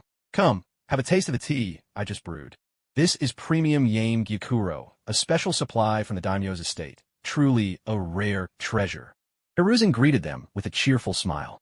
This tea was a recent gift from the daimyo himself. It was so prized that on the black market, it fetched 500,000 ryo per pound, when you could even find it all. Humph, you certainly know how to enjoy life, Danzo grumbled, though he did not refuse Hiruzen's hospitality. The two advisors, Hamura and Koharu, smiled warmly, lifting their teacups and savoring the aroma. The wrinkles on their faces seemed to bloom with delight. Exquisite tea, truly exquisite. Hamura couldn't help but praise. It really is fine tea. Sarutobi, Biwako is truly fortunate to have married a man who knows how to appreciate the finer things. Koharu added her compliment, though her tone carried a hint of envy. Hiruzen only chuckled, steering the conversation elsewhere. Well then, you're here today about Minato, aren't you? Of course, Hiruzen. You saw how the fourth acted today. He's barely taken office, and already he's trying to seize power from me. That's not just disrespect to me as his elder. It's disrespect to you, the former Hokage. Danzo took a sip of the Yame Gyukuro, his tone dark and brooding. Well, young people are bound to have their own ideas. Weren't we the same when we started out? Hiruzen savored his tea, speaking unhurriedly. I don't think it's that simple. If he dares to strip power from me today, tomorrow he'll do the same to Koharu and Hamura. And before long, even you, the Grand Elder of the Council, might find your title empty of real authority. Danzo was unwilling to let Minato off so easily. Today's events had left him feeling humiliated and threatened.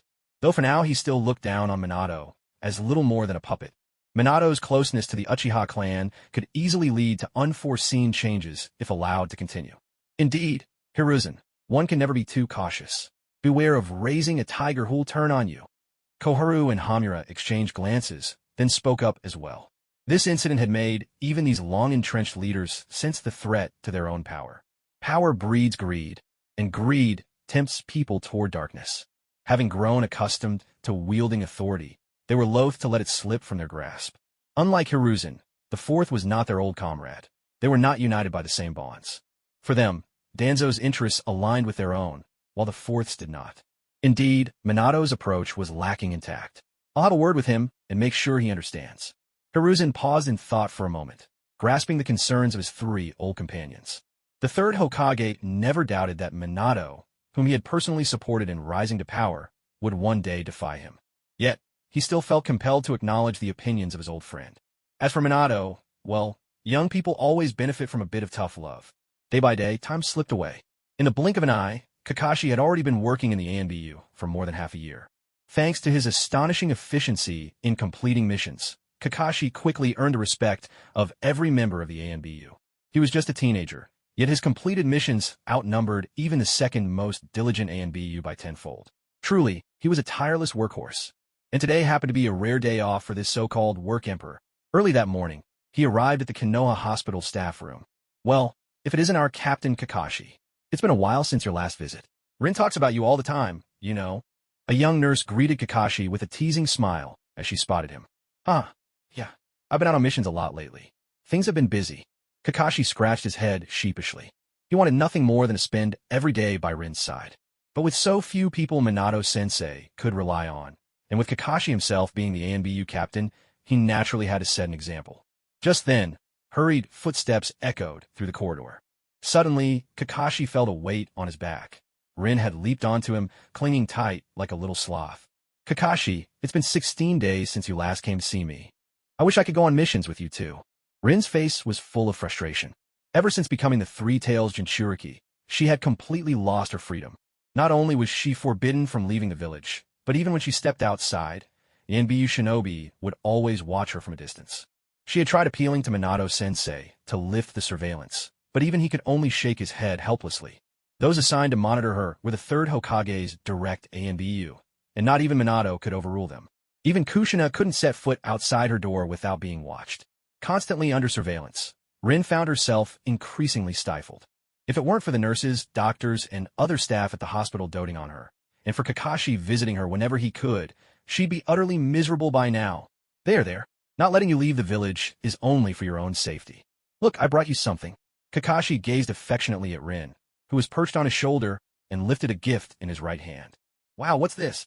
At the mention of a gift, Rin bounced off Kakashi's back, her face lighting up as she eagerly accepted and opened the box. It's the yokan from Toria, the shop next to the daimyo's residence. I remember the first time I tried this. It was when we were on a mission together, and Minato-sensei treated us. What made you think of buying it? Rin asked, her eyes curving into cheerful crescents. I remembered how much you liked it back then, so I picked some up since it was on the way. The corners of Kakashi's mouth curled up just slightly, his gaze toward Rin brimming with tenderness. Huh, but I remember your mission this time is to the land of wind. Isn't that in the exact opposite direction? Rin tilted her adorable little head, her wide eyes full of puzzlement. As long as it's something you like, no distance is too far out of my way. Kakashi raised an eyebrow and shot Rin a mischievous grin. Oh, come on, we're not alone here. Rin's cheeks flushed instantly, and she glanced around, a little embarrassed. Their co-workers nearby, all wearing knowing smiles, quickly turned their heads and pretended they hadn't seen a thing. What's there to be shy about? I've already handed out wedding candies. Who in this whole hospital doesn't know you're the one I love? Kakashi said cheerfully, and with a swift motion, he scooped Rin up in a princess carry, holding her close to his chest. Hey, what are you doing? Rin exclaimed in surprise. But Kakashi paid no mind. Under the astonished stares of those around them, he strode straight into the director's office. Director, after all I've done for Konoha, taking Rin for a day is not too much to ask, right? I suppose that's right. But Captain Kakashi, this is still a hospital. You should mind the impression you make. The director could only rub her forehead helplessly at the scene. Although she was the director of Konoha Hospital, she was just Lady Tsunade's apprentice. These two, on the other hand, were both true disciples of Tsunade herself. In terms of seniority, they actually outranked her by quite a bit. Thanks. Kakashi grinned, and, in a flash, vanished from the director's office with Rin in his arms. In the next instant, they reappeared in front of the dango shop on Konoha's bustling shopping street. Let's have some sweets first. After that, I'll go shopping with you. Kakashi gently set Rin down from his arms. Okay. Rin nodded happily and placed a red bean yokan in front of Kakashi. Here, Seiya, you have some too. Kakashi reached out to take it, but Rin blocked his hand. Nope, I want to feed you. Kakashi was momentarily startled, then quickly scanned the area. Seeing that no one was watching, he swiftly pulled down his mask, took the yokan into his mouth, and pulled the mask back up before anyone could notice. Rin was unfazed by this little ritual. She picked up another piece of yokan with the same hand she'd just used to feed Kakashi, and popped it into her mouth. Delicious. The jelly-like yokan melted instantly, and the gentle sweetness of red bean blossomed across her palate. Rin clasped her hands to her chest, shoulders lifted in delight, her face the picture of satisfaction. Slow down. These are all for you. Kakashi smiled, picking up a napkin and gently wiping Rin's mouth. Okay. Rin swayed her little head in joy. Having Kakashi by her side, nothing could be better. When Rin was finally full and Kakashi had polished off the rest, he took her small hand in his, and together they headed toward the clothing store. It was springtime, and he planned to pick out a few matching couples' t-shirts with Rin, making it easier for them to change and wash later. Kakashi, what does this look? Rin turned to Kakashi in her newly tried-on outfit, her smile radiant as a blooming flower. It looks great. And what about this one? That looks great too. And this one's nice as well. Oh, come on, I asked for your opinion. If you say everything looks good, how am I supposed to choose? Rin tilted her head, a touch of worry on her face as she pondered which of the outfits she'd just tried on would be the best pick. Excuse me, could you please pack up all these for us? Kakashi raised his hand and snapped his fingers crisply. Wait, isn't that a bit too much to buy all at once? Rin hurriedly interjected. It's not every day I get to go shopping with you. Isn't buying a few more pieces the whole point? Besides, this way it'll be easier for us to switch and wash them. Kakashi replied with a gentle smile. All right then, but this time I'm paying. Yours too, Rin declared at once. Now it was Kakashi's turn to be surprised. He, who says the boyfriend always has to pay for everything. I earn a salary at the hospital too, you know. Today, I'm treating my boyfriend to some clothes. Rin puffed out her chest with a playful pride, looking at Kakashi with triumph in her eyes. Well then, I have to thank our little rich lady at home. Kakashi laughed softly, teasing her. Oomph. Rin rolled her beautiful eyes and gave her head a proud little shake. Captain Kakashi, the Hokage requests your presence. At that moment, an Umbu operative appeared out of nowhere, leaning in to whisper a few words. I understand. You go back first. I'll be there right away. Kakashi replied in a low, steady voice. He had the day off, and ordinarily, Lord Minato wouldn't interrupt his time alone with Rin. For him to be summoned so suddenly, it could only mean an urgent mission. Sorry, Rin, about Lord Minato. Kakashi looked at Rin with apologetic eyes, remembering his promise to spend the whole day with her. I get it. Duty comes first. Go on. Don't worry about me. Rin waved her hand, feigning nonchalance, but the disappointment in her eyes betrayed her true feelings. Kakashi unexpectedly closed the distance between them in just 2 steps and pressed a gentle kiss to her lips. Rin was instantly flustered, cheeks flushed and steaming as if her head might burst. Before she could react, Kakashi had already disappeared. Rin quickly covered her burning face, feeling shy, annoyed, and a little bit sweet all at once. With all these people around, couldn't he have waited until they were alone? That sneaky Kakashi. When you get back, I'll make sure to get my kiss back. Lord Minato, is there a new mission? Kakashi, who appeared in the Hokage's office in an instant using the Flying Thunder God technique, was a little curious. Sorry to trouble you, Kakashi. Right now, I'm seriously short on manpower, and this mission happens to be quite important. So I have no choice but to disturb your rest. Minato apologized. Don't say that, Sensei. It's my duty to serve you. I'm just wondering, what kind of mission is it? Kakashi's curiosity only deepened. If other Ambu Jonin weren't up to the task, and it required him personally, then there must be special requirement for strength. It's like this. Just this morning, we received a request from the king of the Land of Snow. He suspects that he's in danger and wishes for Konoha to send ninja ahead of time to escort his daughter to a friend in the Land of Iron. Minato explained as he handed Kakashi the mission scroll. The king of the Land of Snow's daughter? Could it be Koyuki Kazahana? That princess who would later become a star throughout the ninja world. Princess Gale? Kakashi understood immediately. He still recalled that in the original story, the young Kakashi had suffered quite a bit at the hands of the Snow Ninja while trying to escort Koyuki to safety. Now, having received this mission once more, wasn't this a perfect chance to get payback? Still, compared to such a trivial matter as revenge on the Snow Ninja, this mission was actually a perfect opportunity to set a trap. Thinking this, Kakashi didn't hesitate anymore. He spoke his mind at once. Minato-sensei, I suggest assigning this mission to Obito, and we should deliberately let word spread in the village that Obito is being sent alone on a mission to another country. Oh, you mean? Minato immediately caught on to Kakashi's intention. That's right. I want to use this chance to draw out a certain rat hiding in the shadows of the village. After all, we can't always just wait for the other side to make a move and let ourselves fall into a passive position, Kakashi said, not spelling out everything, knowing Minato would understand. There's a big risk in doing this. The other party was once on par with that certain someone, and he's still got plenty of elite subordinates, Minato said, frowning slightly and lowering his voice. Should Obito be overwhelmed, we could end up losing both the bait and the mission. After all that had happened, he harbored a strong dislike for Danzo. If not for the third Hokage shielding him, Minato would have stripped Danzo of all power and thrown him in jail. On the other hand, Minato, having heard of Danzo and Root's combat strength, was worried Kakashi's plan might backfire. If that happened, Obito would be in real danger. Don't worry, Minato-sensei. Shursui and I will each leave a clone inside the village, and our real bodies will hide in the Kimui dimension ahead of time. If the enemy never shows up, so be it. But if they really dare to make a move, we can catch them red-handed, and it's only right to deal with them on the spot.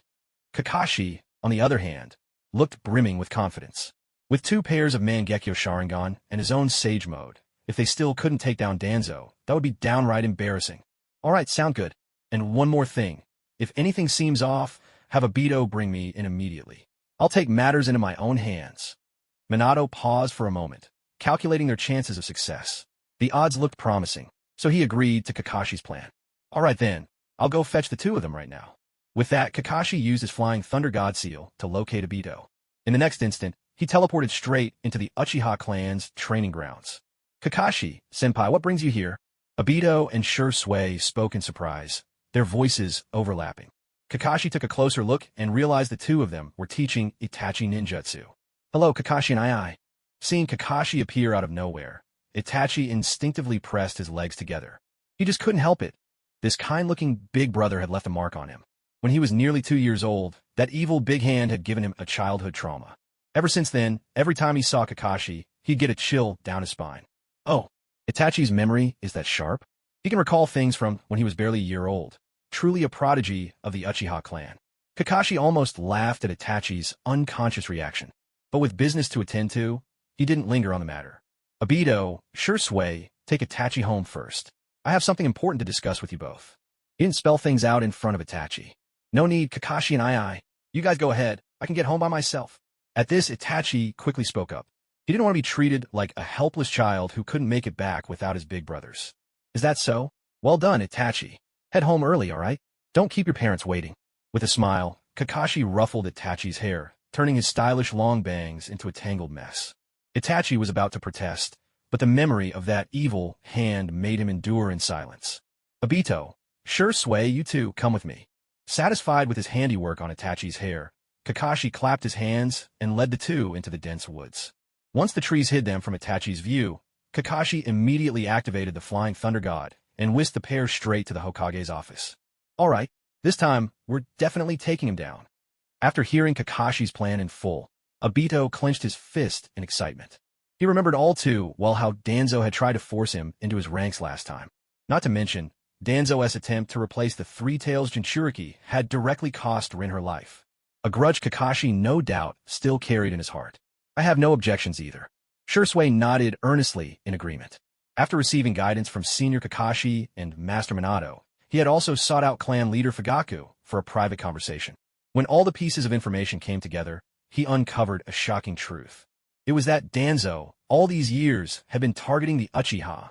Someone like him could never have been entrusted with the Sharingan by grandfather, nor could he ever have been given responsibility over the Uchiha, unless he had taken it for himself after grandfather's death.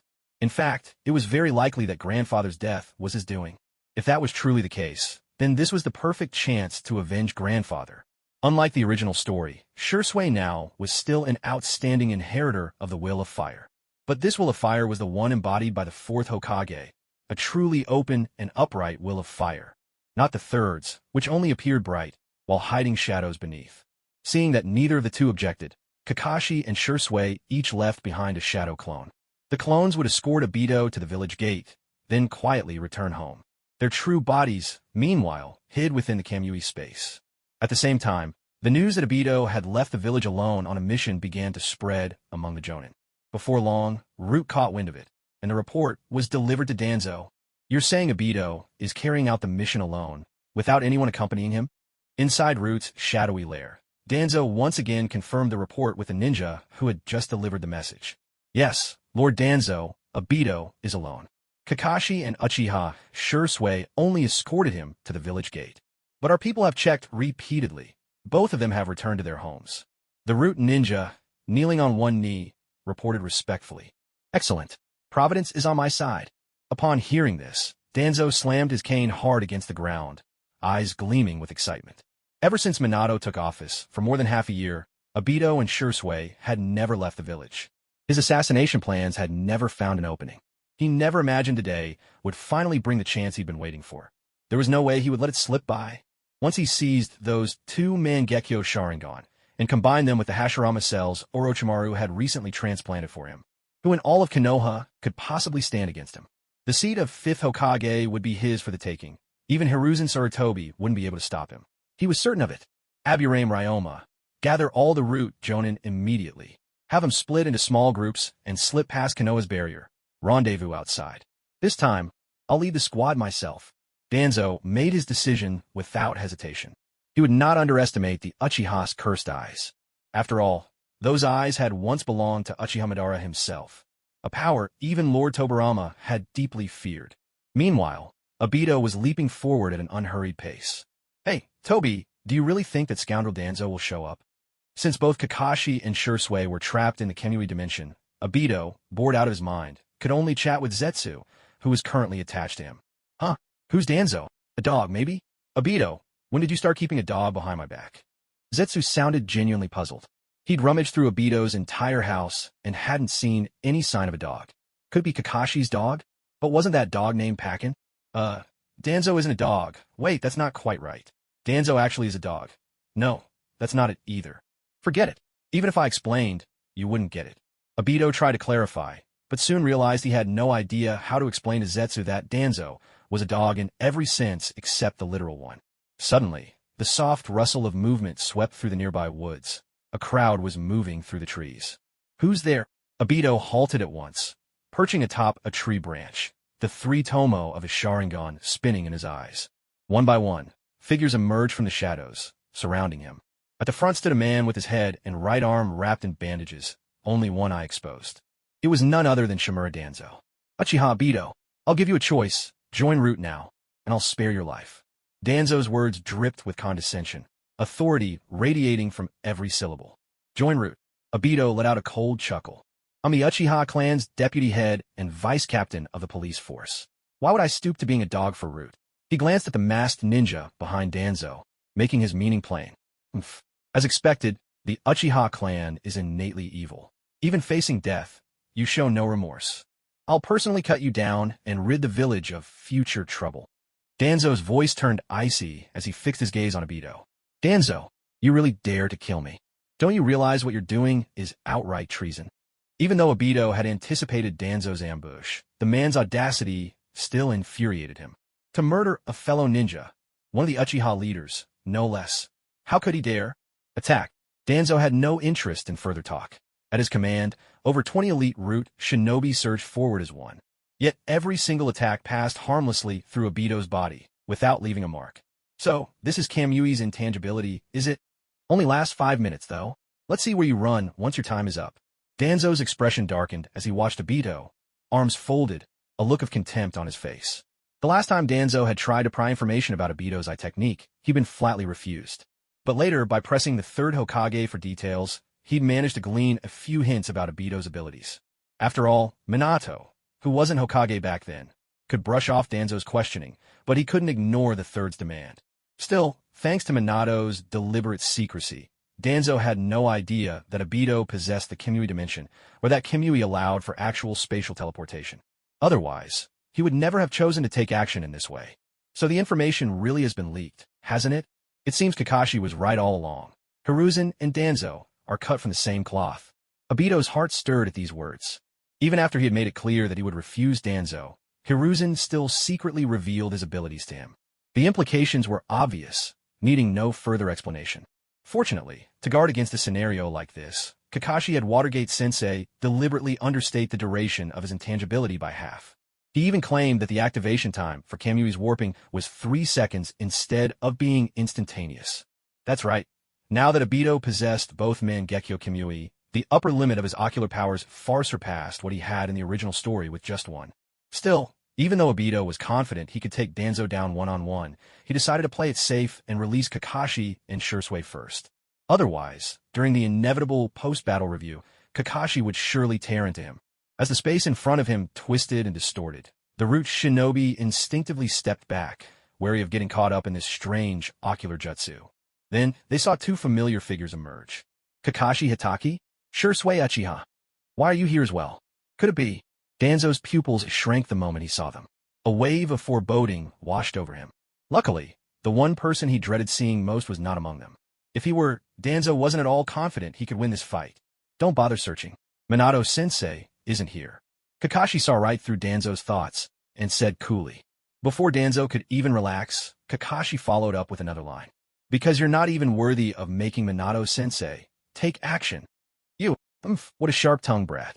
You're nothing like Tsukumo Hataki's son. Danzo let out a cold snort. Since you mentioned my father, there's something I'd like you to confirm. It was you who spread the news about my father's failed mission, wasn't it? And not just that. You even used my life as leverage to threaten him, didn't you? Kakashi looked coldly at Danzo. He had pondered the truth behind White Fang's death for a long time. After all, a ninja's job was to endure what ordinary people could not. And Tsukumo Hataki, the White Fang of Konoha, a hero who had single-handedly struck terror in the sand. How could a man like that take his own life over something as trivial as slander? If he really felt wronged, he could have easily taken a long-term reconnaissance mission, left the village, wandered the world. That would have been far better than suicide. Would the third even have branded him a rogue ninja for that? Absurd. Unless there was a reason why White Fang had no choice but to die. That reason could only have been his own son's safety. I didn't expect you to have figured out even this much. My original plan was to capture Obito and bring you into root as well. With you working obediently for me, it would have been a shame to waste all that talent of yours. What a pity. Now it seems, I can't let you live any longer. Danzo's smile carried a chilling, sinister undertone as he spoke, his voice oozing with cold malice. Kill them all. Leave no one alive. Yes, sir. Water style, water dragon bullet technique. Fire style, majestic dragon fire technique. Earth style, swamp of the underworld. Lightning style, false darkness. Wind style, gale pressure. At Danzo's command, over a dozen elite root shinobi attacked in unison. Before them, 3 blazing fire dragons roared skyward, while behind, 3 surging water dragons shot up to meet them, all thundering toward their targets. At the same time, a razor-sharp spear of lightning tore in from the left, while on the right, a barrage of dense wind cannons howled their fury.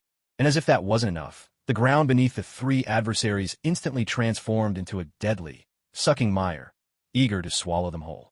A tremendous, earth-shaking crash followed as 5 elemental jutsu collided at once, their opposing energies weaving together in a chaotic, dazzling display. In the next instant, a terrifying explosion erupted from their center, engulfing the trio in a blinding flash. Fall back. With a wave of Danzo's hand, the root shinobi swiftly retreated, careful not to be caught in the raging aftermath. Do we get them? Danzo stared intently into the swirling dust and debris stirred up by the blast, straining to see what remained inside. Well, not bad at all. That started to feel a bit like third Hokage's 5 elements, great consecutive bullets. Didn't think the third would even let you use his last resort treasure. TSK, is this what love looks like? A lazy, teasing voice drifted out from the midst of the smoke. It was Kakashi, utterly unharmed. Danzo's face darkened even further at the sound. How could this be? That explosion was so intense, even I would have had to steer clear. Yet from the strength in Kakashi's voice, it seemed they hadn't suffered the slightest injury. As the smoke cleared, Danzo finally took in the scene before him.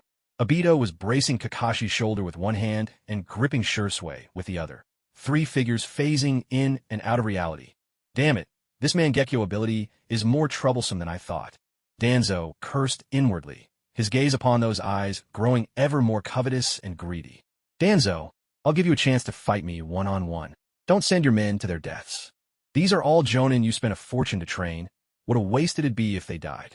Kakashi spoke with a touch of genuine regret. Only after becoming captain of the Umbu had he truly understood how rare jonin-level ninja were. Even the Uchiha, the largest clan in Konoha, had barely 30 jonin left after the Third Great War. And that was only because Kakashi and his team had eliminated so many of the enemy's high-ranking mist ninja, greatly easing the pressure on the front lines. Yet Danzo's little root faction boasted over 20 jonin alone. Add to that Danzo's own Kaga-level strength, and it was no wonder he strutted around the village with such arrogance. If Obito had said that, I could let it slide. After all, the Mangekyo Sharingan does give him the right to challenge me. But you, just an ordinary jonin, where do you find the courage to face me one-on-one? Hearing Kakashi's almost arrogant declaration, Danzo was so angry he actually started to laugh. Well, looks like I've been underestimated, Obito. Kakashi responded with a faint smile, unfazed by the taunt. What an idiot. Obito glanced at Danzo as if he were a fool, unable to hold back his sarcasm. Kakashi, who took down the Mizukage single-handedly, isn't qualified to challenge you? He could make you cry. Danzo, you might be able to hold your own against me, but if you want a solo fight with Senior Kakashi, with all due respect, you just can't cut it. Beside them, the always sincere Shursui added his explanation with genuine honesty. Since you're so eager to die, let me send you off myself. Danzo snorted coldly at their words. He had always seen himself as the next Hokage and had never imagined being humiliated so thoroughly by 3 juniors. It wouldn't take long to kill someone as insignificant as Kakashi anyway. Let me be the one to send you off. Oh, so you accept? Very well. I admit I underestimated you just now. To challenge a stronger opponent takes courage. Impressive. Kakashi praised him with a smile, adopting the air of a senior, giving advice to the younger generation. Sharp-tongued brat. Watch as I finish you off with my own hands. As they spoke, the 2 of them moved to a more spacious area, avoiding any accidental damage to the root headquarters. Meanwhile, the root ninja continued to surround Obito and Shursui, afraid the 2 might take the chance to escape. As for Lord Danzo's safety, in their minds, the revered Lord Danzo could never lose. Kakashi, if Obito had stayed by your side, It might have taken me some effort to kill you. But now prepare to die. No sooner had Danzo finished speaking than he suddenly lunged at Kakashi, launching a powerful punch. Oh, trying to trade blows with me. Kakashi shook his head with a smile, charging his right fist and throwing his own punch. Bang! Their fists collided, sending out a fierce shockwave. Crack! Danzo's expression changed as he staggered back over a dozen steps before finally steadying himself. Just one punch, and his right arm suffered a comminuted fracture. What terrifying strength! Could that be Tsunade's legendary monstrous strength? So Kakashi even mastered the monstrous strength technique. No wonder he was so confident. Clearly, brute force isn't the way to go. Danzo quickly processed the new information. Meanwhile, within his bandaged right arm, the shattered bones were already beginning to mend at a rapid pace. Danzo, you're not exactly young anymore. Since when did you stop following the code of honor? We haven't even formed the seal of confrontation yet. Kakashi shook his head, disappointment written all over his face. Danzo's face grew even darker at those words. He never expected that he, the proud leader of the Foundation, would fall behind Kakashi from the very first move. Don't get too cocky. Watch as I finish you with a single strike. Wind style, vacuum wave. Danzo suddenly exhaled, sending out a high-speed gust that carved a vacuum in the air, sweeping toward Kakashi like the blade of sickle. Yet, to Danzo's surprise, at the very moment he formed the hand signs, Kakashi mirrored his stance, unleashing an identical vacuum wave to neutralize the attack. Wind style, vacuum serial waves. Unwilling to accept this, Danzo immediately released a barrage of vacuum waves, aiming to cut Kakashi down right then and there. But to his astonishment, Kakashi once again formed the same hand signs, firing off a flurry of vacuum waves to cancel out Danzo's onslaught. Is that all you've got? That won't do, Danzo. You'll have to try harder. Entertain me. Before I get serious, I hope you can at least give me the slightest bit of excitement. Kakashi slipped his hands back into his pockets, giving Danzo a sidelong, taunting glance. Wind style, vacuum sphere. Danzo was finally goaded into rage by Kakashi's lofty demeanor. He drew in a huge breath, then fired the chakra he'd gathered in his mouth like a hail of bullets. TSK, that move looks ridiculous. Your mouth is all puffed up, pretty ugly, honestly. Kakashi watched with a hint of distaste. This time, he didn't counter with the same technique. Keeping his hands in his pockets, Kakashi used lightning body flicker to dodge with breathtaking precision, letting every one of Danzo's attacks hit nothing but air. Arg. Sexy sun bro, wind style, giant vacuum sphere. Frustrated by his repeated failures, Danzo unleashed his signature move at last.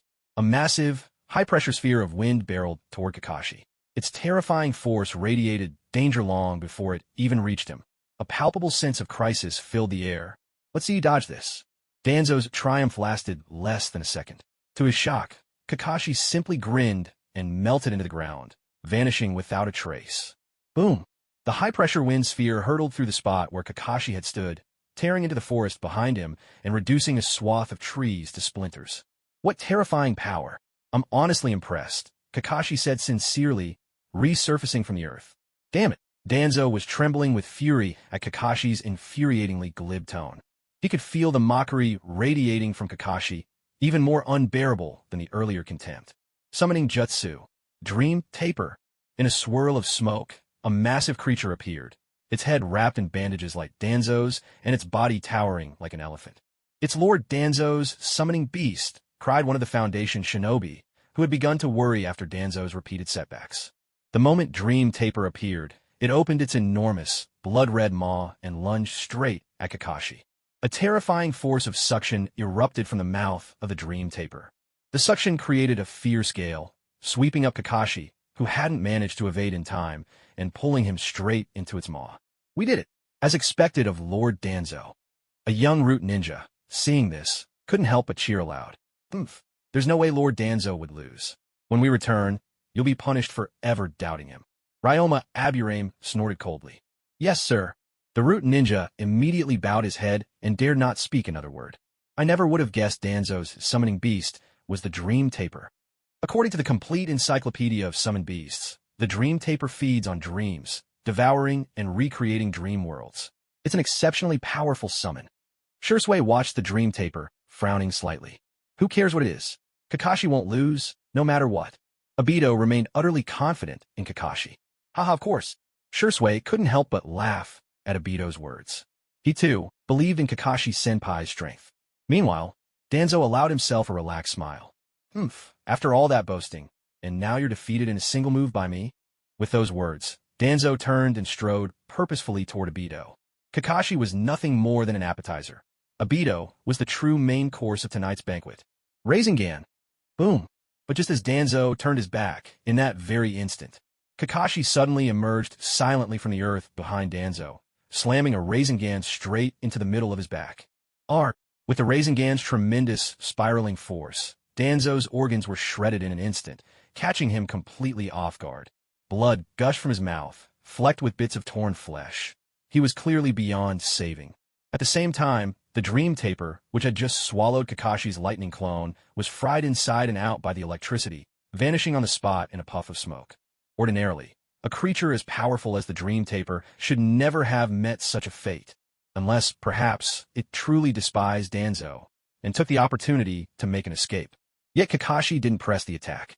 Instead, he swiftly retreated, vigilance written all over him as he scanned the area. Sure enough, to everyone's shock, the mortally wounded Danzo vanished, and a perfectly unharmed Danzo appeared out of thin air. "You don't seem surprised," Danzo said, noticing the wary look in Kakashi's eyes, a trace of doubt in his voice. "Oh, are you talking about Izanagi? With those slow old man hand seals, did you really think I wouldn't notice just because your back was turned?" Kakashi replied, deadpan. "What? How do you know about Izanagi? And even if you do, what makes you so sure I can use it?" Danzo's voice was a mix of shock and anger. At this moment, he could no longer care about Kakashi's dismissive attitude. All he wanted was to find out who had leaked his information. "Oh, it was someone named Masashi Kishimoto who told me," Kakashi replied with a casual shrug, completely unfazed. "Masashi Kishimoto? Who's that? Could it be an Umbu operative? Or perhaps, is there a traitor in my own foundation?" The mention of a traitor sent a chill through all the Foundation ninjas present. Each of them grew uneasy, afraid of falling under suspicion. "No, that can't be right. The Foundation's ninjas would never betray me. I'm absolutely sure of it." Danzo shook his head immediately.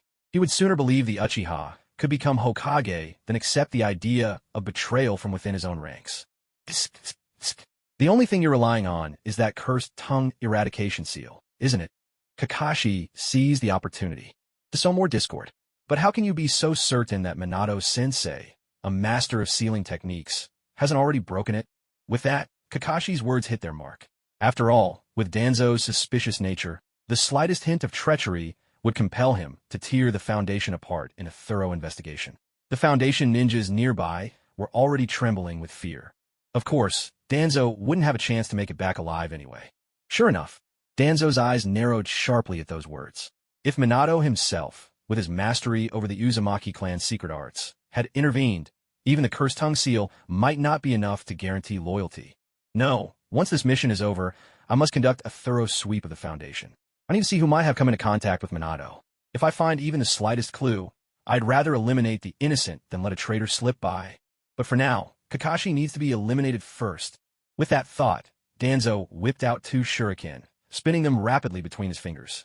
He blew on the weapons, infusing them with wind-release chakra, then hurled them forward. The shuriken, now charged with razor-sharp wind energy, spun with such force that they could easily slice through solid rock. Danzo was determined to cut Kakashi in two.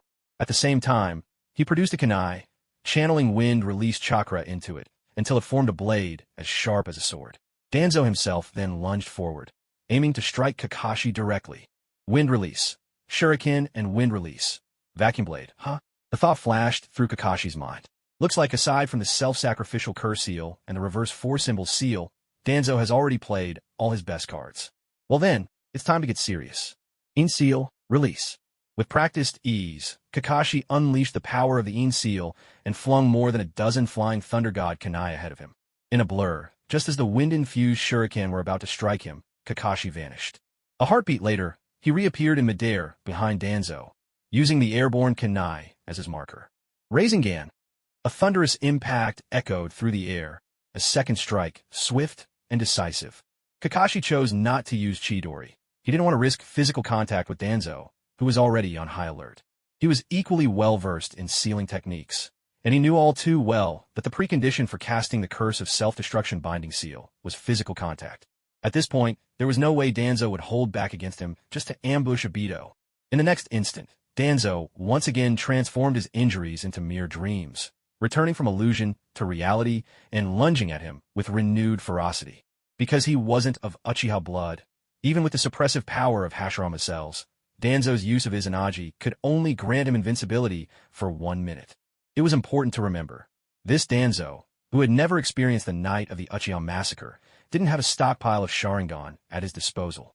In fact, it was only after he became the leader of Root that he had, by chance, discovered the secret technique of Izanagi in the Book of Seals, a terrifying jutsu that the Uchiha, seeking to prove their loyalty after Madara's betrayal, had willingly surrendered. From that moment on, he set his sights on the Sharingan. With enough Sharingan, he would essentially achieve immortality. At that point, what could possibly stop him from becoming Hokage and uniting the ninja world?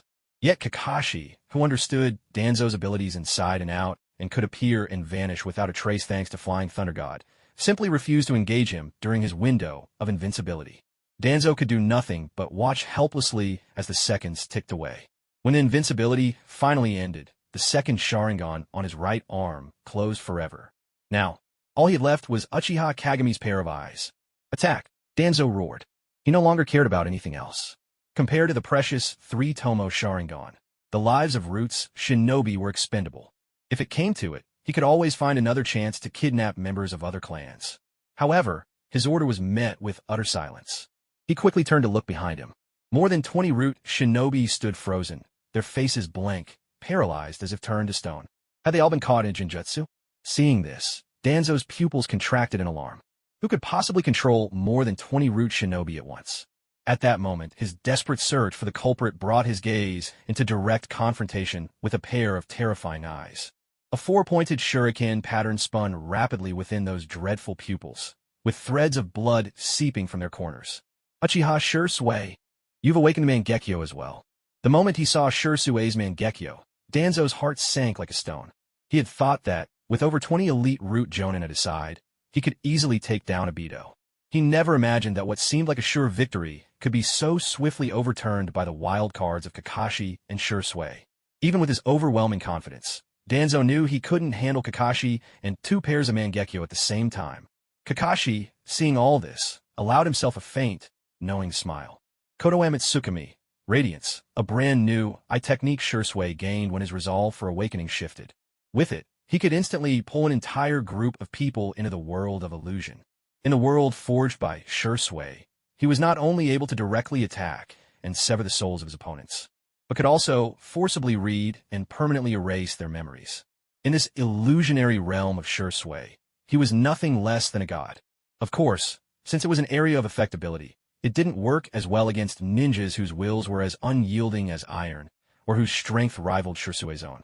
Even so, this technique was truly a divine move for clearing the field. Just as it was now, one burst of Jinjutsu, and more than 20 elite Jonin from the Foundation collapsed on the spot, utterly defenseless. Wind style, swift gale. Suddenly, under Kakashi's astonished gaze, Danzo, surrounded by swirling wind chakra, turned on his heel and bolted straight toward the village. What? Hey, weren't you just talking about taking me out in a flash? Running away already? Abandoning your subordinates without a second thought? Kakashi was dumbfounded by Danzo's sudden display of self-preservation. But in the very next instant, he stepped back half a pace, left hand steadying his scabbard, right hand gripping the hilt, as crackling lightning chakra surged around him.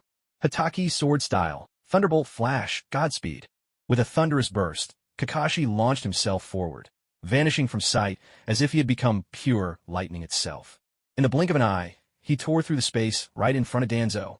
Unmatched lightning, blinding speed, devastating power. Kakashi came to a halt without once looking back, slowly sliding his blade back into its sheath. As the sword clicked home, a spray of blood erupted from Danzo's body.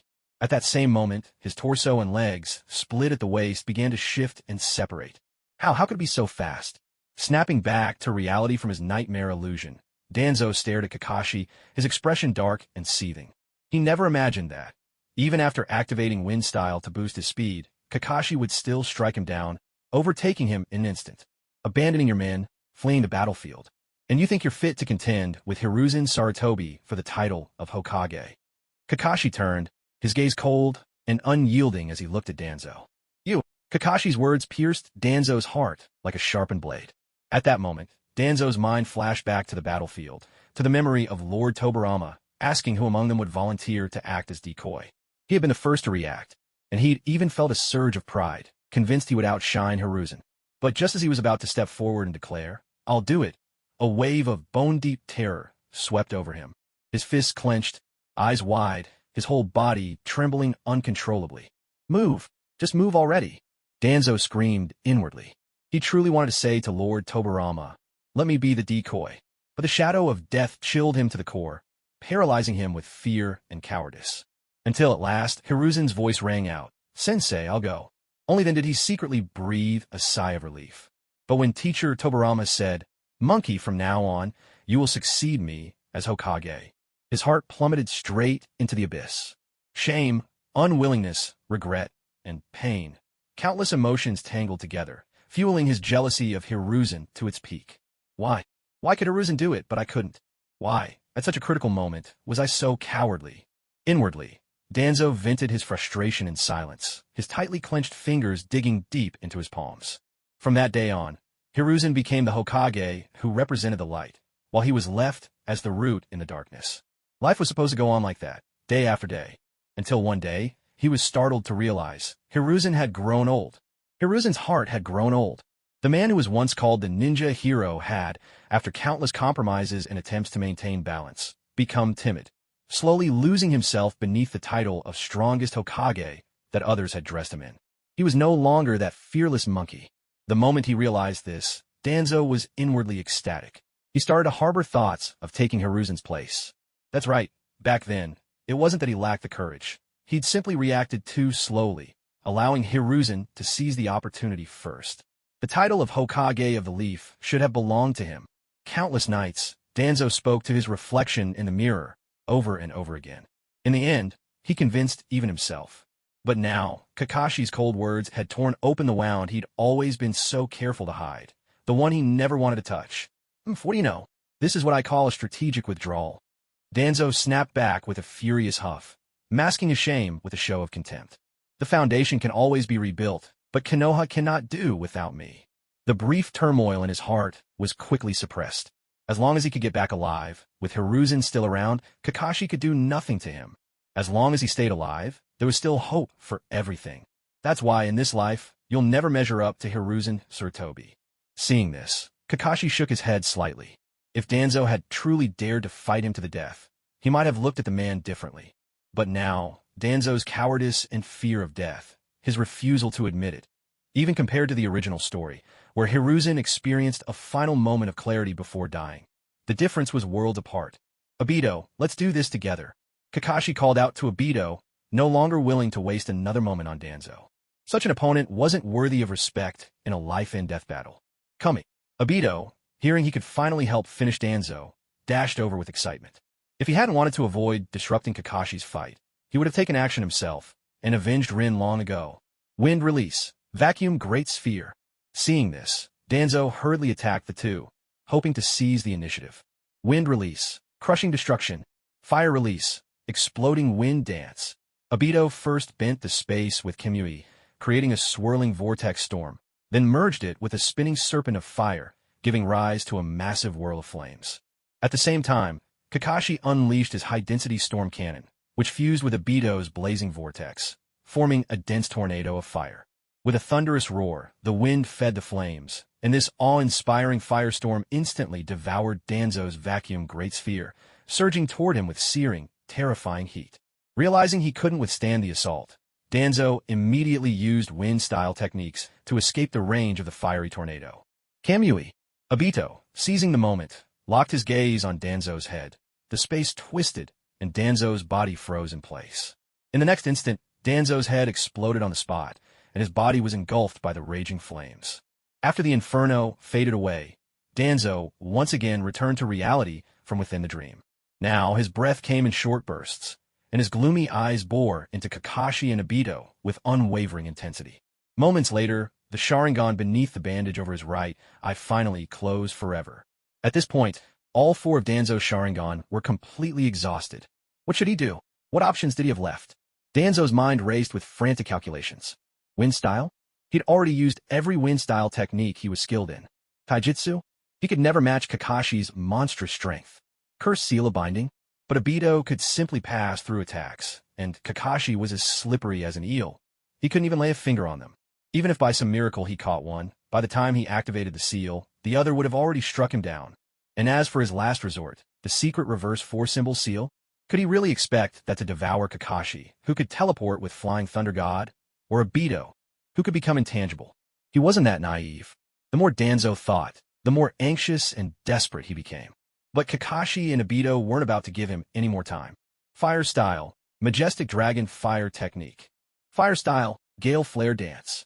Together, they unleashed another wind-fire combination. This time, a colossal fire dragon wrapped in a swirling tornado, roaring forward with unstoppable force. Wood Style, Violent Spear Tree. Finally, knowing he was outmatched, Danzo revealed his deepest secret, a power inherited from the first Hokage, Wood Style. A massive tree, conjured from his right arm, shot up and forcibly blocked the fire dragon's onslaught. How do you know Wood Style? Obito, unaware of the deal between Danzo and Orochimaru, cried out in shock. That's right. This is the mighty power of the first Hokage himself, the Wood Style bloodline, the force that brought peace to a world in chaos. Back in the day, the first Hokage single-handedly suppressed Madara Uchiha, who had also awakened the Mangekyo Sharingan, with nothing but his Wood Style. So, even if you possess the Mangekyo, you could never be a match for me. Why not just surrender to me now? I've always appreciated those with talent. You three could be spared from death. As soon as Danzo realized Obito had recognized the wood release, he immediately launched into his grand persuasion act. After all, the legendary reputation of the first Hokage's wood release was known to all. Who wouldn't be intimidated? Surely, you're afraid now, aren't you? Yet, the reactions he expected, surrender, terror, or the look of facing an insurmountable foe, never appeared. Instead, Obito simply regarded him as if looking at a fool. I don't know how you managed to get your hands on the power of wood release, but really, isn't it just a matter of having hands? Wood release, Hell's Rampage. Even as he spoke, Obito's hands flew through a series of seals.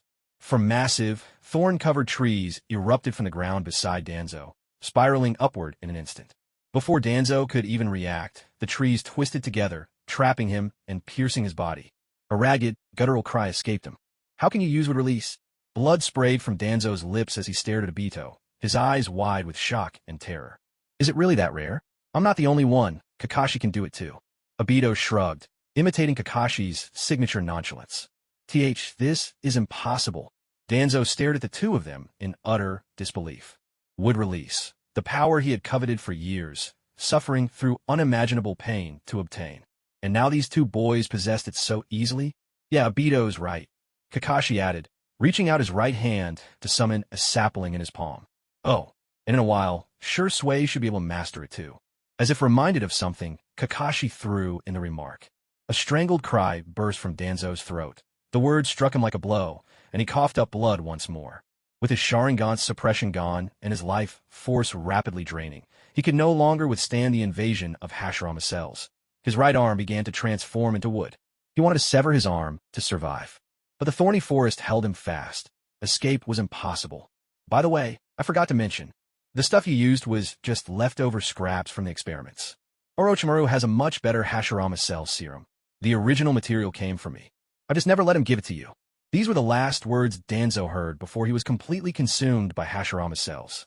White Fang of the Leaf, thank you for giving me another chance at life through your son. No matter what, I have always remembered this favor. Today, by striking down Danzo, I have finally avenged you. Kakashi recited silently in his heart. Suddenly, he felt a tremor deep within his soul, a surge of spiritual power, and a clarity in his mind unlike anything before. Kakashi, is that you? Have you finally accepted me? A ripple of emotion stirred in his heart. This perfect fusion of soul power is utterly impossible unless the original owner willingly consents. It seems that everything I've done up to now has been witnessed by the soul that once inhabited this body. In other words, from this very moment, he is Kakashi, and Kakashi is him. The two have truly become one, never to be separated again. Rest assured, the people you once cared for, I care for them just as much. I will protect them well, and never allow tragedy to repeat itself. Kakashi made this silent vow in his heart. Having gained the original owner's approval, his spirits soared. Obito, move Danzo's tree into your Kemui space. He instructed with a beaming smile. Isn't Danzo already dead? Why keep him around? Obito blinked in surprise, casting a look of utter disdain at the massive tree. My Kamui space isn't a garbage dump. Why should I store this kind of trash? Fool! Such fine timber shouldn't be discarded so carelessly, Kakashi chided. Don't you know that wastefulness is shameful? I'm planning to build a public toilet right in the busiest part of Konoha's commercial district, and this will make the perfect flooring. Besides, since Danzo always fancied himself the guardian of the leaf, convinced that only his presence could bring true peace and stability. Let's name the public restroom Yasukuni, since Yasukuni literally means peaceful country. After all, as the head of Root who claimed to protect Konoha from the shadows, he'll need plenty of fertilizer to nourish him. Kakashi explained patiently. Haha, that's a brilliant idea. Obito burst out laughing, his grin stretching nearly to the back of his head. Yasukuni public restroom, where the darkness of Root's leader is buried, all filth and corruption laid to rest. It symbolizes Konoha's renewal, bringing forth true peace and stability. Obito managed to stifle his laughter, then, imitating Kakashi's serious tone, delivered this grand explanation. Only Kakashi-senpai could come up with such a clever name. Shursui, who had been watching quietly, nodded in wholehearted agreement. Ahem, all right, that's enough. Since Danzo is dead, Kakashi said, and at the same time used the four-symbol seal to seal away the chakra of all the Root Jonin. We'll put the rest of them into Kamui space as well, and bring them back together. We'll hand them over to the interrogation unit to extract everything about Danzo, and then Shursui can erase their memories, making them useful to us. Kakashi explained his plan with a smile. With Danzo's death, the curse seal that once silenced Root had automatically dissolved, making interrogation a simple matter. As for whether the other clans would allow their people to be taken, Kakashi wasn't worried at all. From a moment these people conspired with Danzo and attacked Obito, they became traitors.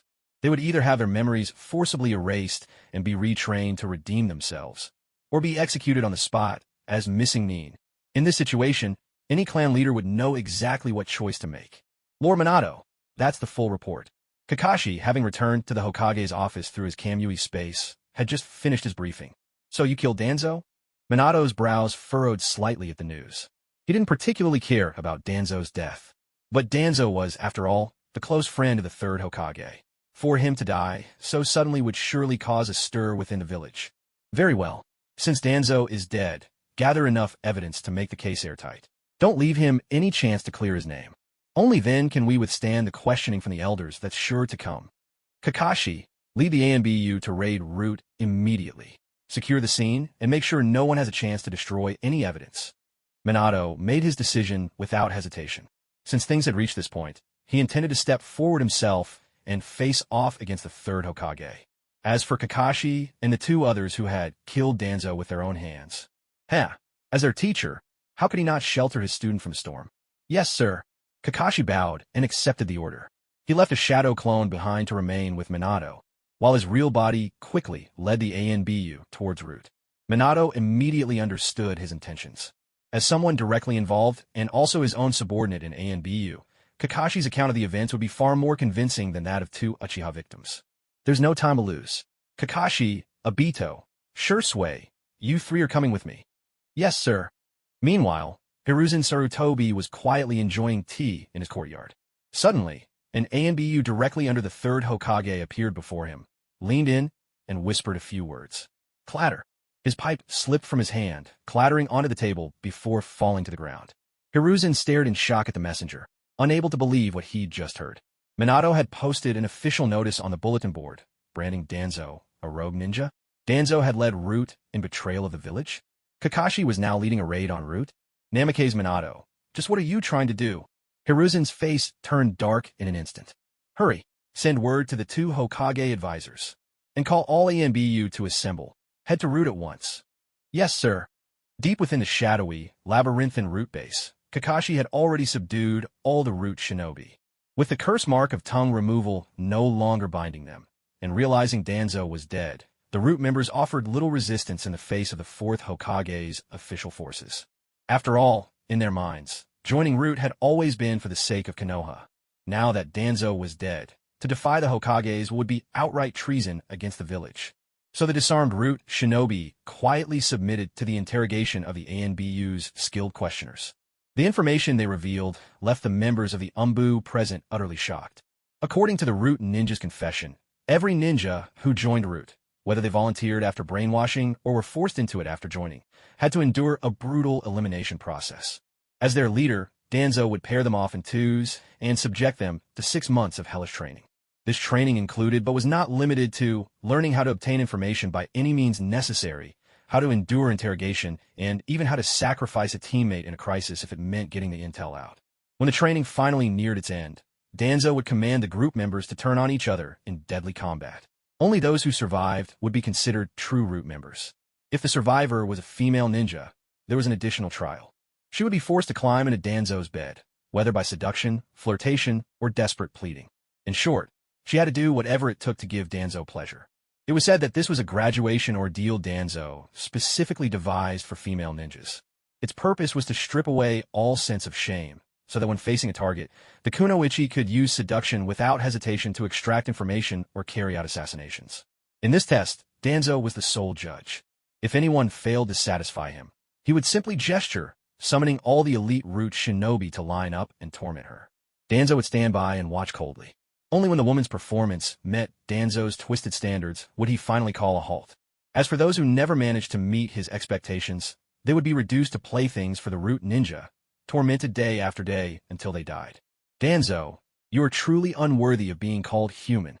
Hearing these details of Root's selection process for the first time, Kakashi couldn't help but curse aloud.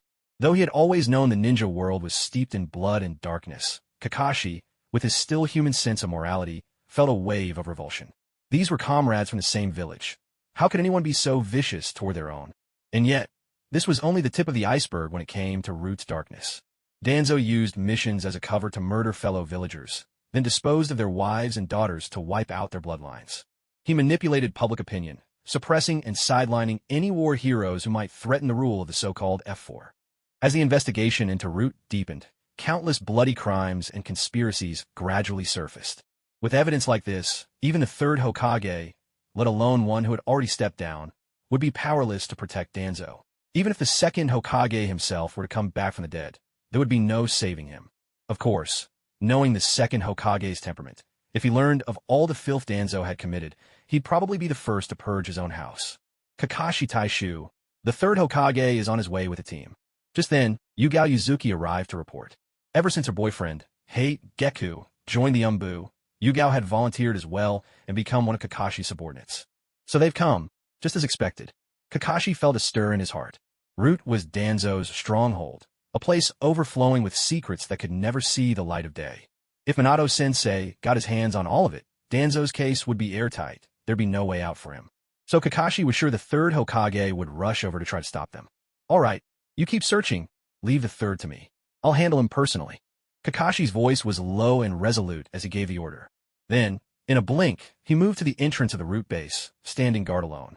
Kakashi, leave everything from Root right where it is. You and your team can withdraw now. From this moment on, I'll be taking over. Hiruzen Sarutobi, having just arrived at the entrance, didn't bother with pleasantries. He issued his command directly. Sorry, Elder Sarutobi, but the ANBU is here under orders from the fourth Hokage to investigate Root. No one else is permitted to approach. Kakashi deliberately put extra emphasis on the word elder. The message was clear. You're not the Hokage anymore, so you don't get to order me around. Kakashi, you better think this through. Even Minato wouldn't dare defy me this blatantly. Should I suggest to Minato that he find himself a more obedient ANBU captain? Hiruzen Sarutobi didn't lose his temper.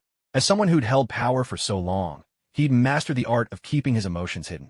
But behind his calm words, the threat was unmistakable. Oh, whatever makes you happy. Kakashi shrugged, looking utterly indifferent. Do they really think he wanted this job?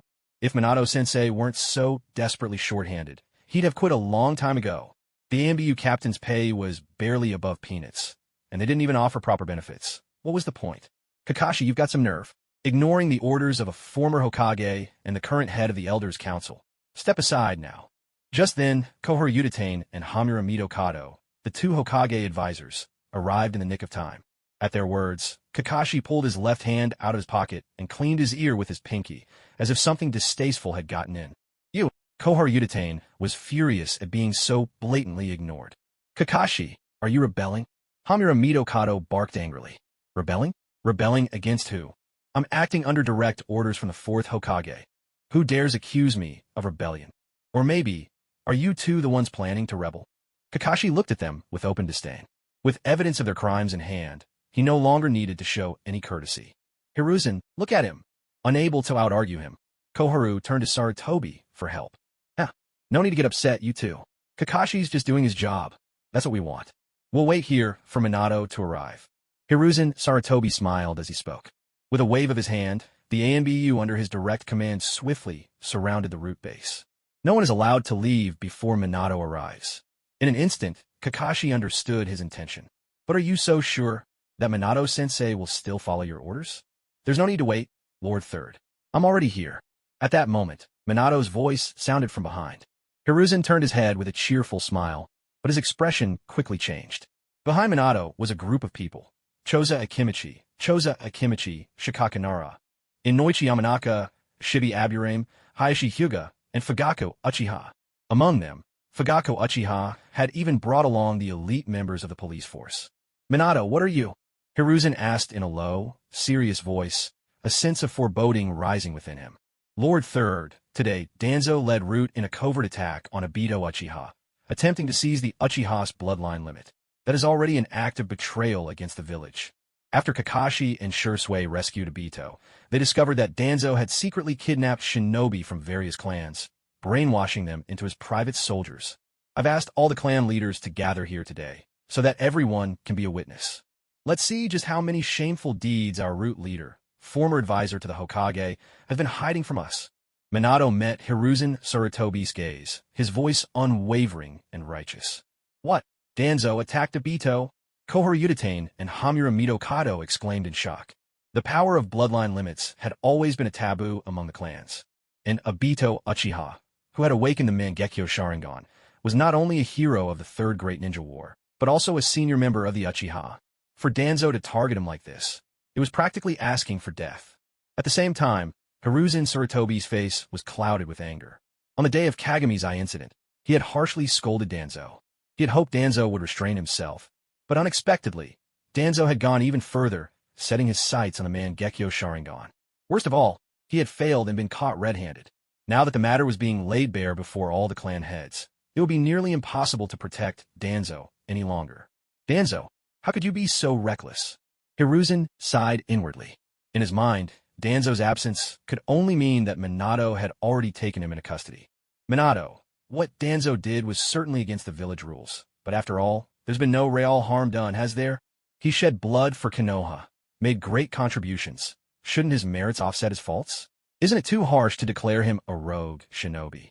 Hiruzen's tone softened, speaking to Minato with heartfelt persuasion. Merits and faults offset each other? What a joke. Before Minato could reply, the burly and hot-tempered Choza Akimichi could no longer hold himself back.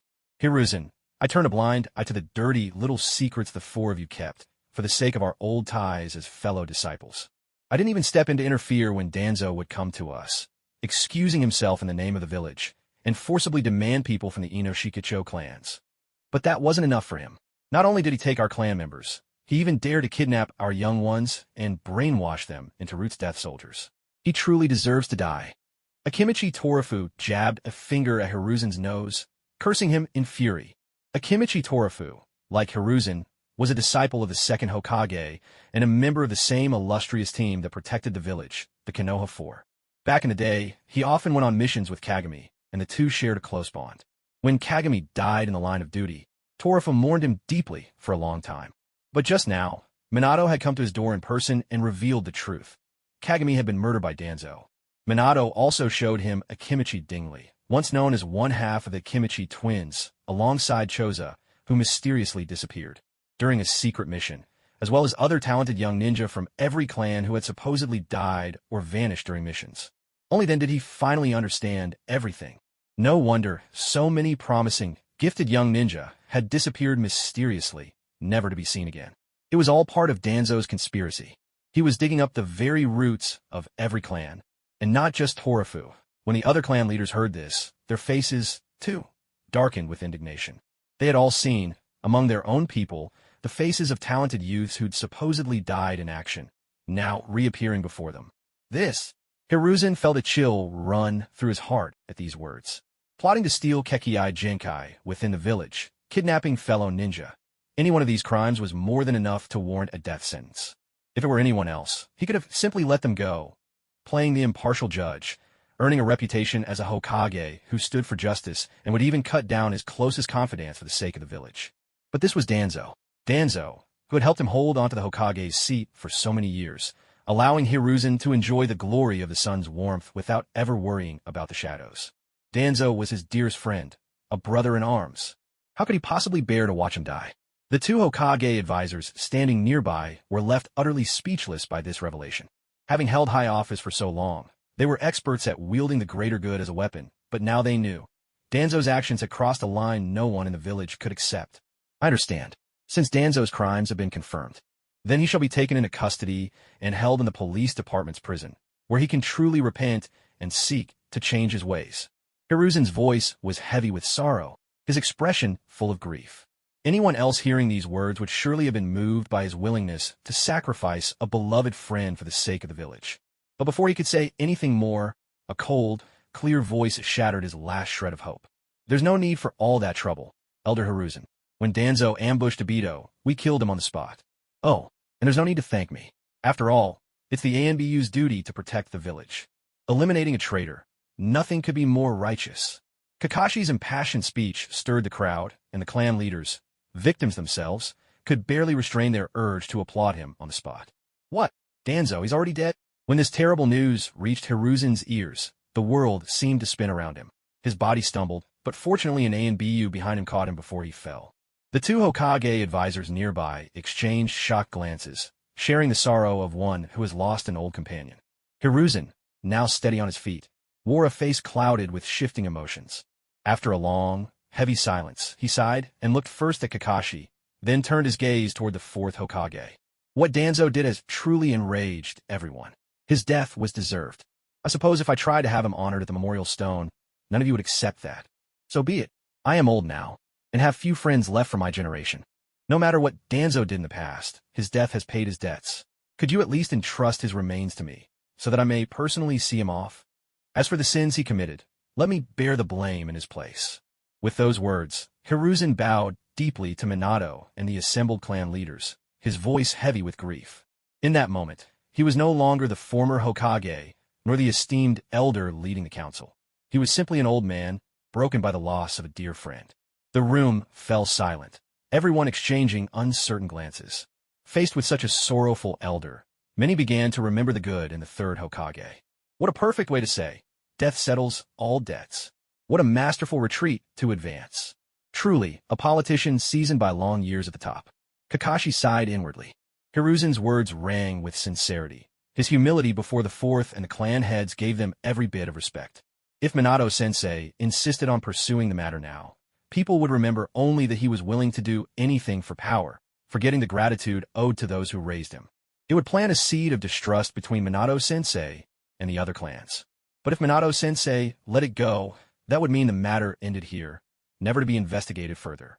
The evidence his ANBU had gathered, proof that could bring down the two Hokage advisors, would be for nothing. Well, let me play the villain then. With this thought, Kakashi no longer hesitated.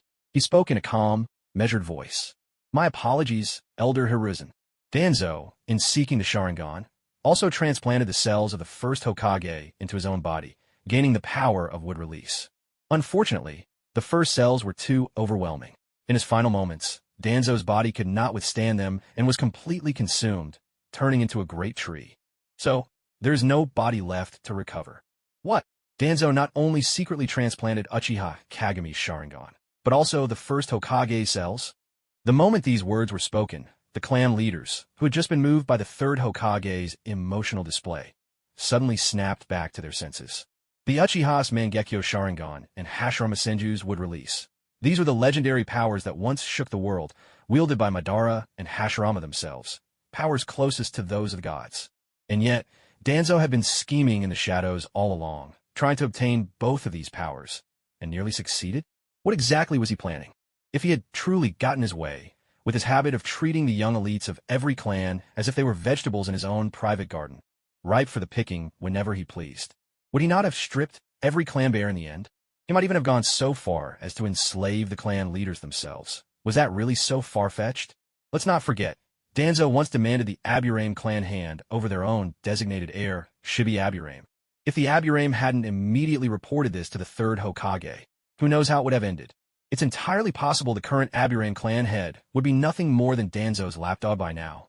As for his petrified body, I figured just leaving it out in the wild would be a waste. After all, we're talking about a tree of Kaga-level stature.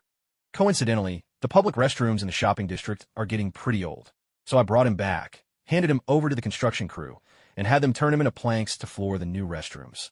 Since he was once the head of Root, a place that always needed a steady supply of fertilizer, what could be more fitting than building a public toilet from him? Oh, and I've even picked out a name for the restroom, Yasukuni. It signifies rotten roots transforming into nourishment, bringing new life to the Leaf Village, standing guard over the peace and stability of our home. A way for the traitor Danzo to atone for his sins. Seeing that the crowd's reaction was just as he'd hoped, Kakashi continued without missing a beat. Kakashi, even if Danzo made mistakes, he once served as an aide to the Hokage. How dare you? At those words, Kohyutane could no longer contain herself. Her right hand shot out, pointing furiously at Kakashi as she snarled, her voice trembling with rage. From the fierce look in her eyes, it was clear that if she had any illusions about her own strength, she'd have leapt at Kakashi and clawed his face without hesitation. Kakashi, what right do you have to treat a former leader of the Leaf like this? Hamiramito Kado was equally incensed.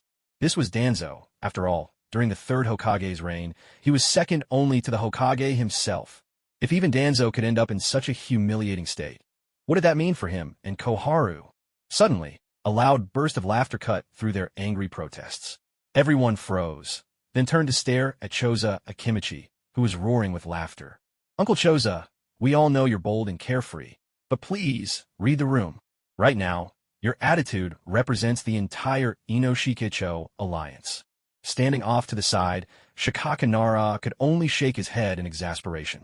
As for Fugako Uchiha, ever since he heard about the restroom floorboards, he'd been struggling to keep a straight face, barely managing to hold back his laughter.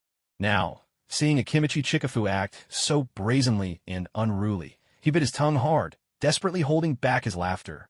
Fine, you're quite something.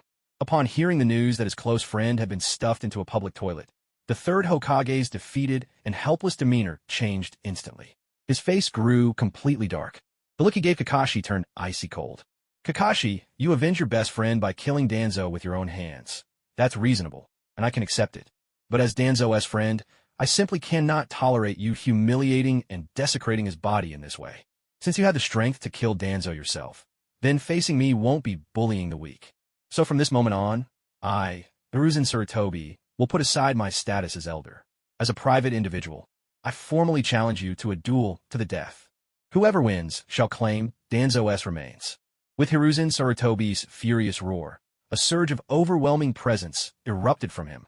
In a flash, his kimono shredded apart, revealing the black tactical combat suit underneath. Indeed, politics is the art of compromise. But as shinobi, in the end, strength is what truly matters. Since I've already shown my stance and made concessions, yet you still press forward relentlessly, then let our strength speak for itself. And that's exactly how things stand. As Hiruzen's gaze swept across the room, most of the clan leaders present, and even the ANBU members behind Kakashi, instinctively lowered their heads. Very well, I accept. Kakashi suddenly straightened his back, his presence bursting forth without reservation to meet Hiruzen Sarutobi's formidable aura head-on. Kakashi, don't act rashly. Seeing this, Minato hurried to intervene. A duel to the death. When conflicts between shinobi become irreconcilable, one party may initiate this ultimate life-and-death confrontation. It is not only a contest of strength, but a struggle for survival itself. Because such duels are so bloody and brutal, they are detrimental to the village's peaceful development. Years ago, the third Hokage himself had already declared such challenges abolished. Yet now, he brings it up of his own accord, clearly intending to use his authority to pressure Kakashi into backing down. Indeed, Kakashi could refuse. But to do so would be to admit defeat, and countless clan members would once again recall Hiruzen's reputation as the strongest Hokage. At that point, the many clan leaders caught between the third and fourth Hokage would most likely choose to keep the peace and act as mediators. And if Kakashi lost the unwavering support of these leaders, then with only Minato's current political power, Kakashi's hopes of settling accounts with the two Hokage's advisors, or forcing Hiruzen from his position as elder, would be dashed. Heh, Kakashi, you have real courage to accept my challenge. When the battle is over, I promise I won't kill you. After all, you are the village's future. You are Konoha's hope. However, young people shouldn't let their tempers get the better of them. Today, on behalf of Tsukumo Hatake, I'll teach you a thing or two about respect. The third Hokage chuckled, putting on an air of superiority, as if lecturing a junior from his lofty position. Oh, if the young don't have some fire in them, can they still be called young? And as for you claiming to lecture me on behalf of my father, let me be blunt. You're not qualified. As it happens, I was just about to ask you something. Before he died, Danzo personally confessed. He admitted that after the Second Great Ninja War, he saw my father's reputation soar and, out of envy, devised a secret mission. He sent my father, a shinobi of Kaga-level strength, on a mission with only 2 ordinary chunin as backup. And those 2 chunin were none other than Danzo's own hand-picked pawns, secretly groomed for this very purpose. What followed, I believe, is a story everyone here knows. My father's mission met with a bizarre and sudden mishap, and the so-called secret mission became the subject of endless gossip throughout the village in just a matter of days. The details of his supposed failure were soon the talk of every household, discussed over every meal. Don't rush to defend yourself. I know exactly what you're about to say. It's true you tried to contain the rumors afterward. The villagers never learned the real details of the mission. Kakashi saw the third Hokage open his mouth to explain and cut him off without hesitation. But what does that even matter? The moment the entire village believed my father had violated the shinobi code, abandoning the mission to save his comrades, leading to its failure and bringing disgrace upon Konoha, the truth ceased to matter at all. At this point, Kakashi shook his head softly, his tone thick with regret. But he quickly composed himself and pressed on. What I want to know from you is this. As the third Hokage at the time, the person my father trusted most, did you know it was all Danzo's scheme? Did you know that so-called mission was nothing but a setup? The third Hokage's face froze at Kakashi's question, his imposing aura fading in an instant. Kakashi, regarding Tsukumo's tragedy, I am truly sorry. When I realized the rumors were spiraling out of control, I immediately ordered a clampdown on all information. Danzo's intention, in truth, was only to sideline your father. None of us expected Tsukumo would take it so hard that he'd go to such extremes. Kakashi shot Sarutobi Hiruzen a scornful look, covered his forehead with his hand, and burst in a laughter that echoed through the room. My father took it too hard? What outrageous joke. Danzo confessed everything before his death. After smearing my father's name, Danzo threatened him with my life, forcing him to accept humiliation and admit to crimes he never committed. During that time, my father was caught in anguish and torment. As a warrior, he held fast to his unbreakable principles. And as a father, nothing mattered more to him than the safety of his own son. But as a ninja, he swore loyalty to you. Oh, my wise and mighty third Hokage. You can't possibly believe that so-called public outcry, or those 2 petty fools who turned on my father after he saved them, were enough to force him into a corner. What truly left him utterly disheartened was you, the very person he had always admired and once vowed to serve with his life. Kakashi's voice rang out, trembling with anger. Now perfectly merged with his former self, he spoke with a voice that was both plaintive and accusatory. He was seeking justice for the young Kakashi, who lost his father at the tender age of 5 and fell into the darkest depths of despair. Yes, my father was indeed naive. He foolishly believed that the man he always respected in his heart, the third Hokage who spoke so often of the will of fire, would step forward to warn Danzo, would stand up and clear his name. But what happened in the end? You weren't even willing to offer a word of comfort in private. Oh, my beloved third lord. I want to know, as the one my father trusted most, did you truly not understand his unyielding character? And as Danzo's closest friend, did you really not know the vile, underhanded, and utterly unscrupulous tactics he employed? I think, deep down you did know. But tell me, did you ever truly care? A hunter hides his bow once the birds are gone. Truthfully, in your heart, you also wished to use Danzo to suppress my father's growing influence, didn't you? So, you continued to play your cherished game of balance, while ignoring the loyal and selfless heart that beat for the sake of the village. At this point, Kakashi could not help but sigh in grief. What a pity, what a tragedy. The pity is that my father, even at the moment of his death, never heard you say, I believe Tsukumo Hatake did nothing wrong. The tragedy is that my father chose to end his own life, to prove his loyalty with death, rather than betray the village. Oh, third lord, greatest devotee of the will of fire. Can it be that you truly didn't understand? My father hoped that, by his death, he could remind you not to lose yourself in the intoxication of power, not to spare the one who has done so much evil. Danzo, who now threatens the very foundation of the village. Kakashi's words fell with the weight of judgment, echoing through the hall. All the clan leaders present fell into deep thought. They, too, had known about Tsukumo Hataki's case back then. In private, they had discussed how Tsukumo's temperament was too intense, that, in the face of public criticism, he should have simply endured, rather than resort to such extremes. Yet none of them had realized how deep these waters ran. Danzo, oh Danzo, for your own selfish ends, you destroyed a loyal man. Truly, you deserve condemnation. In that moment, every clan leader shared the same thought. As for Hiruzen, his face had grown ashen. The authority and composure he displayed moments earlier had completely vanished. Yes, was he truly so oblivious to what happened to Tsukumo? Did he truly feel nothing about Tsukumo's intentions? That was a subordinate who had been utterly loyal to him. Hiruzen Sarutobi questioned himself in his heart. If anyone else had been behind what happened back then, he would have investigated thoroughly, leaving no stone unturned. But because it was Danzo manipulating things from the shadows, he merely gave a customary warning and chose to let things slide. As for Danzo threatening Tsukumo with Kakashi, that, indeed, he did not know. Yet, as the person Tsukumo trusted most, he hadn't taken the initiative to comfort him or even inquire about the situation. He simply sent people to suppress the rumors, and then left it at that. Even afterward, because Danzo was involved, he never pursued the matter to the end or settled the accounts completely. Was that really worthy of Tsukumo's trust? For a moment, Hiruzen fell into silence. If today's matter didn't involve Danzo, if it only concerned his own prestige in the village, he would have already apologized on his own initiative, accepting humiliation without complaint. But now that was impossible.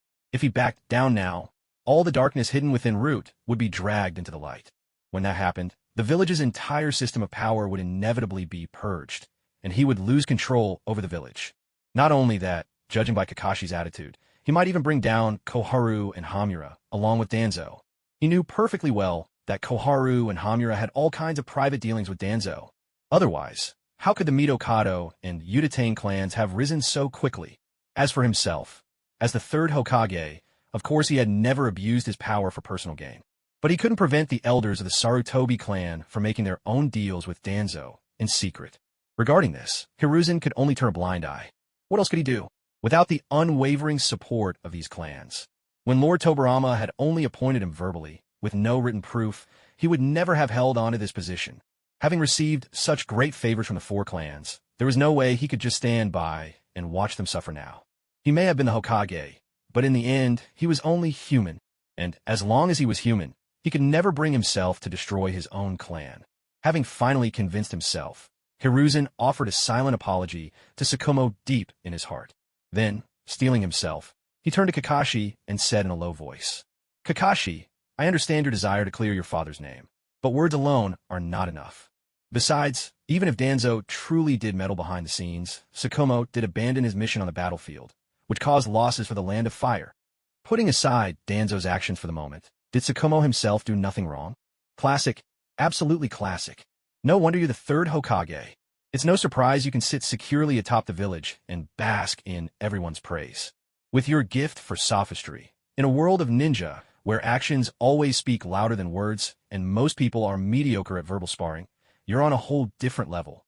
Kakashi was so furious, he couldn't help but laugh. "Ha ha, what a ridiculous joke. So even you think my father was wrong to voluntarily give up the mission for the sake of his fellow villagers, don't you? Fine, very well. Then I'd like to ask our esteemed third elder, what exactly is the duty of the Hokage's guard? Of course, it is to protect the Hokage's safety with our lives. Back when we served as the second Hokage's guard, we all performed our duties with utmost dedication." Before Hiruzen could respond, Koharu straightened her back and declared with pride. To have been part of the second Hokage's guard, to have accompanied Lord Tobarama through peril and death. This was an achievement she could boast about all her life. It was also one of the key reasons she was qualified to be a Hokage advisor. "Koharu," Hiruzen cut in sharply, trying to halt her speech. After exchanging words with Kakashi for so long, he had already realized that Kakashi was no ordinary shinobi with only a superficial understanding of politics. He was, in fact, someone with keen political acumen, capable of turning any situation to his advantage with ease. It had been far too long since Hiruzen faced an opponent of this caliber. He even felt a thrill at meeting his match. By comparison, both Fugaku and Hayashi seemed utterly lacking. They were completely at his mercy. Now that Kakashi had suddenly posed this question, it was clearly a trap, just waiting for someone to fall into it. And yet Koharu had jumped right in of her own accord. In moments like this, Hiruzen missed Danzo all the more. Clap, clap, clap. Well said. Advisor Koharu speaks well. No wonder she once served on Lord Tobarama's guard. That's true conviction. Kakashi praised her warmly, applauding with enthusiasm. What's going on? Why was Kakashi suddenly acting so different, giving her such compliments? Had he been won over by the sheer force of her personality just now? Koharu, who had been ready to retort to anything Kakashi might say, was struck dumb for a moment. Before she could recover, Kakashi's tone shifted sharply as he rebuked her. Then let me ask you, Advisor Koharu, if you were sworn to protect Lord Tobarama with your life, why did you abandon your post, leave him behind, and return alone? Nonsense. Everyone here knows full well that Lord Tobarama chose to sacrifice himself. He fought to the death to cover our retreat. Koharu bristled at his accusation, reacting like a wild cat whose tail had just been stepped on. Oh, is that so? Kakashi cast her a disdainful glance. Then I find it strange. As the Hokage's guard, isn't your first and foremost duty to protect the Hokage, even at the cost of your life? In that situation, shouldn't you have done everything in your power to stop Lord Tobarama? If need be, even ended your own lives on the spot, rather than become a burden to him? So in the end, you just abandoned Lord Tobarama and ran away? This is what you call resolve. Forgive my bluntness, but Lord Tobarama, who mastered the Flying Thunder God technique and should have moved freely on the battlefield, was killed entirely because of you. If I were you, Elder Hiruzen, the moment I learned of Lord Tobarama's death, I would have chosen to commit seppuku and atone with my life. At the very least, I would have come forward to confess my guilt, relinquish all my duties, and beg forgiveness. But you had the nerve to sit in the Hokage's seat, shameless as ever. Kakashi sneered, his tone dripping with disdain. You insolent brat, utter nonsense. At the time, it was clearly Lord Tobarama who chose to sacrifice himself, and he personally ordered Hiruzen to succeed him as Hokage right there on the battlefield. Hiruzen's succession was perfectly legitimate. Who could possibly protest? Koryudatane, flustered by his words, nearly jumped to her feet. Oh, is that so? But just now, you told me yourself that the Hokage's guard unit's mission is to defend the Hokage with your very lives. Did your actions not violate the most basic principle of a ninja's mission? What's more, as the second Hokage, Lord Tobarama could have escaped unharmed, but out of care for his companions, he chose to sacrifice himself to save you. Isn't that, too, a violation of the Hokage's rule to always put the village first? After all, for the village at that time, losing a Hokage just to save a handful of jonin, no matter how you look at it, that's a poor trade, isn't it?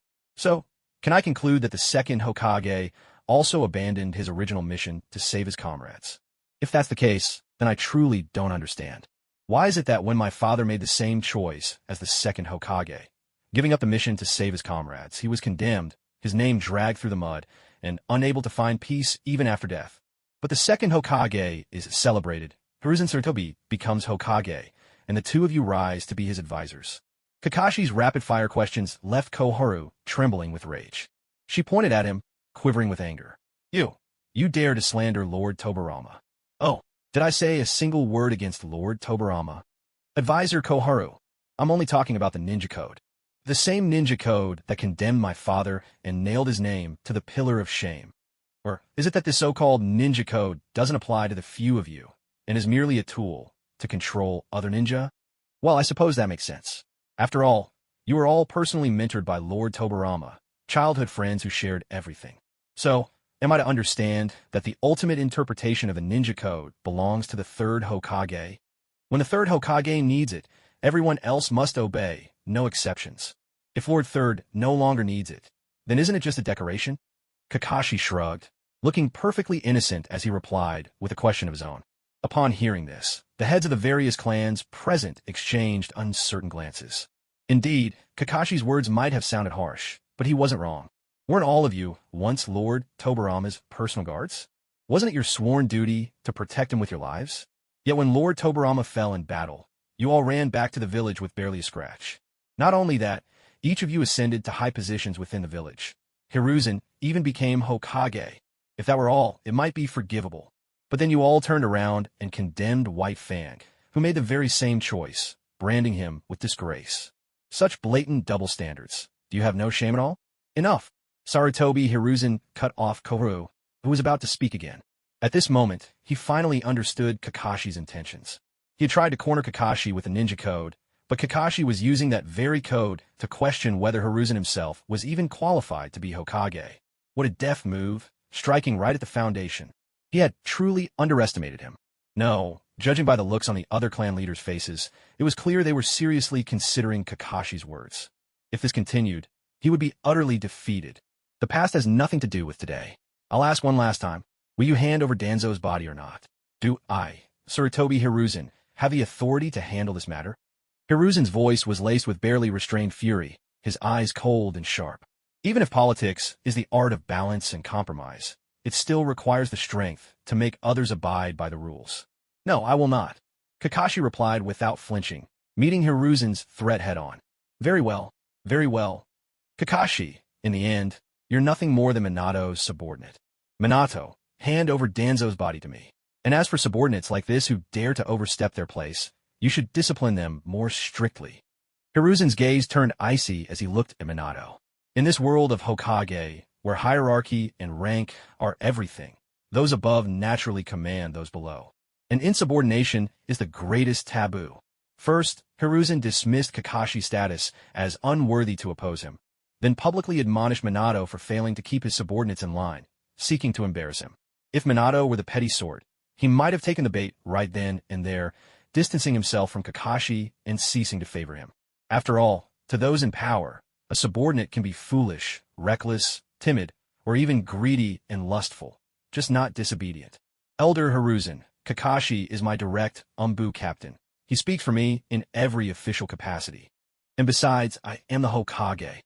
Minato shook his head slightly, then stepped forward to stand shoulder to shoulder with Kakashi. Hiruzen Sarutobi never imagined that one day, the words he had used to suppress Danzo for half his life would come back to be used against himself. In that case, let's settle this with a duel, Hiruzen said in a deep, steady voice. After being defied by Minato, he found himself growing calmer. Things had escalated to this point. There was no room left for compromise. So be it, he would crush them with sheer strength. Come to think of it, it had been a long time since he'd fought anyone.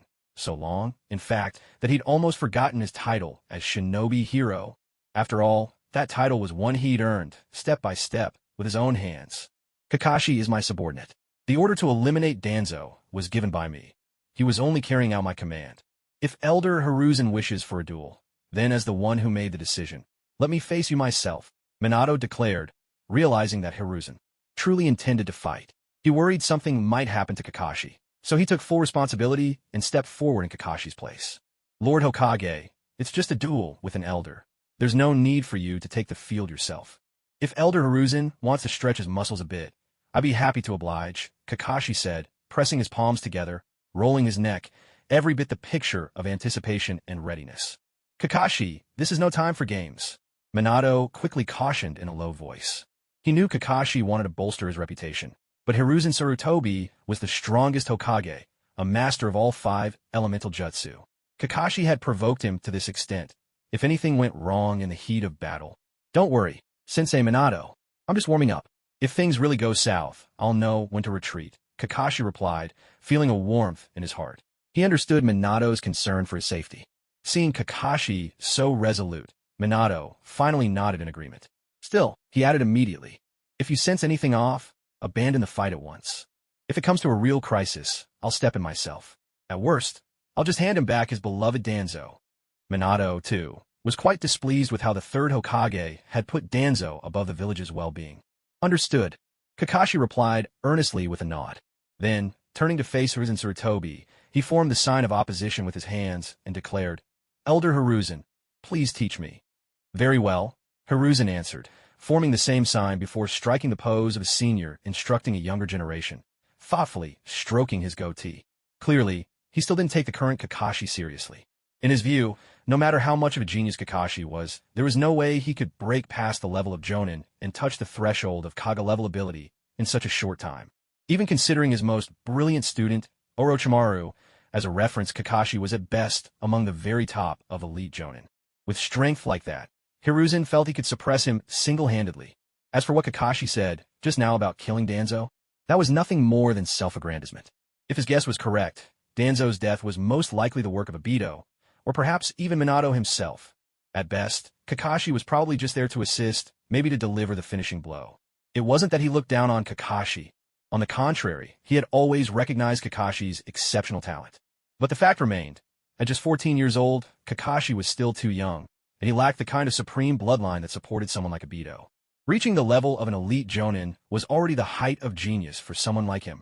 Kakashi, the more gifted a young prodigy is, the easier it is to become arrogant and lose sight of one's real capabilities. Today, I'll show you the gulf between the level of Kage and that of an elite jonin. It'll help you avoid detours on your path. In front of everyone, no matter how furious he felt inside about Danzo's death, Hiruzen still had to put on a dignified front. After all, this was an unfair match. If he won, it would hardly be an honorable victory, and some might even say he was bullying the younger generation. Are you done talking? Then let's get started. But Kakashi, in contrast to his earlier arrogance, now faced Hiruzen with blazing determination. At this moment, his eyes were filled with fighting spirit as he looked at Sarutobi Hiruzen. Sarutobi Hiruzen, a man who had been mythologized by the villagers, the very embodiment of Konoha's might in the eyes of nearly everyone. If he, right here and now, could drag this living legend down from his pedestal, what an exhilarating moment that would be. Kakashi drew his sword to his side, closed his eyes, and took a deep, steadying breath. The next instant, he vanished from everyone's sight. When he reappeared, there was only a flash of lightning from his blade, arcing straight for Hiruzen's chest. In the very nick of time, Hiruzen whipped out a specially crafted kunai with his right hand, raising it to block the strike. A blade of wind extended from the kunai, meeting the lightning with a fierce clash, the two forces grinding against each other, each trying to snuff out the other. Impressive speed.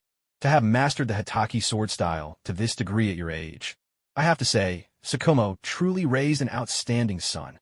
Hiruzen voiced his praise. Though they stood as opponents, Hiruzen, supremely confident in his own strength, still instinctively took on the role of mentor to the younger generation. Yet, even as he offered praise, his hands were merciless. The wind blade from his special kunai grew sharper and more substantial, gradually overpowering the lightning on Kakashi's sword. Suddenly, there was a sharp, crystalline snap. Kakashi's ordinary katana, unable to withstand the pressure, reached its limit and shattered into several pieces. Seeing this, Kakashi immediately leapt backward, narrowly dodging the wind blade that slashed toward his chest. Kakashi, it seems your sword leaves something to be desired. Could it be that even the captain of the Umbu can't afford a decent weapon with his salary? Minato, you can't do that. It'll break your subordinates' hearts. Hiruzen looked at him with a twinkle in his eye, a teasing note in his voice. Kakashi frowned at these words. Because the village's finances had always been managed by Koharu Yuditane, whenever Minato wanted to use public funds, he needed the third Hokage's approval. Wanting to get more good done for the village, Minato had voluntarily given up half his monthly salary to supplement the public budget. To show his support, Kakashi also contributed half of his own pay. Most of the ANBU members were young and full of passion. Seeing both the Hokage and their captain setting such an example, they were deeply moved and followed suit, all wholeheartedly devoted to the cause. It was something truly worthy of praise. But now, Hiruzen had twisted the story, hinting that Minato was skimping on ANBU's pay, leaving his men so poor they couldn't even afford swords. All an underhanded attack on Minato's character. I was careless. Kakashi sighed inwardly. He'd been so focused on testing how he fared against Hiruzen in his regular state. He'd overlooked whether his sword could even take the strain. In previous battles, his enemies were either too weak, felled in an instant, or so strong that Kakashi would go all out from the start, sheathing his blade in powerful lightning chakra, making damage impossible. Over time, he'd subconsciously forgotten that his regular sword was made of nothing special. As for why he didn't use the white fan short blade, simply put, it was too short for his liking. He preferred a longer sword. Whoosh! Just then, a jet black, menacing long sword came hurtling from the left, plunging into the earth, right in front of Kakashi. What's this? Kakashi glanced curiously to the left. There, a pair of golden, snake-like eyes gleamed with a wicked, alluring light. It was none other than Uncle Snake, Orochimaru, who'd paused his experiments, drawn over by the commotion. Kakashi, this demon blade, Muramasa, is something I stumbled upon while searching for the Kusanagi sword, Orochimaru said, licking his lips with a sly smile. A legendary blade is meant for a hero. No use letting it gather dust with me. Consider it a gift. And by the way, your teacher is very strong. Be careful. Orochimaru. Hiruzen's face darkened with anger. His most cherished student, gifting a sword to Kakashi in front of everyone at a time like this. There was no mistaking which side he was on. Hiruzen had just accused Minato of being stingy and demoralizing his men. Now, his own protege was rushing to arm the enemy. Wasn't this a slap in the face? That teacher, Kakashi's still just a boy. When it comes to age and experience, you already have every advantage. Now you're even using chakra-infused kunai to suppress him. Don't you think that's going too far? I just want to make this match a little fairer, that's all. After all, I'm quite looking forward to seeing what Kakashi-kun can do. Orochimaru's raspy voice echoed through the arena. Oomph. Hiruzen let out a cold snort at those words and said nothing more. He truly had no justification in this matter. Thanks, Uncle Snake. Seeing this, Kakashi's lips curled up in a faint smile. At this hour, it was usually time for Uncle Snake's daily experiments. Normally, he would be passionately engrossed in his research, just as always. But to think he'd actually pause his experiments and come out just to watch the fight. It was obvious he was worried about Kakashi. As he spoke, Kakashi drew the demon blade. The moment his hand gripped the hilt, a surge of sinister energy rushed into his body, stirring an urge to feed the blade with blood. This sensation. So this is what it means to bear a true demon blade. Kakashi's mind raced. For an ordinary person, the sword's influence would probably take over on the spot, turning them into a mindless puppet driven only by slaughter. Suppressing the bloodlust with ease, Kakashi trusted his instincts and ran his left hand along the blade. In an instant, the pitch-black steel turned blood-red, and a terrifying murderous aura erupted from his sword. Had he just, by accident, unleashed the blade's full power? Kakashi was a little surprised. He'd heard tales of Muramasa, the demon blade, before.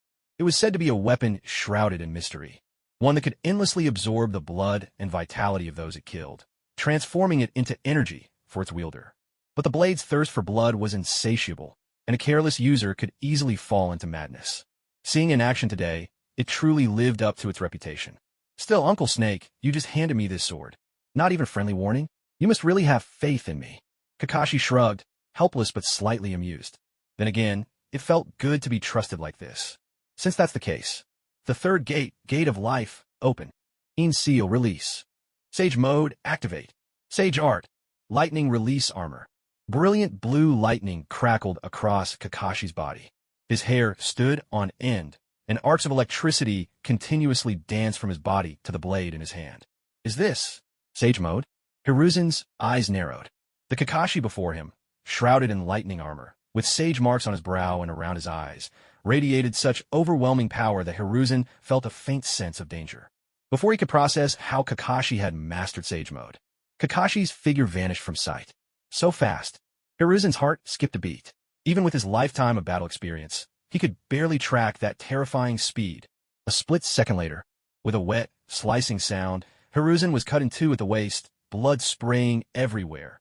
But even after landing the blow, Kakashi remained on guard. As he expected, the bisected Hiruzen instantly dissolved into a pile of mud. It was the Earth-style, Earth-clone technique. Earth-style, Great Mud River, as Sarutobi Hiruzen quickly formed hand seals. In an instant, the earth beneath Kakashi's feet transformed into a rushing river of mud, sweeping him up and engulfing him in the torrent. Earth-style, Earth Dragon Bomb. Fire-style, Fire Dragon Bomb. Seeing his initial attack succeed, Hiruzen Sarutobi pressed the advantage without hesitation. At the far end of this muddy river, a colossal dragon's head, forged from earth, gaped wide, its maw unleashing a barrage of earth projectiles that hurtled straight toward Kakashi. At the same time, Hiruzen drew a deep breath, and a scorching stream of fire burst from his mouth, instantly engulfing the mud-covered Kakashi, whose form, struck by the earth projectiles and encased in clay, was fired into the shape of a human effigy. There it was, the legendary jutsu that demanded the perfect synergy of multiple elite Umbu Jonin, the composite ninjutsu, Earth Dragon Flame Stream. Watching this spectacle, Sarutobi's personal Umbu were swept up in a surge of excitement. If only they could, they would have shouted at the top of their lungs. Did you see that? That's the might of the strongest Hokage, Lord Third himself. Where do you get the confidence to challenge the authority of such a legend? Earth-style, Headhunter Jutsu. But before they could revel in triumph for even 3 seconds, a pair of youthful hands suddenly burst from beneath Hiruzen's feet yanking him down into the earth up to his neck. Raikiri. No hand seals. No battle cry. In an instant, highly condensed lightning surged over Kakashi's right hand, forming a blade so sharp and polished it gleamed like a mirror. This was the technique Kakashi had spent the past half-year perfecting, using every spare moment between missions. By combining the seal-less nature of the Rasengan with relentless refinement of a Chidori, he finally achieved the ultimate in lightning chakra transformation. Chidori evolved into the silent, seal-free instant kill technique, Raikiri. Compared to the original Chidori, which required hand seals and filled the air with the cries of 1,000 birds, this new move was on an entirely different level. The challenge to learn it had reached S-rank heights. Earth-style, Earth Dragon Concealment. Just as Kakashi's right hand was about to pierce the third Hokage's skull, Hiruzen ducked his head and slipped away, escaping underground with his Earth-style ninjutsu. Trying to hide from me underground? That's nothing but a child's trick. Kakashi scoffed, and immediately dove into the earth himself with the mayfly technique. A minute later, before everyone's disbelieving eyes, a battered and bruised figure burst from the ground. It was none other than Hiruzen Sarutobi himself, who had been thoroughly pummeled by Kakashi below and almost reduced to a swollen, unrecognizable mess. Feeling the awkward stares of those around him, Hiruzen's indignation simmered inside. Aren't you supposed to be a lightning user? How is it that your earth style is even better than mine? And what was that technique you just used? Not only have I never heard of it, but underground you moved like a phantom, as if the soil were nothing but air. Meanwhile, I, a master of earth style, could only fumble about, completely at your mercy.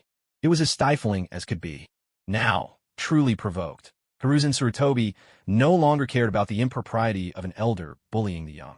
He formed hand seals with lightning speed and slammed his palms together. Summoning Jutsu, Monkey King Inma. Sarutobi, how did you end up in such a sorry state? The newly arrived Inma stared at Hiruzen, who looked as if he'd nearly been beaten to a pulp, and cried out in shock. Ahem, now's not the time for that conversation. Please, Inma, transform into the adamantine staff. Hiruzen Sarutobi, a bit embarrassed by the comment, quickly steered the topic away. Kakashi's sword technique, sealing Thunder Slash. Kakashi burst up from the ground, still hot on their trail, only to see the muscular, imposing figure of Inma before him. Without any hesitation, he slashed down with his sword. Steel clashed, sparks scattering in every direction.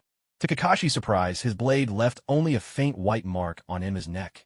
No blood, not even a scratch. What was this? An invulnerable body? That thought flashed through Kakashi's mind. Seeing Kakashi hesitate, Inma took the opportunity to respond to his old partner's call, transforming into a mighty, golden staff. Well, you've even brought out the legendary staff. What's next? Is this staff supposed to weigh 13,500 jin? The overwhelming sense of deja vu made Kakashi unable to resist a quip. What did you say? Hiruzen, staff in hand, was briefly taken aback by the remark. Oh, just poking fun at a perfect imitation. Forget it. Let's keep going, Elder Sarutobi. Kakashi tossed out a casual explanation. Feeling brushed aside and recalling the humiliation he'd suffered underground, Hiruzen's face hardened. With a furious glare, he leapt high, swinging the adamantine staff down toward Kakashi's head with all his might. Kakashi, sword in hand and undaunted, met the blow head-on, blocking it with an upward slash. The clang of metal rang out, echoing in the air. Hiruzen wielded the staff with every ounce of his strength, relying on sheer force to overwhelm. Kakashi became a blur of lightning, slicing through every assault with peerless speed. In the blink of an eye, they'd exchanged more than a dozen blows, neither able to gain the upper hand. Hiruzen, seeing his family's legendary staff technique so easily countered, grew frantic, his jaw clenched, eyes wide, muttering and huffing like thunder rolling through the mountains. You fiend. I can see at a glance you're no mere mortal. Today, I'll show your true form. Great Vajra Dragon. Seeing Hiruzen's wild, ferocious look, like a hungry monkey defending its prize, Kakashi suddenly shouted, exuding righteous might. At those words, even Hiruzen, usually a master of self-control, felt his blood surge and nearly coughed up blood in anger. Blinded by rage, Hiruzen spun the adamantine staff with ferocious speed, its shadow weaving a dense and impenetrable web. With a thunderous shout, he twisted his grip, and the staff shot forward, darting like a dragon through the air. Kakashi dodged to the side, but the staff, carried by a sudden gale, thickened and lengthened as it came crashing down. Diamond Sweep, Hiruzen gripped the staff with both hands and, using himself as the pivot, spun it with tremendous force, swinging the half-meter-thick golden staff straight at Kakashi's head. Whoosh! Faced with this all-encompassing attack that left no blind spots, Kakashi leapt into the air. With the grace of a galloping horse, he tapped lightly on the staff with one foot, vaulting skyward. Swish! Seeing this, Hiruzen seized the momentum from his sweeping swing and flung the golden staff high into the air. The audience watched as the Rui Jingu Bang, now above Kakashi's head and under the demon's control, instantly stood upright and thickened once more. Now with a diameter of 50 meters, the staff plummeted from the sky like a 1,000-ton weight, its unstoppable force bearing down on the airborne Kakashi, determined to crush him beneath its might. Diamond Rui drop.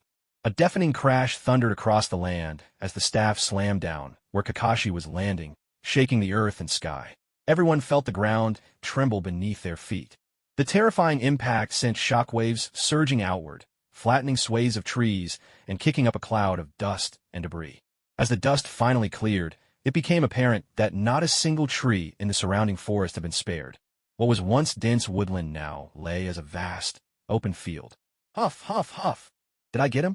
Breathing heavily from exertion, Hiruzen watched the 100-meter-deep crater below with wary eyes.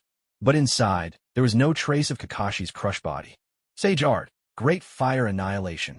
In that critical moment, Kakashi had used Minato's flying thunder god Kunai to teleport away from the lethal blow. Now, truly fired up, he reappeared on the battlefield in a flash. A tidal wave of blazing sage fire roared toward Hiruzen, its heat so intense that even the fallen trees ignited into ash the instant the flames touched them. What terrifying heat! A master of fire style himself, Hiruzen instantly recognized the extraordinary power of this jutsu. Water style, water wall. Earth style, earth wall. With lightning speed, Hiruzen wove his signs, summoning a massive wall of earth that rose from the ground, merging with a wall of water to form a concrete barrier. This was the combined ninjutsu, cement flow wall. Whoosh! Crackle. Steam hissed furiously as the cement wall and sage flames collided, sending up clouds of vapor that quickly blanketed the battlefield in mist. When the haze finally dispersed, the once liquid wall was now bone dry, riddled with cracks. Having barely fulfilled its defensive purpose, the cement wall crumbled apart, collapsing in pieces to the ground. Whiz! A giant shuriken sliced through the air with a piercing whistle. Ninja art, shuriken shadow clone. With a swift hand sign, Hiruzen multiplied the shuriken 1,000-fold, filling the sky and sealing off every avenue of escape around Kakashi. Kakashi, wielding his demon blade, moved with exquisite precision, knocking away every shuriken that came near, defending himself with flawless technique. Like a sprite dancing on the tip of a blade, elegant and light as air. Hiruzen Sarutobi knew all too well that shuriken alone would never be enough to take down Kakashi. Without hesitation, he formed hand seals again, creating 4 shadow clones that fanned out to either side of his true self. What's this? The sight made Kakashi's pupils contract sharply. He'd had his eye on this move for a long time. Just from the wind-up, he could instantly recognize it. Kakashi didn't hesitate for a second. He pulled out a flying thunder god kunai and hurled it straight up into the sky. Almost simultaneously, all 5 Hiruzen Sarutobis completed their hand seals and shouted in unison. 5 elements, grand barrage. From each of their mouths, a different elemental chakra sphere burst forth. Wind, fire, lightning, earth, and water. Just as the 5 elemental attacks reached Kakashi, they merged into a single, overwhelming force. A terrifying energy storm erupted, swallowing Kakashi whole. Outside the storm, sand and rocks blasted through the air, and countless broken trees vanished in an instant. Thunderous explosions shook the ground, and a column of smoke shot skyward, blooming into a small mushroom cloud. The deafening roar rolled outward, forcing the onlookers back a whole kilometer. At last, after the dazzling storm raged for a while, the wild energy began to fade. As the smoke cleared, only a vast, barren crater remained where Kakashi had just stood. Kakashi himself had completely vanished. Did it work? Hiruzen Sarutobi frowned as he scanned the surroundings, unconvinced that Kakashi would be defeated so easily. Meanwhile, 800 meters above the crater, Kakashi balanced atop his suspended demon blade, admiring Hiruzen's display of ninjutsu with amazement. Incredible. No wonder they call him the professor of ninjutsu, the master of all 5 elements. That was dangerously close. Just a little more, and I'd have been killed. Kakashi marveled inwardly. Because he'd anticipated Hiruzen's move in advance, he used the flying thunder god kunai he'd just thrown skyward to teleport about 500 meters into the air the instant the five-fold barrage was about to hit him. Judging that 500 meters might not be safe enough, he tossed another flying thunder god kunai above him and teleported another 300 meters higher. Using his magnetized demon blade, he managed to remain suspended midair. No matter how Hiruzen racked his brains, he'd never guessed that the figure he searched for so desperately was now watching his every move from 800 meters above. Haha, did you see that? This is the might of Hiruzen, the greatest Hokage. 5 minutes later, with no sign of Kakashi to be found, Koharu could no longer contain her excitement and was the first to speak up. Indeed, Hiruzen has always been recognized as Konoha's strongest force. Kakashi is just a mere jonin, yet he dared challenge his superior and provoke him openly. He brought this fate upon himself. Midam and Hamura also chuckled and said, "Hey, yes, indeed. There are always those who overestimate themselves and dare to challenge the authority of the third Hokage, only to cause needless deaths among the ninja who should have been fighting for the village. Utter foolishness." Koharu Yudatane's words, laced with hidden barbs, directly targeted Minato. Hearing this, the ANBU members who had been guarding the route's exit suddenly looked grim. If not for concern about her status, they might have taken action on the spot. Ah, such an outstanding young man, to die at the hands of his own people. What a tragedy. The heads of the various clans, standing nearby as observers, said nothing aloud, but their displeasure at Hiruzen's actions only deepened in their hearts. Even those elite ANBU directly under the third Hokage, who had once been invited to bring Kakashi into their ranks, felt regret at seeing such a brilliant talent fall for no good reason. ANBU is not root. Its members join of their own accord, with no forced brainwashing. So those who become ANBU retain their own independent thoughts. Yet, because of their positions, they could only bury their regret deep within. As for Shui, who stood beside Minato, usually gentle by nature, he was already seething with silent rage. If not for the crowd and the many watchful eyes, he might have used Kotoa Mitsukami right then and there, making Hiruzen live out the rest of his days on his knees before Kakashi's grave, tormented by guilt. Only Minato remained outwardly indifferent. Because Kakashi always carried something Minato had given him, Minato had already sensed his own flying thunder god seal high above in the sky. To avoid drawing Hiruzen's attention, he suppressed his curiosity and refrained from looking up. All he could do was wonder silently how Kakashi had managed to get so high in the first place. Sarutobi, Kakashi was a ninja of the village, and a hero of the third great ninja war. And yet, just to vent your anger for Danzo, you killed him like this? How beneath you? At that moment, unable to watch any longer, Choza Akimichi let out a cold snort and confronted Hiruzen. Alas, Kakashi's death was never my intention. In a clash between two powerful ninja, accidents are sometimes inevitable. As you all saw, Kakashi's strength had already reached the Kage level. In a fight between two Kage level opponents, I had no choice but to go all out. I simply never expected that Kakashi, who had mastered the Flying Thunder God, stealth techniques, and the lightning releases speed, would fall so easily into my trap. By my estimation, he should have been able to evade it. In response to Choza's questioning, Hiruzen sighed heavily. He was not lying. After all, as the third Hokage, he would never kill a comrade from the village unless absolutely necessary. That last move, he had acted partly to establish his authority and intimidate the others. It was, after all, a way to strengthen his position for the negotiations to come. Unexpectedly, Kakashi didn't dodge. His words were logical and well-founded, leaving Akimichi Torafa momentarily at a loss for rebuttal. Minato, since Kakashi's death was an accident, as per our earlier agreement, you should return Danzo's remains to me. And as for Root's legacy, let me, Danzo's old friend, take charge of it. After all, a man's debts die with him. Danzo, for all his faults, rendered great service to Konoha. Branding him a rogue ninja is punishment enough. Of course, Kakashi remains a hero of the village, and he will receive all the honors a hero deserves. Hiruzen glanced at Minato, and with just a few words, brushed aside both the matter of Danzo and the death of Kakashi. Even though Kakashi's death weighed on his conscience, now was not the time for mourning. That belonged at the funeral. Now, he needed to assert his authority, leaving Minato no chance to make use of Root and to regain control of the village. He was confident that, having seen his strength, these wavering clan leaders would know where their loyalties should lie. Elder Hiruzen, I, Uchiha Shui, member of Kakashi's squad, wish to challenge you today. Overwhelmed by anger, Shui could hold back no longer. Even if it meant revealing the trump card Kakashi-senpai had urged him to keep hidden, he would teach Hiruzen a lesson and avenge his mentor. Suddenly, a thunderclap split the air, drowning out the word challenge, just as it was about to leave Shirsue's lips. With the crash of thunder, the wind swept through, tearing at the clouds, as storm clouds rolled across the sky. Everyone looked up in astonishment to see lightning flickering along the edges of the dark clouds. A storm was brewing, an ominous tension filling the air. So that's it. The earlier clash between water and fire had filled the air with steam, finally giving birth to thunderclouds. To think that a battle of ninjutsu could alter the very sky.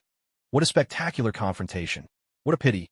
But these were all seasoned shinobi, and they quickly understood the underlying cause. It looks like rain is coming.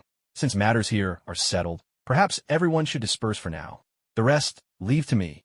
Hiruzen, have you ever witnessed a bolt of lightning descend straight from the heavens? Just as Hiruzen cast a long, searching look at Shirsue, ready to send the clan leaders away and privately discuss matters with Minato.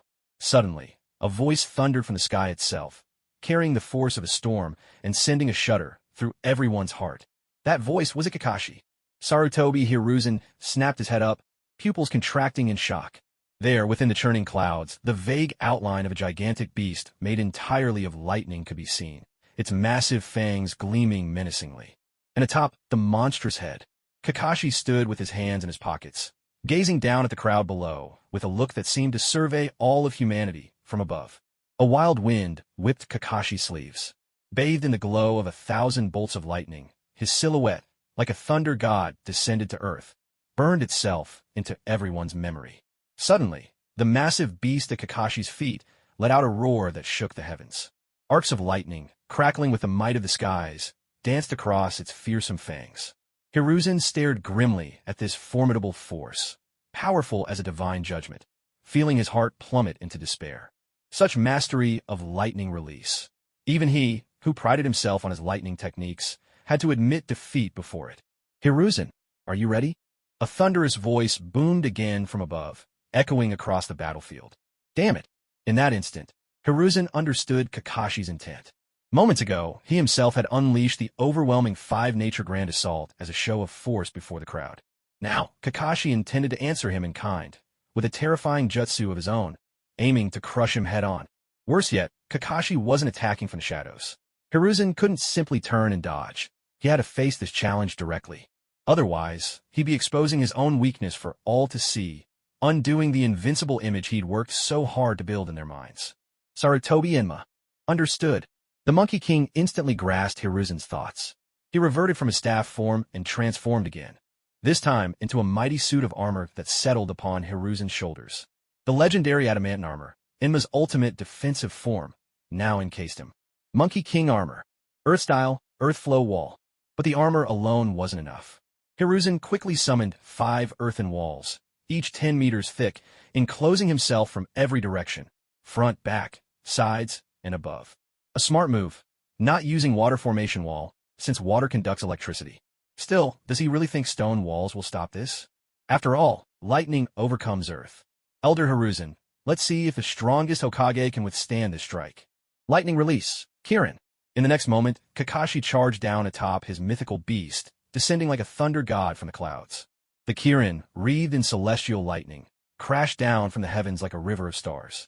In the blink of an eye, the battlefield transformed into a realm of thunder and ruin. Trees were obliterated, rivers of lightning surged everywhere. Far off, 3 kilometers away, where Minato and the others now stood, Kakashi's figure suddenly materialized beside them. At the same time, a blinding white light erupted from Hiruzen's position. Then came a deafening crash of thunder. A searing column of lightning, blazing out from where Hiruzen stood, erased every tree within a 2-kilometer radius. The devastation sparked raging wildfires, turning the surrounding forest into a sea of flames. I think I finally understand Deidara's artistic philosophy. Art is an explosion. Yeah, Kakashi couldn't help himself. What did you just say? Minato had to shout to be heard. The thunder had been so ear-splitting that, for a moment, everyone present was left completely deaf. Minato had only partially regained his hearing. His ears were still ringing incessantly. As for everyone else, they too stared at Kakashi in utter shock. Such a terrifying lightning release jutsu. No one had ever heard or seen anything like it. This wasn't a technique from their own village. nor had anyone in the hidden cloud ever displayed such a skill. Where in the world had he learned this? Could it be he developed it himself? Unbelievable. He was still just a boy of 14. If that were true, then Kakashi's future was simply beyond imagination. At that moment, the heads of the major clans all found the same thought rising in their hearts, and their gazes toward Kakashi burned with newfound intensity. Some even began to consider which beautiful young women in their clans were about Kakashi's age. Maybe if they sent these girls into Kakashi's ANBU unit, they could seize the chance to catch such a golden prospect for a son-in-law. For a moment, those clan leaders with suitable candidates grinned from ear to ear, while those without could only stew in regret. Why hadn't they had another daughter back in the day? Could they still make it in time if they had one now? Meanwhile, the ANBU members already under Kakashi's command looked at their captain with eyes full of pure admiration. They'd sparred with him before, and Kakashi always won by the narrowest of margins. Everyone had thought their captain was only a little bit stronger than themselves. What truly won their respect was Kakashi's care for his team and his serious attitude toward every mission. After all, he was the tireless workhorse of the ANBU. Such an overachiever, yet he just happened to be born in human form. But only now did they realize. Captain Kakashi wasn't just a little bit stronger. He was leagued beyond them. As for Shui, who had admired Kakashi from the start, he was trembling with excitement. So this was the true power of senior Kakashi, overwhelmingly strong. Only Kohori Udatane and Hamura Mitokado, the two advisors to the Hokage, looked deeply unsettled. How old was Kakashi again? How could he possibly be this powerful? Could it be Hiruzen would actually lose? If that really happened, even the two advisors who trusted Hiruzen's strength the most couldn't help but feel a flicker of doubt in their hearts, faced with a blow that seemed to summon the wrath of a thunder god. It's nothing. By the way, Sensei, I'll go check on Elder Hiruzen.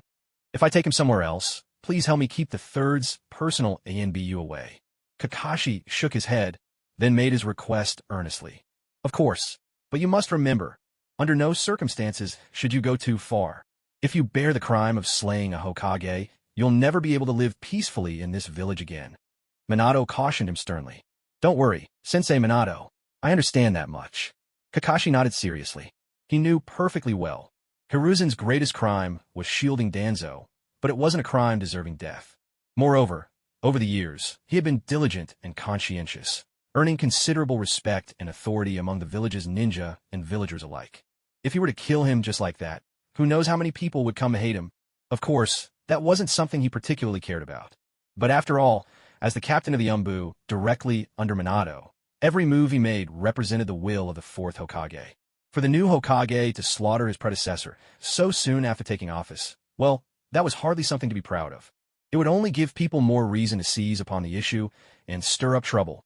Besides, as for Hiruzen himself, a man gradually lost in a labyrinth of power, pressured by his clan and old friendships, Kakashi would much rather see him come to a full realization of his wrongdoings and atone for his past sins under the weight of his own guilt. Of course, how this would ultimately be resolved still depended on how Hiruzen would respond. If he stubbornly refused to change, insisting on shielding those few clans, then Kakashi would personally see to it that he was removed, leaving him no chance of returning. At worst, he would resign as Umbu captain and bear the infamy of slaying a former Hokage alone. It wasn't as if he cared much about that anyway. He had no desire to become Hokage himself. On the other side, Hiruzen, his body numb and unresponsive, lay among the lingering crackle of lightning. From time to time, sparks flickered across his body. Against that last blow, which felt as if it carried the wrath of heaven itself, the thick earth wall he had constructed with so much chakra had crumbled like paper at the slightest touch. Fortunately, his indestructible Saru King armor had proven formidable, managing to withstand what should have been a fatal attack.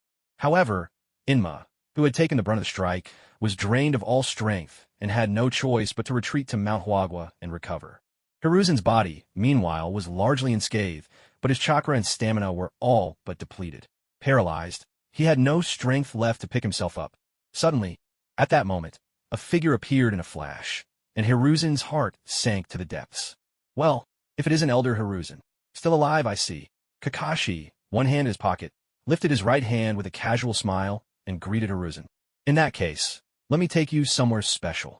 Before Hiruzen could reply, Kakashi grabbed his ankle and yanked him up, suspending him upside down with one hand. In an instant, the two of them vanished from the spot. Elder Hiruzen, the Umbu, directly under the third, who had been pursuing Kakashi in hopes of stopping the duel, cried out in alarm. They immediately scattered, preparing to search for the third's whereabouts as quickly as possible. After all, no one knew what Kakashi might do next. Stand aside. But before they could get far, each of them was blocked by Umbu from the fourth's direct unit. By order of the Hokage, no one is to leave this place until Kakashi returns. The fourth's Umbu, of course, showed no fear of them. The third had already stepped down, and it was no longer proper for his Umbu to remain. If one were to argue strictly, this group could only be considered private soldiers, lacking any official standing. The third Hokage's direct Umbu agents were left fuming with anger. Minato, what is the meaning of this? We are the Hokage's advisors. Do you dare stand in our way? Koharu Yudatane's face darkened as she glared at Minato. If anything happens to the third Hokage's elders, can you bear that responsibility?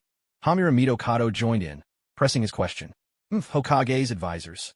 Sorry, but that title no longer applies. Minato's gaze was icy as he looked at the two of them. Fugaku. Yes, Lord Hokage. Fugaku stepped forward from behind Minato, first bowing respectfully to him, then turning to face the two elders with a stern expression. Honored former advisors, based on evidence just gathered by the Umbu. During your tenure, you're suspected of abusing your positions for personal gain and embezzling public assets. You have repeatedly shielded Danzo, leader of the rogue ninja faction, acting as his protectors and profiting from it. There are over 50 charges that are already substantiated, with over 100 more pending review. According to the village's laws, both of you must cooperate with the police force for further investigation. During this time, you are forbidden from contacting anyone outside or exchanging information. Violation of this will lead to even graver charges. Honored former advisors, this way, please. Fugaku emphasized the word former, gesturing for them to proceed willingly to the police force for investigation. You're abusing your authority. We are the Hokage's advisors. Even the Hokage cannot dismiss us directly. It requires a vote from the Council of Elders. Kohu Yudatane's shrill voice rang out, her eyes glaring at Minato like a cornered wildcat. Oh, is that so? Have the two of you forgotten? In a time of wartime emergency, the Hokage holds the highest power of appointment and dismissal, able to remove even the advisors and members of the council. Danzo's betrayal is a matter of grave importance, no less than war itself. Therefore, in the name of the Hokage, I officially declare the village under highest alert. Now, I can formally dismiss you both. Minato answered Koharu's protest with a cold tone. You are abusing your authority. I'll wait for Hiruzen to return. Koharu Yudatane shouted in panic, her face pale with fear. She knew all too well the things she and Hamura had done. The moment they entered the police force, they'd likely spend the rest of their days behind its walls. Clan head Fugaku, take them away. Minato gave them no further chance to explain. If they had anything to say, they could take it up with the police force. For these parasites of a village, Minato felt nothing but contempt. Yes, Lord Hokage. The security division, heed my command. Escort the two former advisors back to headquarters. If they refuse to leave with dignity, then help them do so. Fugaku's voice was cold and unyielding as he gave the order. Yes, sir. You all, just wait until Hiruzen returns. I'll make you kneel and beg for forgiveness. Koharu was trembling with rage, her whole body shaking. But now, together with Hamura, she was seized by security from both sides and forcibly removed from the scene. Kakashi, the rest is up to you. Elsewhere, deep within the forest of death, Hiruzen, his chakra sealed by the four-symbol seal, was pinned beneath Kakashi, who was delivering blow after blow in the name of justice. This punch is for my father, who trusted you completely. This one is for Rin, who almost lost her life as a Jinchuriki replacement. This is for Obito, who nearly had his eyes stolen by Danzo. And this one, for Minato-sensei, who was manipulated like a puppet, robbed of his dreams. This punch is for Fugaku, whom you drove to a dead end. This is for Shursui, whose life was claimed by Danzo's schemes. And this, for Itachi Uchiha, who should have known a normal life but was brainwashed into a traitor. This punch is for every Senju and Uchiha who died because of Danzo. For every villager who fell victim to Danzo's treachery. For Naruto, who was treated as nothing but a demon fox. For Sasuke, who was robbed of a proper childhood. For Neji, who lost his father. And here comes the barrage. With every furious shout, Kakashi's fist crashed into Hiruzen's face. If you look closely, you'd see a green glow shimmering around Kakashi's fists. The sign of advanced medical ninjutsu at work. Not that he felt sorry for Hiruzen. He was just worried that if he hit too hard, he might accidentally kill him. So, even though Hiruzen's face was swollen and bruised, his head ringing from the repeated blows, the injuries were never truly serious. But the agony of being punched in the face over and over, only to have it healed and then battered again, was a torment worse than death. He was the third Hokage, for all these years, who had ever dared treat him this way. Yet, as Kakashi's furious accusations rained down alongside his unrelenting fists, Hiruzen's anger slowly faded, replaced by a growing sense of reflection. Had he really made so many mistakes without even realizing it? Had his indulgence of Danzo led, indirectly, to so much tragedy? Was he ever truly worthy of being Hokage? He no longer struggled to throw Kakashi off his chest. In this moment, scenes from the past began to replay in his mind, one after another. How did I go from being full of ambition and determination when I first became Hokage, striving to govern with diligence and vision, to gradually becoming timid and weak over time? Was it because after the Sarutobi, Koharu, Hamura, and Shimura clans used their power to crush all dissent and secure my position, they began to use public office for private gain? Or was it because, when faced with the excessive demands of Danzo, Koharu, and Hamura, I kept compromising, choosing to give in again and again? Or perhaps, as the wars broke out one after another, I started to crave stability and peace ever more desperately, even if that meant paying prices that never should have been paid, sacrificing lives that never should have been lost?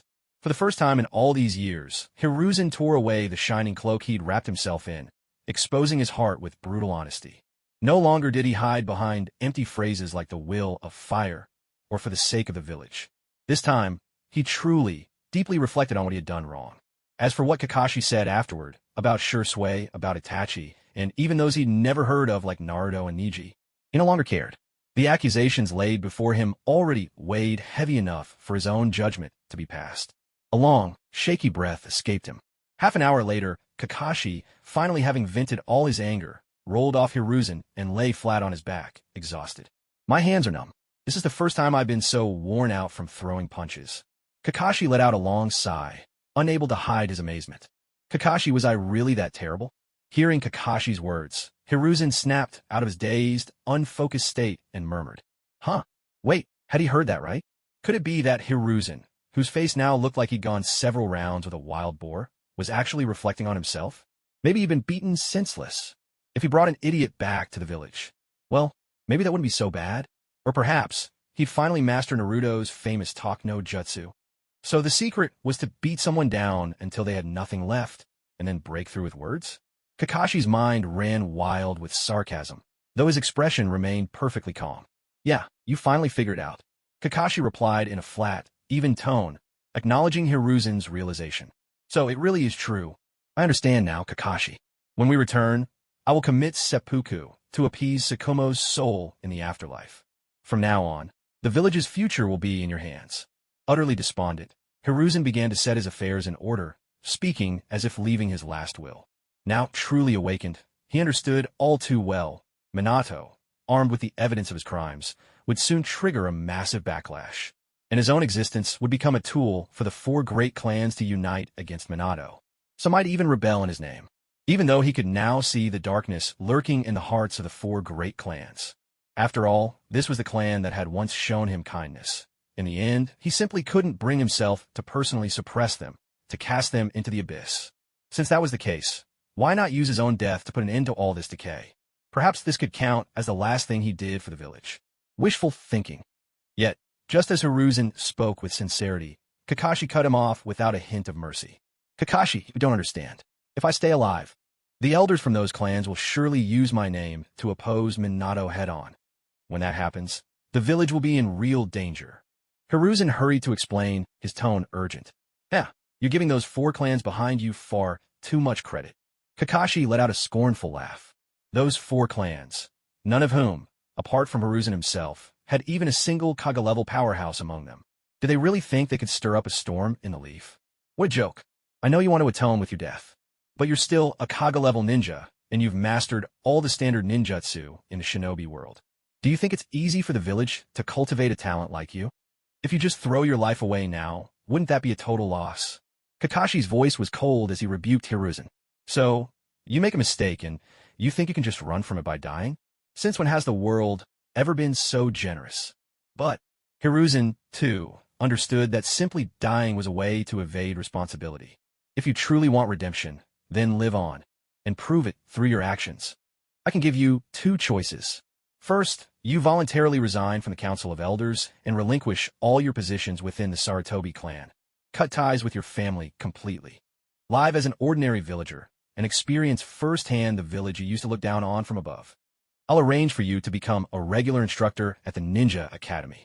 You'll lead by example, personally writing the crimes of Danzo and the others into the newest textbooks, and you'll tell the students the truth with your own mouth. At the same time, you must restore the honor of the Uchiha clan. Correct the facts that were deliberately twisted or covered up in the curriculum. We're all shinobi of the same village. Everyone should compete on fair ground. Why is it that the Uchiha, who fought and died on the battlefield like everyone else, never receive a single word of praise? Yet the so-called contributions of those two Hokage advisors, nothing but old, stale tales, get paraded around the classroom over and over. Shameless, isn't it? Kakashi's tone dripped with sarcasm. At those words, Hiruzen's old face flushed with embarrassment. Even though Kakashi hadn't mentioned him by name, Hiruzen knew full well that, in the classroom, he was the teacher most often boasted about by his colleagues. Luckily, his face had already swollen up like a pig's head. Even if he blushed, no one could tell. Come to think of it, as a master of ninjutsu, you're actually very well suited to be a ninjutsu instructor. After all, the practice of ninjutsu must start from a young age. The teachers at the Ninja Academy are honestly a bit too weak. When I was 5, I could already defeat most of my teachers. At this point, Kakashi shook his head with a hint of resignation. The teaching system at the Ninja Academy works well enough for ordinary people. But when faced with genius students like himself, it falls short. Otherwise, he would never have resorted to sending his shadow clone to attend class. So what's the second option then? Seeing how well-reasoned Kakashi's arrangements were, Hiruzen grew curious. The second option, ninja art, soundproof barrier. Kakashi suddenly formed a series of hand signs, and an invisible barrier enveloped the two of them. While carrying out an Umbu mission, I accidentally discovered an organization called Akatsuki. They disguised themselves as a group of mercenaries making a living off bounties. But in truth, their real aim is to gather all the tailed beasts and create a weapon so powerful it could destroy the world. Kakashi spoke in a low, grave voice. Collect all the tailed beasts? Such arrogance. A sharp hiss escaped Hiruzen as he reflexively mocked the other side's overconfidence.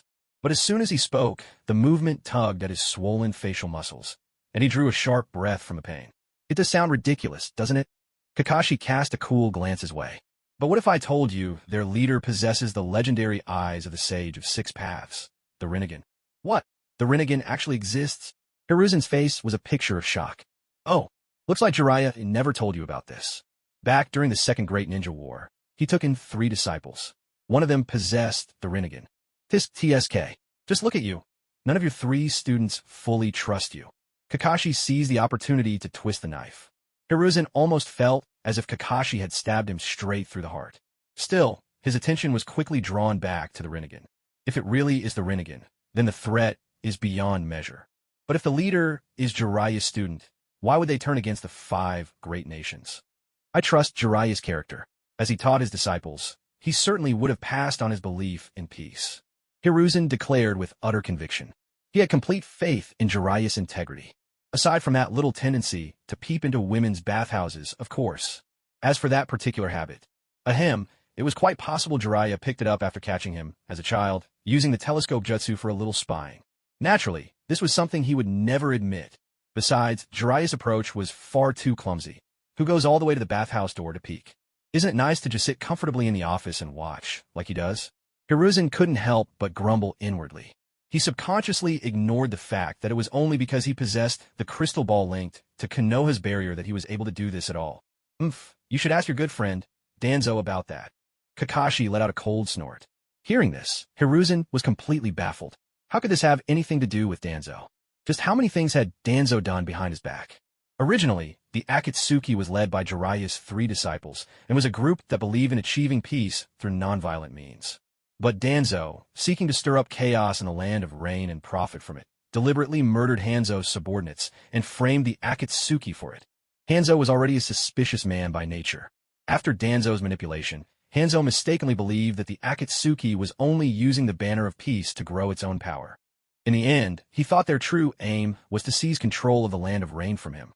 So, Hanzo, who had originally wanted to cooperate with the Akatsuki, pretended to agree to an alliance, and instead lured their leader into a trap and killed him. But what he didn't expect was this. With the death of the Akatsuki's leader, the one with the Rinnegan awakened on the spot and fought his way out in a storm of blood. From that day forward, the peace-loving Akatsuki was no more. Reborn through slaughter, the Akatsuki began to believe in enforcing peace through overwhelming violence, using forceful oppression to unite the shinobi world. And the one who killed their leader, Konoha, naturally became the Akatsuki's sworn enemy. Even now, with Danzo gone, Kakashi couldn't suppress his anger as he spoke. What? Hiruzen was stunned beyond words when he heard this. Danzo, are you out of your mind? Why is it that every disaster seems to have your fingerprints on it?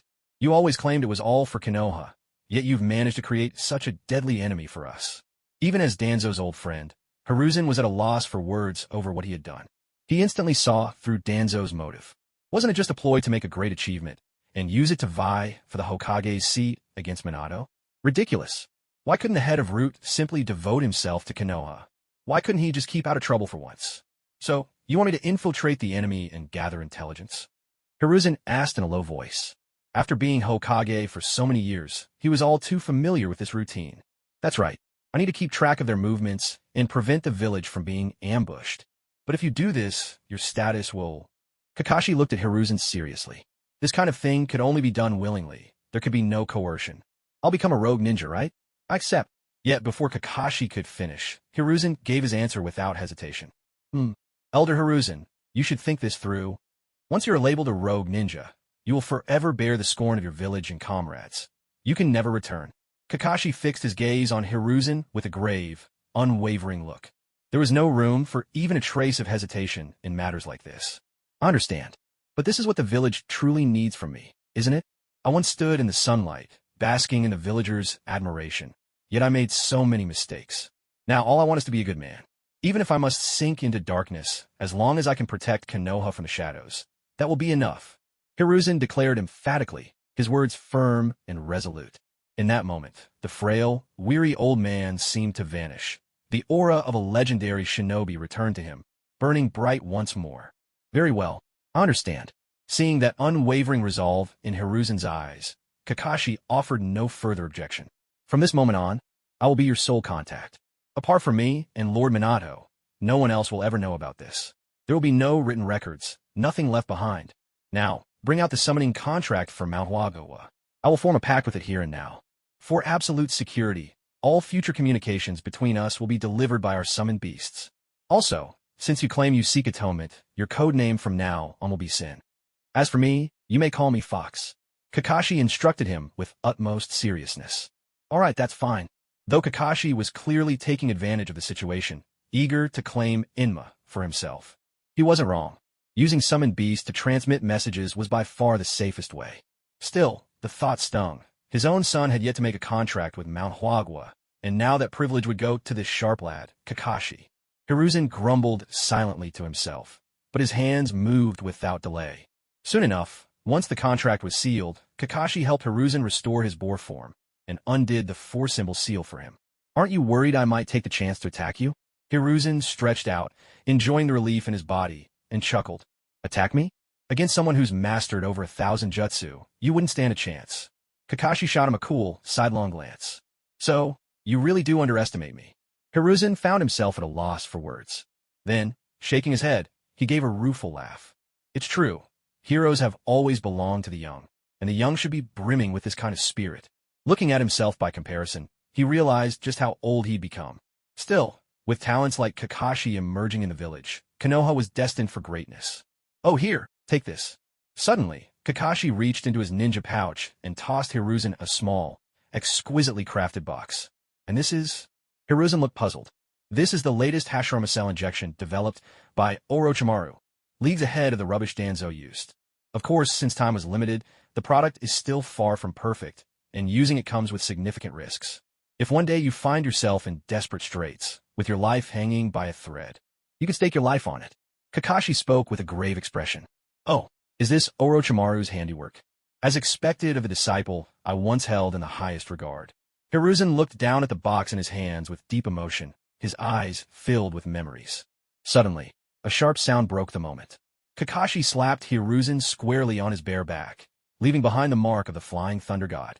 Hiruzen understood his intention without a word and did not dodge. Well then, it's time for me to go.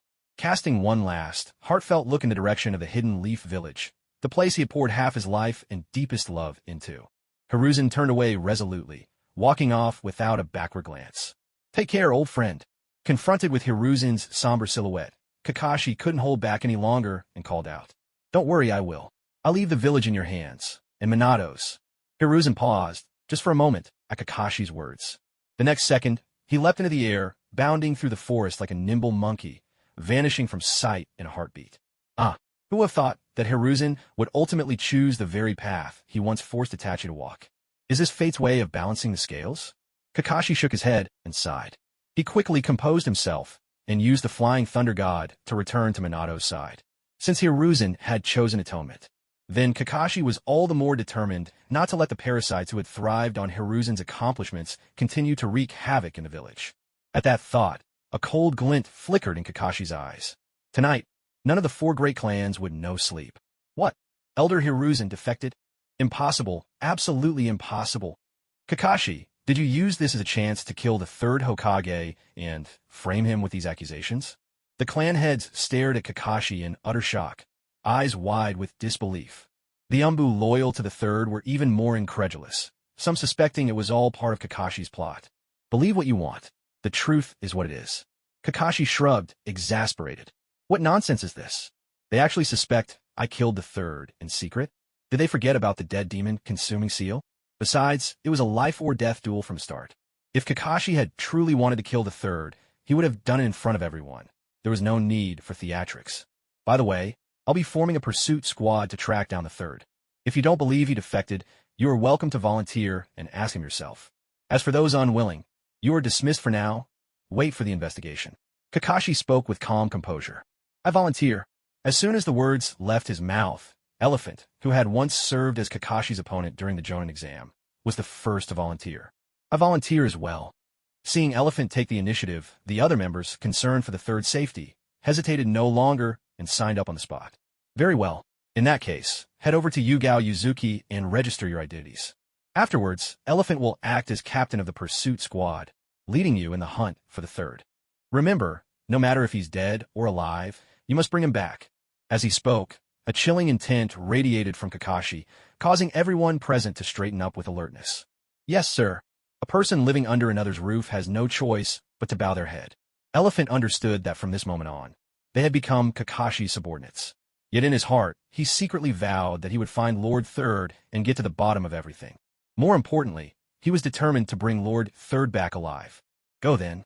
Kakashi crossed his arms, scrutinizing the now obedient squad of the former Third's personal ANBU, and nodded in satisfaction. Sending them to capture the Third would neither pose any real threat to him, nor would it fail to cement his reputation as a traitor to the village. It was in every sense killing two birds with one stone. Lord Hokage, now that Danzo is dead, Hiruzen Sarutobi has turned traitor, and both Kohyudatane and Hamura Mitokado have been taken into custody. Shouldn't we take this opportunity to fill the vacancies? Having settled the matter of the pursuit squad, Kakashi respectfully offered his suggestion to Minato. You're quite right, Kakashi. The village's political structure cannot be left in chaos. Minato nodded in agreement. He knew perfectly well that Kakashi was reminding him to take this chance to reward merit and solidify his hold on power. Elder Torafu, you were a contemporary of the Third and his cohort. In terms of seniority and reputation, no one is better suited to the role of chief elder than you. Minato smiled at Torafu Akimichi, his manner full of respect.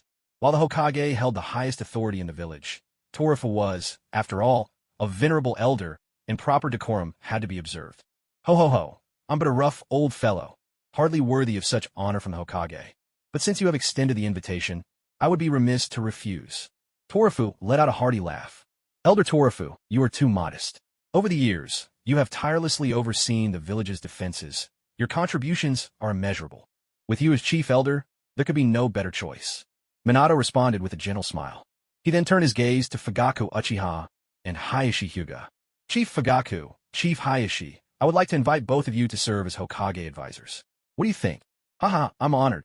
Since it is the Hokage's wish, I will devote myself fully to the task and fulfill my duties with all my heart.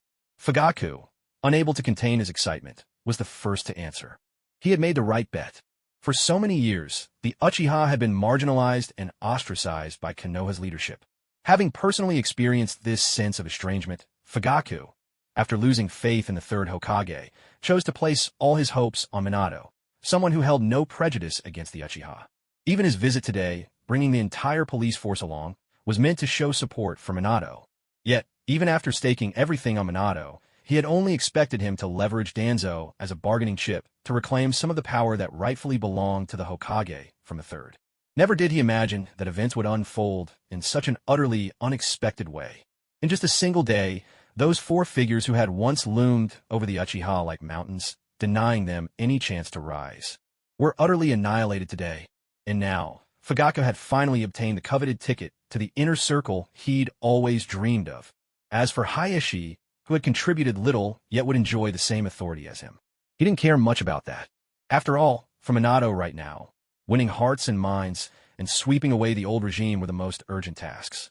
And as one of the two clan heads of Konoha's major bloodline families, Hayashi naturally had to be drawn in. Yes, Lord Hokage, I will give my all to prove myself worthy of this position. A somewhat stunned Hayashi finally collected himself and quickly voiced his commitment.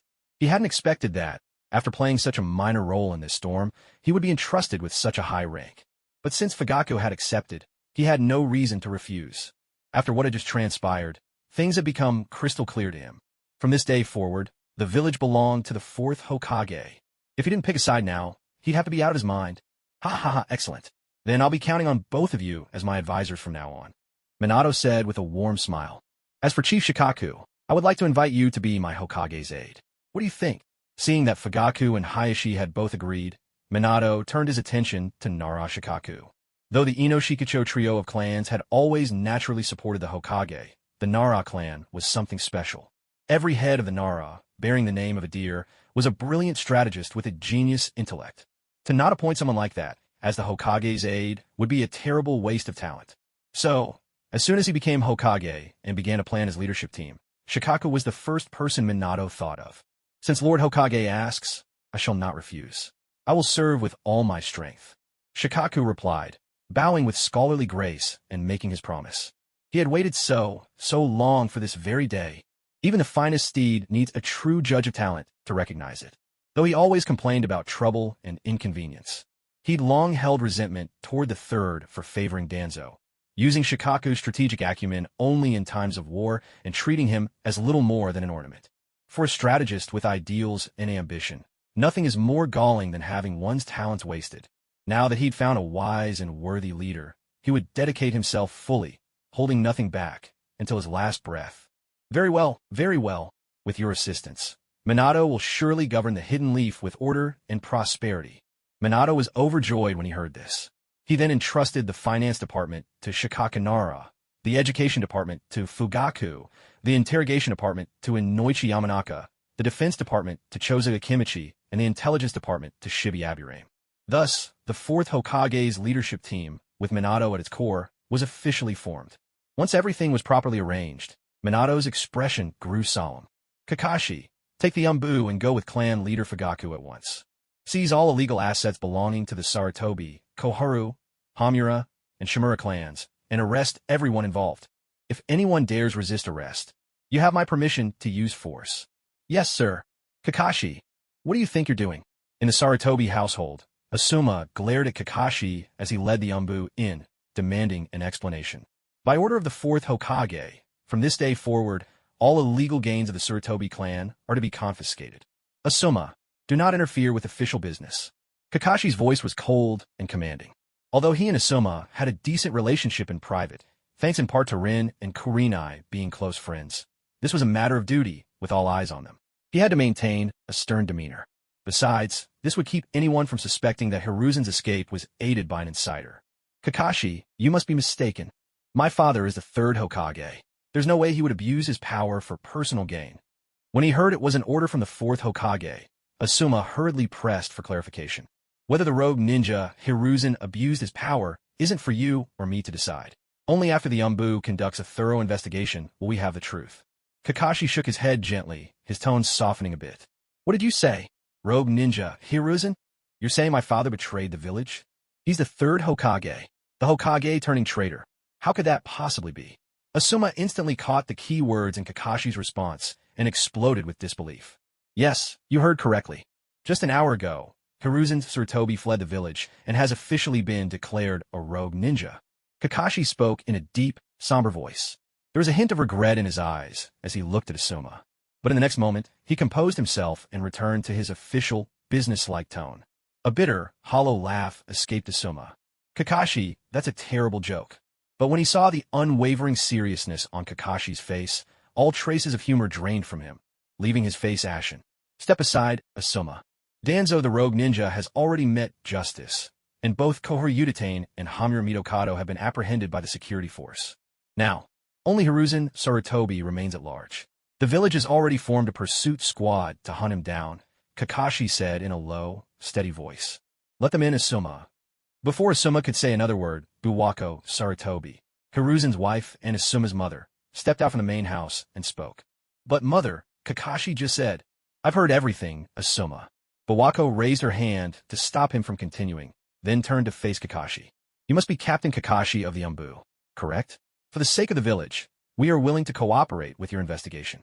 But I firmly believe that Hiruzen would never betray the village. Buwako's gaze turned icy as she looked at Kakashi, her tone frosty and unyielding. Please rest assured, the will never wrong an innocent person, nor will we ever let a villain go unpunished. Despite Buwako's cold demeanor, Kakashi showed no sign of disrespect.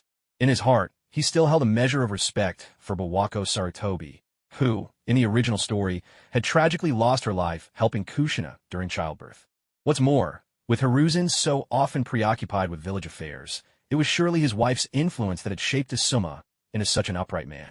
He still remembered the scene from the anime when Asuma sacrificed himself to protect Shikamaru and the others. It had moved him deeply. Unfortunately, the truth about Hiruzen's defection could not yet be revealed to his family. This, too, was for Hiruzen's safety. With this resolve, Kakashi no longer hesitated. He steeled his heart, raised his hand, and the operatives filed in, systematically searching every corner of Hiruzen Sarutobi's residence. Half an hour later, the having turned the house upside down, gathered before Kakashi. Captain, reporting in, there's no sign of any illegal gains. Hey, Gecko reported with a respectful bow. I see. Thank you, Kakashi nodded. As expected, while Hiruzen may have turned a blind eye to some of his clan's dubious dealings, he himself would never stoop to corruption. If he had Kakashi thought, he would have lost all respect for him. As for the Sarutobi clan's sprawling estate, the Sarutobi were, after all, a mid-sized clan with roots stretching back to the Warring States period. The fact that Hiruzen could summon the Monkey King Enma spoke to the clan's deep foundation. And as the clan head, it would be truly odd if Hiruzen lived in a ramshackle home. In that case, we'll take our leave for now. And one more thing. Please, both of you, remain inside tonight. It's for your own safety. With this warning, Kakashi led the to their next destination. Mother, do you really think father could betray the village? As soon as Kakashi and his team left, Asuma turned to his mother, his face twisted with pain. I warned Hiruzen long ago not to get involved with Danzo, but he just wouldn't listen.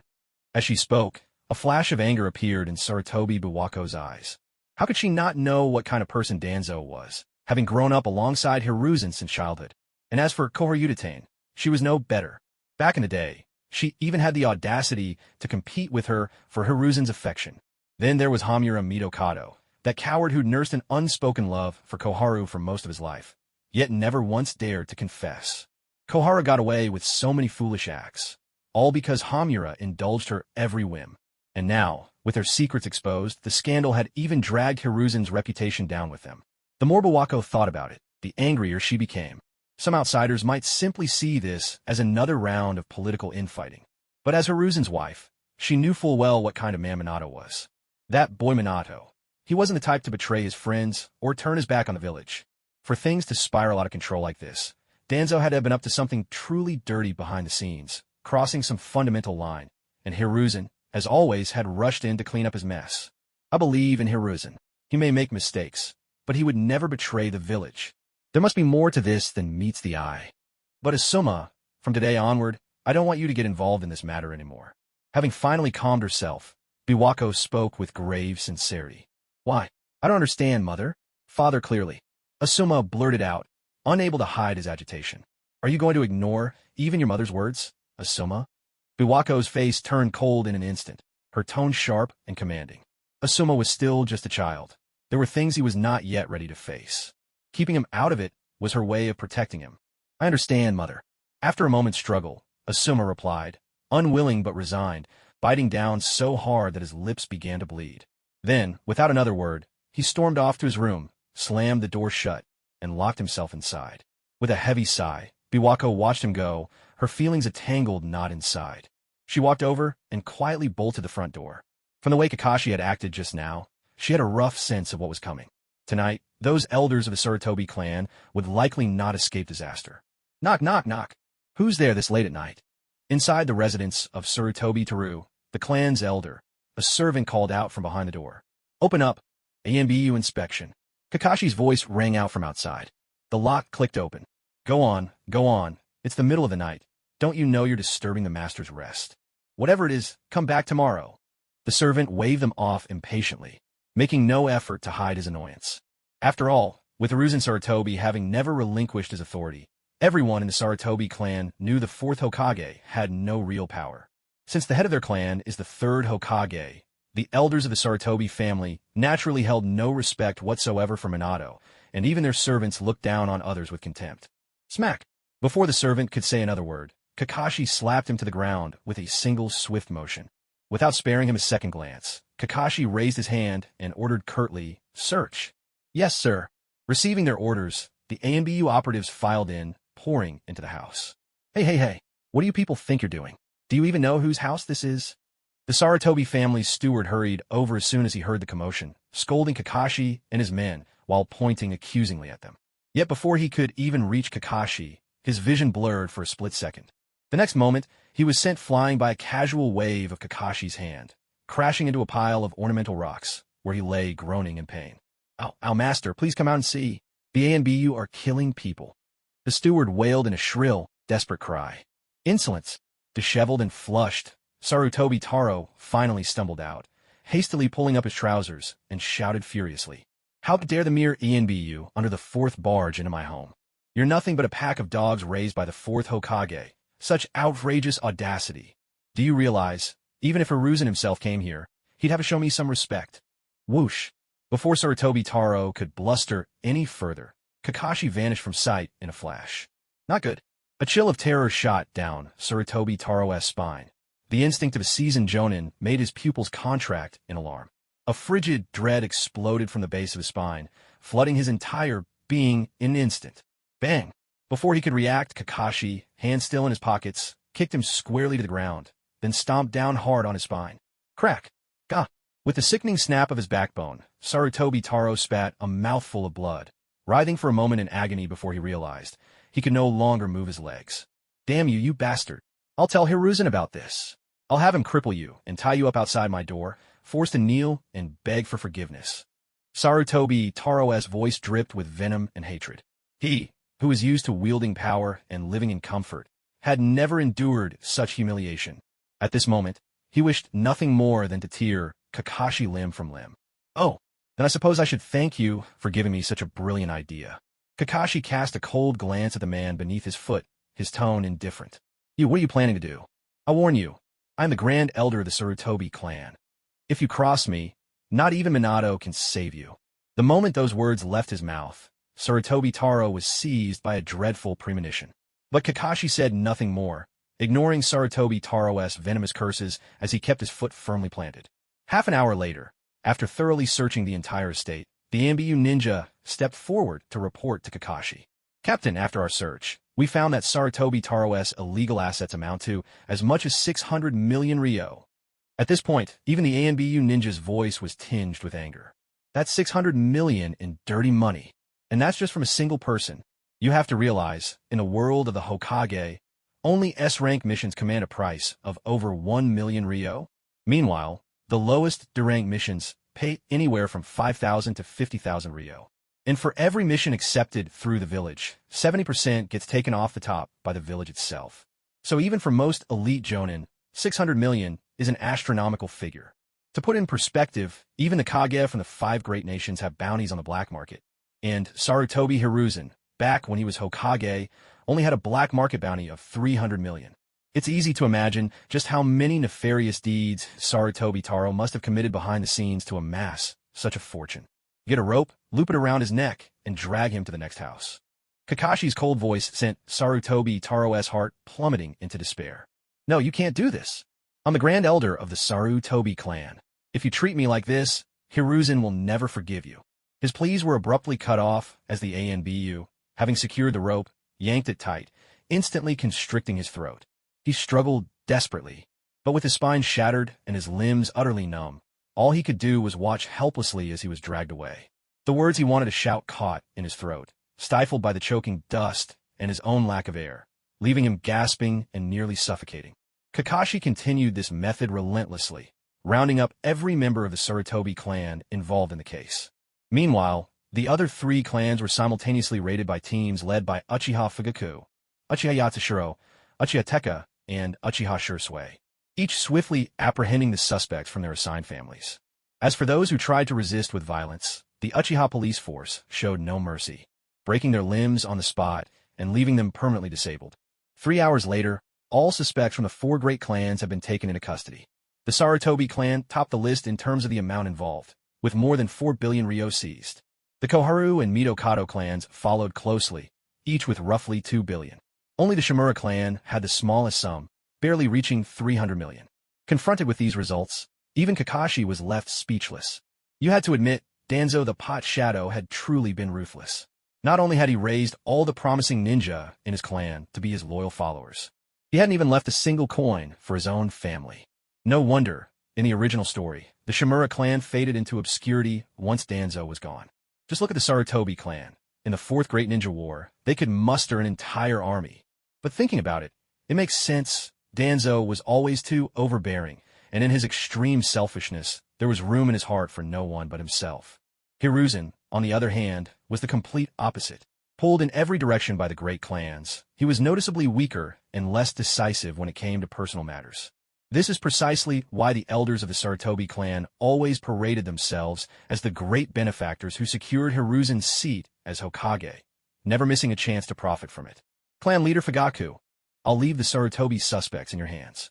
The Hokage needs a verdict as soon as possible to quell public outcry. So could I trouble you to work late tonight with clan leader Yamanaka? Kakashi addressed Fugaku with polite formality. Don't worry, Captain Kakashi. Leave it to me. With younger brother Yamanaka's help, I guarantee we'll have everything investigated and settled by tomorrow morning. We won't let anything delay the 4th Hokage's important work. Fugaku patted his chest and gave his word with a broad smile. Usually reserved and unreadable, today's events had lifted a weight from his heart, and he finally felt vindicated. So even his stoic demeanor couldn't hide a mood as bright as a spring breeze. He was filled with exuberant pride. Excellent. With your assurance, I can rest easy. Kakashi laughed heartily as well, and after exchanging a few pleasantries with Fugaku, he led his squad back. He planned to take advantage of the brief lull and treat his entire team to a late-night meal. After all, his teammates had worked hard all day on empty stomachs. It was only right to reward them. Did you hear the news? Last night, the Yambu and the police force joined hands and rounded up all 4 major clans, Sarutobi, Shimura, Koharu, and Midokado, in one fell swoop. At the Konoha market, a woman with a head of bouncy curls leaned inconspiratorially to share the news with a group of her friends. What? That can't be true. Those 4 clans have the 3rd Hokage and 2 Hokage advisors behind them. Who would dare make a move? The other women looked at her incredulously. Why would I lie to you? My son's in the Yambu.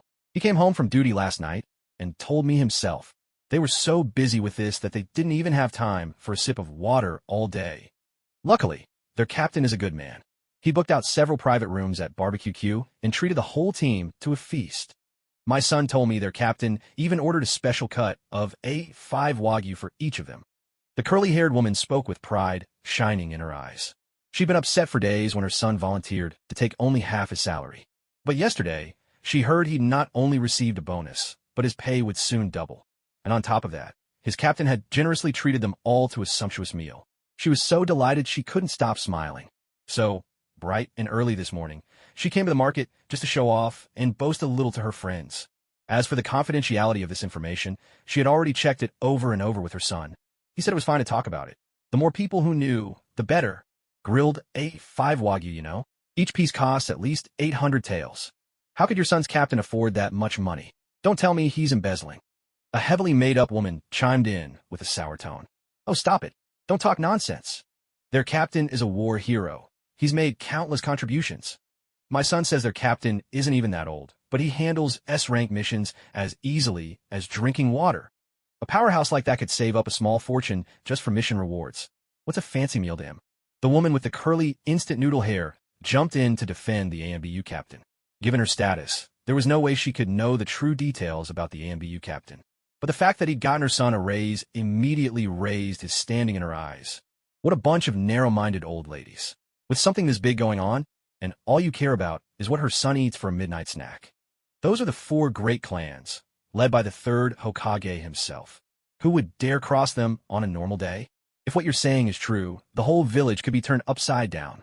At that moment, an old man out walking his bird overheard the commotion and couldn't resist joining the conversation.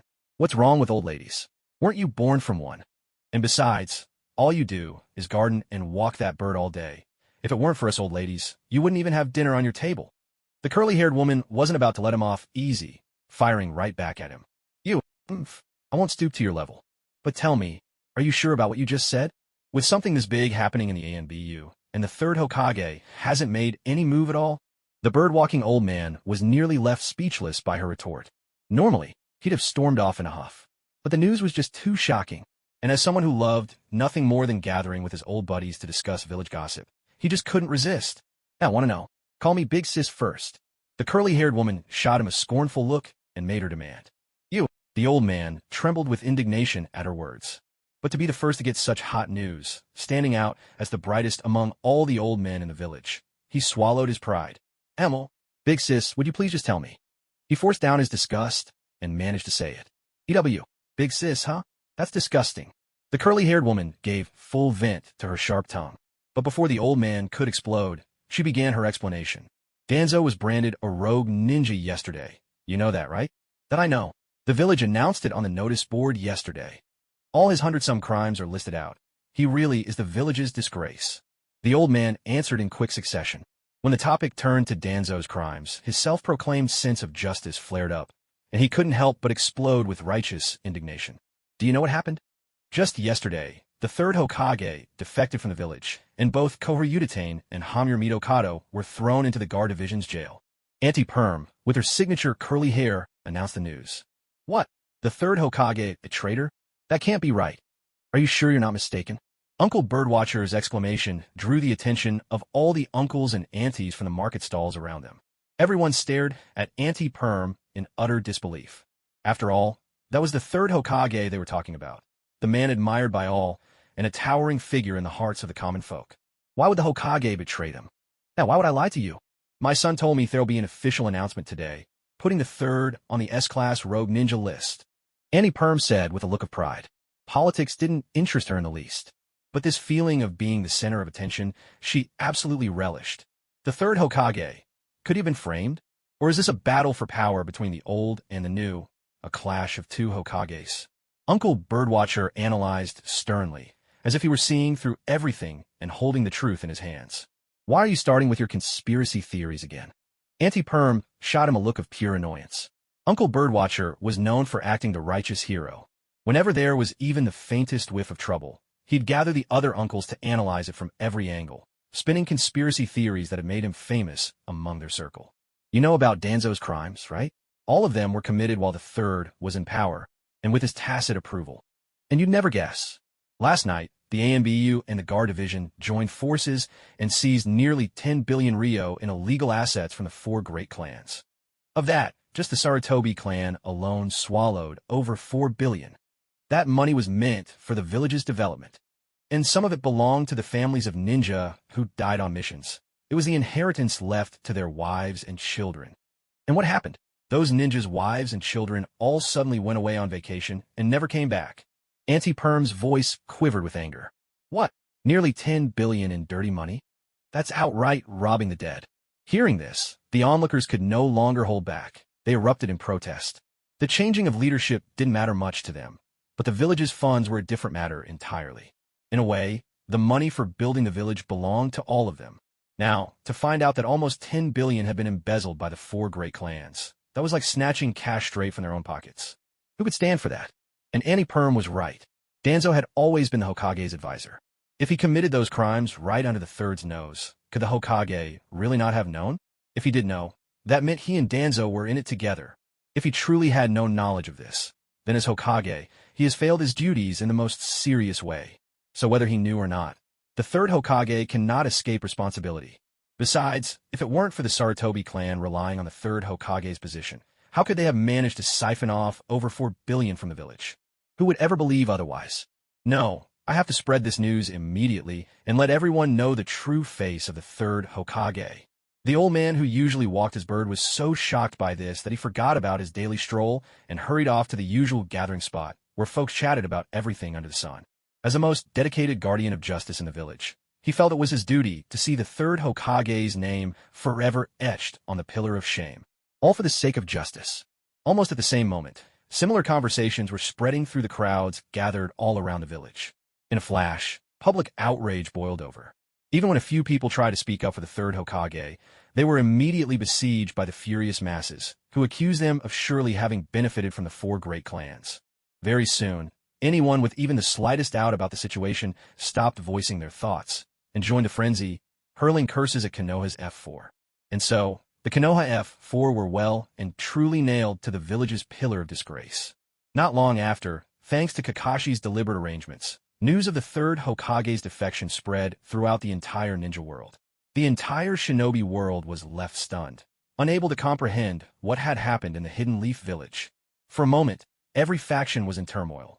The Stone, Mist, and Cloud villages each sent their own spies into Konoha to gather information.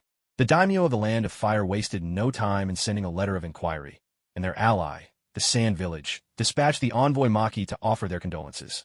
In response, Minato instructed the Foreign Affairs Department to treat the daimyos and Sand's envoys with the utmost hospitality. At the same time, he ordered Kakashi to keep all enemy spies under strict surveillance, and had members of the Umbu disguise themselves as civilians, accidentally leaking carefully selected information to these infiltrators. Once these spies had gathered what they thought was important, they didn't linger. They rushed back to report to their own villages. Land of Earth, Hidden Stone Village, in the Tsuchikage office. A stone ninja was reporting to the third Tsuchikage, Inoki. Lord Tsuchikage, after repeated confirmation from our spies, the news of the third Hokage's defection is true. Not only that, every single member of the Sarutobi, Shimura, Midokado, and Udatain clans involved in the case has been locked up in the police department's prison for life. What? All of them captured? Upon hearing this, Inoki's brow furrowed. As a longtime rival of Hiruzen Sarutobi, Inoki knew well. The four clans behind Hiruzen Sarutobi were hardly minor players, especially the Sarutobi clan. Even back during the Warring States era, they were a force to be reckoned with. Yet now, less than a year after the fourth Hokage took office, the entire third Hokage's faction has been purged. Even Hiruzen himself was forced to flee. It seems that the famed Yellow Flash, who made such a name for himself on the battlefield, also has a sharp mind for politics. With such a talented and promising young man in Konoha, dealing with them will only become more troublesome in the future. What on earth is that old monkey Hiruzen up to? A legendary shinobi like him, forced into such a corner by the next generation. Inoki couldn't help but feel a pang of sorrow, as if seeing a fellow fox fall by the wayside. All right, I understand. Let's not spread this news within the village. Also, have a ninja academy organize a special lecture on the Will of Stone, and send ANBU to keep a close eye on those more unruly clans. Watch for any unusual movements. Inoki ordered. The defection of a village leader. This was something unheard of in the entire shinobi world. Such a sensational piece of news, if it reached the wrong ears, could easily give rise to dangerous ideas. Especially since Inoki had sat in the Tsuchikage's seat for so long, and there were already some clans in the village eager to elect a new leader, though he had always managed to suppress them by force. Now, with the precedent set by Konoha, he had to be doubly cautious. Yes, sir. At the same time, similar situations were unfolding in other countries as well. In the Raikage's office, upon receiving the news, The fourth Reikage both cheered over Konoha's loss of a third Hokage-level powerhouse and felt a chill in his heart at Minato's bold move. With such an opponent, avenging his father in the future would be far more difficult than he had imagined. As for the former leader of Kirigakure, he said little. Instead, he immediately ordered the village sealed off, cutting all contact with the outside world. There was no other choice. Kirigakure had been greatly weakened, and with no new Mizukage chosen, he could only serve as a temporary leader. In this state, the village could not withstand even the smallest storm. Meanwhile, the fourth Kazekage Raza could not help but sing Minato's praises. From the moment he first met Minato, he had sensed that this young man was extraordinary. Sure enough, barely had the third Great Ninja War ended when Minato succeeded in becoming Hokage. And in just over half a year, he had accomplished something so earth-shaking. It truly set a standard for all of them. As a fellow young Kage, Raza understood all too well what it meant to be sidelined, unable to realize one's ambitions, constantly restrained at every turn. To be honest, if he were in Minato's shoes, he doubted he could have been so decisive. Luckily, the third Kazekage had mysteriously vanished without a trace, and Elder Chiyo had withdrawn from village affairs of her own accord. Only then was Raza able to break free from his shackles and show his true abilities. It was a pity, though. With village affairs piling up, he had no time to travel to Konoha and have a good talk with Minato. Otherwise, such a heroic feat. Surely it deserved a hearty celebration. Land of Rain, Amigakure, a divine rain, manipulated by unknown powers, poured unceasingly over this steel jungle. On the high platform of the Hidden Rain village, a pair of pale violet Rinnegan eyes looked down expressionlessly at the scene below. This was none other than the self-proclaimed god, leader of the Akatsuki, Tendo Pain. Ever since 3 months ago, when he had effortlessly slain Hanzo the Salamander, once hailed as the demigod of the ninja world, Pain had become utterly convinced by the words of the mysterious masked man who called himself Madara. He believed himself to be the reincarnation of the Sage of Six Paths. From that moment on, he had declared himself a god. At this point, Pain possessed an almost blind confidence in his own power. In his eyes, everything in this world must unfold according to his will. Anyone who dared stand in his path would be utterly crushed. He would not stop until every soul on earth knelt obediently at his feet, living under the peace he envisioned. As Pain was swept up in this surging tide of emotion, a familiar chakra signature suddenly rippled into his perception through the Rain Tiger technique. Soon, a graceful figure clad in a flame-patterned robe and bearing pristine white wings soared toward Pain. Her hair was a light shade of blue, her features delicate and refined. The contrast between her alluring figure and her ascetic, almost ethereal face gave her a unique and striking aura. Yet, as this enchanting woman passed by, the villagers along her path gazed on with gratitude and reverence, not a trace of impropriety in their eyes. Some even fell to their knees in worship, chanting the name of the angel. To them, it was this angel of God and the self-proclaimed deity who had brought peace to the Land of Rain. However, the angel did not linger at Pain's side. With a simple nod of acknowledgement, she flew directly past him. Soon, in a shadowed room, hundreds of sheets of paper swirled into existence, fluttering as if moved by an unseen wind. In the next moment, the papers spiraled together, weaving into the radiant form of a woman. This was Konan, the white tiger of Akatsuki, the angel. By her side sat Pain's true form, Nagato, emaciated and crippled, bound to his wheelchair. Nagato, according to the latest intel I've gathered, the third Hokage has defected, and Konoha has officially issued a red notice for his capture. As Konan spoke, her gaze involuntarily drifted to Nagato's withered legs, a sharp pang of pain piercing her heart. Every time she confronted Nagato's true body, she couldn't help but feel a deep sense of guilt and sorrow. If she hadn't been captured that day, Yahiko would still be alive, and Nagato would not have become this way. Konan, let the White Zetsu take care of such tasks from now on. You don't need to burden yourself like this. Nagato's reply was a bit stiff, but the concern in his voice was unmistakable. Only when speaking with Konan could Nagato briefly set aside his hatred and fanaticism, and remember what it was to be human. After all, ever since Yahiko died, only he and Konan had depended on each other for survival. So, in Nagato's heart, Konan was the woman he would risk his life to protect. It wasn't just about fulfilling his promise to Yahiko. There were also some deep, indescribable feelings mixed in. Unfortunately, because of his crippled body, Nagato always felt a sense of inferiority in front of Konan. And burdened with such a heavy mission, he could only bury that stirring in his heart deep within himself. It's all right. I just want to help you however I can, Konan said softly, shaking her head gently. "Oh, Nagato," she continued, her voice light. "Didn't you want to strengthen the Akatsuki? Why not bring the third Hokage into our ranks and have him work for us? To think that a Hokage could be forced into exile by the fourth. Someone like him must already be filled with hatred toward Konoha." Before Nagato could say anything more, Conan had deftly shifted the conversation. She could hear the concern in his words, of course. But carrying guilt over Yahiko's death and Nagato's suffering, she could only keep herself busy, hoping that constant work might help her forget the sorrow, if only for a while. "Yes, in that case, let's have White Zetsu keep an eye on him for now," Nagato agreed after a brief pause. "If there's nothing suspicious about the third's defection, then I'll have Tendo approach him personally. If he's not willing, then Tendo will take care of him." Nagato acknowledged Conan's suggestion after a moment of thought. Nagato was Jiraiya's disciple, and the third was Jiraiya's teacher. By that reckoning, the third was like a grandmaster to them. In his view, if they could bring the third over to their side, then, when the time was right, they could attack Konoha together, the very village that had caused Yahiko's death. What a satisfying outcome that would be. "Captain, as you requested, the Yasukuni public restroom is now fully completed. Would you like to inspect it?" At the entrance of a newly completed public restroom on Konoha's main commercial street, Hei Gecko reported respectfully to Kakashi. Ever since Kakashi had tasked him with overseeing the construction progress, Hei had been keeping watch day and night. There were even times when he pretended to leave, only to use the transparent escape technique to sneak back, all to check whether the construction crew was cutting corners or slacking off. Under Hayate's relentless supervision, the crew managed to finish the Yasukuni restroom in just 3 weeks. Not bad at all," Kakashi said, nodding with satisfaction as he looked at the bold Yasukuni public restroom sign on the front, then at the life-size bronze statue of Danzo kneeling at the entrance. "Oh, and add a stone tablet next to Danzo's statue. List all his crimes on it, so everyone can read them when they come to toss food at him. In addition, make sure it's clearly stated on the monument. Anyone who steps foot into the Yasukuni public toilet is, by default, acknowledging Danzo's crimes." Kakashi, as if remembering something important, added this detail. "Don't worry, Captain. I guarantee this mission will be completed." Hei Geku patted his chest, his face solemn with promise. After this incident, Hayate's admiration for his captain had reached its peak.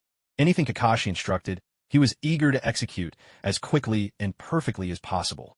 Not only that, even when he managed to steal a little time for a date with Yugao Yuzuki, he couldn't stop mentioning his captain.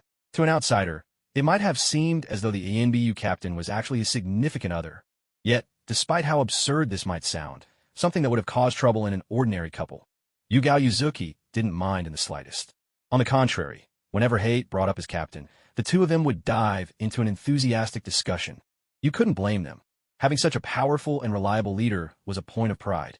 If there were more women in the ANBU, they'd probably have set up a Kakashi fan club by now. Don't get the wrong idea. Everyone in the ANBU knew just how deeply Kakashi cared for Rin Noera. Their admiration for their captain was purely out of respect. Soon, thanks to Hayate's incredible efficiency, the monument Kakashi ordered was carved by the afternoon and erected to the left of the kneeling Danzo. Not bad. Now, go gather all the ANBU members and have them spread the word among the villagers. Also, notify the police force and all the major clans. I want to see the Yasukuni public toilet packed to capacity for at least a month, lines stretching as far as the eye can see. Kakashi nodded in satisfaction, issuing further orders. Yes, sir. Soon enough, with the ANBU's swift efforts, crowds of villagers poured into the commercial district, gathering in front of the infamous toilet. Respected elders, held in high esteem among the common folk, read the inscription on the monument aloud with passionate fervor. As each bloody crime was recited, those present seethed with outrage and righteous indignation. The line for the toilet itself snaked on for a full kilometer. Every villager who finally reached their turn would stomp hard on the floor 2 or 3 times, venting their anger. According to the inscription, every wooden plank in that toilet was made from Danzo's very own body. How could they not seize the chance to trample on him, after waiting in line so long? It had to be said, Danzo's body, transformed by Hashirama cells into a massive tree, was indeed tough. No matter how many villagers stamped and stomped, it remained utterly unscathed. With quality like that, no wonder Yamato could use wood release to build entire houses. Half an hour later, the heads of every clan, except for the 4 great houses, arrived with their people to join the queue. From the moment they'd received the ANBU's summons, they knew exactly what was expected of them. This was the Umbu captain's way of urging them to take a clear stand and declare their loyalty. If they didn't obediently come and go through this toilet ritual, they'd probably never be counted as true insiders in the future. As for the long line they had to wait in, the longer the line, the more it proved their sincerity, didn't it? Some clan leaders even secretly wished that dark clouds would gather and torrential rain would pour down from the sky.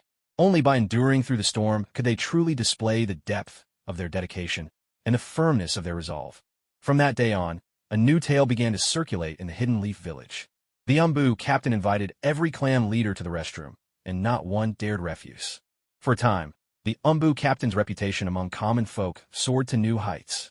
Meanwhile, Kakashi, who had fired the very first shot against Danzo the moment the Yasukuni public restroom was completed, had already arrived at Konoha Hospital to visit Rin. "Haha, Kakashi, you're so bad." Rin couldn't help but burst out laughing, clutching her stomach after hearing Kakashi's story. "Hee. Well, I just wanted to help you vent your frustration." Kakashi looked at Rin with gentle eyes, arching an eyebrow playfully. "Oh, so that's how it is it?" Rin finally managed to stifle her laughter, drawing out her words, her face full of mischievous delight as she looked at Kakashi. "What, you don't like it?" Seeing Rin's playful expression, Kakashi couldn't resist lightly tapping her delicate nose. "Ahem, well about that. Close your eyes first, and then I'll tell you." Rin looked at Kakashi with a sly grin, her cheeks tinged pink, clearly eager for some fun. "Like this." Kakashi obediently closed his eyes, curiosity in his voice. The next second, he felt a soft, fleeting touch on his lips. Surprised, Kakashi opened his eyes, only to see Rin dashing away, calling out as she ran. "That's payback for last time. Now we're even." But before Rin could get far, Kakashi used his instant movement technique, appearing right in front of her with a mischievous grin. "What?" Tease, and then run away. Before Rin could react, Kakashi scooped her up in his arms, and in a flash, they vanished from the spot. The next instant, the two of them appeared in the forests of Konoha. What are you up to?" Rin felt her heart race, a mix of nerves and anticipation fluttering inside her. Kakashi didn't answer. Instead, he gently lowered his head and kissed her lips. A soft, shy gasp escaped Rin, and her cheeks instantly flushed a brilliant red. But soon, she melted into Kakashi's tender embrace, her arms wrapping instinctively around his waist as they held each other close, lost in the moment. After a long while, Kakashi finally let go, gazing down at the now weak-in-the-knees Rin with a sly smile. "Did you like that?" "Oh, you're so annoying." Rin turned her head away shyly, unable to meet Kakashi's eyes. "Oh, it looks like you're still not used to this. Well, just try it a few more times and you'll be fine." "Ah, boo-hoo." "Rin, Asuma just left me behind with nothing but a breakup letter. He walked away all by himself. Did he really give up on me?" In the break room of Konoha Hospital, a girl with black, curly hair and eyes as beautiful as rubies was clinging to Rin, sobbing uncontrollably in her arms. Don't cry, okay? Asuma is just overwhelmed by what happened with the third. He's still got you in his heart, I'm sure." Rin gently patted Kurenai's back, comforting her with genuine tenderness. "I know. Asuma's really shaken up by what happened with his father," Kurenai managed between sobs. "That's why I've been going to his house every day, just wanting to be there for him. But he refuses to see me at all. And today, he suddenly left the village without even saying a word." She choked back another wave of tears. "Tell me, does that mean I was never in his heart to begin with?" With that, Kurenai buried her head against Rin's chest, tears streaming down her face like falling petals. Listening to Kurenai's heartbreak, Kakashi, standing off to the side, felt a pang of helplessness. He'd only learned about Asuma's sudden departure from the village after Minato-sensei told him. There was nothing he could do. Ever since the third Hokage's personal Umbu squad finally managed to catch up with Hiruzen and ended up being thoroughly thrashed by him.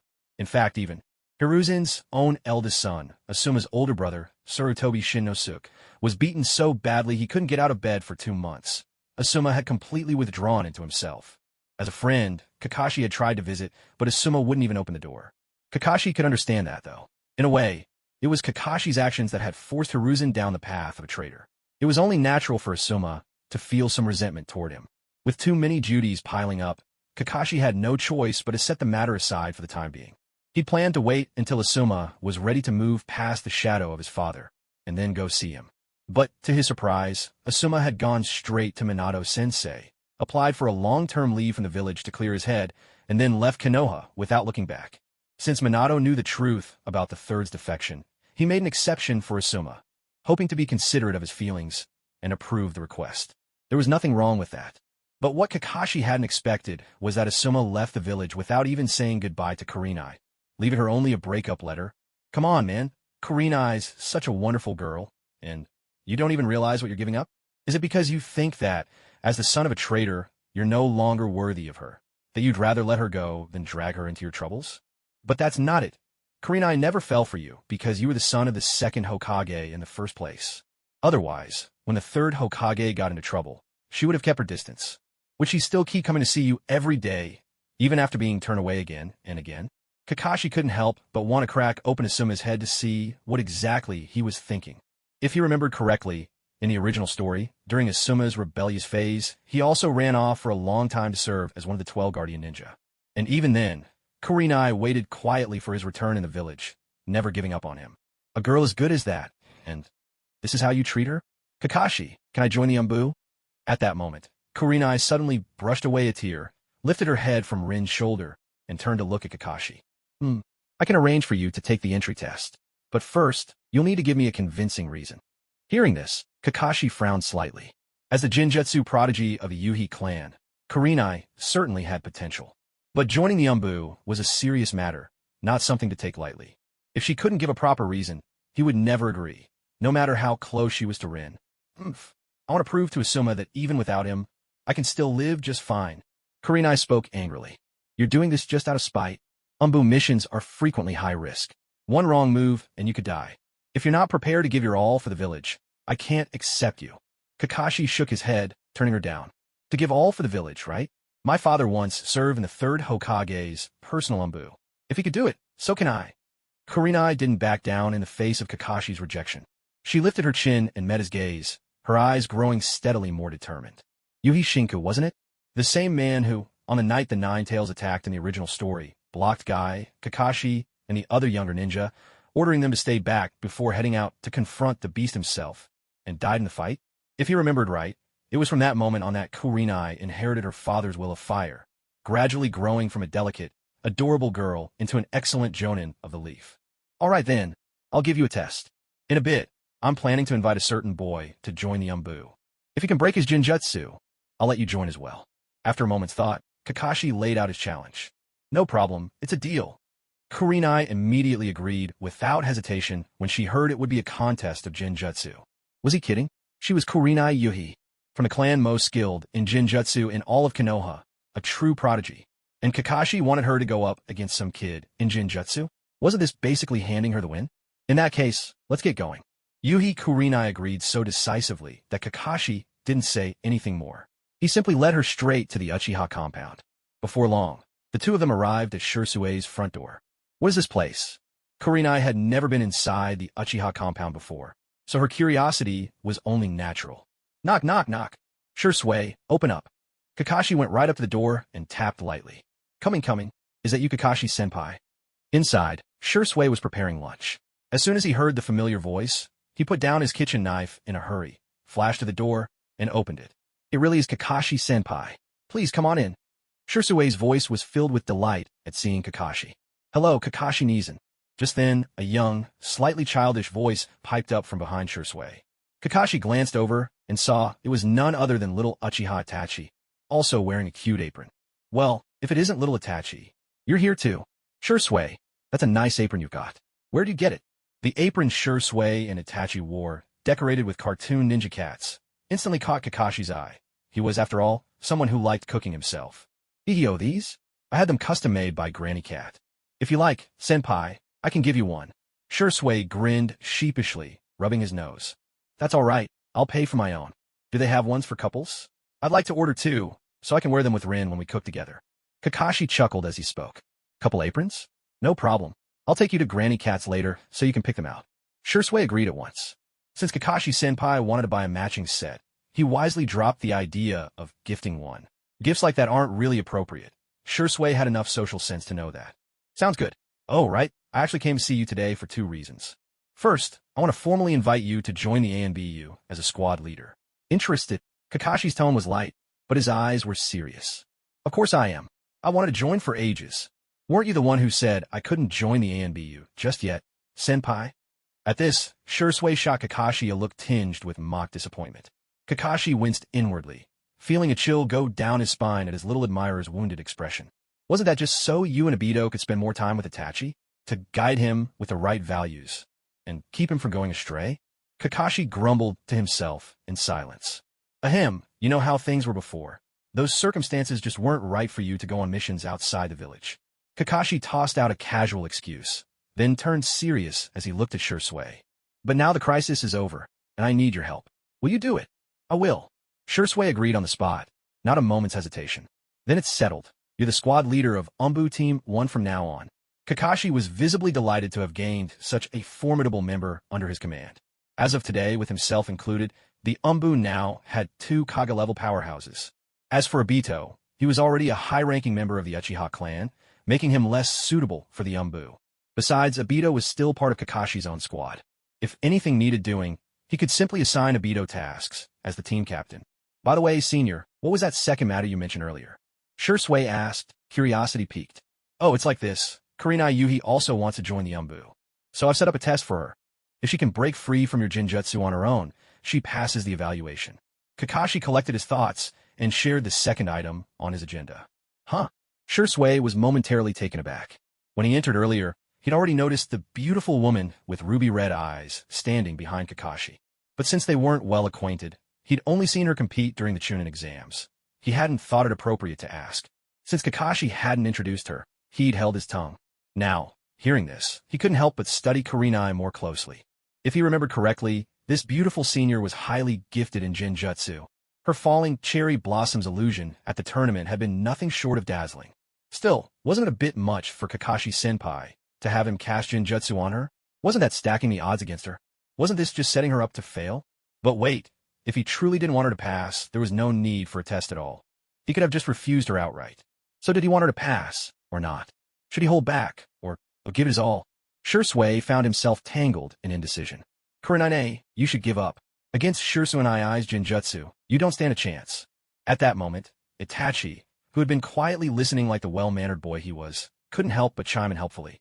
To him, this lovely big sister was simply asking for trouble. Little brother, don't underestimate your big sister. My Jinjutsu is really something, you know? Kurenai, whose spirits had taken a dip earlier at the mention of couple aprons, perked up immediately when she heard this. She was Kurenai Yuhi, after all. How could she let a 4- or 5-year-old boy look down on her? Well, since he was so adorably cute, she decided to let it slide for now. But after she won this contest, she'd definitely have to pinch those little cheeks and make him admit that his big sister was the best. Well, all right then. Unable to read any hints from Kakashi's expression, Shursui could only agree helplessly. Since the senior gave no indication, he supposed he could proceed however he liked. Shursui mulled it over in silence. Kurenai-senpai, please have a seat on the sofa first. If I fall, at least I won't get hurt. Shursui kindly reminded her. That's unnecessary. I won't fall. Just come at me directly. Yet, Shursui's well-meaning words were taken by Kurenai as a slight, and she responded with some annoyance. In that case, forgive me. Before he finished speaking, a surge of ocular power erupted with a roar, and an intense blood-red radiance burst forth from Shursui's gaze. All Kurenai could see was a pair of scarlet, triple Tomo Sharingan expanding ever larger from within Shursui's eyes, engulfing her entire mental space. Jinjutsu, release. Kurenai immediately focused her mind, instinctively trying to break free from the illusion. But to her horror, even after performing the Jinjutsu release, she remained trapped within this mental realm. There was not the slightest sign of the illusion breaking. How could this be? No, I'm a Jinjutsu prodigy of the Yuhi clan. I have to be able to break this. Jinjutsu, release. Jinjutsu, release. But no matter how hard she tried, those enormous triple Tomo eyes still loomed in her mind, refusing to disappear or even shrink in the slightest. Faced with the overwhelming, ocean-like force of the ocular power flooding into her, Kurenai could only feel a profound helplessness. Just as she was about to give up after countless attempts, a crack suddenly appeared in that immense pair of Sharingan. This is my chance. A glimmer of hope returned. Kurenai's eyes lit up. She gathered all her strength and struck the crack with a powerful punch. With a sharp crack, the massive eyes that had nearly suffocated her finally shattered into countless stars and vanished completely. I did it. Her whole body trembled with excitement as Kurenai shot up from the sofa. Huh? Where did everyone go? Why am I lying on the sofa? She looked around at the empty living room, momentarily stunned. Kurenai, you're finally awake? At that moment, Itachi, who had heard the commotion, emerged from the kitchen. Finally? Itachi, did I really lie here for a long time? Kurenai caught the implication in Itachi's words at once. Sis, please don't call me little brother. My name is Uchiha Itachi. Itachi instinctively disliked being called little brother. After all, Shursui always praised him for being more mature than other kids his age. He was no child. All right, Itachi. How long was I unconscious just now? Sensing his resistance, Kurenai went along with his request. About 20 minutes, he replied. Oh, and Kakashi said, as long as you managed to break the Jinjutsu within half an hour, you passed. Itachi explained patiently. Though this sister with gem-like eyes wasn't very strong, she seemed like a good person. Unconscious for 20 minutes? Kurenai was utterly shocked. In her perception, she had spent at most about a minute. She never expected it had actually been 20 minutes. If this had happened in battle, that would have given Shursui enough time to kill her 100 times over. This younger brother, who seemed so harmless, was actually this powerful. For a moment, Kurenai, who had always been confident in her Jinjutsu talent, felt her competitive spirit flare up thanks to Shursui. Well, at least I passed in the end. Good thing Kakashi gave me half an hour, she muttered. But still, I can't shake the feeling they underestimated me. Kurenai mumbled to herself. Of course we did. Both Kakashi and I thought there was no way you'd wake up within an hour. Itachi replied matter-of-factly after overhearing her. Ouch.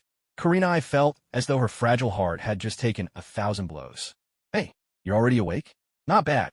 At this moment, Kakashi walked out carrying a tray of dishes, looking at Kurenai with mild surprise. With Shursui's skill, she shouldn't have come out of it this quickly. Could it be that the kid went easy on her? With his thought, Kakashi turned to glance at Shursui, who was also coming out with dishes. Ahem. Well, Kakashi-senpai, since the food's ready, should we bring Rin over now? Shursui, feeling a bit guilty under Kakashi's gaze, quickly tried to change the subject. Seeing Shursui's expression, Kakashi instantly understood. But he said nothing, simply set down the dishes, and vanished on the spot. The next second, he reappeared with Rin in his arms. Kurenai, did you pass? Seeing Kurenai half sitting on the sofa, Rin hurriedly slipped out of Kakashi's embrace and approached her with concern. Of course I did. I'm Kurenai Yuhi, after all. How could a Jinjutsu ever trip me up? Faced with her best friend's concern, Kurenai pushed away her disappointment and patted her chest with newfound confidence. She had no idea that Shursui had gone easy on her. I knew it. Kurenai's Jinjutsu is the best. Rin clapped her hands in delight. Her biggest worry had been that Kurenai wouldn't be able to move past her heartbreak. Now, seeing Kurenai's fighting spirit reignite, Rin finally felt a weight lifted from her heart. Of course, but Shursui's Jinjutsu is really amazing too. I almost lost to him just now. Kurenai added, still a little shaken. Since you've passed the test, you're now officially a member of Umbu Squad 1. Let me make a proper introduction. Uchiha Shursui, captain of Squad 1 in the Umbu, and your direct superior from now on. Kakashi, who had just finished setting out the dishes for Rin, suddenly spoke up with a cheerful smile. Kurenai and Shursui exclaimed in perfect unison, caught off guard. All right, everyone come eat.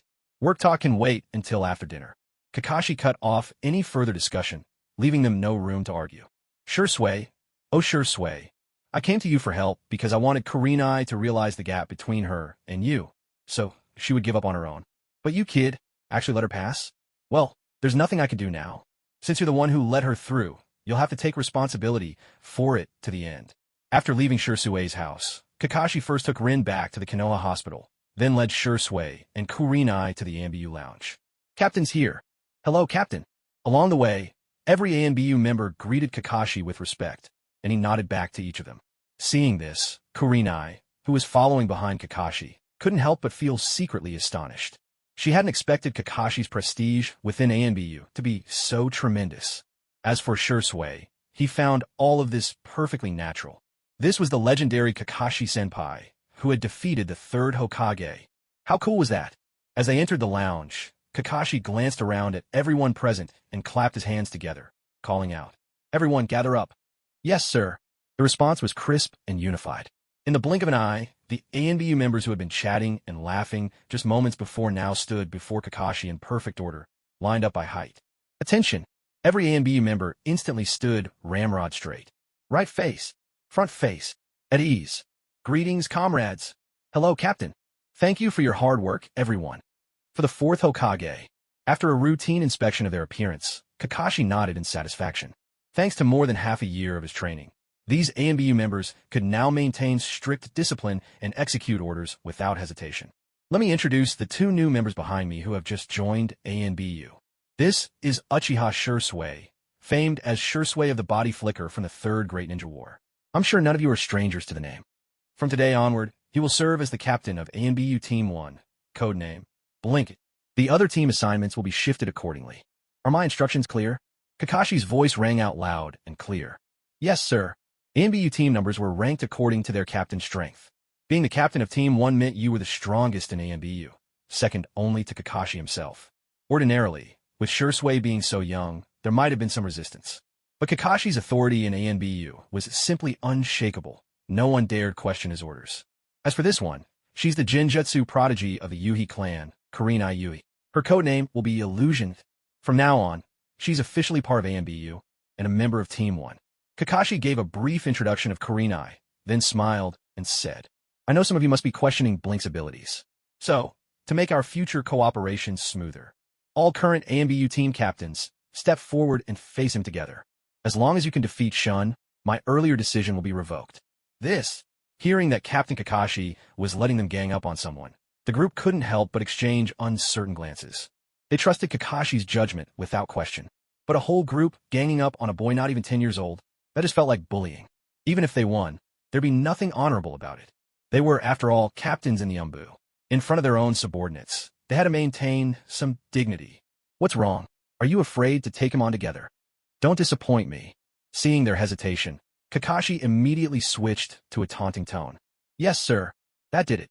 Unable to bear the thought of letting down the captain they admired, several Umbu captains stepped forward at once. To disappoint Kakashi would be more painful than death. Once his purpose was achieved, Kakashi led the group to training ground number 1 in the Hidden Leaf. Shun, the stage is yours now, Kakashi said with a gentle chuckle. Yes, Captain. Shursui had already slipped into his Umbu role and responded crisply on the spot. Hello everyone. I'm Shun, captain of Umbu Team 1. Please take care of me. Shursui gave a shy smile as he introduced himself. Haha, nice to meet you. I'm Xiang, formerly captain of Umbu Team 1, now captain of Team 2. Codename, Elephant. Welcome aboard. With his outgoing nature, Xiang offered a warm welcome. As one of the elite Jonin from the 3rd Hokage's personal Umbu unit, Xiang had once stood outside the 4 Violet Flames formation, serving as a commentator when Orochimaru attacked. The 3rd. Later, during Pain's invasion, he'd used lightning style, 16 pillar bind to trap the Hellhound, then tried roasting it with fire style, plain roasting jutsu. Though the results weren't exactly stellar, he was still one of the rare Umbu who could keep spirits high and fight well in the heat of battle. So when Kakashi took command of the 3rd's Umbu, Xiang was the first he promoted.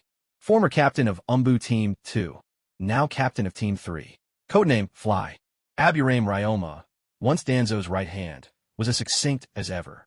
Thanks to a thorough memory wipe by Shursui, he no longer remembered anything related to Shursui. The other captains also offered their welcomes in turn. After all, a fight was just a fight.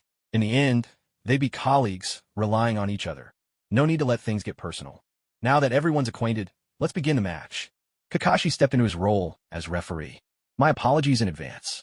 After making the sign of confrontation, Shursui offered the group a slightly apologetic smile. In the very next moment, his scarlet, 3-tomo Sharingan blazed to life, and a surge of formidable ocular power swept forth. Before the captains of the Umbu squads could even mount an attack, they all fell prey to Shursui's Genjutsu. By the time they came to their senses, Shursui had already confiscated every ninja tool pouch from their belts. How could this be possible? The squad captains stared at Shursui in utter disbelief, a storm of shock and awe raging in their hearts. If he could so easily take their weapon pouches, then he could just as easily have ended their lives. Such a terrifying Genjutsu. None of them had ever witnessed anything like it from any Uchiha before. Hey, doesn't this level of power break all the rules? Could a boy not even 10 years old really achieve such a feat? No wonder Captain Kakashi had told them to attack together. With strength like this, he had surely reached Kage level.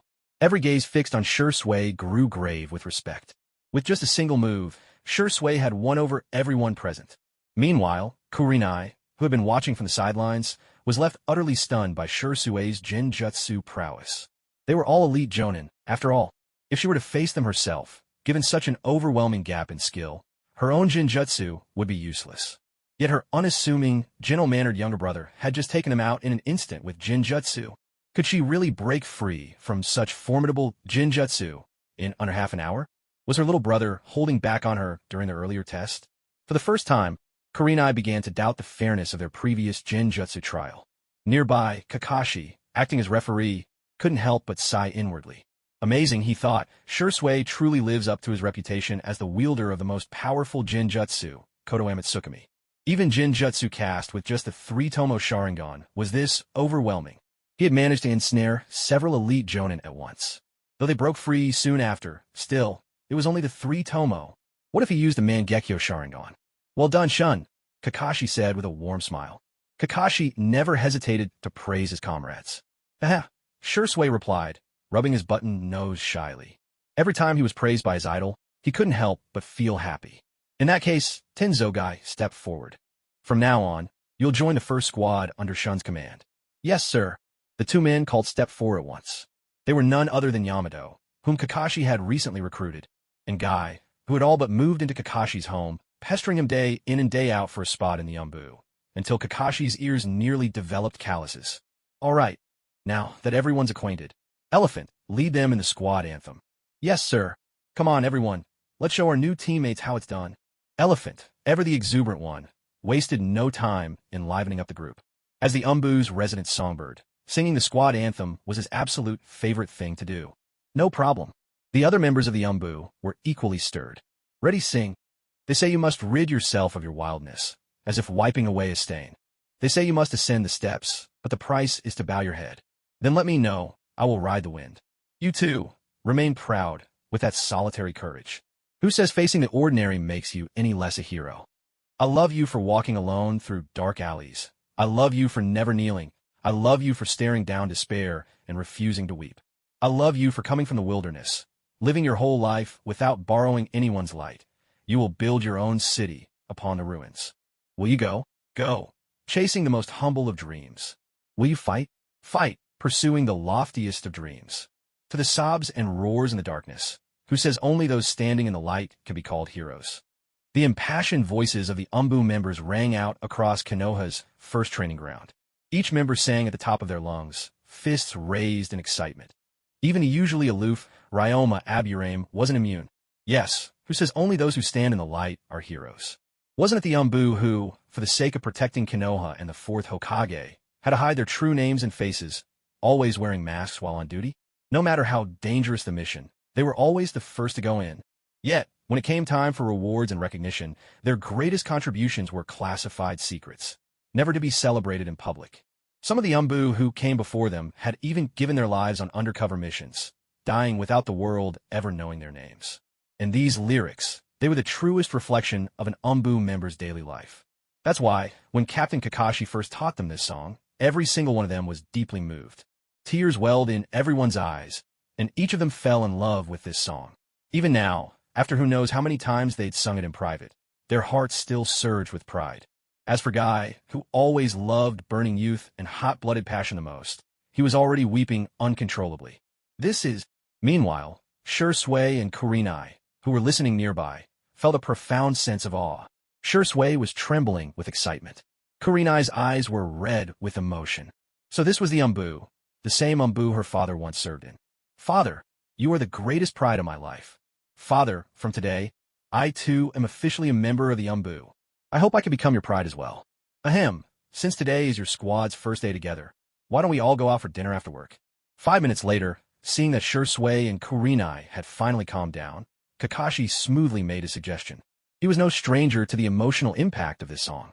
After all, E-God songs, in his previous world in China, might have become so familiar from being sung by so many children that people had grown numb to them. But in the world of Naruto, that would be a complete game changer. Are we about to have a passionate, youthful barbecue party? I'm all in. Wiping away his tears, Guy was the first to voice his approval. Back in the day, because of his family's poverty, he rarely had the chance to eat barbecue except at class gatherings. It wasn't until Uncle Dai collected bounties on 5 of the 7 ninja swordsmen that Guy's quality of life visibly improved. Not only did they move out of their shabby wooden hut into a new apartment, but the ingredients for their daily meals became much richer, too. After all, as someone who trained his body, good nutrition was essential. Come to think of it, Uncle Dai was originally reluctant to accept 2 of the bounties that rightfully belonged to Kakashi. It wasn't until Kakashi made it clear. For personal reasons, he didn't want his strength to be exposed, and he hoped Uncle Dai could take the credit. That Uncle Dai finally, albeit grudgingly, accepted. As for the bounty money for those two, Kakashi insisted on the spot that Uncle Dai had saved his life in a critical moment. If Uncle Dai insisted on giving him the money, it would imply that Kakashi's life wasn't worth that much. At last, under Kakashi's repeated persuasion, Uncle Dai stopped insisting. Well, since Captain Silver Fox has spoken, I have no objections. Yamato chimed in right after, expressing his agreement. Even his name was chosen by Kakashi. He, too, was a devoted fan. It's our first team dinner together. I'm in, as long as I can get home before 9. With a rather strict upbringing, Kurenai raised her delicate fist, her eyes shining with anticipation. The events of today had been so overwhelming that, for a while, she forgot all about her heartbreak. For the first time, she realized how small her world used to be. It was either practicing jinjutsu, strolling with Asuma, or shopping and gossiping with her friends. Even her dates had been limited to just holding hands. Of course, Asuma had suggested kissing once, but she had refused. For one, her father forbade kissing before the age of 16. For another, she really couldn't stand the smell of smoke. Year after year, day after day, she'd lived the life of a model daughter, calm and cozy, but lacking any real excitement.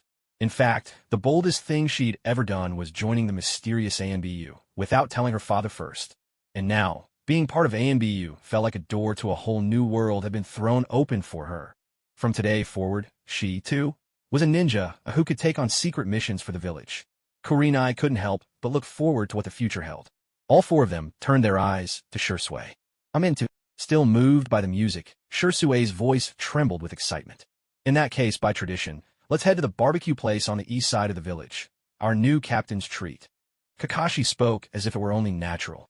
Yet for some reason, he couldn't shake the urge to make Yamato pick up the bill. Shursui slowly raised 3 question marks in confusion. Captain, this is the spirit of youth. Before Shursui could respond, Guy pumped his fist in the air, cheering him on with boundless enthusiasm. In that case, I won't stand on ceremony, Captain. Yamato, who was close in age to Shursui, threw an arm over his shoulder with a bright grin. Kurenai, meanwhile, simply watched Shursui without a word, her gaze full of quiet anticipation. Well, I suppose. Shursui could only accept reality with a resigned sigh. With the conversation having come this far, how could he, as the captain, possibly refuse? He instinctively reached for his wallet, the lucky cat purse that never seemed to have much inside. It hadn't brought him much luck yet, and now it looked like it was about to spring a leak. Oh well, he was a captain now. If there was ever a time to treat his team, this was it. Who said a strategist on a budget couldn't be a hero?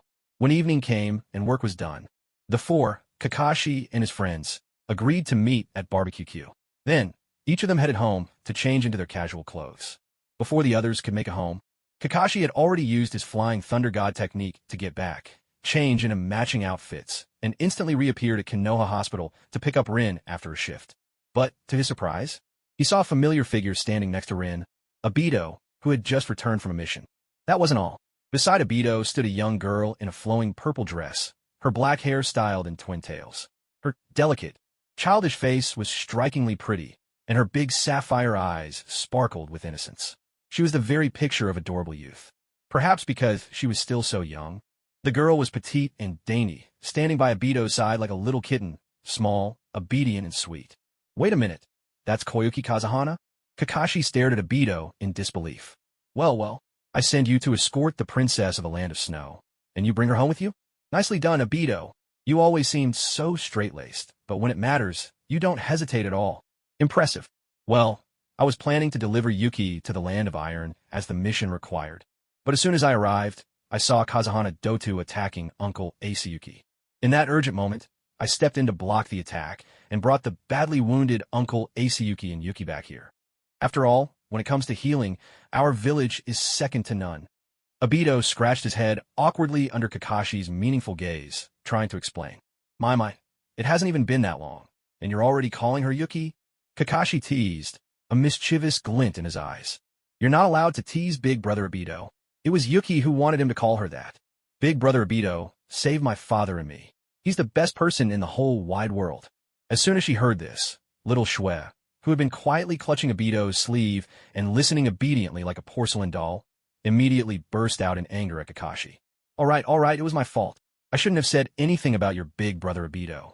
Your Highness Princess Xiaoxue, please be magnanimous and forgive me, won't you? Faced with such an adorable little girl, Kakashi could only raise his hands in defeat, surrendering helplessly. Oomph.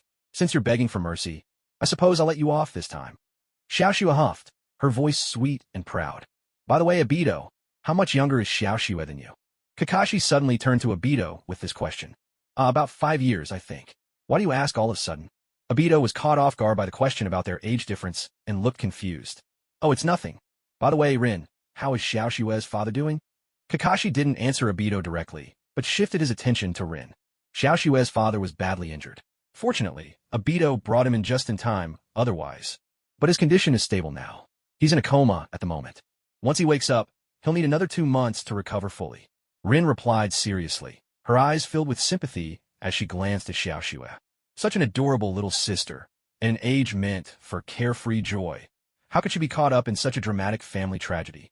Kakashi understood the situation as he listened. Because Kazuhana Sosetsu was just an ordinary person, once his injuries were stabilized, Rin chose a conservative treatment plan. By carefully nursing him back to health, his body could mend itself gradually. This way, the side effects of using high-speed ninja techniques to heal wounds would be minimized. Meanwhile, Xiaoxue's eyes reddened in an instant as she listened, on the verge of tears. In that case, since Shirsue's treating us today, Obito, why not bring Xiaoxue along for some barbecue? We're all friends here. Shirsue won't mind at all. Seeing Xiaoxue's face change, Kakashi quickly changed the subject. Shirsue's treating us. That guy's usually so frugal, always buying groceries and cooking at home. What's made him splurge on a meal out? Obito looked genuinely surprised. Now, what can I say? He's a squad captain under my command now. It wouldn't do for a newly promoted officer not to treat his team, right? Kakashi explained with a grin. What? Shirsue's joined the ANBU already? When did that happen? Kakashi, if Shirsue can join the ANBU, why didn't you approve my application back then? Obito's mood soured instantly at the news. Joining the 4th Hokage's personal ANBU unit, taking on high-risk, top-secret missions. It sounded so cool. He was far less important than this deputy minister of the security department who barely had to worry about anything. Come on now, didn't I already tell you? You're a senior member of the Uchiha now. Your status isn't what it used to be. It really wouldn't be right for you to come back and serve as my squad captain. Besides, if anything truly important comes up, you can be sure I'll bring you along. Don't worry. Kakashi shrugged, explaining with a touch of helplessness. All right then. Hearing this, Obito looked a little disappointed. But in the very next moment, his spirits lifted right back up. In that case, let's treat ourselves to a good meal. After all, it's a rare occasion to have Shirsue treating us. Come on, Schwer, your big brother's taking you out for something delicious. But, hearing this, little Schwer hesitated. She wanted to go with her brother Obito, but she was still worried about her father's safety and felt uneasy about just leaving. Don't worry, Schwer. I've already arranged for someone to take special care of your uncle 24 hours a day, without interruption. So there's nothing to worry about. The attentive Rin caught Schwer's hesitation at once and comforted her gently. Okay. Schwer's eyes lit up at those words, and she nodded enthusiastically. She really liked this beautiful and gentle big sister. It was thanks to her exceptional medical skills that her father had been pulled back from the brink of death. If big sister said it was all right, then it must be all right. In that case, I'll take Schwer back to my house to change clothes first. In this heat, it's really not suitable for her to wear such a heavy long dress. She can wear one of my childhood outfits today, and tomorrow I'll take her shopping for new clothes. Rin walked over with a smile, gently stroking Schwer's little head. Schwer didn't shy away, but stood there obediently. Big sister's hand was so warm, and the gentle touch made her feel so comfortable. Clap. No time to waste. Let's get going. Kakashi clapped his hands together, his eyes curving into cheerful crescents. Half an hour later, Rin emerged from her room, holding Schwer's delicate white hand and smiling. She'd shed her white uniform for a form-fitting short skirt, which showed off her graceful, curvaceous figure, especially those long, smooth, snow-white legs. Even Kakashi, usually so composed, couldn't help but steal a few glances. As for Schwer, she'd changed into a cool, purple short skirt, looking utterly adorable. Don't just stand there. Let's go, Rin said with a light laugh, her bright eyes sparkling like stars as she caught Kakashi staring. Big brother Obito, do you think I look nice in this? Schwer trotted over to Obito, spinning around happily. You do. You look wonderful, Obito replied, nodding dumbly. For some reason, he suddenly felt an overwhelming urge to always protect Schwer. Obito, don't just stand there in a daze. Let's get going. Kakashi was the first to react, echoing Rin's earlier words without missing a beat. Alright, let's move out. Hee. Sure, Sway. I heard you're treating us today. Hey, isn't that Itachi? You're here too. Obito chuckled to himself as he looked over at Sure Sway and Itachi, who were both waiting by the entrance of the barbecue restaurant. The moment Sure Sway saw Obito, his face fell. No way. Seriously? What's Obito doing here? Isn't he supposed to be out on a mission? He's a notorious foodie. Oh no, my poor wallet. But who's that girl standing next to him? She looks about my age. Well, she's so cute she probably doesn't eat much, right? After ranting inwardly, Sure Sway resigned himself to fate and simply nodded. At this point, he'd already given up hope of protecting the precious savings in his Manekiniko wallet. Once everyone was inside, they ordered a platter of barbecue and began chatting enthusiastically. With Obito and Guy, the life of every party, at the table, and the usually reserved Yamato in attendance as well, the mood quickly became lively. Watching Obito, full of spirit and boasting endlessly, Kakashi's eyes crinkled into crescent moons of amusement. Obito was, after all, still a boy at heart. Ever since his tragic fate had been rewritten, he'd managed to keep that same optimistic outlook he'd always had. Sitting beside him, little Shue gazed at Obito with admiration, her eyes sparkling with stars. So Obito had accomplished all these incredible things. Amazing. Meanwhile, the perceptive Kurenai noticed that Sure Sway seemed a bit down, so she started telling funny stories, trying to cheer him up. As for Kakashi, he was diligently turning the meat over the grill, occasionally slipping a few perfectly cooked pieces into Rin's bowl. All the while, whenever no one was looking, he let his left hand rest on Rin's smooth, pale thigh. Rin's cheeks flushed bright red, and she kept her head down, focusing intently on her food to avoid drawing any attention. Unfortunately, Itachi, ever observant, had already noticed everything. Still young, he didn't quite understand matters of the heart, but he instinctively assumed that this must be a normal way for friends to bond. It seems nice. Maybe I'll try it with Sure Sway sometime. By the way, Yamato, since everyone's in such high spirits, why don't you give us one of your famous facial performances to liven things up? Kakashi suggested, grinning mischievously. He knew all too well. Yamato's facial expressions were legendary. Sure thing, Kakashi-senpai. Since it was a casual gathering, Yamato didn't address Kakashi as captain this time. Everyone turned their curious gazes, including Xiaoxue and Itachi. Only Guy's lips twitched ever so slightly. As fellow members of the ANBU, he'd already been exposed to Yamato's notorious facial expressions before. That happened once when they ended up at the restroom together. He was so startled he nearly wet his own hand. Wow. Sure enough, the moment Yamato unleashed his downright terrifying, otherworldly grimace, Xiaoxue, who had been watching with eager anticipation, burst into tears with a wail. She had always been doted on and cherished by her father.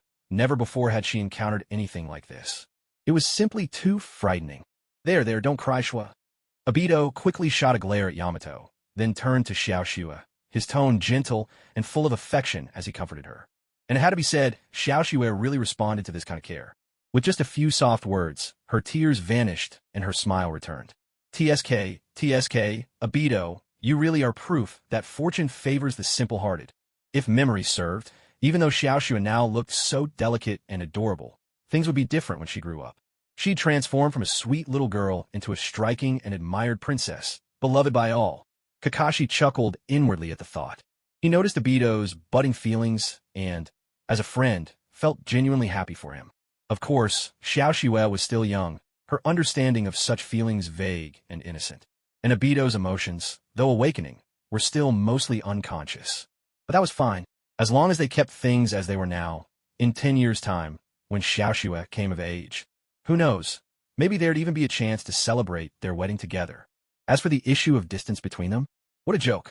With Kamui's power, even a cross-country romance was hardly an obstacle. Yamato, look at what you've done. You've scared her. Xiaoxue, right? Don't be afraid.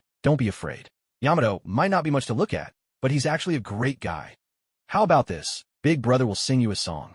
Expecting just such a disastrous outcome from Yamato's facial theatrics, Guy rushed in with his trademark enthusiasm. Without waiting for Xiaoxue's reply, he launched into the team's anthem at the top of his lungs, right there in the hall. At that moment, Kakashi, mortified beyond words, curled his toes into the floor in pure embarrassment. He could have dug out a whole 3-bedroom apartment with sheer awkwardness. Completely immersed in the performance, Guy didn't notice the razor-sharp glare Kakashi shot his way. After all, You can't really hide the murderous look in your eyes when you're tempted to throttle someone. Yet the others all paused their conversations, listening intently instead. Though Guy's tone deafness was legendary, and he had no hope of handling such a challenging melody, the sheer passion and exuberant youth in his voice still managed to touch their hearts. Especially Itachi, who had been quietly grilling meat in the background. When he heard the line, "Who says only those in the light are heroes?" he jolted as if struck by lightning. He didn't know why, but something about that song resonated deeply within him, stirring a profound connection in his soul. Unnoticed, Itachi, who had been listening with his head bowed, found his eyes welling up with tears. When he finally looked up again, Kakashi, who was the only one observing everyone's reactions, was stunned. Itachi had awakened the two-tomo Sharingan. What on earth? He awakened his Sharingan just by listening to a song? Then what was the point of all the elaborate schemes he had painstakingly devised to help Obito awaken his eyes? You have to understand. Because Kakashi had intervened early enough, the Uchiha clan never got embroiled in a drawn-out war with the Hidden Mist. So Fugaku never had the chance to bring Itachi onto the battlefield. After all, he wasn't foolish. In the original story, Fugaku only took his son to war in the late stages of the Third Shinobi World War, after things had stabilized, so that Itachi could gain some experience. He would never have sent Itachi to the front lines while the outcome was still uncertain. That's precisely why Itachi hadn't awakened his Sharingan before now. Although Kakashi recognized Itachi's talent and thought he was worth nurturing, he didn't go out of his way to help him awaken his eyes, choosing instead to let things unfold naturally. Honestly, awakening the Sharingan too early isn't necessarily a good thing. Given the circumstances, Kakashi still hoped Itachi could enjoy a peaceful childhood and avoid the extremes he faced in the original story. A round of enthusiastic applause suddenly erupted in the hall of Barbecue Q as the song ended. Everyone present had been touched by the lyrics. Even the waitstaff stood frozen in the middle of the room, momentarily forgetting to serve the food. Bravo! The lyrics are truly moving. Who says you have to stand in the light to be a hero? Captain Kakashi, just for that line alone, tonight's meal is on the house. At that moment, Chozo Akimichi, the owner of Barbecue Q, strode over, his voice booming, having heard the commotion while making his rounds. The moment he heard those words, Shirsue's eyes lit up as if the whole world had suddenly become brighter. But before he could bask in that joy for more than a second, Kakashi's next words sent him crashing back to earth. Haha, Chief Choza, I appreciate the thought, but the AMBU operate under strict discipline. We're not allowed to take so much as a needle or thread from the villagers. So, as for tonight's dinner, we'll be paying our own way, Kakashi declared, full of righteous conviction. Well said. That's the AMBU we can trust. Hearing this, everyone present cheered in unison, except for Shursui, whose lips twitched. By now, he was feeling completely numb inside. Kakashi-senpai. Captain Kakashi. Have you forgotten something? I was the one treating everyone to this meal. Me. Shursui felt utterly defeated. Finally, after eating their fill, everyone filed out of the barbecue restaurant. Except for Shursui, every face was lit up with smiles. Guy dragged Yamato along, shouting about the springtime of youth as they raced homeward. Shursui, meanwhile, stayed behind to pay the bill in silence. Fortunately, Itachi and Kurenai remained by his side, keeping him company. Obito needed to take Xiaoshua back to the hospital first, where Rin had arranged a special VIP room just for her and her father. After everyone else said their goodbyes, Kakashi gently held Rin's small hand and walked her home. Kakashi. Yes. The moonlight is so beautiful tonight. Kakashi. Yes. Don't say anything, just kiss me. Okay. Go for it, Minato. I'm picking up the pace. Kushina. No. Half an hour later, Minato, having just finished his morning exercise, lay peacefully beside Kushina, who was still basking in the afterglow, enjoying a rare moment of tranquility. By the way, Kushina, how about the tenfold love special? Uzumaki egg fried rice with milk again today. 5 minutes later, after regaining his strength, Minato spoke gently. Ugh. To his surprise, the moment Kushina heard the word milk, she suddenly gagged. What's wrong? Minato hurriedly asked with concern. I don't know, I just suddenly feel a bit nauseous. Kushina's face was a little pale. That's odd. You always have such a good appetite. Did I overexert myself just now? No. With your constitution, even if I use my shadow clone, you'd be just fine. Could you be coming down with something? The thought made Minato instantly anxious. Ugh, Minato, I feel awful. Kushina felt another wave of nausea, and tears welled up in her eyes. Don't worry. I'll take you to the hospital right now. Minato quickly helped Kushina get dressed, then scooped her into his arms and vanished from the bedroom. Rin, how is Kushina? 10 minutes later, anxiously waiting outside the hospital room, Minato saw Rin coming out and rushed to ask, Minato, I'm going to be a mom, believe it. But before Rin could reply, Kushina, beaming with excitement, called out to Minato from behind her. Wait, you mean I'm going to be a dad? Minato stared at Kushina, completely stunned. That's right, you're going to be a dad. I'm going to be a dad. Overcome with joy, Minato swept Kushina into his arms, and the two of them spun around in delighted circles. Sensei Minato, careful. Kushina's pregnant now.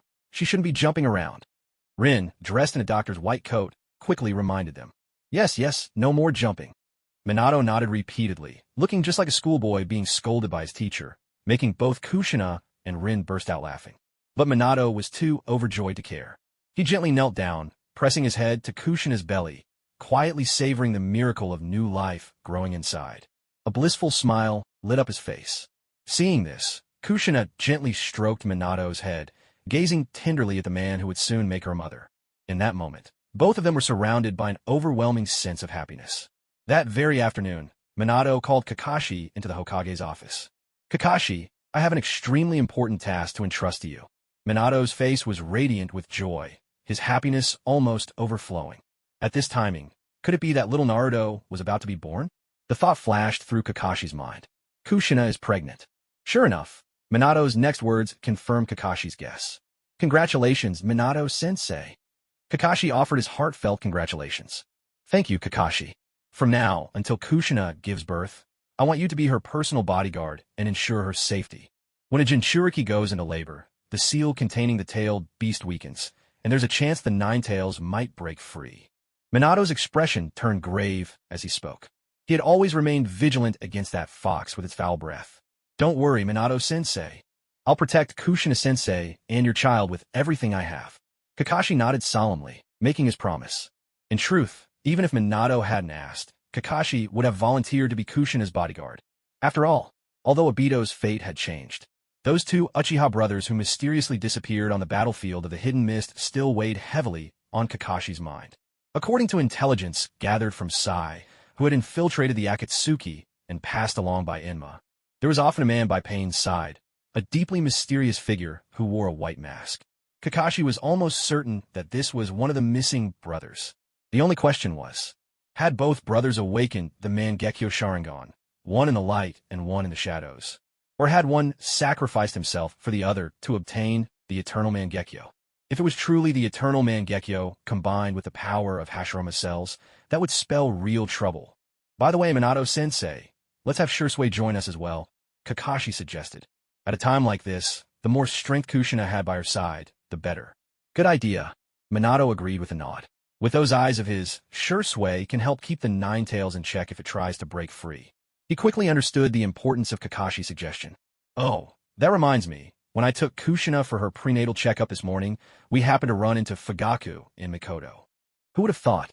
Mikoto is expecting as well. Fugaku even joked that if one of the babies is a boy and the other a girl, we should promise them to each other as childhood sweethearts. After assigning the tasks, Minato shared this amusing encounter at the hospital with Kakashi, his smile warm and bright. Of course, Minato hadn't agreed to it on the spot. He believed that marriage shouldn't be arranged by others. Mutual affection was what truly mattered. But as fate would have it, Kushina and Mikoto, already close friends, even had due dates that were almost the same. Could it really be destiny at work? Well, they'd just have to wait and see after the two children were born.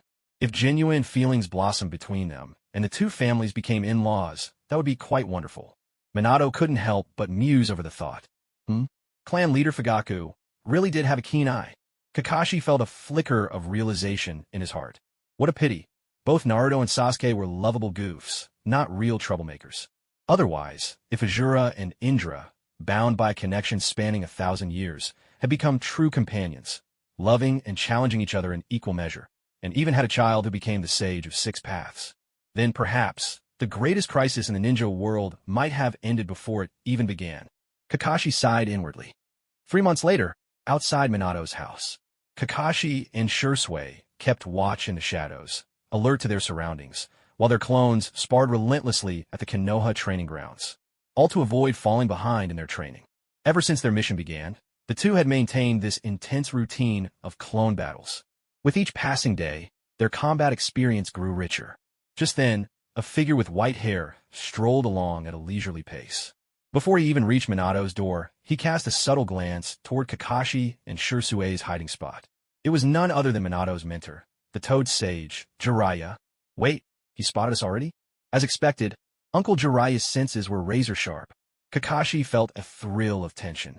Since defeating the third Hokage, it had been a long time since he'd faced an opponent who could truly challenge him.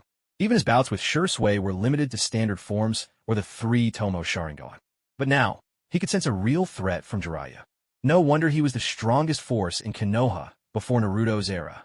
At this moment, Jiraiya was in his prime, perhaps at the very peak of his power. There was a subtle spark of anticipation in Kakashi's eyes as he looked at Jiraiya. But Jiraiya didn't linger.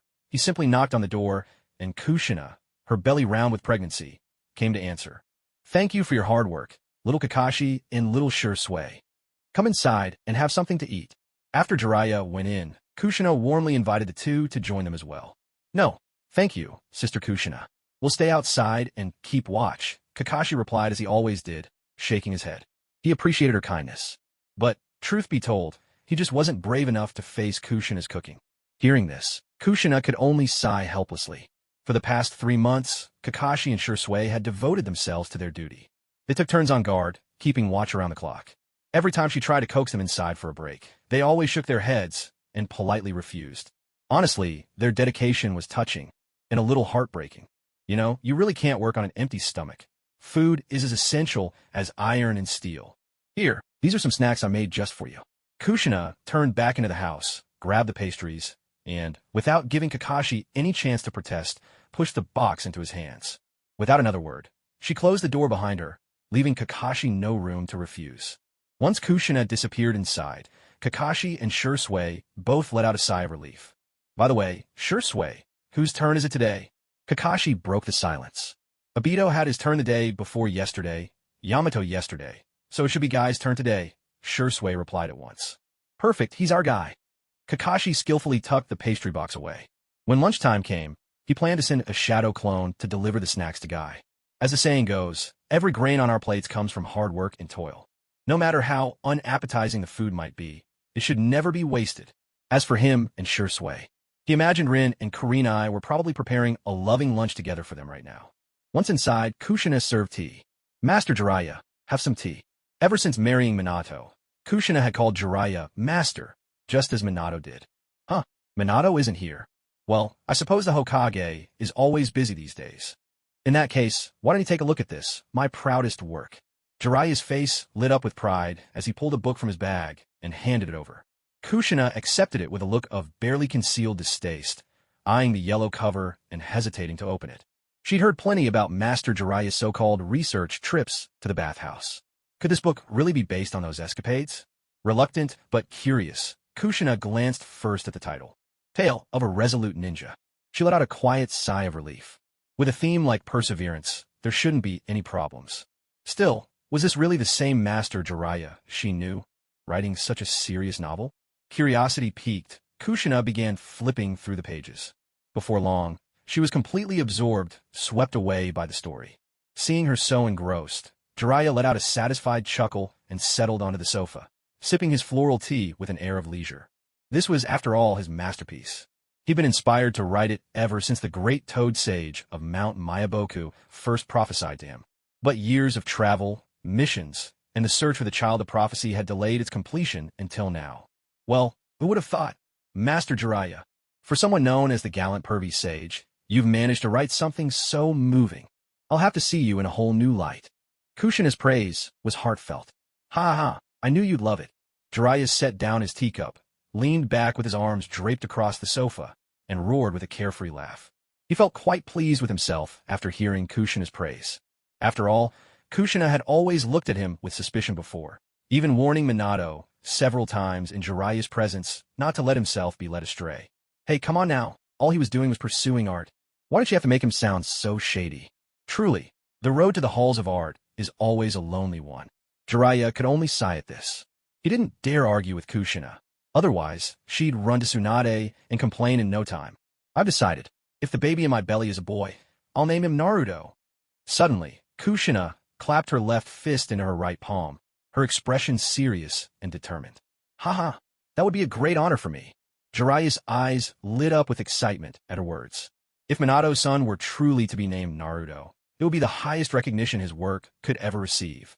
But shouldn't you at least talk it over with Minato? Jiraiya asked, a bit puzzled. With this kind of thing, Minato will definitely listen to me. Believe it. Kushina replied, her face full of pride. Ah. Jiraiya found himself at a loss for words and could only laugh awkwardly, covering up his embarrassment while silently grumbling in his heart. Minato, you're the fourth Hokage for goodness sake. How do you have so little say at home? If it were me in your shoes, I'd definitely. Well, if it were Tsunade, I suppose that'd be fine too. Hith. Ugh, Master Jiraiya, why are you suddenly grinning so creepily? Kushina shot him a look of disgust and complained. But, to thank you for bringing me such a wonderful story, I've decided to cook for you myself. Jiraiya was startled by her announcement. Well, actually, I came back this time because I have something to discuss with Minato. Since he's not home, I'll just go find him at his office. No need to trouble yourself. With that, Jiraiya quickly turned on his heel and hurried out of Minato's house, not daring to stay a moment longer. Honestly, looks like Master Jiraiya won't get to enjoy my cooking after all. Seeing this, Kushina shook her head in regret. Then, humming a little tune, she headed into the kitchen to experiment with new recipes. Ever since her pregnancy, she devoted all her energy to learning how to cook. After all, Minato worked so hard every day, she wanted to make sure he was well taken care of. Meanwhile, after briefly instructing Shursui, Kakashi quickly followed in Jiraiya's footsteps. Oh, Kakashi, why are you following me? I see. But I actually have something to discuss with Minato today. If you want to tag along for inspiration, wait until tomorrow and I'll take you out. Jiraiya raised an eyebrow, giving Kakashi a mischievous grin. Kakashi was momentarily speechless. Go on, you eternal bachelor, you hopeless old virgin. Who wants to go on a field trip with you anyway? I have a girlfriend, you know. If I had free time, wouldn't I rather lie down and rest my head on Rin's lap? Kakashi grumbled inwardly, his mind full of complaints.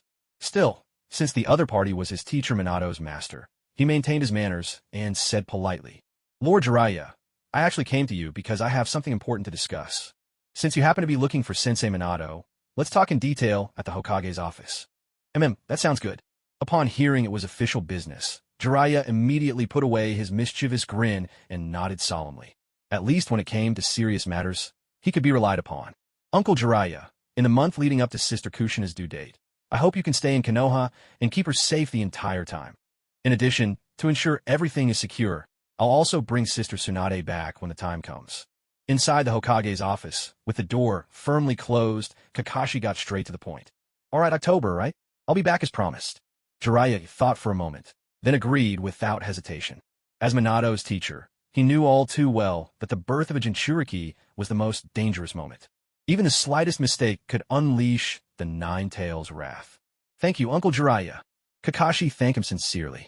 Jiraiya was a wanderer at heart, always searching for the child of prophecy and dreaming of peace for the ninja world. Convincing him to stay in Konoha was no easy feat. Even in the original story, not even the third Hokage's death had been enough to tie him to the Hokage's chair. Now, that he was willing to protect Sister Kushina's safety, showed just how much Minato and Kushina meant to him. There's one more thing, Sensei Minato. I have a request. While Sister Kushina is giving birth, I hope you can split the Nine-Tails in two and seal the young half inside your child. Kakashi spoke gravely, with utmost seriousness. Minato and Jiraiya both looked at Kakashi in surprise. Kakashi, I know you always have your own perspective, and your judgment is rarely wrong. But this is no trivial matter. I need you to give me a reason that will convince me. Minato's expression grew unusually solemn. As a father, he knew all too well the suffering a Jinchuriki would endure and naturally didn't want his own child to bear that burden. But as a teacher who understood his student, he didn't think Kakashi would make such a request without reason. So, he was willing to listen to what Kakashi had to say. Because your child is the child of prophecy, the one destined to lead the ninja world to peace. Kakashi laid out his bombshell, straightforward and clear. What? Kakashi, how do you know that? The moment he heard this, Jiraiya instantly lost his composure. After all, after so many years of searching, the child of prophecy had already become his obsession. Throughout this journey, there had been two people who most closely matched the image of the child of prophecy in his heart. One was Minato Namikaze, warm and radiant like the sun, The other was Nagato, the boy who possessed the Rinnegan.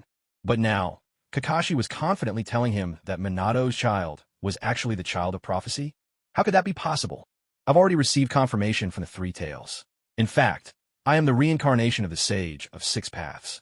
And as for Minato-sensei's child being the child of prophecy, that very sense came to me as an intuition from the depths of my soul. Once again, Kakashi dropped a bombshell. What? You're the reincarnation of the Sage of Six Paths? Now, it wasn't just Jiraiya. Minato, too, was left completely stunned. But shock was one thing. Minato knew this was not something Kakashi would joke about. That's right. The Three Tails once told me. Back in the days of the Sage of Six Paths, my previous life, he made a prophecy. He foretold that no matter where the nine-tailed beasts might be scattered, sooner or later, they would meet a blue-eyed boy who would call each of them by name, laughing and smiling. This blue-eyed boy would then guide the tailed beasts onto the right path, helping them understand what true strength really is. And the very instant I learned that Kushina was pregnant, I was struck by a powerful intuition. That Minato-sensei's child is that very boy. As Kakashi spoke, his words rang out with weight and certainty. Minato and Jiraiya exchanged glances, both seeing utter astonishment in the other's eyes. This tale, which sounded as if it belonged to legend or myth, somehow felt completely believable coming from Kakashi's lips. I believe you. Jiraiya was the first to respond. In fact, the reason I returned to the village this time, to find Minato, was because the great Toad Sage made a new prophecy just a few days ago. A white-haired boy surrounded by thunder, a traveler from a distant world, twins bound by fate, and a destiny that will be rewritten. The fate of the ninja world, hanging by the boy's decision. I've been puzzling over what the traveler from a distant world might mean. But now everything makes sense. The reincarnation of the Sage of Six Paths, the legendary figure. He's the traveler from the distant world. Jiraiya spoke with growing excitement. He had never imagined he would find the boy foretold by the great Toad Sage's prophecy so easily. Kakashi was left completely bewildered by what he heard. The whole reason he wanted Naruto to become the Nine-Tails Jinchuriki was to prevent his own presence from interfering with Naruto's normal development. If, by chance, Kaguya was once again released by Black Zetsu, and Naruto, who was destined to bear the burden of the seal, had not grown enough, at that time, the old man selling fortunes, who was secretly watching from the Pure Land, would see that Naruto didn't meet the minimum level requirement for the order and would refuse the delivery outright. That would be a huge loss. That's why he borrowed the name of the Sage of Six Paths to boost his own credibility. But who could have guessed that the great Toad Sage of Mount Myaboku would unexpectedly give him such a miraculous assist? Listening to the prophecy, it sounded like the handsome white-haired man was referring to himself. And that so-called visitor from another world, wasn't that hinting at his identity as a transmigrator? If that was really the case, then according to the prophecy, the fate of the entire ninja world rested on his decisions? Was he really that powerful? How could he not stand there with his hands on his hips, brimming with pride? I understand. Let's do as you say. Now that Minato had pieced together the cause and effect, he spoke in a low, steady voice. Although, in theory, a Jinchuriki would die if separated from their tailed beast, as the son-in-law of the Uzumaki clan, he knew very well. When the tailed beast chakra is extracted, the portion of chakra that is already merged with the Jinchuriki will also take away all the chakra and stamina inside the host body. That's the real reason why Jinchuriki die. Chakra, after all, is the fusion of physical and spiritual energy. When a person's chakra and stamina are both exhausted, death follows. But if only half of the nine tails was extracted, Kushina would merely be weak for a while, not in any real danger. As for how to split the nine tails, as long as it didn't go on a rampage, with his mastery of sealing techniques and Kushina's cooperation, he could certainly manage it. The only thing was, by doing this, he feared his child's future would be filled with hardship. He could only hope that, when his child grew up, he would understand why they had made this choice. But before that, he needed to find a way to convince Kushina. Minato sighed to himself. Seeing that his teacher Minato had agreed to the plan, Kakashi finally let out a breath, his anxiety easing. Also, about Kushina's sister's delivery location, I have a foolproof plan. Year 51, October 10th. Outside the Hidden Leaf Village, inside a cave where barriers and seals have been set up in advance. It hurts so much. Kushina lay on the hospital bed, legs bent and spread in an M shape, her voice weak and hoarse from hours of labor. She had been crying out for over 2 hours, her throat already raw. Hang in there, Kushina. Keep pushing, don't stop. The young nurse standing between her legs cheered her on, even as she secretly gave Kushina's thigh a hard pinch. That hurts. Minato, Minato! I can't take it anymore. Kushina's cries of pain echoed through the cave. Minato held her hand tightly, soothing her again and again. Anyone watching would think this was a pair of deeply devoted husband and wife. Yet, hidden in the shadows nearby, Shursui was completely bewildered. Clearly, these were two grown men, but their act as husband and wife was so convincing. Is this what it means to be a true ninja? No wonder they're Kakashi-senpai and Lord Jiraiya. But so much time has passed already. Why hasn't the enemy shown themselves? Could it really have been a false alarm? Wait a moment. Or is the enemy waiting for that precise moment when the Nine-Tails chakra erupts explosively as the baby is born? At the same time, the masked man lurking underground with the mayfly technique was growing impatient. The Nine-Tails chakra has been leaking for ages. Why hasn't this little brat been born yet? As a rogue ninja from the Leaf, he knew full well the power of the Yellow Flash. To ensure everything went smoothly, he planned to use the fourth child as leverage. It's here. The baby's here. Rin, disguised as a nurse, cried out in surprise. At that moment, she lifted a newborn boy from between Kushina's legs and handed him to Minato. Just then, a silent figure appeared behind Minato, thrusting a razor-sharp kunai straight for his heart. Whoosh! Minato vanished in a flash, dodging the deadly strike at the very last second.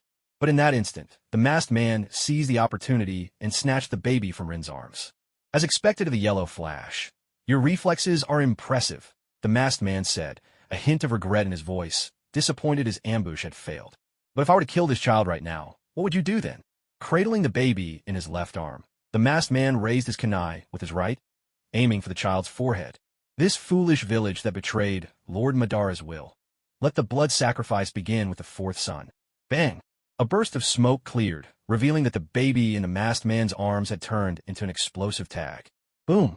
You set a trap for me all along, just waiting for me to take the bait? No way.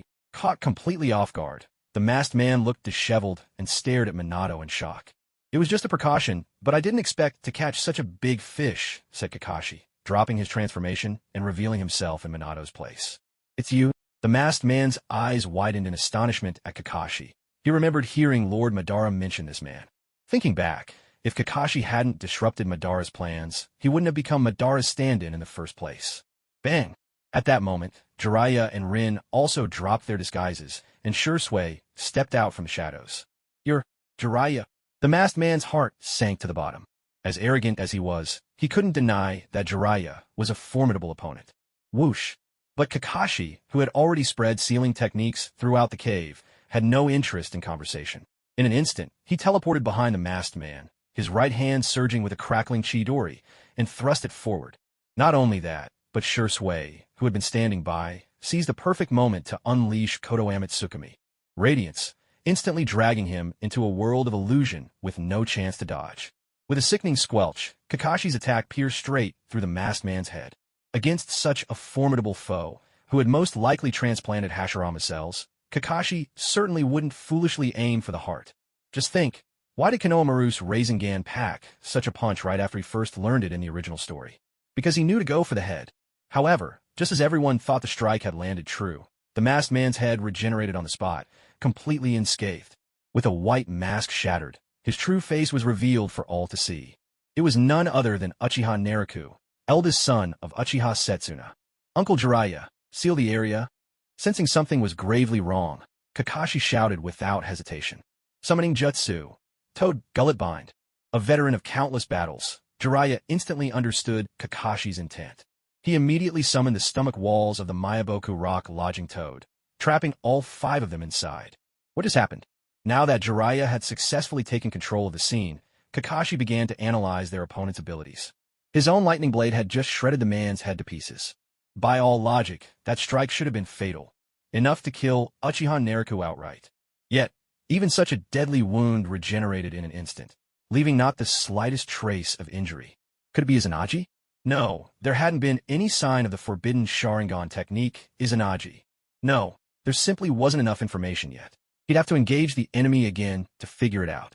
Determined to gather more intel, Kakashi gathered chakra for another lightning blade and instantly teleported right in front of Uchiha Naruto. Such petty tricks. Naruto sneered, ignoring the lightning blade entirely as he drew his sword and slashed at Kakashi. Just as he suspected, Naruto wasn't afraid of getting hurt. A chill ran down Kakashi's spine. He immediately dispelled the lightning blade and drew his own demon sword, Muramasa, parrying the slash aimed at his neck. Fire style, Grand Flame Bomb. With a roar, fire blazed forth, fierce and indiscriminate, surging toward both Kakashi and Uchiha Naruto. Kakashi watched the searing flames roar toward him, but made no immediate move to evade. Instead, he continued to wield Muramasa, restricting Naruto's movements. Only when the fire was about to engulf him did he use Flying Thunder God to teleport out of the blaze's reach at the last second. Uncle Jiraiya, you really do have a lot of faith in me, don't you? Kakashi, his skin still stinging from the heat, couldn't help but complain with a touch of helplessness. In such a cramped space, if that last move had been aimed at anyone else, they'd likely have been reduced to ashes on the spot. Ha, even the old man lost to you. Of course, I trust you. Jiraiya boomed with hearty laughter. Back then, he'd worried that Jiraiya might charge off impulsively to chase after the third Hokage, messing up Kakashi's plans. That's why, when Jiraiya returned to Konoha at the first possible moment to inquire about the third Hokage's defection, Minato-sensei confided everything to him. So Jiraiya knew about the third Hokage's identity as a spy.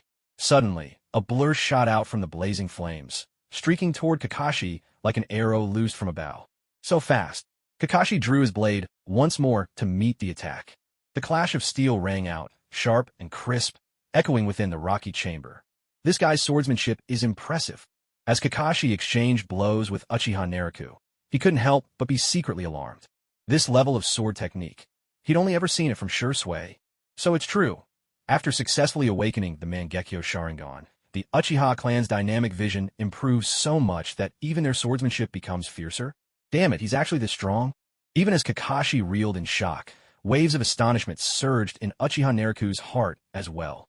Since awakening the Mangekyo Sharingan, it had been a long time since anyone had truly caught his eye.